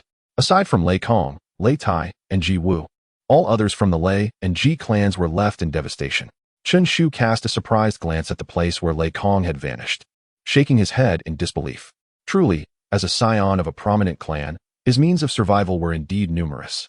Had anyone else found themselves in such dire circumstances, even those at the spirit martial realm would surely meet their demise. Yet they had, by the grace of their clan's profound heritage, miraculously survived. This battle can certainly be deemed a resounding victory. Yan Jun chuckled, then explained to Chen Shu, you can be sure that Lei Kong cannot be detained, for he is a natural array master. It is said that when he was born, he bore lightning patterns upon his head. Esteemed array masters have confirmed this as innate formation talent, speculating that he may be the reincarnation of a powerful being, with the lightning patterns as remnants of his past life as foundation. Thus, relying on this lightning pattern, he once evaded the pursuit of a Xuanwu realm warrior during the body refinement stage, a feat as formidable as today's escape. However, one can only surmise the heavy toll he must have paid. Perhaps after these two instances, the remnants of his past life as foundation have been entirely depleted. Yin Jun remarked, reveling in the misfortune of others. As for the ancient decree in Ji Wu's possession, it serves as the Ji family's life-saving token. Each legitimate descendant is granted one, which allows them to evade a life-threatening calamity, yet only a single token exists. Henceforth, encountering Ji Wu will no longer instill fear of his escape. Chen Shu nodded, displaying a nonchalant demeanor. If he could not be slain once, then twice would suffice. Moreover, such a prodigious figure did not weigh heavily on his mind. Beyond the formation, Lei Kong crashed to the ground, spewing forth copious amounts of blood. His visage darkened with an ominous gloom. Once, he had arrived with a formidable contingent of Lei clan warriors, exuding an air of dominance. Now, he resembled a stray dog, fleeing in haste. His subordinates lay dead or grievously wounded, leaving only Lei Tai to stand by his side. Gone were the days of glory. All of this was the doing of Chen Shu. Chen Shu, Lei Long murmured ominously. Not far from him, Ji Wu's countenance was equally grim, his eyes fixed on the formation, radiating a palpable aura of murderous intent. His plight was even more dire than Lei Kong's. At least Lei Kong retained a formidable ally of the fifth realm in Xuanwu, while Ji Wu had lost all his followers. The esteemed young master of the Ji family had been reduced to a solitary figure. Chen Shu, you shall pay for this. Ji Wu spat through clenched teeth, his hatred for Chen Shu resonating with an almost tangible intensity.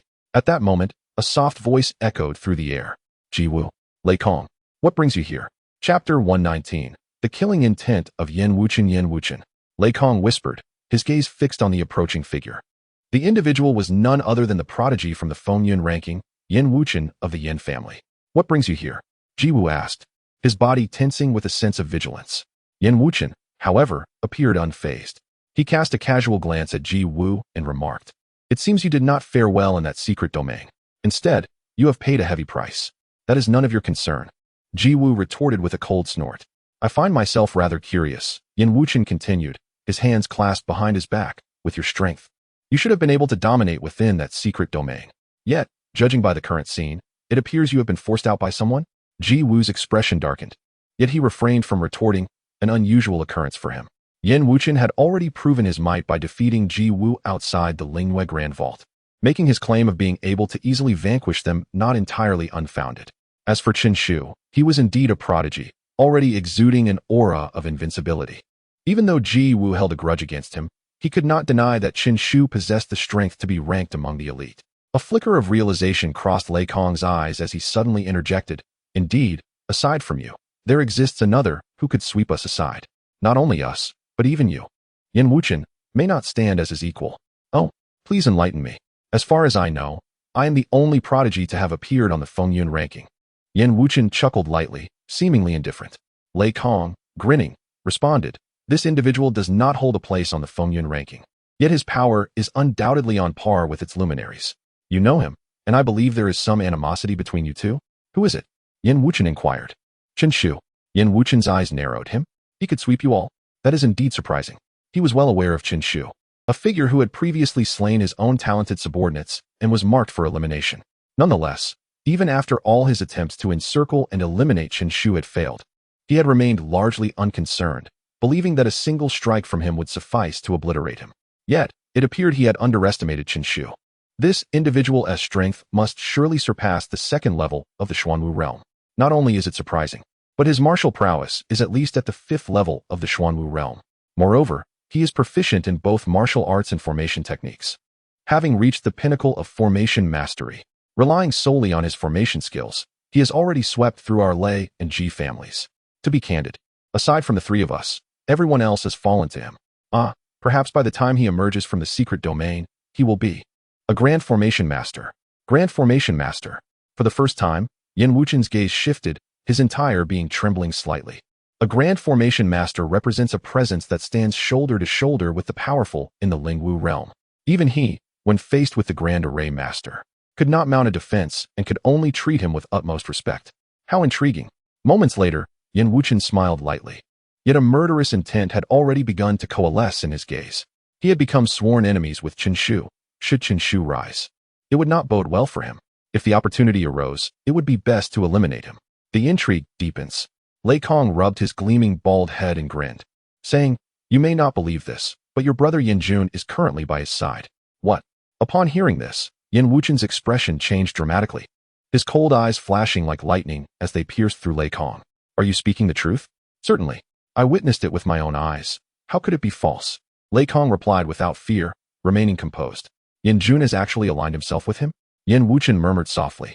Yet the murderous intent in his eyes solidified exponentially in that instant. The fact that Yin Jun was alive posed a significant threat. With the immense power backing Yin Jun, it was easy to envision the tremendous backlash he would face upon returning to the Yin family. Of course, since he dared to kill Yin Jun, he had prepared for the worst and possessed some means of self-preservation. However, if Yin Jun were indeed alive and had allied with Chen Shu, an aspiring Grand Array Master, then his predicament would become utterly dire. Perhaps there would be no chance of recovery thereafter. Thus, the most favorable outcome for him would undeniably be Yin Jun's demise here. And with Chen Shu entangled with Yin Jun, he too must perish. I understand your intentions. I will send someone to eliminate him for you, Yin Wuchen declared decisively. Haha. Conversing with a straightforward person is indeed refreshing. Lei Kong laughed heartily, his own murderous intent surging forth. Yet it wouldn't do to be overly weak, given Chen Shu's strength. Lei Tai alone would likely be insufficient. Naturally, it would be best for you to be present yourself. That would ensure greater safety. Yin Wuchen hesitated for a moment before saying, I have matters to attend to and cannot remain here. But I will dispatch 2 5th-tier Xuanwu realm experts and 4 4th-tier Xuanwu realm experts. That should suffice, right? 2 5th-tier Xuanwu realm experts? That should be adequate. Lei Kong pondered for a moment before nodding. Do not forget one thing. If he is truly a Grand Array Master as you claim, then all your plans may come to naught, for the Xuanwu realm cannot kill a Grand Array Master, Yin Wuchen said solemnly. Lei Kong stroked his bald head, his expression darkening as he replied, rest assured, becoming a Grand Array Master is no simple feat, even if he does achieve it. I have ways to suppress his Array Master cultivation. The only concern is his martial prowess. In that case, I shall await your good news, Yin Wuchen said, casting a deep glance at him before slowly stating, I want Yin Jun dead. No problem. Count me in. Let us join forces to eliminate him. Beside them, Ji Wu's expression instantly turned ferocious as he hissed. That is certainly agreeable. Our enemy is the same. Ji Wu lifted his gaze to the formation. 2 cultivators at the 5th level of the Xuanwu realm, 3 at the 4th level, coupled with the formidable techniques of the Thunder Void Suppressor. To subdue a junior of the Xuanwu realm is undoubtedly a certainty. Chen Shu, once you exit the formation, it will be your demise. At this moment, within the 8th layer of the formation, Chen Shu slowly made his way to the depths. He was, of course, oblivious to the schemes of Yin Wuchen and Thunder Void. And even if he were aware, he would not be overly concerned. No matter how intricate their plots, he was confident in his ability to crush them effortlessly. At this juncture, his primary focus remained on the formation itself. Chen Shu's eyes sparkled with anticipation as he harbored a flicker of hope within. Having mastered the 10 Directions Thunder Array, the entire formation posed no danger to him. It was time to witness the legendary treasure said to elevate one to the realm of a grand formation master. Come forth, Chen Shu commanded, stepping forward to activate the 10 Directions Thunder Array. In an instant, the grand formation whirled, and an endless radiance burst forth, as if some mechanism had been triggered. Suddenly, darkness enveloped his vision. When light returned to his sight, the situation had drastically changed. The 8th layer had vanished, and he now found himself in what resembled a secret chamber. Before him loomed a spectral figure, standing imposingly in his path. Chapter 120. Inheritance. Within the confines of a secret chamber, Chen Shu stood with his hands clasped behind his back, his gaze fixed coldly upon the ethereal figure seated cross-legged on the ground. His body was subtly tense, clearly on guard. The individual before him was undoubtedly intricately linked to the treasured artifact spoken of by Ji Wu. It was highly likely that he was the guardian of this treasure. Such a figure possessed a level of might that surpassed that of Ji Wu and his companions. The manner in which he had silently separated himself from Feng Yi and Yin Jun further attested to this fact.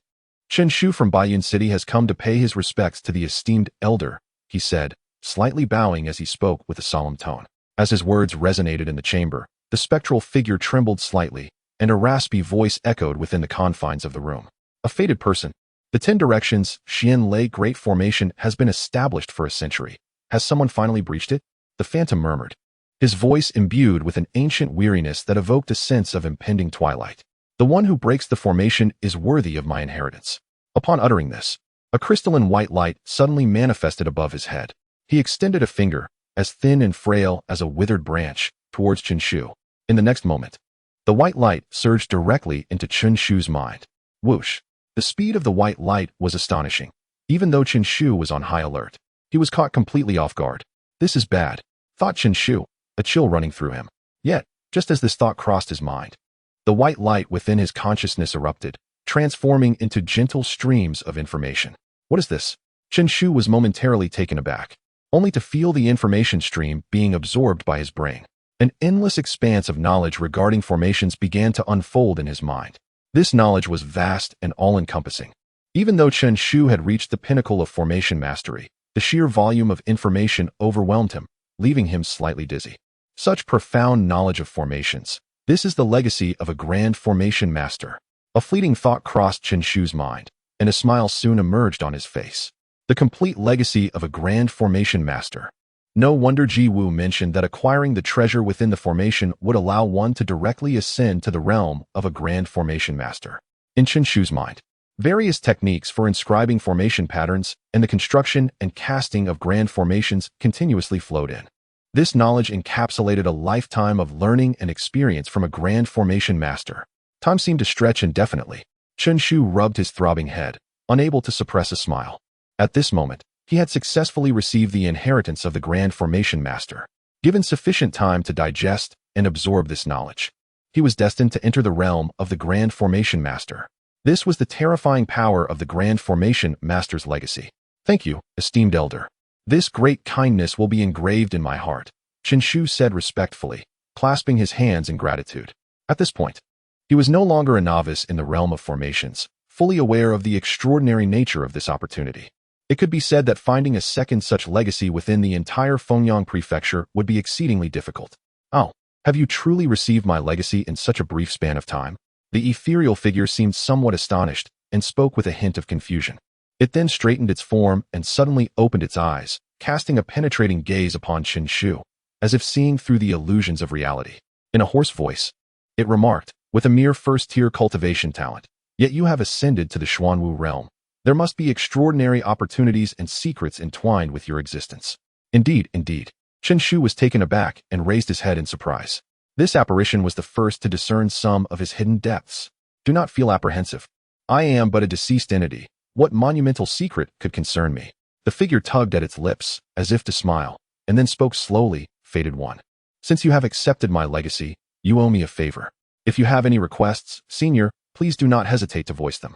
Chen Shu nodded in acknowledgement, not denying the value of this legacy. It was indeed precious, and it was reasonable for the apparition to claim he owed a debt of gratitude.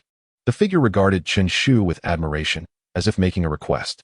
If you are able to rise to the heavens one day, you may assist me in eliminating Ji Shu. If you feel the task is insurmountable, you may freely decline. Ji Shu? Which Ji are we speaking of? The Ji of Jishinfu. Once you reach a certain level, you will come to understand. For now, such a being is beyond your grasp. Upon hearing this, Chen Shu's expression turned peculiar, and he awkwardly admitted, Jishinfu? I have indeed heard of it. And I once encountered a gaunt middle-aged man who claimed to be the lord of Jishinfu. What? You have met Ji Shu? The figure's previously impassive countenance now displayed a ripple of astonishment, questioning, and disbelief. Chen Shu's statement had indeed taken it aback. It was well known that Ji Shu was among the most prominent figures in Fengyang County, a true titan. Yet, how could this young individual, so relatively inexperienced, have come across such an entity? Not only did I meet him, but I also vanquished one of his avatars. Chen Shu grinned, his expression triumphant. You vanquished one of his avatars? The apparition was even more astonished. Its ethereal form trembled with emotion, clearly unable to remain composed. Ji Shu was a formidable being of the Lingwu realm, yet he was defeated by someone in the Xuanwu realm? Oh, there was one named Ji Yuan who attempted to seize my Jiuxuan gathering spirit array. He proclaimed himself the Prince of Jishinfu, and after I imparted a lesson to him, I summoned forth one of Ji Shu's avatars. And then, the figure instinctively inquired, only to realize the implication of the question. At that moment, Chen Shu stated matter-of-factly, naturally, I eliminated it. Otherwise, how could I stand before you today? The figure shook its head, cursing itself for asking such an embarrassing question. Yet, it was simply too incredulous. Ji Shu was a figure that had never been shaken in its lifetime, and no one understood better than it how fearsome Ji Shu truly was. However, who would believe that such a person had faltered before this young man? Then it seems we are indeed fated. With a light chuckle, the ethereal figure remarked on your youth, and the astonishing prowess that allows you to vanquish a mere fragment of the seasoned god. Your future is indeed unfathomable. It is not beyond reason to believe that the seasoned god may very well meet his demise at your hands. The figure continued with a sense of melancholy. I am known as Zi Qianshan, a wandering disciple of the second-tier sect, the Thunder Sect. My sect was obliterated by the seasoned god himself, who commanded the Qinyo guards, resulting in the tragic loss of 100,000 disciples, none of whom survived. Such a profound enmity cannot be reconciled. Should you succeed in slaying the seasoned god, the gratitude of my Thunder Sect's disciples will be immeasurable. As he spoke, the specter respectfully bowed to Chen Shu. Chen Shu shook his head gently and replied, There is no need for such formality, esteemed elder. Having already vanquished one of the seasoned god's incarnations, it is certain that he will not let me off easily. Thus, irrespective of your grievances, a confrontation between us is inevitable. However, should that day arrive, I shall ensure the seasoned god's demise and return to pay homage to you, as a gesture of goodwill.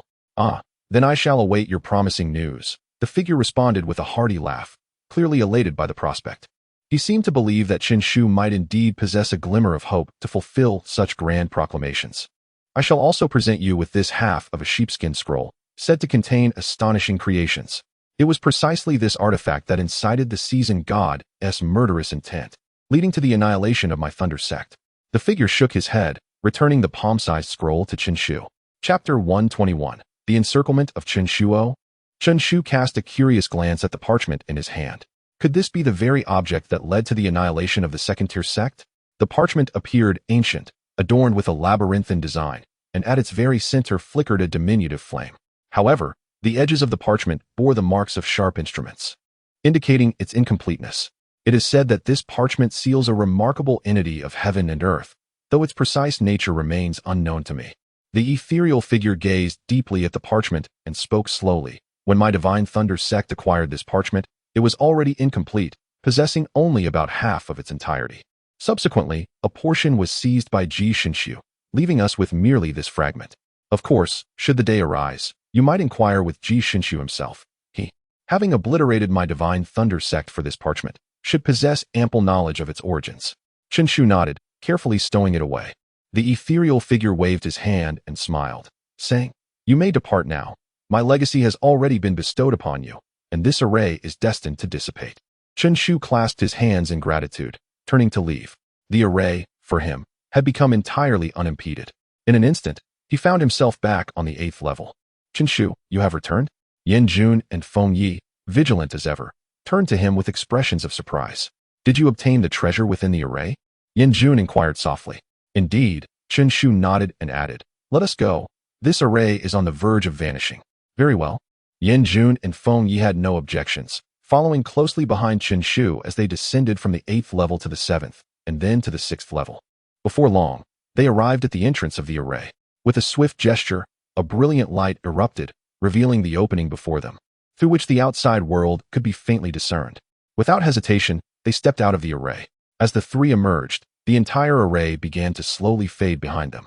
Shadows of figures materialized, all of whom had entered the array in search of treasures, their faces now reflecting confusion. What? Have we suddenly returned? Has the array been breached? One person speculated in a low voice. Instantly, a chorus of astonished voices arose. The array's sudden disappearance surely indicates that someone has claimed the treasure within. Yet, one could not help but ponder the extraordinary prowess required to seize such a treasure from such a formidable array. I can barely surpass the 1st level. Who knows what lies beyond? Could anyone elaborate? I am stuck at the 2nd level. I can only say that the difficulty escalates 100-fold with each layer. What this brother says holds true. I am an array master, yet I have only managed to reach the 3rd level. The challenge is utterly disheartening. Upon hearing these words, the crowd was further astonished.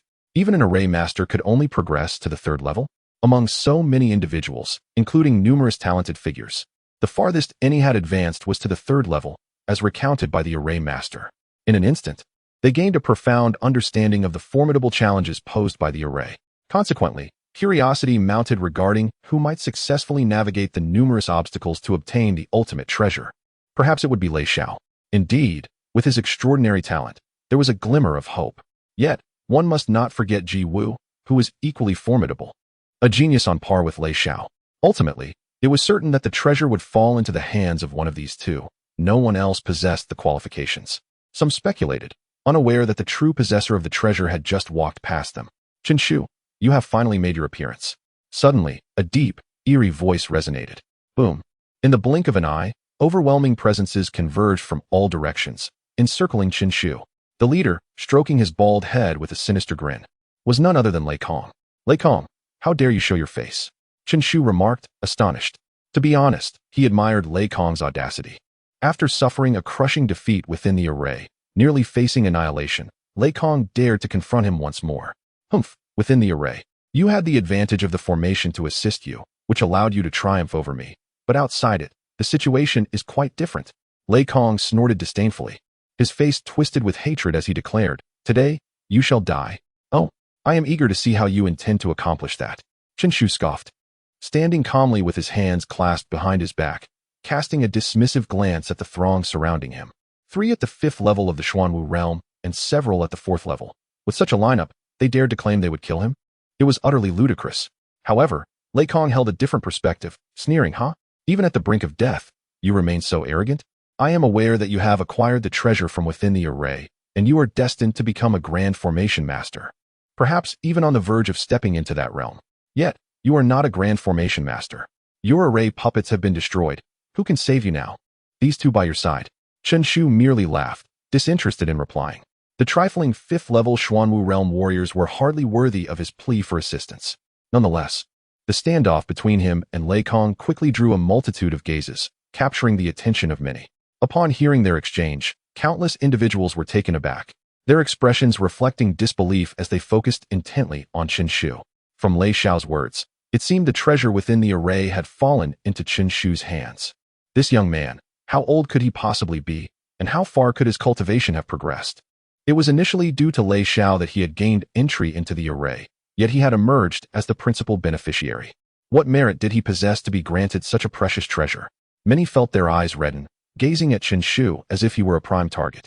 If the treasure within the formation were to fall into the hands of Lei Kong, they would not dare to harbor any thoughts. For Lei Kong's prowess and background are beyond their capacity to offend. However, if the one who acquires the treasure is Chen Shu, the situation would be entirely different. There is no need to ponder. This treasure will certainly not come to us. Have you not seen how enraged young Master Lei has become? With his strength, obliterating him would be effortless. Indeed, this youth pales in comparison to young Master Lei. He is utterly insignificant. Sigh. One cannot help but wonder how he managed to obtain such a treasure. Is his fortune truly that remarkable? Good fortune? Without adequate strength. Even good luck can be a calamity. Voices continued to rise, yet not a single individual held faith in Chen Shu. They all believed that before Lei Kong, Chen Shu was destined for annihilation. Yet, they failed to notice the disdain in Yan Jun's eyes, nor the composed demeanor of Chen Shu. Even amidst such overwhelming hostility, did Chen Shu display the slightest hint of fear? This serenity is not something the ordinary person can possess. Chapter 122. Fierce Battle. Chen Shu, meet your demise. Ji Wu's voice resonated coldly. As his words fell, an overwhelming aura erupted from him, surging to the pinnacle of the Xuanwu realm's second level. Such prowess, if encountered in ordinary circumstances, would undoubtedly possess the capability to determine the outcome of a battle. Naturally, this display of power elicited gasps of amazement from many onlookers. Yet, regrettably, he stood against Chen Shu. With a disdainful smile, Chen Shu shook his head and retorted, "A vanquished general dares to speak of valor? If you are defeated, then what of me?" An icy beam of sword light surged forth, causing the very temperature of the surroundings to plummet by several degrees, prompting shivers among the gathered crowd. Within this chilling aura, the sword intent pierced like a dagger, seemingly capable of penetrating all. A youthful figure advanced slowly, each step grounded, exuding boundless confidence. It was Ouyang Kuangyu. Ouyang Kuangyu had arrived. Among the most renowned four prodigies of the Lingyue Grand Repository, Yan Wuchen, Lei Kong, Ji Wu, and Ouyang Kuangyu. Only Yan Wuchen was absent. Gasps of astonishment echoed as some trembled in awe. Although Yan Wuchen did not make a personal appearance, he had sent representatives. Did you see those figures? They are Yan Wuchen's subordinates, the foremost among them being Yan Feiyang, a formidable warrior at the 5th level of the Xuanwu realm. Recognition of Yan Wuchen's entourage sent ripples of shock through the crowd. The four prodigies, each an exceptional talent, could sweep through their peers with ease. Yet now, they had either come in person or dispatched representatives solely to confront a mere 17 or 18-year-old youth. This Chen Shu, capable of drawing such a formidable assembly, could be considered victorious despite his defeat. Indeed, his reputation had resonated throughout the Lingyue Grand Repository. After today, everyone would know of this remarkable individual.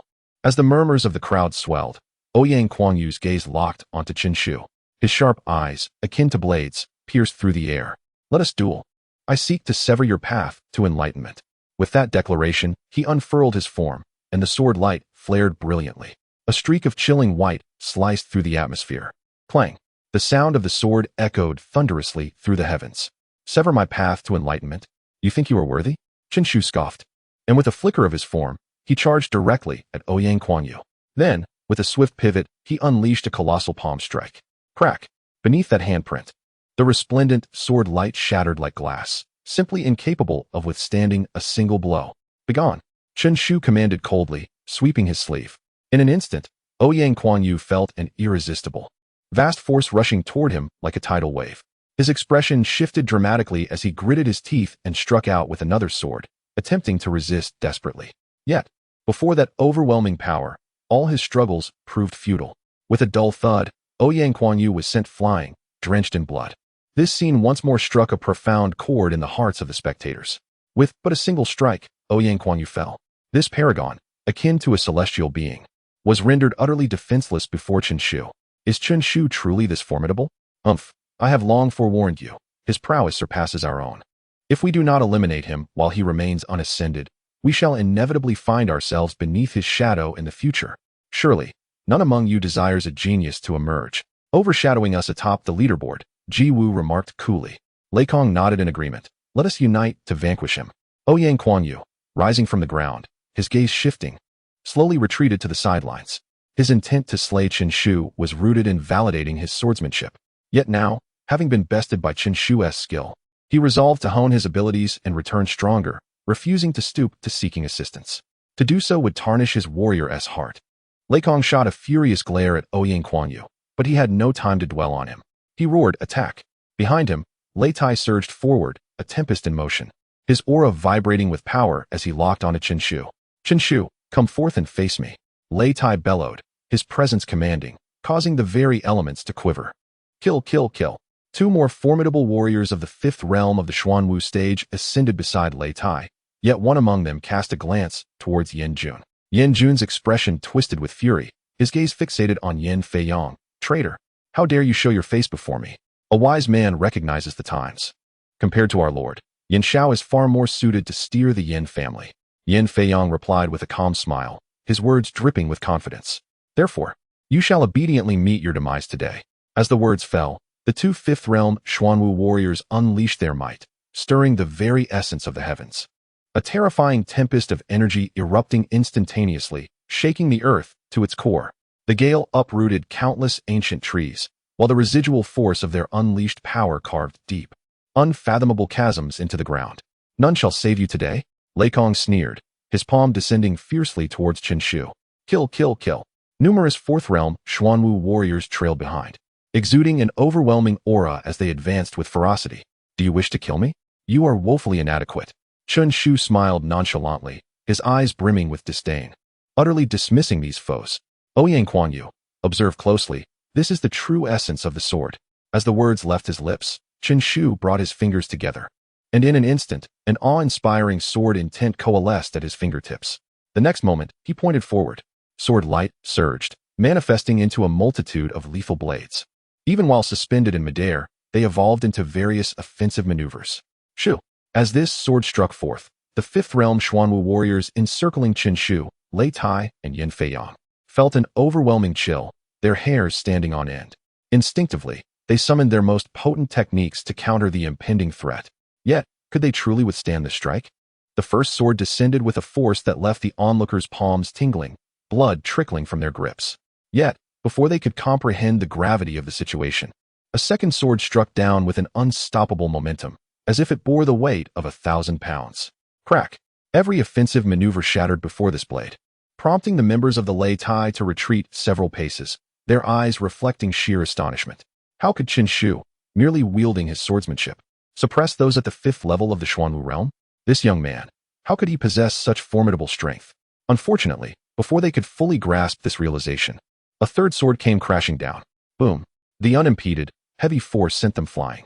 As they landed, a mouthful of blood was expelled, and a deep wound, visible to the bone, abruptly appeared upon them.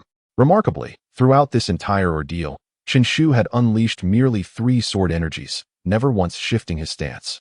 In the tranquil yet powerful atmosphere, he had vanquished those at the fifth level of the Xuanwu realm. The spectators collectively gasped, their gazes toward Qin Shu now devoid of any disdain, replaced instead with profound reverence. The esteemed fifth level of the Xuanwu realm could not even force him back a single step. Chapter 123. The proud ones bowed low before me defeated. Utterly vanquished, even Lei Kong felt a jolt in his heart. Qin Shu, without resorting to the powers of formations, merely wielded his martial prowess to sweep away numerous formidable opponents. Even those at the fifth level of the Xuanwu realm crumbled before him with ease. How young is he? How has he cultivated to such an extraordinary level? Lei Kong clenched his teeth, grappling with his unwillingness.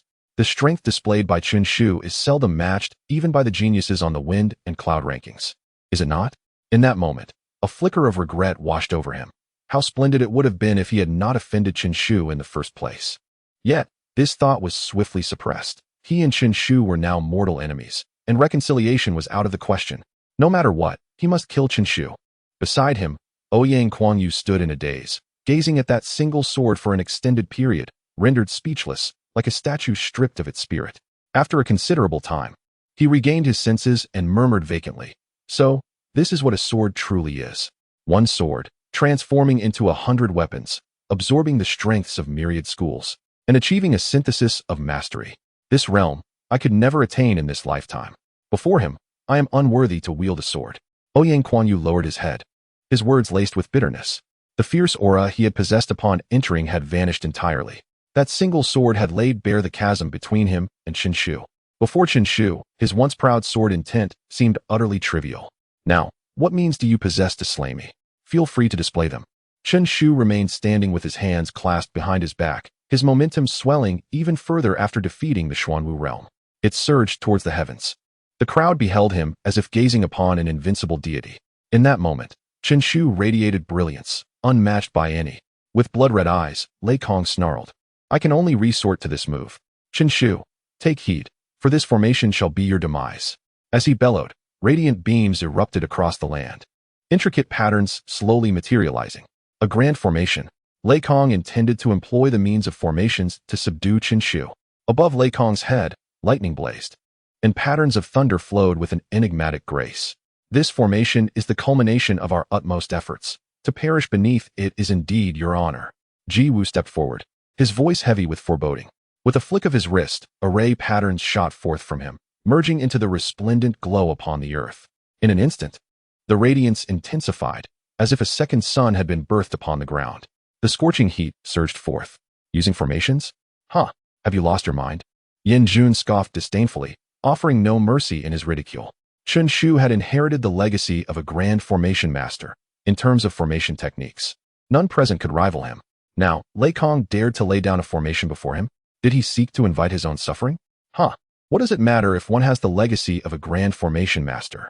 How could you possibly know my capabilities? Lei Kong sneered ominously. Chun Shu raised his brows. An array of intricate patterns emerged upon him, ready to break free and construct a grand formation. However, at that moment, Lei Kong grinned widely, suddenly shouting, "Suppress him." Above his head, vast streaks of thunderous patterns vanished, coalescing into a bolt of lightning that swiftly materialized beside Chun Shu. In an instant, an extraordinary force enveloped Chun Shu, causing the intricate patterns he had conjured to dissipate entirely. Furrowing his brow, Chun Shu realized that under this lightning's influence, he was utterly incapable of forming the array. Without the ability to create the array, he could not establish the grand formation. In other words, his mastery of formations was being restrained by Lei Kong, rendering him powerless. A flicker of regret crossed Lei Kong's eyes. It was evident that in his quest to suppress Chun Shu's formations, he had paid a heavy price. Yet, at that moment, he could think of nothing else and roared, "As long as I am here, no one shall employ formation techniques to attack me. Ji-woo, do not hesitate." With those words, Ji-woo flipped his palm, and a grand formation materialized before him, with dragon shadows rising and roaring, exuding an aura of ferocity. However, this formation was entirely different from the 10 Directions' profound thunder formation. It was a yellow grade superior, the heavenly dragon formation. Ji-woo gestured with a wave of his hand, his voice deep and resolute. To arrange this formation, he and Lei Kong had expended untold resources and effort, barely managing to establish it. Although classified as yellow grade superior, this formation had indeed reached the threshold of a half-step supreme level. This was their most formidable trump card. "Kill," Ji-woo uttered coldly.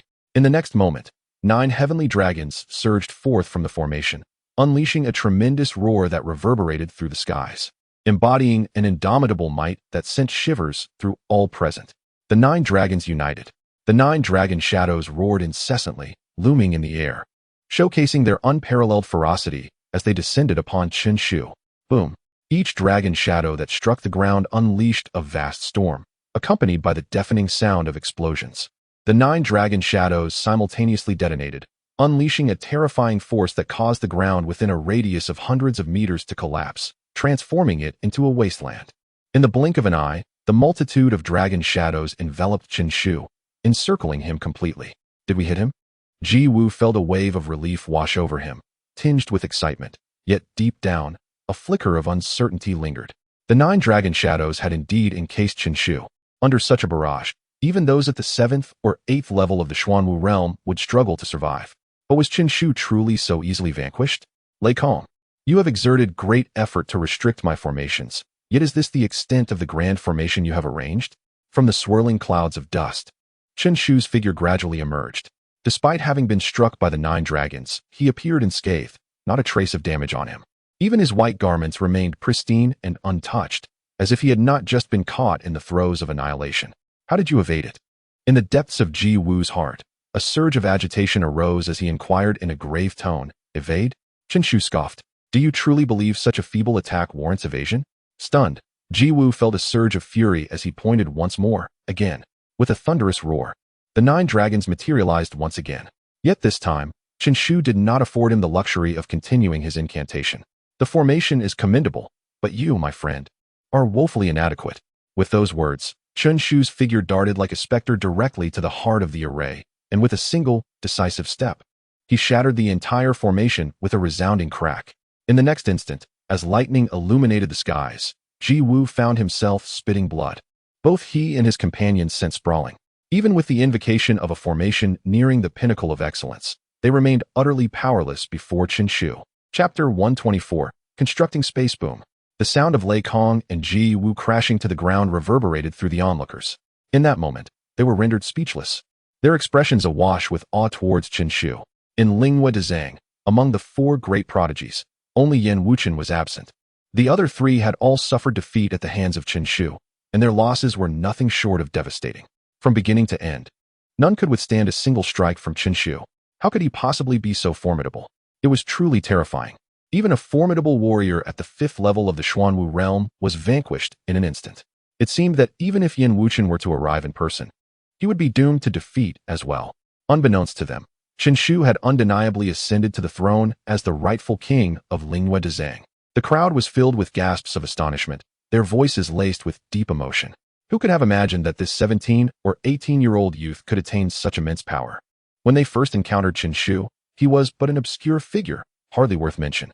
Yet now, none could overshadow his resplendent brilliance. My big brother has won again, Fennier exclaimed, her small fists clenched in excitement, though a hint of melancholy flickered in her eyes. Her big brother was simply too strong, and his rate of progress was astonishing.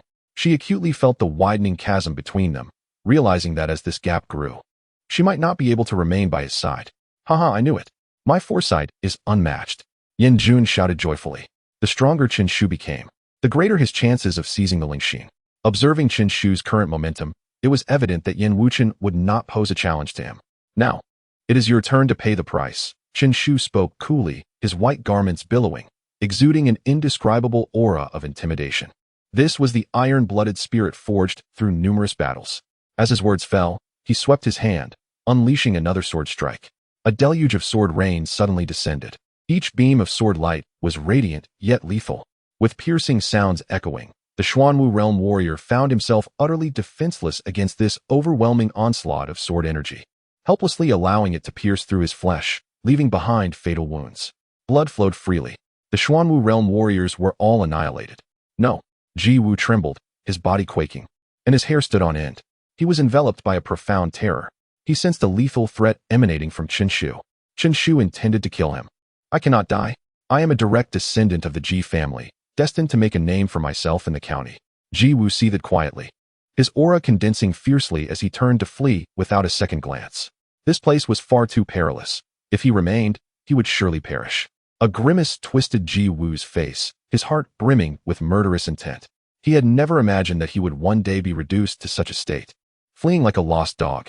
All of this was the result of his defeat to Chen Shu.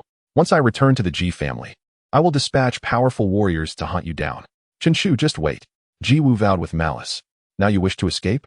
Do you truly believe you can get away? However, a mocking voice from Chen Shu suddenly echoed behind him. In an instant, a blade of sword energy shot forth, piercing through Ji Wu's body. With a thud, Ji Wu collapsed onto the ground, his eyes wide open, seemingly in disbelief even in death. Damn it! Lei Kong's expression darkened to an extreme. He had not anticipated Chen Shu's ruthlessness. He dared to slay even those from noble clans. Did he not fear the repercussions from these powerful families? It was well known that those who dared to kill their direct descendants would not easily let such a transgression go unpunished. Heh, Lei Kong, it is now your turn. How would you prefer to meet your end? Chen Shu glanced at him, a smile that was neither genuine nor mocking gracing his lips. By the way, you still possess the legacy of your former life. You might be able to escape, though I am genuinely curious about how much blood you can still spill. I curse you, Chen Shu. You will pay for this. Lei Kong spat blood in anger, his words filled with venom. Upon finishing his sentence, he grimaced in pain and struck his own head fiercely. Patterns of lightning emerged, and he spat out a mouthful of fresh blood, his face a mask of grief and indignation. Buzz! A sudden radiance enveloped him, and he was on the verge of disappearing. Spit out another mouthful of blood. Chen Shu said coldly, as his sword light flashed fiercely, aimed directly at Lei Kong's chest. If that strike were to connect, Lei Kong would undoubtedly meet his demise. Damn it! Lei Kong cursed under his breath, but in that moment, he dared not take it lightly. Once more, he obediently expelled a mouthful of vital blood. The blood fused with the lightning patterns, transforming into a colossal barrier that shielded him, intercepting Chen Shu's assault. Very obedient. Chen Shu stood with his hands clasped behind his back, a mocking tone in his voice. He refrained from launching another attack. With the legacy of his former life, Lei Kong was determined to flee. He could not impede him. However, it was certain that the price he paid this time would be extraordinarily severe. Heh, what a delight. Did you see the expression on Lei Kong's face? Ha ha, he has spat blood to the point of losing all color. Yan Jun, standing behind him, remarked with a sense of schadenfreude. TSK. Chen Shu, do you think that if he spits blood one more time, he might just bleed himself to death? Chen Shu cast an exasperated glance at him and shook his head without replying. Instead, he turned his gaze to Ouyang Kuan-yu. Among them all, he was the only one who NT fled. Of course, even if he tried to escape, it would be futile. I concede defeat. I submit to your judgment. Ouyang Kuan-yu spoke solemnly. What do you think I should do with you? Chen Shu asked with a faint smile, his tone indifferent. You may kill me, but my Ouyang family will certainly retaliate, and even if you can withstand it, it will be troublesome. Ouyang Kuan-yu offered his long sword to Chen Shu, stating, If you spare my life, I can serve you as a sword slave. Chen Shu pondered for a moment and nodded.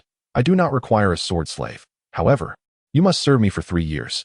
After 3 years, you may choose to leave or stay. Ouyang Kuan-yu possesses considerable strength and potential. He may very well become an unrivaled sword cultivator in the future. There exists a subordinate who could assist in handling matters, potentially sparing him considerable trouble. Of course, the most crucial point is that he differs from Lei Kong and the others. His transgressions do not warrant death. Otherwise, regardless of how formidable your background may be or how boundless your potential, if I choose to eliminate you, who could stand in my way? What? You claim that Chen Shu has systematically annihilated the formidable warriors of the Xuanwu realm, even slaying Ji Wu, with only Lei Kong escaping by relying on the remnants of his past life? Yan Wuchen inquired with a darkened expression. Before him stood a middle-aged man, cautiously affirming, Indeed. It is said that the Xuanwu realm's 5th-tier warriors we dispatched were all slain by Chen Shu with but a single strike. Yan Wuchen paced back and forth. Growing increasingly infuriated, he could not help but erupt in expletives. A bunch of useless fools. They cannot even handle a mere 17 or 18-year-old youth. Have they squandered all these years of training? The man beside him dared not even draw a breath. After a moment, Yan Wuchen took a deep breath and said solemnly, We can delay no longer. Prepare the spatial construct in advance. Once we acquire the Lingxin, we shall depart. Chapter 125. The manifestation of the spirit heart and the construction of space. The middle-aged man felt a jolt of apprehension and hastily replied, But, young Master Yan, this is not the optimal moment for the Lingyue ancient tree to be closest to the Lingyue Great Repository. Constructing the space now would entail significant risks. Yan Wuchen waved his hand decisively, declaring, We cannot afford to dwell on that now. Yan Jun has already become a formidable force, and that Chen Shu, if he is capable of slaying someone at the 5th level of the Xuanwu realm, can certainly eliminate us. If we delay any further and they trace our whereabouts, we would be at a disadvantage. As he spoke, he kicked the ground violently, fuming, Damn it. How could we have allowed that brat Yan Jun to escape? What a bunch of useless fools. They can't even manage such a trivial matter. The middle-aged man gasped, too afraid to breathe, lest he provoke Yan Wuchen's wrath even further. After an unspecified amount of time had passed, Yan Wuchen finally calmed himself and said softly, Let us proceed with the task. The sooner we acquire the spirit heart, the sooner I can find peace. Yes, young master, the middle-aged man replied, not daring to utter another word as he departed. 3 days later, in a desolate location devoid of human presence, where even fierce beasts were a rare sight, a powerful aura began to surge. Yan Wuchen stood quietly, observing those around him as they busily worked. Each of them held a blueprint detailing various intricate patterns, clearly indicating how many spirit stones were to be placed and in what formations. This was undoubtedly the grand formation schematics for hastening the spirit heart's maturation. However, the sheer number of required formations was immense, rendering it impossible for mere formation masters to complete it alone. Thus, a grandmaster of formations simplified the array, allowing certain areas to be filled with spirit stones in lieu of intricate patterns. At this moment, Yan Wuchen's subordinates diligently buried spirit stones according to the schematic. As the stones and patterns settled into the earth, a faint glow began to emanate from the ground. Upon closer inspection, one could discern slender black fissures appearing at the edges of the grand formation. Once this magical array was completed, it would tear apart the fabric of space, forcibly hastening the spirit heart's growth. At that time, with the aid of the spirit talismans to pave the way, I will be able to obtain the spirit heart and elevate my cultivation once more. With the spirit heart's assistance, I shall undoubtedly secure a position within the top 15 of the Fengyun rankings, perhaps even challenge for the 10th spot. A glimmer flickered in Yan Wuchen's eyes as he contemplated this. The 10th position in the Fengyun rankings. This was a rank he yearned for. It signified his true entry into the ranks of the most prodigious talents in the county city, transforming him into a star of utmost attention. Even the Yin family would have to alter their stance towards him, and they would no longer pursue the matter of him killing Yan Jun. Little did he know, At this very moment, four figures stood quietly not far behind him, seemingly awaiting something. The foremost among them, clad in flowing white garments that resembled snow, was none other than Chen Shu. It appears that you have indeed forced Yan Wuchen into a corner, prompting him to initiate the construction of the space ahead of schedule. Yin Jun spoke in a calm tone. In truth, there remains a considerable interval before the Lingyue ancient tree is in proximity to the Lingyue Great Repository. Setting up the array to hasten the maturation of the Lingxin prematurely will significantly diminish the chances of success. However, this is of little concern to us. Let Yan Wuchan worry about it. Your role is merely to be the fisherman.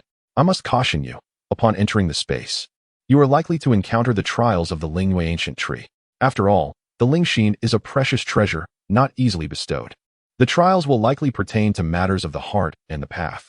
As long as you remain true to yourself, given your capabilities, you should find them manageable. Yet, remember this, do not succumb to greed. The Lingyue ancient tree will surely harbor more than just the Lingxin. There may be other treasures as well, which it would be wise to leave undisturbed, lest you inadvertently invite calamity. No one can fathom the wrath of the Lingyue ancient tree. Chen Shu nodded, committing these words to memory, and fell into silence once more. All gazes turned towards the grand array. The radiance grew increasingly intense and brilliant, indicating that the successful construction of the array was imminent. They waited for 3 days, during which Yan Wuchan's array became more refined, and the light shone ever more resplendently. At this moment, a pillar of light soared skyward from the center of the array, stirring the spiritual energies above with violent tremors, causing the entire space to exhibit instability. Under normal circumstances, such phenomena would undoubtedly attract the envy of others. Yet, within the Lingyue Great Repository now, Ji Wu lay slain by Chen Shu. Lei Kong found himself isolated, and Ouyang Kuangyu remained beside Chen Shu. In essence, Chen Shu had successfully eliminated all threats. Thus, the grand array did not provoke much disturbance. It was nearing completion. When the final spirit stone was embedded, Yan Wuchan's countenance grew notably grave, with an unmistakable hint of tension. Activate. Yan Wuchan gritted his teeth and waved his hand. In an instant, array masters activated the array patterns, while others summoned the spiritual energy of heaven and earth. Igniting all the spirit stones, a torrent of spiritual power surged forth from within the array. Bolstered by this force, the pillar of light became ever more luminous, and soon, a dark spatial rift appeared at its apex, as if the pillar had pierced through the very heavens. With the emergence of the spatial rift, the chaotic spiritual energy surged wildly. Each stream of emitted energy possessed the capacity to effortlessly penetrate the Xuanwu realm. Deep within the turbulence of this space, a glimpse of a Lingyue-colored ancient tree could be seen, rooted in the void, drawing essence from the sun and moon. At this moment, illuminated by the pillar of light, a fruit was slowly maturing, radiating a soft glow. That was none other than the Lingxin. It is done. Joy surged across Yan Wuchan's face, and in the next instant, he unhesitatingly cast a spirit talisman. Suddenly, radiant spirit light burst forth from the talisman, enveloping him completely. He stepped forward, advancing towards the pitch-black rift in space. Success! At that very moment, Chen Shu and his companion's eyes brightened. Chen Shu's figure flickered as he darted towards the grand formation, closely followed by the others. Chen Shu. Yan Wuching suddenly turned, his gaze icy as he glared at Chen Shu. He had not anticipated that Chen Shu would arrive at such a critical juncture. It seemed he had long since tracked Yan Wuching's movements, remaining hidden until the opportune moment, waiting for him to mature the spirit heart. Damn it! Yan Wuching cursed under his breath, realizing he had been outmaneuvered by both Chen Shu and Yan Jun. Yet, the spirit heart lay before him. How could he relinquish it? Chen Shu, I concede that you are formidable, but no matter how powerful you are, you cannot obtain the spirit heart. For you are utterly incapable of approaching the ancient tree. To force your way into the spatial rift would result in annihilation by the chaotic currents. Even for a spirit martial realm expert. What chance do you have? With a disdainful smile, Yan Wuching turned and walked towards the ancient tree. Behind him, Chen Shu's voice resonated softly. Is that so? How could mere spatial turbulence possibly harm me? As the words fell, Chen Shu plunged straight into the rift in space. Chapter 126. Stay here, how foolishly reckless. Yan Wuchen sneered disdainfully. Did Chen Shu truly believe he was invincible? Did he dare to brazenly confront the rifts in space? The chaotic currents could easily rend him to shreds. He watched coldly, a smirk playing on his lips, eager to witness Chen Shu's downfall. Yet, in the next moment, his expression shifted dramatically.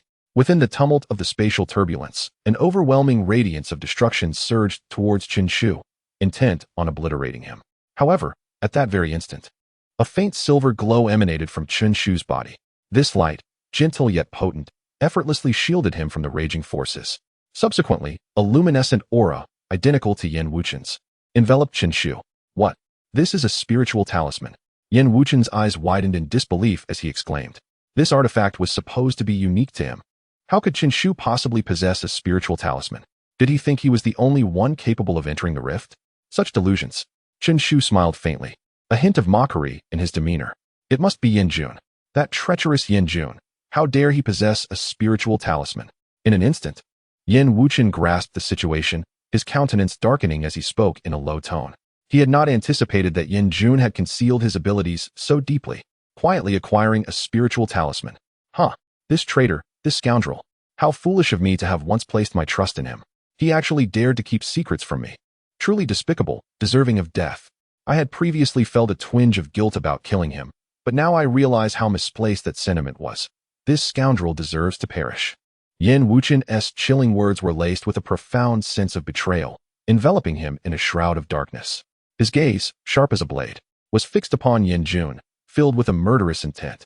Yet, he conveniently forgot that it was he who had first sought to eliminate Yin Jun. Meanwhile, outside the rift, Yin Jun was too preoccupied to consider Yin Wuchen's thoughts. Bathed in a golden light, he resembled a war god, exuding an aura of formidable power. With a thunderous roar, he unleashed a punch that swiftly vanquished a powerful member of the Yin family. Damn it, it's Yin Jun. Young Master Yin. Young Master Yin, retreat now. And we can let bygones be bygones. Numerous members of the Yin family spoke with complex expressions. Let bygones be bygones. How preposterous. Get lost. Yin Jun scoffed, unleashing his power once more as he hurled a punch. With a resounding crash, a vast area cleared before him. With unyielding momentum, he pressed forward, overwhelming several Yin family members who had no chance to react, brutally eliminating them. He intends to annihilate us and seize control of the Grand Formation. We must stop him. Otherwise, young Master Yin will be in grave danger. A voice cried out in alarm from the crowd, clearly recognizing Yin Jun's objective. This Grand Formation was the key to the rift's existence. If it were to be destroyed, the rift itself would cease to exist. Within the spatial fissure, both Chen Shu and Yin Wuchen could not possibly survive. In other words, whoever commands the Grand Formation holds the power over the life and death of those within the space. Truly, a loyal guardian of the Master. Yin Jun let out a sinister laugh, extending his hand to seize the speaker, and in a moment of terror, he crushed the man's neck with a swift motion. Damn it! Everyone, attack and stop him. The remaining masters of the Yin family cried out in unison. Waves of terrifying energy surged toward Yin Jun, attempting to impede his murderous advance. However, Yin Jun, renowned as the most talented genius in the county, was not one to be underestimated. A radiant aura enveloped him, as golden armor clad his form, rendering him a towering figure reminiscent of a deity. Kill! Yin Jun roared, his blood transforming into an incandescent hue as he unleashed a punch that reverberated through the heavens. A deafening explosion echoed relentlessly. With all his might, he managed to force back numerous powerful members of the Yin family. At that moment, a glimmer of sword light suddenly appeared in midair, flashing with a chilling gleam. Swoosh! The sword, swift as lightning, sliced through the necks of 4 or 5 Xuanwu realm experts. In an instant, blood erupted forth. Ouyang Kuanyu, wielding an ancient sword, soared into the sky, his sharp sword energy rippling outward. With a single strike, a Xuanwu realm warrior was destined to fall. Behind them, Fengyi closed her eyes, her azure dress fluttering gently, as waves of formation power surged around her. Patterns began to materialize before her, quickly merging into intricate designs. Low-grade yellow rank, 10 steps of thunder formation. Fengyi shouted, her delicate fingers pointing forth as thunderous rays surged forth, cleanly dispatching another Xuanwu realm foe. Without a glance back, she continued her formation work. Countless bolts of lightning shot out, blood splattering everywhere. From Yin Jun's initial strike to Ouyang Kuanyu's follow-up, and then to Fengyi's intricate array, it all transpired in mere moments.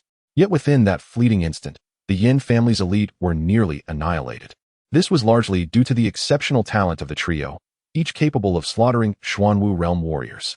More crucially, Yin Wuchen had committed his strongest forces entirely to encircle Chen Shu, resulting in utter devastation for his side. This left the strongest among the Yan's ranks at merely the peak of the 3rd layer. Thus, Yin Jun and his companions wreaked havoc, piercing through the defenders of the Yin family with ease. Yin Jun, drenched in blood, clearly bore the marks of the intense battle, yet he seemed oblivious to his injuries, merely standing with his arms crossed, gazing solemnly into the depths of the spatial rift.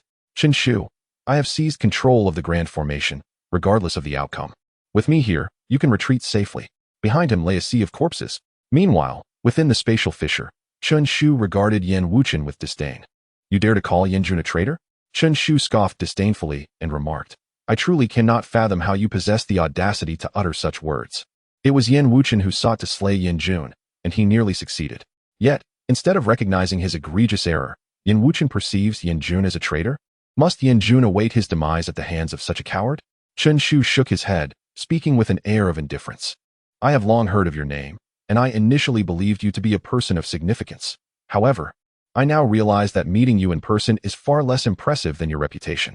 A despicable individual, willing to resort to any means to achieve his ends, claims to feel the sting of betrayal? How utterly laughable. Humph, you are hardly in a position to mock me. The battle is far from over. In the end, it shall be I who claims the spirit heart. Yan Wuchen, suppressing his fury, spoke in a low voice. Upon finishing his words, he turned to leave, for he understood that he was not Chen Shu's equal at present. To persist in this confrontation would be perilous for him. Only by obtaining the spirit heart could he seize his opportunity for redemption. Yan Jun is my friend. Do you think you can insult him and simply depart? You are overly optimistic. Chen Shu laughed derisively, gesturing with his hand as a torrent of sword chi surged forth, aiming directly at Yan Wuchen. You should stay with me. Chapter 127. Defeated words. No time the sword's radiance shot forth like a rainbow. Yan Wuchen trembled, feeling a sharp sting upon his skin before the sword energy even reached him. Humph, do you think I fear you? Yan Wuchen bellowed, his whole being glowing with brilliance as his profound energy surged violently. With a sudden clench of his fist, he unleashed a powerful strike into the vastness above. Crack! The chaotic currents within the rift of space seemed agitated by their clash, becoming increasingly turbulent.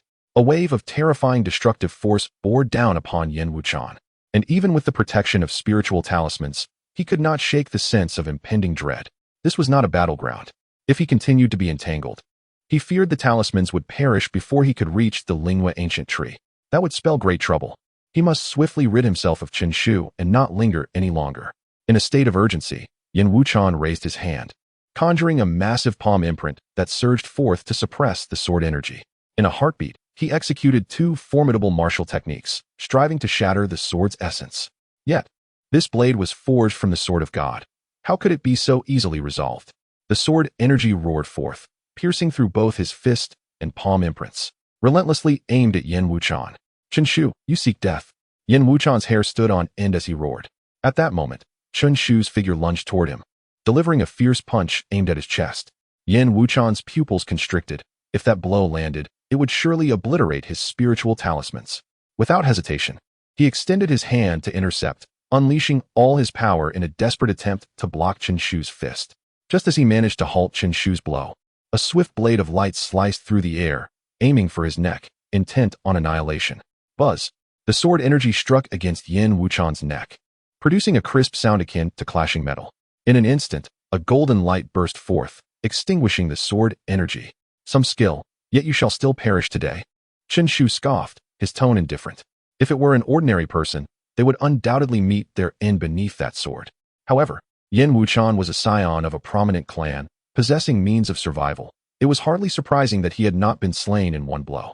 Consequently, Chen Shu remained unperturbed, launching a fierce whip kick imbued with a menacing aura toward Yan Wuchen. Crack! The chaotic currents of space echoed with the sound of slicing wind. A grimace of ferocity crossed Yan Wuchen's face as he raised both hands in defense. The next moment, bang! The whip kick struck him squarely in the chest, sending him hurtling away. Die! Chen Shu's gaze was devoid of emotion, showing no signs of hesitation. As Yan Wuchen was sent flying, Chen Shu moved swiftly, his hand raised once more to strike down upon Yan Wuchen. Damn it! Chen Shu, you leave me no choice. Yan Wuchen exclaimed, Spirit Ghost Seal, awaken! Yan Wuchen let out a chilling roar, his hands swiftly forming intricate seals. Following this, a more terrifying aura erupted from his being. In the blink of an eye, Yan Wuchen's martial prowess surged to the 6th level of the Xuanwu realm. Not only that, a pitch-black shadow materialized behind him, exuding a malevolent aura, as if it were forged from mountains of corpses and seas of blood. In the 6th level of the Xuanwu realm, who dares to challenge me? Today, it remains uncertain who shall meet their demise. With a sinister grin, Yin Wuchen tightened his grip, unleashing a formidable surge of Xuanli that surged forth from his fist, crashing violently into Chun Shu's outstretched hand. Boom! The collision of fists and palms created a distortion in the surrounding chaos. This clash rendered the entire space increasingly unstable, unleashing waves of even more terrifying turbulence upon the two combatants. The force of the impact was immense. Even Chun Shu was forced to take a step back. As for Yin Wuchen, the black light behind him flickered wildly, seemingly absorbing the force of the impact, causing him to retreat only 2 steps. Chun Shu's eyes widened slightly in surprise. He had not anticipated that Yin Wuchen possessed such formidable abilities. His cultivation had risen from the 3rd to the 6th level of the Xuanwu realm. Moreover, the combat power he unleashed was remarkably outstanding even among those at the 6th level, particularly the shadow behind him, which emanated a dangerous aura, as if it harbored the capability to threaten him. Why had he never heard Yin Jun mention that Yin Wuchen possessed such power? However, it mattered little. Before me, he remains inadequate. I could crush him at any moment. Chun Shu thought inwardly, unfazed despite his astonishment. Although he and Yin Wuchen were both at the 6th level of the Xuanwu realm, the combat power they exhibited was worlds apart. Yet, Yin Wuchen held a different belief. At that moment, he was enveloped in a shroud of dark power, feeling an overwhelming strength, as if a single punch could subdue everything. This ignited a rapid surge of confidence within him. Chun Shu, prepare to meet your end, Yin Wuchen declared proudly, unleashing the dark aura around him as he dashed towards Chun Shu like a bolt of lightning. Following this, he unleashed a furious punch. Boom! A thunderous roar echoed through the rift in space. Should an outsider witness this strike, they would undoubtedly be struck with terror. Such an attack would leave even those at the 7th level of the Xuanwu realm in disarray, wouldn't it? Yet, Chun Shu merely scoffed. Is this all there is to it? As soon as the words left his lips, he raised his hand and countered with a punch of his own. The two forces collided with a resounding explosion. This time, however, Yin Wuchen only staggered back a single step. Your cultivation has actually reached the 6th level of the Xuanwu realm. How have you trained to achieve this? A glimmer of jealousy flashed in Yin Wuchen's eyes as he spoke incredulously. He had long speculated about Chun Shu's strength, but had believed it to be no more than the 5th level of the Xuanwu realm. To his astonishment, the Xuanli fluctuations emanating from Chun Shu were indeed at the 6th level. It was worth noting that he himself had paid a heavy price to unleash his own abilities, barely reaching this level. One cannot help but concede that you possess greater genius than my brother, and as for me, I am utterly incomparable. Yin Wuchen spoke with a somber expression, and before Chun Shu could respond, he confidently declared, however, I am now at the 6th level of the Xuanwu realm, and I can still vanquish you. You may not comprehend the terrifying nature of the Shigui. Once more, Yin Wuchen bellowed, his voice resonating with authority as he thrust his hands forward, a swirling mass of black flames erupting from his palms. From within the shadows, 2 beams of light shot forth, and the black flames took on a sentient quality, morphing into various fearsome apparitions. Shigui, the celestial slayer. In an instant, chilling winds surged, accompanied by the faint echoes of ghostly wails. Even the spatial turbulence grew increasingly chaotic, as if unable to contain such a formidable onslaught. Yet, Chun Shu remained undaunted, a sardonic smile gracing his lips as he remarked, impressive technique, but before me, it pales in comparison. Watch closely. With those words, he casually raised a hand, and a blade of lightning surged forth from his fingertips. Crack! In the next moment, the malevolent spirits were obliterated. The entire sequence transpiring in the blink of an eye. Yin Wuchen scarcely had time to react. With a single stroke, the void was utterly extinguished. Chapter 128. The decisive strike against Yin Wuchen. The sword energy cleaved through the air, striking fiercely upon Yin Wuchen. Behind him, a shadow of darkness let out a haunting roar, its form enveloped in a malevolent aura, appearing as the most sinister of apparitions. A torrent of wickedness surged forth, colliding with the luminous blade. Yet, Chun Shu's strike was imbued with the sacred power of thunder, a divine sword forged through celestial might. Such a force could not be thwarted by mere malevolent beings. In mere moments, the shadow emitted a wretched wail, its dark essence reduced drastically, shrinking to the size of a fist. Terrified, it retreated into Yin Wuchen's body, no longer daring to emerge. Meanwhile, Yin Wuchen was forcibly thrust back several hundred feet by the overwhelming power contained within the sword energy. Chun Shu stood with his hands clasped behind his back, gazing at Yin Wuchen with an air of subtle mockery. The power of thunder represented the utmost righteousness and strength of the heavens, specifically designed to vanquish deceitful evil. How dared Yin Wuchen employ such dark arts in his presence? Was he courting death? How could I have lost? This is unfathomable. I am at the 6th level of the Xuanwu realm, as is he. Moreover, I have the assistance of a spirit, allowing me to contend with any ordinary 7th level Xuanwu. Yin Wuchen growled in frustration, humiliation gnawing at his heart.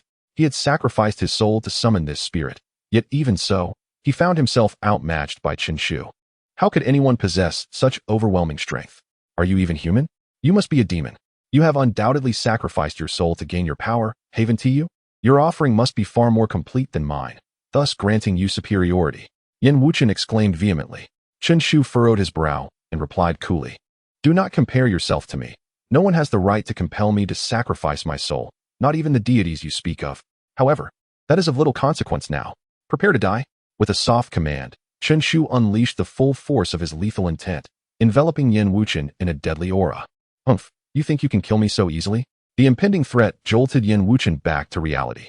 Without hesitation, he unleashed the full extent of his 6th level Xuanwu aura. Leaping into the air and coldly fixing his gaze upon Chen Shu. "Chen Shu, you may possess great power, but today I shall spare you. Should we meet again, I will ensure your demise," Yin Wuchen declared, turning to flee. He now understood the terror of Chen Shu's capabilities, recognizing that his aggressive tactics could not be measured by ordinary standards. Thus, he resolved to retreat, unwilling to engage in a direct confrontation any longer. With a flash, Yin Wuchen darted away, covering dozens of paces in the blink of an eye, his speed surpassing even the pursuing sword energy. Behind him, Chen Shu shook his head in disdain. "Spare you? I have no intention of letting you go." As soon as the words fell, Chen Shu's figure flickered wildly. Despite being hundreds of zhang away from Yin Wuchen, he appeared before him in the blink of an eye, blocking his path.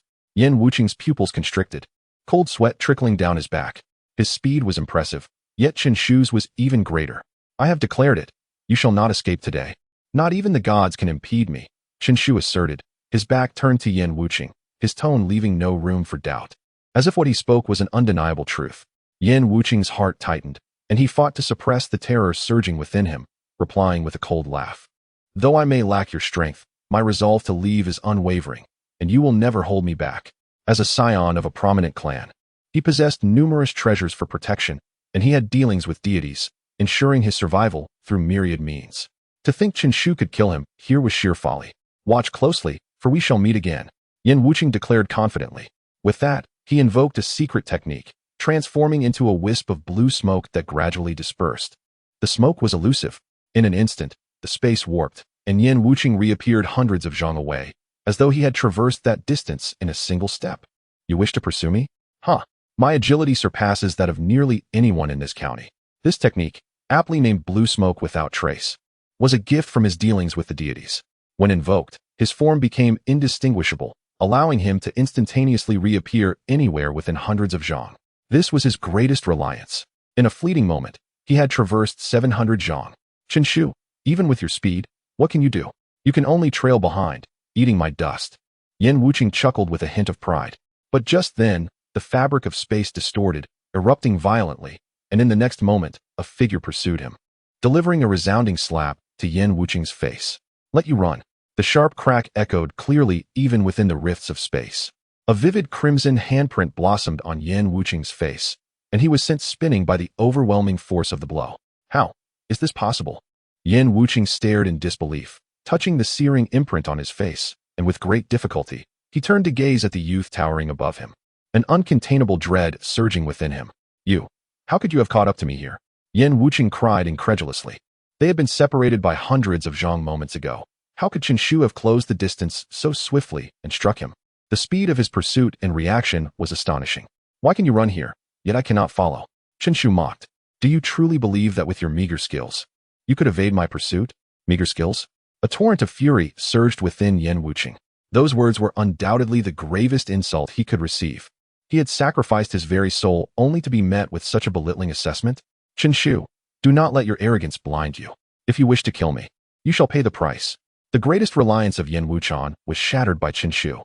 Resolutely, Yin Wuchen abandoned any thoughts of escape and prepared for a life-and-death battle against Chen Shu. With a flicker of movement, Yin Wuchen's figure transformed into smoke. reappearing hundreds of feet away from Chen Shu. Still struggling? Chen Shu gazed at Yin Wuchan with disdain. It is not a struggle, but a determination to kill you. Yin Wuchan cried out in anguish. I offer my soul in complete sacrifice. Grant me boundless power.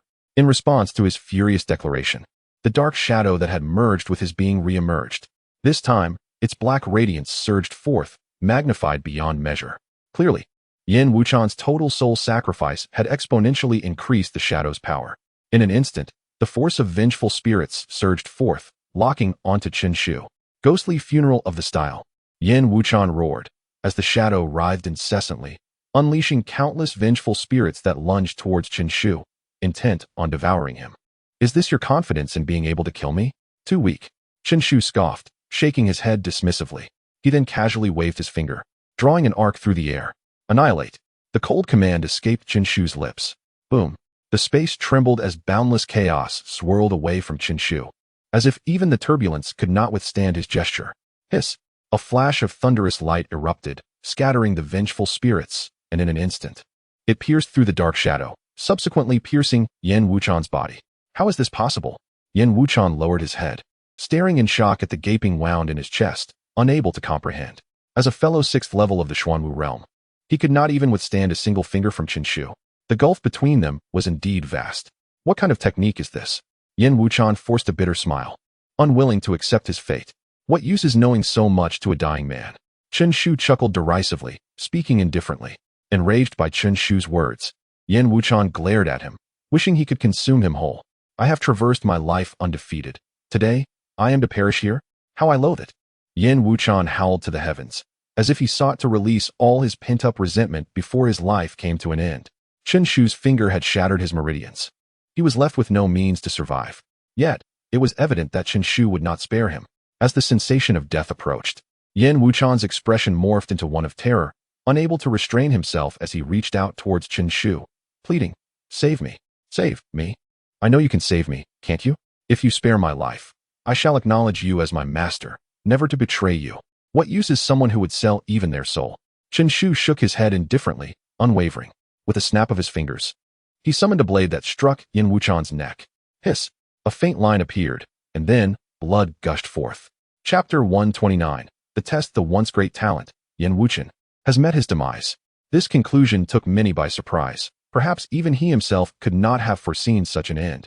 In his relentless pursuit of Yin Jun and Chen Shu, he exhibited nothing but a lofty disdain, oblivious to the fate that awaited him. Ironically, the very insects he looked down upon ultimately led to his downfall. Chen Shu directed his gaze towards the shadowy figure.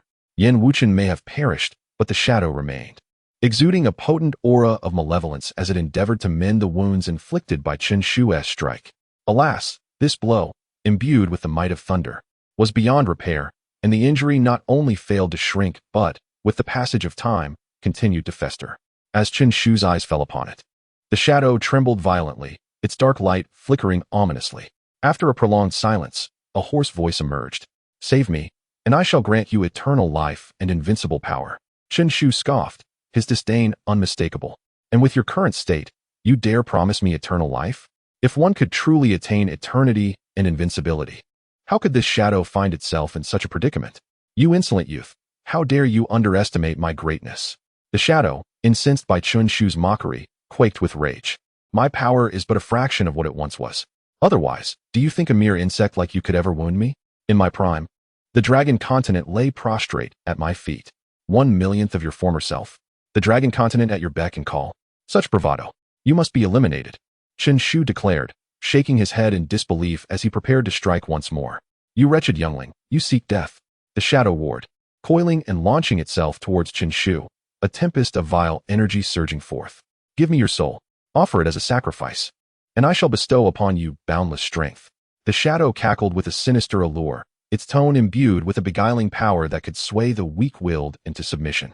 Unfortunately for it, Chen Shu was no such individual. Still resisting? Chen Shu laughed derisively. Did it think he would trade his soul for limitless power? Such delusions were laughable. As the sacred thunderous technique surged forth, brilliant lightning enveloped him. The shadow emitted a wretched howl, akin to a drop of water meeting an inferno, as it was incinerated in an instant. You will remember this, wretched being. I shall not let you escape. The shadow lamented. But the searing light had already ravaged its very essence, obliterating its will. All that remained was an overwhelming aura of ghostly energy, morphing into ghastly visages, wailing in terror, creating a chilling atmosphere. Yet, this scene was fleeting. The ghostly energy gradually dissipated into nothingness. The entire space fell silent, leaving only the endless turbulence relentlessly crashing against Qinshu. He stood in silence, hands clasped behind his back, as his figure darted forward, racing toward the Lingua ancient tree. No one was competing with him now. As long as he could pluck that Lingxin, this grand expedition would be deemed a resounding success. As he pondered this, the distance between him and the ancient tree continued to diminish. Soon, a towering ancient tree, its countless roots anchored in the void, appeared before his eyes. This tree emanated a luminous shade of Lingua, majestic and sacred. Gazing upward, its summit was obscured from view, while radiant beams of light erupted from its trunk, revealing an astonishing vitality. Taking a deep breath, a smile graced Qinshu's face. The Lingua ancient tree, the legendary wondrous tree. Now, it stood before him in all its glory. Suddenly, an array of dazzling lights erupted from the immense Lingua ancient tree, enveloping Qinshu completely. Alarmed, his hair stood on end. This unforeseen spectacle sent a jolt of fear through his heart. Instinctively, he attempted to summon his mystical energy for resistance, only to be horrified to find that all his internal energy had dissipated in that instant. As panic surged within him, the energy beams swiftly contracted and, with a whoosh, retreated back into the tree's trunk. Inside the tree, a vast expanse of white engulfed him. Qinshu stood bewildered in this blank realm, slightly raising an eyebrow. He recalled being enveloped by the Lingua ancient tree one moment, and now found himself here. Was he inside the tree? What had the tree done to him just moments ago? He pondered, feeling as though he had lost some crucial memories. In the next instant, the white light abruptly vanished. Qinshu's figure reappeared on the ground, surrounded by lush trees and towering mountains. This place was the Lingua Grand Repository? Had he emerged? Gazing at the vast expanse of sky and earth before him, Qinshu murmured in astonishment. Stretching out his hand, he beheld a warm, heart-shaped fruit pulsating in his palm. As if it were alive, he had indeed acquired the Lingxin. Yet, how had he obtained it? He had no recollection. Instinctively, he swallowed the Lingxin. Within his inner vision, the Lingxin merged with the thunder sacred art, elevating his spirit and consciousness. He could distinctly sense his strength surging to unprecedented heights. Suddenly, a furious roar of a beast echoed, causing the ground to tremble violently as powerful ferocious beasts surged toward him like a tidal wave. In the blink of an eye, they were upon him, the stench of their presence overwhelming. Frowning at the onslaught of beasts, Qinshu raised his hand and unleashed a sword strike into the air. An indescribable and terrifying energy surged forth, and wherever the sword aura swept past, no matter the level of the ferocious beast's strength, they were all reduced to ashes in that very moment. With a single stroke, mountains and rivers could be obliterated. Qinshu gazed in a daze at the rapidly diminishing beasts, and then, in astonishment, glanced at his own palm. Having fused with the spirit heart, he had unexpectedly acquired such formidable power. It seemed that, should he desire it, this realm would crumble beneath the weight of his will. Was this the spirit martial realm, or the earth martial realm? Qinshu's heart raced, and a wave of ecstatic joy washed over his face. The fusion with the spirit heart had allowed him to break through a significant barrier in one fell swoop. This ability to wield earth-shattering power with a mere gesture was indeed something to yearn for. Chapter 130. Inward reflection amidst the intoxicating thrill derived from the formidable power coursing through him. Qinshu was abruptly jolted by a cacophony of savage roars reverberating in the air. Countless ferocious beasts manifested on the horizon, surging towards him like a crimson tide of blood. The earth trembled violently, and deep footprints were imprinted upon the ground as the beasts advanced, while the heavens above swirled ominously, darkening with impending chaos. Among them were numerous potent demonic creatures, their auras profound and boundless, each surpassing the limits of the Xuanwu realm, undeniably belonging to a higher echelon of beasts. They unleashed heart-stirring howls, charging ferociously at Qinshu. In days gone by, such formidable beasts would have sent Qinshu fleeing in terror, but now, he stood unyielding, a flicker of disdain igniting within him. Come forth, and meet your demise. Facing the overwhelming tide of beasts, Qinshu grinned wickedly and swept his hand forward. With a resounding whoosh, a chilling sword energy erupted forth, soaring like an arrow. The sword aura spanned 100,000 miles, its brilliance consuming the essence of heaven and earth, cleaving the sky and creating gaping black fissures wherever the sword light traversed. It carved a chasm thousands of feet deep into the land, cleaving the very ground asunder. The terrifying sword energy buzzed menacingly as it cleaved through the beastly horde. Under the might of this singular strike, every beast, regardless of its realm, was reduced to dust without uttering a single cry of anguish. With a single stroke, the world transformed. Countless demonic creatures fell. This overwhelming strength, bordering on invincibility, evoked a genuine sense of dread, yet simultaneously intoxication. Gazing at the profound ravine etched into the earth, an unusual emotion surged within Chen Shu, prompting him to erupt into a maniacal laughter. His mirth imbued with an ominous power. As his laughter echoed, the clouds roiled above, and thunderous booms resonated throughout the heavens. Haha, splendid. I am invincible. In the blink of an eye, the world shifts. I am the sole sovereign of this realm. What pitiful Haoyued dynasty, what divine dragon continent, shall bow before my feet? Ha ha ha. In his frenzied laughter, Chen Shu failed to notice the subtle reddening of his eyes. Lei Kong, you escaped last time. But this time I shall eradicate you completely. All noble clans of the county city that have offended me shall face annihilation. From this day forth, none shall obstruct my will. Amidst the raucous laughter, a potent aura of murderous intent began to manifest within Chen Shu. He was invincible now, free to act with impunity. As this thought crystallized, the sky behind him warped, as if the very fabric of reality was yielding to his will. Suddenly, a figure was violently expelled from the distorted space. It was none other than Lei Kong. Ray Kong touched the bald head, gazing in bewilderment at the scene before him, his eyes reflecting a sense of confusion, uncertain of how he had arrived at this place. At that moment, he caught sight of Chen Shu, and his expression underwent a dramatic transformation. It was Chen Shu. This is bad, I must flee. Without hesitation, Ray Kong activated the lightning patterns above his head, intending to escape. Thinking of running away? Is it possible? Chen Shu sneered, a flicker of crimson light crossing his eyes. With a swift motion, his large hand reached out, grasping towards Ray Kong with fierce intent. Panic surged through Ray Kong as he witnessed Chen Shu's actions. His face turned ashen, desperately urging the lightning patterns to facilitate his escape. The lightning flickered, transforming into numerous symbols that enveloped him, and in the next moment, he was on the verge of fleeing. A moment of relief washed over him. However, at that very instant, a colossal handprint descended with relentless force. Underneath this handprint, even the lightning patterns offered no resistance, disintegrating effortlessly. The handprint continued its descent, unyielding, as it aimed to strike Ray Kong with unbridled fury. No. Ray Kong's face turned pale, despair etched in his eyes. He acutely felt that this space had been completely sealed by Chen Shu's handprint. No matter where he tried to escape, death was inescapable. With a thunderous roar, the handprint crashed down, causing the entire space to collapse into darkness. Bursting open like a void, and Ray Kong, situated in the center of this fissure, was utterly obliterated. Annihilate the clan. Annihilate the clan. Those who dare offend me shall be met with death. Chen Shu's cold laughter echoed as he turned, stepping through the void towards the outskirts of Linghua City. Along the way, any ferocious beast that appeared within his 1,000-zhang radius was met with his impatience. Feeling obstructed, he unleashed his overwhelming pressure, reducing them to a gruesome pile of flesh. Above the heavens, Chen Shu's figure soared, and beneath him, the sound of low, resounding explosions echoed, blood flowing for miles. Converging into rivers, Chen Shu moved with incredible speed, traversing the entirety of Linghua City within mere minutes. Along this path of slaughter, the crimson hue in his eyes deepened. Boom! Chen Shu's figure materialized above Linghua City, his eyes now almost entirely crimson, an intense murderous intent surging within him, craving the annihilation of all.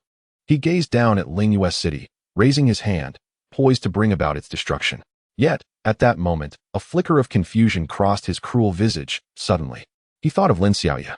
She was his friend, and now, she remained within Linghua City. Was he truly prepared to annihilate her as well? In a sudden realization, Chen Shu halted, a struggle evident on his face. Memories stirred within him. Once, he too had emerged from a small town, his family nearly obliterated. He had once experienced such profound despair. In this moment, does one truly wish to envelop this small town in a shroud of despair, subsequently spreading such gloom across the entire continent? Is this the rightful duty of the strong? Suddenly, Chen Shu's body trembled violently. No, this is not the conduct befitting the powerful. A true warrior remains unaffected by external forces, acting in accordance with their own heart. They do not become mere puppets of strength. As this thought took root, The negative emotions swirling in Chun Shu's mind swiftly dissipated. Gradually, the crimson hue in his eyes faded, giving way to clarity once more. When the last trace of scarlet vanished, Chun Shu lifted his gaze to the void before him, speaking softly. Indeed, the spirit moon ancient tree is remarkable, capable of conjuring such a vivid illusion that one cannot even discern its nature while ensnared within it. Yet, while the power here is formidable, it does not align with the path I seek. My path is one of unrestrained freedom. I act as my heart desires. If I deem something evil, I shall vanquish it, regardless of the multitude that stands in my way. If I see goodness, I shall forge ahead, no matter the throngs that oppose me. I wonder, will I pass this trial? Chapter 131. The seventh level of the Xuanwu realm. The notion of pest control struck Chun Shu as somewhat absurd. It appeared that the ancient Lingyue tree, which provided both spiritual hearts and spiritual essence, was in dire need of a gardener, soliciting him to undertake such laborious tasks. He had never envisioned that he would find himself in such a predicament. Nevertheless, this task was not entirely unacceptable. As Chun Shu's thoughts meandered, the scene before him shifted once more. The Lingyue tree loomed majestically, its roots deeply embedded in the vast earth, seemingly supporting the heavens and the earth itself. Its formidable trunk radiated a brilliance that was as dazzling as the sun. Merely gazing upon this sight revealed its immense power and ancient lineage. As the imagery unfolded, a swarm of diminutive insects adorned with golden wings and two robust, iron-like antennae, glimmering with a chilling light, began to descend upon the tree. Their hardened appendages burrowed deeply into the trunk. With the passage of time, the size of these insects multiplied several hundredfold. Yet the luminous aura emanating from the Lingyue tree gradually dimmed. Suddenly, the radiant sphere began to fade, transforming into an intangible entity that swiftly surged into Chun Shu's mind, ultimately manifesting as a stream of information that diffused within his consciousness. With a gentle closing of his eyes, he absorbed this influx of knowledge and, after a considerable duration, gradually reopened them, his gaze now imbued with newfound clarity. From the information bestowed by the Lingyue tree, Chun Shu gleaned the sequence of events that had transpired. The ancient tree had existed for an unfathomable span of time, ranking among the oldest beings in this realm. However, perhaps due to its extensive existence or the relentless onslaught of the insects, it had endured countless ages without evolving complete spiritual intelligence. Possessing only a semblance of instinct typical of sacred artifacts, such as the ability to sense impending danger and retaliate. At this moment, it had detected the threat posed by the insects and sought Chun Shu's assistance in eradicating them. These were no ordinary pests. Their resilient appendages could penetrate the tree's bark and directly siphon its primordial energy and essence. Consequently, over time, its strength had waned rather than flourished, and even the resplendent light it once radiated was diminished to less than half of its ancient glory. If this continued, not only would it suffer a decline in power, forever unable to attain true spiritual intelligence, but it would also risk being completely drained, ultimately becoming a withered remnant of wood. Such a fate would herald its demise. Thus, the Lingyue tree beseeched Chun Shu, bestowing spiritual hearts and essence in earnest hope that he would assist it.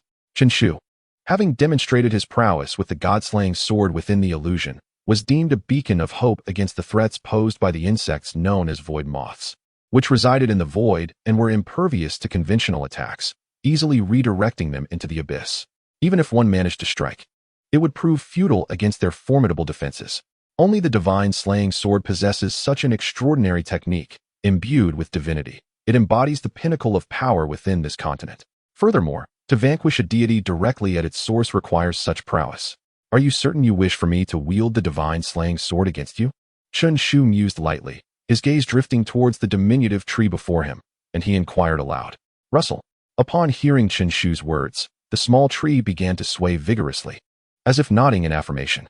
Observing this, Chun Shu chuckled, stating, "Let me make it clear that should I inadvertently harm you, I shall bear no responsibility." Russell.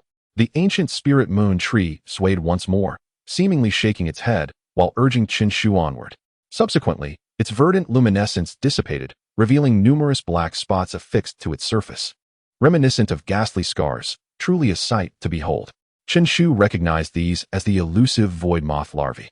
Shaking his head, he ceased his words, extending his hand to summon a surge of divine slaying sword chi, cleaving through the air. Whoosh! The sword energy howled, unhindered as it struck a black spot upon the small tree. In an instant, a sharp sound akin to clashing metal reverberated. The defensive capabilities of the void moth larvae proved formidable. Even with the assistance of the divine slaying sword Qi, obliterating them remained a challenge. Consequently, Chen Shu relentlessly unleashed sword energy, bombarding the same point repeatedly. After approximately half an hour, a soft pop echoed as the black spot fell away, vanquished by the sword energy. Instantly, a deep cavity emerged at the site where the black spot once resided, spilling forth a verdant liquid. Clearly, the ancient tree had sustained an injury. Yet, the ancient tree appeared utterly unfazed, stretching its form in apparent delight. Chen Shu, sensing an increase in the tree's vitality, felt a wave of relief wash over him. Evidently, his efforts were not in vain. Encouraged by this sight, Chen Shu unleashed another wave of sword energy, targeting a different spot, employing the same method to eradicate it. However, the intense expenditure of his mystical energy, coupled with the necessity for precise strikes upon the same point, took a toll on his spirit. Even though his technique could endure, his mental fortitude began to wane. After vanquishing merely 2 of the void moth larvae, fatigue set in. I must rest for a moment. Chen Shu sat down upon the ground, gesturing towards the spirit moon tree. Russell, noticing Chen Shu's cessation of action, the spirit moon tree once again swayed, directing a beam of luminous spirit moonlight towards him. In an instant, the spiritual energy within this space thickened, invigorating Chen Shu's spirit. The next moment, under the infusion of this ethereal liquid, Chen Shu's martial prowess ascended by an entire realm. He had reached the 7th layer of the Xuanwu realm. In just over 10 days, his cultivation had advanced once more. The legendary realm was within reach. Moreover, Chen Shu's spirit had been restored to its utmost peak, as the spiritual liquid possessed inherent properties to clarify the mind and awaken the senses. However, the spiritual essence is far too precious for anyone to indulge in its use for mere stimulation. Only the spirit moon ancient tree, the creator of this essence, possesses the audacity to be so extravagant. Chen Shu's eyes widened momentarily, a sharp glint flashing forth as he rose to his feet, unleashing a flurry of sword Qi that obliterated yet another 4 phantom pests. With the elevation of his cultivation realm, both his combat prowess and spirit saw a remarkable enhancement. The speed and quantity with which he exterminated the phantom pests had significantly improved. Just as he prepared to close his eyes for a moment of respite, the spirit moon ancient tree swayed, releasing another surge of spiritual essence. It seemed to discern clearly that throughout this ordeal, it had never requested Chen Shu to utilize the 20 or so spheres of essence before him. This appeared to indicate that those spheres were rewards for Chen Shu's assistance, while the current essence was an additional provision aimed at swiftly annihilating the phantom pests, representing a secondary consumption. Of course, it was also possible that Chen Shu was overthinking. Perhaps the tree simply had an abundance of essence and was entirely indifferent to its usage. Under the nourishing flow of this essence, Chen Shu's body suddenly trembled violently, as waves of pure, formidable power surged into him like a tidal wave. In that instant, every pore of his body opened in silent yearning, desperately absorbing this concentrated energy, with each cell rejoicing in exuberance. Chapter 132. Devouring the spirit heart, a thunderous roar echoed as a continuous stream of pure energy surged into Chen Shu's body, causing his limbs and bones to emit a series of crisp, crackling sounds. Within mere moments of this infusion, Chen Shu felt that the consumed mystical energy within him had been entirely replenished and even more concentrated than during his peak. This sensation was unlike any he experienced during his first absorption of spiritual liquid, as that time, the energy was entirely utilized to enhance his cultivation. Hence, while this infusion of spiritual liquid could not elevate him to a new realm, it did deepen his perception of its effects, consequently bestowing significant benefits upon his body. What a terrifying spiritual liquid! Chen Shu marveled inwardly, recognizing the substantial changes within him, which sharpened his understanding of the liquid's potential and left him in awe. It is commonly said that a single drop of spiritual liquid can elevate one's cultivation, yet many fail to realize that it does not become useless thereafter. With sufficient infusion, the transformations it brings about are holistic, enhancing one's physical form, mental acuity, and strength from within outward. Though the improvements may be subtle, they are distinctly noticeable. This extraordinary function is nothing short of miraculous. Imagine continuously nourishing oneself with spiritual liquid, those so-called bottlenecks. Even the monumental leap from the Xuanwu realm to the spirit martial realm could gradually be smoothed over through persistent advancement. In other words, by continuing to infuse spiritual liquid, a breakthrough in realms is eventually inevitable. This significantly shatters the constraints imposed by innate talent. After all, It is widely accepted in the martial world that achieving the spirit martial realm necessitates a 6th-tier cultivation talent. Moreover, let us not forget that with such enhancements, one's combat prowess does not diminish. On the contrary, it surpasses that of the average individual. For those of the same realm, one's physicality and spirit would be markedly superior. Ah, the Spirit Moon Ancient Tree is truly a treasure trove. Qinshu could not help but exclaim. The Spirit Moon Ancient Tree trembled once more, seemingly urging him to continue. Very well, let us proceed. Qinshu smiled and unleashed a barrage of divine sword energy, relentlessly striking the illusory larvae. Boom, boom, boom. Under the onslaught of his sword energy, the illusory larvae fell like rain, meeting a tragic end. With no concerns weighing on his mind, he reveled in the depletion of his mystical energy, eagerly anticipating further infusions of spiritual liquid from the Spirit Moon Ancient Tree. Thus, he attacked with wild abandon and unrestrained fervor. However, one unfortunate thought crossed his mind. Ever since he discovered the formidable efficacy of the spiritual liquid, he regarded the 20 or so clusters of it as rather stingy, too miserly. 20 clusters were simply insufficient. If outsiders were to learn of such thoughts, they would likely choke on their disbelief. How shameless could he be? For many, obtaining even a single drop of spiritual liquid is akin to acquiring a precious treasure. Yet this fellow's measuring unit had escalated to barrels. Calculating by the barrel, even 2 or 3 barrels could not satisfy his needs. Time flowed incessantly. Boom. Under Qinshu's relentless assault, the virtual pests were swiftly annihilated one after another. The verdant essence of the small tree visibly flourished, and subtly, its aura began to strengthen, becoming elusive. Clearly, as the virtual pests were exterminated, the power of the Spirit Moon Ancient Tree was also being restored. Perhaps, it would not be long before it regained the might of the ancient era. The lush canopy, radiant as the blazing sun, illuminated the surrounding realm. As the pests were vanquished, a wave of joy emanated from the Spirit Moon Ancient Tree, overflowing with excitement and happiness. The quantity of spiritual liquid infused into Qinshu doubled. The vast and pure energy revitalized the previously weary Qinshu, bringing him back to his peak condition, while his realm gradually advanced as well. After an indeterminate amount of time, Qinshu stood with his hands clasped behind his back, halting further attacks. At this moment, the ground was littered with the fallen pests, densely piled around the Spirit Moon Ancient Tree. Buzzing. The ancient tree, now entirely verdant, had shed all its scars, exuding an exhilarating aura as it swayed continuously, its green radiance saturating the entire small realm, amplifying the already rich vitality several-fold.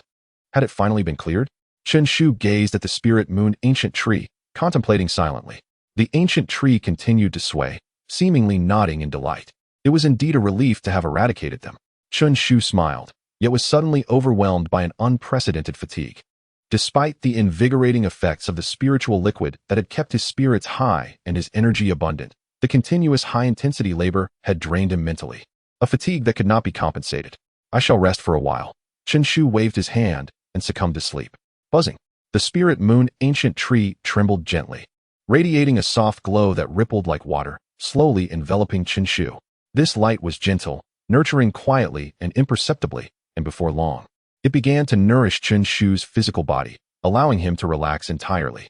A faint smile appeared on his face, as if he were indulging in a beautiful dream. In the blink of an eye, half a month had passed. Qinshu awakened from his slumber and offered a slight smile to the Spirit Moon Ancient Tree. At this moment, he was brimming with energy, feeling refreshed, with crackling sounds resonating from his bones, a formidable aura subtly emanating from his body. Evidently, his strength had progressed significantly. Although he remained at the 7th level of the Xuanwu realm, the sleep system had continuously augmented his cultivation talents. And with the assistance of the Spirit Moon Ancient Tree, he had propelled his cultivation to the pinnacle of the 7th level. Now, even with the help of the sleep system, it was no longer possible to awaken and elevate several levels of realm as before. Nevertheless, even so, his rate of progress remains astonishing. It is well known that for an ordinary person to ascend from the 7th to the 8th level of the Xuanwu realm typically requires decades of diligent effort. Yet, merely a few days have passed for Qinshu, and he is already on the verge of another breakthrough. Thank you. Qinshu expressed his gratitude as he gently patted the little tree. Within the confines of the dream god system, he was aware that the Lingua Ancient Tree was aiding and nurturing his physical form, enhancing both his bodily strength and resilience to a higher tier. Presently, he felt that in terms of physical robustness, only those at the Lingwu realm could contend with him. As for combat prowess, He was confident that even against opponents of the Lingwu realm, he possessed the capability to engage in battle. A faint smile graced Chen Shu's face as his gaze fell upon the Lingxin. By consuming the Lingxin, his combat strength would surge once more, doubling in ferocity. At that juncture, even those at the Lingwu realm would be easily vanquished. Chapter 133. Enlightenment and Ascendance. A sudden spark ignited within Chen Shu's heart as he grasped the Lingxin in his hand. Thump, thump. The Lingxin pulsated vigorously in his palm. Reminiscent of a beating heart, adorned with intricate patterns akin to mystical formations, imbued with an enigmatic allure. Lingxin, I am eager to discover how many-fold my combat prowess can be enhanced. Chen Shu contemplated briefly, casting aside his hesitations, and opened his mouth to consume it. As it entered his abdomen, it transformed into the purest essence of energy, coursing through Chen Shu's limbs and sinews. The intricate designs morphed into numerous symbols, dispersing throughout his entire being. In the next moment, a flash of brilliance enveloped him in a luminous veil formed by countless symbols. Buzzing. Witnessing this scene, the ancient Lingyue tree trembled slightly, as if aware of Chen Shu's enlightenment. Subsequently, a radiant green light erupted from within its trunk, forming a lush emerald mat beneath its canopy. A branch delicately lifted Chen Shu, placing him upon the verdant cushion. In an instant, a myriad of green luminescence danced around him, swirling in intricate patterns, each trajectory rich with profound significance. At this juncture, Chen Shu found himself standing in an ethereal expanse. This vast realm appeared boundless. Gazing into the distance revealed no limits, while looking skyward unveiled the heavens above, soaring to heights unimaginable, even for him. He stood upon a rock, beneath which a crystal-clear stream flowed, its gentle babbling soothing and tranquil. A soft breeze wafted by, causing the water's surface to remain undisturbed. Is this the sacred site for enlightenment that Lingxin has bestowed upon me? Chen Shu stood with his hands clasped behind his back, his eyes shimmering with an ever-changing brilliance. Clearly, his consciousness had immersed itself in this space, tasked with seeking enlightenment within this serene scene. Let us not forget, for ordinary individuals, the most precious aspect of Lingxin lies in its ability to facilitate enlightenment, allowing one to grasp the essence of the Great Path. Such opportunities are exceedingly rare and invaluable, typically accessible only to those of the earth martial realm. Yet, there are exceptions. Legends speak of prodigious talents who, at the pinnacle of the spirit martial realm, gleaned a glimmer of the Tao's essence. When they transitioned from the spirit martial realm to the earth martial realm, they experienced another awakening to the celestial principles. Thus, their strength far surpassed that of ordinary earth martial practitioners, enabling them to dominate their surroundings, rendering them virtually invincible. However, such instances are even more scarce than Lingxin itself. Thus, Yan Wuchen exerted great effort to obtain Lingxin, only for it to fortuitously fall into Chen Shu's hands. Boom! The azure sky was suddenly pierced by the rumble of distant thunder, followed by a torrential downpour as dark clouds enveloped the earth, casting a pall over the realm. In this darkness, flashes of lightning illuminated the landscape, momentarily transforming the night into day. Subsequently, the sound of thunder rolled ominously. As the thunder reached its crescendo, rain cascaded from the thick clouds, initially a gentle drizzle that swiftly escalated into a torrential downpour, relentless and unyielding. As the rain surged, the previously gentle spring waters transformed into a tempestuous force, crashing against the rocks with a resounding roar. The tumultuous waves collided with the shore, stirring up mounds of white foam. Chen Shu found himself instantly drenched, standing amidst the torrential downpour, his eyes gently closed. Above him, the thunder rumbled ominously, while fierce winds and torrential rain lashed down upon him. Beneath his feet lay the broad expanse of land, coupled with the tumultuous and swift currents. In the distance, within the mountains, bears roared and dragons cried out. In this moment, confronted by the enormity of nature's power, he felt an overwhelming sense of insignificance. The vastness of heaven and earth rendered him but a mere speck in the ocean, hardly worth mentioning. Was this the might of the cosmos? Chen Shu pondered softly. His spirit stirred. A gust of wind swept past, lifting his robes, sharp as a blade. The rain fell in sheets, unstoppable. In that moment, a sudden clarity dawned upon him. Even the gentlest breeze and the mildest rain could morph into the most ferocious forces of nature, wreaking havoc. For it was the will of the heavens. The heavens empowered him, rendering him invincible. Similarly, in the realm of martial arts, the same techniques and skills could unleash varying degrees of power in different hands. The essence lies within the individual. At the core, it is the person that matters. A strong individual equates to strength. A true warrior is not confined by form. Even the fluttering of petals or the falling of leaves can be lethal. As for external objects, they merely serve a supplementary role. Consider a child wielding a sword capable of slicing through iron. How much true power can they truly unleash? Chen Shu suddenly opened his eyes, a flicker of enlightenment illuminating his heart. He had always believed that his rise was solely due to the divinity of the sleep god system, for with it, his talents transcended that of even the most exceptional prodigies. Yet now, he comprehended that the system was merely a tool of assistance. The true strength resided within himself. It was his own agency that amplified his power. This encompassed his subjective initiative. The crux lay in his unwavering belief. With a resolute faith, steadfastly pursuing a singular direction. Who could possibly defeat him? Even if one day he were to lose the system, who could claim he would no longer have the opportunity to rise again? The path to enlightenment, the path to understanding. This is my way. Chen Shu opened his eyes wide, a radiant light shimmering within them. My heart is unyielding. With me, I am invincible. In that moment, Chen Shu's aura surged, his gaze bright and resolute. He had discovered his martial path, understanding the direction in which he must journey. He would steadfastly follow this road ahead. All obstacles that lay before him would inevitably be ground down. By his own hands, by his own heart, by his own strength. Though he had not grasped any profound truths of the universe during this moment of enlightenment, the revelations he had gained were monumental. Thank you. Chen Shu expressed his heartfelt gratitude once more.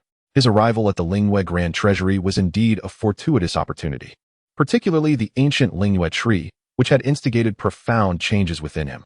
The little tree swayed incessantly, seemingly rejoicing in his fortune. Chen Shu smiled and took a deep breath, his gaze once again settling into tranquility.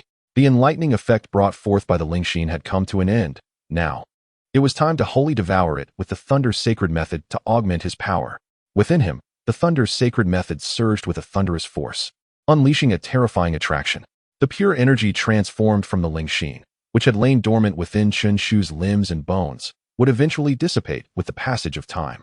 Yet at this moment, it was drawn together by the formidable suction emanating from the Thunder's Sacred Method.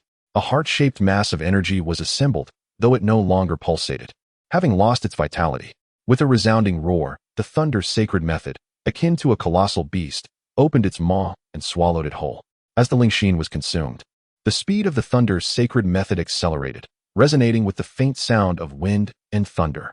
Strands of lightning erupted forth, illuminating Chen Shu. In this moment, he radiated with brilliance, akin to a deity. Chapter 134. The Thunderous Decree of the Lei Family with a resonating hum. As Chen Shu radiated brilliance, the spirit moon ancient tree swayed incessantly, seemingly in a state of joy and elation. Having existed for an unfathomable duration, it may not have developed a complete consciousness. Yet it instinctively sensed that Chen Shu had undergone a monumental transformation. Time passed, though the duration remained indeterminate, until Chen Shu gradually opened his eyes. A piercing white light, infused with the essence of thunder, suddenly shot forth from his gaze. He rose to his full height. Crackling sounds reverberated throughout his body as his sinews and bones erupted in a symphony of noise, only to gradually subside after half a minute. A faint smile graced Chen Shu's lips as he clenched his fist, feeling an overwhelming surge of power coursing through his being. At any moment, he could unleash this tremendous force, showcasing a terrifying destructive capability. The most significant transformation lay within his heart, perhaps due to the absorption of the spirit heart. It had shifted to a hue reminiscent of the spirit moon, evolving towards a non-human state, yet its rhythm was palpably stronger. The volume of blood that surged forth in an instant, along with the pressure he could endure, had multiplied manifold. Truly, the spirit heart is a remarkable treasure, undoubtedly enhancing my combat prowess beyond measure. Chen Shu laughed heartily, with his strength at the 7th level of the Xuanwu realm, aided by various techniques. His combat capabilities now rivaled those of the spirit martial realm. In this scenario, a doubling of power is not merely a simplistic arithmetic addition. It signifies an exponential surge. If his initial strength was merely comparable to that of the spirit martial realm, now he could easily vanquish those at the 1st level of the spirit martial realm. It is time to depart. I have lingered here for far too long. Should I delay further, the grand formation may collapse, leading to dire consequences. Chen Shu's eyes glimmered as he gazed at the spirit moon ancient tree, clasping his hands in gratitude. Words cannot express my thanks. I hope that when we meet again, you shall have attained true consciousness.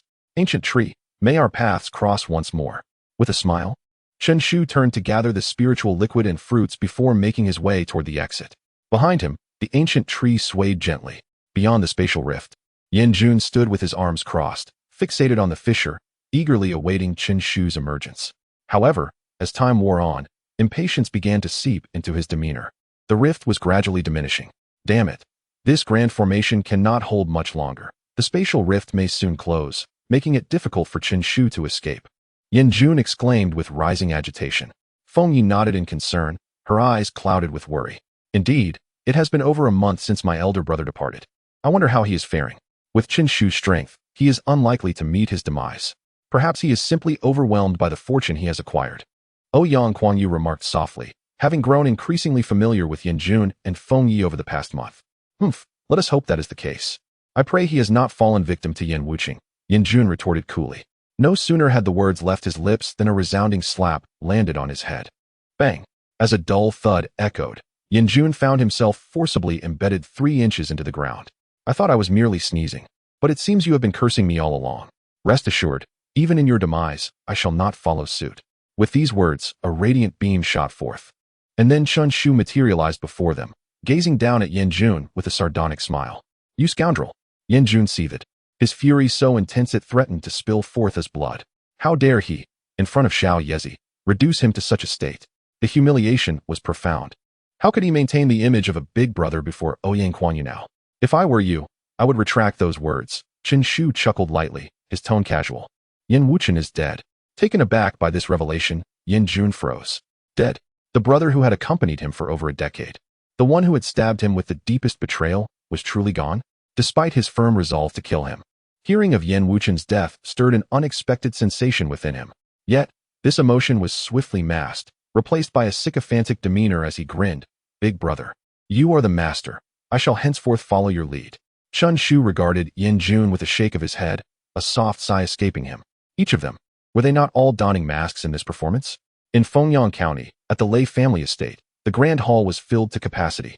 At the forefront stood a figure clad in a purple coat, exuding an aura as profound as an abyss yet sharp as a sword. Merely a glance was enough to instill trepidation. It was evident that this individual possessed unfathomable strength. Flanking him were several figures, each emanating a terrifying presence.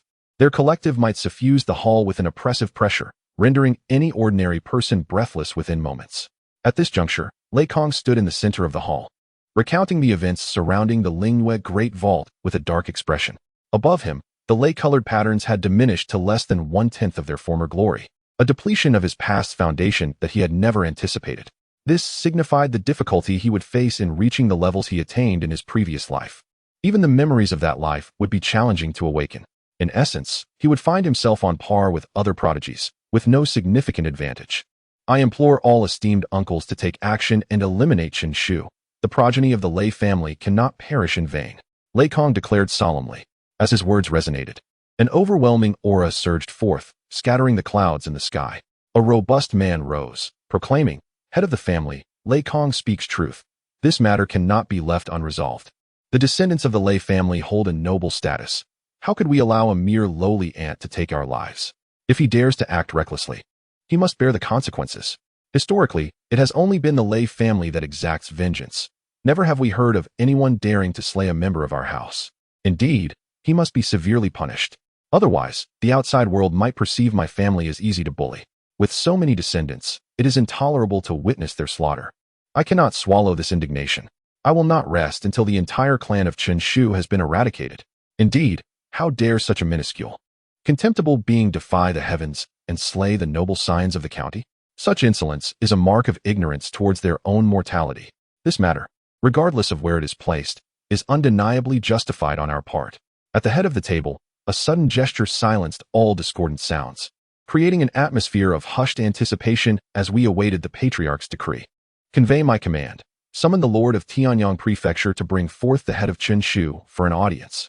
I intend to inquire how he has managed Tianyang Prefecture, allowing such a monstrous progeny to emerge. Upon hearing these words, a shadowy smile crept across Lei Kong's face. With the patriarch's declaration, Chen Shu, how much longer can you continue to evade justice? Chapter 135. The array disc. The command from the head of the Lei family arrived before Lin Chongqing with the swiftness of the wind. Lin Chongqing, with a furrowed brow, perused the handwritten edict from the Lei family patriarch, exhaling heavy sighs of discontent. By all accounts, he was a lord of the estate, a court official directly subject to the dominion of the county prince and the head of his clan. He should not be subjected to such orders. However, the Lei family was no ordinary clan. They were a formidable power in the county town. Should he dare to defy their decree, they possessed ample means to extinguish his life. Yet, Qin Shu was no insignificant character either. Although he had never directly clashed with Qin Shu, he was acutely aware that he could not match him in strength. After all, Qin Shu was the one who had slain Lei Huanying. This predicament was troubling. Qin Shu had audaciously offended a prominent family in the county town. Did he truly seek his own demise? Lin Chongqing frowned, his tone laced with irritation. Humph. These young people, a bit of power and they become arrogant, unable to discern their place. The Lei family is not one to provoke, no matter how strong he is. Outside of Tianyang Prefecture, there are countless individuals far more formidable than he. In the hall, Lin Xiaoyu stood quietly, scarcely daring to breathe, lest he invoke his father's wrath. Yet, internally, he could not suppress a sigh. He held a certain admiration for Qin Shu, considering that he had achieved so much at such a young age. If he continued on this trajectory, Tianyang Prefecture might soon produce a superlative powerhouse. Regrettably, Qin Shu's brilliance was too pronounced. He lacked the prudence to conceal his talents. And now he had enraged the great clans of the county town. It was imperative to recognize that these illustrious families had powerful spirit martial realm experts in their ranks. Such a formidable being could likely extinguish his life with a mere gesture. Alas, to provoke a powerful clan while still in his infancy was tantamount to courting death. Once extinguished, what good would his genius be? Almost simultaneously, this news spread throughout the prominent families of Tianyang Prefecture, rapidly escalating in intensity. Baiyun City. At this moment, the Chun family was thriving, buoyed by the array and resources left by Qin Shu, with young talents continually emerging among the clan's juniors. Even among the youths, 4 or 5 had reached the spirit transformation realm. As for Chun Fa, he had remarkably broken through to the 9th level of spirit transformation, stepping into the Xuanwu realm. Consequently, the Chun family's standing in Baiyun City became increasingly secure, and as they rose in strength, so too did Baiyun City's prominence among the myriad small towns. However, today, Baiyun City was visited by unexpected guests. Qin Fa, come forth. Dozens of figures emerged, each exuding a fierce aura, and at the forefront was an individual garbed in blue, his countenance darkened. Yet the fluctuations of his martial energy unmistakably indicated he had reached the 2nd level of the Xuanwu realm. Who dares to insult the family patriarch? An indignant roar echoed throughout the Qin family, and in an instant, figures surged forth, their expressions hostile as they confronted the provocateur. Since the young master gained prominence in Tianyang Prefecture, the Qin family has risen in stature, and for quite some time, no one has dared to act recklessly. Now, they audaciously demand the head of the family to present himself? How utterly contemptible! Who dares to be so brazen in my Qin family? The leader among them, Qin Yang, an elder of the Qin family who has followed Qin Fa for many years, solemnly inquired. At this moment, his cultivation had reached the 8th level of the spirit transformation realm. Huh, a mere 8th level spirit transformation waste dares to speak before me? Is there truly no one left in your Qin family? The man in blue disdainfully retorted, his tone dripping with scorn. Hurry up, summon someone who can hold a conversation. You are truly outrageous. I shall take the opportunity to experience your prowess. Qin Yang exclaimed in fury, his aura surging forth as he clenched his fists and attacked the man in blue. A mere trash dares to flaunt his might. Watch closely. I shall defeat you with one punch. A glint of cold light flashed in the eyes of the man in blue. He suddenly stepped forward, and to Chun Yang's astonishment, he directly grasped his fist. Then, with a crisp snap, Qin Yang's fist was crushed. Begone!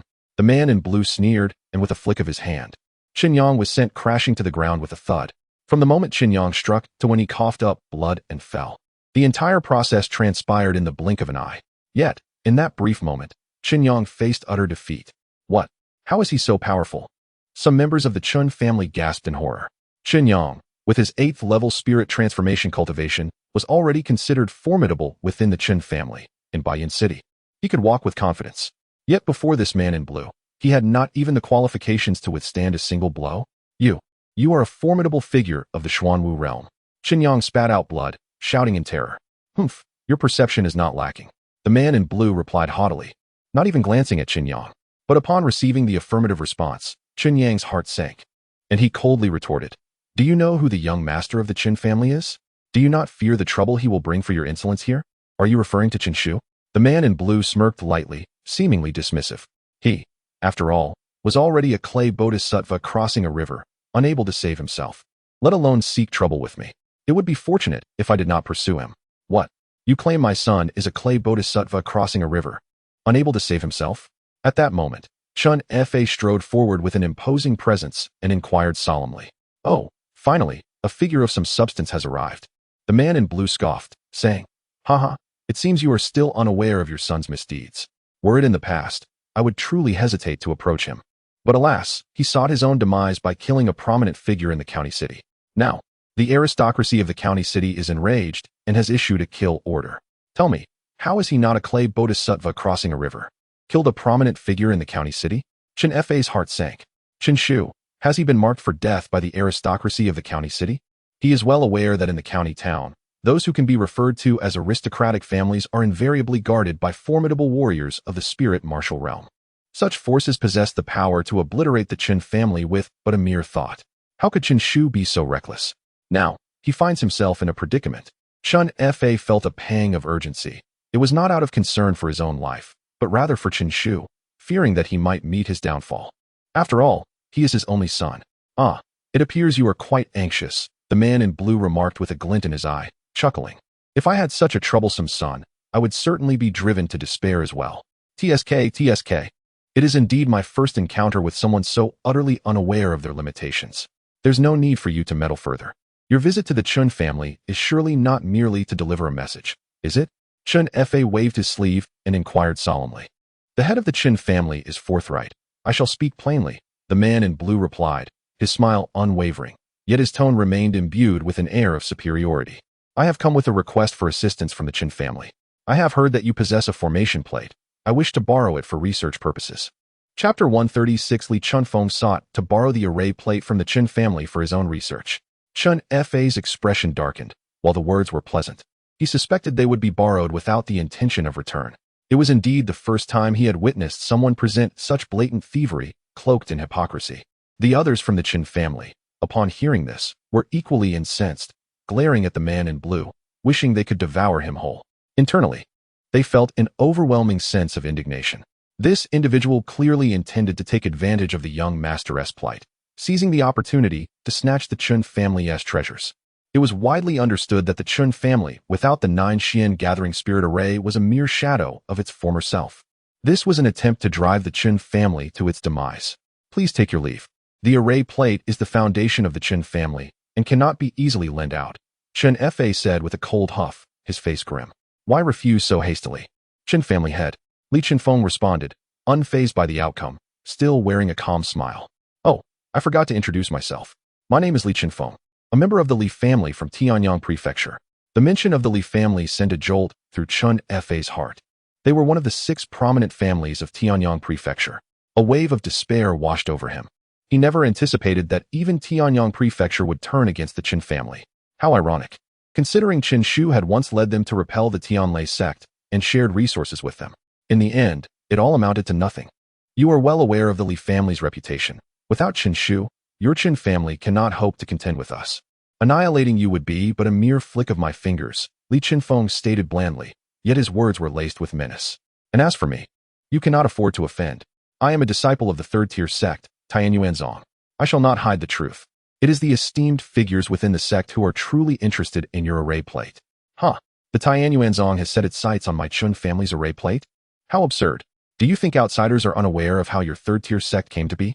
Were it not for my family's Chen Shu, your Tianyuanzong would still be under the thumb of the Tianlai sect. A 3rd-tier sect, indeed. Chun Fa retorted, his anger boiling over. Old fool, beware of the dangers that come from your own words. Li Chunfeng shot a glare at Chun Fa, losing interest in pleasantries. He coldly declared, since I am here, you have no choice but to comply. Whether you wish to lend it or not, you will lend it. Present the array plate now. I am pressed for time. Pressed for time? How amusing. I shall see how you intend to take my array plate. Chun Fa, equally enraged, stepped forward with a sinister smile. His aura surging as he unleashed his first-level Xuanwu realm cultivation. Young one, come in battle. Presumptuous fool. Today, I shall show you what true strength is. Li Chinfeng scoffed disdainfully, viewing Chun Fa's Xuanwu realm as inconsequential. With that, he stepped forward, unleashing a punch aimed squarely at Chun Fei's chest. Xian-level low-grade martial art, Taizu Longquan. With a thunderous roar, Li Qinfeng's arms surged forth, the force of his punch reverberating as he charged at Chun Fei.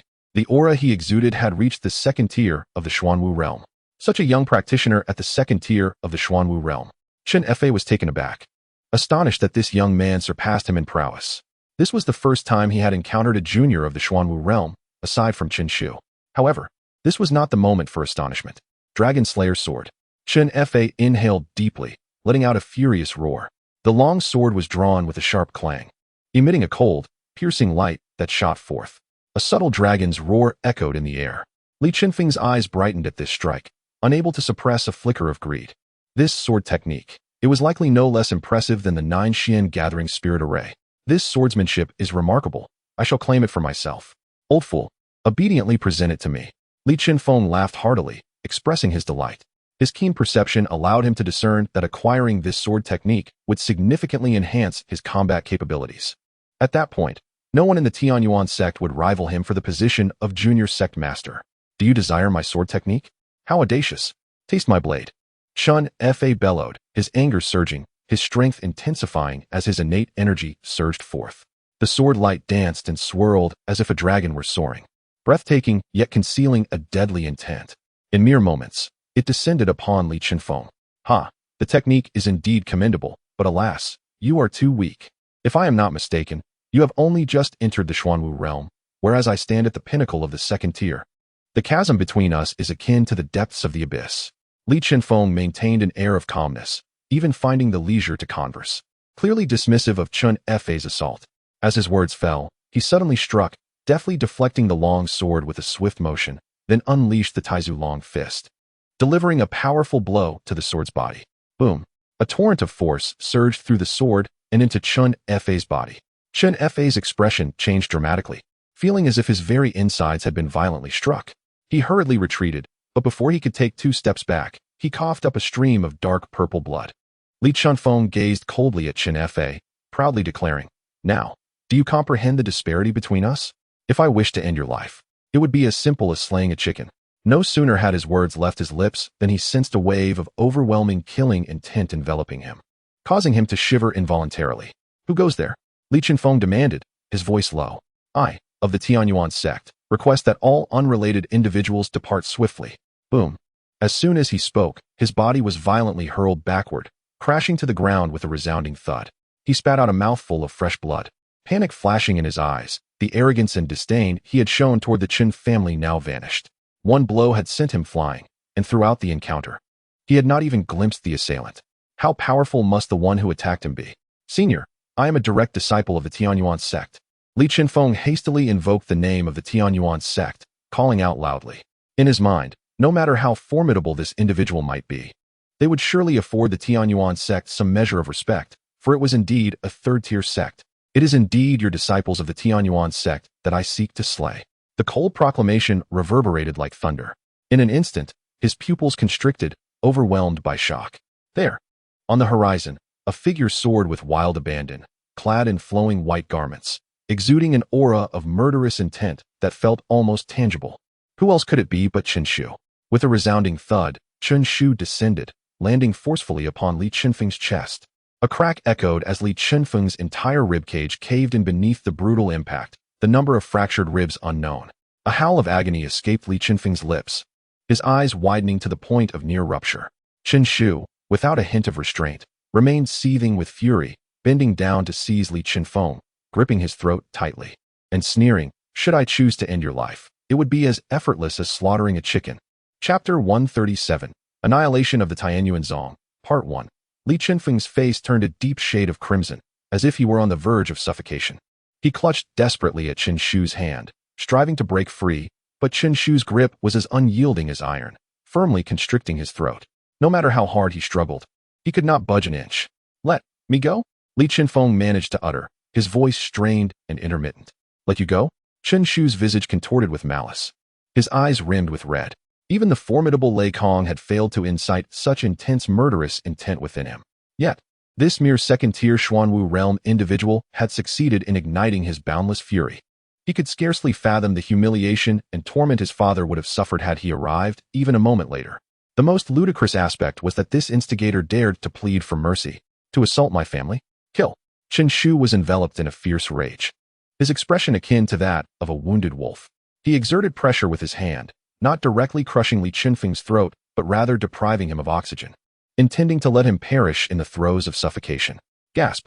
Li Qinfeng's pupils dilated as he frantically clawed at Chen Shu's hand, but to no avail. Chen Shu was resolute in his intent to torment him. Who could save him now? Gurgle! Li Qinfeng's mouth opened wide, his face turning a purplish-black hue. After a brief struggle, he finally succumbed to stillness. Bang! Having suffocated Li Qinfeng, Chen Shu cast him aside without a glance, his cold gaze shifting to the individuals who had accompanied him. His wrath was far from extinguished. He was still on the hunt for blood. Chen Xiao. A burly man trembled uncontrollably before the slender youth, his face etched with fear as if confronted by a relentless beast. This matter has nothing to do with us. We merely accompanied Li Qinfeng and had no intentions of targeting the Qin family. Indeed, Chen Xiao, we are not in league with Li Qinfeng. Please, just let me go. Chen Xiao, you are wise. I am merely here to collect Li Qinfeng's remains. In the face of Chen Shu, fear gripped them all, and in their panic, they resorted to such pitiful excuses. There was no other choice. Chen Shu's method of killing was so brutal that it shattered their courage. To them, he was an unparalleled fiend, with a uniquely cruel approach to murder. In the clutches of this maniac, even the desire for a swift death was a luxury. The tortured fate of Li Qinfeng served as a stark warning. Had they known of Chen Shu's terrifying nature, they would not have dared to approach him even with tenfold courage. You may collect his remains, but no one will come to collect yours. Chen Shu chuckled coldly, his hand moving, unleashing a terrifying force that surged from within him. It directly struck the group, enveloping them in a blaze of lightning. In an instant, currents of electricity coursed through them, inflicting unspeakable agony, yet they did not perish immediately. Ah, it hurts. Chen Shu, you fiend. The Tianyuanzong will not let you go. I swear, I shall curse you even unto death. The anguished wails of the crowd echoed, their curses unrelenting. Chen Shu remained indifferent, his expression one of calm detachment, merely stating, rest assured, the Tianyuan sect shall not endure for long. Time passed, though it felt uncertain, and the mournful cries of the people gradually subsided. The members of the Qin family could not help but glance over, discovering a heap of charred corpses entwined together, their faces etched with agony. Such a method could only be deemed ruthlessly cold. Yet, not a soul found fault in Chen Shu's actions, for had he not intervened, it was they who would have perished. When faced with adversaries, sympathy has no place. Only merciless slaughter remains. Chen Shu produced a spirit moon fruit and placed it into Chun Fa's hand, speaking with a serene tone. Father, please wait here. I shall return shortly. Without awaiting a response, he vanished into the air, his form swiftly retreating. Following closely behind him, Yin Jun wore a similarly icy demeanor. Ouyang Kuang hesitated for a moment before pursuing as well, leaving only Feng Yi to remain and tend to Chen Fa. Boom. A resounding explosion erupted at the gates of the Tianyuan sect. Subsequently, the entire mountain gate collapsed with a thunderous crash. All members of the Tianyuan sect, come forth. A chilling roar resonated like thunder across the skies, reverberating throughout the entire sect. An enemy attack. Who dares to act so audaciously against my Tianyuan sect? Seeking death. Are you? Countless powerful figures soared into the air, their furious roars echoing. Ferocious auras surged forth, stirring the atmosphere above. At the forefront, an elder with a grave expression unleashed his profound martial prowess at the third level of the Xuanwu realm, solemnly inquiring, "Who are you, esteemed sir? Pray tell, how has my Tianyuan sect wronged you to incite such ire?" Chen Shu remained silent, stepping forward and raising his hand, unleashing a bolt of thunderous sword energy that obliterated all who stood in his path. This scene left the elder speechless, his hair standing on end, consumed by an anger that rendered him incapable of articulate thought. Initially, he had considered Chen Shu's formidable strength, which had shattered the mountain gate with ease, and thought it unwise to provoke such a prodigy, hoping to transform conflict into harmony. Little did he know, Chen Shu was utterly beyond reason. In the blink of an eye, he had slaughtered a significant number of the Tianyuan sect's elite. You truly are audacious, young one. If you seek death, I shall grant it. The elder bellowed, his entire being erupting with Xian power, as he unleashed a fist aimed directly at Chen Shu. The Xian-level lower-grade martial art, Taizu Long Fist. The same move employed by Li Qinfeng, yet executed with a wholly different ferocity. The terrifying force of the punch reverberated, far surpassing that of Li Qinfeng. The elder's body crackled with energy, every sinew and vein channeling their strength into this singular strike, unleashed with formidable power, indeed. A significant technique among those of his rank. Unfortunately, his opponent was Chen Shu. A mere trifle, Chen Shu retorted coldly. No sooner had he spoken than he raised his hand once more, and another sword energy sliced through the air. Crack! The sword energy surged forth, unstoppable in its advance. The old man's pupils constricted as he hastily raised his fists in a desperate attempt to defend himself. Yet, in an instant, the sword energy cleaved through, severing his fists with ease, and then, with a dull thud, it sliced across his neck. The third level of the Xuanwu realm, defeated in a single strike. Who exactly are you? This scene left the powerful members of the Tianyuan sect in utter shock, engulfed by an overwhelming sense of dread. How could this young man possess such formidable strength? With one blow, he could annihilate someone at the third level of the Xuanwu realm. How fearsome would he be if he unleashed his full potential? Not only were the formidable members of the Tianyuan sect confronting Chen Shu in midair, but numerous disciples on the ground stood frozen, their faces etched with terror as they gazed upward. It was Chen Shu. Among the crowd below, Yuan Yi wore an expression of disbelief, astonished that Chen Shu had come to assault the Tianyuan sect. Moreover, he had effortlessly slain even the Grand Elder of the Xuanwu realm with a single strike. This revelation exposed the true extent of Chen Shu's combat prowess. A bitter smile crossed Yuan Ye's lips as he vividly recognized the chasm that lay between himself and Chen Shu. He had tirelessly aspired to become an inner disciple of the Tianyuan sect, yet Chen Shu had already attained the strength to challenge the entire sect. Even the most powerful figures within Tianyuan sect would fall before him with ease. This was the disparity between heaven and earth. Chapter 138, The Annihilation of the Tianyuan Sect, Part 2. Cursed be this moment. Who is this youth, exhibiting such formidable strength? Have you not deduced it yet? In the entire Tianyang prefecture, only one individual possesses such prowess. Chen Shu.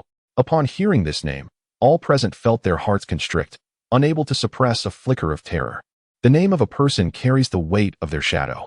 Moreover, Chen Shu's renown has been forged through numerous fierce battles. He has clashed with the Zhao family, vanquished the Ouyang clan, and obliterated the Tianlei sect. Each confrontation has been drenched in blood. Now, with the foremost powerhouse of Tianyang Prefecture personally descending to wreak havoc, who would not tremble in fear? Has Chen Shu lost his senses? Why would he come to eliminate members of our Tianyuan sect? We have done him no wrong, exclaimed one individual in indignation. Yet, more voices echoed with bitter resignation, their mouths dry with apprehension. What do you mean we have not wronged him? They were preparing to seize the foundation of the Chen family. Alas, the retribution has arrived with alarming swiftness. Just as they had plotted, the adversary has already come knocking. Soon, a voice resonated, solemn and commanding. Summon the sect leader. We are utterly incapable of halting him. Chen Shu paid no heed to their discussions, striding forth with deliberate steps. As he advanced, any formidable figure that dared to obstruct him was swiftly brought to the ground, their necks marred by a fatal incision. With a single sword strike, he pierced through the Tianyuan sect. No one could stand in his way. This scene once again instilled dread within the hearts of the Tianyuan sect's members, who found themselves devoid of any fighting spirit, wishing they could simply flee. It was utterly terrifying. This youth seemed to embody the very essence of a harbinger of death, leaving a trail of corpses in his wake. Young Master Chun, let us speak reasonably. Young Master Chun, spare our lives. Young Master Chun, we acknowledge our wrongdoings. You are magnanimous, please show mercy. Pleas for mercy echoed throughout the chaos. Mercy? Chen Shu's lips curled into a cold smile. When Li Qinfeng struck his father, did they consider mercy? Did they contemplate mercy when they sought to seize the array plates? Now that they find themselves at a disadvantage, they suddenly think of mercy? Where was their foresight then? Boom. A thunderous clap resonated from the heavens, striking down upon the head of the one who had spoken, instantly silencing them. The ominous thunder rolled, a terrifying force that sent shivers down the spines of all. Faces paled in despair. Under such divine retribution, how could they possibly hope to survive? At that moment, a clear voice resonated from afar, followed by the emergence of a figure slowly approaching. Young Master Chun, you have slain so many of our Tianyuan sect. Surely, you must temper your wrath. This matter was indeed a grave error on our part, and we are willing to apologize to the Chen family and offer compensation. We implore you to temper your anger. The speaker, adorned with a crown of peace and clad in a myriad of colors, held a chessboard in hand, none other than the sect leader of the Tianyuan sect, Yi Chen. He offered a respectful bow to Chen Shu, lowering his gaze slightly. Yet the turmoil in his eyes betrayed his inner unrest. No one had anticipated Chen Shu's reaction would be so vehement. Originally, they believed that Chen Shu had been issued a death warrant by the Lei family, rendering him unable to protect himself and thus reluctant to provoke the Tian Yuan sect any further. After all, once he perished, the Chen family would be left without a leader, compelling him to consider the family's welfare. Consequently, they felt that even if their actions were somewhat excessive, it was of little consequence. However, the outcome defied their expectations. It was merely a matter of acquiring the Chen family's formation board. Yet he audaciously stormed the Tian Yuan sect, exhibiting an unyielding demeanor. Master Chen, this chessboard, known as the Dragoness Roar, is one of the 10 greatest boards of the imperial dynasty. I bestow it upon you as compensation. What do you think, Master Chen? Ichen spoke softly. No, Chen Shu replied, marking his first words since stepping into the Tian Yuan sect. Yet, his response weighed heavily on the hearts of those present. Chen Shu refused to seek peace. Did Master Chen truly desire a mutual destruction with the Tian Yuan sect? Yi Chun's expression darkened, and with a cold demeanor, he inquired, mutual destruction? With your capabilities, you are unworthy. Chen Shu retorted icily, and with that, he unleashed another wave of sword energy. Swish, swish. Numerous figures fell like wheat, severed by Chen Shu's strikes, crashing to the ground. Enveloped in an aura of chilling intensity, he continued his assault before Yi Chun, systematically eliminating group after group of adversaries. Kill, kill, kill. He persisted until they were sufficiently pained to refrain from provoking his family again. Chen Shu, your audacity knows no bounds. Do you truly believe my Tian Yuan sect lacks any foundation? Yi Chun's countenance was as frigid as ice, his heart heavy with sorrow. For Chen Shu's method of slaughter was nearing the annihilation of the Tian Yuan sect. With a movement of his hand, the chessboard known as Dragon's Roar unfurled above him. Then, with a flourish of his sleeve, an overwhelming surge of profound energy poured into the board, coalescing into a black chess piece. Snap! The piece landed sharply at the center of the board. In an instant, a torrent of violent energy waves emanated from the board. Crash! The spiritual energy of heaven and earth surged wildly. The clouds above were directly dispersed by this immense force, vanishing into nothingness. Beneath the board, mountains crumbled, the ground caved in, and numerous structures were obliterated in an instant. The first piece, set at Tian Yuan, Yi Chun proclaimed in a deep voice. As his words fell, a low, resonant dragon roar echoed, and the ethereal image of a celestial dragon slowly materialized, coldly gazing at Chen Shu. This is the ultimate technique of my Tian Yuan sect, the dragon formation, now unleashed by the sect master. Finally, salvation approaches. No matter how formidable Chen Shu is, our ultimate technique can withstand him. Indeed, it is the dragon formation. Should its full power be unleashed, it can summon 361 celestial dragons. Upon hearing the discussions, a glimmer of confidence flickered in Yi Chun's eyes. The dragon formation was indeed the trump card of the Tian Yuan sect, having once vanquished a formidable adversary at the 8th level of the Xuanwu realm. Certainly, during that time, the Tiangong sect was under the protection of its venerable ancestor, who summoned 300 celestial dragons. With such formidable strength, it was still beyond his reach. However, Chen Shu's prowess could hardly surpass the 8th level of the Xuanwu realm, and achieving even the 6th level would be commendable. Given this, his capabilities would suffice. Chen Shu, once I unleash my celestial dragon formation, I shall lose control. If you choose to retreat now, I shall hold no grudge. What say you? Yi Chen spoke in a grave tone. Such trivial skills dare to flaunt themselves before me. Chen Shu scoffed, his aura surging violently as he clenched his fist, sending a colossal imprint hurtling towards the chessboard. Stubborn as ever, Yi Chen sneered, extending his hand as a fierce surge of Xuanli transformed into black and white flags, incessantly falling upon the board. Roaring, the celestial dragons howled, manifesting continuously. In a brief moment, Yi Chen had placed over 200 pieces. The ethereal forms of more than 200 celestial dragons loomed in the void, their cold gazes like lightning. With a grand gesture, Yi Chen declared proudly, "Celestial dragons, subdue him." To him, this strike was ample to vanquish Chen Shu. However, at that moment when the celestial dragons charged towards Chen Shu, a thunderous voice erupted in his ears. Behold! No sooner had he spoken than a tempestuous sword energy surged across 300 miles, slicing through the air. The heavens rumbled. Thunder roared. The ethereal forms of the celestial dragons stood no chance against this sword energy, shattering one after another. More than 200 celestial dragons could not even withstand for a moment. With a piercing sound, the sword energy descended, piercing straight through each chin. His eyes widened in disbelief. He had already summoned the celestial dragon formation, yet before Chen Shu, he could not endure even a single blow. It was only then that he comprehended the magnitude of the figure they had offended. Such a person was akin to a fierce tiger. Even if it fell to the plains, it would not tolerate the provocation of mere hounds. In the next instant, the sword energy surged, annihilating all formidable beings. Chen Shu stood proudly, clad in white garments that billowed in the wind. Beneath him lay a field of fallen corpses. On this day, the second-tier sect of Tianyang Prefecture was once again obliterated. The slayer was none other than Chen Shu. Chapter 139. Accountability of the Li family. The Tianyuan sect lay in a state of desolation. Countless edifices had collapsed into ashes, and innumerable powerful figures had perished, leaving behind a grim tableau of lifeless bodies. The upper echelons of the Tianyuan sect had all been slain by Chen Shu, leaving only a handful of disciples at the spirit transformation realm, those whom Chen Shu chose to spare. He deemed them no threat to the Chen family. And since the plundering of the Chen family's array was also the consensus of the Tianyuan sect's leadership, their culpability did not warrant death. However, these remaining individuals were no longer capable of sustaining the sect. The disintegration of the Tianyuan sect had become inevitable.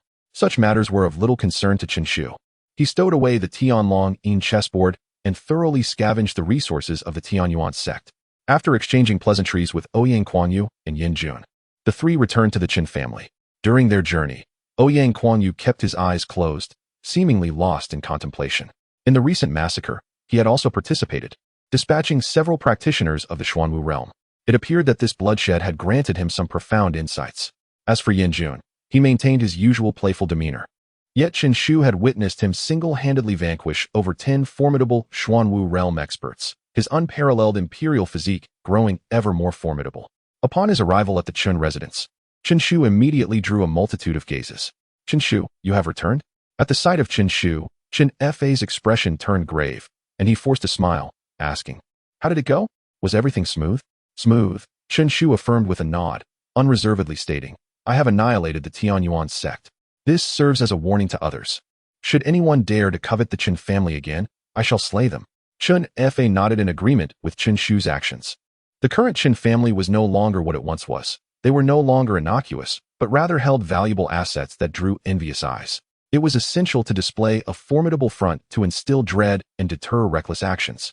After a moment's contemplation, Chen Fa whispered, "Son, did you truly kill those from the county city?" "Indeed," Chen Shu replied nonchalantly. "They were merely descendants of a large clan. They posed no real threat to me." Sighing, Chen Fa still harbored concerns. The clans of the county city were formidable, and compared to them, the Chen family seemed as insignificant as ants. Though Chen Shu spoke lightly, the wrath of such a family would not be easily endured. "Perhaps we should take the array and flee? Let us leave Fengyang County and find a place where no great clan can reach us. Once our strength grows, we can return. With your talents, it will not be long before the clans of the county city regard you with caution." Chen Fa urged through gritted teeth. Chen Shu felt warmth in his heart, realizing his father's genuine concern. He waved his hand dismissively, smiling, "There is no need for that. Father, you worry too much. The great clans of the county city are not as formidable as you think. They cannot truly harm me." Chen Shu contemplated for a moment, then altered his statement, asserting that he now possessed a strength that could instill fear in the influential families of the county. Upon hearing this, Chen Fa could not help but shake his head.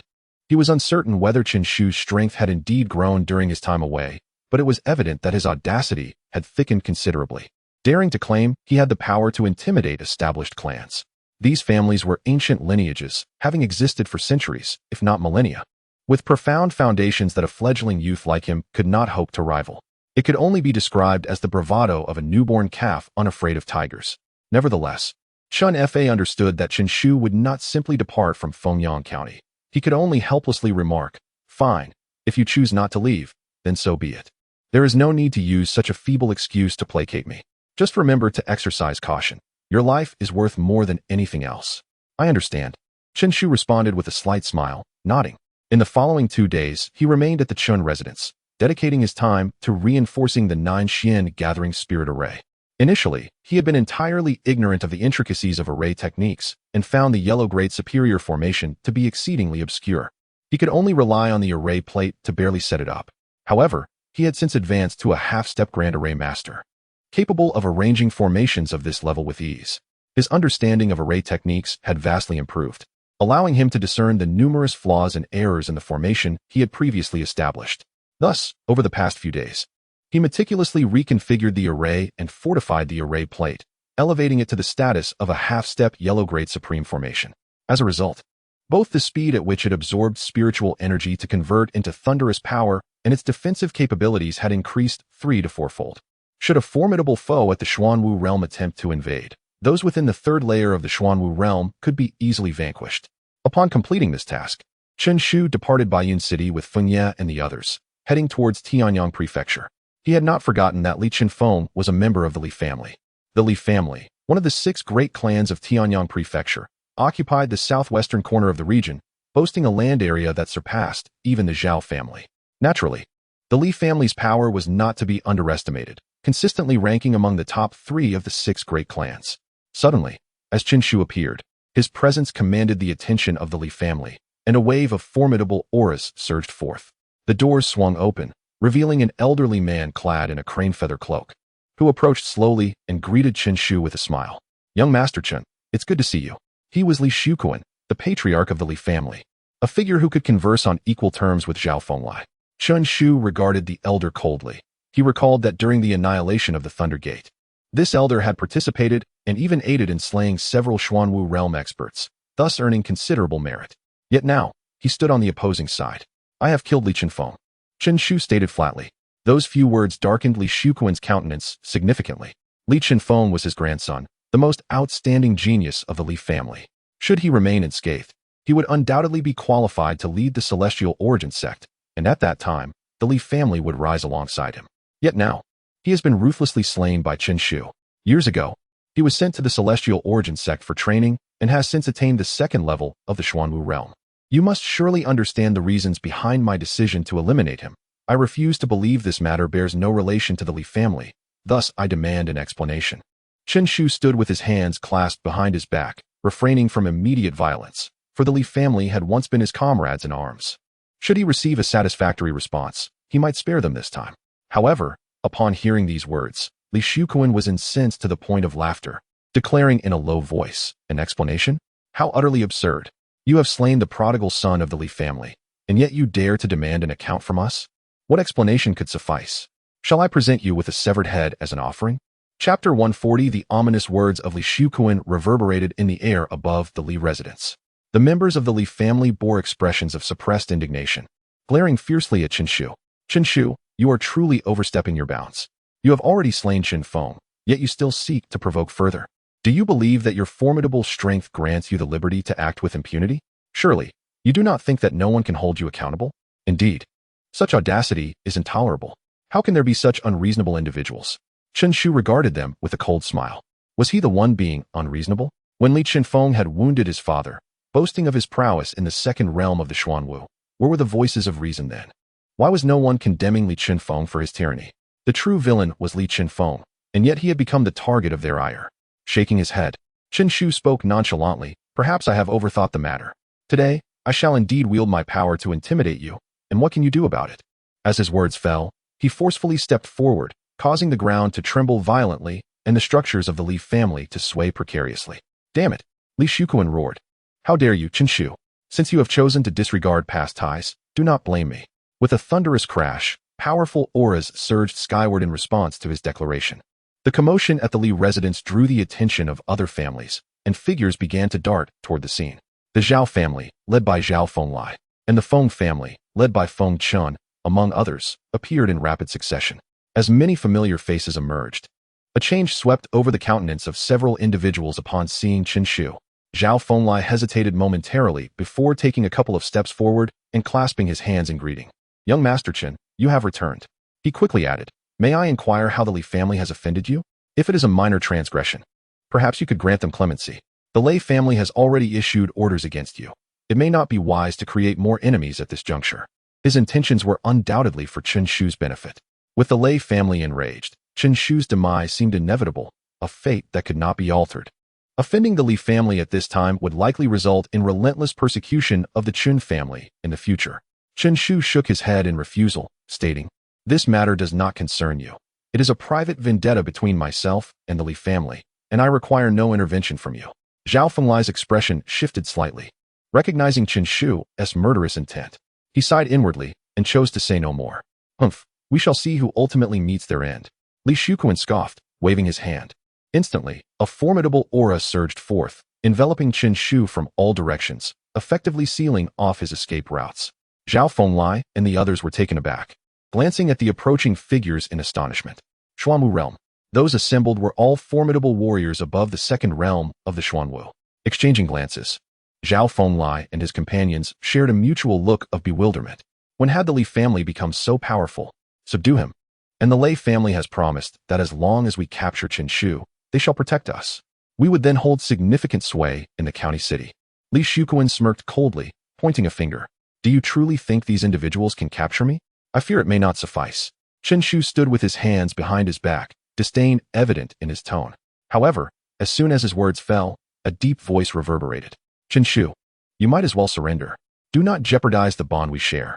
Indeed, you are already a doomed man. Should you choose to comply, we may still extend our protection to the Chen family. Otherwise, do not blame us for our ruthless measures. Clatter. Aside from the Zhao and Feng families, the heads of the other three major clans stepped forward, mockingly gazing at Chen Shu, their voices resonating with authority. Boom. As they spoke, a formidable aura unique to the Xuanwu realm surged forth from the horizon, swiftly approaching. In an instant, dozens of Xuanwu realm experts, their gazes as sharp as lightning, locked onto Chen Shu. In that moment, the atmosphere crackled with energy, spiritual essence swirling chaotically. Feng Chen's complexion turned pale in an instant.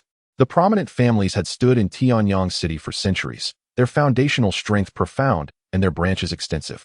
The number of Xuanwu realm experts far exceeded those visible on the surface.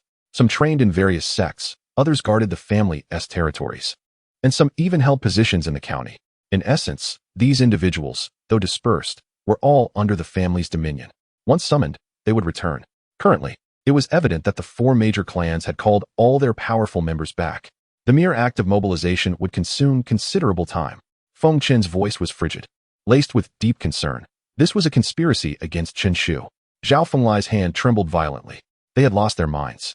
The four clans intended to exert their full strength to capture Chen Shu. Summoning all these experts would surely plunge their external enterprises into chaos, significantly impacting their family foundations.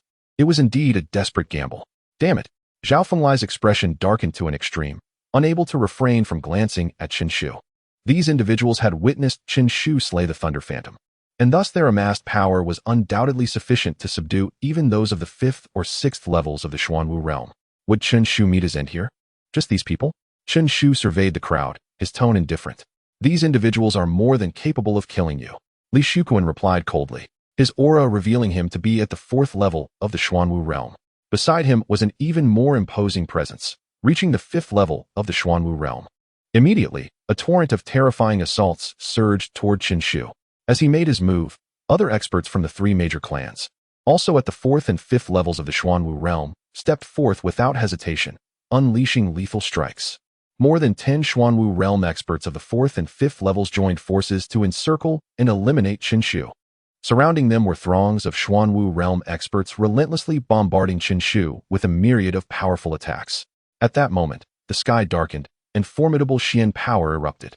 Under the onslaught of so many Xuanwu realm experts, the ground itself began to collapse beneath their might. Clang! In the dimness, a chilling glimmer abruptly ignited, followed by Ouyang's fierce advance, his sword twirling swiftly as it cleaved through the air. In an instant, the trio of formidable Xuanwu realm warriors before him found blood gushing from their necks. Fengya pressed her lips tightly together, her fingers gracefully lifting as intricate runes emerged, coalescing into the thunderous 10 steps formation, striking at the members of the 4 great families. Kill! Yan Jun roared, his entire being enveloped in golden light, unleashing a tempest of wrath. With a thunderous crash, his figure surged forward. Every Xuanwu realm warrior in his path was sent reeling as if struck by a mighty force. Those of lesser cultivation were even reduced to mere pulp. Bang! Bang! Bang! He unleashed a relentless barrage of punches, his golden fists wreaking havoc, each blow capable of pulverizing a Xuanwu warrior into mere fragments. Boom! Boom! Boom! Blood rained down like a torrential downpour. Vast quantities of crimson surged forth, saturating the ground with a potent scent of blood. A river of blood flowed. Continuously, blood splattered upon him, yet he remained unfazed, as if possessed by madness. Crack! With one hand, he seized a Xuanwu realm triple, a being ordinarily capable of commanding the winds and rains, now trembling before him like a fledgling chick. With a decisive crunch, he crushed the warrior's throat. With a resounding thud, the body fell to the ground. Wiping the blood from his face, Yanjun sneered. Mere earthbound chickens and dogs dare to conspire against us brothers. Chapter 141. The blood-killing formation. The sounds of explosions echoed continuously, piercing through the chaos of the environment with a sharpness that was both striking and jarring. The strong practitioners of the Xuanwu realm from the four great families visibly diminished. Before Yanjun and Ouyang Kuanyu, they lacked even the slightest ability to resist.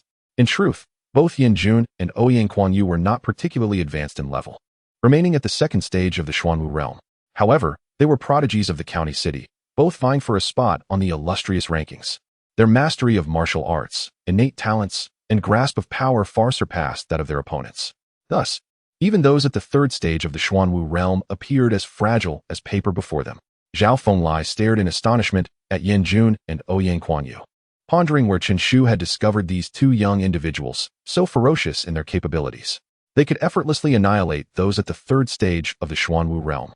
Such prowess was beyond his own. Feng Chun wore a similarly ghostly expression, utterly astounded. However, his focus was not on Yanjun and Ouyang Kuanyu. His gaze was fixated on his precious daughter. When had she become so formidable? He had witnessed her effortlessly slay a practitioner at the first stage of the Xuanwu realm. It was worth noting that he himself had been at that level.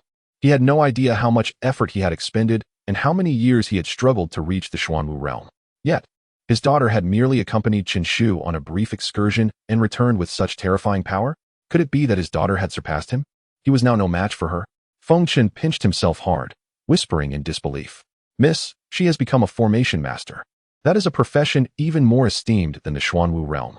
An elder beside him spoke solemnly, his gaze involuntarily drawn towards Chen Shu. Was this also the handiwork of the young man, transforming a girl of modest talent, who had never encountered the path of formations, into a formation master within a few short months? This could truly be described as turning the mundane into the miraculous. The commotion caused by Yanjun and the others also attracted the attention of those surrounding Chen Shu, who were now filled with terror.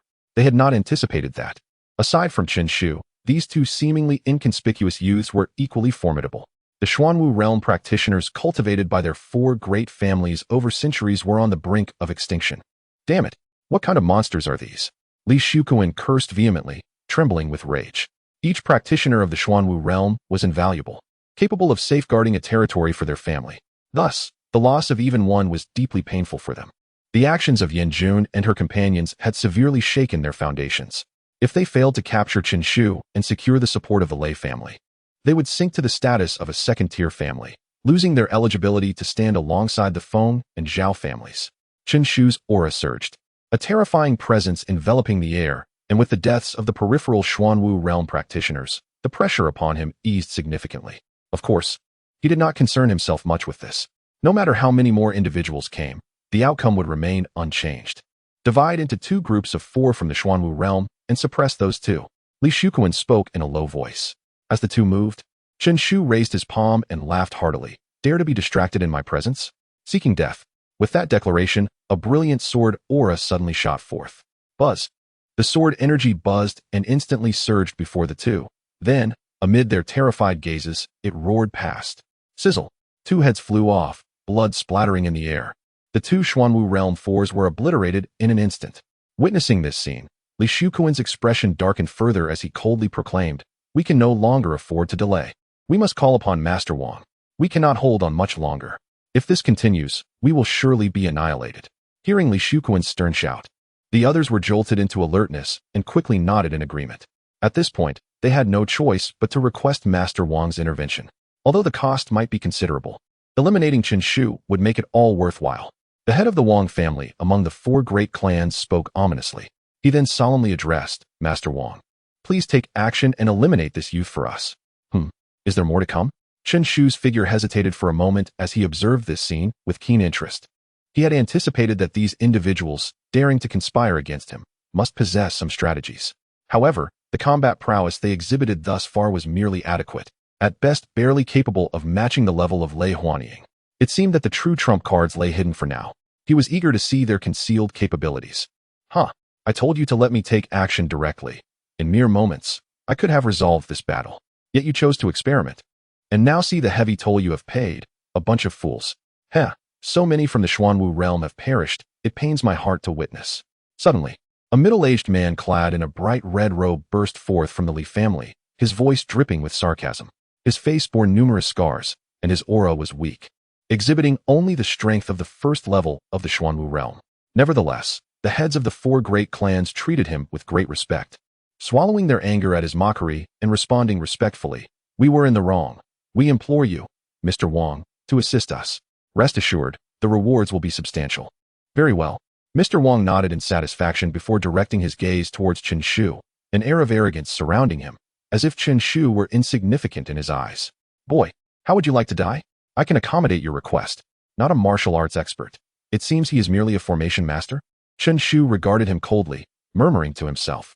Far from feeling any trepidation, his fighting spirit surged even higher. Aside from Lei Kong and Ji Wu, he had yet to face any other formation masters in battle. Perhaps he could use this opportunity to test his own accomplishments. Seeing that Chen Shu did not respond to his provocation, Mr. Wang's expression turned icy, and he sneered, "Very well, a haughty little brat indeed. Today, I shall show you the terror of a formation master. Let us see if you understand the bounds of heaven and earth." With that, he raised his hand. Buzz, buzz, buzz. Crimson streaks suddenly engulfed the Li family mansion. In an instant, a terrifying force surged forth. A misty shroud of blood enveloped the entire expanse above. With a cacophony, a river of blood coalesced upon the ground, eerily levitating into the air, each droplet as weighty as quicksilver, emanating an exceedingly violent power. At this moment, all present were seized by a chilling dread, sensing a fear that resonated from the depths of their souls. Before this formidable array, they felt as fragile as paper. This blood-soaked formation, I sensed that even a single droplet of this blood could annihilate me. Hiss, this is Mr. Wang's renowned array, the blood slaughter formation. He has employed this very formation to annihilate those at the 8th level of the Xuanwu realm. Alas, had we known, we should have summoned Mr. Wang sooner. We would not have lost so many capable hands. No more need for words. As long as we eliminate Chen Shu, everything will have been worth it. Haha. The head of the Li family speaks true. Today, there is no escape for Chen Shu, no matter what. Soon, the heads of the 4 great families erupted into hearty laughter, their gazes towards Chen Shu akin to that of onlookers at a funeral. Chapter 142, Slaying the Half-Step Grand Array Master Boom. The air was filled with a cacophony of explosive sounds, and the sky was tinged with a shade of crimson. This scene struck terror into the hearts of Zhao Fenglai and Feng Chun. What level of formation could possibly possess such a formidable presence? This is troublesome. This is the ultimate move of Li Shuquan and his associates. Under such an onslaught, even Chen Shu might struggle to endure. As both men stood in astonishment, they heard Li Shuquan boast, "Ah, Chen Shu, you should feel honored. Even someone at the 8th level of the Xuanwu realm is insignificant before Mr. Wang.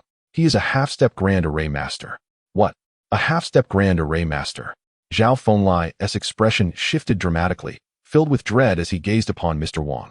He had already overestimated Mr. Wang's prowess in array mastery, yet he still underestimated him. A figure of such stature, even in the county city, holds tremendous renown. Even the esteemed noble families would treat him as an honored guest, wary of offending him. The abilities of an array master are too enigmatic and formidable. They are not to be trifled with. And this individual stands at a level that is nearly untouchable among array masters. Chen Shu is doomed. He may truly perish here. Who could have anticipated that this unassuming Mr. Wang had attained such heights in array mastery? Feng Chen took a deep breath and spoke slowly, a sense of shock evident in his heart. The elder beside him nodded gravely. To eliminate Chen Shu, the 4 great families were willing to invest heavily, even enlisting the aid of a half-step grand array master. It is understood that such formidable beings, even for their 4 families to engage, would require the depletion of half a century's worth of resources. Now, do you comprehend my might? Mr. Wang cackled, exuding an air of absolute confidence. Throughout, he had not even cast a glance at Chen Shu. Is this really all there is to it? It seems rather trivial, Chen Shu replied with a faint smile, hands clasped behind his back. Even at this juncture, you dare to be defiant? Mr. Wang scoffed disdainfully, gesturing with his hand as a misty crimson light instantly enveloped Chen Shu. Within my grand formation, Your Xuanwu realm prowess is utterly inadequate. With those words, Mr. Wang proudly snapped his fingers. In an instant, blood droplets that floated in midair erupted with a series of sharp sounds, cascading toward Qin Shu with overwhelming force. Each droplet seemed capable of piercing through the 5th level of the Xuanwu realm. With such a deluge of blood droplets, even someone at the 8th level of the Xuanwu realm would find it exceedingly difficult to withstand. However, Qin Shu was not merely a martial artist. He was also an array master. Forgive me, but I have no intention of utilizing my martial prowess. Qin Shu replied calmly, then flicked his fingers, causing an array pattern to materialize instantly. Then, the 2nd and 3rd formations emerged in quick succession. In an instant, hundreds of array patterns converged to form the 10 steps thunder formation. Just as the blood orb was about to penetrate Qin Shu, a thunderous roar erupted. A flash of lightning appeared, bearing an overwhelming force that knocked the blood orb away. Following that, the lightning gleamed, purifying the orb. Witnessing this, Mr. Wang's expression turned frostily serious, and he remarked darkly, "Oh, you are an array master as well? Quite intriguing, but you are still too inexperienced in my presence. How many times can you deploy that formation? My blood orbs are limitless." Mr. Wang cackled sinisterly, showing no mercy as he unleashed a multitude of blood orbs once more. The blood orbs permeated the entire space, leaving Qin Shu surrounded by a crimson glow, devoid of any other color. Such a dense onslaught made even Qin Shu furrow his brow slightly. "I shall not play with you any longer." He then flicked his hand, adopting a more serious demeanor. As array patterns poured forth from his fingertips, the luminous glow of spirit moonlight suddenly flickered. The 10 steps thunder formation was instantly formed. The lightning burst forth to counter the deluge of blood orbs. With a sizzling sound, the two forces collided, resulting in a cacophony of violent explosions. However, the sheer number of blood orbs was overwhelming. Despite the initial formation being of inferior yellow rank, it quickly succumbed to the onslaught. "Die!" Mr. Wang shouted triumphantly, believing that Qin Shu had exhausted all means and could only await his demise. "Die? Watch closely," Qin Shu scoffed, raising his hand to conjure a torrent of lightning behind him, which surged forth as he pointed his finger. Thunder roared continuously, clashing spectacularly with the blood orbs. "What? How is this possible?" Mr. Wang instinctively gasped, his eyes widening in disbelief as he witnessed such a terrifying spectacle. Behind Qin Shu, there were countless 10 steps thunder formations, hundreds of them. At that moment, they interconnected, and the radiant glow of lightning destabilized his blood-killing formation. In the blink of an eye, constructing over 100 formations, even if they were of inferior yellow rank, was enough to instill fear. It was something he could never accomplish. Just the array patterns required for such a multitude left him aghast. "How did you manage this?" Mr. Wang swallowed hard, his voice low with incredulity. In that moment, a hint of retreat flickered in his heart. To wish is to achieve. Qin Shu waved his hand, and the over 100 inferior yellow rank 10 steps thunder formations were suddenly under his command, merging together to ascend to a higher level. Suddenly, a thunderous roar of a lightning dragon erupted, soaring forth to devour a large number of blood orbs. Buzz! Dozens of mid-tier yellow rank formations sprang to life. Dozens of lightning dragons roared forth, sweeping through the air. Even though the blood orbs were inexhaustible, they could not penetrate the assault of these dragons. They actually blocked it? Mr. Wang panicked. The Bloodslaughter Grand formation he commanded had indeed reached the pinnacle of the yellow tier, a level so elevated that Qin Shu's formations could not even aspire to compare. However, the sheer multitude of his constructs proved overwhelming, where many ants could indeed bring down an elephant. Humph, consider yourself fortunate today. In light of our shared profession as formation masters, I shall spare your life. Mr. Wang proclaimed, his robe flowing as he spoke with a grave tone. "Spare my life?" Qin Shu chuckled derisively, casting a scornful glance at him. Even at this moment, he dared to utter such words? "While you wish to spare me, I have no intention of granting you mercy." His eyes sparkled with a fierce intensity as he declared, "Today, I shall sever you, paving my path as a grand formation master. You insolent youth, do you truly believe I cannot subdue you? My Bloodslaughter Grand formation is a yellow tier pinnacle formation. It is far beyond what your formation can contend with. If this continues, you will inevitably be annihilated." Mr. Wang's fury erupted as he bellowed, suddenly biting his fingertip to unleash a drop of vital blood. Boom! In an instant, a thick, iron-like scent of blood filled the air. The blood orb, augmented by his essence, swelled in size, its impact force multiplied. Yet, Qin Shu merely responded with a cold smile. "Such a crude formation, and you dare to claim it as a yellow tier pinnacle? Watch closely and witness what a true blood-slaughter grand formation looks like. With thunderous words, Chen Shu waved his sleeve, unleashing a torrent of formation inscriptions targeting the pivotal points of the blood-slaughter grand formation. Immediately, Mr. Wang felt an alarming shift. The formation he had painstakingly constructed began to slip from his control, turning against him. The entire dominion of power shifted into Chen Shu's hands. How is this possible? Mr. Wang shrieked in disbelief, teetering on the brink of madness. After decades of studying formations, he had never encountered such an inexplicable phenomenon. Had anyone previously suggested that his formation could be seized, he would have scoffed at their ignorance. Yet, now he bore witness to it firsthand. In the next moment, countless blood orbs coalesced into a singular, blood-red arrow. This arrow, seemingly devoid of any threatening aura, prompted a chill to run down Mr. Wang's spine, causing his hair to stand on end. "Spare me.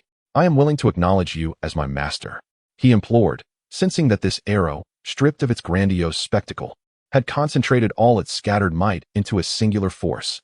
In comparison, the blood orbs he had conjured appeared mere embellishments, lacking substance. Chen Shu was indeed correct. The blood-slaughter grand formation was grossly inferior in his hands. Then, a hum resonated through the air as the blood arrow quivered and shot forth with furious velocity. Crack! Mr. Wang barely had time to react. He merely saw a flash of crimson light before his entire form was pierced through. The overwhelming force propelled him backward, pinning him to the ground with great ferocity. "Great! Grandmaster!" Mr. Wang's eyes widened in shock, his expression frozen in terror until his last breath. In his perception, that arrow was potent enough to slay a spirit martial realm warrior, and the only one capable of vanquishing such a being could only be a grandmaster. Chapter 143, Shock Bang. Mr. Wang's body was forcefully pinned to the ground, producing a crisp sound. However, to Li Shuquan and the others, the noise resonated like a death knell, striking them with a chilling realization. Had a half-step grand formation master truly perished at the hands of a mere 16-year-old boy? The scene was too surreal to fathom. After all, a half-step grand formation master was a formidable force capable of threatening even a 9th-level Xuanwu realm expert. Given sufficient time to prepare, they could potentially slay a 9th-level Xuanwu as well. Yet here was this powerful figure, utterly powerless before the snow-white-clad youth. Was he even human? Li Shuquan trembled uncontrollably. In that moment, fear finally gripped him. In his eyes, Chen Shu had transcended humanity, embodying a divine and demonic presence. How could one so young possess such terrifying power? Even if he had trained in the womb, reaching this level seemed impossible. Dual cultivation of formations and martial arts. He was a prodigy of unparalleled capability. The Wang family had let out a chilling scream, as if driven mad. It was this proclamation that sent shockwaves through the crowd, enveloping them in an even denser shroud of terror. The gazes directed at Chen Shu were now filled with dread. Chen Shu, a dual cultivator of formations and martial arts? His martial prowess was already formidable, having slain a 5th-level Xuanwu at the tender age of 16. Now, the manifestation of his formation skills was equally impressive, not yielding in strength to his martial abilities. How had he achieved such mastery? "Now, it is your turn," Chen Shu remarked calmly. Then with a flick of his wrist, the blood-red arrow coalesced once more, aimed directly at Li Shuquan and the others. Under the terrifying intimidation of this arrow, they nearly lost control of their bladders. At that moment, they truly comprehended why Mr. Wang had met his demise so swiftly. Such an arrow was beyond the endurance of ordinary individuals. Surely, only those at the spirit martial realm could withstand its power, right? Realizing this, fear etched deeper into their faces, and one by one, they fell to their knees, pleading, "Young Master Chen, we were wrong. Please grant us a chance for redemption." "Yes, young Master Chen, you are magnanimous. Spare us this once. I am willing to become a vassal of the Chun family from this day forth. Indeed, we are willing to submit. Our family possesses numerous resources that we can offer you. We only ask for our lives." The voices of supplication echoed incessantly. Feng Chun and Zhao Fenglai exchanged complex glances as they observed Li Shuquan and his cohorts. These individuals were once their equals, capable of stirring the very nerves of the entire city with their actions. Yet now, they lay prostrate like dogs, begging for forgiveness. "What use are you to me?" "Slay," Chen Shu uttered coldly, his resolve to kill unwavering. In the next instant, the blood arrow shot forth with fury. Thud, thud. The arrow's light flashed fiercely, and in an instant, it pierced through the bodies of all present. Zhao Fenglai gazed upon the scene, his hand involuntarily trembling violently. The 4 great families, mobilizing their extensive resources and accompanied by numerous formidable warriors of the Xuanwu realm, sought to vanquish Chen Shu. Yet, in the briefest moment, they suffered catastrophic losses. Chen Shu, returning to battle, remained as formidable as ever. With an iron-fisted resolve that decimated the four families, he demonstrated his prowess to the entire city. Zhao Fenglai could only imagine the tempest this news would unleash within the city. Feng Chun, too, was struck with awe, but upon regaining his composure, he let out a heavy sigh. It was a pity for Chen Shu, possessing such strength. Had he survived, he would eventually have stood tall over the county. In such a case, even the dynasty would recount his tales. Alas, fate conspires against the gifted. Having offended the Lei family, he was still too weak before them. His wings not yet fully developed. As he pondered this, the elder beside him slowly shook his head. In their eyes, Chen Shu's strength was indeed terrifying, and within the entire city, no one could match him. Yet, they knew that in the face of the Lei family, such power was insufficient. For the Lei family had high-ranking spirit martial realm guardians. Such strong figures could likely extinguish Chen Shu with but a glance. And the Lei family desired Chen Shu's demise. The Lei family is nothing but a bunch of insignificant fools. I shall eventually bring them down. Yan Jun scoffed, casting a derisive glance at Feng Chun. Upon hearing these words, the crowd fell into a moment of speechless silence. A glimmer of mockery flashed in Feng Chen's eyes. This youth, while undoubtedly powerful, was far too impetuous and unaware of the vastness of the world. How dare he insult even the Lei family? Insignificant fools. Such a formidable force. One could only wonder how audacious one must be to speak thus. Beside him, Ouyang Kuan-yu shook his head repeatedly, then spoke solemnly. Yan Jun, mind your words. Your speech is far too crude. After a pause, Ouyang Kuan-yu added earnestly. Although the Lei family may not be particularly strong, we should not label them as insignificant. They are, at most, a disorganized rabble. Zhao Fenglai. Feng Chen. Feng Chun remained at a loss for words. Initially, when Ouyang Kuan-yu reprimanded Yan Jun, he thought him a voice of reason. Little did he know that this individual also seemed to have his own issues. Upon hearing Ouyang Kuan-yu's words, Yan Jun was momentarily taken aback before bursting into hearty laughter. Ouyang, you have changed. You never used to be this sharp-tongued. Ouyang Kuan-yu's eyes twitched, and he chose to disregard the imbecile. Chen Shu waved his hand, silencing Yan Jun's antics, and turned to Zhao Fenglai. You take care of the aftermath. Is that acceptable? Of course, rest assured, young Master Chen. Zhao Fenglai replied respectfully. Very well, then there is no issue. Let us depart. Yezi, you return home. Oh. Feng Yi responded somewhat reluctantly, but did not argue, obediently moving to stand beside Feng Chun. As for Yan Jun and Ouyang Kuan-yu, they followed closely behind, exiting together. At that moment, the elder standing alongside Feng Chun furrowed his brow and turned his gaze towards Yan Jun, suddenly speaking. May I be so bold as to inquire? Are you perhaps the esteemed young master of the Yin family? Oh, you know me? Yan Jun replied with a smile, a hint of curiosity in his tone. The elder's pupils contracted, and he took a deep breath, responding with utmost respect. In my youth, I had the honor of catching a distant glimpse of young Master Yin. Ah, Yan Jun nodded, following Chen Shu as they departed together. Witnessing this scene, the elder was filled with astonishment, and after a long pause, he slowly remarked, I have misjudged. It seems the Lei family truly cannot eliminate Chen Shu. How so? Feng Chun inquired, his brow furrowing in confusion. And who exactly is this young Master Yin? He appears to be akin to Chen Shu's subordinate. Indeed, that is precisely why I assert the Lei family cannot vanquish Chen Shu. The elder smiled enigmatically, adding, in the entire county city, how many families could rival the Yin family? As soon as these words were uttered, they struck Feng Chen's heart like a thunderbolt, leaving him in shock. You mean the Yin family of the county city? Precisely, the elder replied with a smile. The Yin family's strength is certainly not inferior to that of the Lei family. At this moment, Zhao Fenglai, furrowing his brow, hesitated and said, From what you say, I believe I have encountered that sword-wielding youth before. Suddenly, Zhao Fenglai gasped in realization and said gravely, He is Ouyang Kuan-yu, the young clan leader of the Ouyang family. I did not anticipate that he would ally himself with Chen Shu. No wonder he dares to declare the Lei family a rabble. The Ouyang family indeed possesses such qualifications. Feng Chen's body trembled violently, his eyes reflecting an expression of profound astonishment. Ouyang Kuan-yu and Yan Jun, these two illustrious heirs of prominent families in the county city, stood before Chen Shu as if they were mere subordinates. Had Chen Shu unknowingly grown to such formidable heights? Chapter 144. The words of divine might within the halls of Tianyang Prefecture. Lin Xiaoyu hastily rushed into Lin Chongqing's chamber, her voice grave as she announced, Father, Chen Shu has returned. Lin Chongqing cast a disapproving glance at her, his tone laced with irritation. Speak sensibly. Your reckless demeanor is quite unbecoming. However, the words that followed from Lin Xiaoyu left him astounded, rendering him incapable of remaining composed.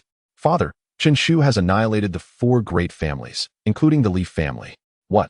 Lin Chongqing rose abruptly, his expression one of disbelief as he inquired. What madness possesses Chen Shu to slaughter the 4 great families without cause? It is not entirely without reason. These 4 families have brought ruin upon themselves, Lin Xiaoyu replied, taking a breath as she meticulously recounted the unfolding events to her father. Upon digesting her account, Lin Chongqing fell into a profound silence. After a considerable pause, he slowly articulated Chen Shu's temperament. He is not someone we can afford to offend.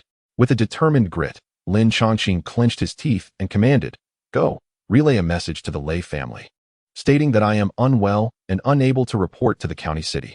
Upon hearing this, Lin Xiaoyu's eyes widened in shock. Father, are you refusing to comply with the Lei family's orders? She hesitated, then added, If we anger them, they will surely make things difficult for you. Lin Chongqing waved his hand dismissively. Proceed as I instructed. They will undoubtedly harass me, yet they would not dare to take my life. After all, I am an official of the court. The repercussions of my death would be too severe for them to bear. He refrained from voicing his unspoken concern. Should he heed the Lei family's commands? Given Chen Shu's nature, it was highly likely that they would meet a dire fate. The 4 great families served as a cautionary tale. After a moment of contemplation, a glint of cold resolve flickered in his eyes, and he declared, simultaneously, Draft a letter for me to send to the royal residents in the county city. Inform them that Chen Shu is a prodigy esteemed by Tianyang Prefecture. Request that he be included in the wind and cloud rankings assessment.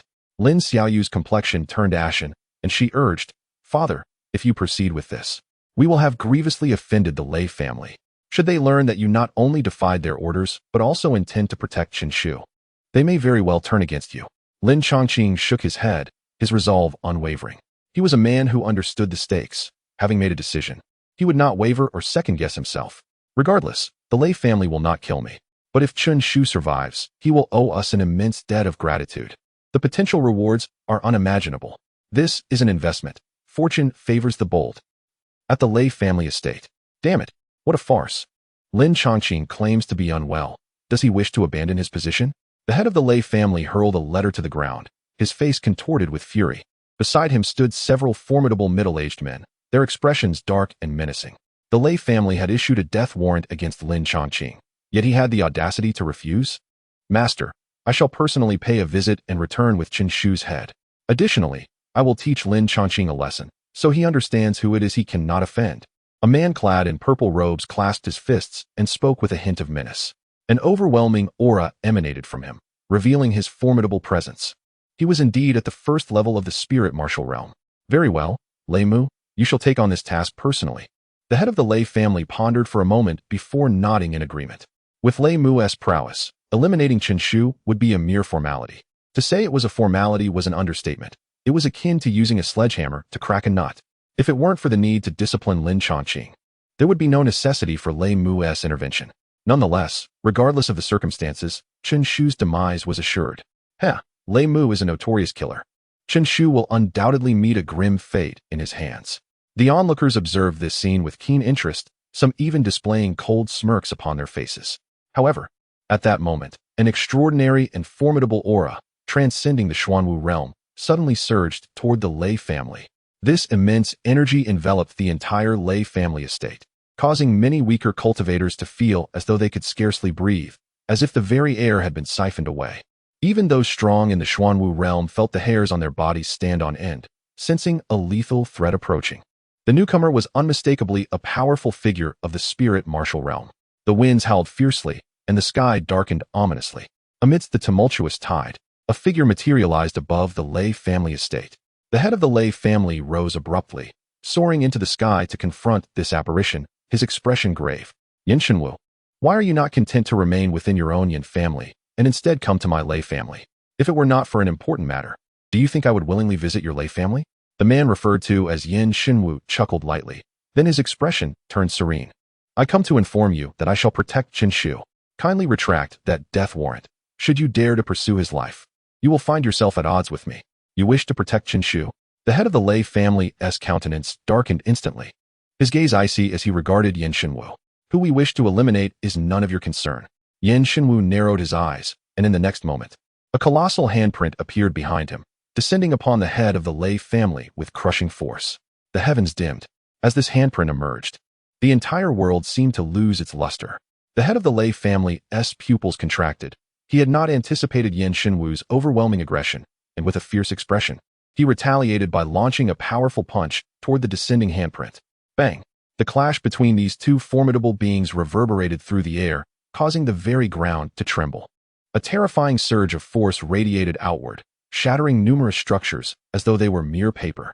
Following this, a deafening explosion echoed through the atmosphere. A swirling mass of white mist began to rise where the two titans had met, staggering back 3 steps. The head of the Lei family steadied himself and lifted his gaze, astonished as he regarded Yin Shinwu. This man was far stronger than he had ever imagined.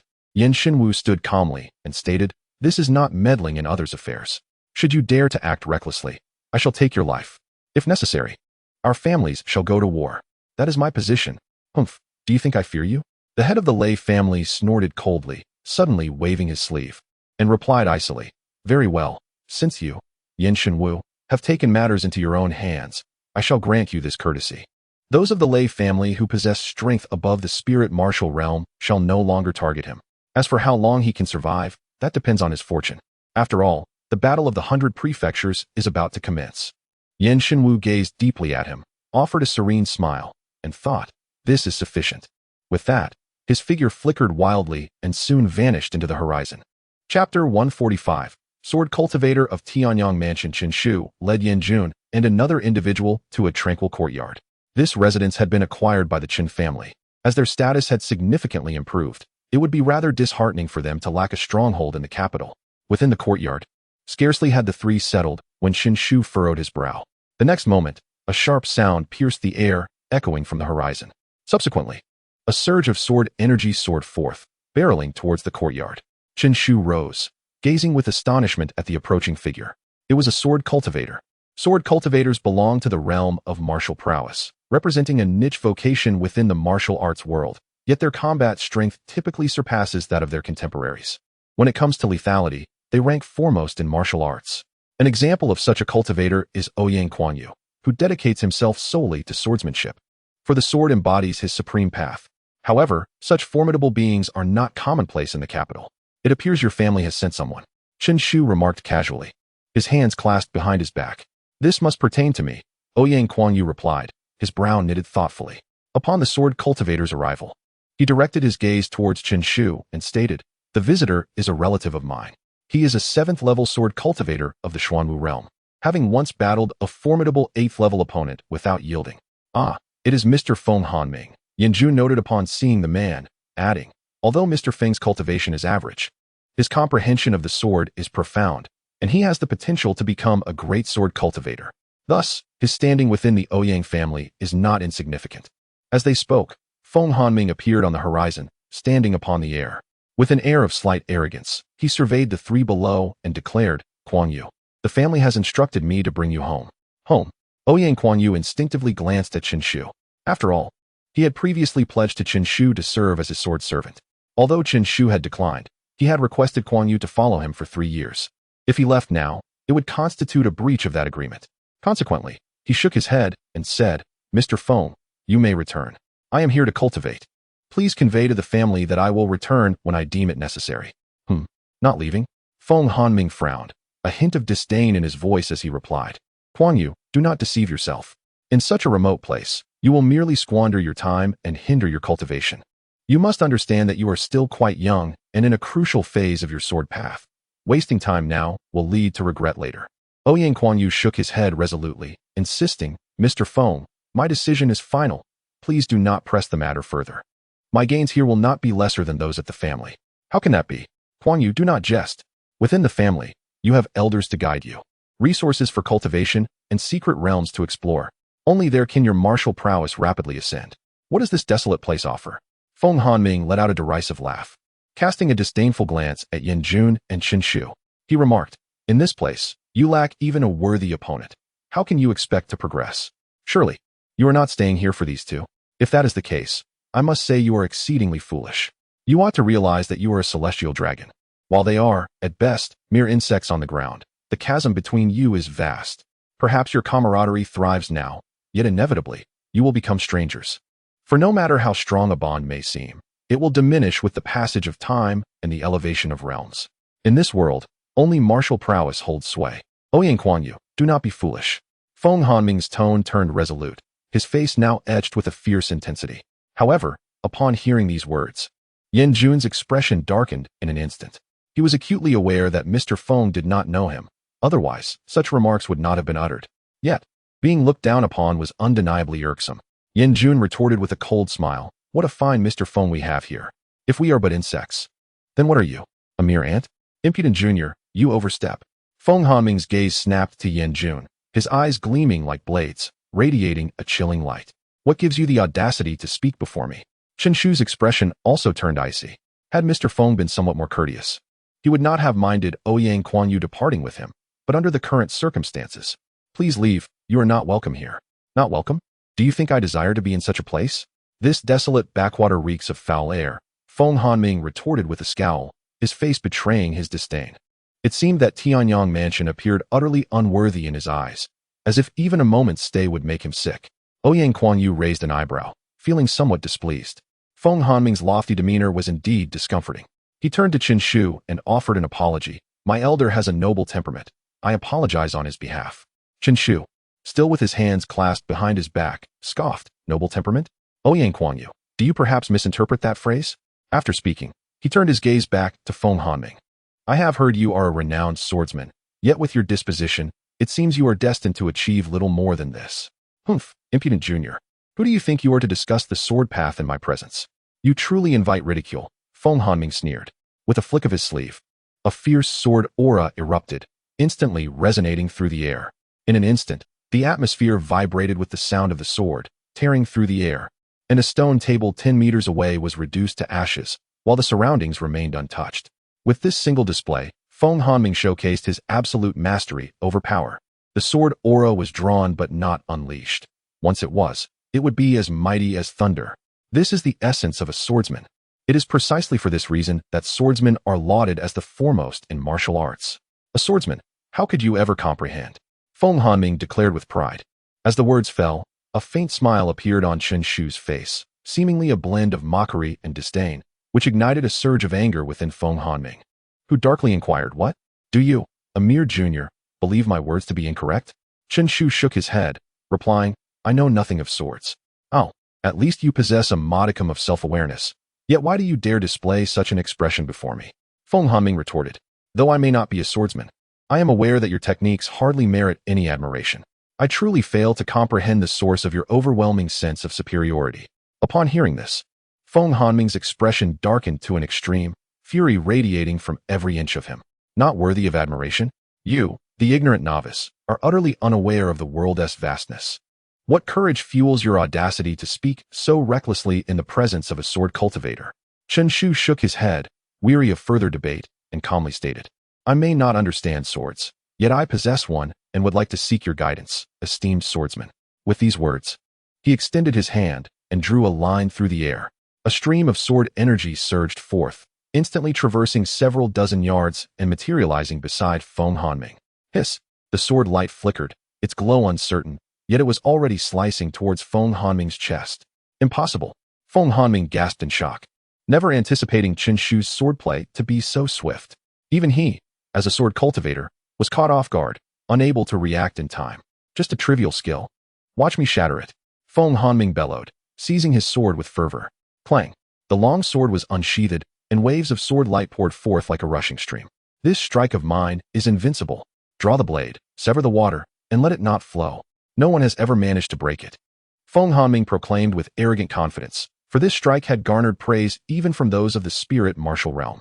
But in the next moment, Chen Shu's sword energy erupted forth, slicing through the air like a crescent moon, directly cleaving through the flowing sword light. Crack! Without warning, the streams of sword light shattered into fragments.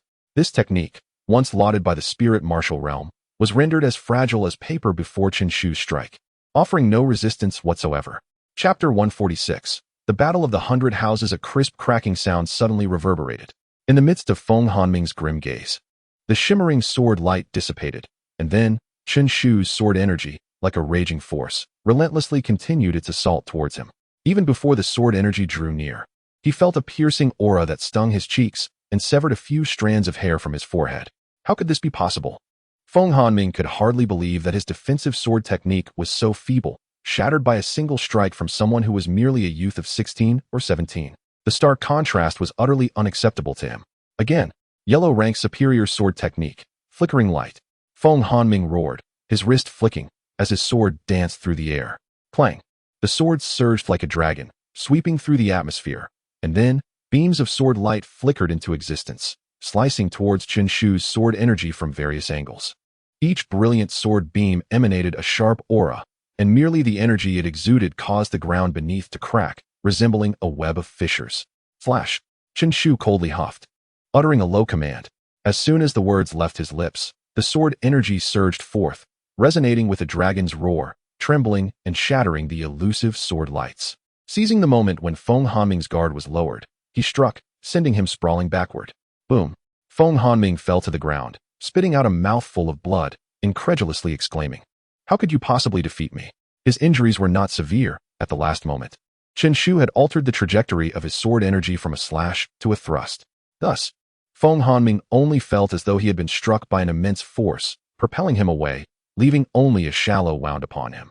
Had the sword truly cleaved into him, it was likely that his body would have been split in two. Chen Shu, with his hands clasped behind his back, paid him no mind and turned to walk back inside the room. Surely, this Feng Hanming would not dare to continue his insolence here. Who is this boy? Feng Hanming inhaled deeply, raising his gaze to Ouyang Kuangyu, asking in a low voice, his heart trembling violently. The shock within him surged like an unrelenting tide. This youth, who claimed to know nothing of swords, had repelled a sword cultivator with a single strike. What did this signify? What did it imply? This individual was far from simple, perhaps even a scion of a noble family. Ouyang Kuangyu replied indifferently. His name is Chen Shu. These mere 4 words caused Feng Hanming's body to quiver violently, his pupils narrowing in disbelief as he gasped. He is Chen Shu, the one who killed Ji Wu and provoked the Lei family? In recent times, tales of Chen Shu's exploits had circulated throughout the county town, and it was precisely due to these deeds that his fame had soared. Thus, even he had heard of Chen Shu's illustrious name. Indeed, he is Chen Shu. Ouyang Kuangyu reiterated calmly, adding, Mr. Feng, you should take your leave. Here, my cultivation will progress more swiftly. Although my family offers me numerous conveniences, it simultaneously binds me. As he spoke, an aura emanated from him, revealing his martial realm to be at the 3rd level of the Xuanwu realm. Compared to when he left the family, he had advanced by 1 level. What? You've actually improved your realm? Feng Hanming was taken aback, his heart racing with astonishment. He distinctly remembered that Ouyang Kuangyu had only recently entered the 2nd level of the Xuanwu realm when he departed from the family. How could he have broken through another level in such a short span of time? This pace of advancement was somewhat terrifying. Ouyang Kuangyu nodded, feeling a wave of emotion wash over him as he remarked, had I remained within the family, it would have taken me at least 6 months to reach the 3rd level of the Xuanwu realm. Yet, under Chen Shu's guidance, I accomplished it in merely over 10 days. Moreover, my strength extends beyond mere breakthrough. Mr. Feng, please witness my swordsmanship. As he concluded his words, Ouyang Kuangyu stepped forward, pointing into the air and thrusting forcefully. A resounding explosion echoed as the air before him crackled with intensity. Feng Hanming's pupils constricted once more, overwhelmed by profound shock. He felt that the number of times he had been astonished over the years paled in comparison to today alone. Ouyang Kuangyu's strike, while not overtly aggressive, instilled an unsettling sensation within him. In that single sword strike, he envisioned a sea of corpses and blood, a pure embodiment of a killing sword. When the sword is unleashed, it thirsts for blood. Kuangyu, what sword technique is this? It's terrifying beyond compare. If we speak solely of ferocity, even the Ouyang family's most formidable sword technique, the Void Blaze, is overshadowed. Feng Hanming queried, his tone laced with admiration. This is a technique that Chen Shu helped me comprehend, Ouyang Kuangyu replied nonchalantly. I once battled with him, and he taught me the essence of what a true sword is. Later, I witnessed him annihilate 3rd-tier sects and extinguish 4 major families, which deepened my insights. Ultimately, with his assistance, I grasped this sword technique. Just this one sword has doubled my combat strength. Furthermore, Chen Shu generously shared with me a significant amount of spiritual liquid, enabling me to advance my martial realm. Mr. Feng, do you still believe returning to the family is the right path for me? Feng Hanming took a deep breath, suppressing the tumult within his heart. Assisting others in comprehending sword techniques and bestowing spiritual liquid, such magnanimity is rarely encountered even within the family. Yet, Chen Shu accomplished it effortlessly. After a prolonged silence, Feng Hanming shook his head with a wry smile, exclaiming, "Enough, enough. I have been too stubborn. Perhaps your path, Kuang Yu, is indeed the correct one. Following Chen Shu, it won't be long before you surpass me." Upon finishing his words, Feng Hanming respectfully bowed towards the direction Chen Shu had departed, declaring, "Mr. Chen, Hanming has learned greatly from you. Henceforth, I shall surely amend my mindset." At the Tianyang Prefecture, a golden envelope adorned with the engraving of 2 serpentine dragons lay upon Lin Chongqing's desk. The Battle of the 100 Prefectures. He gazed repeatedly at the envelope, whispering softly to himself. The Battle of the 100 Prefectures, held once every 30 years, was about to commence anew. He could not help but wonder if the ranking of Tianyang Prefecture would see any improvement this time. Should Tianyang's rank continue to decline, their situation would become dire. After all, the neighboring Jiuan Prefecture had been eyeing them with insatiable ambition, eager to devour Tianyang. Lin Chongqing rubbed his temples, feeling a headache coming on. If, during his tenure, Tianyang Prefecture were to be annexed by another, he would undoubtedly be remembered in infamy. Countless descendants would mock his incompetence. After an indeterminate time, a figure flashed through Lin Chongqing's mind, and his eyes suddenly brightened. Perhaps, this conundrum could be resolved with the help of Chen Shu. Chapter 147. The Grand Array Master. The following day, Chen Shu's modest courtyard was graced by a distinguished assembly of guests, leaving the servants within the premises both astonished and awestruck, compelled to kneel and bow their heads in reverence. Each of these visitors was a notable figure from Tianyang Prefecture, whose every gesture could stir a tempest within the city. They were undeniably titans of the realm. Leading the entourage were Lin Chongqing, Zhao Fenglai, and Feng Chun, followed closely by the second and third generations, including Zhao Menghu, Feng Yang, Zhao Qian, and Feng Yi. They entered in unison, and soon Lin Chongqing's resonant voice echoed through the air. "Dear friend Chun, I trust you are well. With the lord of the estate gracing this humble abode, it has truly been elevated." Chen Shu, smiling courteously, welcomed them into the reception hall. After a brief exchange of pleasantries, Lin Chongqing swiftly transitioned to the matter at hand. Speaking softly, "My dear Chun, I have come today with a request. Please, do not hesitate to share." Chen Shu replied with a faint smile, already suspecting the nature of their visit. The lord of the estate, despite his authority, bore a certain pride. He would not have come knocking unless necessity compelled him. After all, he was merely a junior in the grand scheme of things. "Very well, I shall dispense with formalities." Lin Chongqing mused for a moment before continuing. "Are you aware of the 100 Prefectures War? The 100 Prefectures War? I have heard of it," Chen Shu acknowledged with a nod. Recognizing that he was no longer an inexperienced novice, he was aware of significant events and secrets, including this particular competition, an esteemed ranking battle among all the prefectures of Fengyang County.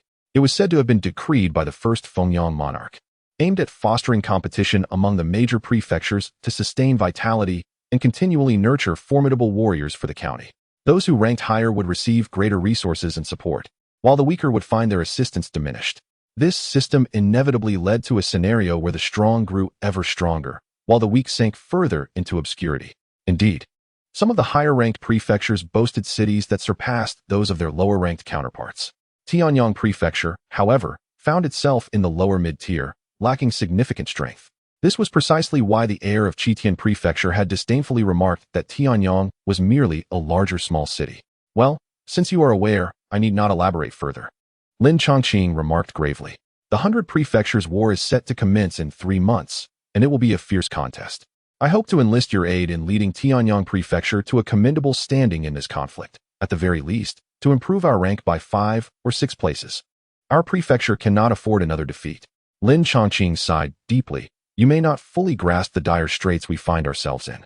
Next door lies Jiuan Prefecture, ranked 45th, teeming with powerful warriors, and even boasting a formidable half-step spirit martial realm master among them. They have been watching us with greedy eyes, eager to annex our territory. If our ranking remains at 78 this time, it is likely that some prominent figures above will delight in the prospect of Tianyang Mansion being absorbed." Chen Shu nodded, understanding the gravity of the situation, and assured, "Rest assured, my lord. I will exert every effort. Tianyang Mansion is akin to my homeland, and I shall not passively witness its annexation." He was aware of Lin Chongqing's defiance against the Lei family's will, and thus owed Lin a debt of gratitude. Moreover, as he expressed, he too did not wish for Tianyang Mansion to fall into the hands of other factions. For both personal and professional reasons, he would not decline. Excellent. Chen Shu, I have indeed made the right choice in you. Lin Chongqing laughed heartily, exclaiming, you need not worry. As long as you achieve a commendable ranking, I, Lin Chongqing, shall not be stingy. With that, he produced a scroll and handed it to Chen Shu, saying, I know you possess profound expertise in the art of formations. This scroll may prove beneficial to you. Chen Shu lifted his gaze to find the surface of the scroll adorned with elegant characters. Yellow rank superior. Xianfeng formation. Your kindness is appreciated, my lord. I shall not refuse, Chen Shu replied with a smile as he accepted the scroll. A yellow rank superior formation is indeed a rare find. Even the young master of Jitian Mansion harbors aspirations for such a formation. It can be said that each scroll of this caliber is worth its weight in gold. Should someone seek the life of a 7th or 8th level Xuanwu realm expert using such a formation, countless individuals would flock to the opportunity. One can only imagine the exorbitant cost Lin Chongqing must have incurred to acquire this formidable formation, which he generously bestowed upon Chen Shu before any results were achieved. This gesture of sincerity is indeed commendable. Now, focus on your training. I shall not disturb you further. Tomorrow, I will introduce you to your comrades. Lin Chongqing remarked with a smile. In the grand competition of the 100 Mansions, anyone below the spirit martial realm is eligible to participate. Thus, the competition is particularly fierce. I have sent out summons to many talented individuals from Tianyang Mansion. Among them, some possess greater strength than I, and they are certainly remarkable talents. You should find common ground with them. Chen Shu nodded slightly, indicating that a simple notification would suffice. Once Lin Chongqing and the others departed, Chen Shu returned to his quarters and sat cross-legged upon his bed. I have accumulated enough time for reflection. Today, I shall strive to break through to the Grand Formation Master realm. He murmured, a glimmer of determination flashing in his eyes. He had inherited the legacy of a Formation Master long ago, a legacy potent enough to propel one directly into the Grand Formation Master realm. However, his foundation was initially too weak, as he had been virtually ignorant of formations prior to that moment. Though he rapidly matured within the array, becoming a Formation Master, his comprehension of formations was still somewhat lacking. Thus, upon fully absorbing the inheritance, he had only reached the threshold of a half-step Grand Formation Master. After countless days of diligent study and profound realization of array formations, he has become increasingly adept at mastering the intricacies of this art. Just a few days prior, he achieved a remarkable triumph by vanquishing a half-step Grand Array Master, leading to an extraordinary elevation of his abilities. In that moment, he became acutely aware that he was now qualified to ascend to the rank of a Grand Array Master. The hallmark of a Grand Array Master is the ability to forge a personal talisman within the Heavenly Valley. Henceforth, his mental recovery speed and the rate at which he constructs grand arrays would experience a remarkable surge. A fleeting thought crossed Chen Shu's mind, and instantly, waves of spiritual intent surged forth towards the Heavenly Valley. The Heavenly Valley, synonymous with the Naiwan Palace, is situated at the heart of the 9 palaces. As Chen Shu's intent collided with it, a mystical inscription gradually emerged within the Heavenly Valley. This inscription encapsulated his understanding and comprehension of the path of arrays, inscribing the principles of Tao and Li, shimmering with brilliance. With the emergence of this inscription, Chen Shu felt a profound qualitative leap in his very soul. The first inscription manifested, and everything seemed to fall into place as they intertwined, converging into a grand web. At that moment, the Heavenly Valley erupted with radiant light as the Tao and Li fervently coalesced. The personal talisman was successfully formed. Suddenly, Chen Shu opened his eyes wide. With a mere flick of his finger, a cascade of array patterns poured forth, swiftly delineating the 10 directions profound thunder array. In the blink of an eye, the atmosphere resonated with the sound of dragon roars, and an overwhelming aura surged throughout the room. Chen Shu raised his brow, realizing that with a mere gesture, he could lay down a top-tier yellow-grade grand array. Such is the power of a grand array master. Chapter 148. Yang Kuan. The following day, Lin Chongqing personally visited the small courtyard to invite Chen Shu to accompany him to the martial arts arena at the government office. Along the way, Lin's expression revealed a hint of complexity. After a moment's hesitation, he softly remarked, Chen Shu, did I not issue a call for assembly? Yet, unexpectedly, a formidable figure has arrived.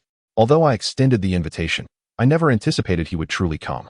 Oh, Chen Shu raised an eyebrow, intrigued. Who is this formidable figure? His name is Yang Kuan. He departed from Tianyang Prefecture many years ago and was subsequently taken under the wing of the Tianxian sect. Though the Tianxian sect is also a third-tier sect, it is located within the county city, possessing profound depth and formidable strength. As for Yang Kuan, he is now a core disciple of the Tianxian sect, holding a high status within the sect, and his cultivation has reached the 8th level of the Xuanwu realm. Chen Shu nodded non-committally, responding with indifference. That sounds quite impressive. Indeed, his strength is remarkable, although he may be slightly older and his future potential may not match yours. In terms of martial prowess, he could certainly contend with you. I wonder what the governor intends by sharing this with me, Chen Shu remarked with a half-smile. Lin Chongqing's voice turned grave as he continued. Naturally, he does not wish to be overshadowed by you. Yesterday, he approached me, seeking the position of team leader. However, rest assured, having chosen you as the leader, I will not alter my decision. Yet, I sincerely hope there will not be a severe internal conflict between you two. After all, our Tianyang Prefecture only has 5 slots, each of which is particularly precious. We cannot afford to squander them on infighting. Only 5 slots. Is that truly so few? Chen Shu inquired, somewhat astonished. In the 100 Prefectures battle, any cultivator below the spirit martial realm may participate, and each prefecture holds a varying number of slots based on their previous rankings. This is the first time I've learned that Tianyang Prefecture possesses such a limited number. It is crucial to note that, despite its weaknesses, Tianyang Prefecture boasts numerous talents, particularly among seasoned veterans whose realms may be slightly lower, but whose combat experience is invaluable. Lin Chongqing has invited a significant number of individuals, each possessing strength above the 3rd level of the Xuanwu realm, truly the cream of the crop. However, with only 5 slots available for such a plethora of talent, it is evident that today's selection process will not unfold quietly. Lin Chongqing sighed, lamenting that Tianyang Prefecture has been at a disadvantage for far too long, with participation slots continually diminishing. Now, having finally glimpsed a sliver of hope, 2 geniuses have emerged simultaneously. While an abundance of talent is undoubtedly beneficial, as it could greatly enhance the ranking of the prefecture, the fear lies in discord among the talented. Should internal strife erupt, it could lead to significant trouble, potentially resulting in a lower ranking than currently held. As for the martial arts arena, it was now teeming with people, a vast crowd assembled, the clamor rising and falling like the tide. In the center of the arena, numerous terrifying auras surged, emanating a dreadful pressure. These auras varied, some explosive like fire, others somber like water, and some as weighty as mountains. The master of the aura stood tall and imposing, facing off against one another, their brows betraying an air of confidence. At a glance, it was evident that their cultivation levels had generally reached the Xuanwu realm. These individuals were the prodigies who had long been honing their skills outside the Tianyang mansion. Among them was Chu Yun, rumored to have already achieved the 5th level of the Xuanwu realm. Furthermore, he had joined the only second-tier sect in Fengyang County. Although Chu Yun had entered a second-tier sect, he was merely an outer disciple. Look at Zhao Yu. He had become a member of one of the aristocratic families in the county, the Lin family. It was said that the Lin family intended to marry one of their direct-line daughters to him. And there was Wan Fenglu. Legend has it that he possessed a 6th-tier cultivation talent, an extraordinary genius. That was the sword master of storms, Gu Tianyu. A multitude of onlookers gazed at these figures, their blood surging with excitement. This was the profound foundation that the Tianyang mansion had accumulated over the years. Among these individuals, 2 figures stood out particularly. One was a burly middle-aged man with a disheveled appearance, who exuded an aura of brute strength. The other was a graceful gentleman of tall stature, his eyes cold yet filled with pride. Throughout the gathering, he maintained a posture of indifference, as if no one before him was worthy of his regard. These 2 were the most renowned warriors of the Tianyang mansion, the barbarian Cyan, the handsome young master Yang Kuan. Among these 2, although Cyan had also attained the 8th level of the Xuanwu realm, his cultivation talent paled in comparison to that of Yang Kuan. For Yang Kuan was only 35 years old this year, whereas Cyan had already reached the age of 50. Just then, Chen Shu and Lin Chongqing stepped into the martial arts arena. Behold, the mansion lord has arrived. All eyes immediately turned in their direction, and then fixated on the youth walking alongside Lin Chongqing. He was Chen Shu. It was said that he was only 16 years old this year, yet his cultivation had already reached the 6th level of the Xuanwu realm. He had effortlessly slain the leader of the Tianlei sect. His strength was unfathomable. Unfathomable. Perhaps in the past, the Tianyang mansion could have justified such a term for him, but now, with so many geniuses gathered, what was he in comparison? Among such a multitude of talents, he was but a mere shadow, and as for the leader of the Tianlei sect, It went without saying, even I could defeat him. A chorus of discussions arose incessantly. Clap, clap. Lin Chongqing clapped his hands, silencing the clamorous voices, and said with a smile, "Today, I represent the Tianyang Mansion to express our gratitude to all of you for coming. However, as you all know, our Tianyang Mansion has long been weak, and in this 100-mansion war, there are only 5 spots available. Therefore, the allocation of these spots must be based on strength, requiring everyone to compete. Of course, for those who may not secure a spot, I, Lin, have prepared a small gift as a token of appreciation for your noble actions. I hope everyone can understand. There is no need for the Mansion Lord to say more. We all comprehend. Haha, the Mansion Lord is a straightforward man, and we all respect him." In an instant, voices began to rise, yet there were no objections to Lin Chongqing's remarks. After all, the martial world operates on the principle of might. The strong reign supreme. 5 slots were available. Whoever is strongest claims them, a notion that seems fair. Lin Chongqing felt a slight easing of tension within him and then gestured towards Qin Shu, stating, "Allow me to introduce you all to Qin Shu. For this upcoming 100 prefectures battle, I wish to appoint him as the team leader," which means there are now only 4 slots remaining. Upon hearing these words, the vast training ground fell into a hushed silence, with countless figures now fixated on Qin Shu. With only 5 slots available, which were already exceedingly limited, it was understandable when Lin Chongqing spoke of competition among the strong. However, the notion that a slot would be predetermined for Qin Shu even before the battle commenced was difficult for many to accept, especially considering his youth and seemingly modest strength. Chapter 149. Discontent. After a fleeting moment of tranquility, an uproar ensued. All the brilliant and formidable figures in attendance were stirred, for there were only 5 coveted spots, and one had inexplicably vanished, leaving an unsettling feeling in everyone's hearts. If that spot had been allocated to the barbarian Sane or the elegant Yang Kuan, they might have reluctantly accepted it, given their established martial prowess and proven combat capabilities. However, what merit does Qin Shu possess?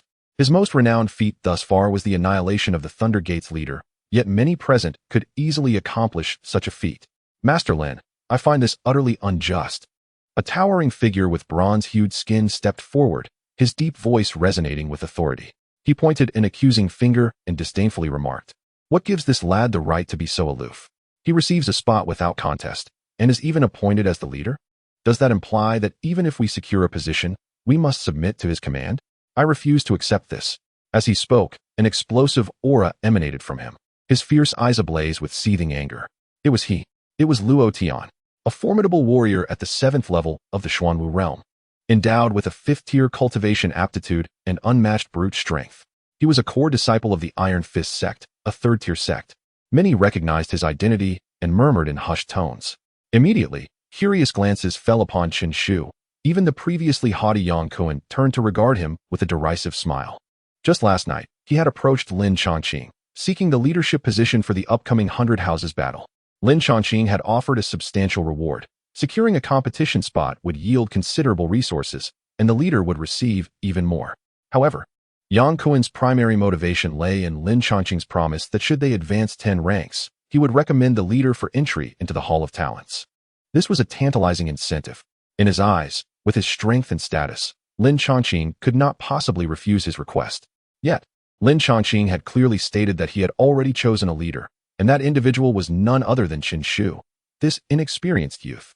Naturally, this incited his displeasure. And now that someone was challenging Qin Shu, he was eager to witness the spectacle. "What grievances do you hold, Luo Tian?" Lin Chongqing inquired, furrowing his brow.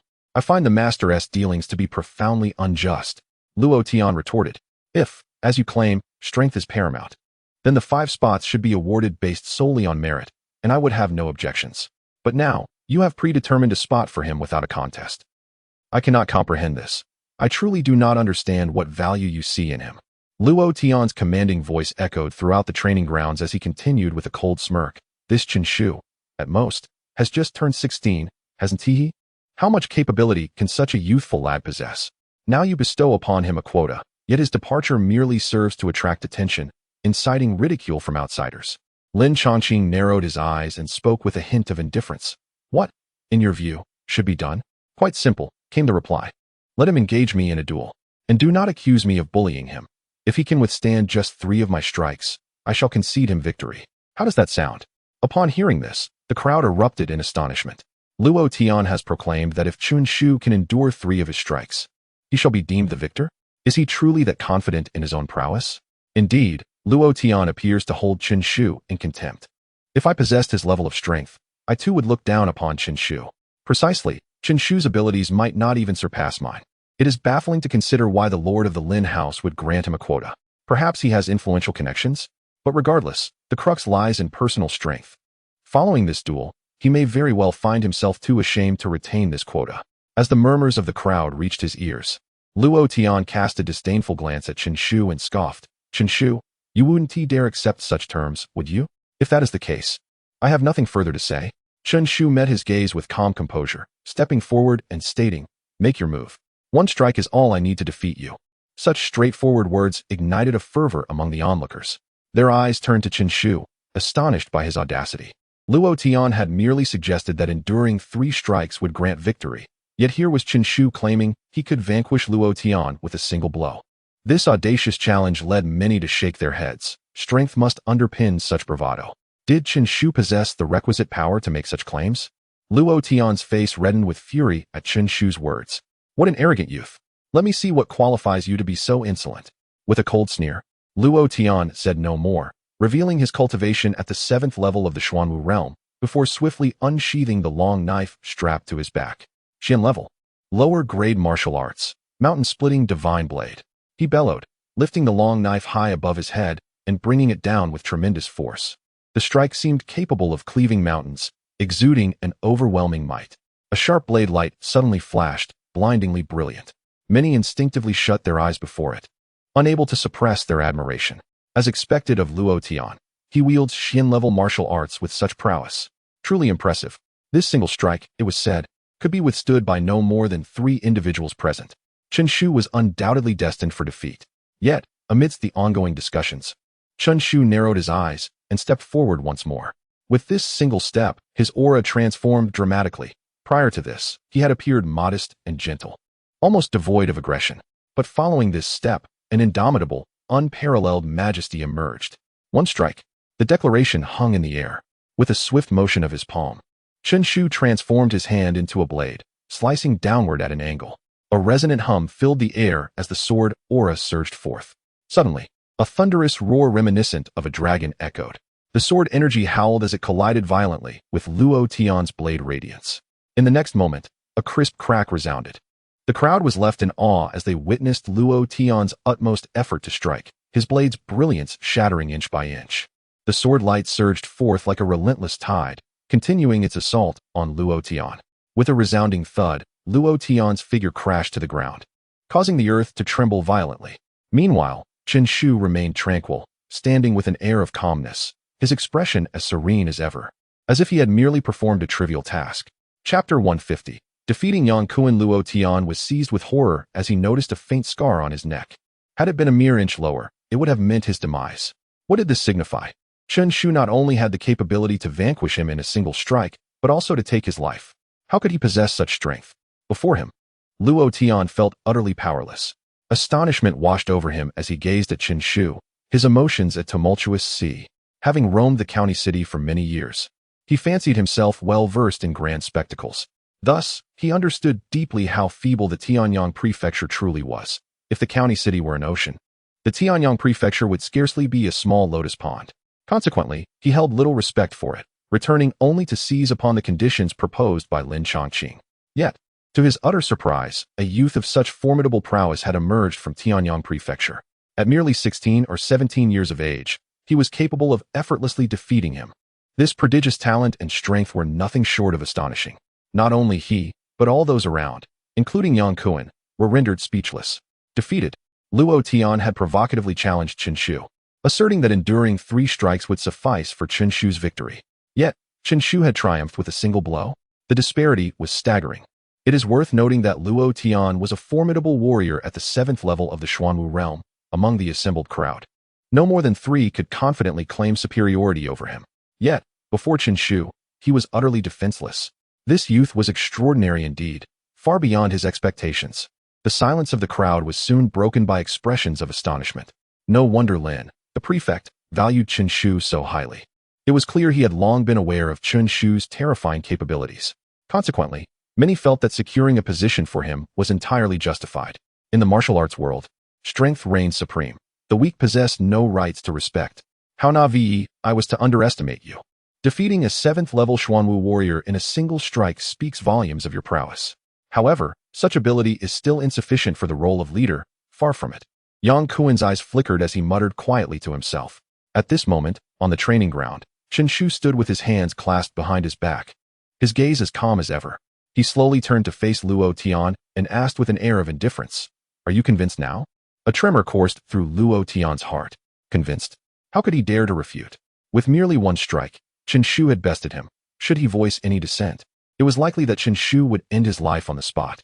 Before such a terrifying presence, how could he act with impudence? Luo Tian trembled.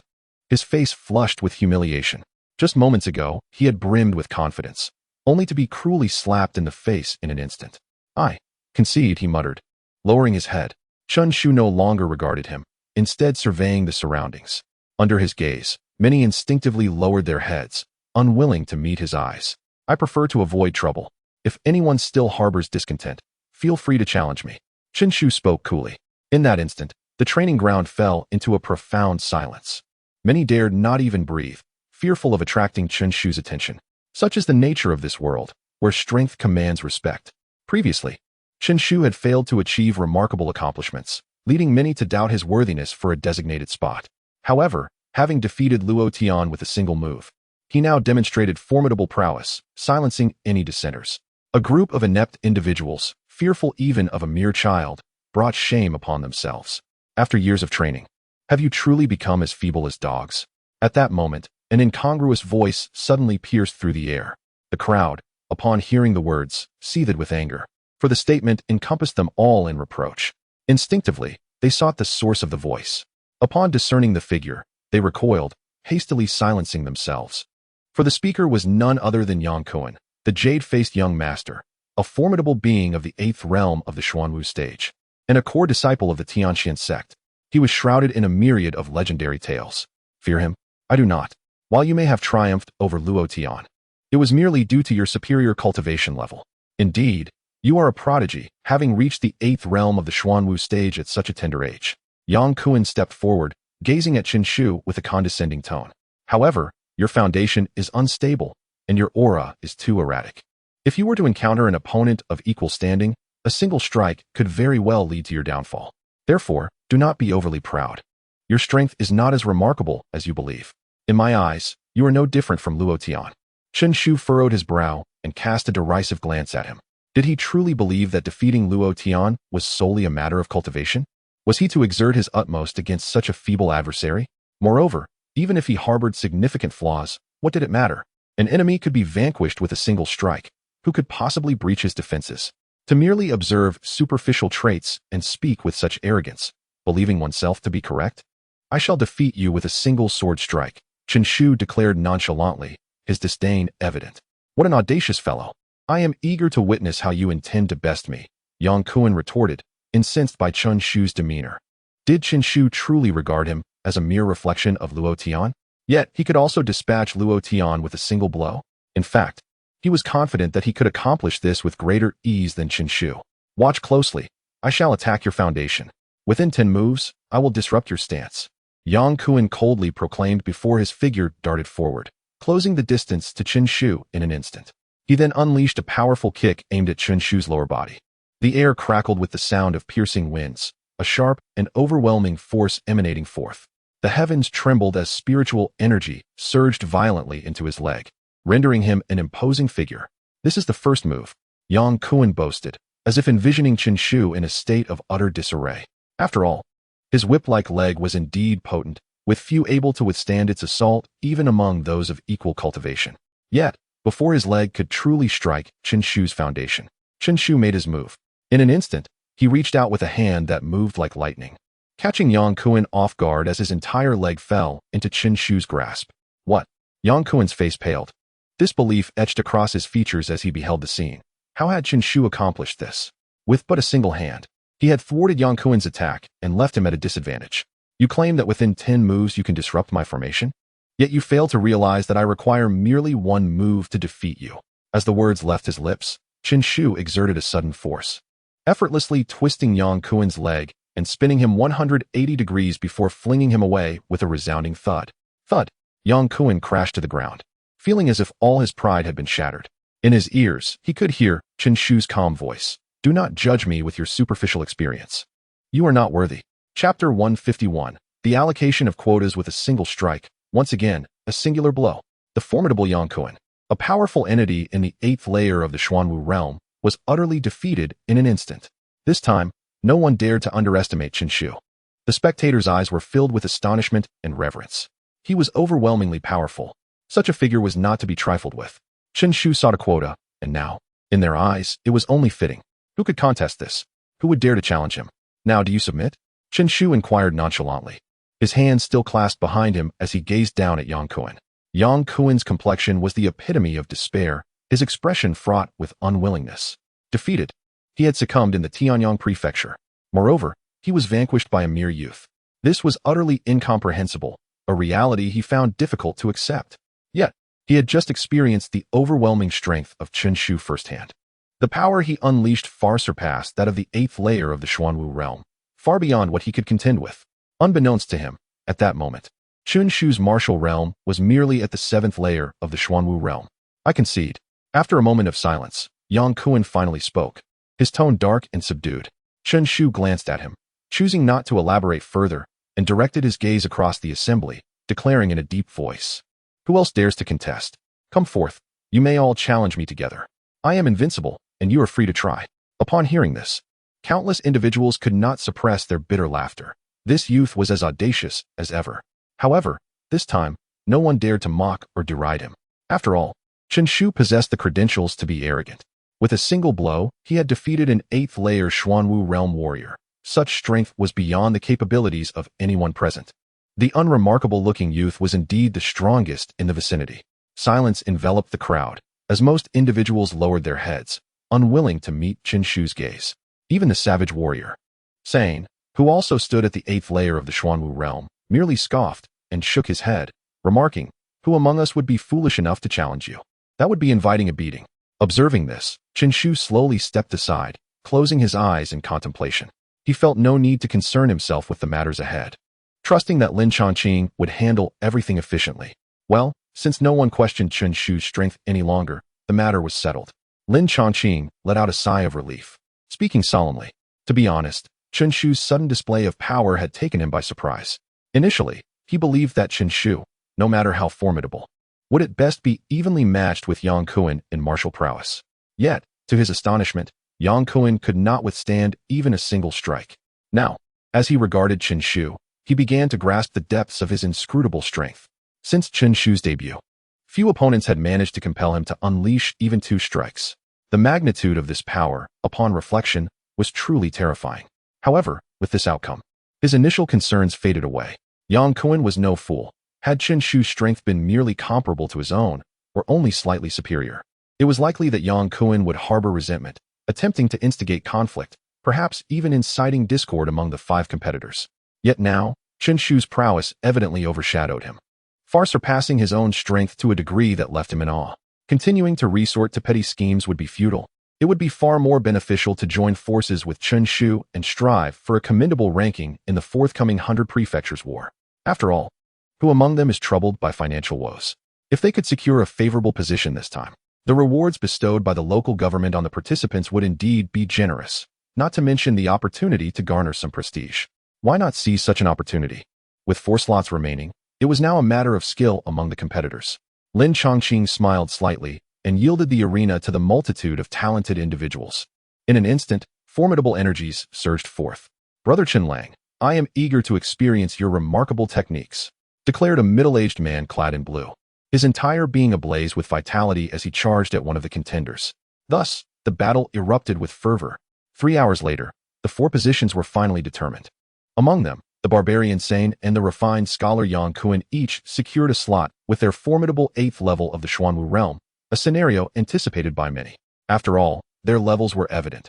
Had it not been for the unexpected emergence of Chen Shu, they would undoubtedly have been the most illustrious figures from the Tianyang prefecture. However, the remaining 2 slots yielded unexpected results, as Luo Tian, who had entered the 7th level of the Xuanwu realm, suffered a surprising defeat. His conqueror was a middle-aged man clad in a beast skin coat named Lin Hao, who, despite possessing only the 6th level of the Xuanwu realm, exhibited such raw strength that it left the onlookers astounded. Moreover, another unexpected contender emerged, a master of formations, who, leveraging his expertise in array techniques, decisively overcame his opponents to claim the final slot. Thus, all 5 positions for the 100 Prefectures War were filled. Team leader Chen Shu, accompanied by members Yang Kuan, Sane, Lin Hao, and the formation master Zhu Xian. Thank you all for your support. Lin Chongqing expressed his gratitude once more. He turned his gaze to the 5 individuals and, with a solemn bow, remarked, "This time, the fate of the Tianyang Prefecture rests in your hands." As his words echoed, a surge of fervor ignited within many, their eyes gleaming with excitement as they looked upon Chen Shu and his companions. They were all individuals who had emerged from the Tianyang Prefecture. Their roots remained firmly planted here. Consequently, they all yearned for the prosperity of their homeland. "Ha ha, Brother Chen Shu, you must give it your all. We will cheer you on." Indeed, it was as it should be. The Tianyang Prefecture entrusted its hopes to them. Let us strive to vanquish them. That Ji Yuan Prefecture harbors delusions of annexing us. Let them dream their grand dreams. We shall prevail. A chorus of heartfelt voices rose, resonating through the crowd. In that moment, even Chen Shu felt stirred, as if the weight of responsibility had grown heavier. Yang Kuan took a deep breath and proclaimed, "Rest assured, we shall not bring shame to the Tianyang Prefecture." As he spoke, he turned to Chen Shu and said, "Captain, I have already witnessed your prowess. This time, let us collaborate sincerely and demonstrate our capabilities to the other offices." Chen Shu nodded in acknowledgement. Yang Kuan took the initiative to extend goodwill. He had no intention of demanding anything from him. He chose not to dwell on the previous slight, for there was no insurmountable enmity between them. A mere exchange of words could hardly be deemed significant. Furthermore, they hailed from the same hometown, with Yang Kuan having softened his stance. Any continued pursuit on his part would only paint him as petty and intolerant. Thus, he replied calmly, "Indeed, it should be so." Observing the harmonious interaction between the two, Lin Chongqing burst into hearty laughter, feeling immensely pleased. With such 2 prodigies at work, he sensed that their ranking would surely not be low this time. Chapter 152, Jiuan Prefecture Esteemed Guests. There remained but 3 months until the commencement of the grand battle of the 100 Prefectures. You shall have 2.5 months to recuperate, after which we shall journey together to the Tianlong Mountains. The first battle of this grand battle has already been designated to take place in the Tianlong Mountains, declared Lin Chongqing with a resonant voice before taking his leave. "Brother Chun, we shall meet again in the Tianlong Mountains," said several figures, exchanging courteous remarks with Chen Shu, eager to forge connections. After all, Chen Shu's prowess had already captivated them, and now he was to represent the Tianyang Prefecture in battle. Psychologically, they were undoubtedly his supporters. "Chen Shu, let us engage in sparring when we meet again," remarked Yang Kuan, awkwardly rubbing his nose. "Very well," Chen Shu nodded in agreement. Yang Kuan smiled and turned to depart. The lively crowd gradually dispersed, each returning to their respective abodes. After all, the grand battle of the 100 Prefectures would soon commence, and this time should not be squandered.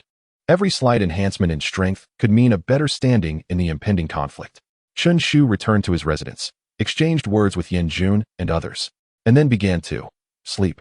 It had been a long while since he had enjoyed a sound slumber. Now, during these 2.5 months, he intended to make the most of this time.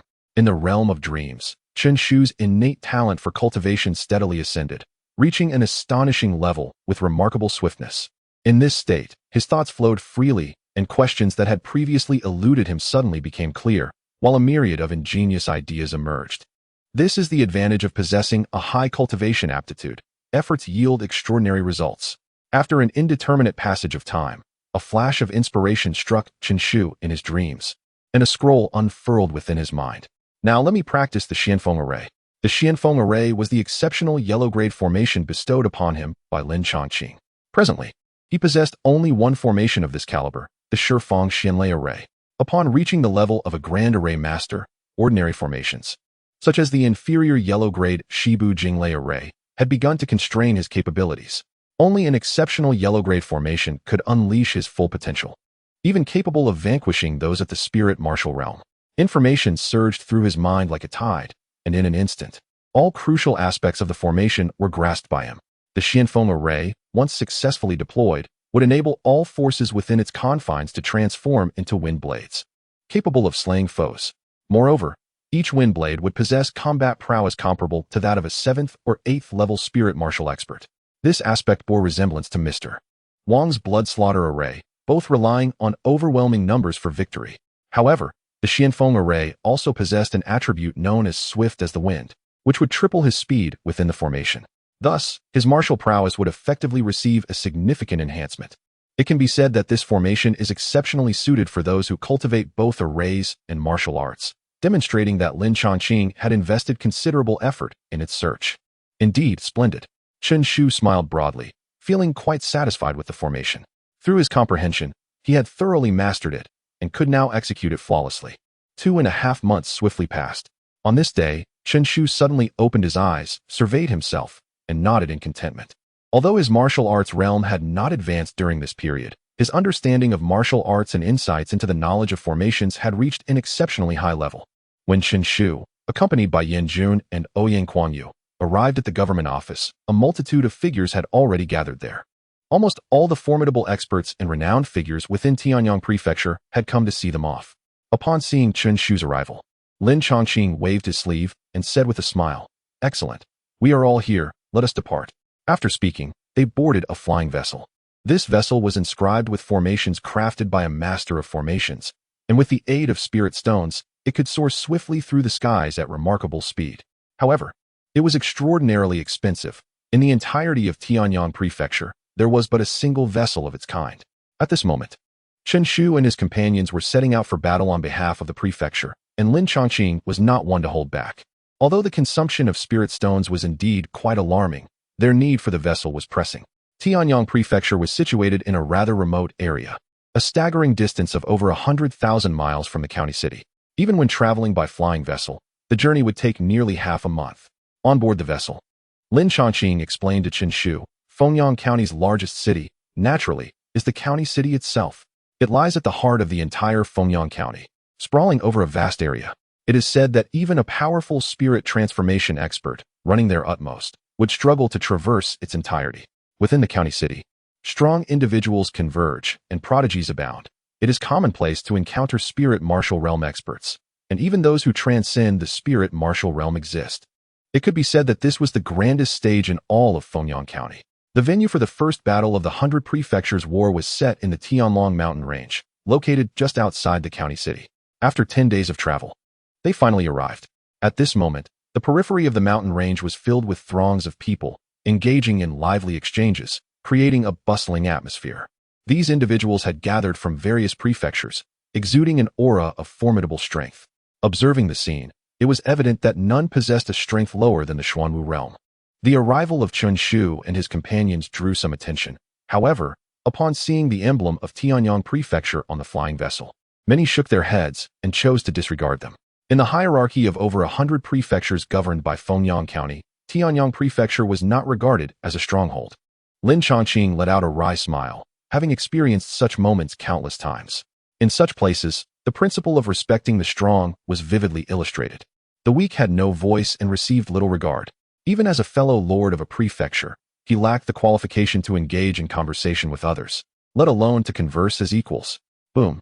At that moment, a tremendous gust of air surged, and a massive flying vessel gradually descended from the sky. The airship before me exudes an unparalleled luxury, its size surpassing that of the Tianyang Prefecture airship by 4 to 5 times.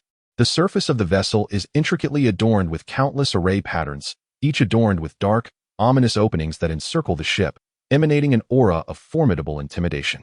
These are energy cannons, possessing immense destructive power. When unleashed in unison, they are capable of annihilating even a formidable opponent at the 9th level of the Xuanwu realm. Thud, thud. A series of spirited figures descended from the airship in succession. As they surveyed their surroundings, an air of profound confidence enveloped them. Lin Chongqing's countenance darkened instantaneously. Atop the airship, a grand banner fluttered, boldly emblazoned with 3 prominent characters: Jiyuan Prefecture. Chapter 153. Contempted is the Jiyuan Prefecture. Jiyuan Prefecture cannot be deemed weak. Among the many prefectures, it ranks moderately high. Indeed, its previous standing was an impressive 45th, a notable achievement. Let us not forget that Jiyuan Prefecture boasts a prodigious talent. Zhang Bufan, In the last competition, he possessed only the pinnacle strength of the 7th level of the Xuanwu realm. Yet he transcended boundaries to defeat an opponent of the 8th level. This time, his strength has undoubtedly progressed immensely. Indeed, it is plausible that Jiyuan Prefecture may ascend even further in the rankings. With their arrival, they have captured the attention of countless observers. Unlike Tianyang Prefecture, the entrance of Jiyuan Prefecture has sparked fervent discussions. In comparison, Tianyang Prefecture appears quite forlorn. As the murmurs of the crowd reached their ears, the smiles on the faces of Jiyuan Prefecture's strong figures grew ever more pronounced. One among them spotted Lin Chongqing, and a cold smirk instantaneously appeared on his face. Oh, is that not Tianyang Prefecture? Huh. I never imagined this feeble faction would be so eager to partake in such a grand conflict. What does it matter? They will inevitably be trampled upon. Let us not be too harsh. Who knows, perhaps next time they shall be our subordinates. We ought to afford them some respect. Remarked a member of Jiyuan Prefecture with a light chuckle, his tone tinged with mockery. What use is there for such a weak faction? I truly cannot fathom the thoughts of our lord. A middle-aged man scoffed, shaking his head in disdain. Having uttered his thoughts, he cast a dismissive glance at Tianyang Prefecture and turned to enter the building, as if they were of no consequence in his eyes. You, Lin Chongqing inhaled deeply, his countenance darkening with rage. The arrogance of Jiyuan Prefecture was intolerable. Yet, almost immediately, he lowered his head in resignation. What did arrogance matter? Their strength indeed far surpassed that of Tianyang Prefecture. If matters were pressed, it would only lead to further humiliation. Damn it! If you have the ability, say that again, roared the barbarian sane, his face contorted with fury as he glared at the members of Jiyuan Prefecture. Such brazen disrespect. He knew full well that Jiyuan Prefecture was stronger, and under normal circumstances, it was best to avoid conflict with them, opting for endurance instead. However, their insolence was excessive. To openly deride them in front of their faces with such arrogance was unbearable. With a fiery temperament, he could not restrain himself and retorted without hesitation. The members of Jiyuan Prefecture halted their steps. One turned back to glance at Sane with amusement, saying, "Oh, do you wish for me to repeat myself? Very well. As you wish, I shall say it once more." With an air of indifference, he pointed towards Chun Shu and the others, grinning. You Tianyang Prefecture are nothing but a bunch of trash. Are you satisfied now? The others from Jiyuan Prefecture observed the scene with mocking expressions, one of them chuckling lightly. Why be so blunt in your words? It only serves to embarrass them. Impudence. Sane's aura erupted, his face flushing crimson with rage, his fierce gaze seemingly capable of devouring the man whole. The expressions on Chun Shu and his companions instantly turned cold as they fixated on the man. Huh, what are you looking at? A bunch of trash. Do you dare to strike at me? Sun Shuwu scoffed, shaking his head disdainfully. Watch the fight. Sai In roared in fury. Without a moment's hesitation, he launched a punch at Sun Shuwu. This scene immediately drew the attention of countless onlookers. Look, the people from Jiyuan Prefecture are clashing. Heh, it's those from Tianyang Prefecture. They are neighbors and have had their share of conflicts in the past. However, at present, Tianyang Prefecture is merely a younger brother in front of Jiyuan Prefecture. I heard it was the Jiyuan Prefecture that first insulted Tianyang. In a way, Tianyang does possess some spirit. Overconfidence, merely brave but lacking strategy. What good is mere spirit? How dare they engage in battle with Jiyuan Prefecture? They should take a moment to reflect on their own capabilities. Observers began to shake their heads, speaking with apathy. Heh, angered by shame? But I spoke no falsehood. Sun Shuwu maintained a calm smile, yet a glint of coldness suddenly flashed in his eyes. Watch closely. Trash, it will take but a single move to defeat you. As he spoke, a surge of ferocious power erupted from him, releasing the formidable aura of an 8th-level Xuanwu realm warrior. He clenched his fist and charged toward Sion, an explosive energy crackling between them. Shimming break. Sun Shuwu shouted. Die! Sion bellowed, refusing to evade as a colossal axe materialized in his hands. Gripping the axe handle with both hands, he swung it down with all his might. A blood-red light flickered fiercely from the axe. The two forces collided with a tremendous crash. Boom! A deafening explosion resonated between them, and an immense wave of energy surged into the air. The ground trembled, dust swirling, and the spectators beheld fissures appearing on the earth, spreading outwards. Who won? Someone whispered. Bang! Sion's figure crashed to the ground, his body drenched in blood. As the dust settled, Sun Shuwu emerged, hands clasped behind his back, head held high, and proclaimed proudly, "What now?" Uft! Sion spat out a mouthful of blood, his eyes filled with resentment and frustration. He had lost, defeated by the one who had insulted them. And indeed, as he had said, He was vanquished in a single move. Who could comprehend this humiliation? Did you see that? Despite being at the 8th level of the Xuanwu realm, the people of Tianyang Prefecture were utterly powerless against Jiyuan Prefecture. There was no comparison. The fighting capabilities of those within the same realm were worlds apart. Jiyuan Prefecture was strong, as they meticulously selected only the most formidable individuals, while Tianyang Prefecture lacked such qualification. It was already a great challenge to gather a few 8th-level Xuanwu warriors. The crowd was not at all surprised by the situation and began to voice their thoughts. Even the members of Tianyang Mansion were somewhat astonished and horrified. Then, an overwhelming sense of helplessness washed over them. Jiyuan Mansion was simply too formidable. Yang Kuan's pupils constricted, and his hand trembled involuntarily. Even he found it exceedingly difficult to defeat Sane. Yet this young man accomplished it with ease. What does this signify? It indicates that he possesses strength that utterly surpasses his own. Observing the position of this youth within the Jiyuan Mansion faction, it was evident that he was not particularly distinguished. If even such a marginal figure could vanquish their core members, how could they possibly hope to prevail in this impending conflict? They could only wish that, once the battle commenced, they would not cross paths with him. Otherwise, they feared they might face elimination far too soon. Yang Kuan shook his head and said bitterly, this situation was an immense blow to him. He had presumed that with his abilities, even if not overwhelmingly strong, he would at least possess the means to protect himself. Yet reality had proven him gravely mistaken. Chapter 154. The Battle of the 100 Mansions begins. Astonishment. This overwhelming sensation surged within the hearts of the people from Tianyang Mansion, filling everyone, save for Chen Shu, with a profound sense of defeat. Though aware of the Tianyang Mansion's weaknesses, none could have anticipated the extent of its frailty. Alas, the strength of Jiyuan Mansion is growing ever more formidable. Lin Chongqing lamented, his demeanor aging several years in an instant. Suddenly, he recalled the lofty ambitions he had expressed in the mansion that day, unable to suppress a bittersweet smile. Was it truly the case that the glimmer of hope that had just emerged was destined to dissipate? Would his grand declarations merely become fodder for ridicule? Alas, I can only resign myself to fate. The situation is beyond my control now. Lin Chongqing murmured, yet his hand clenched tightly in frustration. The feeling of being oppressed while powerless to effect change was utterly exasperating. Humph, I deride you as worthless. Can any of you demonstrate otherwise? Sun Shuowu sneered, casting a disdainful glance at Chen Shu and the others. I will. Yang Kuan bellowed, glaring furiously at Sun Shuowu. His aura surged forth, radiating the formidable presence of the 8th level of the Xuanwu realm. He was poised to charge at Sun Shuowu. Although he was aware that he was outmatched, he could not falter in this moment. Perhaps I should take this on, Chen Shu interjected, pulling Yang Kuan back. With a steely gaze, he stepped forward. It matters not who comes. Before me, they are all but refuse. Sun Shuowu, unfazed, nonchalantly toyed with his fingernails, scoffing. As you wish. With a cold laugh, Chen Shu stomped his foot, propelling himself towards Sun Shuowu. What are you two doing? At that moment, a commanding voice suddenly resonated from the horizon. Soon after, a throng of soldiers clad in golden armor surged forward, glaring menacingly at Chen Shu and Sun Shuowu. These soldiers hailed from the fierce tiger camp in the county city, each boasting a cultivation level above the 5th level of the Xuanwu realm, a battle-hardened force. Today, they were tasked with maintaining order in the Tianlong mountain range. Oh, count yourself fortunate. It appears the fierce tiger camp has intervened, Sun Shuowu remarked, shaking his head with a hint of regret. Chen Shu glanced up at the gathering soldiers of the fierce tiger camp, stating, when the battle commences, I shall seek you out. Come as you please. I fear you not, Sun Shuowu retorted, dismissing them with a scoff. Behave yourselves. A deep voice commanded. The speaker was a centurion of the fierce tiger camp, glaring fiercely, exuding an imposing presence.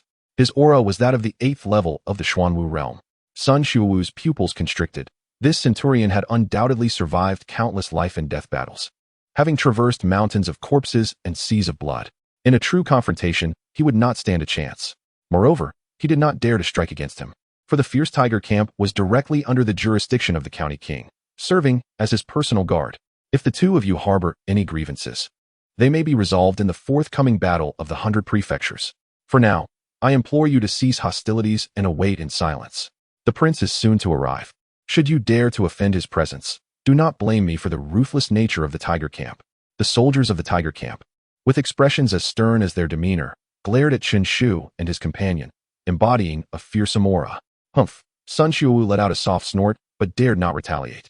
begrudgingly retreating to the encampment of Jiuan Prefecture. Time elapsed, and suddenly, a thunderous roar echoed across the sky, followed by an overwhelming presence that approached with great force. The Prince of Fengyang has arrived. Countless individuals were startled, quickly turning to pay their respects. In the sky, a middle-aged man clad in a dragon robe descended gracefully, a spectral dragon following in his wake, signifying his immense power. Behind him stood a multitude of figures, each exuding a fierce aura. Their collective presence bore down upon the crowd with an oppressive force that rendered many breathless. We bow to the prince. Fear gripped the hearts of the multitude as they hastily clasped their hands in reverence. All of you, rise, the Prince of Fengyang spoke nonchalantly, offering no further elaboration. He took his seat upon the throne at the forefront and addressed a general clad in golden armor, saying, "The time has come. Let us commence." "Yes, my lord." The golden-armored general replied promptly before launching himself into the air. Boom. The general, adorned in resplendent golden armor, hovered in midair, emanating an overwhelming aura that pressed down upon the surroundings. Instantly, the atmosphere grew still and heavy. Spirit Martial Realm. Chen Shu gazed up at the imposing figure of the golden-armored general, contemplating in silence. The Spirit Martial Realm, where one's essence is infused with vitality, allows for countless transformations. Upon entering this realm, one undergoes a profound elevation, enhancing combat prowess manyfold, capable of sweeping aside hundreds of those at the 9th level of the profound martial realm, while also extending one's lifespan by 500 years, far surpassing what the profound martial realm could offer. The golden-armored general, now suspended in the air, exerted his formidable presence and, after a brief moment, declared, "By the will of my lord, the battle of the 100 prefectures is now commencing. All participants, heed my words. This battle is divided into 2 contests, with rankings determined by the outcomes of both. The first battleground lies within the Tianlong mountain range behind you. The Tianlong mountain range is vast and teeming with ferocious beasts, some even rivaling the spirit martial realm in power. Your objective is to hunt these beasts and acquire their inner cores. Naturally, should you possess the capability, you may also seek the powerful beasts of the spirit martial realm. The inner core of such a beast is worth 100 of the lesser beast's cores. This hunting expedition will last for half a month.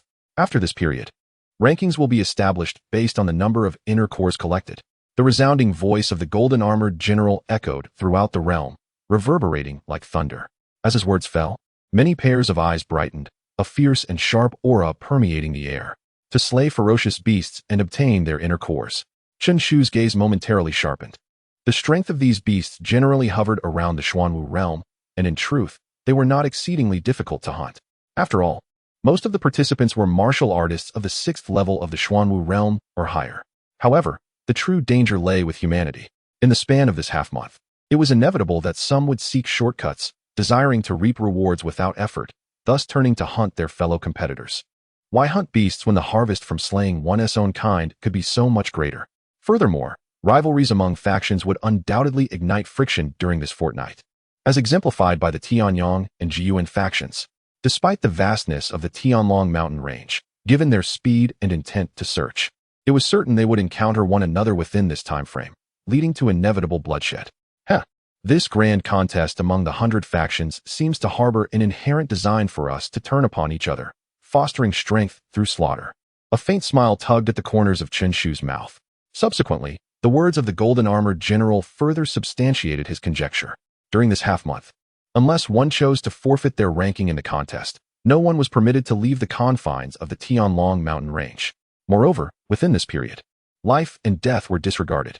If one lacked the skill and fell to a ferocious beast, they could only blame their own inadequacy, for no one else could be held accountable. Of course, similarly, should you possess strength, you may freely hunt others, seizing the inner cores they collected. Should the sect or family of those you slay seek retribution, rest assured that the powers of the county prince's residence would intervene on your behalf, alleviating any concerns. Anyone could unleash their full potential in this grand battle, for within the Tianlong Mountains, life held no distinctions of rank or nobility. All were equal. Upon hearing this, many faces twitched, and a fleeting expression of fear flickered in their eyes. Clearly, the contest among the 100 factions would be exceedingly brutal, and many among them would find their final resting place here, never to return. Chapter 155. The Dragon Mountain Range. Now, you may prepare to enter the Dragon Mountain Range, announced General Jinjia. Immediately, dozens of figures surged forth, racing towards the vast, undulating mountains. The sound of rushing air echoed continuously. Chen Shu, Yang Kuan, Sane, and two others sprang into action as well. Sun Shuwu, following the people of Jiuan Prefecture, also charged towards the Dragon Mountain range. During the sprint, his gaze shifted sharply towards Chen Shu, a sinister smile spreading across his face as he slowly uttered the words, "You must die." Heh. Who meets their end first is yet to be determined, Chen Shu retorted with a scoff, though a chilling intent flickered in his eyes. As the exchange unfolded, the majority of the participants had already dashed into the Dragon Mountain range. Suddenly, the air was filled with the furious roars of beasts, reverberating throughout the mountains. A terrifying aura of malice began to permeate the entire range. This place was destined to become a graveyard. King Fengyang sat high upon his throne, his expression indifferent as he observed the scene unfold. Behind him stood numerous powerful figures, quietly standing at attention. Below, various noble families within the city were arranged in distinct factions, wearing faint smiles as they conversed with one another. They would remain here for 15 days, awaiting the outcome. Of course, for these formidable beings, a century was but a fleeting moment, and 15 days passed in the blink of an eye. Thus, none felt weary or impatient. Moreover, each family controlled several prefectures and naturally cared about the final rankings. In the Ji family faction, an elderly man with a head of white hair stood silently atop a small hill, his gaze fixed intently on a distant figure. Following his line of sight, one would find that it rested squarely on Chen Shu. "This wretched creature killed my grandson. I demand retribution. He must die. No one can save him." The old man rasped, his voice infused with a chilling, murderous intent. "Rest assured, father, our Ji family has already entered the arena. Even if we gain nothing, we must ensure Chen Shu's demise. The Ji family will not allow Xiao Wu's death to be in vain." A middle-aged man standing beside him declared, his gaze shifting towards the Yin family. It was precisely because of the Yin family's interference that they had abandoned the notion of directly dispatching a spirit warrior to eliminate Chen Shu. However, this did not signify their retreat from the hunt. Rather, as time accumulated, their murderous intent grew ever more fervent. Not far from him, similar conversations echoed within the Lei family. The formidable clans harboring enmity towards Chen Shu lay in wait, their fangs bared, eager to strike. Meanwhile, Chen Shu and Yang Kuan stood at the base of a towering mountain, gazing upward at its majestic height. Within the Tianlong mountain range, countless peaks soared, yet this particular one stood out in its grandeur. "Let us choose this one," Chen Shu remarked calmly, before embarking on an ascent up the mountain. Behind him, Yang Kuan and the others expressed no dissent, closely trailing his lead. As they approached the mountain's midpoint, a thunderous roar suddenly echoed through the air. The beastly cry was accompanied by a ferocious and violent aura that surged forth. Sensing this presence, the expressions of Yang Kuan and the others shifted, their bodies instantly brimming with alertness, poised for the impending threat. "Be cautious. It is likely a beast comparable to the 8th level of the Xuanwu realm," Chen Shu commented with a measured tone. In an instant, a snow-white leopard shot towards them like a swift arrow, its claws raised, ready to pounce. "Indeed, it is the 8th level of the Xuanwu realm? Brother Chen, your keen eye is commendable. Stand back. I shall vanquish it," Yang Kuan declared resolutely. In the next moment, he summoned his strength, tensing his entire body, and then launched forward like a drawn bow. With a thunderous impact, he struck the leopard's abdomen with a powerful punch. A dull thud resounded, and the snow-white beast convulsed briefly before falling silent. One punch to slay a beast of the 8th level of the Xuanwu realm. Yang Kuan grinned, displaying little pride in his feat. Humans are, after all, the spirits of heaven and earth, the sovereigns of this realm, endowed with exceptional intelligence and mastery over formidable martial arts and various techniques. In contrast to beasts that rely solely on brute strength, humans undoubtedly possess a significant advantage. He proceeded to dissect the beast, extracting its inner core and handing it to Chen Shu. "Fortune has smiled upon us. We have slain a beast upon our entry into the mountains. Let us continue. More beasts await us ahead." Chen Shu smiled and resumed his journey. After a moment's contemplation, he added, "There is no need to rush into hunting beasts. We have a generous 15 days ahead of us. During this time, I suggest you take the opportunity to hone your skills, especially you, Zhuge Xian and Lin Hong. Otherwise, we may find ourselves at a disadvantage when we engage in the second battle." "I have no objections." Lin Hong nodded in agreement, recognizing the truth in Chen Shu's words.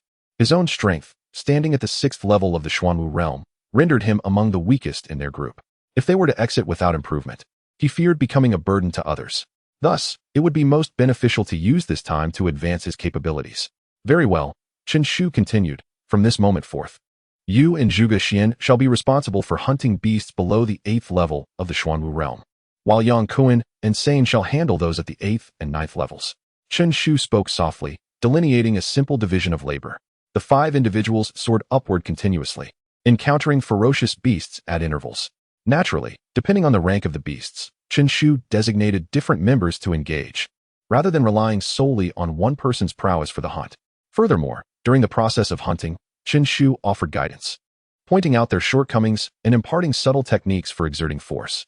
Consequently, their abilities progressed at an astonishing pace. Suddenly, a thunderous surge of energy reverberated from above. Chen Shu raised his gaze and beheld, not far from them, a pair of merciless wolf eyes fixated intently upon them. An overwhelmingly violent aura emanated from this wolf. Another ferocious beast? Lin Hao's eyes sparkled with excitement as he immediately surged forward. Chapter 156. Today's grievances resolved today. The Azure Moon Wolf. A ferocious beast of the 8th level of the Xuanwu realm. Everyone, stand down. Allow me to test my strength against it. Lin Hao exclaimed, a hint of exhilaration in his voice. Although he remained at the pinnacle of the 6th level of the Xuanwu realm, under the guidance of Chen Shu and through his own relentless training, he felt that his power had increased by at least 30 to 40%. Thus, facing a beast comparable to the 8th level of the Xuanwu realm, he felt no fear. Rather, he was eager to engage in battle to validate his progress. Boom. Lin Hao was enveloped in a surge of formidable energy, his bronze-hued skin glimmering under the sun, emanating an aura of strength. Kill! He roared, every muscle taut, his body transforming into a projectile, consolidating all his might into one strike. In the air, his punch spiraled forth, unleashing a remarkable force. Buzz! The air vibrated incessantly, resonating with the sound of a piercing strike. The Azure Moon Wolf, undeterred, flashed a glimmer of anthropomorphic disdain in its eyes. With a fierce roar, its entire form surged forward like the wind, moving with alarming speed. In the blink of an eye, it reached Lin Hao's front. Without trepidation, Lin Hao delivered a powerful punch that collided with the Azure Moon Wolf. In that instant, he sent the beast flying. A smile of triumph graced his face as he swiftly pursued the Azure Moon Wolf for another strike. However, at that moment, several figures emerged before them. The leader raised a hand and effortlessly lifted the Azure Moon Wolf, rendering it unable to escape despite its struggles against the grip of this individual. Lin Hao halted abruptly, his demeanor shifting to one of caution as he regarded the man before him. Zhang Xuewu, what an unfortunate stroke of luck. Just as he entered the Tianlong Mountains, he encountered him. Zhang Xuewu clicked his tongue in admiration. Not bad, not bad. You managed to repel an Azure Moon Wolf of the 8th level of the Xuanwu realm with a single punch. Perhaps you are not entirely worthless, little trash. However, I have my sights set on this Azure Moon Wolf, so you should leave. With that, he launched himself into the air, delivering a swift kick towards Lin Hao. Boom. A terrifying gust of wind erupted, and in the blink of an eye, the kick reached Lin Hao. This is bad. Lin Hao's pupils constricted, instinctively crossing his arms in defense. Yet, even a being of the 8th level of the Xuanwu realm faltered before Sun Xiuwu. What chance did he have? With a thud, Lin Hao was sent flying several dozen feet, crashing to the ground, a distinct imprint of a foot marked on his chest. Damn it, Lin Hao. Sun Xiuwu must be dealt with. Chen Shu and the others gasped in shock, their eyes narrowing with fury directed at Sun Xiuwu. Even Chen Shu's gaze darkened momentarily, realizing that Lin Hao had strayed too far from him in his attempt to confront the Azure Moon Wolf. By the time he reacted and sought to intervene, it was already too late. With a swift movement, he appeared beside Lin Hong, gazing at the distinct footprints, his expression darkening to an extreme. Oh, angered? The wrath of the weak serves no purpose whatsoever. Observing the grim faces of Chen Shu and the others, Sun Xiuwu smiled with satisfaction. Then his gaze fell upon Chen Shu. Young man, we meet again. Are you surprised, or perhaps caught off guard? He had not expected such serendipity. His intention had merely been to hunt some fierce beasts in these mountains, or perhaps, if the opportunity arose, to take down a few individuals, and yet, he fortuitously encountered Chen Shu. This could only be described as an extraordinary stroke of luck on his part.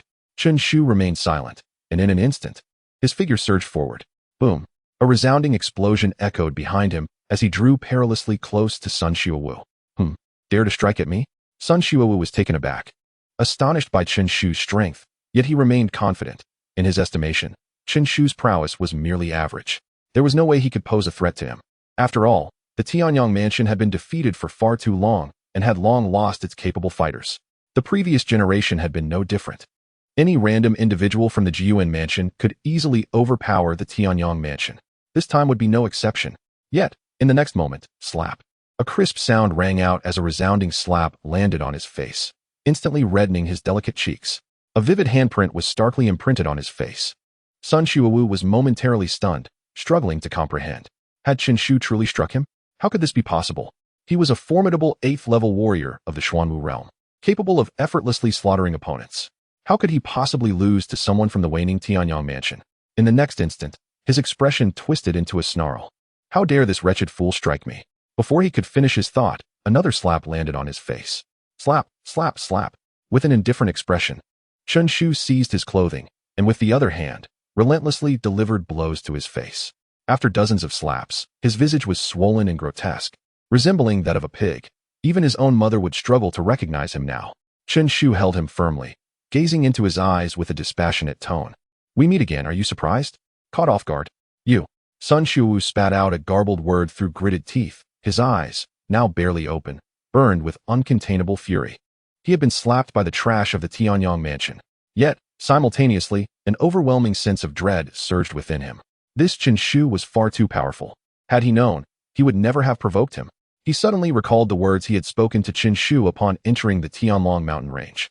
Feeling a wave of absurdity wash over him, he had boldly threatened him with death. Yet now, upon their encounter, he found himself questioning his very existence. What kind of monstrous being had he offended? You seek death. Quickly, release Xuewu. Until this moment, those who had accompanied Sun Xuewu to this place finally reacted, pointing at Qin Shu and shouting in anger. Yet, an unmistakable hint of panic crept onto their faces. Among them, Sun Xuewu could be considered a formidable figure, but he was struck across the face by Qin Shu with a single blow. What was most terrifying was that they had witnessed Sun Xuewu fall into Qin Shu's hands. Yet the entire process of how Qin Shu delivered that resounding slap remained a blur, obscured by the swiftness of his movements. If you're still alive, stand up. It is better for you to breathe your last breath.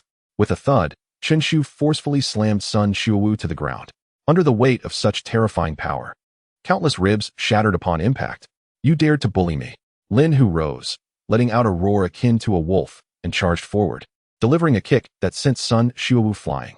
As Sun Xuewu hung in the air, he spewed forth a mouthful of blood, and upon hitting the ground, he fell silent. Did I kill him? I killed him. Lin Hu muttered in shock, then let out a piercing cry, repeating his words, tears cascading silently down his cheeks. Ever since they had arrived at the Tianlong mountain range, the people of Jiyuan Prefecture had mocked them, even assaulting him without cause. This humiliation, this pent-up frustration, could never be understood by those who had not experienced it firsthand, especially given that Jiyuan Prefecture was overwhelmingly powerful, to the point of inducing despair, making him believe he would never be able to retaliate. Yet, in just a fleeting moment, the tide had turned, and he had taken Sun Xuewu's life with his own hands. The grievances of today are resolved today. Chapter 157. The Hunt for Jiyuan Prefecture.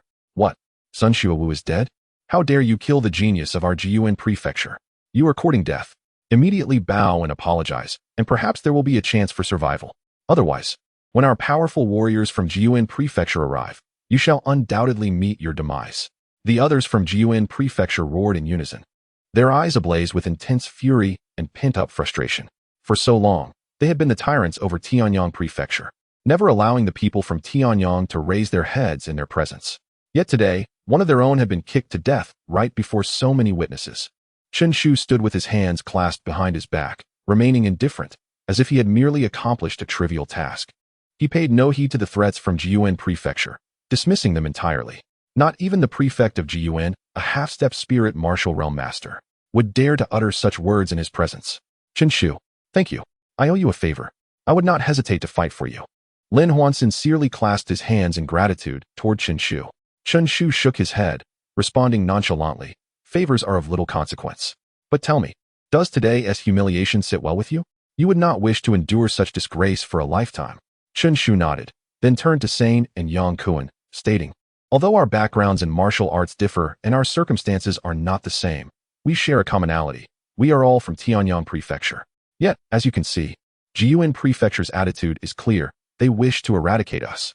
They have insulted and attacked us. How does it feel? Is it not a bitter experience? Deeply etched. Sane replied with a grim expression, speaking slowly. Qin Shu, feel free to express your thoughts. Yang Kuan inquired earnestly. I wish to ask if they intend to annihilate you. What will you do? Will you humbly kneel and seek death, or will you fight back? As these words hung in the air, a sudden silence enveloped the group. Soon, a sinister smile crept across Sane's face. Of course we will fight back. We will annihilate them. Yes, we shall destroy them. Lin Huan and Yang Kuan echoed fiercely. Each of them was a talented individual, yet since arriving in the Tianlong mountain range, they had suffered greatly. The endless rage that had simmered within them was now fully unleashed by Chen Shu's words. Chen Shu pointed toward the remaining members of Jiuan Prefecture and calmly declared, in that case, our mission must shift. How shall it change? Within these 15 days, we shall hunt the people of Jiuan Prefecture. Hunt the people of Jiuan Prefecture. Upon hearing this, Yang Kuan and the others brightened momentarily, only to then wear expressions of bitter amusement. Chen Shu, it is not that we underestimate ourselves, but the people of Jiuan Prefecture are indeed stronger than us. Hunting them will not be an easy task. It is challenging, yet also feasible. Chen Shu replied with an air of tranquility. The people of Jiuan Prefecture, confident in their strength, will not cluster together. They will inevitably scatter. This way, the opportunities for hunting will increase exponentially. You can indeed sustain your battles through warfare, gradually vanquishing your foes. Lin Hong inquired solemnly. What precisely do you mean by sustaining battles through warfare? Chen Shu pointed once more at the individuals from Jiuan Prefecture, declaring, eliminate them, consume their resources, and strengthen yourselves. Then, seek out others from Jiuan Prefecture and perpetuate this cycle. Of course, the worst outcome would be that before you can eliminate them entirely, you yourselves perish. However, do you possess any alternatives? The power of decision lies within your hands. Will you succumb to humiliation and death, or will you eradicate them?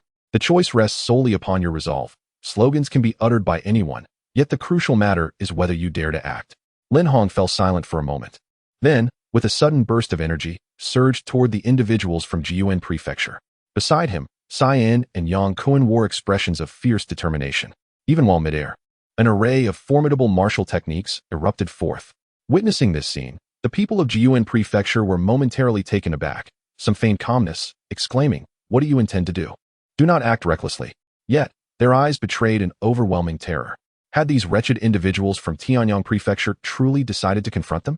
Not only had they ceased to avoid them, but now they sought to kill them? Thud, thud. The lifeless bodies fell to the ground. Among this group, from Jiuan Prefecture, the most formidable was Sun Xiaowu. With his demise, the others posed little threat. Yang Kuan and the others, drenched in blood and visibly wounded from their battle, stood their ground, their expressions still reflecting a savage tenacity, their aura even more ferocious. They resembled wolves savoring the scent of blood, gradually revealing their fangs, consuming their resources to elevate their cultivation. Chen Shu flicked his fingers, extracting 4 droplets of liquid from the spiritual fruit and offering them to the others to aid in their recovery. Excellent. The 4 displayed no hesitation, closing their eyes to meditate. All cultivation resources were evenly distributed among them, consumed without reservation, transforming into a driving force for their training. Suddenly, a more violent aura erupted from Lin Hong. He opened his eyes, unable to suppress a glimmer of joy. He had ascended to the 7th level of the Xuanwu realm. In truth, he had been stagnating at the pinnacle of the 6th level for quite some time. Today, having kicked to death the one who insulted him, his heart found relief, his pent-up fury released. Coupled with the life-and-death combat he had experienced and the accumulation of abundant resources, all these factors combined allowed him to finally take that crucial step. Following him, Cyan also opened his eyes, his gaze flashing with cold brilliance. His cultivation had likewise advanced, reaching the 9th level of the Xuanwu realm. Zhuge Xian experienced an elevation in his cultivation as well, though primarily as an array master. His martial prowess increased to the 2nd level of the Xuanwu realm, a pleasant surprise, but not his main focus. As for Yang Kuan, while he did not experience a rise in cultivation, his combat prowess had significantly improved. Cyan grinned, casting a glance at Chen Shu, and grinned wickedly. The hunt can commence now. On a mountain peak, they declared, surround it, do not let it escape. The people of Jiuan Prefecture shouted loudly as 6 figures encircled a ferocious beast at the center. This beast was adorned with purple patterns that, from a distance, resembled beautiful clouds of violet hue. However, the malevolent aura emanating from it was truly astonishing. It was the purple cloud demon beast, a creature of comparable might to a 9th level Xuanwu realm beast. Such a creature not only possessed a valuable inner core, but also boasted a hide of exquisite purple, capable of fetching a handsome price. I shall slay it. Do not damage its skin. A middle-aged man from Jiuan Prefecture declared solemnly. Amidst the fray, he suddenly thrust a finger toward the beast's eye with great force. With a piercing howl, the purple cloud demon beast fell lifeless. Just as the people of Jiuan Prefecture began to show signs of joy, several figures abruptly appeared. It was none other than Chen Shu and his entourage. The purple cloud demon beast. Chen Shu remarked with a smirk, glancing at the middle-aged man, and coolly added, "My apologies, but we shall be taking this beast." Chapter 158. Collaborating to kill the sudden sound caused the expressions of the people from Jiuan Prefecture to darken. When did they become so feeble? Reduced to the point of being robbed? Upon seeing the speaker, they were momentarily taken aback, only for a grimace of disdain to wash over their faces. What did I expect? It is merely this group of trash from Tianyang Prefecture. How dare you attempt to rob us with such meager strength? Laughing derisively, the leader glared at Chen Shu and his companions, exuding an aura of power that revealed he was at the 8th level of the Xuanwu realm. His presence was as heavy as a mountain and as fierce as fire. From a distance, he emanated an overwhelmingly strong feeling. Allow me to introduce myself. My name is Zhang Bing. He spoke languidly, his gaze fixed on Sane, a grin spreading across his face. Trash. The Zhang Xuewu who defeated you with a single strike cannot withstand 3 moves before me. You wish to rob us? Go, seize them. As his words fell, figures erupted from all directions, encircling Chen Shu and the others, each one regarding them with mockery, as if they were observing a bunch of deluded fools. Now, it is our turn to plunder you. If you know what's good for you, surrender your inner elixirs without delay. With their pitiful strength, how many inner elixirs could they possibly possess? The people of Jiuan Prefecture chatted unabashedly, completely disregarding Chen Shu and his companions. After all, the weakness of Tianyang Prefecture had long been etched in their minds. If anyone dared to claim that Tianyang Prefecture could defeat them, it would surely provoke laughter from all. How could such a dilapidated faction compare to their esteemed place ranked 46th? Now, will you choose death or death? Zhang Bing crossed his arms, looking down upon everyone with a cold smile. I choose for you to die? Sane sneered, seizing his great axe, and in an instant, he charged toward Zhang Bing, leaping high into the air, bringing the axe down with tremendous force. Sizzling, a series of crimson glows flickered along the blade of the axe. The air buzzed violently, cleaved by the axe's light, and onlookers in the distance felt a piercing sharpness emanating from it. Yet, Zhang Bing remained undeterred, disdainful, and exclaimed, "How bold! Then I shall kill you first." As he spoke, waves of wind surged around him. With a swift motion, he formed a fist that appeared before him. Boom! The force of the fist clashed without reservation against Sane's axe light. Die! Zhang Bing declared proudly, as if he had already foreseen the outcome. But at that moment, a furious roar erupted above him. Damn you! Sane gripped the axe handle with both hands and struck down once more. This time, his aura radiated, revealing the full power of the 9th level of the Xuanwu realm. 9th level of the Xuanwu realm. No wonder he dares to be so arrogant. Zhang Bing's pupils constricted as he spoke solemnly, finally confronting Sane. To his astonishment, this formidable figure had surpassed him in martial prowess. Yet, with your 9th level of Xuanwu, what is there to fear? Come, let us engage. Zhang Bing declared with pride, his form soaring through the air as he clashed once more with Sane. The sound of their fierce collision echoed ominously, a testament to the tremendous power they wielded. Engage. Yang Kuan's gaze shifted, his voice deepening. With his words, he and Lin Hong charged forward. Around them were 6 others, preparing for a 3-on-6 battle. The 7 from Jiuan Prefecture, led by Zhang Bing, comprised 6 individuals whose strengths were not particularly formidable, yet they were fierce enough to be worthy opponents. Kill! Yang Kuan roared, his aura erupting in an instant. Seizing the moment of their unpreparedness, he leaped forward, his palm extended, and struck viciously at one of his foes. Boom! Before the man could react, he was reduced to a mere pulp. Simultaneously, Lin Hong unleashed a thunderous shout, his muscles rippling as he delivered a devastating punch to the man before him. Thud! Caught off guard, the man was sent flying, blood spewing from his mouth. Damn it! How audacious, seeking death! The others exclaimed in a mixture of shock and fury. The warriors from Tianyang Prefecture were nothing like those they had encountered previously. Bloodthirsty. Indeed, that was the term. The competitors from Tianyang Prefecture had never displayed such intense ferocity. These few individuals, in the face of danger, not only showed no fear, but boldly initiated the attack. This courage was unparalleled. The man who had been struck by Lin Hong wiped the blood from his mouth and snarled. Dare to hunt down Jiuan Prefecture? Do you not fear for your lives? Everyone, attack together and slay them. With that, he charged furiously at Lin Hong.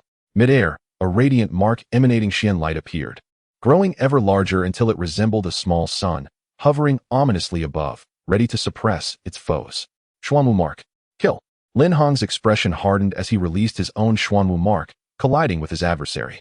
Simultaneously, he moved with agility, his fist striking with fearless rage. Beside him, Yang Kuan wore a fierce expression, revealing a cold side beneath his refined demeanor. His battle prowess surged forth, as he, a cultivator at the 8th level of Xuanwu, held his ground against 3 opponents. Leave these 2 to me, Lin Hong declared, blood spurting from his body, yet he fought valiantly, showing no signs of faltering even in a 1-against-2 scenario. Chen Shu stood calmly, his white attire billowing gently, observing the battle with quiet intensity. He had made it clear prior to the hunt that he would not intervene again. Should they perish, it would simply be their fate. His vengeance would be limited to avenging them by slaughtering all the residents of Jiyuan Prefecture. However, thus far, the performance of these 4 individuals has been commendable. Suddenly, a surge of power emanated from the array, enveloping all those engaged in combat within a brilliant white light. Zhuge Xian squinted slightly, his fingers dancing as intricate array patterns cascaded from his fingertips, transforming into a mystifying force that radiated outward. Low-grade yellow rank, mud swamp array. Once ensnared by this formation, the people of Jiyuan Prefecture felt their bodies stiffen, as if they had sunk into a quagmire, rendering their movements sluggish. Damn it, they have an array master. Zhang Bing's expression hardened, unable to restrain his anger. Although an array master's combat ability might not be particularly formidable, their methods are exceedingly vexing, elusive, and difficult to counter. If this stalemate continues, unforeseen developments may arise. I must eliminate you swiftly, Zhang Bing declared coldly, his palm trembling as a more potent force surged forth from within him. Come. Sane wiped the blood from the corner of his mouth, laughing maniacally. Kill. Yang Kuan roared, feeling his speed increase within the confines of the array. This enhancement effectively doubled his velocity, allowing his advantages to become conspicuous. As for Lin Hong, he found himself in an absolutely disadvantageous position, being relentlessly beaten, though his life was not yet in peril. Of course, if this continued, he would inevitably meet his demise. Medium-grade yellow rank, Spirit Rain Array. Zhuge Xian's complexion paled slightly as his fingers trembled violently once more. The array patterns flew forth, seamlessly integrating into the existing formation. Suddenly, rain began to pour down within the array's coverage. Damn it, how bizarre. My spiritual energy is depleting rapidly. Upon the appearance of this rain, the residents of Jiyuan Prefecture sensed something amiss, their hearts sinking. Their consumption accelerated threefold. If this continued, their advantages would diminish significantly. In contrast, Yang Kuan and Lin Hong reveled in the spirit rain, feeling invigorated. Especially for Lin Hong. Despite his numerous injuries, he now felt a refreshing coolness at the wounds. Gradually healing, the expended spiritual energy was also slowly replenishing. Support-type formations. The explosive power of such formations is not particularly strong, but they function like a dull knife slicing flesh. With good teammates, one can unwittingly lead others to their demise. Well done, Zhuge Xian. Slaughter them. Yang Kuan laughed heartily, his body trembling with excitement as he launched himself forward, striking down an adversary with a single blow, obliterating them instantly. With a thud, he too was struck in the chest, sent flying several dozen paces. Again, yet, as if impervious to pain, he let out a sinister laugh and charged forward once more. Their strength is utterly feeble. Wishing to survive, they can only fight with all their might. Bang, bang, bang. In an instant, he unleashed dozens of palm strikes, each one a fervent effort, causing the ground to crack and splinter beneath him. The entire mountain trembled incessantly, as a cacophony of thunderous roars echoed in the air, unrelenting. This is bad. We must retreat. The expressions of the 2 combatants facing Yang Kuan shifted dramatically, as they felt an overwhelming threat emanating from his explosive power. Without a moment's hesitation, they resolved to withdraw.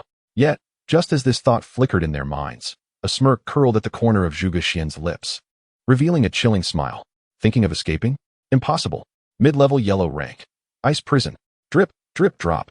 The rainwater beneath their feet rapidly solidified into ice, emanating a chilling aura that ensnared their souls. In an instant, their speed plummeted by 70 to 80%, rendering them nearly immobile. Damn it. The 2 were taken aback, their auras swirling violently as they forcefully stomped the ground, shattering the ice beneath them. But in that fleeting moment, Yang Kuan's offensive surged forth, overwhelming them in a tidal wave of power. Chapter 159. A fierce battle, a resounding roar erupted throughout the heavens and the earth, as if the very mountains were shaking under the weight of an unfathomable force. The landscape lay in ruin, riddled with fissures birthed from this terrifying power. The ground itself appeared to have sunk beneath the strain. As the dust settled, two figures lay prostrate, breathless and lifeless, their bodies a grotesque spectacle of shattered bones, devoid of any unscathed flesh. With a thud, Yang Kuan, drenched in blood, crashed to the ground, his mind clouded and his body heavy, making even the slightest movement a formidable challenge. It was evident that the price he paid to vanquish these two foes was exorbitant. Yet, the might unleashed by his attack did not disappoint him. 4 out of 6 adversaries had fallen by his hand. With great effort, he managed a faint smile, slowly closing his eyes, surrendering to the embrace of slumber. I have done all I could. The rest is now in your hands. Finish them. The relentless rain continued to drench him, while the echoes of furious shouts and overwhelming assaults reverberated in the distance. Faintly, one could still hear Zhang Bing's furious roars and Sane's sinister laughter. Though he had slain 4, the most formidable of them, Zhang Bing, remained unvanquished. The situation was still precarious. Their crisis was far from resolved. Yet, an unprecedented tranquility enveloped his heart. Kill. Lin Hong, drenched in blood, appeared as a harbinger of carnage, his eyes aflame with fury as he exchanged blows with the two adversaries. Each strike landed with visceral force, seemingly oblivious to fatigue and pain. Nevertheless, even with the support of Zhuge Xian, he could only barely hold his ground against the two foes. His cultivation level was still insufficient, 7th layer of the Xuanwu realm. The two opponents before him included one at the 7th layer of the Xuanwu realm, and the other, whom he had ambushed, stood at the 8th layer. It was evident that to be selected by the Jiyuan prefecture, their combat prowess was formidable. Were it not for his extraordinary physicality and unmatched brute strength, he would have surely been crushed long ago. Witnessing this scene, Zhuge Xian's expression darkened with a fierce resolve as he gritted his teeth, his slender fingers trembling with intensity. Yet, blood flowed from his fingertips as intricate runes cascaded from his hand, merging into the grand array. Mid-tier of the Xian rank, the wind and rain formation. Rain like blades. Zhuge Xian intoned softly, a thick metallic taste of blood surging in his mouth. Blood did not only seep from his mouth, but also from his nostrils, eye sockets, and ears, rendering him a terrifying sight. He had already unleashed 3 grand formations, one of the low tier of the Huang rank and 2 of the mid-tier. This was the 4th. His spirit had long since been pushed beyond its limits, and now it was finally faltering. Blood flowed from his 7 orifices. Zhuge Xian felt as if his brain were on the verge of explosion, yet he persisted, grinding his teeth, extracting intricate runes from the depths of his mental reservoir. Unlike Chen Shu, who could unleash runes without restraint through his techniques, for Zhuge Xian, the runes were still reliant on the conversion of his mental energy. In this moment, his mental fortitude has withered. Kill. Zhuge Xian's piercing roar echoed, resembling that of a demon. They are the weak. To survive, they must fight with all their might. Crack. Crack. Suddenly, within the grand formation, torrents of rain began to fall, each droplet heavy as mercury, imbued with the force of 1,000 pounds. At this moment, the deluge crashed down, creating deep craters in the ground. Amidst this rain, tendrils of wind quietly stirred. The cacophony of wind and rain intensified, fiercely slashing towards the two individuals. Each strike was comparable to the full force of a 6th-level Xuanwu practitioner. This damned formation. The two men bellowed, cursing incessantly. Yet a thread of dread silently crept into their hearts. They had faced the Tianyang mansion on multiple occasions. Yet they had never encountered such ferocity nor experienced such a significant defeat. It is worth noting that out of their 7-member team, 4 had already perished. 7 against 4. Allowing the Tianyang mansion's people to kill 4 of them was a tale that would elicit laughter. Yet, at this moment, it was unfolding in reality. Lin Ho's gaze was fierce as he unleashed another powerful punch. Boom. The ground trembled violently, his muscles taut as a bowstring, suddenly released. Seeking death, one of them roared, delivering a fierce blow. Unexpectedly, Lin Ho did not evade. He braced himself, absorbing the punch. Then, like a furious dragon, his fist struck mercilessly against another's chest. Thud, thud. Lin Ho and the one who had punched him were both sent flying backward. But as that man hung in midair, a sharp gust sliced through, and in an instant, a spray of blood blossomed at his neck. The torrential rain smashed down upon him, shattering his form. Lin Ho crashed to the ground, but in the next moment, he rose and silently charged forth once more. This time, it was one-on-one. Are you trying to throw away your life? The last remaining man screamed in despair, instinctively retreating. He was afraid. How could these individuals be so fierce? Were they demons? Willing to exchange lives for lives? What did they seek? Yet Lin Ho merely smiled silently. At that moment, he realized that even those lofty figures from the Jiuan mansion could feel fear. They could falter. Kill! Lin Ho shouted in a deep voice. At this moment, his skin was torn, revealing the stark whiteness of his bones in many places. Blood flowed ceaselessly from his body. It was evident that if he did not receive treatment in a few minutes, he would perish not from others' attacks, but from his own grievous wounds. Yet, he was undaunted, still fiercely resolute. Were it not for Chen Shu, he would have met his demise when encountering Zhang Xuewu. Now, the worst outcome would simply be death, wouldn't it? The distance between Lin Ho and the man continued to diminish, and he could clearly see the terror etched on his face. Lin Ho smiled, calmly stating, Zhang Xuewu and the others sought to kill me, but now, they are dead. Now it is your turn. I will annihilate you. As his words fell, he summoned all his vitality, unleashing a punch that followed with tremendous force. Bang! The man, devoid of any desire to fight, was sent flying. Simultaneously, while still suspended in midair, torrents of rain descended, ultimately leading to his demise. Lin Ho grinned, collapsing to the ground with a thud, allowing the rain to drench him. Despite the excruciating pain coursing through his body and the rapid depletion of his life force, he felt an overwhelming sense of exhilaration. Sizzle! The axe sliced through the air, producing a cacophony of explosive sounds, and then a flash of crimson light erupted from the blade. Thud! A dull sound resonated as a severed head was hurled away. Upon that head, until death, the visage remained etched with terror and disbelief. Who else could it be but Zhang Bing? Sane, leaning on his great axe, gasped for breath. One of his arms lay shattered, his body drenched in blood, and the crimson fluid that spewed from his mouth was mingled with fragments of internal organs. Clearly, to eliminate Zhang Bing, he had paid a grievous price. He lifted his gaze towards Chen Shu, a grin spreading across his face. The seven-man squad from Jiuan Prefecture had been utterly annihilated. Chapter 160. A renewed breakthrough within the Great Formation, rain continued to fall, carrying a faint scent of blood that permeated the high mountain. Zhuge Xian collapsed onto the ground, unconscious, his face smeared with blood. Sane forced a smile, tears streaming down his cheeks. They had indeed emerged victorious, yet it was a Pyrrhic victory. Not only was he gravely injured, severely damaging his foundation, but the other three, Lin Hong, Yang Kuan, and Zhuge Xian, had also exhausted themselves entirely. Following this battle, it was highly likely that they would all become incapacitated. Was it not disheartening? Was it not frustrating? Yet, such was the reality. Just yesterday, they had boasted of annihilating the entire Jiuan Prefecture, but today, in merely besieging a seven-man team from Jiuan, they had nearly lost their lives. Without strength, all grandiose declarations are but empty jest. We are finished. Tianyang Prefecture must rely solely on you now, Sane remarked with a sorrowful smile. At that moment, Chen Shu suddenly tossed a spirit fruit to Sane, urging him to consume it. Without hesitation, Sane swallowed it, for he trusted that Chen Shu would not harm them. However, as soon as the spirit fruit entered his mouth, his expression shifted dramatically. The fruit dissolved instantaneously, and a surge of energy coursed down his throat and into his body. Soon, a rich vitality surged and roared through him, swiftly mending all his injuries. Even those hidden ailments accumulated over years of cultivation were entirely restored. In the blink of an eye, his body became pure and unblemished.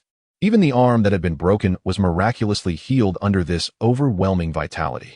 In an instant, Sane felt rejuvenated, his combat prowess notably heightened. He gazed at Chen Shu in astonishment, his eyes wide with disbelief. What kind of miraculous elixir could restore him so swiftly after such foundational injuries?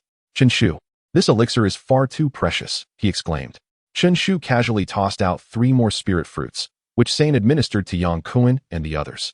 Hesitating only briefly, Sane nodded resolutely and had the others consume the fruits. In mere moments, all 3 were restored, their bodies entirely free of injury. What on earth is happening? Yang Kuan uttered in disbelief. He had thought he would be rendered useless for life, yet now he was fully recovered in an instant.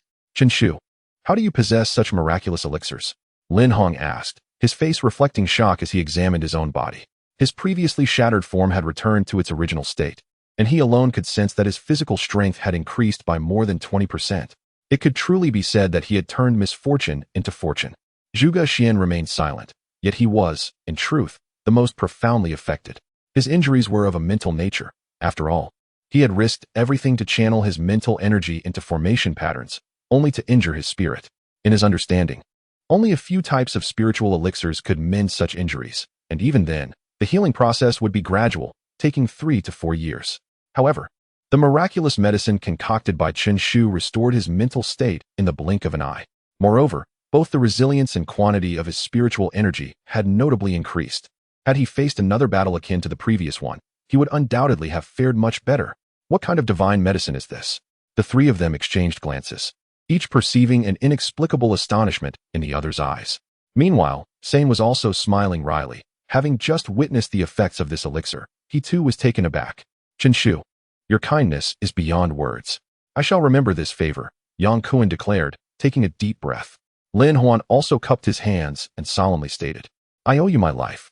Chen Shu shook his head and waved his hand, saying, consider this a reward for your battle. However, this will be the only occasion. In the future, such elixirs will be available, but you must purchase them yourselves. Pay with money. Exchange for resources. The four nodded in agreement, finding nothing unfair in this arrangement. Chen Shu owed them nothing and had no obligation to assist them. As for their decision to engage with the Jiyuan manor, that was entirely their choice, and Chen Shu had not compelled them. To put it bluntly, had Chen Shu chosen to abandon them and leave, no one would have deemed it inappropriate. After all, for useless individuals are merely a burden. No one desires the encumbrance of liabilities. Yet, Chen Shu not only stayed but also utilized a precious elixir to heal them, stating they could still obtain elixirs in the future through monetary exchange. They were not foolish. Such pills are priceless and rarely available on the market. Even with money, it is often impossible to procure them. Chen Shu had already done more than enough for them. Not to mention, he would consume their resources and continue his cultivation. Chen Shu remarked casually. The four nodded earnestly, dividing the resources among themselves and swiftly entering a state of cultivation. They continued to cultivate. Relentlessly, Chen Shu smiled gently, despite their differing personalities. These four were not ungrateful souls, and thus, he did not mind extending a helping hand. Of course, he would only assist them to a certain extent. Their progress ultimately depended on their own efforts. Under such rigorous cultivation, a day passed in the blink of an eye. After one day, Lin Huan's aura surged dramatically as he advanced once more. He had reached the 8th layer of the Xuanwu realm. At this moment, his combat prowess was no longer a liability among the four. This was attributable to his innate physical strength. He was born with tremendous power, and his previous slow progress was merely due to a lack of sufficient resources. But now, with ample resources at hand, his rate of advancement accelerated naturally. Additionally, factors such as the spiritual fruits, the recent battle, and his evolving mindset contributed significantly to this transformation. It was the amalgamation of these reasons that facilitated his extraordinary enhancement in strength. Breaking through one realm in a single day, such speed was something only Chen Shu could match. Meanwhile, Yang Kuan also took another step forward, stepping into the 9th layer of the Xuanwu realm. As for Sane, he remains at the 9th level of the Xuanwu realm, yet his foundation has grown even more solid, and his combat prowess has seen a marked improvement. Should he encounter Zhang Bing, he is confident in his ability to dominate. Zhuge Xian has also ascended to a higher level, with his mental acuity enhanced. In the span of a single day, the four of them have experienced a transformation akin to rebirth. Their eyes gleamed with determination as they turned to Chen Shu. Grinning widely, we can continue our hunt. They have tasted the sweetness of success. The Jiyuan house not only benefits the Tianyang house, but has also significantly contributed to their personal growth. In all these years, they have never experienced such substantial advancement. Yet now, after merely executing 2 missions, their strength has surged dramatically. It is worth noting that the Jiyuan house ranks 46th, and its quota for the 100 houses battle far surpasses that of the Tianyang house, nearing 100 participants. Among them are many formidable individuals, even more powerful than Zhang Bing and Zhang Xuewu. These individuals are indeed the prime targets. Indeed, they now harbor no fear towards the Jiyuan house. Rather, in their eyes, it has become a veritable benefactor, generously bestowing experience and resources. Such benefactors are never too many. Only too few are to be lamented. Let us vanquish them.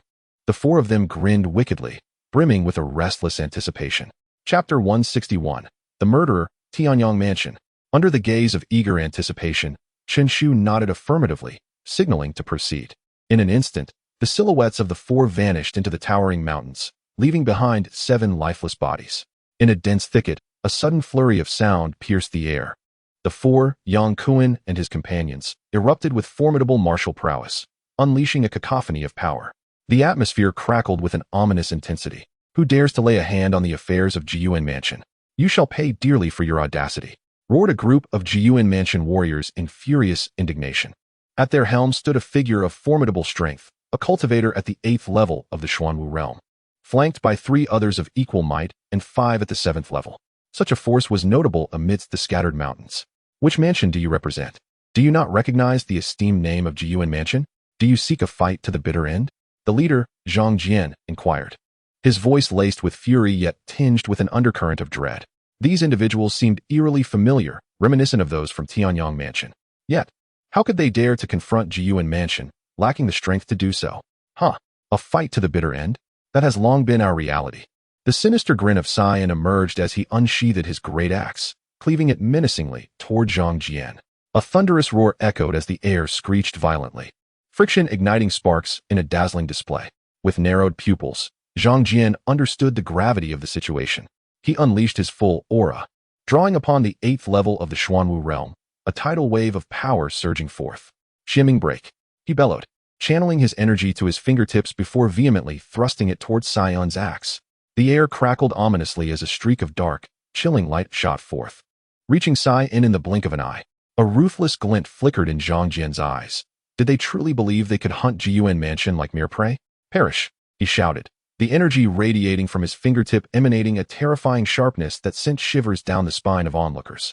He prepared to deliver a decisive blow. Cyan, however, wore a sinister smile, refusing to evade the impending strike.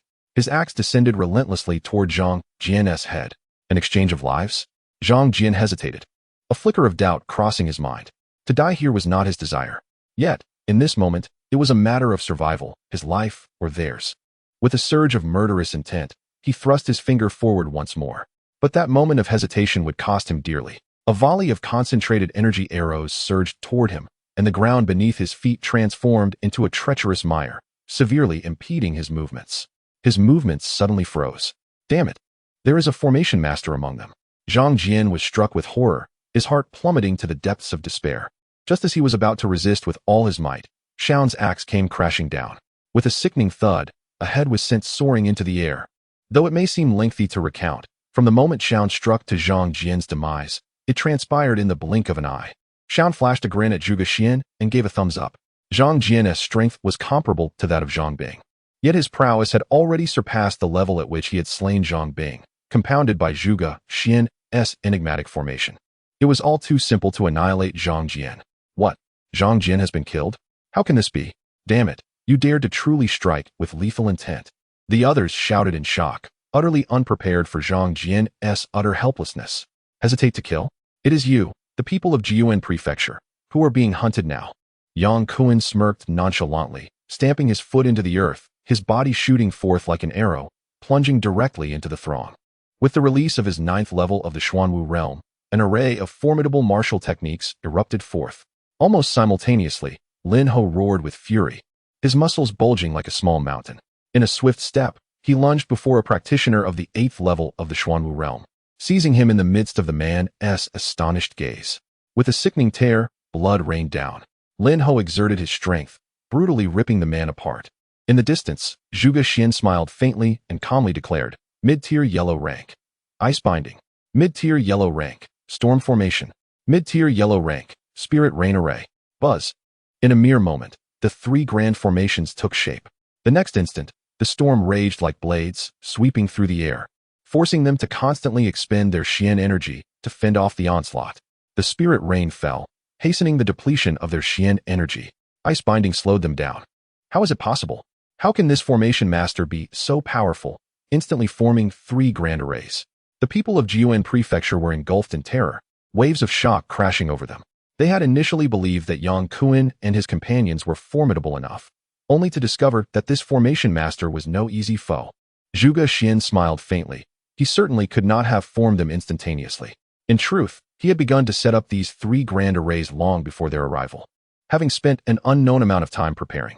But would he reveal the truth to them? Let them perish in fear instead.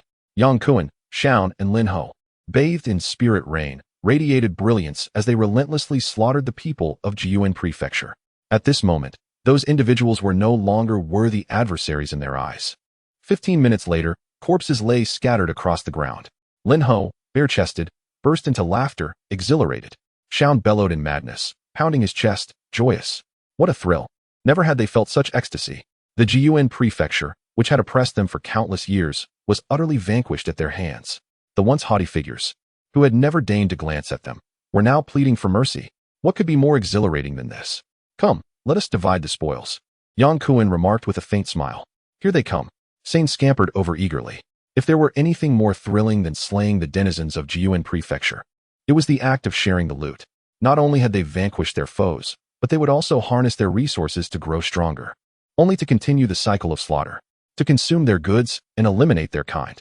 The mere thought was intoxicating. After tossing the inner elixir to Qinshu, the treasures and resources belonging to the people of Jiyuan prefecture were divided into 4 portions, and the 4 of them sat cross-legged on the ground, commencing their cultivation. A day later, a youth clad in coarse garments, accompanied by a group from Jiyuan prefecture, arrived in the forest. It was uncertain how many inner elixirs Zhang Jian and his companions had obtained. Given their strength, they should be quite formidable in this region. I wager they have no less than 20. The group conversed casually. However, upon entering the forest, their expressions transformed dramatically. The ground was awash with bright crimson stains. Zhang Jian, they were dead. After a prolonged silence, the youth in coarse clothing spoke, his countenance darkening to an extreme. Who did this? In an instant, his pupils contracted, disbelief flickering in his eyes. Amongst the bloodstains lay 6 prominent characters inscribed. The murderers, Tianyang Prefecture. Chapter 162, Tianyang Prefecture. The mere mention of these words left the inhabitants of Jiyuan Prefecture momentarily stunned, only to be swiftly overtaken by an absurd sense of disbelief. Tianyang Prefecture? That feeble jurisdiction? How could a handful of insignificant beings have slain Zhang Jian? This is utterly inconceivable. One voice quavered with incredulity. Indeed, we witnessed it with our own eyes. Zhang Shuwu single-handedly subdued the rabble of Tianyang Prefecture. Could it be that someone is deliberately inciting discord, seeking to use this to their advantage? The people of Jiyuan Prefecture engaged in fervent debate. If it were anyone else who had slain Zhang Jian, they might entertain doubts. But the notion that it was the denizens of Tianyang Prefecture who committed the act was beyond their belief. It was merely a farcical jest, a jest that was decidedly unamusing. That lowly jurisdiction possesses not even a single individual worthy of carrying their shoes. How could they possibly achieve the feat of vanquishing those who stand above them? Silence. The youth clad in coarse garments exclaimed, suppressing his ire. As his voice reverberated, a profound stillness enveloped the air. All present fell silent, their gazes riveted upon him. This matter warrants a thorough investigation. Whoever dares to slay a member of Jiyuan Prefecture shall provide me with an explanation, the youth declared coldly. As for those from Tianyang Prefecture, they must be found and eradicated. Regardless of their culpability, their existence is unwarranted. Since they are our enemies, they shall be met with no mercy. Yes, young Master Fan, the others nodded emphatically in agreement.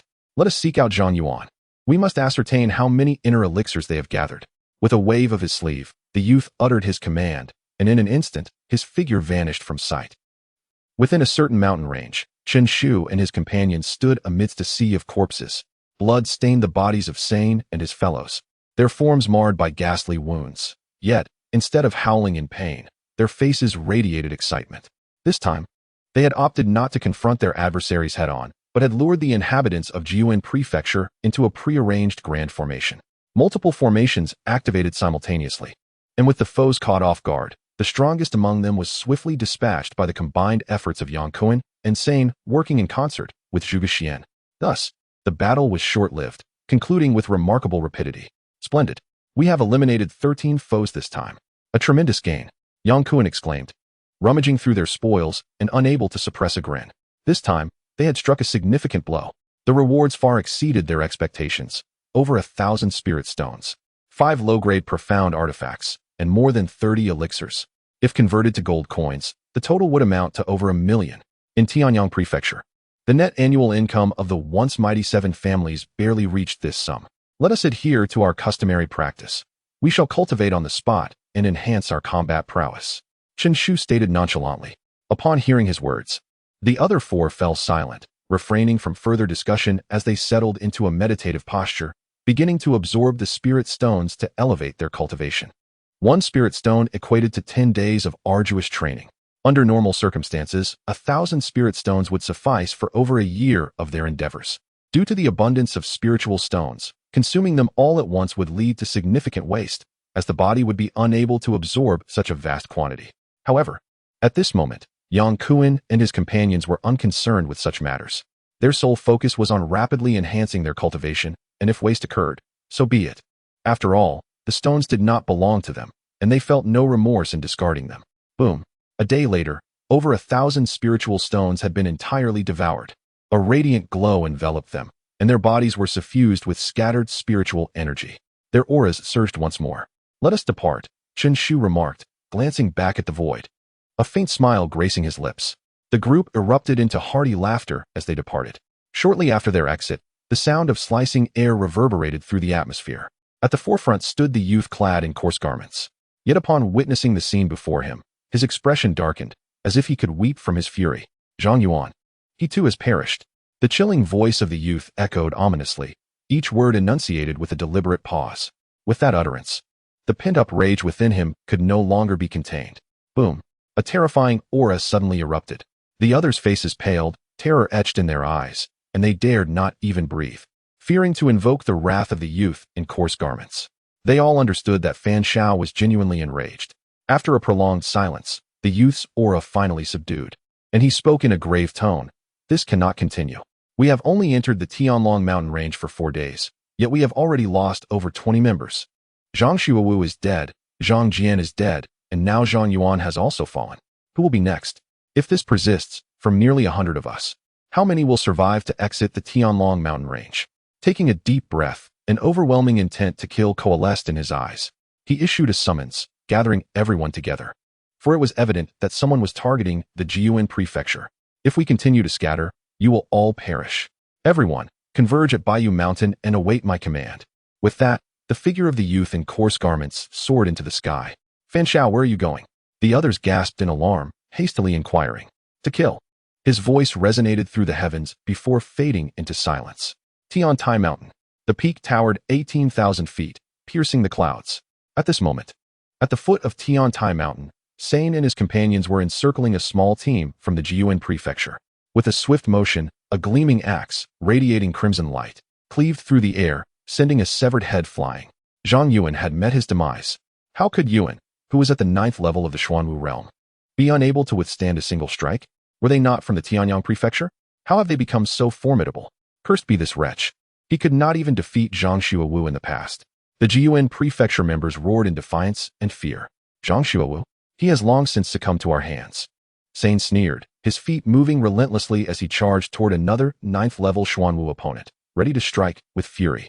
Beside him, Yang Kuan and the others joined forces. Undeterred even in a 4-against-10 scenario, their spirits buoyed by laughter and camaraderie, each step radiating supreme confidence. In stark contrast, the people of Jiuan Prefecture cowered in fear, devoid of any will to fight, as if they were the true weaklings. Bang! A series of muffled explosions echoed, soon followed by an eerie silence. Once again, the 11 from Jiuan Prefecture met their demise. Lin Hong cast a grateful smile towards Chen Shu. Having noticed that the opponents Chen Shu selected were intriguingly matched, just slightly stronger than themselves, yet conquerable with determination. Consequently, each battle yielded tremendous gains, their combat prowess escalating at an astonishing pace. In just a few days, signs of a breakthrough to the 9th level of the Xuanwu realm emerged within him. As they divided the spoils and prepared to meditate as usual, a thunderous roar suddenly erupted beside them. An ominous figure appeared, his face clouded with darkness.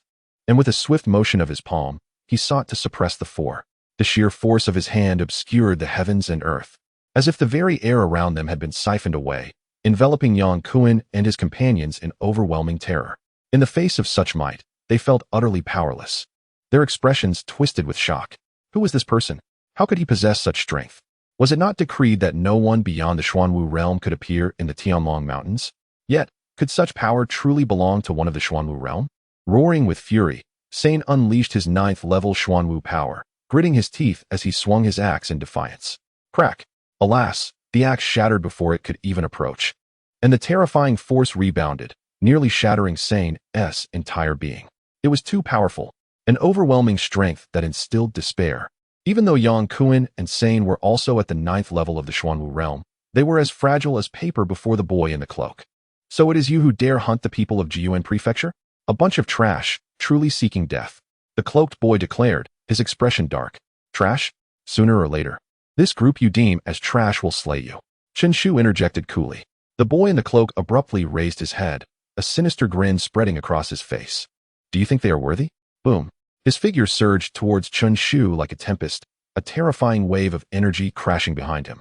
Captain, Yang Kuan and the others cried out in panic.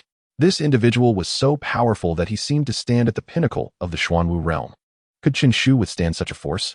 If I do not slay you today, they will teach you a lesson in humility later. Chen Shu replied nonchalantly, suddenly pointing a finger at the boy in the cloak. A surge of sword energy erupted forth, a boundless power that resounded through the air, hurtling towards the cloaked boy. The boy's pupils constricted, his figure momentarily frozen before he retreated a full 300 zhang. When he finally lifted his gaze, he found that Chen Shu and his companions had already departed.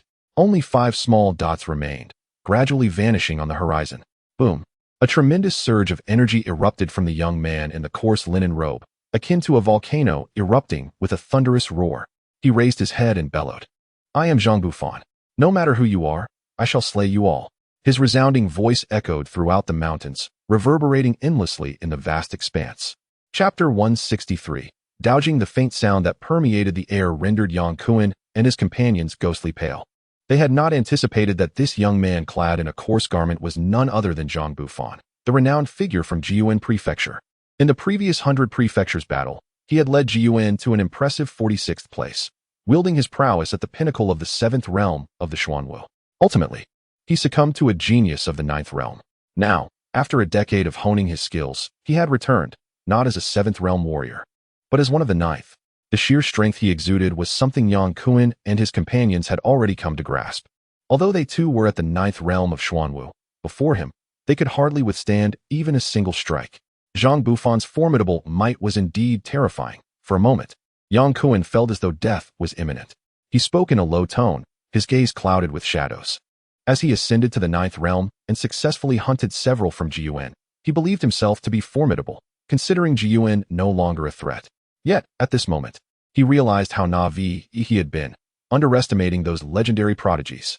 His prior successes in hunting down members of Jiyuan had merely been due to the absence of their talents. Otherwise, a mere slap from Zhang Bufan could annihilate them all. Coughing, he recalled facing Zhang Bufan, feeling as if he were confronting a deity. Even before launching his axe, his heart quivered with trepidation. Cyan, having consumed a spirit fruit, had recovered and now bore a visage fraught with anxiety. The others were similarly grave, overwhelmed by a sense of impotence.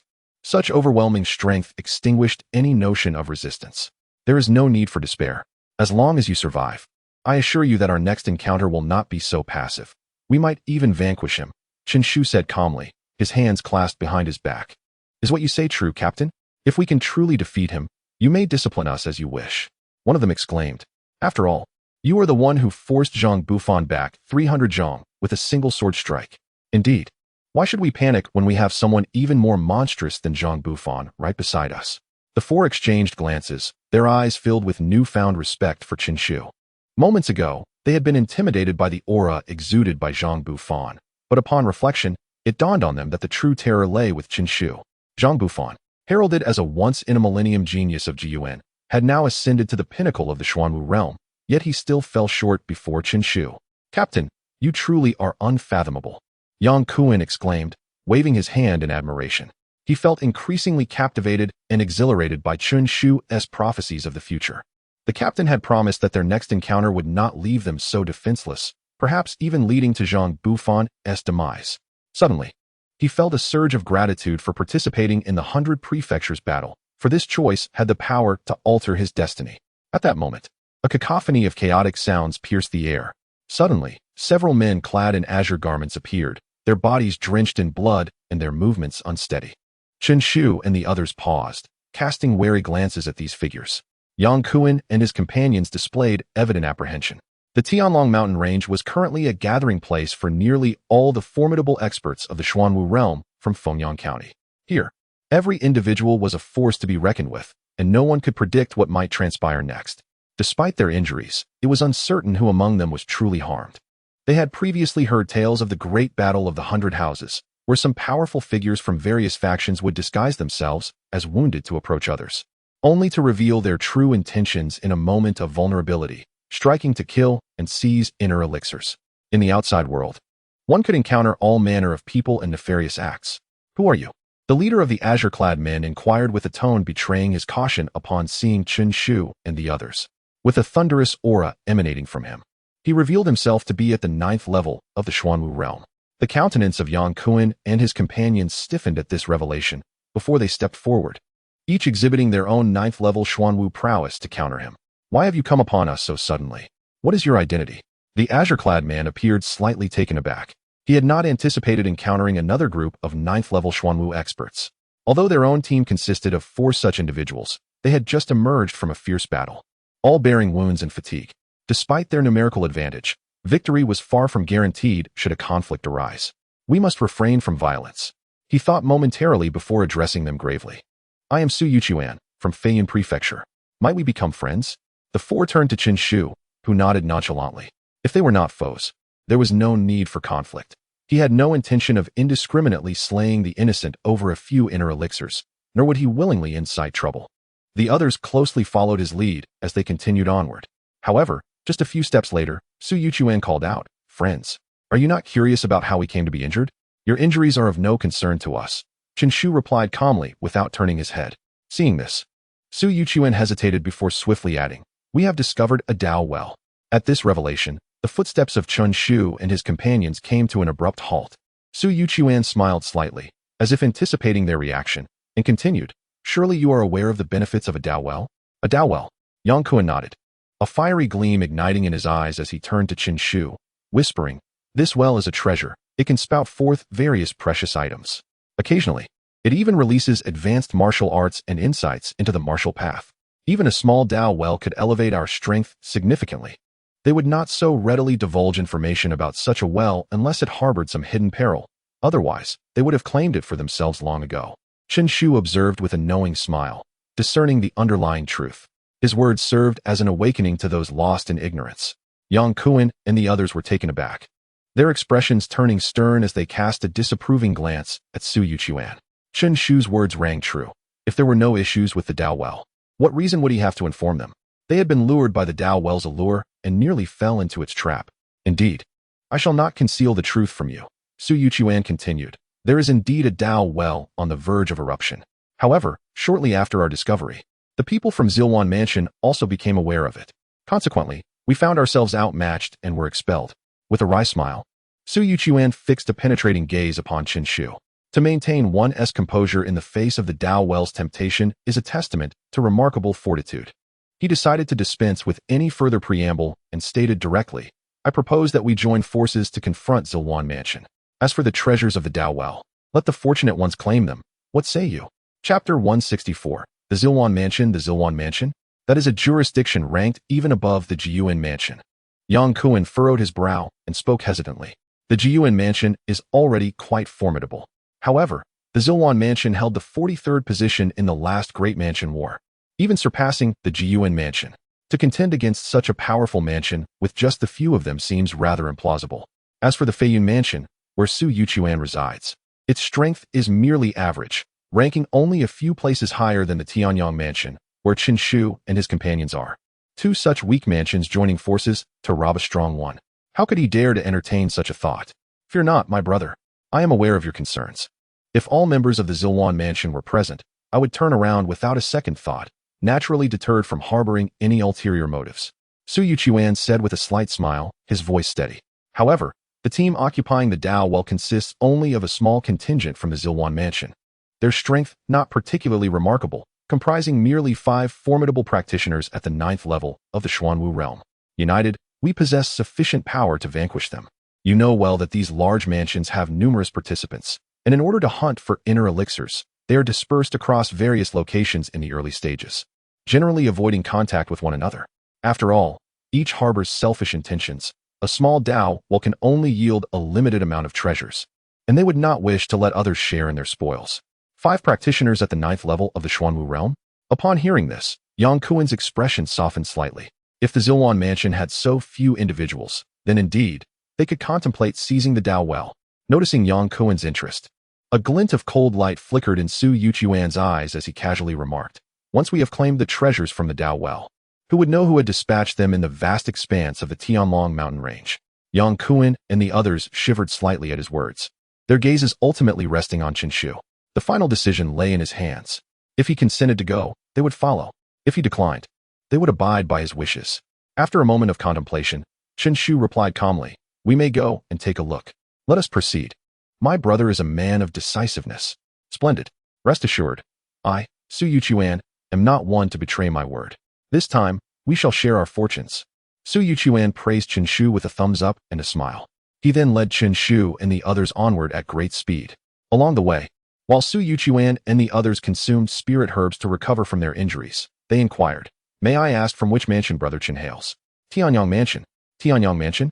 A gleam flashed in Su Yuchuan's eyes as he replied, from what I know, the Tianyang Mansion does not seem particularly powerful, yet it has produced a person of your caliber, Brother Chen. How rare. One can only surmise that this time, under your leadership, the Tianyang Mansion's ranking will undoubtedly ascend significantly. 30 minutes later, Su Yuchuan and the others had nearly recovered from their injuries, and they arrived at a secluded valley. At that moment, in the central area of the valley stood a well, quietly emanating a terrifying energy from its mouth. Upon seeing this well, Yang Kuan and the others were immediately captivated. The Dao Well. This is a miraculous creation of heaven and earth. With each eruption, treasures emerge into existence. Another wave of fools seeking death? At that moment, a chilling voice echoed within the valley. Soon after, a figure clad in a purple robe appeared, casting a scornful gaze upon Chen Shu and the others. Adorned on his chest was the image of a soaring phoenix, unmistakably a member of the Zilwan house. Su Yuchuan, is it you again? Did we not teach you a lesson last time? The man looked at Su Yuchuan with a mocking expression and scoffed. Su Yuchuan, his face etched with solemnity, regarded the man and spoke in a heavy tone. Zichong Kong, do not overstep your bounds. We do not wish to quarrel with you. This well of Dao was discovered by us first. Do you not think it tyrannical to occupy it so brazenly? We seek but a chance. How about we coexist peacefully? The treasures within the well shall be claimed by skill alone. Coexist peacefully? What are you to demand such a thing from us? Get lost. Zichong Kong dismissed him with disdain and, in a flash, launched an attack towards Su Yuchuan. Boom. Even while suspended in midair, the overwhelming aura of the 9th level of the Xuanwu realm emanated from him unmistakably. A terrifying force surged around him as he clenched his fist, gathering tremendous power before launching it at Su Yuchuan. A low-grade Xian-tier martial art, dragon guarding arm. Su Yuchuan's expression changed. He dared not hesitate. With a furious roar, his Xian power erupted, and 2 dragon patterns materialized on his arm, visibly augmenting it in strength. In an instant, his hands conveyed an impression of formidable might. He crossed his arms before his chest, preparing to block Zichong Kong's onslaught. Bang, bang, bang. In a mere moment, Zichong Kong unleashed dozens of shadowy punches, violet light flaring wildly, enveloping both combatants. Each strike landed with force. Under such a terrifying assault, Su Yuchuan was forced to retreat step by step. After several dozen paces, the dragon patterns on his arm dimmed, and with a thud, he collapsed to the ground. The 3 9th-level Xuanwu realm warriors accompanying Su Yuchuan, sensing the urgency, sprang into action, positioning themselves before him to guard against any lethal blows from Zichong Kong. Zichong Kong retracted his fist, casting a cold glance at them. Scoffing, you dare to call me tyrannical? The Zilwan house has always operated this way. Unwilling to comply? Then prepare to die. With that, he launched himself forward once more, delivering a punch that sent one of Su Yuchuan's companions hurtling away. All of you attack together. Su Yuchuan wiped the blood from the corner of his mouth and spoke with a grave tone. Sane and Yang Kuan exchanged glances. This Zichong Kong, while formidable, was not invincible. They both stepped forward, releasing the aura of the 9th level of the Xuanwu realm. Ah, no wonder you dared to come. It seems you have sought assistance? Zichong Kong disdainfully eyed Sane and Yang Kuan, mocking them. 6 9th-level Xuanwu realm warriors are indeed commendable, yet he remained unfazed. Boom. As his words fell, 4 figures emerged, coldly gazing at Chen Shu and the others. 5 formidable warriors at the 9th level of the Xuanwu realm. Su Yuchuan, with a grave expression, declared, my brother Sane and I shall join forces to confront Zichong Kong, while you deal with the others. I refuse to believe that you, Zichong Kong, can handle 2 opponents simultaneously. Very well. Sane responded without hesitation, his muscles taut as he unsheathed a massive axe from his back, and with fierce determination, he swung it towards Zichong Kong. The axe's gleam was fierce, and its shadow flickered ominously. This swing, imbued with the might of heaven and earth, descended with unrelenting force. Even Zichong Kong's expression tightened slightly as he retaliated with a powerful punch, colliding with the axe. With each impact, Sane staggered back 3 steps, then roared defiantly, "Continue! Continue?"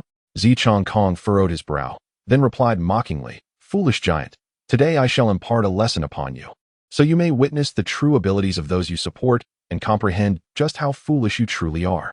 As he spoke, Zichong Kong turned his gaze towards Su Yuchuan, stating, "Let us join forces to eliminate these two. If you agree, I shall permit you to compete with us for the opportunities ahead. The treasures within the Dao well shall be claimed solely by those with the capability. What say you?" Chapter 165. Betrayal. Could it be that by eliminating Sane and his companion, one could vie for opportunity together? Su Yuchuan was taken aback. He had not anticipated that Zichong Kong would propose an alliance at such a moment. After a brief contemplation, Su Yuchuan replied coldly, "Do you think I would trust you?" Sane, "Rest assured, since I have invited you, I shall not be the treacherous villain." He then directed a piercing gaze at Zichong Kong, sneering, "Those who choose to assist me are my friends. I, Su Yuchuan, would never betray my companions. If you wish for me to turn against them, you are sorely mistaken. It would be wise for you to conceal your cunning schemes. I assure you, they are futile." Zichong Kong appeared to have anticipated this outcome, and, far from being incensed, spoke with a calm demeanor. "Su Yuchuan, have you truly considered your position? You may have 6 formidable warriors at the 9th level of the Xuanwu realm, but do you really believe that your 6 can decisively overcome us? You are overestimating your capabilities. You are well aware of my strength. Even if, by some stroke of fortune, you manage to defeat us, what toll would it take? How many of you would remain standing? If memory serves, there are only 8 of you from Feiyun Mansion, correct? Do you intend to bury them all within the Tianlong mountain range? However, should you choose to ally with us, the cost of eliminating those 2 would be minimal. Are you willing to gamble for an ephemeral friendship in pursuit of an uncertain outcome, or will you opt for a guaranteed victory? I trust you are a man of wisdom and will make a judicious choice." Zichong Kong cast a glance at him, a hint of derision flickering in his eyes as he solemnly declared, "Rest assured, I, Zichong Kong, am not one to break my word. My promises are everlasting, provided you agree to join forces with me." Upon hearing this, even Yang Kuan and Sane were taken aback, introspectively questioning themselves, as they recognized the persuasive power of Zichong Kong's words. Consequently, both regarded Su Yuchuan with a newfound wariness. Yet, Su Yuchuan merely offered a wry smile, sincerely stating, "Brothers Yang Kuan and Sane, do you truly perceive me as such a person? I have professed that we shall share both fortune and misfortune. How could I ever betray my vow? You are insulting my integrity as Su Yuchuan." Upon hearing this, Yang Kuan and the others were momentarily stunned, their expressions awkward as they displayed signs of embarrassment. It seemed they had wronged Su Yuchuan. However, at that moment, Su Yuchuan had already begun to approach Sane, and with a swift motion, he struck down with his palm. Boom! A terrifying force suddenly erupted. It struck like lightning. The speed was astonishing. In an instant, Su Yuchuan's aura surged forth, unleashing his most powerful technique. Crack! The ground split open with fissures that spread like a spider's web, while the sky darkened ominously. This was due to Su Yuchuan's hand overshadowing Sane at that moment. Sane was engulfed in terror, his hair standing on end as he gazed in disbelief at this scene. The fury within him ignited like a raging flame. He glared fiercely at Su Yuchuan. He never anticipated that Su Yuchuan, whose words were so sweet, would launch a surprise attack on him. Had it been a fair confrontation, he would have had the confidence to crush Su Yuchuan. However, he was caught off guard, harboring a twinge of guilt towards Su Yuchuan, which dulled his instincts. By the time he realized what was happening, it was already too late. Bang! Su Yuchuan's palm struck fiercely against his chest, followed by a resounding explosion echoing from the impact. With a thud, Sane was sent sprawling, spewing forth copious amounts of blood, his body feeling as though it had been shattered. Su Yuchuan withdrew and returned to his companions, casting a glance at Sane and shaking his head, saying, "Brother Sane, do not hold it against me. Our Feiyun Mansion is too weak to afford a loss. Besides, I held back. Otherwise, this move could have been fatal. This is the last thing I can do for you, a tribute to our friendship. Su Yuchuan, you wretched coward." Yang Kuan's eyes nearly bulged with rage, his crimson gaze fixated on Su Yuchuan. They had trusted him, only to be viciously betrayed. This fury was beyond the realm of words. A whirlwind of frustration and resentment surged within Yang Kuan's chest, and without a second thought, he unleashed a furious punch. However, Su Yuchuan was flanked by 3 formidable warriors at the 9th level of the Xuanwu realm, each boasting considerable prowess. In an instant, the 4 9th level Xuanwu warriors launched a joint attack, sending him hurtling away with a single strike. PFF. Yang Kuan coughed up a mouthful of blood but rose from the ground, determined to charge at them once more. Humph, dare to lay a hand on me. Yang Kuan, do not be foolish. Were it not for our past camaraderie, your insolence would have cost you your life long ago. Su Yuchuan regarded Yang Kuan with a flicker of impatience, uttering coldly. He then turned to Zikankong, stating, I have severely wounded one of the 9th level Xuanwu. This Yang Kuan is yours to handle. Hee, we relish watching dogs turn on each other. It's quite amusing, Zikankong jested. Before Su Yuchuan could respond with anger, he continued, since you've already made your move, why not see it through? Do you truly believe that if you refrain from striking them again, they will forgive you?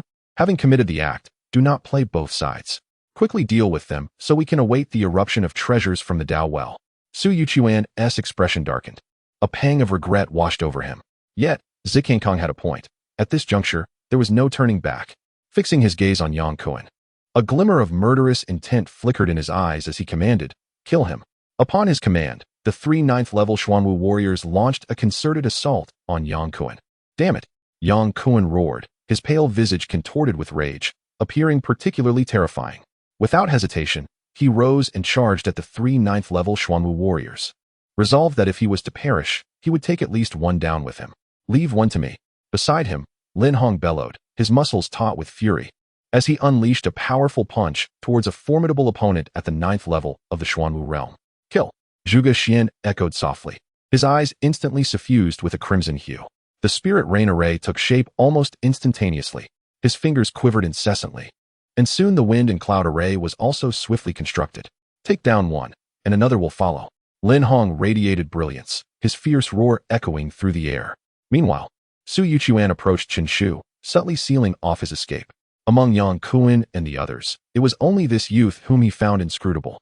Yet, judging by Yang Kuan and the others' demeanor towards him, it was evident that this individual possessed exceptional qualities. Brother Chun, your Tianyang mansion is on the brink of annihilation.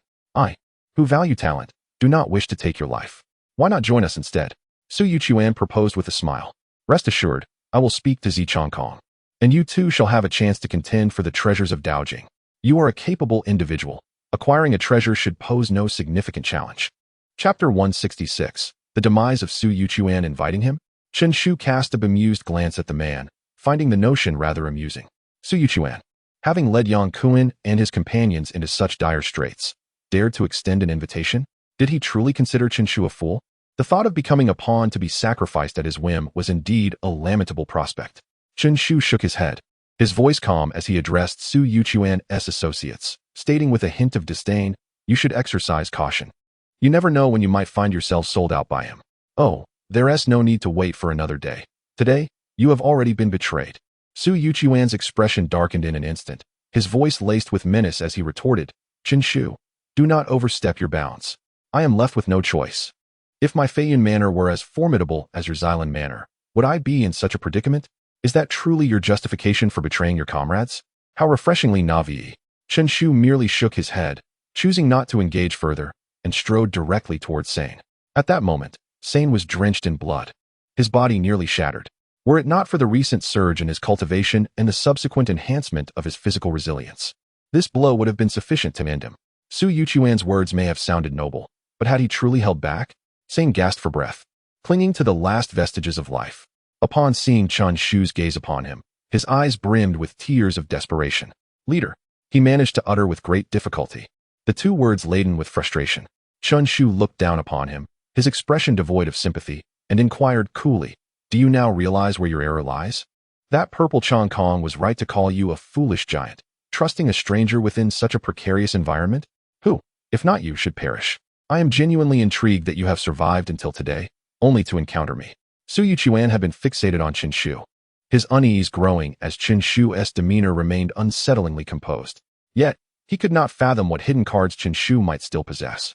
Chen Shu, Su Yuchuan said in a low voice, what is the point of fixating on a lifeless body? You ought to observe Yang Kuan and the others. They are on the verge of being beaten to death. Chen Shu lifted his gaze, noting that Yang Kuan was engaged single-handedly against two ninth-tier Xuanwu realm opponents, clearly at a disadvantage. He found himself in a relentless barrage, blood spilling from his lips. Nevertheless, due to his recent strength gain, he managed to endure, at least for the moment. As for Lin Hong, he could handle a single ninth-tier Xuanwu opponent without much difficulty. However, Su Yuchuan's group boasted 8 members, 4 at the 9th tier, 2 at the 8th, and 2 at the 7th. Upon realizing that the 9th-tier adversary could not subdue Lin Hong, the 2 8th-tier combatants immediately joined the fray, intent on overwhelming him. Simultaneously, the 2 7th-tier opponents charged towards Zhuge Xian. Due to the absence of the formidable presence of Sane, their previously invincible formation was instantly shattered. Every individual found themselves ensnared in a dire predicament. Do you see it? Because of you, Lin Hong and the others are now facing death. Do you harbor any remorse in your heart? Chen Shu's gaze returned to Sane as he asked indifferently. Save them. I implore you. Sane croaked, his eyes filled with a desperate plea. He understood Chen Shu's capabilities. Should he intervene, a single strike would be sufficient to alter the tides of battle. His own demise mattered little, but he could not drag Lin Hong and the others down with him. They were innocent. I have already stated that I will not intervene again.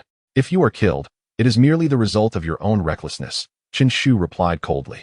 Upon hearing this, Su Yuchuan could not suppress a derisive laugh, sneering, What is this? Do you truly believe you can compete against us 4 at the 9th level of the Xuanwu realm? Who do you think you are? I acknowledge your skills, yet your arrogance renders you no different from this foolish giant. Both of you are not far from death.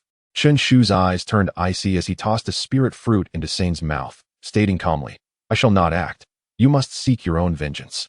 Su Yuchuan was momentarily taken aback, then burst into laughter, as if he had just heard a comical jest. Huh, you foolish buffoon, are you here to amuse us? Ha ha, you expect this dead man to take revenge? If he manages to stand, I will eat my own words. Yet, as his words fell, his pupils widened in horror. His throat seemingly constricted, rendering him speechless. Before his very eyes, Sane stood, a ferocious grin upon his face. His entire aura as a 9th-level Xuanwu erupting forth as he charged at him, a colossal axe raised high. There was no sign of injury. How is this possible? This dead man cannot possibly be alive again. Su Yuchuan's astonishment surged like a tidal wave, the scene far exceeding his comprehension. A near-death figure, instantaneously revived to full strength. Such a phenomenon was exceedingly mystical. It must be your doing. How could you possess such power? Su Yuchuan pointed at Chen Shu, utterly aghast. Impossible? That is merely a reflection of your limited understanding. Chen Shu retorted, his hands clasped behind his back, dismissing him with disdain. Crack!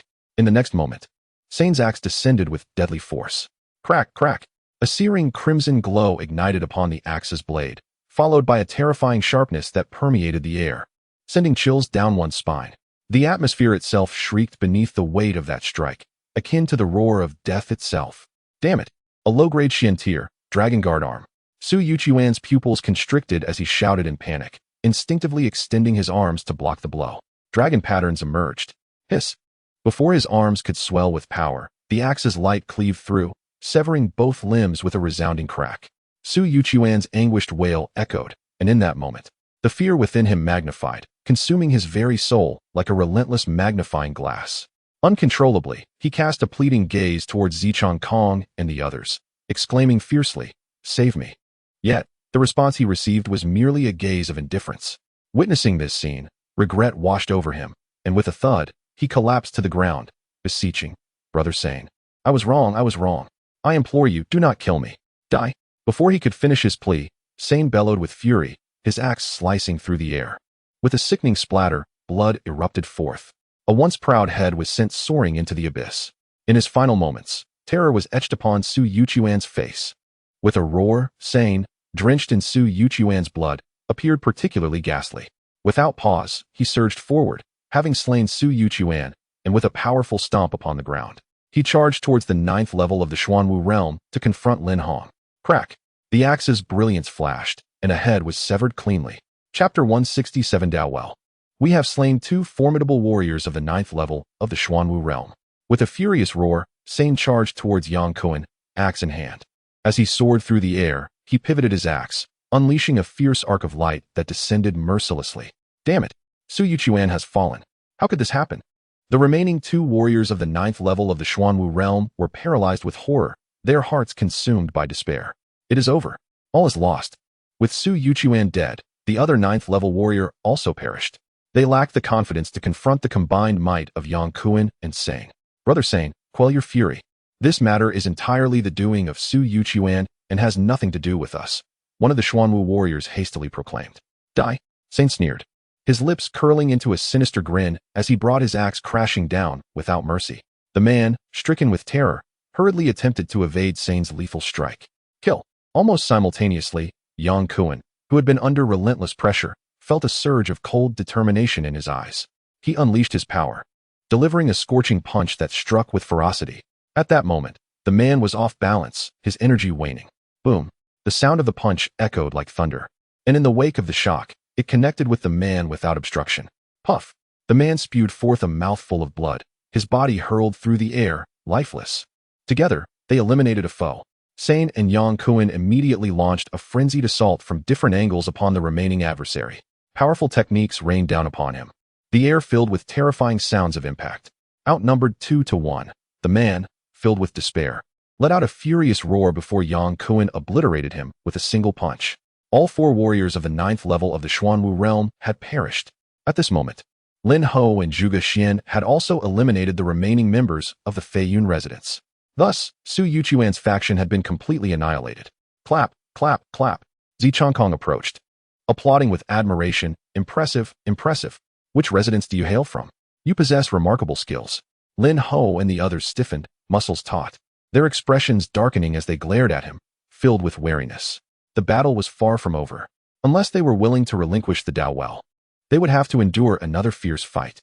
Yet, it seemed their current strength was insufficient. Unconsciously, their gazes turned towards Qin Shu.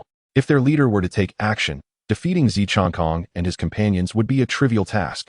At that moment, Zi Chongkong also glanced at Qin Shu, smiling as he said, "May I inquire your name, brother? I am from the Zilwan residence and would like to make your acquaintance." Qin Shu cast a faint glance at him, remaining silent. A shadow flickered in Zi Chongkong's eyes, but his smile remained intact as he declared, "Since you have arrived here, it seems you share a fateful connection with this Dao Well. How about we share its treasures? As for who claims the riches within, it shall depend entirely on one's own prowess." Yang Kuan and the others were momentarily taken aback, gazing at Zi Chongkong in disbelief. Was he truly so benevolent, willing to share the Dao Well with them? Qin Shu cast a sidelong glance at him and coolly inquired, "What do you desire?" "Haha, my brother is quite straightforward. Since that is the case, I shall not hold back." Zi Chongkong laughed heartily, seemingly quite appreciative of Qin Shu, and gestured towards Sane. "I wonder if you possess any of those spiritual herbs? If so, would you kindly share one with me?" Instantly, the expressions of Yang Kuan and the others turned icy. They were acutely aware that in this world, opportunities that seemed too good to be true often were. No wonder Zi Chongkong was so amiable. It turned out he had set his sights on the spiritual fruits. However, this was hardly surprising, as the effects of these fruits were incredibly formidable. Possessing one was akin to having an additional life.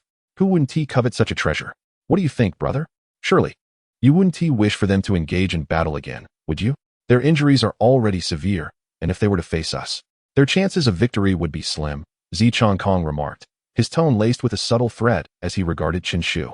Qin Shu nodded, producing a spiritual fruit and stating, "Do you desire this? I have plenty more.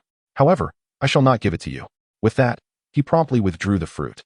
Zi Chongkong's expression darkened to one of extreme displeasure as he glared at Qin Shu, his voice dripping with menace. "Are you toying with me? Do not test my patience." Hee, brother Chongkong. It seems he is yet to grasp the gravity of the situation. Since that is the case, perhaps we should assist him. A man clad in a purple robe beside Zi Chongkong chuckled ominously, his aura swelling palpably, revealing his cultivation at the 9th level of the Xuanwu realm. "Young man, we have 5 at the 9th level of the Xuanwu realm here.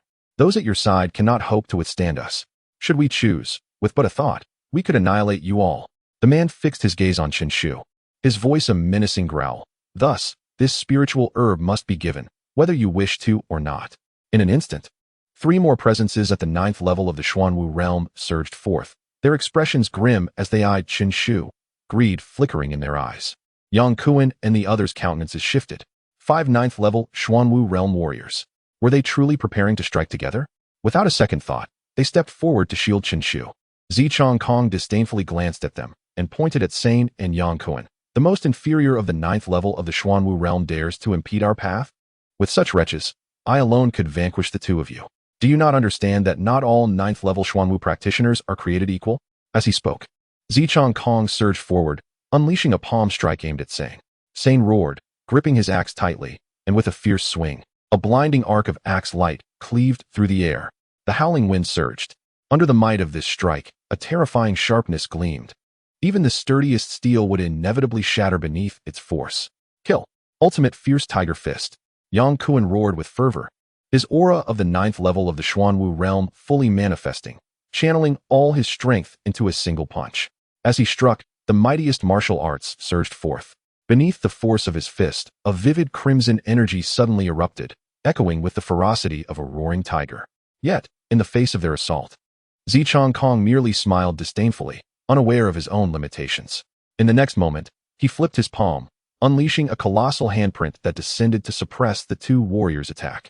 The handprint shimmered with an ethereal glow, exuding a formidable and majestic presence. Boom! A deafening clash resonated at the point of impact, followed by the sound of Yang Kuan and his companion being sent flying. Their expressions were a picture of utter dismay. To face two opponents and defeat them in a single move was a testament to Zichang Kong's strength. Standing with an air of confidence, he cast a glance at Chun Shu and remarked coolly, "Though we are both at the 9th level of the Xuanwu realm, there exists a disparity among us, between the weak, the average, and the powerful. You are clearly the weakest among the 9th level." Chun Shu met his gaze with an unwavering demeanor, replying, "You are but an average 9th level of the Xuanwu realm yourself. What grounds do you have for such arrogance? Do you look down upon me?" Zichang Kong's countenance darkened instantaneously as he snarled. Indeed, he was merely an average 9th level, yet he could handle 3 or 4 weaker ones with ease. How dare Chun Shu exhibit such contempt? A hint of acknowledgement flickered in Chun Shu's eyes as he nodded slightly and said, "This well is quite commendable. We shall take it." Chapter 168, Half-Step Yellow Rank Supreme. Icebound for miles. Chun Shu declared his intent to claim the well. Zichang Kong was momentarily taken aback, only to be engulfed by a wave of absurdity. Was this young man jesting? Could he truly be so foolish? It was utterly incomprehensible. Did he not observe that even a single one of his companions could not defeat me? On what grounds did he assert his claim to the well? Zichang Kong regarded Chun Shu with disdain. Among all present, it was Chun Shu whom he feared the most. However, he did not believe that this one individual could turn the tide. Let us not forget, on their side, there were a full 5 at the 9th level of the Xuanwu realm. No matter how formidable Chun Shu was, how many could he possibly contend with? I truly wonder where your confidence stems from. Besides Zichang Kong, a 9th level Xuanwu realm practitioner sneered and then darkly remarked, "Brother Chang Kong, why waste words with him? Let us simply eliminate him and seize the spiritual herbs he possesses." Indeed, Ling Kong speaks wisely. Together, the 5 of us can battle even a strong 9th rank. They echoed, their voices laced with ridicule as they gazed at Chun Shu. Even among those at the 9th level of the Xuanwu realm, their combat strength varied significantly.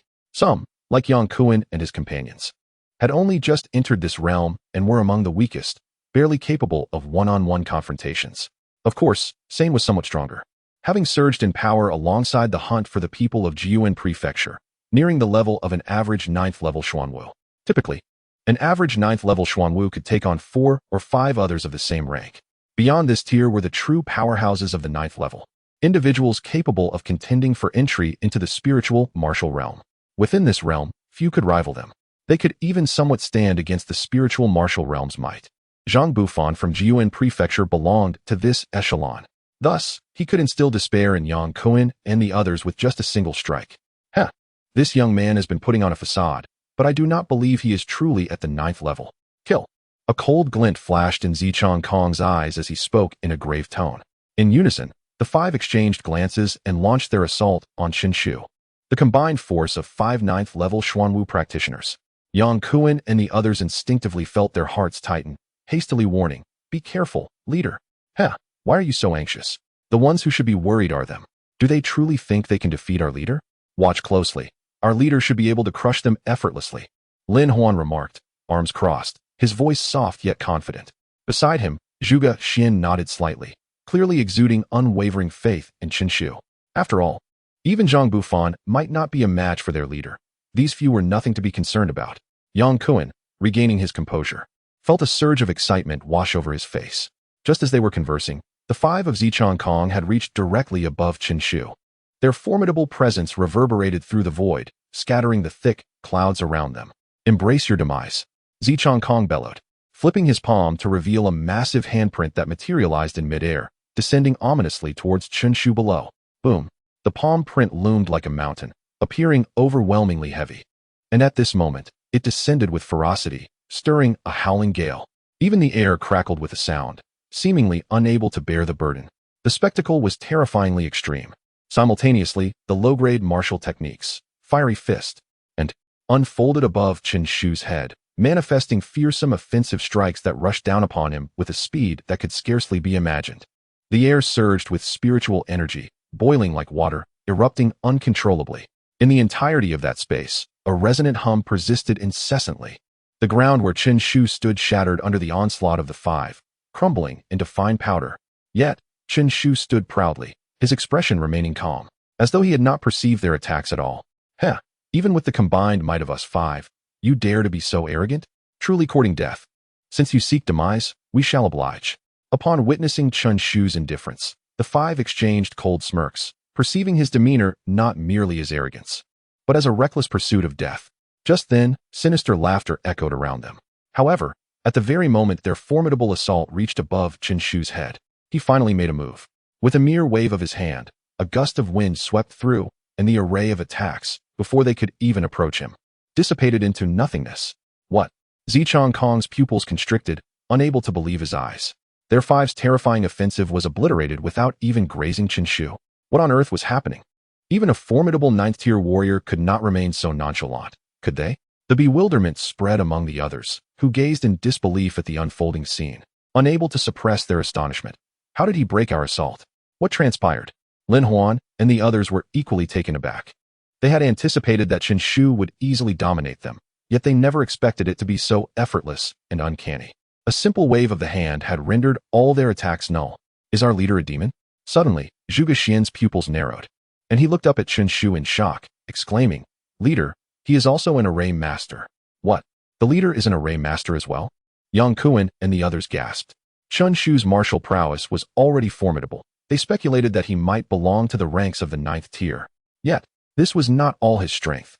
He had also delved into the realm of arrays, a dual mastery of martial arts and arrays. How could he, at such a young age, find the time to explore both disciplines? It is known that both martial arts and arrays are profoundly intricate. For an ordinary person to study them for a lifetime may not guarantee entry into their depths. Zhuge Xian gazed intently at Chunshu, his shock surging like a tidal wave. "Did you not notice? The leader's technique feels oddly familiar." "Familiar? My spirit rain array accelerates the consumption of the enemies within the formation. The leader's technique instantaneously depletes all from the assaults within the array. The essence of power has been exhausted, and with it, the formidable techniques have naturally dissipated into thin air." In other words, this move represents an upgraded version of the Spirit Rain Array. I dedicated an entire year to mastering the Spirit Rain Array, yet the team leader merely observed my performance a few times, not only grasping it, but also transforming it into a more advanced form. Zhuge Xian took a deep breath and slowly remarked, "The team leader's talent in array techniques is truly unparalleled through the ages." Upon hearing Zhuge Xian's words, the others exchanged glances, each reflecting an extreme astonishment on their faces. To master and enhance a higher-level array after just a few observations? If anyone else had claimed this, they would have found it utterly unbelievable. It seemed too fantastical.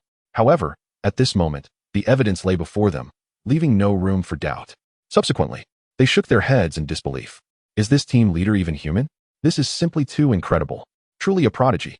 Zhuge Xian's eyes sparkled as he meticulously observed Chunshu's movements. After all, this was a formidable array master demonstrating his skills. Even if he could not fully comprehend it, he did not wish to miss a single moment. Sensing Zhuge Xian's gaze, Chunshu calmly stated, "In my view, the art of arrays resides within the heart. It is about being able to apply learned techniques flexibly, unconstrained by circumstances. Sometimes, to defeat an enemy, one need not rely solely on powerful arrays. Even low-tier arrays, when employed judiciously, can unleash formidable strength." As Chunshu spoke, he waved his hand casually. Suddenly, rain began to fall from the heavens. Zhuge Xian's pupils constricted as he murmured, "Spirit Rain Array."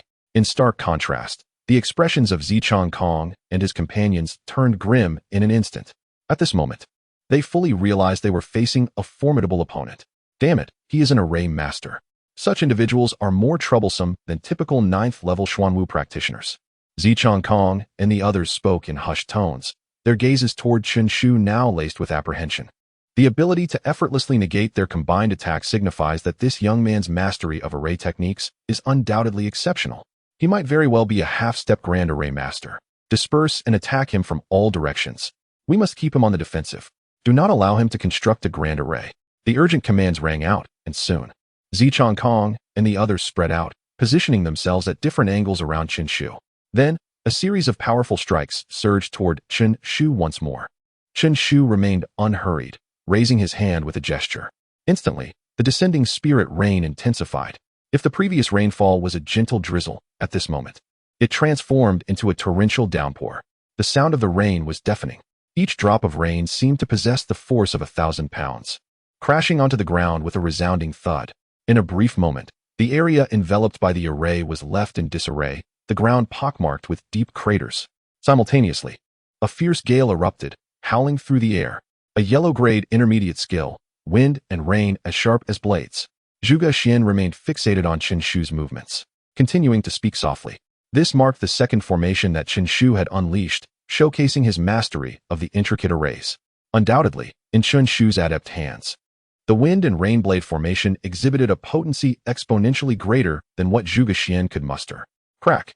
The cacophony of wind and rain descended upon them like a relentless barrage. Damn it! Why is this so troublesome? Zhuge Kong couldn't help but curse, his face etched with frustration. The array master was indeed a nuisance. Each strike of the tempest, though equivalent to a powerful blow from an 8th-tier Xuanwu realm practitioner, was overwhelming in its sheer volume. Faced with such a concentrated assault, ignoring it would spell their doom. Gritting their teeth, Zhuge Kong and the others unleashed a series of formidable techniques, carving a path through the onslaught toward Chen Shu. However, this diversion had slowed their momentum considerably. In the next moment, Chen Shu gestured, and another formation materialized.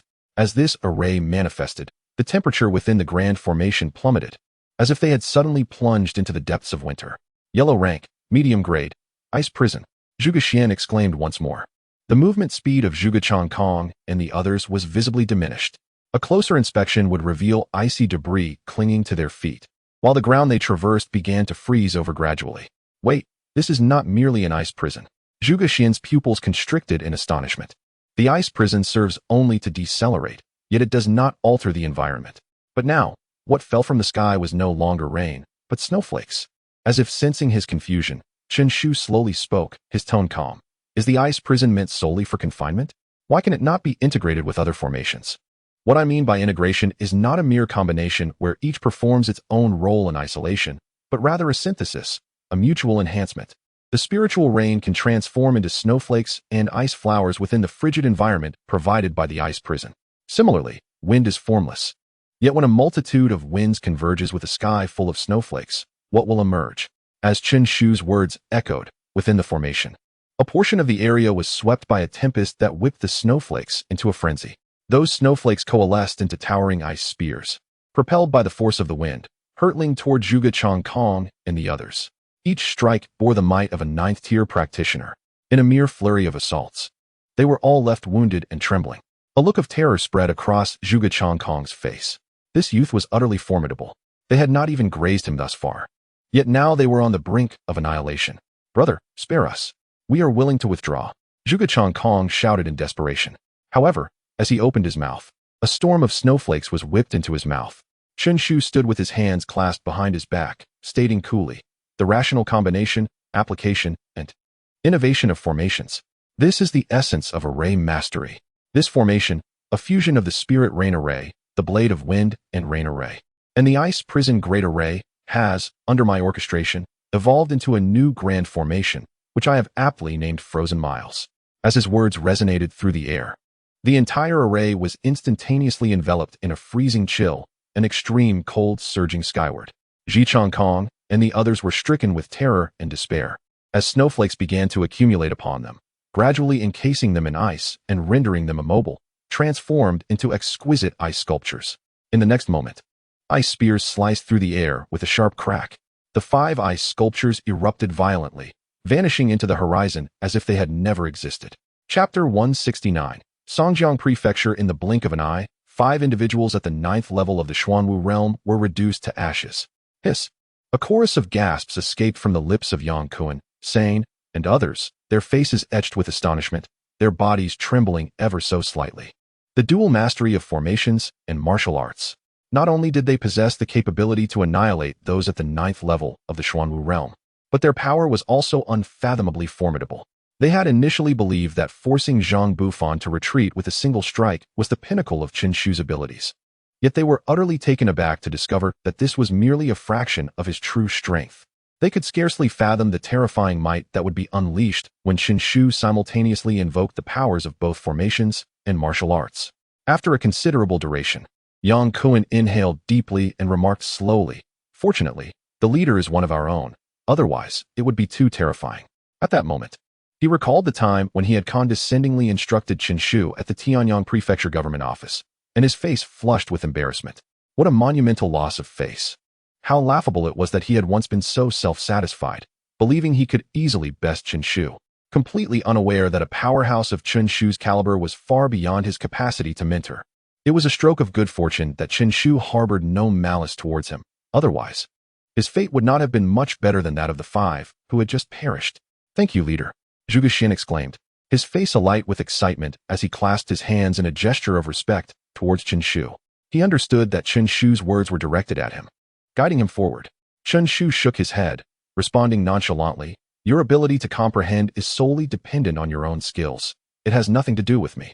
For now, focus on learning to combine the formations." "Understood," Zhuge Xin eagerly replied, fully aware of Qin Shu's formidable prowess and completely receptive to his guidance. "Once I successfully integrate these formations, my strength will surely advance yet again. At that point, I will be able to ensnare those at the 9th level of the Xuanwu realm alongside Yang Kuan and perhaps even slay them, just like you, leader. You are truly extraordinary. In such a brief moment, you have broadened my understanding of formations." Qin Shu smiled, recognizing that he was already a grand formation master. And with the complete inheritance from a peak grand formation master, his insights into the art of formations were indeed unparalleled. His brief guidance to Zhuge Xin would undoubtedly prove immensely beneficial, allowing him to avoid numerous pitfalls along his journey. Now, they merely needed to await the eruption of the Dao well. Qin Shu cast a glance at the well, noting that the aura of spiritual energy above it was growing ever more turbulent. Clearly, the time until the well would erupt with treasures was drawing near. The others were equally invigorated. The eruption of a Dao well was a monumental opportunity for them. It was only by following Qin Shu that they could hope to encounter such fortunes. Continue your training and reflect carefully on the battles of the past few days. You should glean considerable insights, Qin Shu urged them gently. Of course, the group had no objections, collecting the resources from Zichong Kong and Su Yuchuan, dividing them into 4 portions. Sane then generously allocated half of his acquired resources to Qin Shu. "This is the reward for purchasing the lingua." They then sat cross-legged on the ground, resuming their cultivation. After their battle with Zichong Kong, they had deeply realized their own frailty. Although at the 9th level of the Profound Realm, they were considered formidable within the Tianyang Prefecture. In the Tianlong Mountains, they were hardly anything of note. They had to elevate their strength swiftly to ensure their own survival. Otherwise, should they encounter their nemesis, Jiyuan Prefecture, again, they could easily be crushed. Countless cultivation resources were consumed by them, and often a significant expenditure only yielded a slight enhancement in their training speed. Yet, they had no alternative. If they wished to grow stronger rapidly, they could only rely on financial means. A day passed in the blink of an eye. Throughout this day, they reflected on their recent fierce battles, gaining insights from their experiences and enhancing both their combat skills and martial arts realms at a remarkable pace. Lin Hong was the first to open his eyes, a glimmer of cold light flashing within them. His entire body was resonating with profound energy, and the fluctuating aura he exuded had unmistakably reached the 9th level of the Profound Realm.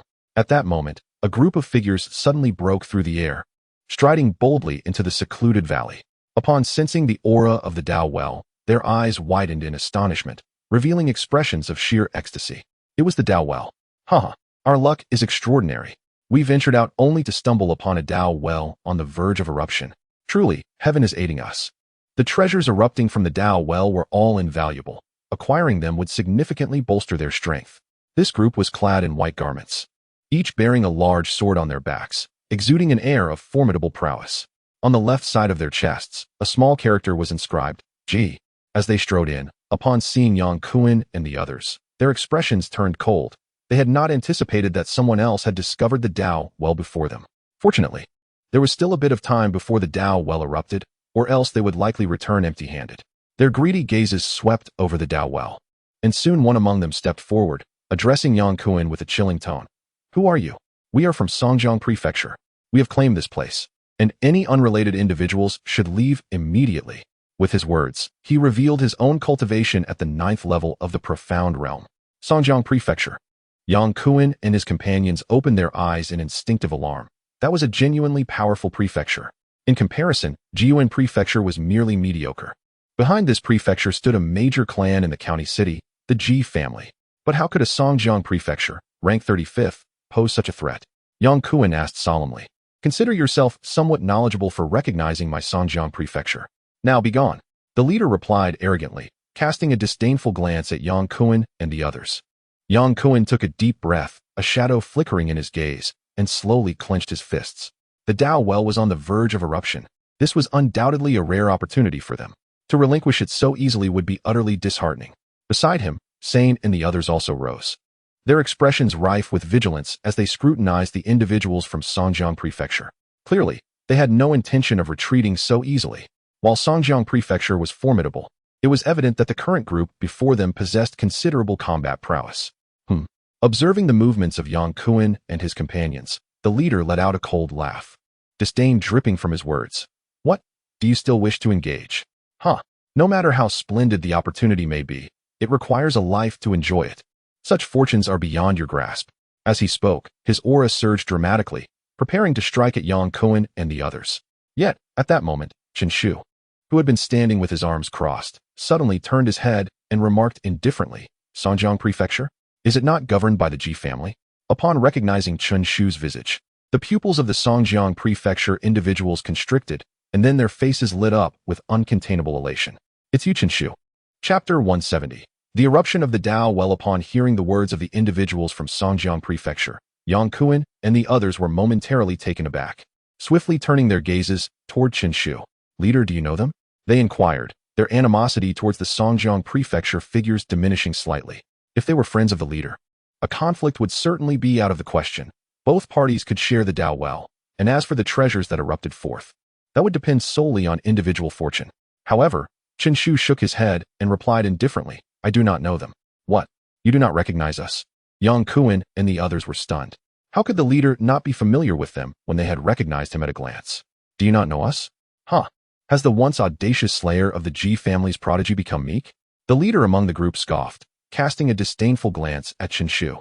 He was well aware of Chen Shu's exploits, having heard of his victory over Ji Wu, the young master of the Ji family, within the confines of the Spirit Moon Great Treasury. As members of the Ji family, they naturally viewed Chen Shu as a mortal enemy. In fact, prior to entering the Tianlong Mountains, the Ji family had issued orders for his assassination, offering enticing rewards. It could be said that should they eliminate the youth before them, their fortunes would change dramatically.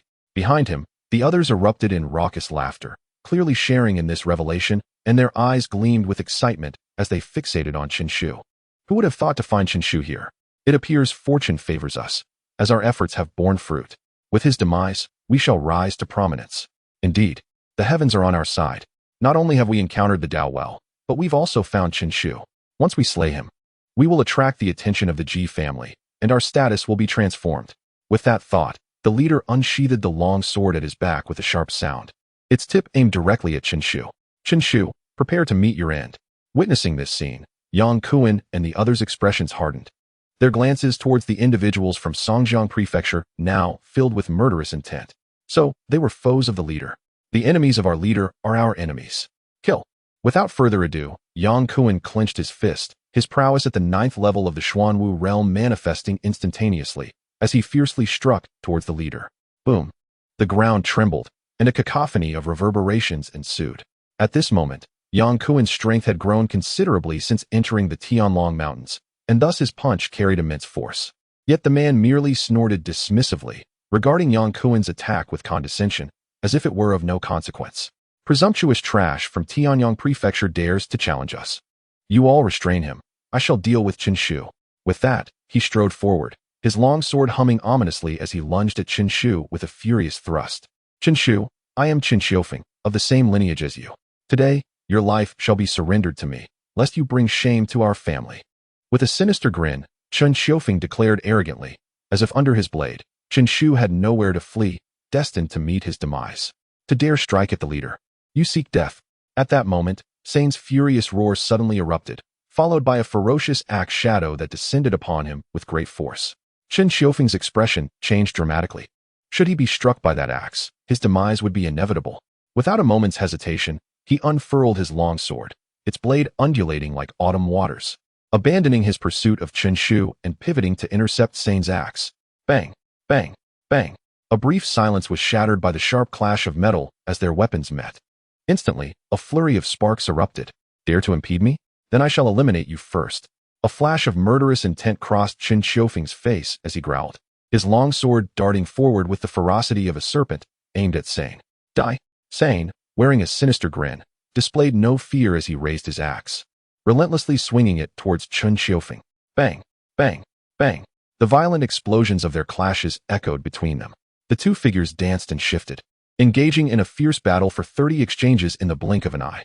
Qin Xiufeng blocked with his sword, the blade trembling as he forced Sane back. Casting his gaze towards the others, he bellowed, "What are you waiting for?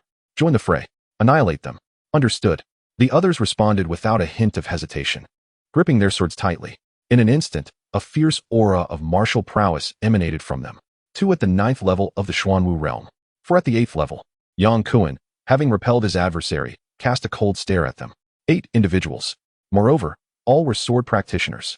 Typically, sword practitioners boast greater strength than other martial artists. His gaze shifted to Sane, who was locked in a frenzied exchange with Qin Xiufeng, evidently unable to determine a victor in the short term. For Qin Xiufeng was also at the 9th level of the Xuanwu realm, significantly stronger than those at the 9th level below. Yet, aside from that, both of them were at the 9th level below. Yang Kuan let out a cold sneer, a sinister aura manifesting on his jade-like countenance. "Today, I shall test my blade on you. Lin Hao, you handle those 4 at the 8th level. These 2 are mine." With that, he charged forth alone, intent on taking on 2 opponents. Audacious. The 2 of us could slay you in the blink of an eye. The 2 adversaries scowled in anger, brandishing their long swords towards Yang Kuan. Let actions speak louder than words. Yang Kuan growled, a powerful energy radiating from his fist as an overwhelming strength coursed through him. He unleashed a furious punch, striking one of the swords with tremendous force. Crack! The sword bent into an astonishing arc. Yet, at that moment, a sudden, piercing gust of wind sliced through the air, aiming directly for his neck. Swish! A faint crimson line appeared on his neck. In a panic, he stumbled backward, discarding his long sword in fear and disbelief, desperately clutching his neck, yet unable to stem the flow of blood. He never anticipated that his very first move would lead to his demise. Moreover, he had no idea who had struck him down. His gaze shifted abruptly, suddenly locking onto Zhuge Xian with a face filled with venomous resentment. "It is you, the formation master." As soon as the words escaped his lips, his body fell to the ground with a thud, his eyes wide open in death. Yang Kuan let out a sinister laugh. He had confidence in a 1-on-2 scenario. And now, against one, how could this individual possibly stand as his rival? With a thunderous roar, his entire being trembled as a dreadful force surged forth. After 10 exchanges, with a resounding bang, the 9th realm of the Xuanwu stage before Yang Kuan crashed to the ground, his meridians shattered. With a decisive step, Yang Kuan placed his foot on the man's chest, grinning maliciously. "With your kind, you dare to threaten the leader?" Crack! The man's chest was crushed into a mist of blood beneath his foot. Meanwhile, over at Lin Hong's side, 4 8th realm Xuanwu practitioners lay lifeless on the ground, silent as the grave. How could this be? Qin Xiufeng's eyes widened in disbelief as he watched the scene unfold. Was it not said that Qin Shu hailed from the Tianyang prefecture? How could such a feeble faction possibly harbor such formidable individuals? Even those from their Songjiang prefecture could be slain? Yet, before he could fully comprehend, the radiant axe light of Sane descended once more. With a sickening squelch, his head was sent soaring into the air. Yang Kuan and his companions exchanged glances filled with exhilaration. The 8-man squad from Songjiang prefecture had been entirely obliterated. Unbeknownst to them, their strength had multiplied exponentially. Their gazes then turned toward Qin Shu, brimming with gratitude. The leader truly possessed the extraordinary ability to transform the mundane into the miraculous. At that moment, above the Dao Well, a violent tremor of spiritual energy erupted. Subsequently, a pillar of energy shot skyward. Chen Shu stood with his hands clasped behind his back, quietly observing this spectacle. The Dao Well was finally poised to erupt. Chapter 171. Another eruption. Thunderous roars reverberated through the air, an ominous sound that heralded the onset of a fierce storm of spiritual energy. The atmosphere thickened with vitality, intensifying manifold in mere moments. Subsequently, all the condensed spiritual power coalesced into a radiant beam that surged skyward, a sight so dazzling that it caught the attention of many. In an instant, countless individuals within the Dragon Mountain range looked up, their gazes fixed upon the pillar of light piercing the clouds. Expressions of astonishment and curiosity flickered across their faces, and soon, figures began to race toward the secluded valley. The Dao Well has erupted. This is my fortune. No one shall seize it from me. Whoever dares challenge me shall face my wrath. Hurry, hurry. In that moment, a frenzy swept through the ranks of warriors, their eyes alight with fervor as they beheld the energy column. The Dao Well, a rare treasure of the cosmos. Each eruption promises valuable gifts. It is said that the martial king of the county, in his youth, encountered a Dao Well in the wilderness, from which he obtained his fortune and ascended to greatness, becoming the supreme being of this realm. Meanwhile, Chen Shu and his companions narrowed their eyes, fixated on the well. Intricate patterns illuminated the surface, pulsating as if harboring something profound within. A quarter of an hour later, a thunderous boom echoed, and a mass of spiritual energy coalesced into a luminous orb hovering in the air. Within it, a shadowy object floated and swayed, igniting an intense desire in the eyes of Yang Kuan and the others. A treasure. The Dao Well has finally yielded its first prize. Who knows how many more treasures await? Yang Kuan murmured, his body tense and poised for action. All is set. These treasures possess a trace of sentience and will not be easily claimed. Only with decisive force can they be subdued. Should we fail to secure them within half an hour, they shall vanish. Just as Yang Kuan finished speaking, 3 more luminous orbs ascended, joining the first in the sky, exuding thick spiritual energy.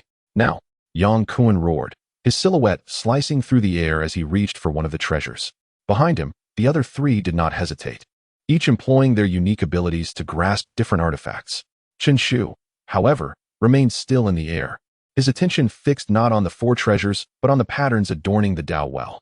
The designs were chaotic, seemingly random at first glance, yet upon deeper contemplation, one could discern an inherent harmony within each line. Exquisite simplicity. A glimmer of insight sparked in Chen Shu's eyes. These are also formations. However, they seem to be inscribed by the heavens, not crafted by human hands. Yet, as formations, they share commonalities, committing all the intricate patterns to memory. Chen Shu gently closed his eyes. At the same time, within the arena, Yang Kuan's entire being erupted with formidable energy, a terrifying force swirling around him as he reached out with his massive hand to seize the luminous orb. Just as his hand drew near the orb, a sudden flicker of spiritual energy surged from its surface, and in an instant, it propelled itself away, creating a distance of 10 meters between them. Yang Kuan's expression hardened. Indeed, the treasures erupting from the Dao Well were not easily subdued. However, he remained undeterred, unleashing his aura and darting forward, gradually compressing the orb's movement range. Finally, at a critical moment, his hand came crashing down upon the orb, unleashing a torrent of immense power. With a crack, the spiritual energy surrounding the orb dissipated, revealing a small gauntlet hovering before him, a weapon of offense. Yang Kuan grinned widely, nodding in satisfaction. His most formidable technique was his fist skill, and having such a gauntlet for protection would undoubtedly elevate his combat prowess significantly. Yang Kuan glanced around, noticing that Sane had also shattered his own orb, unveiling the treasure within. It was an ancient scroll, inscribed at the top with 3 large characters, Barbarian Divine Body.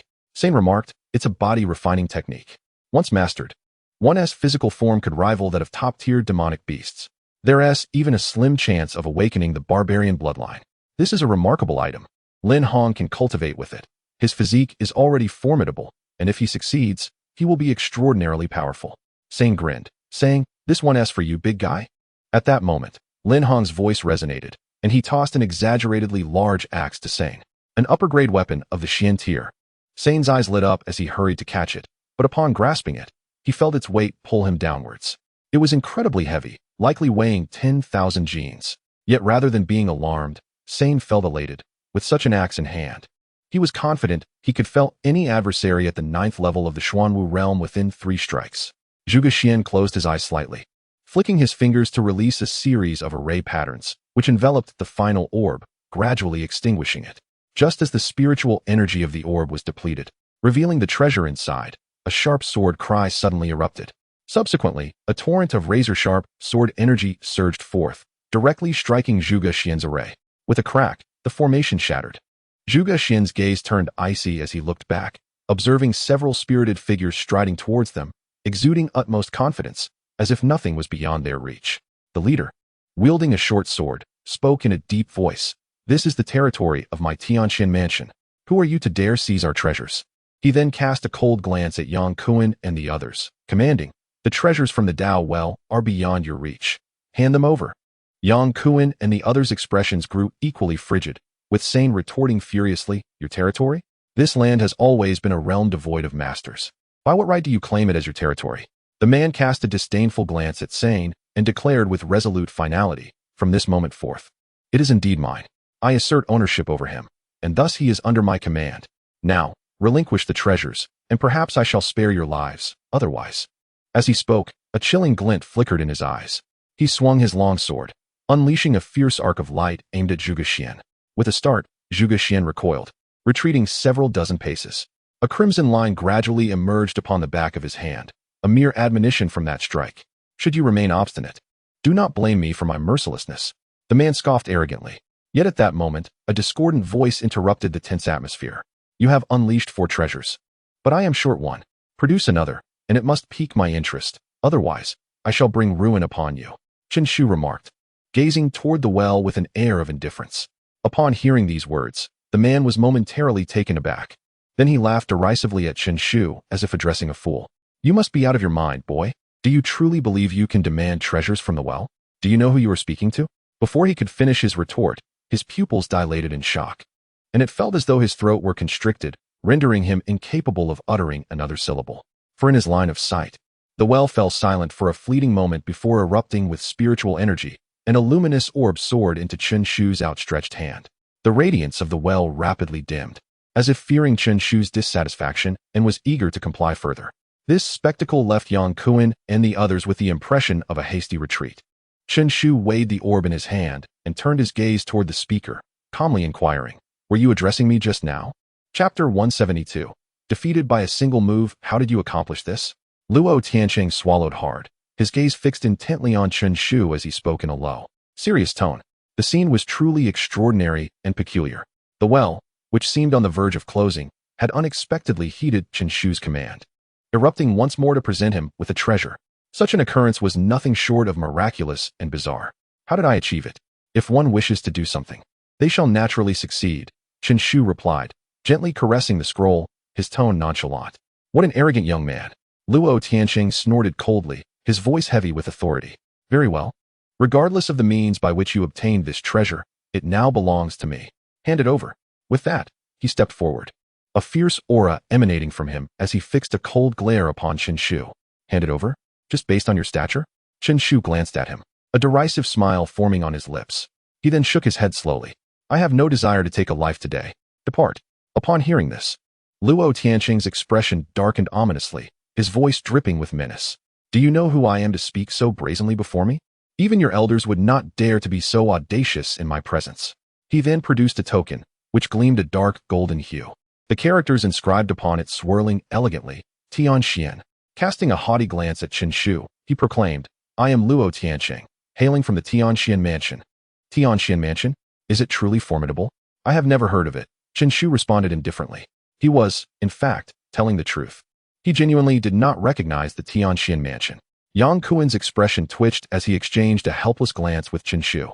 Their leader was indeed fierce, daring to challenge even the Tianxian Mansion. It was noteworthy that the Tianxian Mansion had ranked 18th in the last 100 mansions battle. Undeniably a great mansion within the county. "You seek death. It seems you are unwilling to relinquish the treasure. If so, prepare to perish." Luo Tianqing's expression darkened as he sneered. With that, he raised his hand and commanded those behind him in a low voice, "Kill him." As his words fell, he rushed toward Chen Shu, his figure soaring through the air, a terrifying sound wave cascading down from him. Boom! The heavens and earth resonated with an ominous roar. Yang Kuan and the others changed their expressions, This Luo Tianqing was extraordinarily powerful.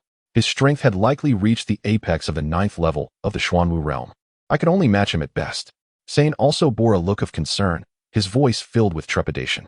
But before he could act, the powerful beings accompanying Luo Tianqing had already locked onto them, unleashing a barrage of formidable attacks. Damn it, you seek your own demise. Lin Huang roared. His hands clenched tightly, an overwhelming force surging within his body. He then thrust his fist forward, striking with tremendous force. Crack! The ground beneath him crumbled under the weight of his might. Before him, the air emitted a muffled pop, and then a figure was sent flying. Kill! Yang Kuan and Sane shouted menacingly, unleashing the formidable power of the 9th level of the Xuanwu realm. As the battle commenced, the four of them pressed against the individuals behind Luo Tianqing. However, given Luo Tianqing's origins from the heavenly Xian mansion, his strength was not insignificant. It was unrealistic to defeat them in such a short span of time. Nonetheless, this scene caused Luo Tianqing's expression to shift slightly. He did not anticipate Yang Kuan and the others to be so powerful, capable of contending with the formidable allies he had brought along. It is worth noting that they were all exceptional warriors meticulously selected from the renowned heavenly Xian mansion, each at the 9th level of the Xuanwu realm, and considerably stronger than the typical 9th level. I had underestimated you, but it matters not. Once I eliminate you, I shall proceed to slay them, Luo Tianqing declared solemnly, his eyes flashing with a fierce murderous intent. Subsequently, he soared through the air, his sword resonating with a thunderous sound. In an instant, the sound of the sword rang out like muffled thunder, overwhelming all other noises. Clang! The divine sword sang out, revealing its terrifying sharpness. At this moment, it swept across the surroundings with a formidable, invincible presence. A hint of pride flickered in Luo Tianqing's eyes. This strike of his had already cultivated a certain finesse, having once garnered praise from a formidable warrior of the spiritual martial realm. Now, unleashing his full power, the sword intent was astonishing, capable of easily slaying Qin Shu. Boy, behold, this strike is named the Crescent Moon Slash. It shall leave no blade of grass alive, perish. Luo Tianqing bellowed, and at the same time, a crescent-shaped sword aura surged towards Qin Shu with wrath. Qin Shu calmly observed this scene, neither dodging nor evading. And just as the sword aura was about to strike him, he raised his hand. Suddenly, the sword aura aimed at him was grasped in his palm. Is this the extent of it? That cannot kill me. As he spoke, he tightened his grip. Crack! The entire sword aura instantly shattered. What? Luo Tianqing's pupils constricted. He had never imagined that this sword strike, capable of easily slaying a 9th level Xuanwu realm warrior, would not even leave a scratch on Qin Shu. How could Qin Shu be so strong? How old could he possibly be? Had he misjudged? Was this not a mere junior, but rather an ancient monster who had practiced martial arts for countless years? Just as these thoughts flickered through his mind, his hands were not idle. He closed his eyes to gather his energy, then suddenly opened them, a beam of sword light shooting fiercely from his gaze. He raised his sword and lunged at Qin Shu once more with a furious thrust. Super Crescent Moon Slash. Kill. Buzz. The sword light flashed wildly. And then countless arcs of sword energy appeared beneath his sword. The sword energy coalesced, forming a massive arc of sword energy that came crashing down. This time, Qin Shu did not even entertain the thought of movement, coldly gazing at the descending sword energy. In a chilling tone, he uttered, "Shatter," as the words left his lips. The sword energy, now mere inches from his brow, could no longer descend. Instead, it trembled incessantly before erupting into a cacophony of destruction. Luo Tianqing was struck with immense terror. With a full force strike, he still failed to graze even the hem of Qin Shu's garment. In fact, throughout the entire encounter, Qin Shu remained utterly motionless. The prowess of this young man is truly terrifying. Luo Tianqing's expression darkened to an extreme at this moment. He finally realized he was up against a formidable opponent. If this stalemate continued, he feared he would meet his end here today. Reluctantly, he resolved to make a desperate final attempt, unleashing his ultimate technique. A glimmer of fierce determination shone in Luo Tianqing's eyes as he bellowed. Gripping his sword tightly and executing his most formidable swordsmanship, the heartless sword of the world, the ominous sound of the sword's cry suddenly reverberated throughout the heavens and the earth. Then, an unparalleled radiance emanated from the sword, illuminating the entire valley, even blotting out the sun's light. It seemed as though, between heaven and earth, only this stream of sword light remained. In an instant, the temperature in the valley plummeted by over 10 degrees. This is intriguing, yet merely that. Qin Shu cast a glance at him, offering a nonchalant commentary, and then continued to stand still, merely raising his fist and striking forward. The dream entering divine fist. Chun Shu let out a low shout. This technique was one he seldom employed, yet in this moment, it flowed forth effortlessly from his will. A fist imbued with a crimson glow surged forth with sudden ferocity. In an instant, the fist collided with the sword energy. Boom! The air trembled as an intense shockwave erupted, sending Luo Tianqing hurtling backward. Defeated, Luo Tianqing's face was a mask of astonishment as he involuntarily gazed up at the figure that had remained motionless from the beginning. The shock within him surged like a tidal wave. This youth had only thrown a single punch, yet with that one blow, he had utterly crushed him. It was as if his very actions conveyed that, before him, he was simply no match. What could be more despairing than this? Chapter 173. The secret technique of spirit consumption. The figure of Chun Shu remained proudly standing, draped in flowing white garments, exuding an ethereal aura akin to that of a fallen celestial. Luo Tianqing gazed upon him, his mind consumed by a singular thought: unparalleled strength. This youth, formidable beyond imagination, seemed invincible. "My lord, we concede defeat and shall take our leave," Luo Tianqing proclaimed, taking a deep breath. "Do you think you can simply walk away after losing? Such matters are not so easily settled," Chun Shu replied with a mocking smile, casting a glance at him. "Just watch quietly." Luo Tianqing's expression shifted dramatically as he fixed a piercing glare at Chun Shu, his voice cold. "Are you intent on making an enemy of the Tianqian Pavilion? Spare us today, and let this matter be resolved. From now on, we shall remain as distant as water from the riverbank. Otherwise, the Tianqian Pavilion is not to be trifled with. When you sought to seize my treasures, did you ever consider sparing us?" Chun Shu scoffed. With a swift motion, a blade of energy shot forth from his gaze and severed Luo Tianqing's arm. "I instructed you to simply observe. Speak again, and I shall strike you down." Luo Tianqing clutched his severed limb, shock etched across his features. How audacious was this youth, who dared to act despite the Tianqian Pavilion's prestige? Without hesitation, he had dismembered him. Realizing this, Luo Tianqing's countenance hardened into ice, his gaze towards Chun Shu now brimming with malice. Was he openly challenging the Tianqian Pavilion? Yet, he dared not utter another word, for he recognized the lethal resolve of Chun Shu. Chun Shu then turned his attention to Yang Kuan and the others, where the skirmishes between them and Luo Tianqing's subordinates were drawing to a close.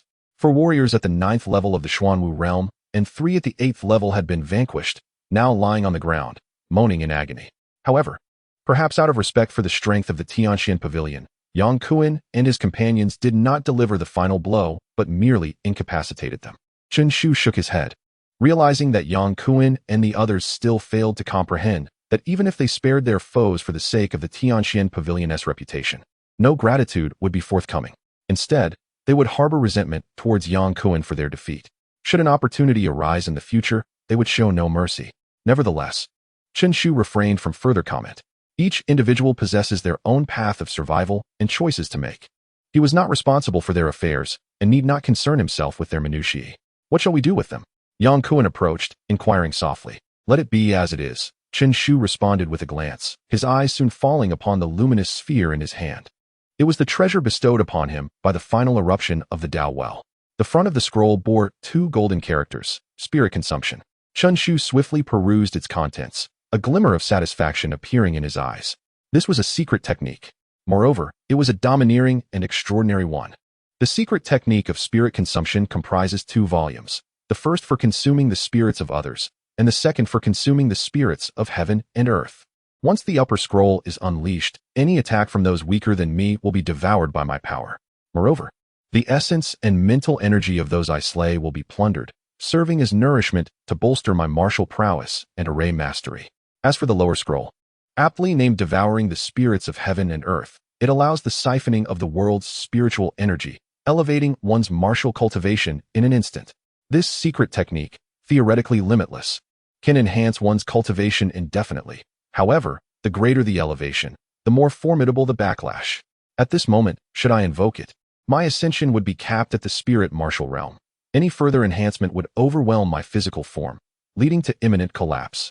A slight smile graced Chun Shu's lips. His spirits lifted. With this secret technique, he had acquired yet another trump card. Without further ado, he abandoned Luo Tianqing and the others, guiding Yang Kuan and his companions out of the secluded valley. However, as they emerged, Yang Kuan and the others were taken aback, instantly entering a state of alert. For before them gathered countless shadowy figures, all gazing at them with avarice. Are the treasures upon you? A voice inquired, deep and resonant, revealing the presence of a ninth-layer Xuanwu expert. Those who are wise will hand them over. Surrender the treasures, and you shall be spared. I will count to 3. If you do not comply, I shall end your lives. No need for further discussion. Let us engage directly. As the speaker initiated his threat, the others echoed his menace. An overwhelming aura of power rising in unison, descending upon Yang Kuan and the others like an oppressive tide. Yang Kuan's heart sank. Here, there were 13 ninth-layer Xuanwu experts alone, not to mention an abundance of those at the 8th layer. Faced with such a multitude of formidable foes, how could they possibly contend? Instinctively, their gazes turned toward Qinshu. Where are Luo Tianqing and the others? At that moment, a low voice emerged from the crowd. The throng parted, revealing a middle-aged man clad in blue garments, who strode forth with measured grace. As he emerged, the 9th-layer Xuanwu experts displayed expressions of reverence, greeting him with respectful gestures. Lord Luo, they exclaimed, their tones imbued with admiration. We did not expect the esteemed Lord Luo to grace us with his presence. Which treasure has captured your interest? Allow us to retrieve it for you. Their flattery flowed forth like a river. Do I require your assistance? The blue-clad man replied disdainfully. To this, the 9th-layer Xuanwu experts appeared neither offended nor perturbed. It was as though they found it entirely natural. This man hailed from the esteemed Tianxin mansion, ranked 18th, and possessed formidable strength, standing among the elite of the 9th layer.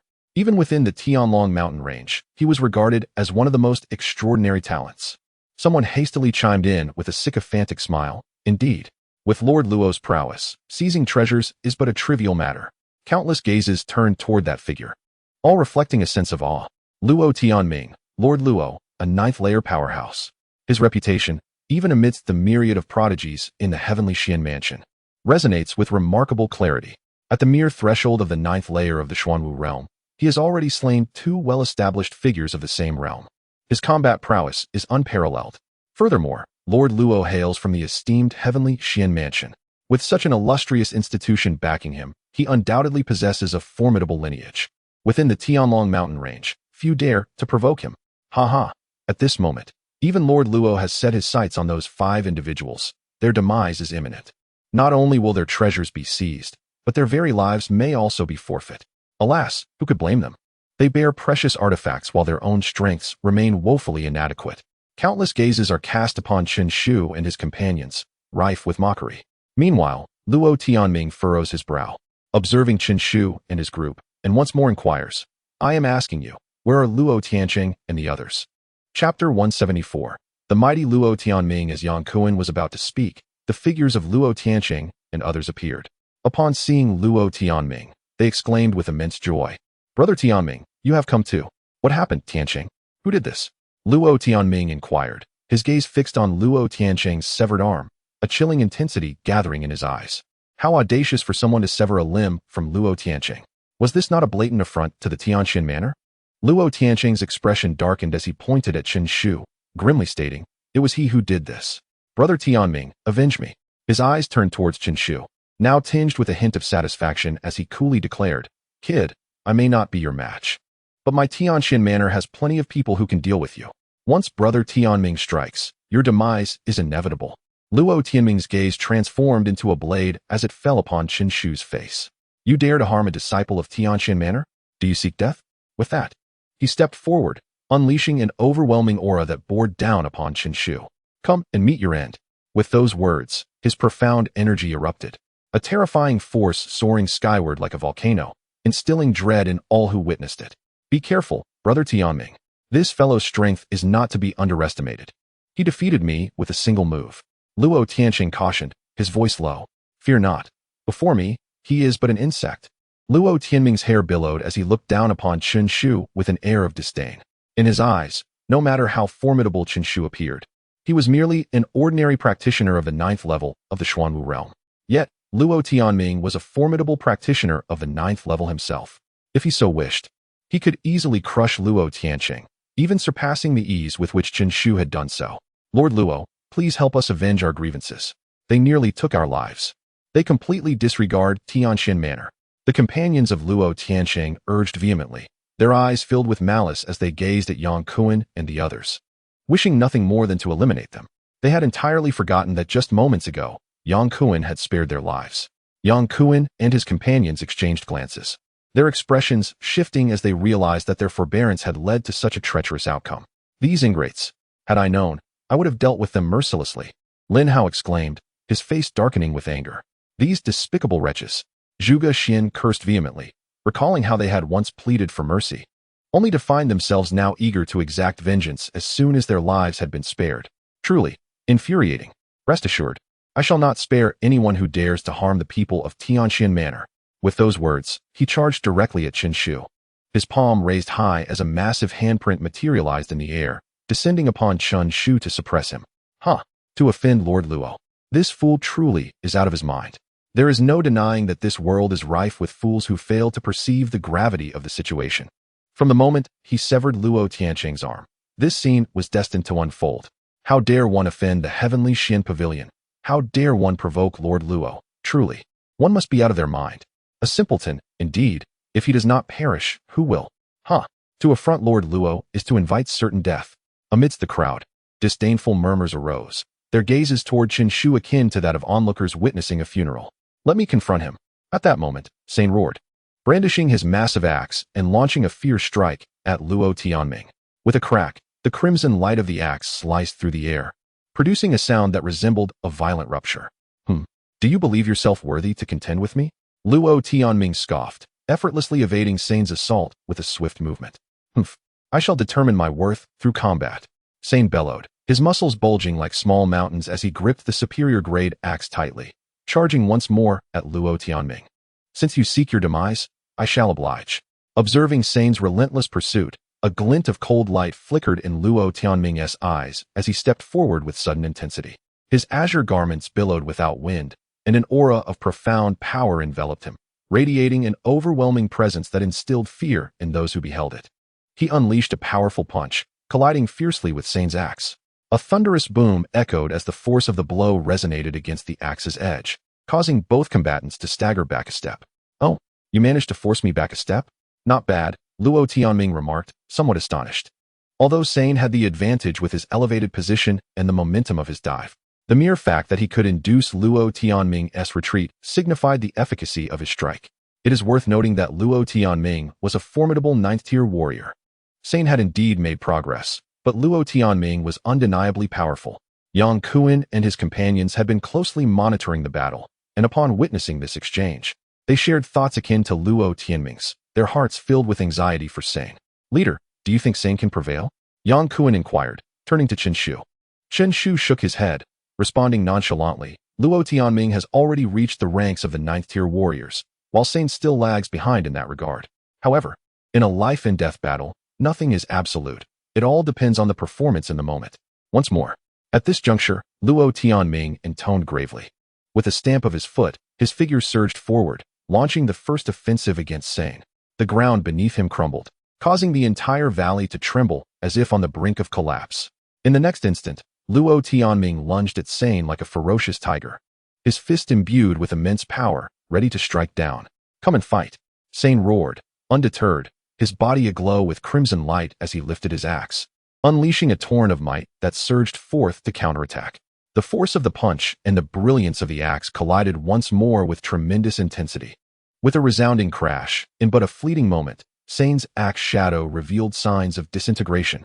His pupils constricted sharply, and an overwhelming surge of mystic energy surged to his chest as he attempted to withstand Luo Tianming's onslaught. A thundering impact sent Sane reeling backward, each step he took leaving a profound imprint upon the ground. After several paces, he fell to the ground with a thud, spewing forth a mouthful of blood. Defeated. In merely 2 exchanges, he succumbed to Luo Tianming's prowess. Luo Tianming, brimming with confidence, cast a glance at Sane and proclaimed haughtily, "Your strength is commendable, but in comparison to mine, it is merely trivial. Now begone." He then turned his gaze back to Chen Shu and inquired, "Do you now comprehend my might? If you are willing to bow and acknowledge your errors, perhaps I may grant you a reprieve." Chapter 175, My Strength. Of which you know nothing. A faint voice echoed in the air, stirring the expressions of many. To bow and acknowledge one's faults could grant a reprieve? If it were them, perhaps they would comply, for such a choice is indeed a commendable one. What could be more precious than life? Dignity? The insignificant have no right to discuss such matters. Lord Luo is truly magnanimous, even granting him a chance at survival. Had it been me, I would have dispatched him immediately to prevent future troubles. Ha! This exemplifies the disparity between you and Lord Luo. What stature does Lord Luo possess that he should fear the vengeance of a mere nobody? Observe closely.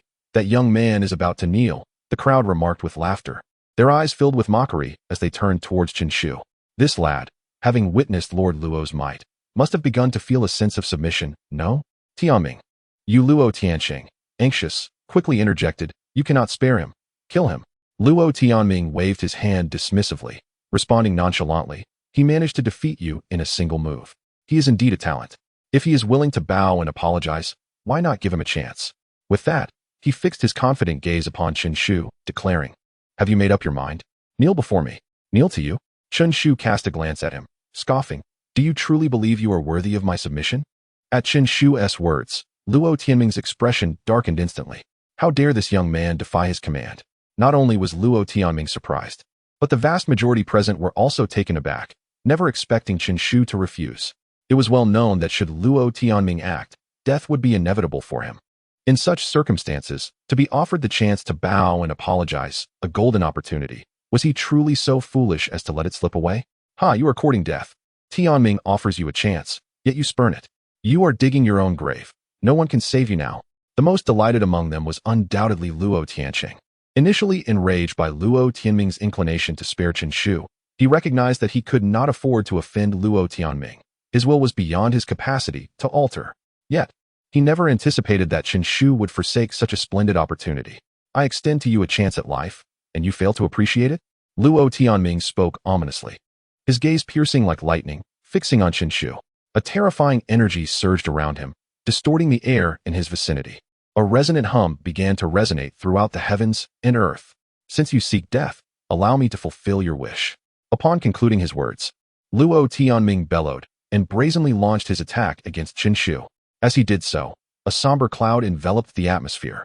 The spiritual energy of the entire realm began to run rampant. In the air, a cacophony of cracking sounds erupted continuously. Witnessing this scene, the onlookers were jolted to attention. Look, Lord Luo has taken action. With his strike, that young man is undoubtedly doomed. One could say he invited his own demise, compelling Lord Luo to act. Such an unwise weakling. His death is hardly regrettable. The crowd began to murmur, their expressions marked by indifference, gazing at Qinshu as if he were already a corpse. Clearly, in their eyes, Qinshu was doomed. Watch closely. I shall defeat you in one blow. Vajra demon subduing palm. Luo Tianming intoned, his hands surging with profound energy. An overwhelming force erupting from within him, enveloped by a faint golden glow. In that instant, Luo Tianming resembled an invincible golden deity, exuding an aura of supremacy. The next moment, he unleashed a punch. The Vajra demon subduing palm, accompanied by a thunderous roar, surged towards Qinshu. Cut! Qinshu stated with a calm demeanor, casually pointing a finger, and instantly, a sharp blade of sword energy flew forth. It collided heavily with the Vajra demon subduing palm. Ignorant fool, my Vajra is indestructible. You cannot harm me. Luo Tianming scoffed, and in the next instant, the Vajra demon subduing palm grasped the sword energy in its grasp. With a crack, the sword energy shattered. Then, his massive hand tightened, crashing down towards Qinshu. The force of his punch was like a 1,000-pound weight, striking solidly against Qinshu's chest. Not good. The captain is in trouble. We've got him. Ha ha ha. This brat is finally finished. Two distinctly different voices rang out simultaneously. Yang Kuan and the others were filled with shock and panic. Even the captain was at risk of failure. Luo Tianming was indeed formidable. Now that the captain had been struck directly in the chest, he would surely be incapacitated. The others bore expressions of indifference, as if they were utterly unsurprised by this outcome. With such a powerful figure as Lord Luo taking action, how could this youth possibly survive? Yet, in the next moment, the figures of Qinshu and Luo Tianming separated. Luo Tianming was momentarily taken aback, his expression shifting slightly. I didn't kill him? Luo Tianming was somewhat astonished. In his view, this punch should have been sufficient to obliterate Qinshu. At the very least, he should have been sent reeling and spitting blood, right? However, upon the actual impact, it felt entirely different. Qinshu seemed like an abyss, absorbing Luo Tianming's strength without causing any ripples. Naturally, it did not inflict the slightest injury upon him. What on earth was happening? How did you accomplish that? Luo Tianming stammered, retreating several steps to maintain distance from Qinshu. My power is beyond your comprehension. Chen Shu, as unyielding as a rock, remained unfazed by Luo Tianming's full-force strike, instead regarding him with a hint of derision, stating coolly, "The secret art of devouring spirits can consume all energies. With your meager strength, how could you possibly harm me?" "I refuse to believe it," Luo Tianming replied, his face a mask of cold determination. He could not accept that, with his prowess, he would be unable to best Chen Shu. He was convinced that this youth had paid an unknown price to create such a stunning spectacle, all to intimidate him. If he pressed on with his assault, he was certain he would ultimately subdue him. Kill! Ro Tianming let out a furious roar, his entire being brimming with formidable power. With a clenched fist, he unleashed a wrathful strike towards Chen Shu. "I have told you, my might is beyond your comprehension." Chen Shu responded with an air of indifference, not even flinching as Ro Tianming's assault crashed upon him.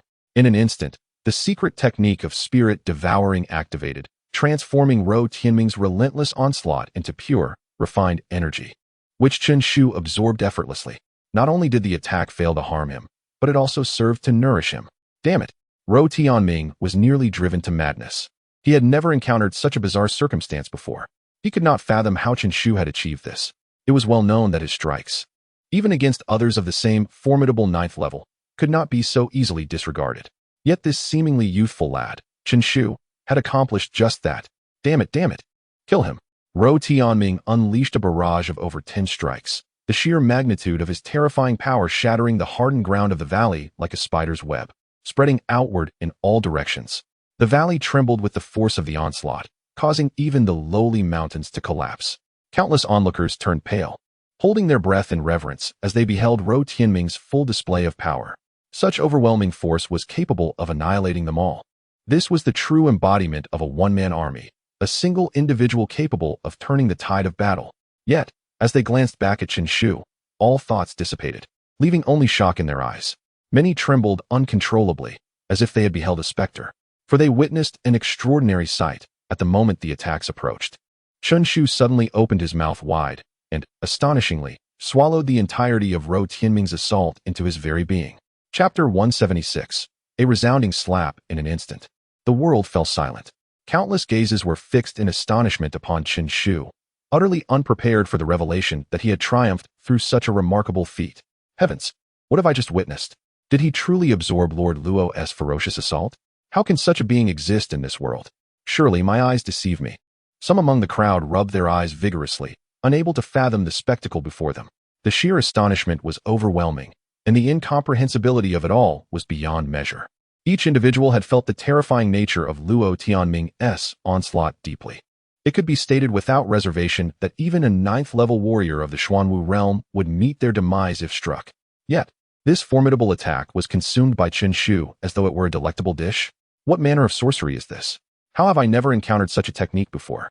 Inconceivable. Truly inconceivable. With such a divine protection, who could possibly harm him?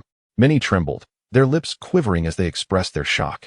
Luo Tianming's expression was equally grim, nearly dripping with malice. The resilience of Chen Shu exceeded his wildest expectations. He had believed that even if Chen Shu had defeated Luo Tianqing with a single strike, he would not last beyond 5 moves in his presence. It was inconceivable that he could be a match for him. Yet, the outcome was precisely the opposite. His most powerful attack had failed to inflict even the slightest harm upon Chen Shu. This signified that from the very beginning of the battle, Chen Shu stood invincible. How can this continue? Luo Tianming glared fiercely at Chen Shu, his voice low and menacing as he inquired, "What martial art is this?" "You are not yet worthy to know," Chen Shu replied coolly. Luo Tianming's countenance darkened further, his expression becoming increasingly grim.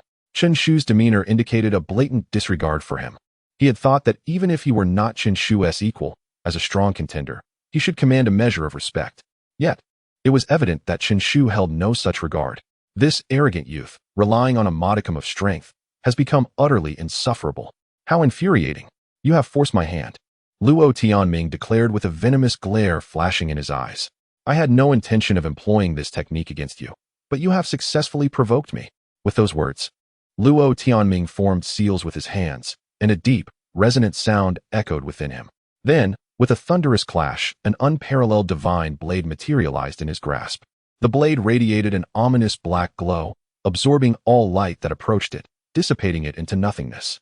A palpable, brutal energy emanated from the sword's body. This is the evil spirit sword. Among the crowd, many felt their pupils constrict, and soon, someone exclaimed in awe. To their astonishment, Lord Luo had subdued such a weapon. The upper-tier Xian rank evil spirit sword demands bloodshed upon its emergence. With the aid of the evil spirit sword, Lord Luo's combat prowess would undoubtedly double. Now, this battle promises to be truly captivating. Yet, Qinshu cannot possibly overpower Lord Luo, who wields the sinister ghost blade. A sudden turn of events. The crowd's gaze shifted to one of eager anticipation. Both Qinshu and Luo Tianming are extraordinary individuals, their combat prowess far exceeding what one could imagine. Now, with Luo Tianming unleashing the formidable ghost blade, his true strength must surely place him among the elite of the 9th level. The clash of such formidable beings promises to be a visual feast. Qinshu, prepare for battle. With the obsidian blade in hand, Luo Tianming emanated a palpable aura of confidence and proclaimed with pride, "With this divine blade, I fear nothing. Even Qinshu is but a triviality in my eyes." Boom! Luo Tianming roared, unleashing the overwhelming aura of the 9th level, a terrifying tempest sweeping across the surroundings, causing countless onlookers to turn pale and retreat in panic. Is this the might of the 9th level? It is truly fearsome. Lord Luo can obliterate us merely with his presence. Is this battleground too confined for such titans? It feels perilous. Should we be caught in their crossfire, we would surely face grave injuries. Although this secluded valley is not small, it suffices for ordinary confrontations among strong warriors. However, the fierce clash between two 9th level powerhouses seems somewhat constrained. Everyone, step back and afford them ample space. Indeed, clear the way. When such formidable beings collide, it is certain to be a fierce struggle. Be wary of collateral damage. A voice rang out, prompting the crowd to instinctively create distance, wary of the impending confrontation between Qinshu and Luo Tianming. In the arena, Luo Tianming brandished the ghost blade, exuding an air of wild abandon. Even his eyes shimmered with a blood-red glow, unwaveringly fixed on Qinshu. This was his ultimate trump card, intended to vanquish his adversary. Kill! The frenzied blade shook the earth. Gripping the sword with both hands, Luo Tianming bellowed as he swung the blade forward with tremendous force. The sharp blade light transformed into a colossal dragon, soaring defiantly into the heavens, seemingly invincible. Following this, a terrifying sound wave reverberated across the terrain, akin to a tidal wave, rising and falling with an unrelenting force. The unparalleled blade energy surged forth toward Qinshu. In that singular moment, the spectators were left in awe. Indeed, the ghost blade is extraordinary. The might of the 9th level is beyond comparison. The spectacle, the intensity, the lethal power is on an entirely different plane. The blade energy morphed into a great dragon, descending from above, overshadowing Qinshu's figure, which appeared exceedingly small and frail, seemingly incapable of withstanding a single blow. Qinshu is destined to fail, murmured some. Indeed, with the ghost blade at his side, Lord Luo's power has grown exponentially. Qinshu can only be regarded as a valiant loser. Just as these words fell, Qinshu, standing with hands clasped behind his back, finally made his move. Such fanciful displays are merely for show, he remarked nonchalantly. As his words fell, one of his hands gradually extended forward, slicing through the air. This single strike seemed utterly insignificant before the magnificent dragon. Yet, the moment that hand met the dragon, a series of sharp cracking sounds erupted. To the astonishment of the onlookers, that seemingly diminutive hand exhibited an unstoppable force, shattering the colossal dragon with ease. Subsequently, the hand pressed onward, delivering a resounding slap across Luo Tianming's face. A crisp sound echoed through the air, and the crowd collectively gasped, their expressions turning icy, rendered speechless. A vivid red handprint distinctly appeared on Luo Tianming's face. Chapter 177. Encountering the half-step Grand Array Master again, the atmosphere once more fell into a profound silence. Yet this time, every gaze directed towards Qinshu was imbued with deep reverence, erasing any prior notions of defiance. Luo Tianming, a formidable figure himself, possessing the strength of the 9th realm, had emerged as a key player in this grand contest among the factions. Now, wielding the sinister demon blade, his combat prowess had surged exponentially. Even so, he remained no match for Qinshu. What an astonishing strength Qinshu possessed. It was unfathomable, transcending all reason. Surely, only the most exceptional among the 9th realm could stand against him. It was indeed perplexing to contemplate which faction had nurtured such a powerful individual as Qinshu. The crowd murmured in hushed tones, their eyes averted from Qinshu, fearful of invoking unnecessary trouble. Tianming brother. Luo Tianqing cried out in despair, utterly astonished that the seemingly invincible Luo Tianming could be so thoroughly defeated, and by such a wide margin. It was worth noting that throughout the encounter, Chen Shu had merely delivered a single slap. This is your doing.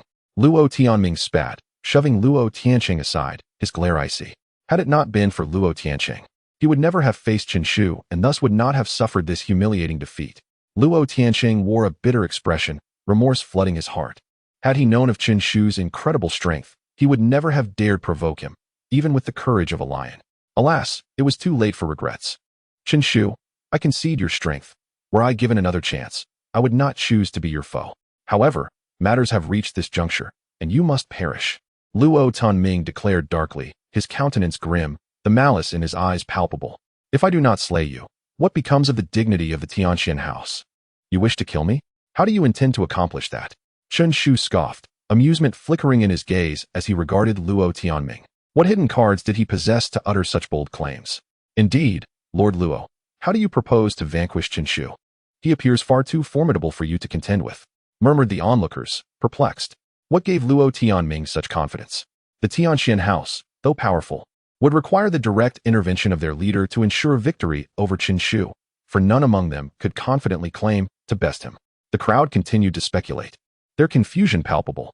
They had witnessed Chen Shu's might firsthand, fully aware that Luo Tianming was no match for him. Yet, Luo Tianming remained resolute in his conviction that he could eliminate Chen Shu. On what basis did he make such a claim?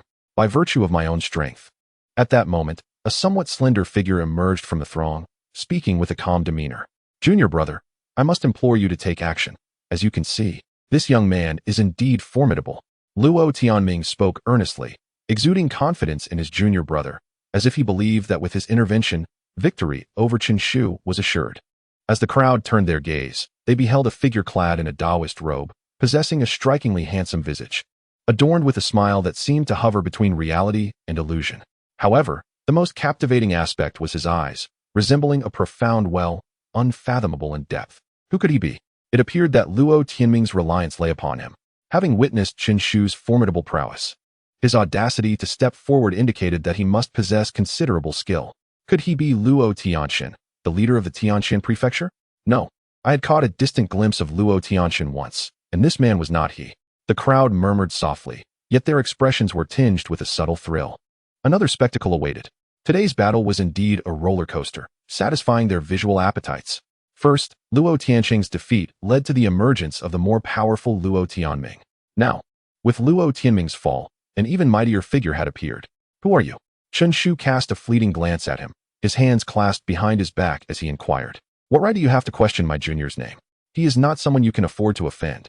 Before the man could respond, Luo Tianming interjected, his tone laced with mockery. In his view, Chen Shu paled in comparison to the individual before him, not even worthy of knowing his name.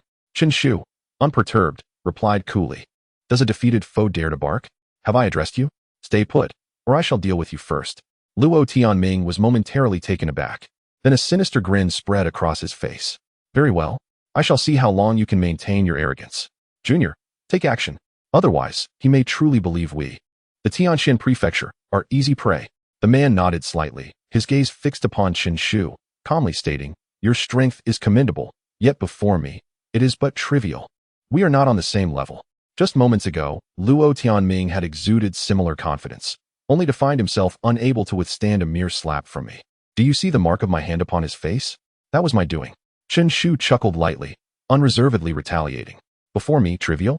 I doubt even those of the spirit martial realm would dare to claim such. I wonder who bestowed upon you this misplaced confidence. Words were futile. Observe closely.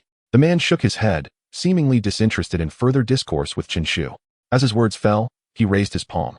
Suddenly, a resounding boom echoed, and the crowd was astonished to witness a colossal formation taking shape in the heavens. Subsequently, intricate patterns surged skyward, transforming into the most enigmatic and profound seals. Within that formation, a terrifying power surged, and the area it enveloped was shrouded in ominous clouds. The darkness was fearsome, penetrating to the core. A glance was enough to instill a sense of heavy despair. This is a magical formation. This man is indeed a master of formations. No wonder he dared to speak to Chen Shu so boldly. It became clear now.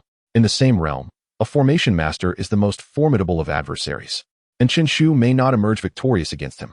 The crowd collectively inhaled sharply, their gazes toward the man shifting entirely. A formation master. Such beings are exceedingly rare.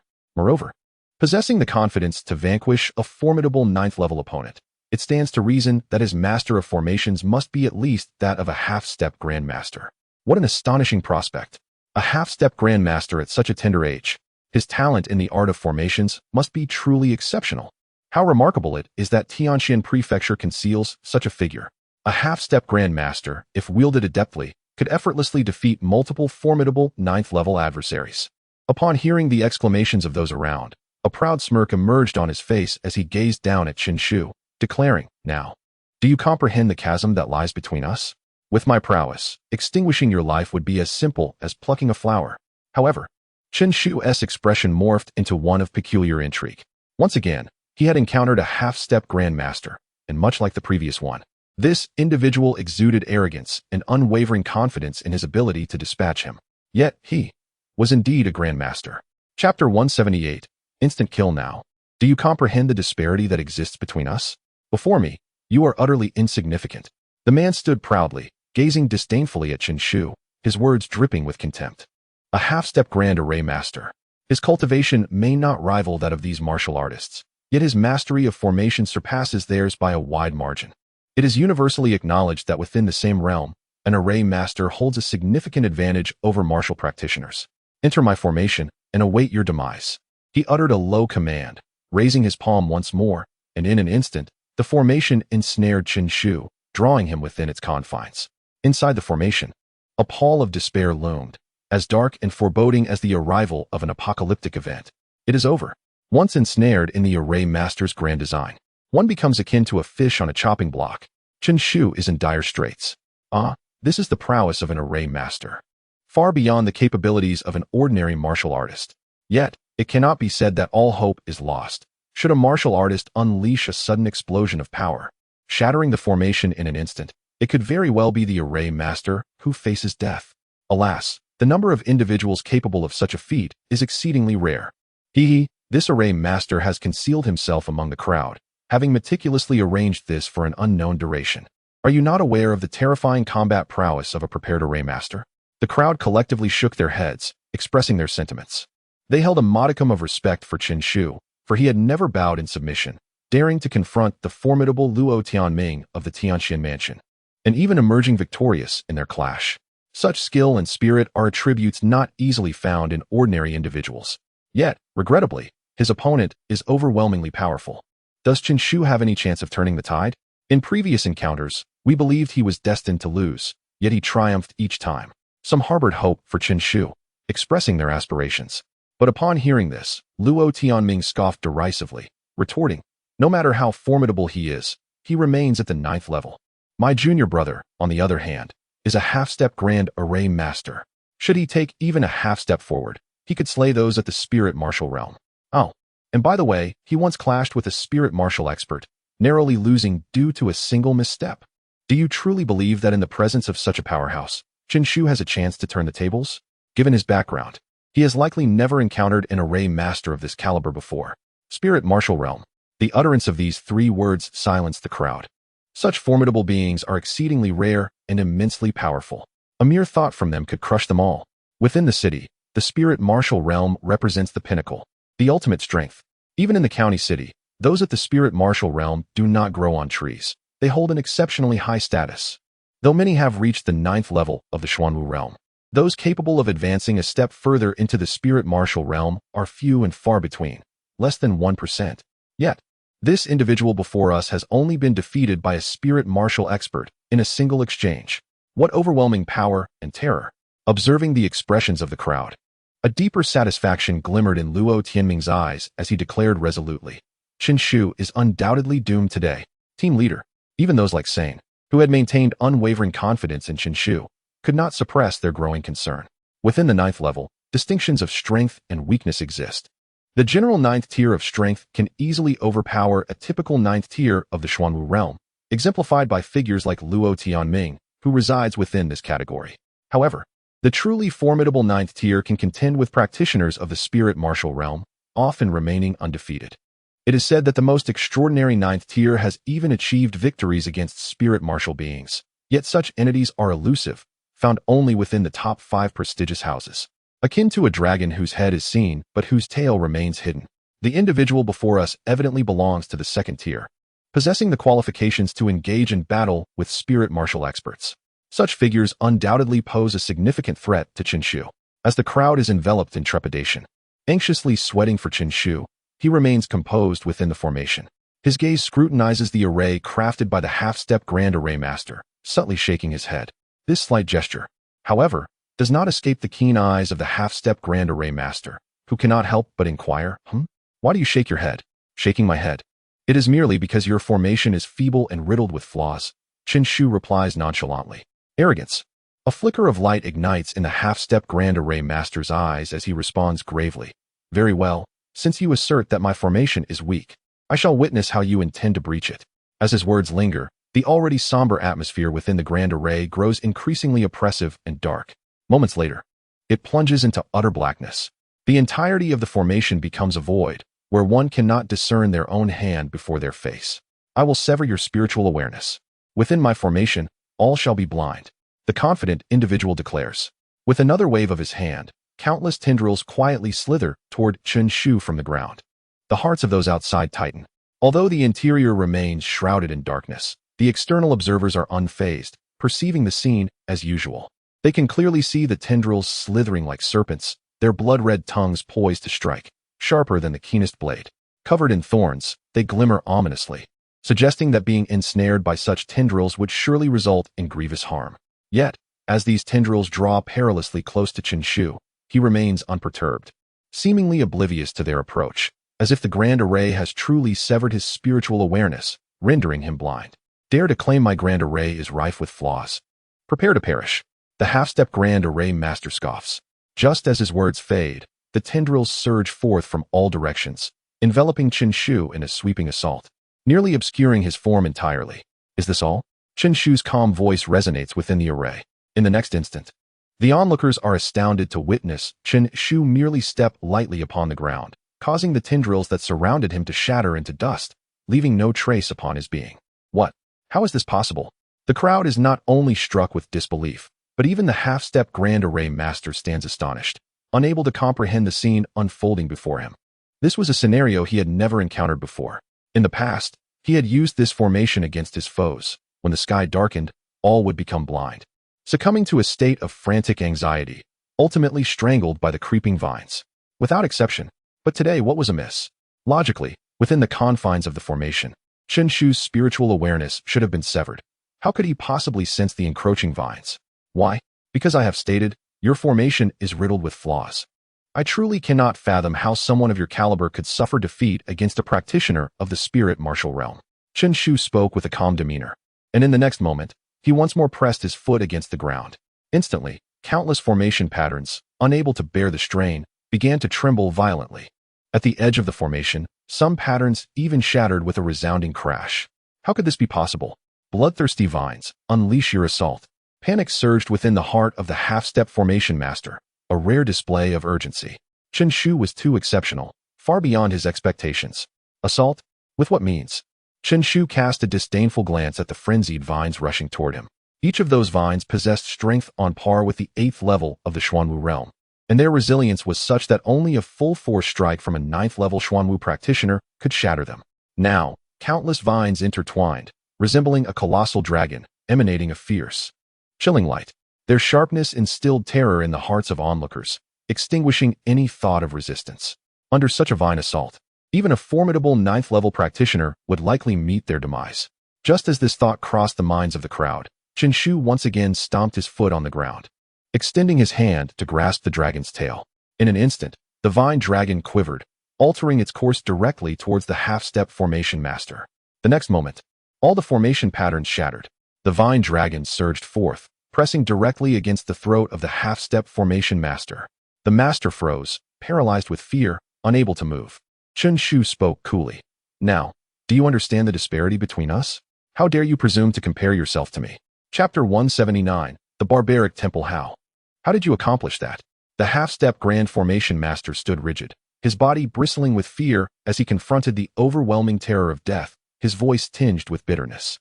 From the moment he launched his lethal attack to the instant Chen Shu retaliated, thrusting the vine dragon against his throat, only a fleeting moment had elapsed. Chen Shu had merely executed a single move. Yet, with just that one action, he found himself on the precipice of death. If Chen Shu so desired, he could extinguish his life at any moment. This was beyond anything he had anticipated. He was a half-step grand formation master, who had once battled against the spirit martial realm, narrowly losing by a single move. However, before Chen Shu, he could not withstand even one strike. I thought myself powerful enough to crush him. Little did I realize, in his presence, I am no different from Luo Tianming. We both fell in an instant. The half-step grand formation master, Luo Qingyu, thought bitterly. How foolish he had been to initially boast that he and Chen Shu were not on the same level. Indeed, they were not on the same plane. Chen Shu was exponentially stronger. What transpired? How could a half-step grand formation master be defeated so effortlessly? Did anyone witness Chen Shu strike? I merely blinked, and the formation shattered. I couldn't discern anything either. A collective gasp echoed through the crowd, disbelief written across their faces. How could it be that, despite sharing the same 9th level of the Xuanwu realm, Chen Shu is so formidable? We couldn't even catch a glimpse of his attack. The onlookers were astounded, grappling with the implications of not being able to perceive Chen Shu's move. His power was beyond imagination. The most astonished of all was Luo Tianming, who trembled in fear at the scene before him, utterly unable to fathom it. Luo Qingyu was their secret weapon at Tianxian Mansion. His mastery of formation techniques was unrivaled within the mansion and had previously suffered only a narrow defeat to a spirit martial expert. Yet, unexpectedly, he fell with a single strike before Chen Shu. How had this 16 or 17-year-old youth cultivated such terrifying prowess? Was it possible that this young man surpassed even the spirit martial realm? A shocking thought flickered through Luo Tianming's mind, prompting him to shake his head and dismiss it. How could that be? Comparable to the spirit martial realm would already place him among the upper echelons of the 100 Mansions combatants. Certainly, there are prodigious talents within the 100 Mansions capable of defeating or slaying spirit martial experts. However, such individuals are exceedingly few in number. They are often elusive, and all hail from the top 5 grand mansions. These are unparalleled establishments, nurturing only the most exceptional figures. How could this Chen Shu possibly be compared to them? It is likely that only the leader could ensure his defeat. Taking a deep breath, Luo Tianming's gaze towards Chen Shu shifted repeatedly, ultimately settling into a resigned sigh. The current Chen Shu was beyond his reach. Even if he harbored resentment towards him, he could not recklessly act against him. Such folly would embroil the Tianxian Mansion in conflict, leading to a battle between the mansion and the forces behind Chen Shu. To cultivate a formidable figure like Chen Shu, one can only imagine the strength of the institution backing him. Alas, had I known of Chen Shu's extraordinary prowess, I would have sought to ally with him rather than provoke his ire. With such an ally, the standing of our heavenly Xian mansion might have surged forward by a rank or two. Luo Tianming mused silently, but at this moment, it was too late for regrets. You spoke of wanting to kill me. Now that I have claimed your life, do you harbor any grievances? Chen Shu remarked coolly. His voice, though not loud, silenced all surrounding clamor. The crowd lifted their gazes, captivated by his composed figure. Chen Shu is about to take a life. He intends to slay a member of the heavenly Xian mansion. Remarkable. A true man acts thus. Having been bullied at their very doorstep, who cares about titles?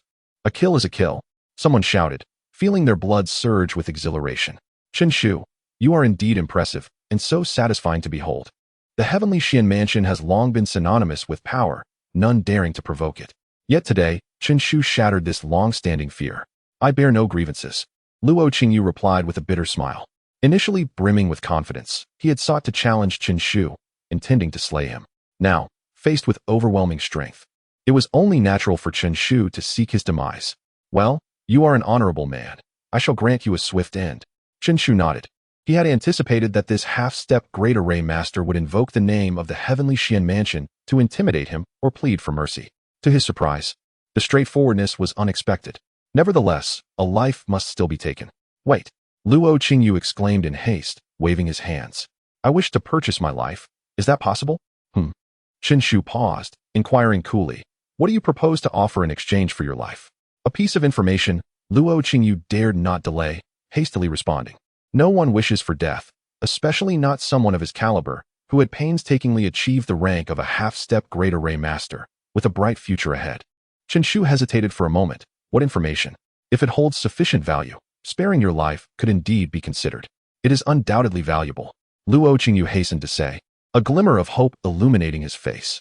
In Feiyun Mountain, I discovered an ancient temple known as the Barbarian God Temple. The Barbarian God Temple? Indeed.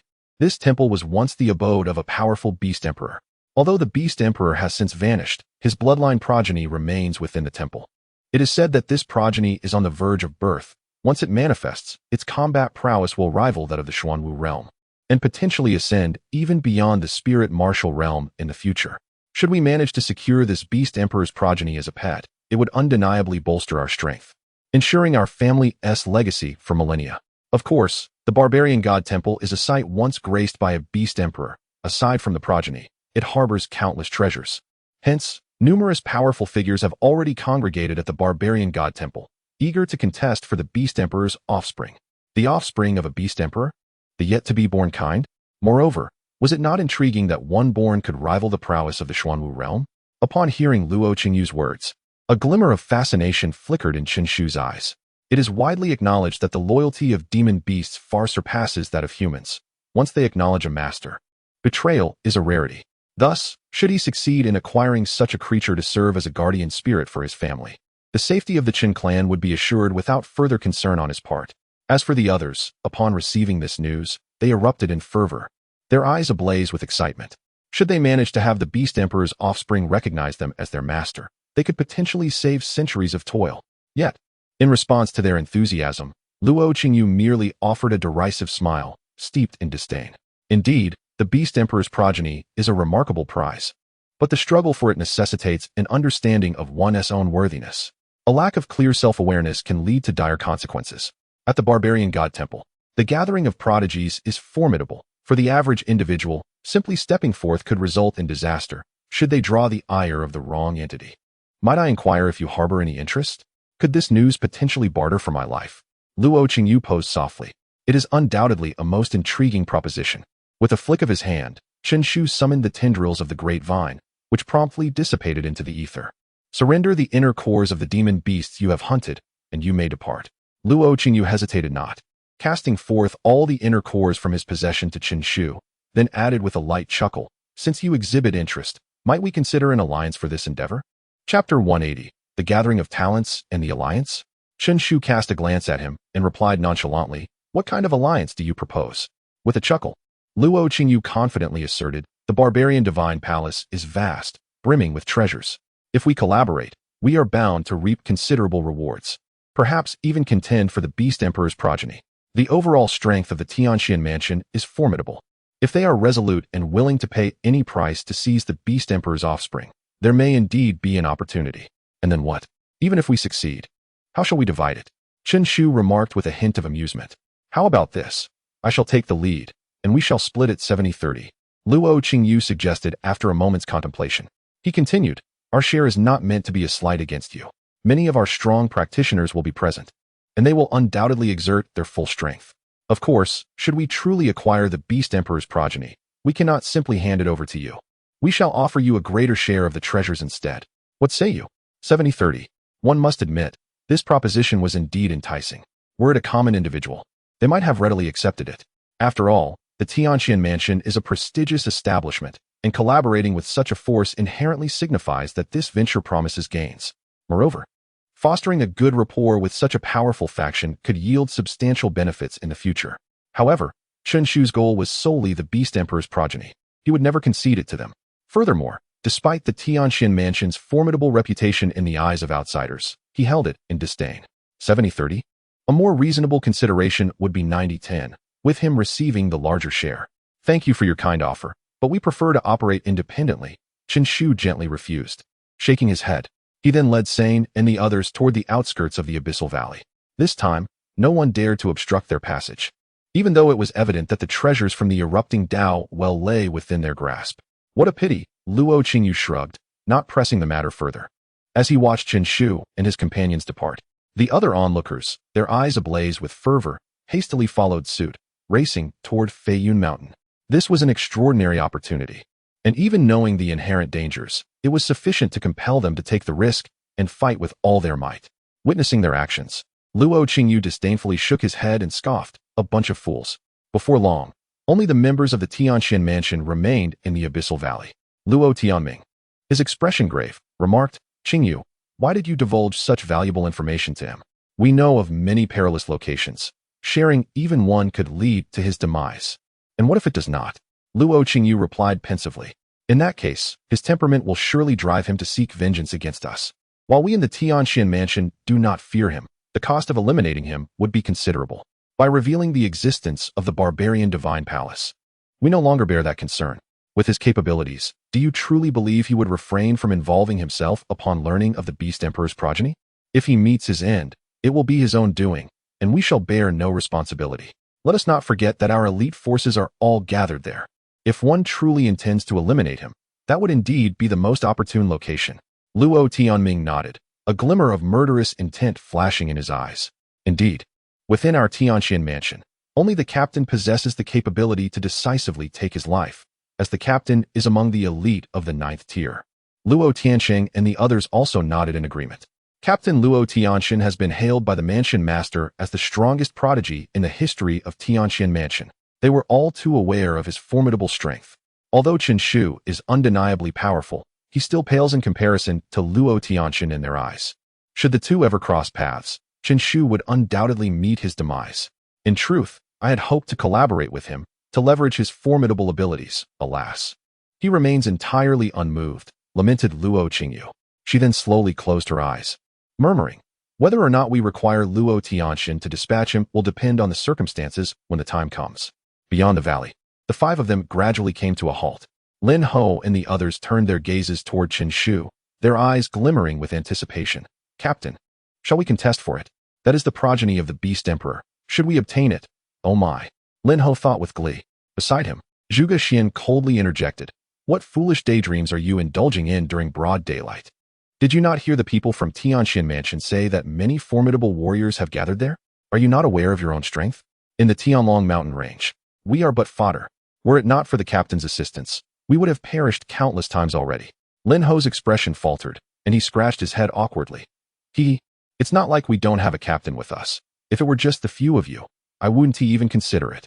The thought of the Beast Emperor's progeny would be utterly inconceivable, but now that we have a captain, surely it would not be too much trouble to join him at the barbarian god temple for a share of the spoils." As he spoke, he unleashed a punch, and a stream of gray energy swirled around him, causing his arm to swell 3 to 4 times in size. Following that, a deafening explosion erupted before his fist. The air trembled violently, and the trees within 100 miles ahead shattered into ashes. "What is this?"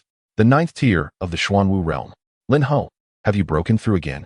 Yang Kuan exclaimed in surprise, his gaze toward Lin Ho filled with envy. Let us not forget, when Lin Ho first entered the Tianlong mountain range, he was merely at the 6th tier of the Xuanwu realm, yet now so few days have passed, and he has advanced to the 9th tier. Such rapid progress is astonishing. I have not yet broken through, but I am not far from the 9th tier of the Xuanwu realm. Lin Ho shook his head. "This power is derived from the body-refining martial arts I acquired at the Dao Well. I suspect this martial art, named Barbarian Divine Body, might have some connection to the Barbarian God Temple.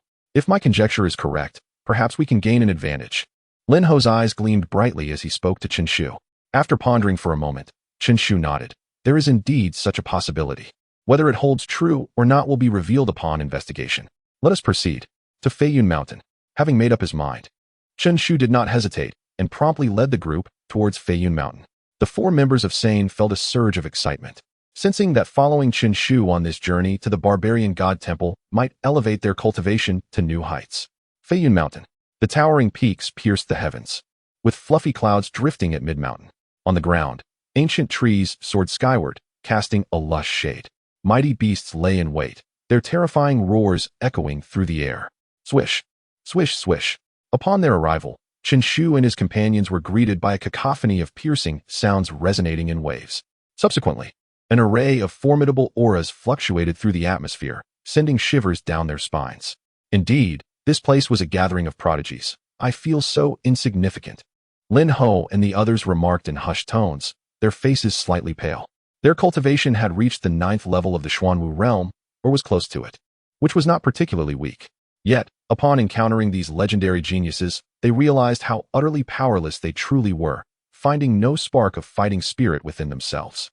If a confrontation were to occur, they would undoubtedly perish within 3 moves. Chen Shu remained composed. These individuals might be formidable, but before him, they were merely trivial. Boom. At that moment, a thunderous explosion resonated across the horizon, followed by the arrival of a middle-aged man clad in a black robe, stepping forth amidst crimson light. Chen Shu's expression shifted slightly, his gaze drawn toward the newcomer. This individual possessed considerable strength. Chapter 181. Lei Jiujian. A vast expanse of crimson radiance suddenly illuminated the horizon, causing the spiritual energy of heaven and earth to surge violently. The sound reverberated ominously through the atmosphere, instilling fear in the hearts of many. Curious gazes turned towards the source of this phenomenon. Who approaches? Someone inquired, intrigue evident in their tone. At that moment, piercing shrieks echoed through the air, and the crowd beheld an overwhelming wave of red light hurtling towards them with incredible speed. As the dazzling crimson hue came to a halt, its form was revealed, a magnificent, entirely crimson eagle. This majestic eagle stood proudly in midair, exuding an innate arrogance, surveying the crowd from its lofty perch, its human-like eyes betraying a hint of disdain. Upon its back stood a figure clad in a black robe, arms folded behind, emanating an air of authority. His posture as straight as a spear, exuding an aura of sharpness. Many among the weaker cultivators felt their vision blur merely from a glance at him. It was Luo Tianxun, the leader of Tianxin Mansion. It was said that his combat prowess ranked among the most exceptional in the 9th layer of the strong. As recognition dawned on some in the crowd, their pupils constricted, and one spoke in a hushed tone, "The leader has arrived." From within the throng emerged several figures cloaked in black, striding confidently toward Luo Tianxin, offering him a respectful bow, their eyes alight with fervor.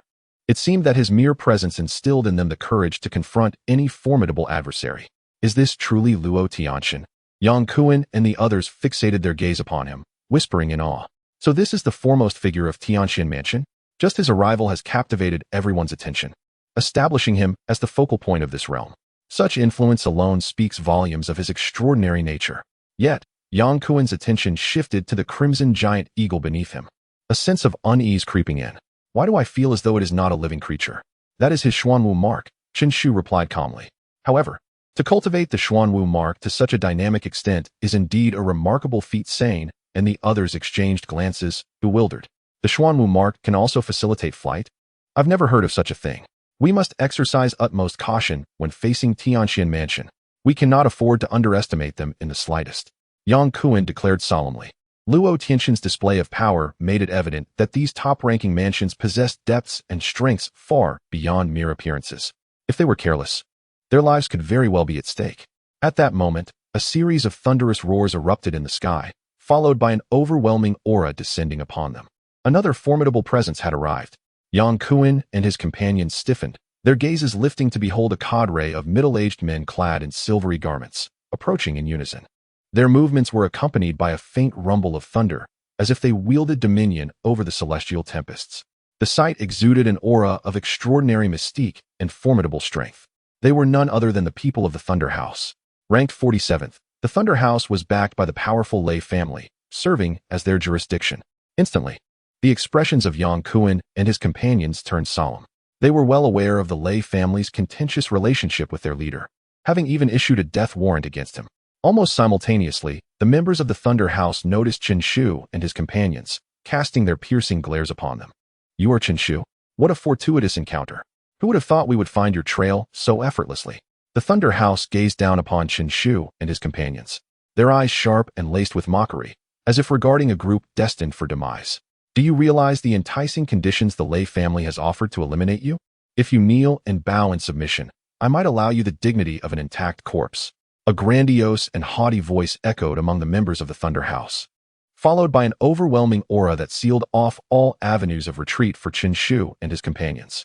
Now that they had finally encountered Chen Shu, they had no intention of letting him escape, for the rewards offered by the Lei family were nothing short of enticing. Should they succeed in slaying Chen Shu, it would be a monumental leap in their fortunes. The confrontation between the Thunder House and Chen Shu's group instantly drew the attention of countless onlookers. A sea of indifferent gazes turned towards Chen Shu and his companions, laced with scorn. The Thunder House boasted a formidable presence, led by a powerful 9th-tier expert. To dare offend the Thunder House was tantamount to courting death. Those lacking strength who sought to stir trouble at the divine temple were, quite frankly, ignorant. Behold, in less than 3 seconds, that group shall meet their demise, remarked several powerful figures, shaking their heads in disbelief. Amidst the scene, Sane and the others bore expressions of fury, glaring at the Thunder House without a trace of fear. In the past, they would have quailed before such a formidable entity, viewing it as a colossal threat, yet now, a mere rank of 47th seemed rather insignificant. Had they not confronted even the 18th-ranked Tianxian House, 47th felt weak. "Shall we engage them, leader?" Sane inquired softly, a glimmer of eagerness in his eyes. "Let us proceed," Chen Shu replied, his gaze turning icy as he nodded. The Lei family sought his death, and he harbored no affection for their kin. Encountering them meant one thing: to eliminate them without hesitation. Boom. Almost as soon as his words fell, an overwhelming surge of energy erupted from Yang Kuan and his companions, who then charged fiercely towards the members of the Thunder House. "We shall obliterate you." With a sinister grin, Sane raised his mighty axe high and brought it crashing down upon a 9th-level Xuanwu realm cultivator of the Luai's Manor. The sharp sound of slicing wind erupted instantaneously, and the terrifying glint of the axe flashed wildly. They were the first to strike. How audacious! A group of worthless wretches dared to assail us. The members of Luai's Manor were taken aback and enraged, astonished that these individuals would dare to initiate an attack. In the next moment, their fury surged. Seeking death, the man targeted by Sane sneered coldly, dismissively stating his intent as he reached out to grasp the descending axe. Yet, in the blink of an eye, crack! A sharp, crisp sound echoed as a large hand was sent flying. Ah! The man howled in agony, desperately clutching his severed hand with his other, yet blood continued to pour forth uncontrollably. Terror flickered in his eyes. How could this individual possess such formidable strength? Severing his hand with a single stroke of the axe? Though he had been somewhat arrogant, his capability was evident, possessing the prowess typical of a 9th-level Xuanwu realm cultivator. Logically, only a powerful 9th-level fighter could inflict such a grievous injury upon him, right? Could it be that this person was also a powerful 9th-level expert? How could this be possible? The members of Luai's Manor were momentarily stunned. They had not anticipated that, in the very first exchange, one of their own would be injured. However, before they could fully comprehend the situation, Yang Kuan charged in, swinging his arm. A dreadful surge of energy erupted from his fist and collided directly with one individual's chest. With a resounding boom, the man was sent hurtling backward, spewing blood mid-air. Damn it! Form a coalition, attack together, and eliminate them. A member of Luai's Manor shouted in fury, and as soon as his words fell, Lin Huan let out a cold laugh, his form suddenly enlarging, his arms bulking up significantly, before he unleashed a punch that struck the man squarely in the face. Crack! Half of the man's face crumbled under the blow. In an instant, Yang Kuan and his companions had grievously injured 3 9th-level Xuanwu realm fighters. This scene caught everyone off guard. No one had anticipated that this small team of 5 would prove to be so formidable. Hiss, I misjudged. They are indeed tough opponents. TSK. It seems the Luai's Manor has kicked a hard stone. That burly man wielding the axe is most likely a powerful 9th-level cultivator. The other 2 are also not weak. Even if they are not powerful 9th-level fighters, their combat prowess surpasses that of typical 9th-level Xuanwu realm experts. The crowd gasped, and soon voices began to rise again. However, this time, their opinions underwent a complete reversal. If Lei Jiuji does not appear soon, the Luai's Manor will face total annihilation. A mocking voice chimed in from the crowd, and others nodded in agreement. For at this moment, the battlefield had become a one-sided massacre. Were it not for the considerable numbers of the Luai's Manor and the presence of some powerful 9th-level fighters to restrain them, Sane and his companions would have already shattered their ranks. Undoubtedly, collapse was merely a matter of time. Continue this onslaught, and the Luai's Manor would face total destruction. No one harbored any doubts about this. What a farce. The Razor House is nothing special. Sane bellowed, his massive axe whirling through the air, and with a resounding thud, he severed the head of a Razor House elite. Enough! A cold, furious voice suddenly pierced the air, and an overwhelming aura of death enveloped Sane. Alarmed, Sane's heart raced as he recognized the arrival of a formidable opponent. Without hesitation, he raised his axe to shield his chest, bracing for impact. Yet, in the next instant, he was hurled backward, crashing to the ground with a loud thump. Spitting out blood, Sane struggled to rise, his expression grave as he regarded his assailant. The figure appeared to be in his 30s or 40s. With an unremarkable appearance and no distinguishing features. Clad in a silver robe, He bore a few golden patterns on his chest and wrists, setting him apart from the other inhabitants of the Razor House. The leader has arrived. Exclamations of surprise echoed within the Razor House, revealing the identity of the newcomer. Lei Jiujing, the leader of the Razor House, and undoubtedly its most powerful member. Lei Jiujing gazed calmly at Yang Kuan and the others, his aura undulating like a vast ocean, laden with barely contained fury and murderous intent. Do you seek death? Chapter 182. The arrogant Lei Jiuji, a resounding roar echoed through the heavens and the earth as a tempestuous power reverberated, summoning an overwhelming surge of spiritual energy that surged violently.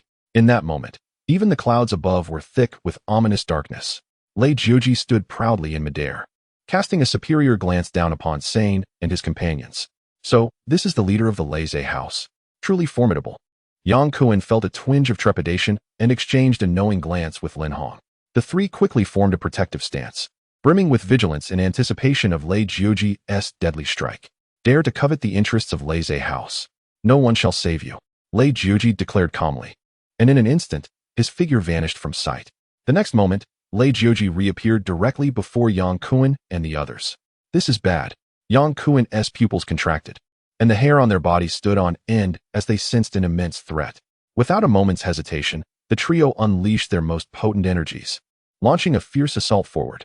Boom! The air before them erupted violently, emitting a sharp, tearing sound. The combined force of their attack caused many onlookers to pale, as this strike could severely injure even a formidable ninth-layer warrior. Many present would be unable to withstand it. Yet Lei Jiuji merely sneered dismissively, retorting, "You think you can act arrogantly before me with such meager skills? Pathetic." As soon as he finished his words, he clenched his palm, and a dazzling orb of lightning emerged within his grasp. He then propelled it directly towards the trio's attack. Crack! In the blink of an eye, the orb of lightning tore through their strongest assault as if it were nothing, continuing its relentless advance towards them. Yang Kuan and his companions' expressions shifted as they hastily gathered their energies to form a defense, fully aware that should they be struck by this blow, they would either perish or suffer grievous injuries. At that moment, a calm voice resonated. "That's enough." As the voice echoed, Yang Kuan and his companions felt a slight easing in their tension, as if Chen Shu's intervention had instilled in them a fearlessness. "Enough? What are you to dictate that?" Lei Jiuji arrogantly scoffed, casting a contemptuous glance at Chen Shu. The lightning continued to surge forward. However, just as the orb approached the trio, it abruptly dissipated, as though it had never existed. Intriguing. Lei Jiuji's gaze sharpened, focusing intently on Chen Shu. No wonder they dared to challenge Lei House. It seems there is a formidable expert hidden behind them. You seem to be mistaken. It is your Lei House that sought to do me harm first, Chen Shu stated, standing with his hands clasped behind him, his tone unperturbed. In that case, I care not. Anyone who dares to threaten Lei House is opposing me, Lei Jiuji, and must be eliminated, Lei Jiuji asserted, waving his hand dismissively. At that moment, someone behind him whispered, "Captain, this is Chen Shu." "Oh, you are the one marked for death by our master?" Lei Jiuji paused, a flicker of surprise crossing his face. He hadn't anticipated that there was such a connection between Chen Shu and their faction. "Since it is so, you shall not be spared," Lei Jiujing declared with a deep voice, his figure soaring through the air as he launched himself furiously at Chen Shu.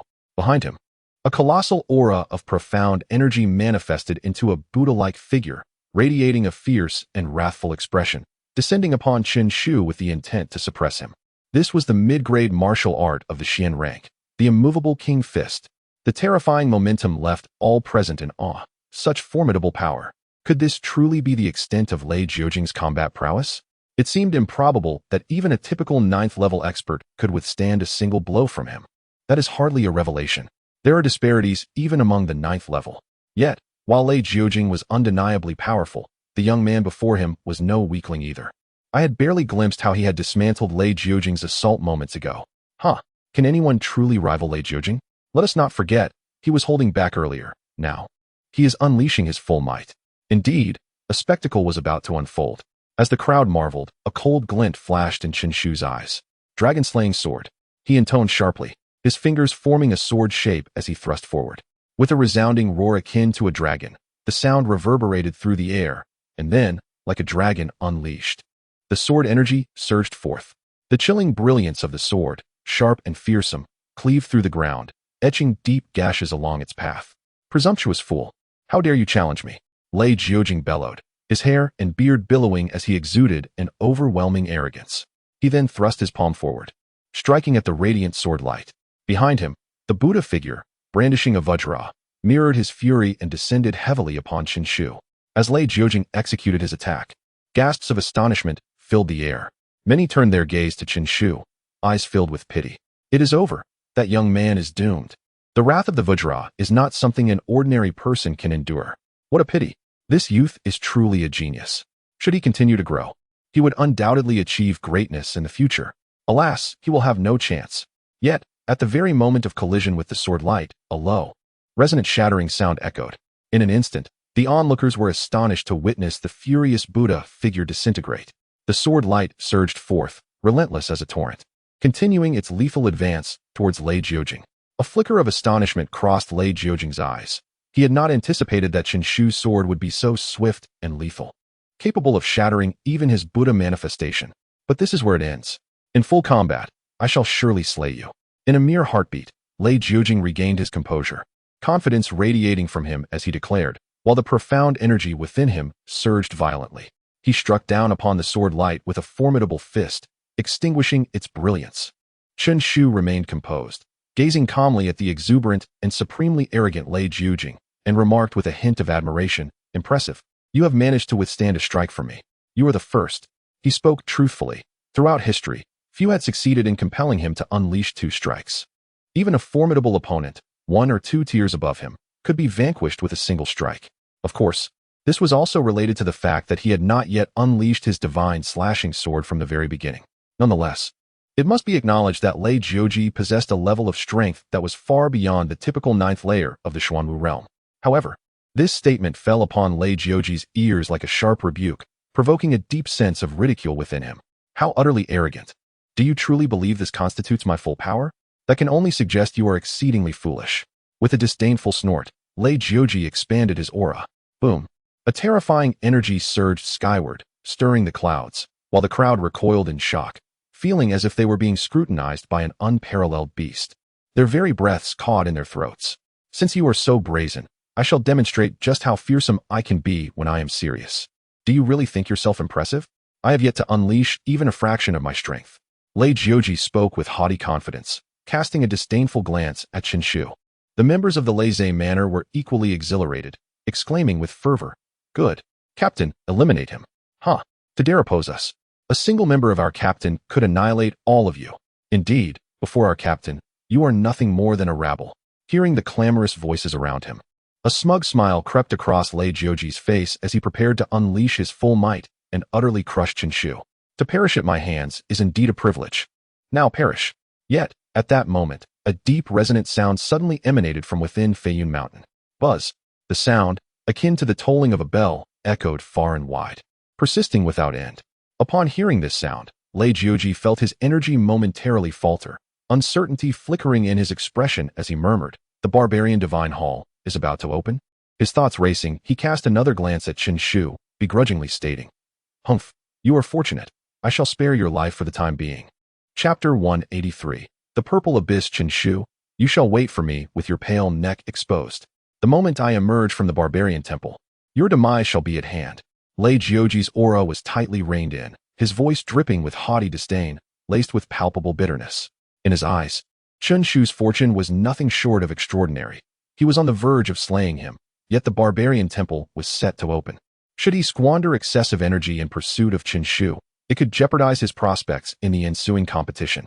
It was imperative to recognize that this iteration of the barbarian temple would undoubtedly attract numerous formidable warriors, many of whom were currently lying in wait.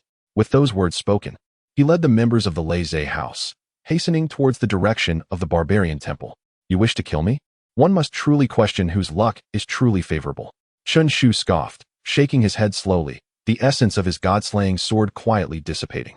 He could not be bothered to engage further with Lei Jiujing. Their fates would inevitably diverge in life and death. At this moment, the paramount concern remained the offspring of the Beast Emperor within the barbarian temple. Thus, he made no attempt to impede Lei Jiujing's departure. Gone. Lei Jiujing has simply conceded? What is the meaning of this? Countless onlookers stood in stunned silence, unable to process the turn of events, their expressions fraught with incredulity. They had prepared themselves for a spectacle, yet at such a critical juncture, Lei Jioji was withdrawing? Was he not going to proceed with his assault? Naturally, no one believed that Lei Jioji was intimidated. The power he had just demonstrated far exceeded their expectations.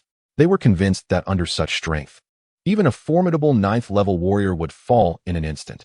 Chen Shu would be no exception. What could have transpired to deter Lei Jioji from his murderous intent?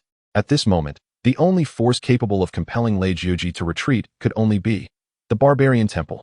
The earlier sound had emanated from the Barbarian Temple. It was set to open. Indeed, it must be so. Compared to the treasures within the Barbarian Temple, any grievances could be momentarily set aside. At this instant, countless gazes flickered with avarice, their eyes glimmering with greed.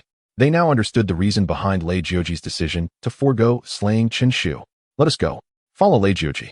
A multitude of figures flickered, trailing in Lei Jioji's wake, all hastening toward the Barbarian Temple. At the forefront, Lei Jioji stood proud and unyielding, hands clasped behind his back, calmly declaring, "Rest assured, I shall kill that Chen Shu. But now is not the time for distractions. Our focus must remain on the Barbarian Temple. In comparison to the bloodline of the Beast Emperor, this boy is insignificant. It would be wiser to spare him for now, and when I am able, I shall deal with him." The others nodded in agreement. The leader's words were indeed wise. Given the leader's prowess, dispatching Chen Shu would be a trivial matter. There was no need to squander energy at such a pivotal moment. As they spoke, they arrived at the heart of Feiyun Mountain. There, amidst the encircling mountains, an imposing and archaic hall loomed before them, strikingly apparent against the landscape. The grand hall is nestled within the mountains, meticulously hewn from several peaks, exuding an air of magnificence and majesty from afar. At the entrance of this hall stand two imposing white tiger statues, flanking either side, which further accentuates the wild and robust aura of the place. This is the Temple of the Beast God, once the residence of the Beast Emperor. Countless individuals were jolted into a state of reverence as they gazed upon the monumental structure, whispering in awe. Gradually, their eyes gleamed with an intense greed. The Beast Emperor, the supreme ruler of the heavenly Dragon Mountains, holds a status akin to that of the princely lord of Fengyang County. What untold advantages must this place have once offered? Charge! Kill! Seize the treasures! A multitude of voices erupted in fervent shouts, their blood surging with excitement. Powerful auras emanating from them as they surged toward the temple of the Beast God. At this moment, few could maintain their composure. All intoxicated by the allure of immense profit, Yang Kuan and others observed several formidable 9th-tier warriors among those rushing forward. "Leader, shall we proceed?" Yang Kuan urged impatiently. "Wait a moment, let them scout ahead," Chen Shu replied, his gaze subtly scrutinizing Lei Jioji and Luo Tianxin. Aside from a brief display of power upon his arrival, Luo Tianxin had remained ominously subdued, quietly watching the others charge ahead. Yet, Chen Shu surmised that he was likely privy to secrets unknown to the rest. A cacophony of piercing beast roars suddenly resonated from outside the hall, and to their astonishment, the two white tiger statues appeared to come to life. The terrifying sounds emanated from their mouths, and an unsettling power radiated from them, as if they had awakened. "What? This is dire. We must retreat." A member of the advancing crowd, eyes wide with alarm, exclaimed hurriedly. Their instinct was to withdraw. At this moment, they finally emerged from their frenzied state, many trembling, their eyes filled with terror, now acutely aware of the peril they faced. Yet, it was too late. The two white tigers roared to the heavens, a dreadful demonic energy blossoming from their forms, and the onlookers were stunned to witness a phantom of a tiger materializing in the sky above. Upon its head was inscribed a crimson character for king, seemingly written in blood, and its fur bristled like sharp blades, exuding an aura of lethal sharpness. At this moment, the tiger opened its mouth wide, revealing a maw full of menacing white teeth. With a deafening roar, the atmosphere crackled with energy, transforming into a tempest that enveloped all who rushed forward. Subsequently, a terrifying force of attraction radiated from the beast, drawing those who had attempted to retreat back toward it. Unstoppable in their advance, even the mightiest of warriors, those at the formidable 9th level, find themselves utterly ensnared by the overwhelming pull of this ferocious tiger's phantom. With a resounding crack, the tiger devours everyone in its path, its gaping maw suddenly snapping shut. The chilling sound of its ravenous chewing reverberates through the air, sending shivers down the spines of the remaining survivors. Their gazes, filled with dread, remain fixed upon the terrifying apparition of the tiger. This spectral beast is truly fearsome. In a single bite, it has consumed hundreds of powerful beings. If this continues, they shall all be insufficient to satiate its hunger. The bloodthirsty creature, having feasted on flesh, poses no further threat, yet Lei Jioji remains inactive. Just as uncertainty looms over the crowd, a clear voice suddenly pierces the tension. A figure emerges, clad in a Taoist robe with his hair neatly tied back, approaching with measured steps. Behind him, he bears an ancient bronze sword. The leader of the Zilwan house, Zisha. Someone recognizes the silhouette, their pupils narrowing as they speak in a hushed tone.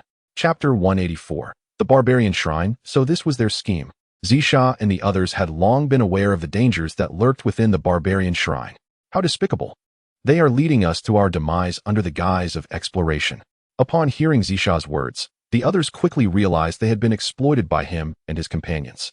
At that moment, their gazes darkened, filled with hostility directed towards Zisha. Though Zisha and his allies were formidable, they lacked the power to annihilate them entirely. If pushed to their limits, they would fight to the death. What right do you have to express outrage? Did I compel you to venture into the Barbarian Shrine? You came here solely for the sake of treasure, so do not cast yourselves as the aggrieved. Zisha sneered, speaking without reservation. You should have anticipated the dangers of the Barbarian Shrine before your arrival. Is it my obligation to warn you? If you lack the foresight for such matters, then you are nothing but fools deserving of your fate. Allow me to offer you another friendly reminder. The Barbarian Shrine is the domain of the Beast Emperor, rife with peril. Even if you manage to acquire treasures within, countless lives will be lost. If you are afraid, you are free to retreat. Countless eyes flickered. Yet no one truly withdrew. The Barbarian Shrine lay before them. None wished to relinquish such an opportunity. After all, this was the dwelling of a Beast Emperor. The risks were immense, yet so too were the rewards. Should they succeed in obtaining treasures, it would not be an exaggeration to say they could soar to great heights. Such an opportunity was worth the gamble. Zisha chuckled softly, as if he had anticipated this very scene. That is more like it. You should consider it from a different perspective. With so many dead, doesn't that increase your chances of obtaining treasures? If everyone rushed into the Barbarian Shrine together, no matter how many treasures there are, they would scarcely suffice for all. Upon hearing this, many exchanged glances and nodded slightly. They were not foolish. They understood the lurking dangers that awaited them, and many would undoubtedly perish. It was just that the sudden loss of so many lives, coupled with Zisha's evident awareness of the situation, left them feeling somewhat unsettled, as if they had been played for fools. Yet ultimately, it was not their lives that were lost, and Zisha's words, though harsh, were not without merit, making them more palatable. Then we kindly ask that you show some mercy, Zisha, and refrain from leading us to our doom. Our fragile bodies cannot withstand your schemes. One individual spoke darkly. If you can agree to this, we might collaborate to seize the treasures within the Barbarian Shrine together. Zisha smirked, replying, It seems I haven't led you astray at any point, have I? Here's what I propose, to demonstrate my sincerity. I shall open the gates of the Barbarian Shrine for you. As for whether you can seize the opportunities within, that will depend on your own fortune. With that, he turned his gaze to Lei Jiojing and spoke in a deep voice. Lei Jiojing, let us join forces to blast open the Barbarian Shrine, allowing everyone to enter. And you, Luo Tian Shun, cease your pretense. Lend your strength as well. All right, let us do it. As Lei Jioji and Luo Tian Shun exchanged glances, neither declined the invitation. They soared into the sky, appearing alongside Zisha above the entrance of the Barbarian God Temple. The atmosphere trembled with their formidable presence, leaving the onlookers awestruck. Was this the true strength of these great leaders? It was utterly terrifying. Such power could effortlessly annihilate an ordinary practitioner at the 9th level of the Xuanwu realm. It is worth noting that they were not even the most exceptional strongholds. The highest ranking was Tian Xin Fu, led by Luo Tian Shun, which only held the 18th position. Kill. Amidst the spectators' astonishment, Zisha uttered a low command, his eyes suddenly ablaze with a violet light. He stood proudly in midair, resembling a drawn sword, radiating sharpness. Grasping his bronze ancient sword, he unleashed a fierce strike forward. The sword light roared, causing the temperature in the surrounding space to plummet as if it were on the verge of being encased in ice. In the next moment, frost materialized ahead of the sword light. Crack! A path of frost emerged along the sword's trajectory, its chilling aura palpable. The frigid atmosphere enveloped the air, instilling a profound sense of cold. The extreme low temperature could easily freeze an ordinary practitioner at the 9th level of the Xuanwu realm. Ice and Snow Sword. Zishao, after a period of absence, has indeed advanced in prowess, remarked Lei Jiuji with a slight smile, his pupils narrowing. As he spoke, he raised his hand, summoning a brilliant lightning glow beneath his palm. Crackle. As the lightning illuminated, faint sounds echoed. Soon after, a terrifying force of destruction began to brew within the radiant lightning. Go. Lei Jioji chuckled softly, flicking his finger, and the bolt of lightning erupted like a thunderclap. Boom. The brilliance of the lightning was so dazzling that it was blinding. Where the lightning passed, the air split apart, revealing a deep black mark, followed by an intense scent of charred flesh wafting through the air. Once again, the crowd was astonished, expressing their shock. This was an anomaly caused by the high-speed friction between lightning and air. Such a dreadful assault could not be withstood by mere mortals. Unconsciously, they thought of Qinshu. Had Lei Jioji not chosen to restrain himself moments ago, Qinshu would likely have been reduced to a charred corpse by now. Truly, what good fortune. Tisk, having witnessed the terrifying strength of Lei Jioji, Qinshu would surely think twice before opposing him again. They murmured, their gazes shifting to the third individual, Luo Tianshun. What formidable power would he unveil before them? Kill. In contrast to the other two, Luo Tianshun remained as unassuming as ever. He raised his hand, transforming his entire being into a streak of light as he surged toward the barbarian god temple. Along the way, the air roared, and explosive sounds echoed in a relentless crescendo.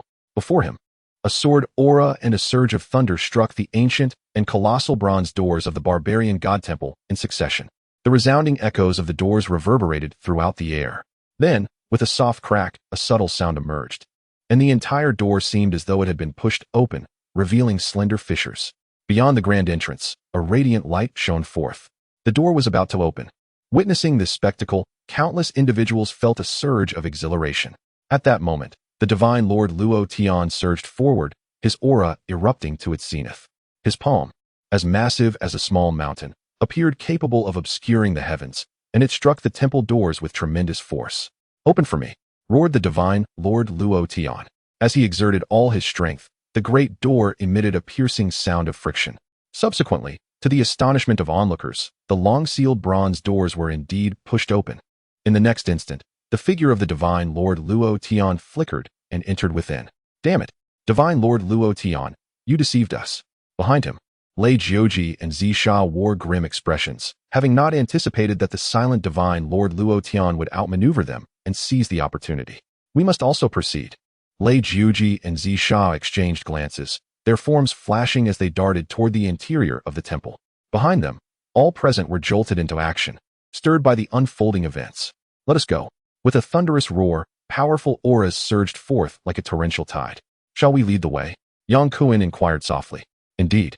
Qinshu nodded without a moment's hesitation, waving his hand to lead Yang Kuan and the others into the temple. Qinshu lingered at the rear, his eyes bright, his white robe billowing majestically, the abode of the Beast Emperor, abundant with treasures, perhaps even housing the offspring of the Beast Emperor. To whom shall this bounty ultimately belong?